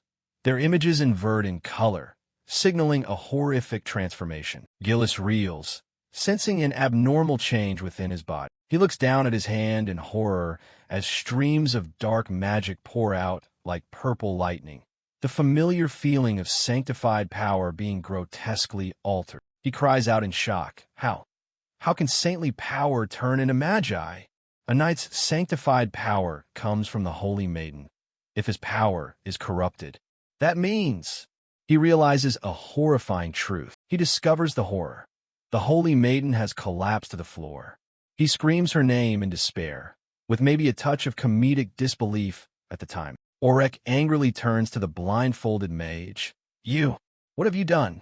The mage laughs heartily and replies, Ha! Even the greatest Holy Maiden cannot resist the power of demons. Demons? Oryx is stunned. The mage smirks, explaining that the woman with him has inherited power from true darkness, engraved into her body. This is one of the powers of demons. It is the power of reversal. The transformed woman stands there, dark magic swirling around her, her purple eyes blazing, and a magical crown hovering above her head. Gillis rushes forward to catch the Holy Maiden, anxiously asking if she is all right. He answers his own question in despair. She cannot be. The immense, saintly power inside her has been turned into dark magic. He realizes the holy maiden must have been completely corrupted from within. The dark magic she was trying to suppress now grows ever stronger. Orek recognizes the desperate situation. They cannot use saintly power, and there's no way out. They're completely trapped. He shouts, ordering Gillis. Lord Gillis, I will hold them here. Orek urges, please, leave here with the holy maiden. Gillis watches Orek's retreating back, wavering. But if I do that, Orek, you will. Orek is resolute. Do not hesitate. Our mission is to protect the holy maiden above all, Orek adds confidently. And besides, you know this as well, how unbreakable my shield truly is. Orek turns back, offering a radiant smile to reassure his comrade. Determination flashes in Gillis' eyes. After a painful moment, he closes his eyes and accepts the order. Gillis whispers an apology to the unconscious holy maiden in his arms. He has made his decision. Gillis uses all his strength, smashes through a window, and leaps out of the building, carrying the holy maiden to find an escape route. The blindfolded mage sneers, thinking it doesn't matter since the holy maiden is almost dead. He reveals that this annex has been surrounded by their forces. No matter how much the shield boasts of absolute defense, Orek's stamina is not limitless, but he notices something strange. The power of reversal turns everything in this world back into nothingness. Saintly power decays, and a thrown blade will reverse and strike its thrower. The mage continues, but that shield, Sephir, remains unaffected. Do you know what that means? Orek growls. You speak as if you know something. What are you trying to say? The mage bursts into laughter. Ha ha. Who knows? But I can guess one thing. He reveals a shocking truth. Sephir is not a relic of Agaya. He explains further, what dwells within that shield is not a blessing. It is a will that has guarded it since before this world had a name, the memory of a being that slept with this land and never left. He concludes, it is not a flow based on cause and effect. Therefore, reversal has no effect on it. How's my theory? Orek grits his teeth. You know quite a lot. Orek admits, as you said, this shield is a relic imbued with his will. And more, Orek proclaims loudly. The Sabardan family has inherited that will and will stand against evil to protect the divine. The mage sneers mockingly. Do your best. Once you fall, I'll make good use of Isafir. Then he suddenly falters, sensing an unusual change. Huh, he exclaims in shock. What? Why is the dark magic? Before him, the purple magical smoke that had filled the air rapidly dissipates, signaling the intervention of an unexpected force. A voice begins murmuring incantations in an ancient tongue. It is a powerful, purifying magic, directly countering the mage's curse. Immediately, the dark magic shrouding the mansion shattered into shards like glass, revealing the night sky. As the purple smoke dissipated, Ray and his companions appeared. Their arrival signaled a turning point in the battle, bringing a sliver of hope to the losing side. Just in time for dramatic timing, and slightly inconvenient for the villains. In the primal times, there were 3 nights. The first night was a quiet darkness before the world formed. The second night was when darkness engulfed the world and everything collapsed. And then there was a third night, a night no one remembered. On that night, only one thing did not vanish, a heart. It had no shape, made no sound, only the will to exist. That heart was lonely for a very long time. So it began to dream a silent, wordless dream, a dream waiting for someone to call its name across an empty field. At first it waited for the sky, then for the wind. Time passed without measure, and the heart eventually forgot the very name it waited for. Then one day, tiny voices slipped into the dream. The heart quietly embraced those words, as if hearing its forgotten name once more. And at last that heart awoke. In response to those voices, that being became the light. The light was very small, but it quietly spread across the world. First the ice and snow on the earth melted, then flowers and leaves budded and sprouted. And finally, a baby smiled. The woman finished the fairy tale, saying the heart that had been filled only with loneliness became the light, and lived happily ever after with everyone. Little Ariel with her innocent golden hair, asked, "Was the heart in the story the goddess?" The woman only smiled. He who knows? What do you think? The girl insisted. It must be the goddess. Only she can melt the ice and make flowers bloom. The woman replied gently, perhaps. But Ariel, making people happy isn't something only a goddess can do. Ariel, you can do that too. The girl asked in surprise. Really? Yes, really. Ariel's eyes lit with determination. Then I will become a light for everyone. Even if I'm not as great as the goddess, I'll be a small light that brings happiness to all. The woman smiled kindly. All right, never forget this feeling. Then you'll be a light warmer than anyone else, Ariel. The childhood dream vanished abruptly. The cry Saintus, Saintus, pulled Ariel back to the harsh reality. Gillis hurriedly caught the Saintus Ariel as she awoke. Saintus, are you all right? Still dazed, she wondered why she had dreamed that childhood dream. Ariel clutched her head in pain as she tried to steady herself. Gillis panicked and stopped her. Wait, don't use holy power, he explained with a grave face. Your body, right now, most of it has been corroded by dark magic. If you try to use holy power, your body won't withstand it. I've given emergency first aid, but we have to take you to the Holy Kingdom. Ariel was still confused by the situation, but aren't we trapped? Gillis reported urgent but hopeful news. The barrier has been disabled. We must leave immediately. Yet Ariel suddenly noticed the absence of a comrade and panicked. Hold on. Where's Auric? Ariel nearly shouted. Don't tell me you left Auric behind? Come back now. Faced with her despair, Gillis had to suppress his own pain and yelled with a decisive voice that allowed no denial. Our top priority right now is your safety. Gillis looked at Ariel with pained eyes, asserting, don't let Auric's sacrifice be in vain. Ariel could only go numb at his words. Meanwhile, elsewhere, Ray and his subordinates watched the situation. Ray observed, dark magic has spread everywhere, making it hard to pinpoint locations. Zakiha replied, but there are a few spots where the magic is especially strong, my lord. Zeke continued his report. First, that location. From the opposite side where we came, I can sense a strong flow of magic. It seems something is approaching from outside the territory. And the top floor of that annex building, too. That's likely where the Saintus is. Ray agreed. That place also troubles me. From there, I sense not just dark magic. Ray felt a special energy emanating from the building.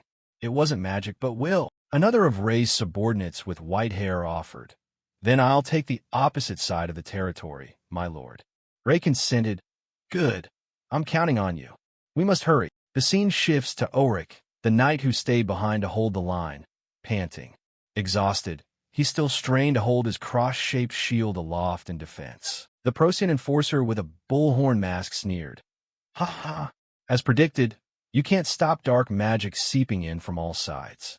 You look spent. Now it's time to finish you. The enforcer said confidently, I'll end you in one strike. Any last words? Though exhausted, Auric stared unwaveringly at his enemy and said, even if I disappear from this land, Auric shouted with the last of his strength, my protective will never fade. The enforcer swung his weapon, unleashing a finishing blow at Auric. A massive purple surge of energy hurtled toward Auric, seemingly unstoppable. The enforcer launched the attack, aiming straight at the exhausted knight. Just as the attack was about to strike Auric, a flash of blue light sparked, halting the dark magic's blow. Ray appeared suddenly, raising his hand toward the enemy. He spoke a single word, bind. A powerful bluish energy erupted from his hand. Immediately, magical blue chains bound the enforcer. He was frozen and astonished. What? Ray landed lightly on the ground, completely in control of the situation. Ray's power easily overwhelmed the enforcer. The enforcer, his eyes veiled by the mask, muttered in doubt.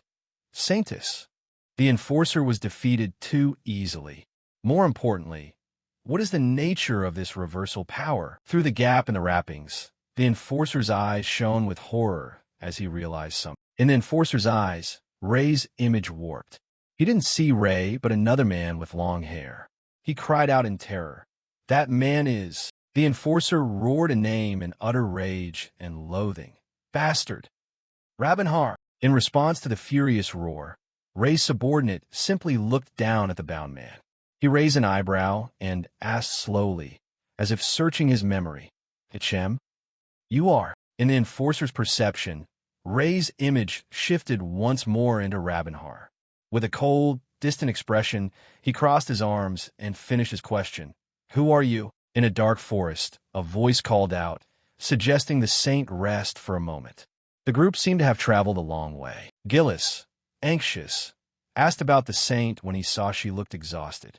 He noted that her stamina was fading faster than they had expected. Iriel apologetically said she had become a burden. However, Gillis reassured her, asserting that protecting her was his family's duty. Iriel curiously asked why the three houses served and protected the saints, wondering if it was simply God's will. Gillis began to explain a story from long ago. Gillis said they simply followed those traces, and that was their justice. Hearing this, Iriel asked whether that justice ever weighed heavily on him. Gillis admitted that it did. Duty and justice were not always righteous, but he believed that balance was maintained because some people were willing to bear that burden. Iriel fell silent, her eyes reflecting deep thought at Gillis's weighty words. Suddenly, Gillis sensed something unusual. He hurriedly signaled Iriel to be quiet. Immediately, Gillis used the hide magic, a dim light wrapping around them both to conceal their presence. There was a rustling from a nearby bush. Gillis stayed alert. He knew someone was approaching. From a thicket, Zeke suddenly appeared with a surprised expression. Gillis recognized the newcomer as Trey. The saint grew more worried, wondering if Ray might be nearby since Zeke was here. Thinking they were allies, Iriel intended to step forward. But Gillis quickly stopped her. He felt something was off. Gillis warned that there was another person. At the same time, a mocking voice called from afar. Oh, look who we have here! A mysterious figure in a green cloak and a mask covering his face appeared. He called out Zeke of the Trey House. Zeke recognized the enemy and called him the Monster Tamer. A small flame flared on Zeke's hand. He was ready for a fight. The Monster Tamer sneered, taunting Zeke, asking if he wanted to taste another strike from his blade. The masked man said that they would have to fight anyway, since both were pursuing the same target. Zeke appeared puzzled by what he meant. The masked man dropped the hint and bluntly said that both were searching for the saint. Hearing that, Zeke was stunned. The masked man declared he would stop Zeke there and formed a blade of light.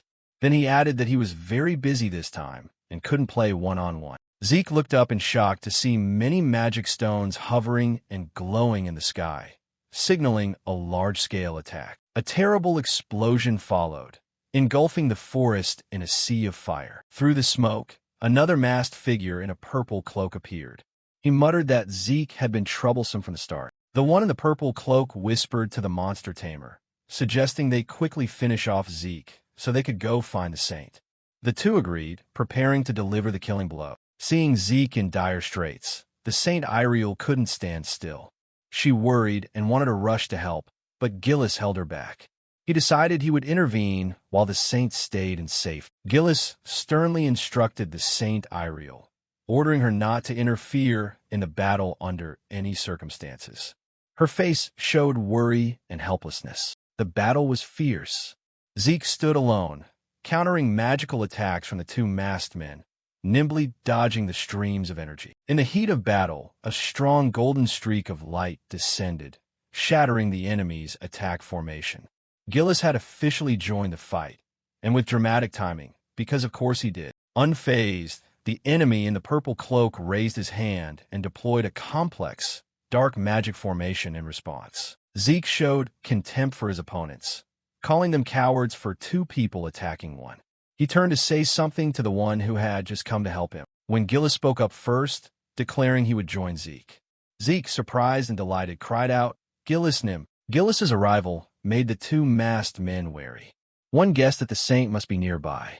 The other confirmed that, even if he couldn't sense her, he was sure she was very close. Suddenly, the man in the purple cloak grinned maliciously beneath his mask.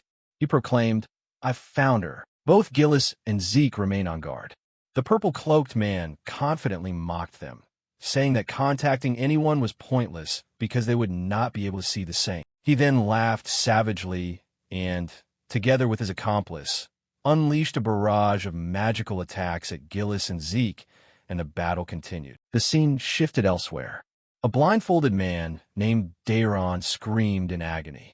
An angry voice rang out, calling him a Procyon traitor. The long-haired dark man, Ravenhar, revealed that he was the one who had caused the scar on Darren's right eye. Ravenhar sneered, asking if Dayron still didn't recognize him. Ravenhar narrowed his eyes, as if he'd noticed something else in the room. His gaze landed on a woman with long red hair, her body wrapped in white bandages. He realized there was something special about her. Ravenhar's anger vanished, replaced by astonishment. He asked Dayron if he had created this. Dayron looked dazed at the sudden change in attitude. A second later, Dayron burst into smug, insane laughter. He proudly boasted that even Ravenhar must admit this was a masterpiece. Ravenhar seemed enchanted. He murmured about the dense magical aura, the elasticity of the skin, and the sheen of the hair. Dayron blushed with glee. Ravenhar suddenly noticed a horrifying detail inside the creature's chest. He cried in horror, "Is that demon bone?" Ravenhar couldn't hide his admiration. He praised the quality of the creation and asked Dayron where he had obtained it. Dayron trembled with joy, for it was the first time Ravenhar had addressed him by name. Ray interrupted their moment, reminding them this wasn't the time for such things. Ravenhar agreed, telling Ray to finish up and then follow him. Ray turned to Auric, who seemed to have spent considerable energy, and asked if he could move. Auric replied yes, but still seemed worried about that shield. Auric felt ashamed for being exhausted. He said he sensed a strong will and asked permission to go find Iriel immediately, while Ravenhar could rest. Despite his exhaustion, Ray's foremost concern now was the safety of the Saint Iriel. Meanwhile, in a distant place, an ancient elven temple long forgotten once again became the center of a major incident. Two elf elders walked in silence. One reminisced about the past 50 years, but the other immediately cut him off in a grave tone. This is no time to dwell on old matters. The situation now is very different. The dark-skinned elder explained that Ialter was absorbing mana at an increasingly rapid rate. It devoured all surrounding mana, forcing the Guardians to withdraw. Era affirmed, as predicted, that this was the influence of the Magi spreading across the world. After hearing the report, Era was decisive. She said it was time for her to step in and deal with this nuisance. The nuisance she referred to was a giant blue crystal glowing brilliantly. It was chained to an ancient stone pedestal, radiating enormous and terrifying power. In an ancient mansion, Ravenhar spoke up, voice full of surprise. "I didn't expect you'd intervene here. How unexpected." He continued to taunt Dayron, who stood opposite in the long corridor. "For one born under Proxion's grace to betray its ideals. Your master would be heartbroken if he knew." But Dayron replied coldly, "That won't happen. We walked different paths from the start." Ravenhar faintly curled his lip and changed the subject. "But more importantly, that child, them creating it means the time is near." Another cloaked figure nearby angrily called out, "Humph, you think we couldn't finish it without you?" Ravenhar calmly admitted, "Honestly, yes," which only further enraged the other. Ravenhar sipped his tea and continued with superiority. "However, to create a tool that can drain the demon's power, I praise your passion. I acknowledge it. But with your pitiful minds alone, you cannot do it by yourselves." So it seems the old prophecy was right. Dayron only fell silent in confirmation. The ancient prophecy appeared. On the night the second moon turns a deep crimson, a forgotten demonic star will rise in the heavens.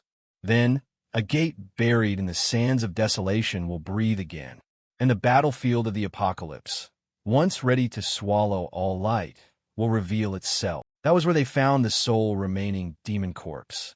Dayron, the blindfolded one, proudly boasted, "Lucky indeed. Thanks to it, I created this masterpiece." Ravenhar only smiled and replied, "I concede that." Yet then Ravenhar added, "Still, I could have made something far better." The remark left Dayron stunned. Ravenhar explained, tone full of disdain, "I'm not saying it's bad. It's just, even with the quintessence of necromancy, the skeleton, in the end you created a mediocre, funerary construct. Truly disappointing. The blunt criticism left Daeron speechless. Daeron angrily shouted, "Don't be ridiculous. That was the pinnacle of necromancy. Are you saying it could have its own will? That's impossible." Ravenhar only sneered and asked, "Wanting to show you?" Ravenhar continued to entice. "As I said, the corpse itself is of very high quality. If I tweak it a bit—" Daeron panicked and interrupted, "Don't be absurd. You think I'll let you meddle with my creation?" Ignoring the protest, Ravenhar smiled suggestively, eyes flashing with absolute confidence. He whispered, "Just a little. With a small change, it could reach true perfection." Ravenhar stared straight at Daeron, his gaze piercing the white mask. "Aren't you curious to see the perfection of necromancy, touched by my hand?" The offer left Daeron motionless, silent. The heart of a wizard hungry for knowledge began to tremble. Trying to restrain it, Daeron couldn't hide his curiosity and desire. He admitted in a trembling voice, "I'm curious." Ravenhar folded his arms, his smile growing even more smug. He knew he had found Daeron's weak spot. "I hate to admit it, but Ravenhar, when it comes to necromancy, no one is more skilled than him. After all, he has reached the rank of a lich." Daeron trembled with excitement. The chance to inherit knowledge from a legendary lich was an irresistible temptation for any mage seeking ultimate knowledge. Still, the pride of an artisan wouldn't let Daeron accept easily. He clenched his teeth, struggling internally. But accepting so readily would wound my pride. "Damn it, Daeron." Seeing Daeron hesitate, Ravenhar struck decisively. He stepped forward, voice persuasive. "I understand the warding system you've built better than anyone. So, trust me, and take my hand." Daeron was completely taken aback by this frank offer. Daeron couldn't believe his ears. An arrogant man like Ravenhar saying such things. He whispered, "Daeron, if we stand together." Ravenhar extended his hand, surrounded by illusions of brilliant flowers, a beguiling promise. "We can reach a truth no one else ever has." Seduced by ultimate knowledge and power, Daeron could no longer resist. With a flushed face and a racing heart, he agreed, yes. Daeron had fully surrendered to his thirst for knowledge. The moment the agreement was sealed, a massive purple energy surge erupted from within the mansion, heralding a looming horror. Meanwhile, in another forest, a ferocious battle was raging. Zeke was facing off against cloaked enemies. Waves of magic in all colors collided, producing terrifying explosions. Gillis fought bravely, but the enemies showed no sign of weakness. Amid the chaos, a cloaked, masked figure raised a bicolored crystal, red and green, and declared, "Seat 3, there's no reason to delay any longer." "Yes, I will open the gate." He activated the crystal. Instantly, a gigantic purple magic circle spun into being in the sky, whirling as it began to open a spatial gate. From the magic circle, countless monsters with blood-red eyes began to pour out, roaring fiercely as they surged into the forest. Gillis stared in horror at the scene, translocating that many monsters at once. "Don't tell me this was all planned for this moment? How long have you been scheming?" The masked mastermind coldly ordered the beasts. "Now, tear those insects limb from limb." Suddenly, a voice rang from above, a single commanding word, "Close." Immediately, a powerful blue energy surged forth, forcing the portal to begin to shut. Another word boomed, "Explode." All the monsters that had just poured out of the gate simultaneously detonated in brilliant fireballs, vanishing into nothingness. The cloaked figures shouted in astonishment. "The monsters! You closed the translocation gate." Then the final word was issued. "Bind." A different blue light flashed, forming chains of energy. The magical chains instantly wrapped tightly around all the cloaked figures, neutralizing them. One of them cried out in horror, "Impossible! You decoded the magic circle after just one look?" From the shadows, Ray strode forward, his white hair and sharp blue eyes radiating calm authority. The bound man couldn't believe it. "What kind of brain do you have?" His comrades cheered. "My lord, Saint, you have arrived." But Ray coldly asked one question. "Where is Iriel?" In the distance, a faint voice whispered, "Ray." The Saintess Iriel stood there, eyes filled with emotion and relief. She whispered, "You truly came to save me." Then a sly, sinister chuckle quietly echoed from one of the bound captors. The masked nun burst into a maniacal laugh, her cackle echoing throughout the forest. Ray turned and frowned, asking, "What's so funny?" The nun replied mockingly, "You're too late." She continued, "Stand there and watch the birth of the new Demon King." Ray froze, his pupils constricting at the last two words. Demon King. From the darkness, another voice praised. "Well done, Seat 3 and Seat 5. Iriel suddenly cried out in a choked voice, her eyes wide with horror. The final moment has come. A deep crimson demonic energy enveloped Iriel. Her body lifted into the air in agony. Seeing that sight, Ray's two comrades were simply stunned. In Iriel's mind, her final thoughts echoed. "Become a demon king. Rule this world. I will hold all the world's pain within myself." A hazy phantom appeared behind Iriel, whispering poisonous words into her ear as she hovered at death's door.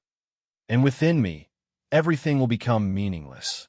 The phantom's hand pierced through Iriel's body. Ray stared in horror at the unbelievable scene before him, able only to utter one desperate word. "No!" He screamed in pain and fury. Charging toward her, Iriel, one of the conspirators, Seat 3, raised his hand and declared, "With this blood, the order of the world will be overturned." He roared, "Power will be granted to me." But instead of flowing to him, the crimson energy from Iriel's blood exploded outward, engulfing the forest and Ray, who was frantically shouting her name. The entire forest was plunged into a storm of red energy. The power of Iriel's sacrifice did not dissipate. It spun violently at the center of the ritual, as if reshaping something. The blazing red energy gradually coalesced into a sphere. One of the bound men screamed in panic, "Seat 1." Yet the masked nun laughed with satisfaction. She spoke to the entity born from the explosion. "Congratulations on receiving your power, my Lord Demon King." In reply, a cold, powerful voice rang out from the red smoke. Lips parted to reveal a pair of sharp fangs. "Don't call me that." The voice continued, introducing itself. "My name is Burial." Then, from the demonic light, Iriel emerged in an entirely new form. A devil with curled horns, long white hair, and a haughty smile. She proclaimed, "I am the first demon king of this world." A haunting voice sounded, introducing itself with a smile that revealed a pair of sharp fangs. It was Burial. Burial hovered in midair, proclaiming himself the first demon king of this world. Below, two devotees were bound by chains of energy, ready for a dark ritual. With fanatic faces, the two worshippers looked up and begged the demon king to possess them and use them as the foundation for a new world. Burial curled his lips in a smug grin and asked if they were ready. One of the devotees immediately confirmed that, of course they were. A zealous follower explained that his body, already soaked in demonic energy, existed solely to serve Burial's dominion. The other, his face obscured, added that his body was made of nourishment reserved for Burial. Burial's face brimmed with delight at the sight of devoted subjects. She declared she would use them as sacrifices to turn this land into her own domain. As the ritual began, the devotees showed no fear. On the contrary, they appeared ecstatic and fulfilled. A massive surge of purple energy flared up, beginning to absorb the frenzied worshippers. The energy coalesced into a blazing orb, signaling that the sacrificial ritual was nearing completion. At that moment, Ray was holding the dying Iriel in his arms, desperately screaming for her not to close her eyes, but Iriel weakly replied that this was not the time for that. Iriel murmured to Ray that he had to stop that being, because no one knew what he would do next. Ray worried about her condition. Iriel said it was already too late for her. Ray panicked and shouted, urging her to use her holy power. In the center of Iriel's chest was a purple, blade-shaped demonic energy lodged deep in her body, continuously emitting malice. Ray horrifiedly realized the corrosion from the demonic energy was spreading too fast. He desperately asked if Ariel could no longer use her holy power. Ariel weakly confirmed. She believed that because of this purple, blade-shaped demonic energy, her holy power was completely unresponsive. Ray did not give up. He wanted to find a way to dispel it. But in his heart, he also knew there was no hope left. Ray looked up at the sky in agony. Ariel tried to comfort him, saying she was merely returning to the embrace of the goddess. In her final moments, Ariel smiled and asked Ray if he still remembered the first time they met. Ray bitterly replied how could he forget when she had dragged an entire army to the elf village just to capture him. Ariel sadly admitted it. Recalling the past, Ariel remembered that as a saintess, she had cared only for carrying out the goddess's will. So she had thought of nothing else and devoted herself entirely to the mission, however tragic it might be. Ariel confessed she began to change after meeting Ray. When with him, she felt like her old self again before becoming the saintess. Being with Ray, she met more people, experienced things she had never known, and for the first time in her life, she felt genuine joy. Perhaps because of those precious memories, Ariel realized that if in the past she would have calmly accepted this death as the god's will, now, having known happiness, she could no longer do so. Tears streaming, Ariel for the first time admitted her fear, that death was unbearably painful and terrifying. While Ray was still desperately pleading, Ariel thought perhaps she should speak the forbidden thing to ease this pain. At the same time, a shooting star streaked across the night sky. Ariel was astonished as she looked at the spectacle in the sky. Ray also looked up, amazed at the sudden shower of shooting stars. For a moment, memories flooded back.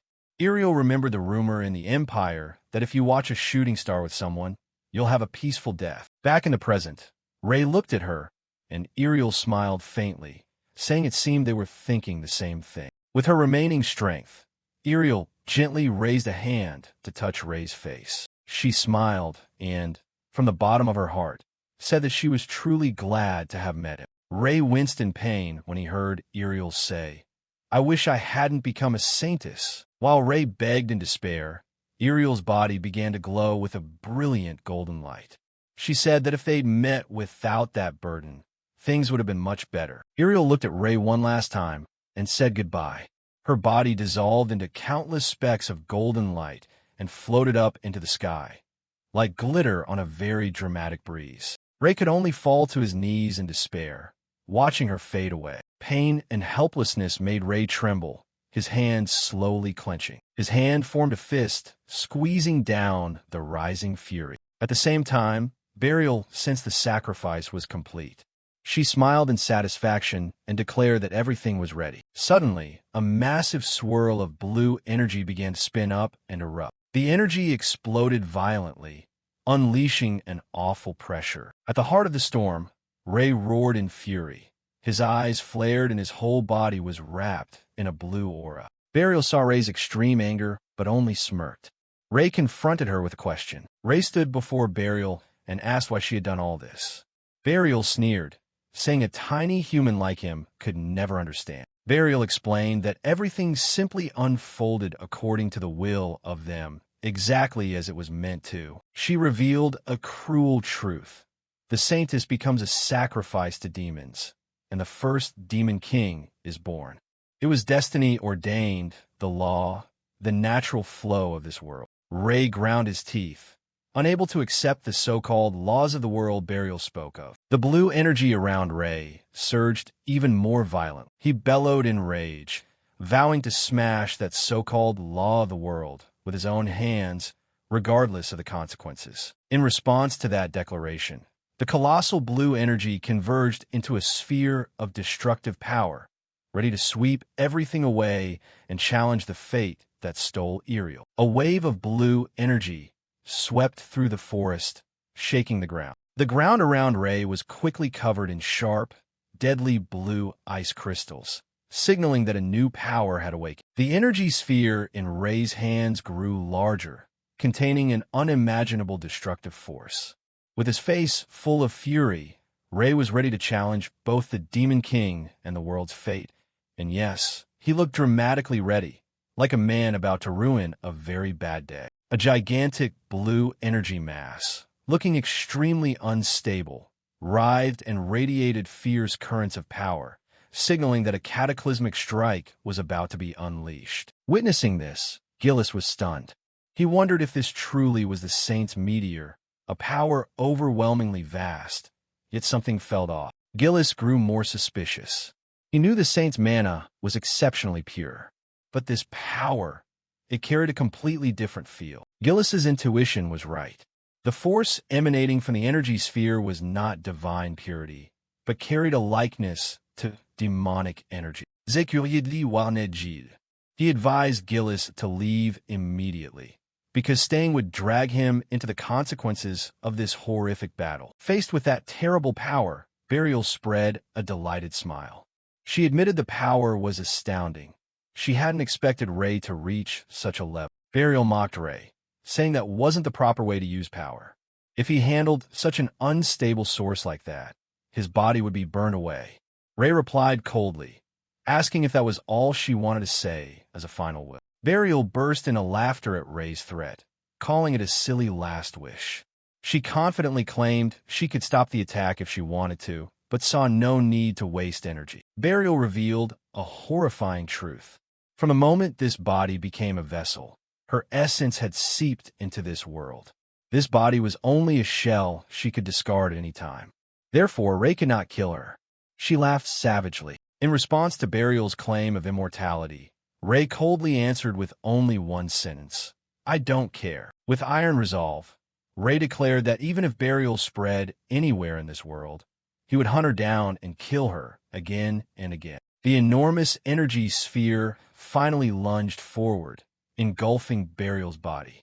As she was destroyed, she still smiled and hurled taunts, vowing they'd meet again soon. Burial's wicked gaze flashed one last time before she completely dissolved in the energy explosion. The energy sphere detonated, producing a horrific quake, a blue light blanketing a vast area. After the blast cleared, only Ray remained standing amid the hazy smoke, the blue power still clinging about him. Ray stood silently, his expression somber after the fight.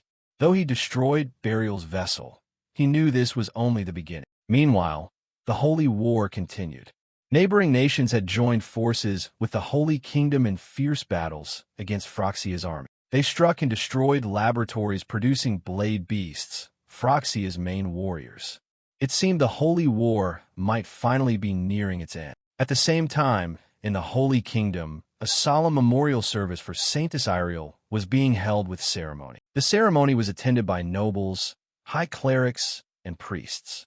This showed Iriel's deep devotion and great influence on the Holy Kingdom, a woman who had earned the title of Countess. In the solemn atmosphere of the service, Iclay spoke, saying Iriel's return to the goddess's embrace was not the end. Iclay continued, analyzing that what they had done was only to extinguish the flame before them. Iriel, as a saintess, was one of the Holy Kingdom's greatest powers. Now that that pillar was gone, they must prepare for even fiercer enemy attacks. Iclay, with a resolute face, agreed.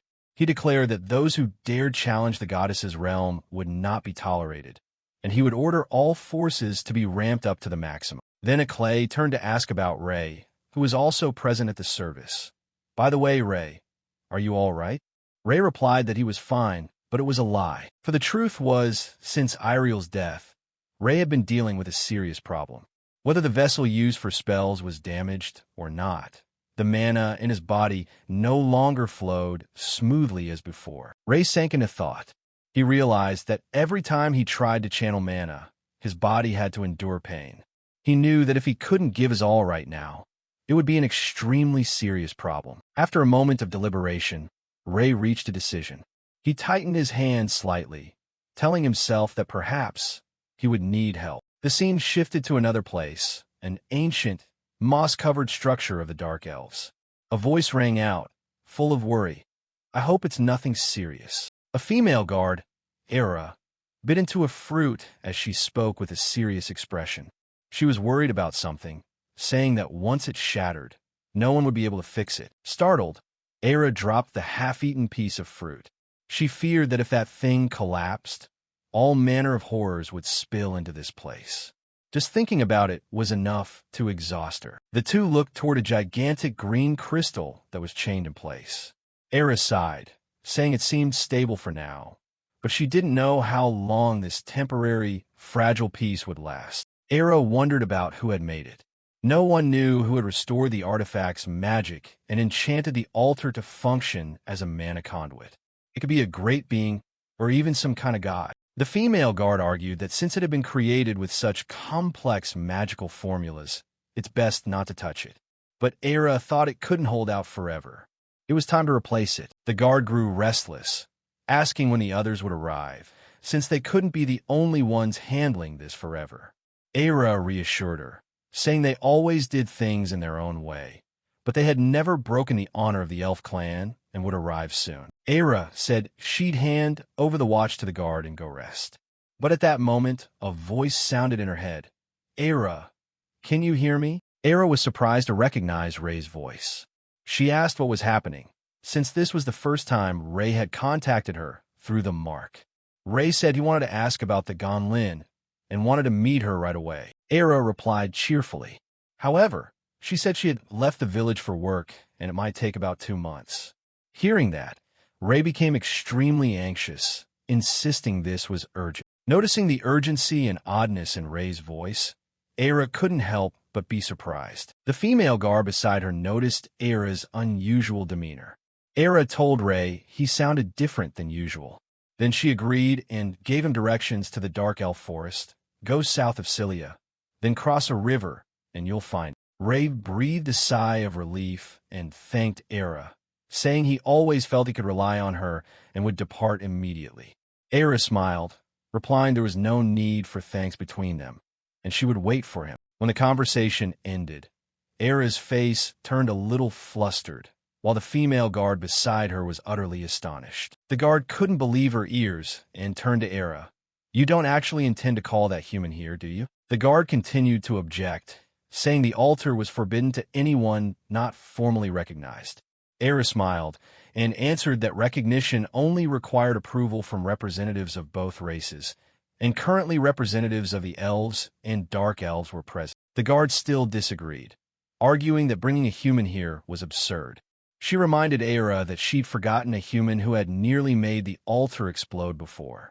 Era begged the guard, saying if she couldn't trust him, then trust her. Era insisted that Ray was not the sort of person who would do such a thing.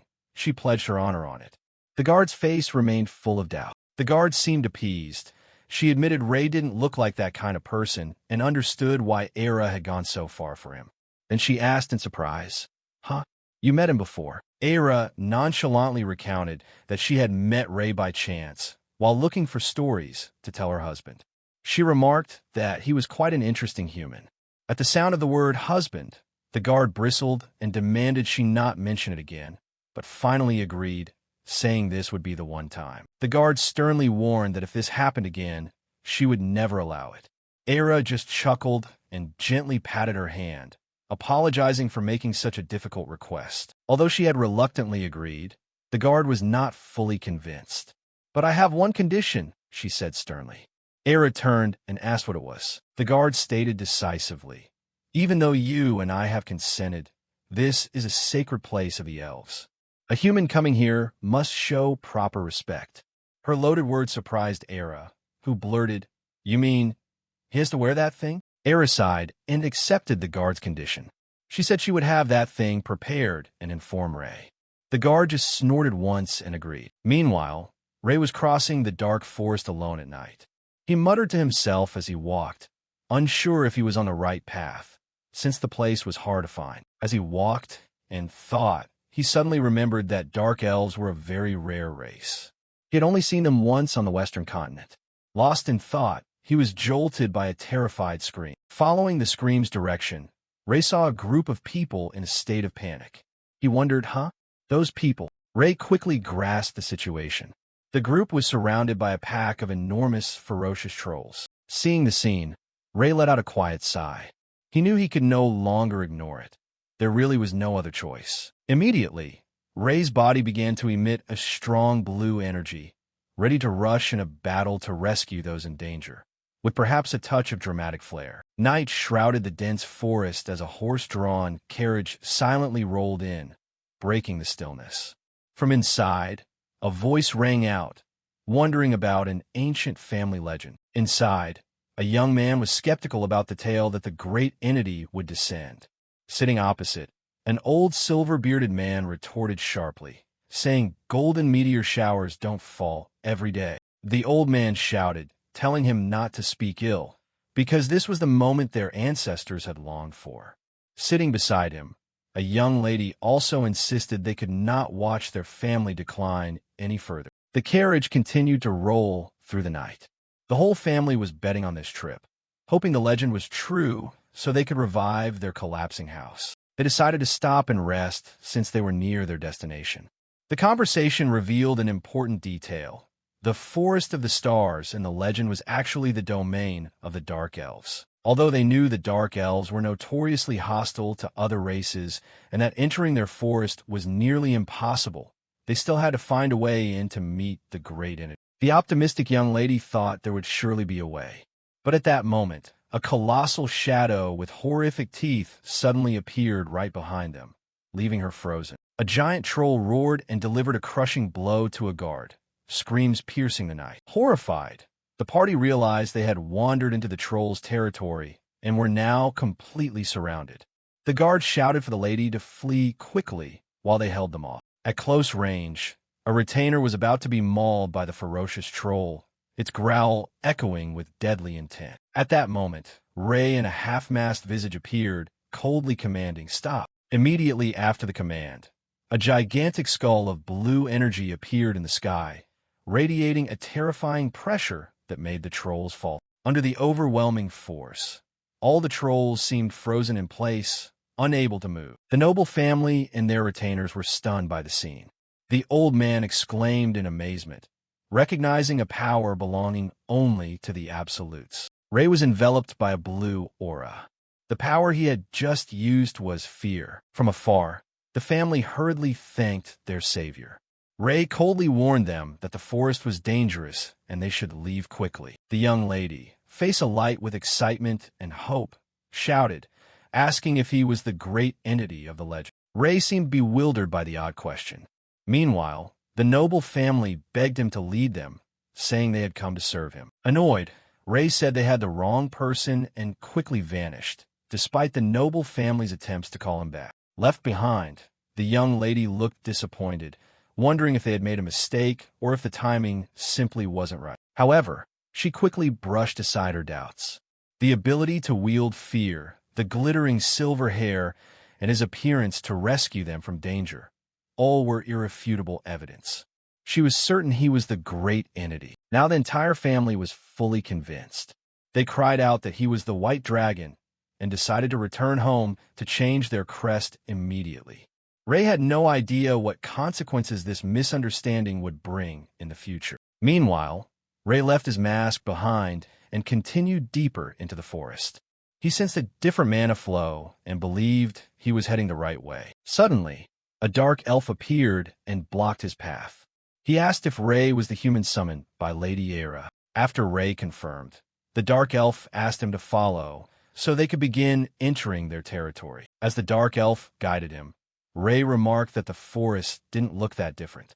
The elf showed him a temporary lodging. The elf warned Ray that even with Era's guarantee, he must not act recklessly to avoid causing a commotion in the village. Ray calmly replied that he understood. Ray immediately asked about Era.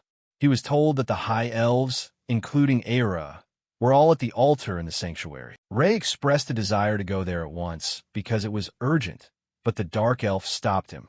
He harshly asked if Ray really thought he could enter the sanctuary looking like a mere human. Ray suddenly recalled Era's previous instructions.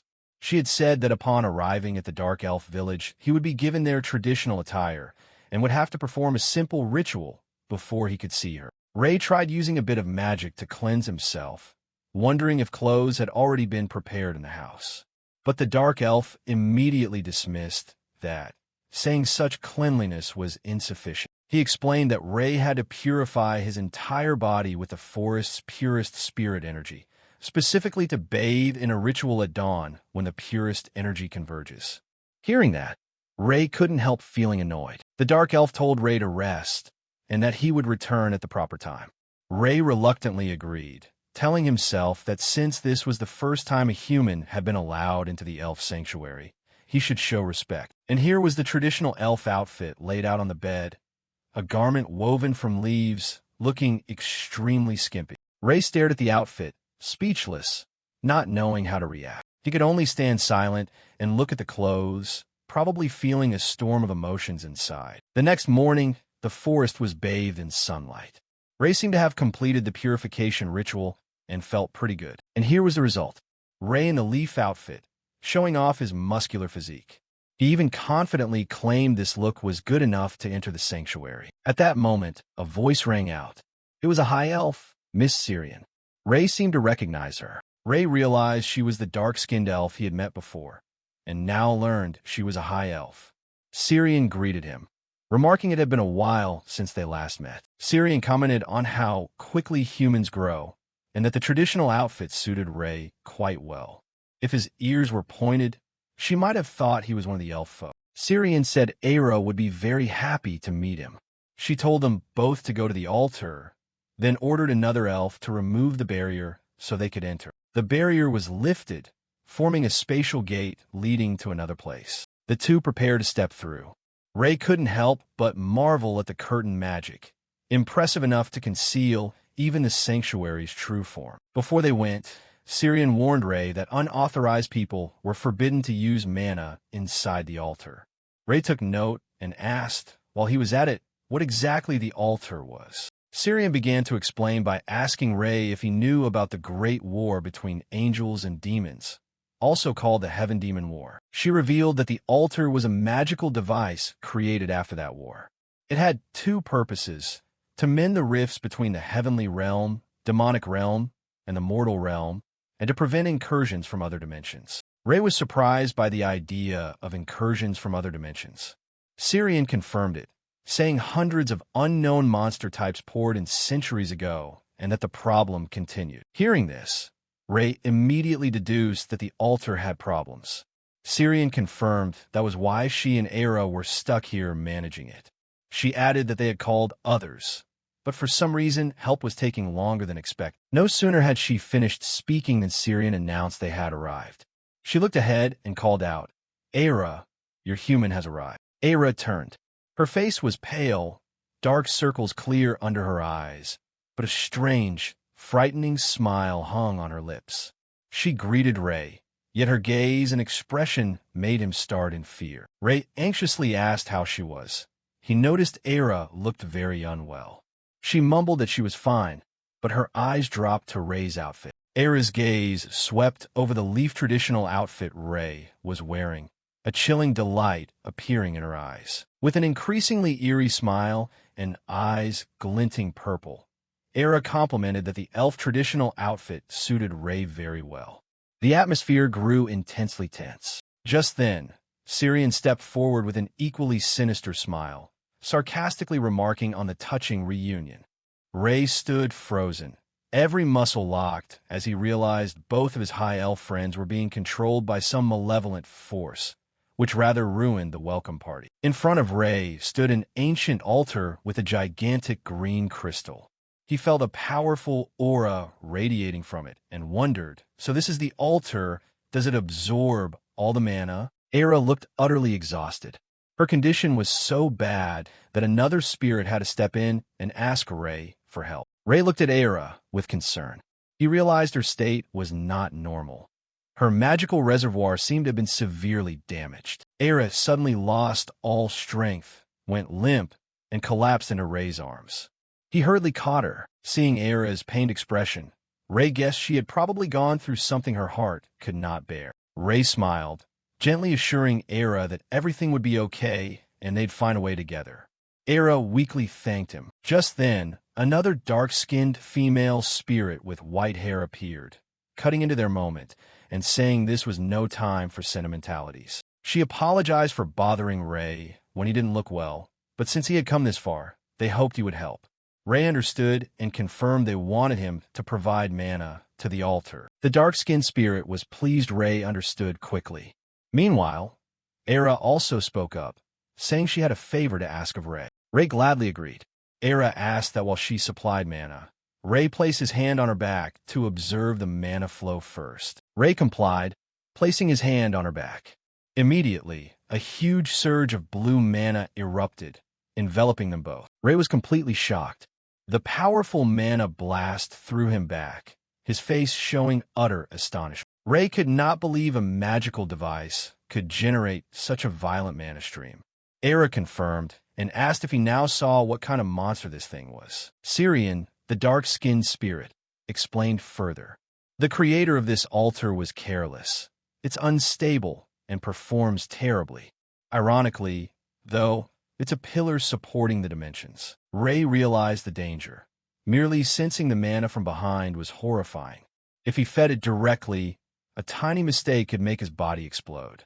Era asked if he could handle it, as it required extremely precise control. Despite the danger, Rei stepped forward confidently and said he'd try from here. He affirmed that mana control was his specialty. Rei flashed a bright smile, gave a thumbs up, and told Era to rest well. His face was full of confident, trustworthy assurance. A few hours later, Rei panted, drenched in sweat. Though exhausted, he stood firm and succeeded in supplying mana to the altar. Syrian looked at Rei with admiration. She hadn't expected him to endure so well on the first try and admitted, as Era said, he was no ordinary human. Syrian approached Rei, admitting she initially disliked letting a human near the altar, but now she had to thank him. She introduced herself as Syrian and hoped for good cooperation. Rei replied in kind, giving his name. Syrian ordered the others to rest while they awaited a suitable plan. At that moment, Rei interrupted, saying he wanted to speak about that suitable plan right away. Syrian immediately looked annoyed, thinking Rei intended to run off. But Rei quickly explained he didn't. He wanted them to share information about the altar. Rei clarified that he needed precise information about the mana flow. He said any detail, even a design of the magic circle, would be very helpful. Syrian laughed at Rei's request, calling it unrealistic. She explained the device was made during the ancient Heaven Demon War. How could any design plans still exist? However, seeing Rei's seriousness, Syrian agreed. Though there were no plans, she said they could at least share what they'd observed about the mana flow, offering a glimmer of hope for Rei's plan. Syrian curiously asked what Rei intended to do with the mana flow information she provided.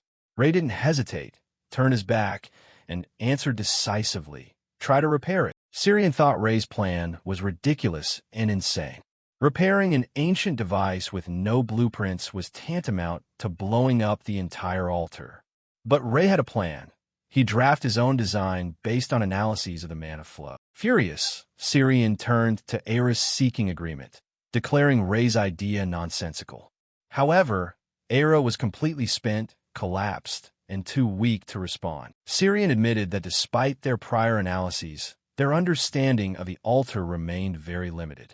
She doubted Rei's chances of success. Despite the skepticism, Rei remained confident in his plan.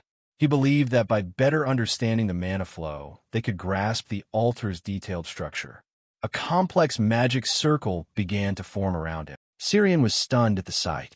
Rei had actually sketched a complete magical blueprint, clearly showing the altar's overall structure. Unbelievable! She gasped. At last, Syrian was convinced. She agreed to help, but issued a stern warning. Not a single mistake could be tolerated, or this entire dimension would be destroyed. Rei agreed and asked her to explain everything very clearly. Though very weak, Era still tried to speak up to help. But Syrian stopped her, insisting she focus on recovery because she couldn't even move a single finger right now. Syrian teased Era, saying she'd personally teach Rei a flow lesson in the coziest way possible. Hearing that, Era growled in impotent anger. Hours passed as Syrian patiently guided and explained the complex mana flows inside the ancient altar to Rei. Through analysis, they identified 9 main mana nodes within the altar. The structure was so complex it had never been seen in any known magical device. From each main node, Mana lines branched like tangled tree limbs, woven tightly, with thicker mana channels forming a core. Syrian stressed that even a tiny error could have unimaginable consequences. Syrian explained that the most reliable way to understand the flow was to jump directly into it, but that was extremely dangerous. Hearing this, Ray unexpectedly asked, "Should I try?" Syrian panicked at Ray's reckless suggestion. Before she could say more, the ground suddenly shook violently. Ray immediately sensed something wrong and asked Syrian what was happening. The altar suddenly trembled violently as blue energy arcs flashed. Both Ray and Syrian were stunned by the unexpected event. A massive rift abruptly tore open the space directly above the altar, releasing a chaotic, terrifying surge of energy. Watching the spatial rift grow, Syrian shouted in despair, "Damn it, it's starting again." Without hesitation, Syrian acted at once. She shouted "Air Hand" and unleashed a powerful blast of energy from her palm toward the rift. The altar's mana had spiked suddenly, causing the spatial rift. Syrian tried to use her Air Hand ability to prevent the catastrophe. A strange sound began to emit from the rift, echoing through the space. Ray immediately felt dizzy and disoriented upon hearing it. The rift looked like a gigantic dark eye. Its sound kept reverberating in Ray's head, creating a strange resonance with a bewitching pull. Seeing Ray seemingly mesmerized by the sound, Syrian shouted, "Don't focus on that noise. It will rot your mind." Her warning seemed to snap Ray out of the dangerous state. Regaining his composure, Ray reacted immediately.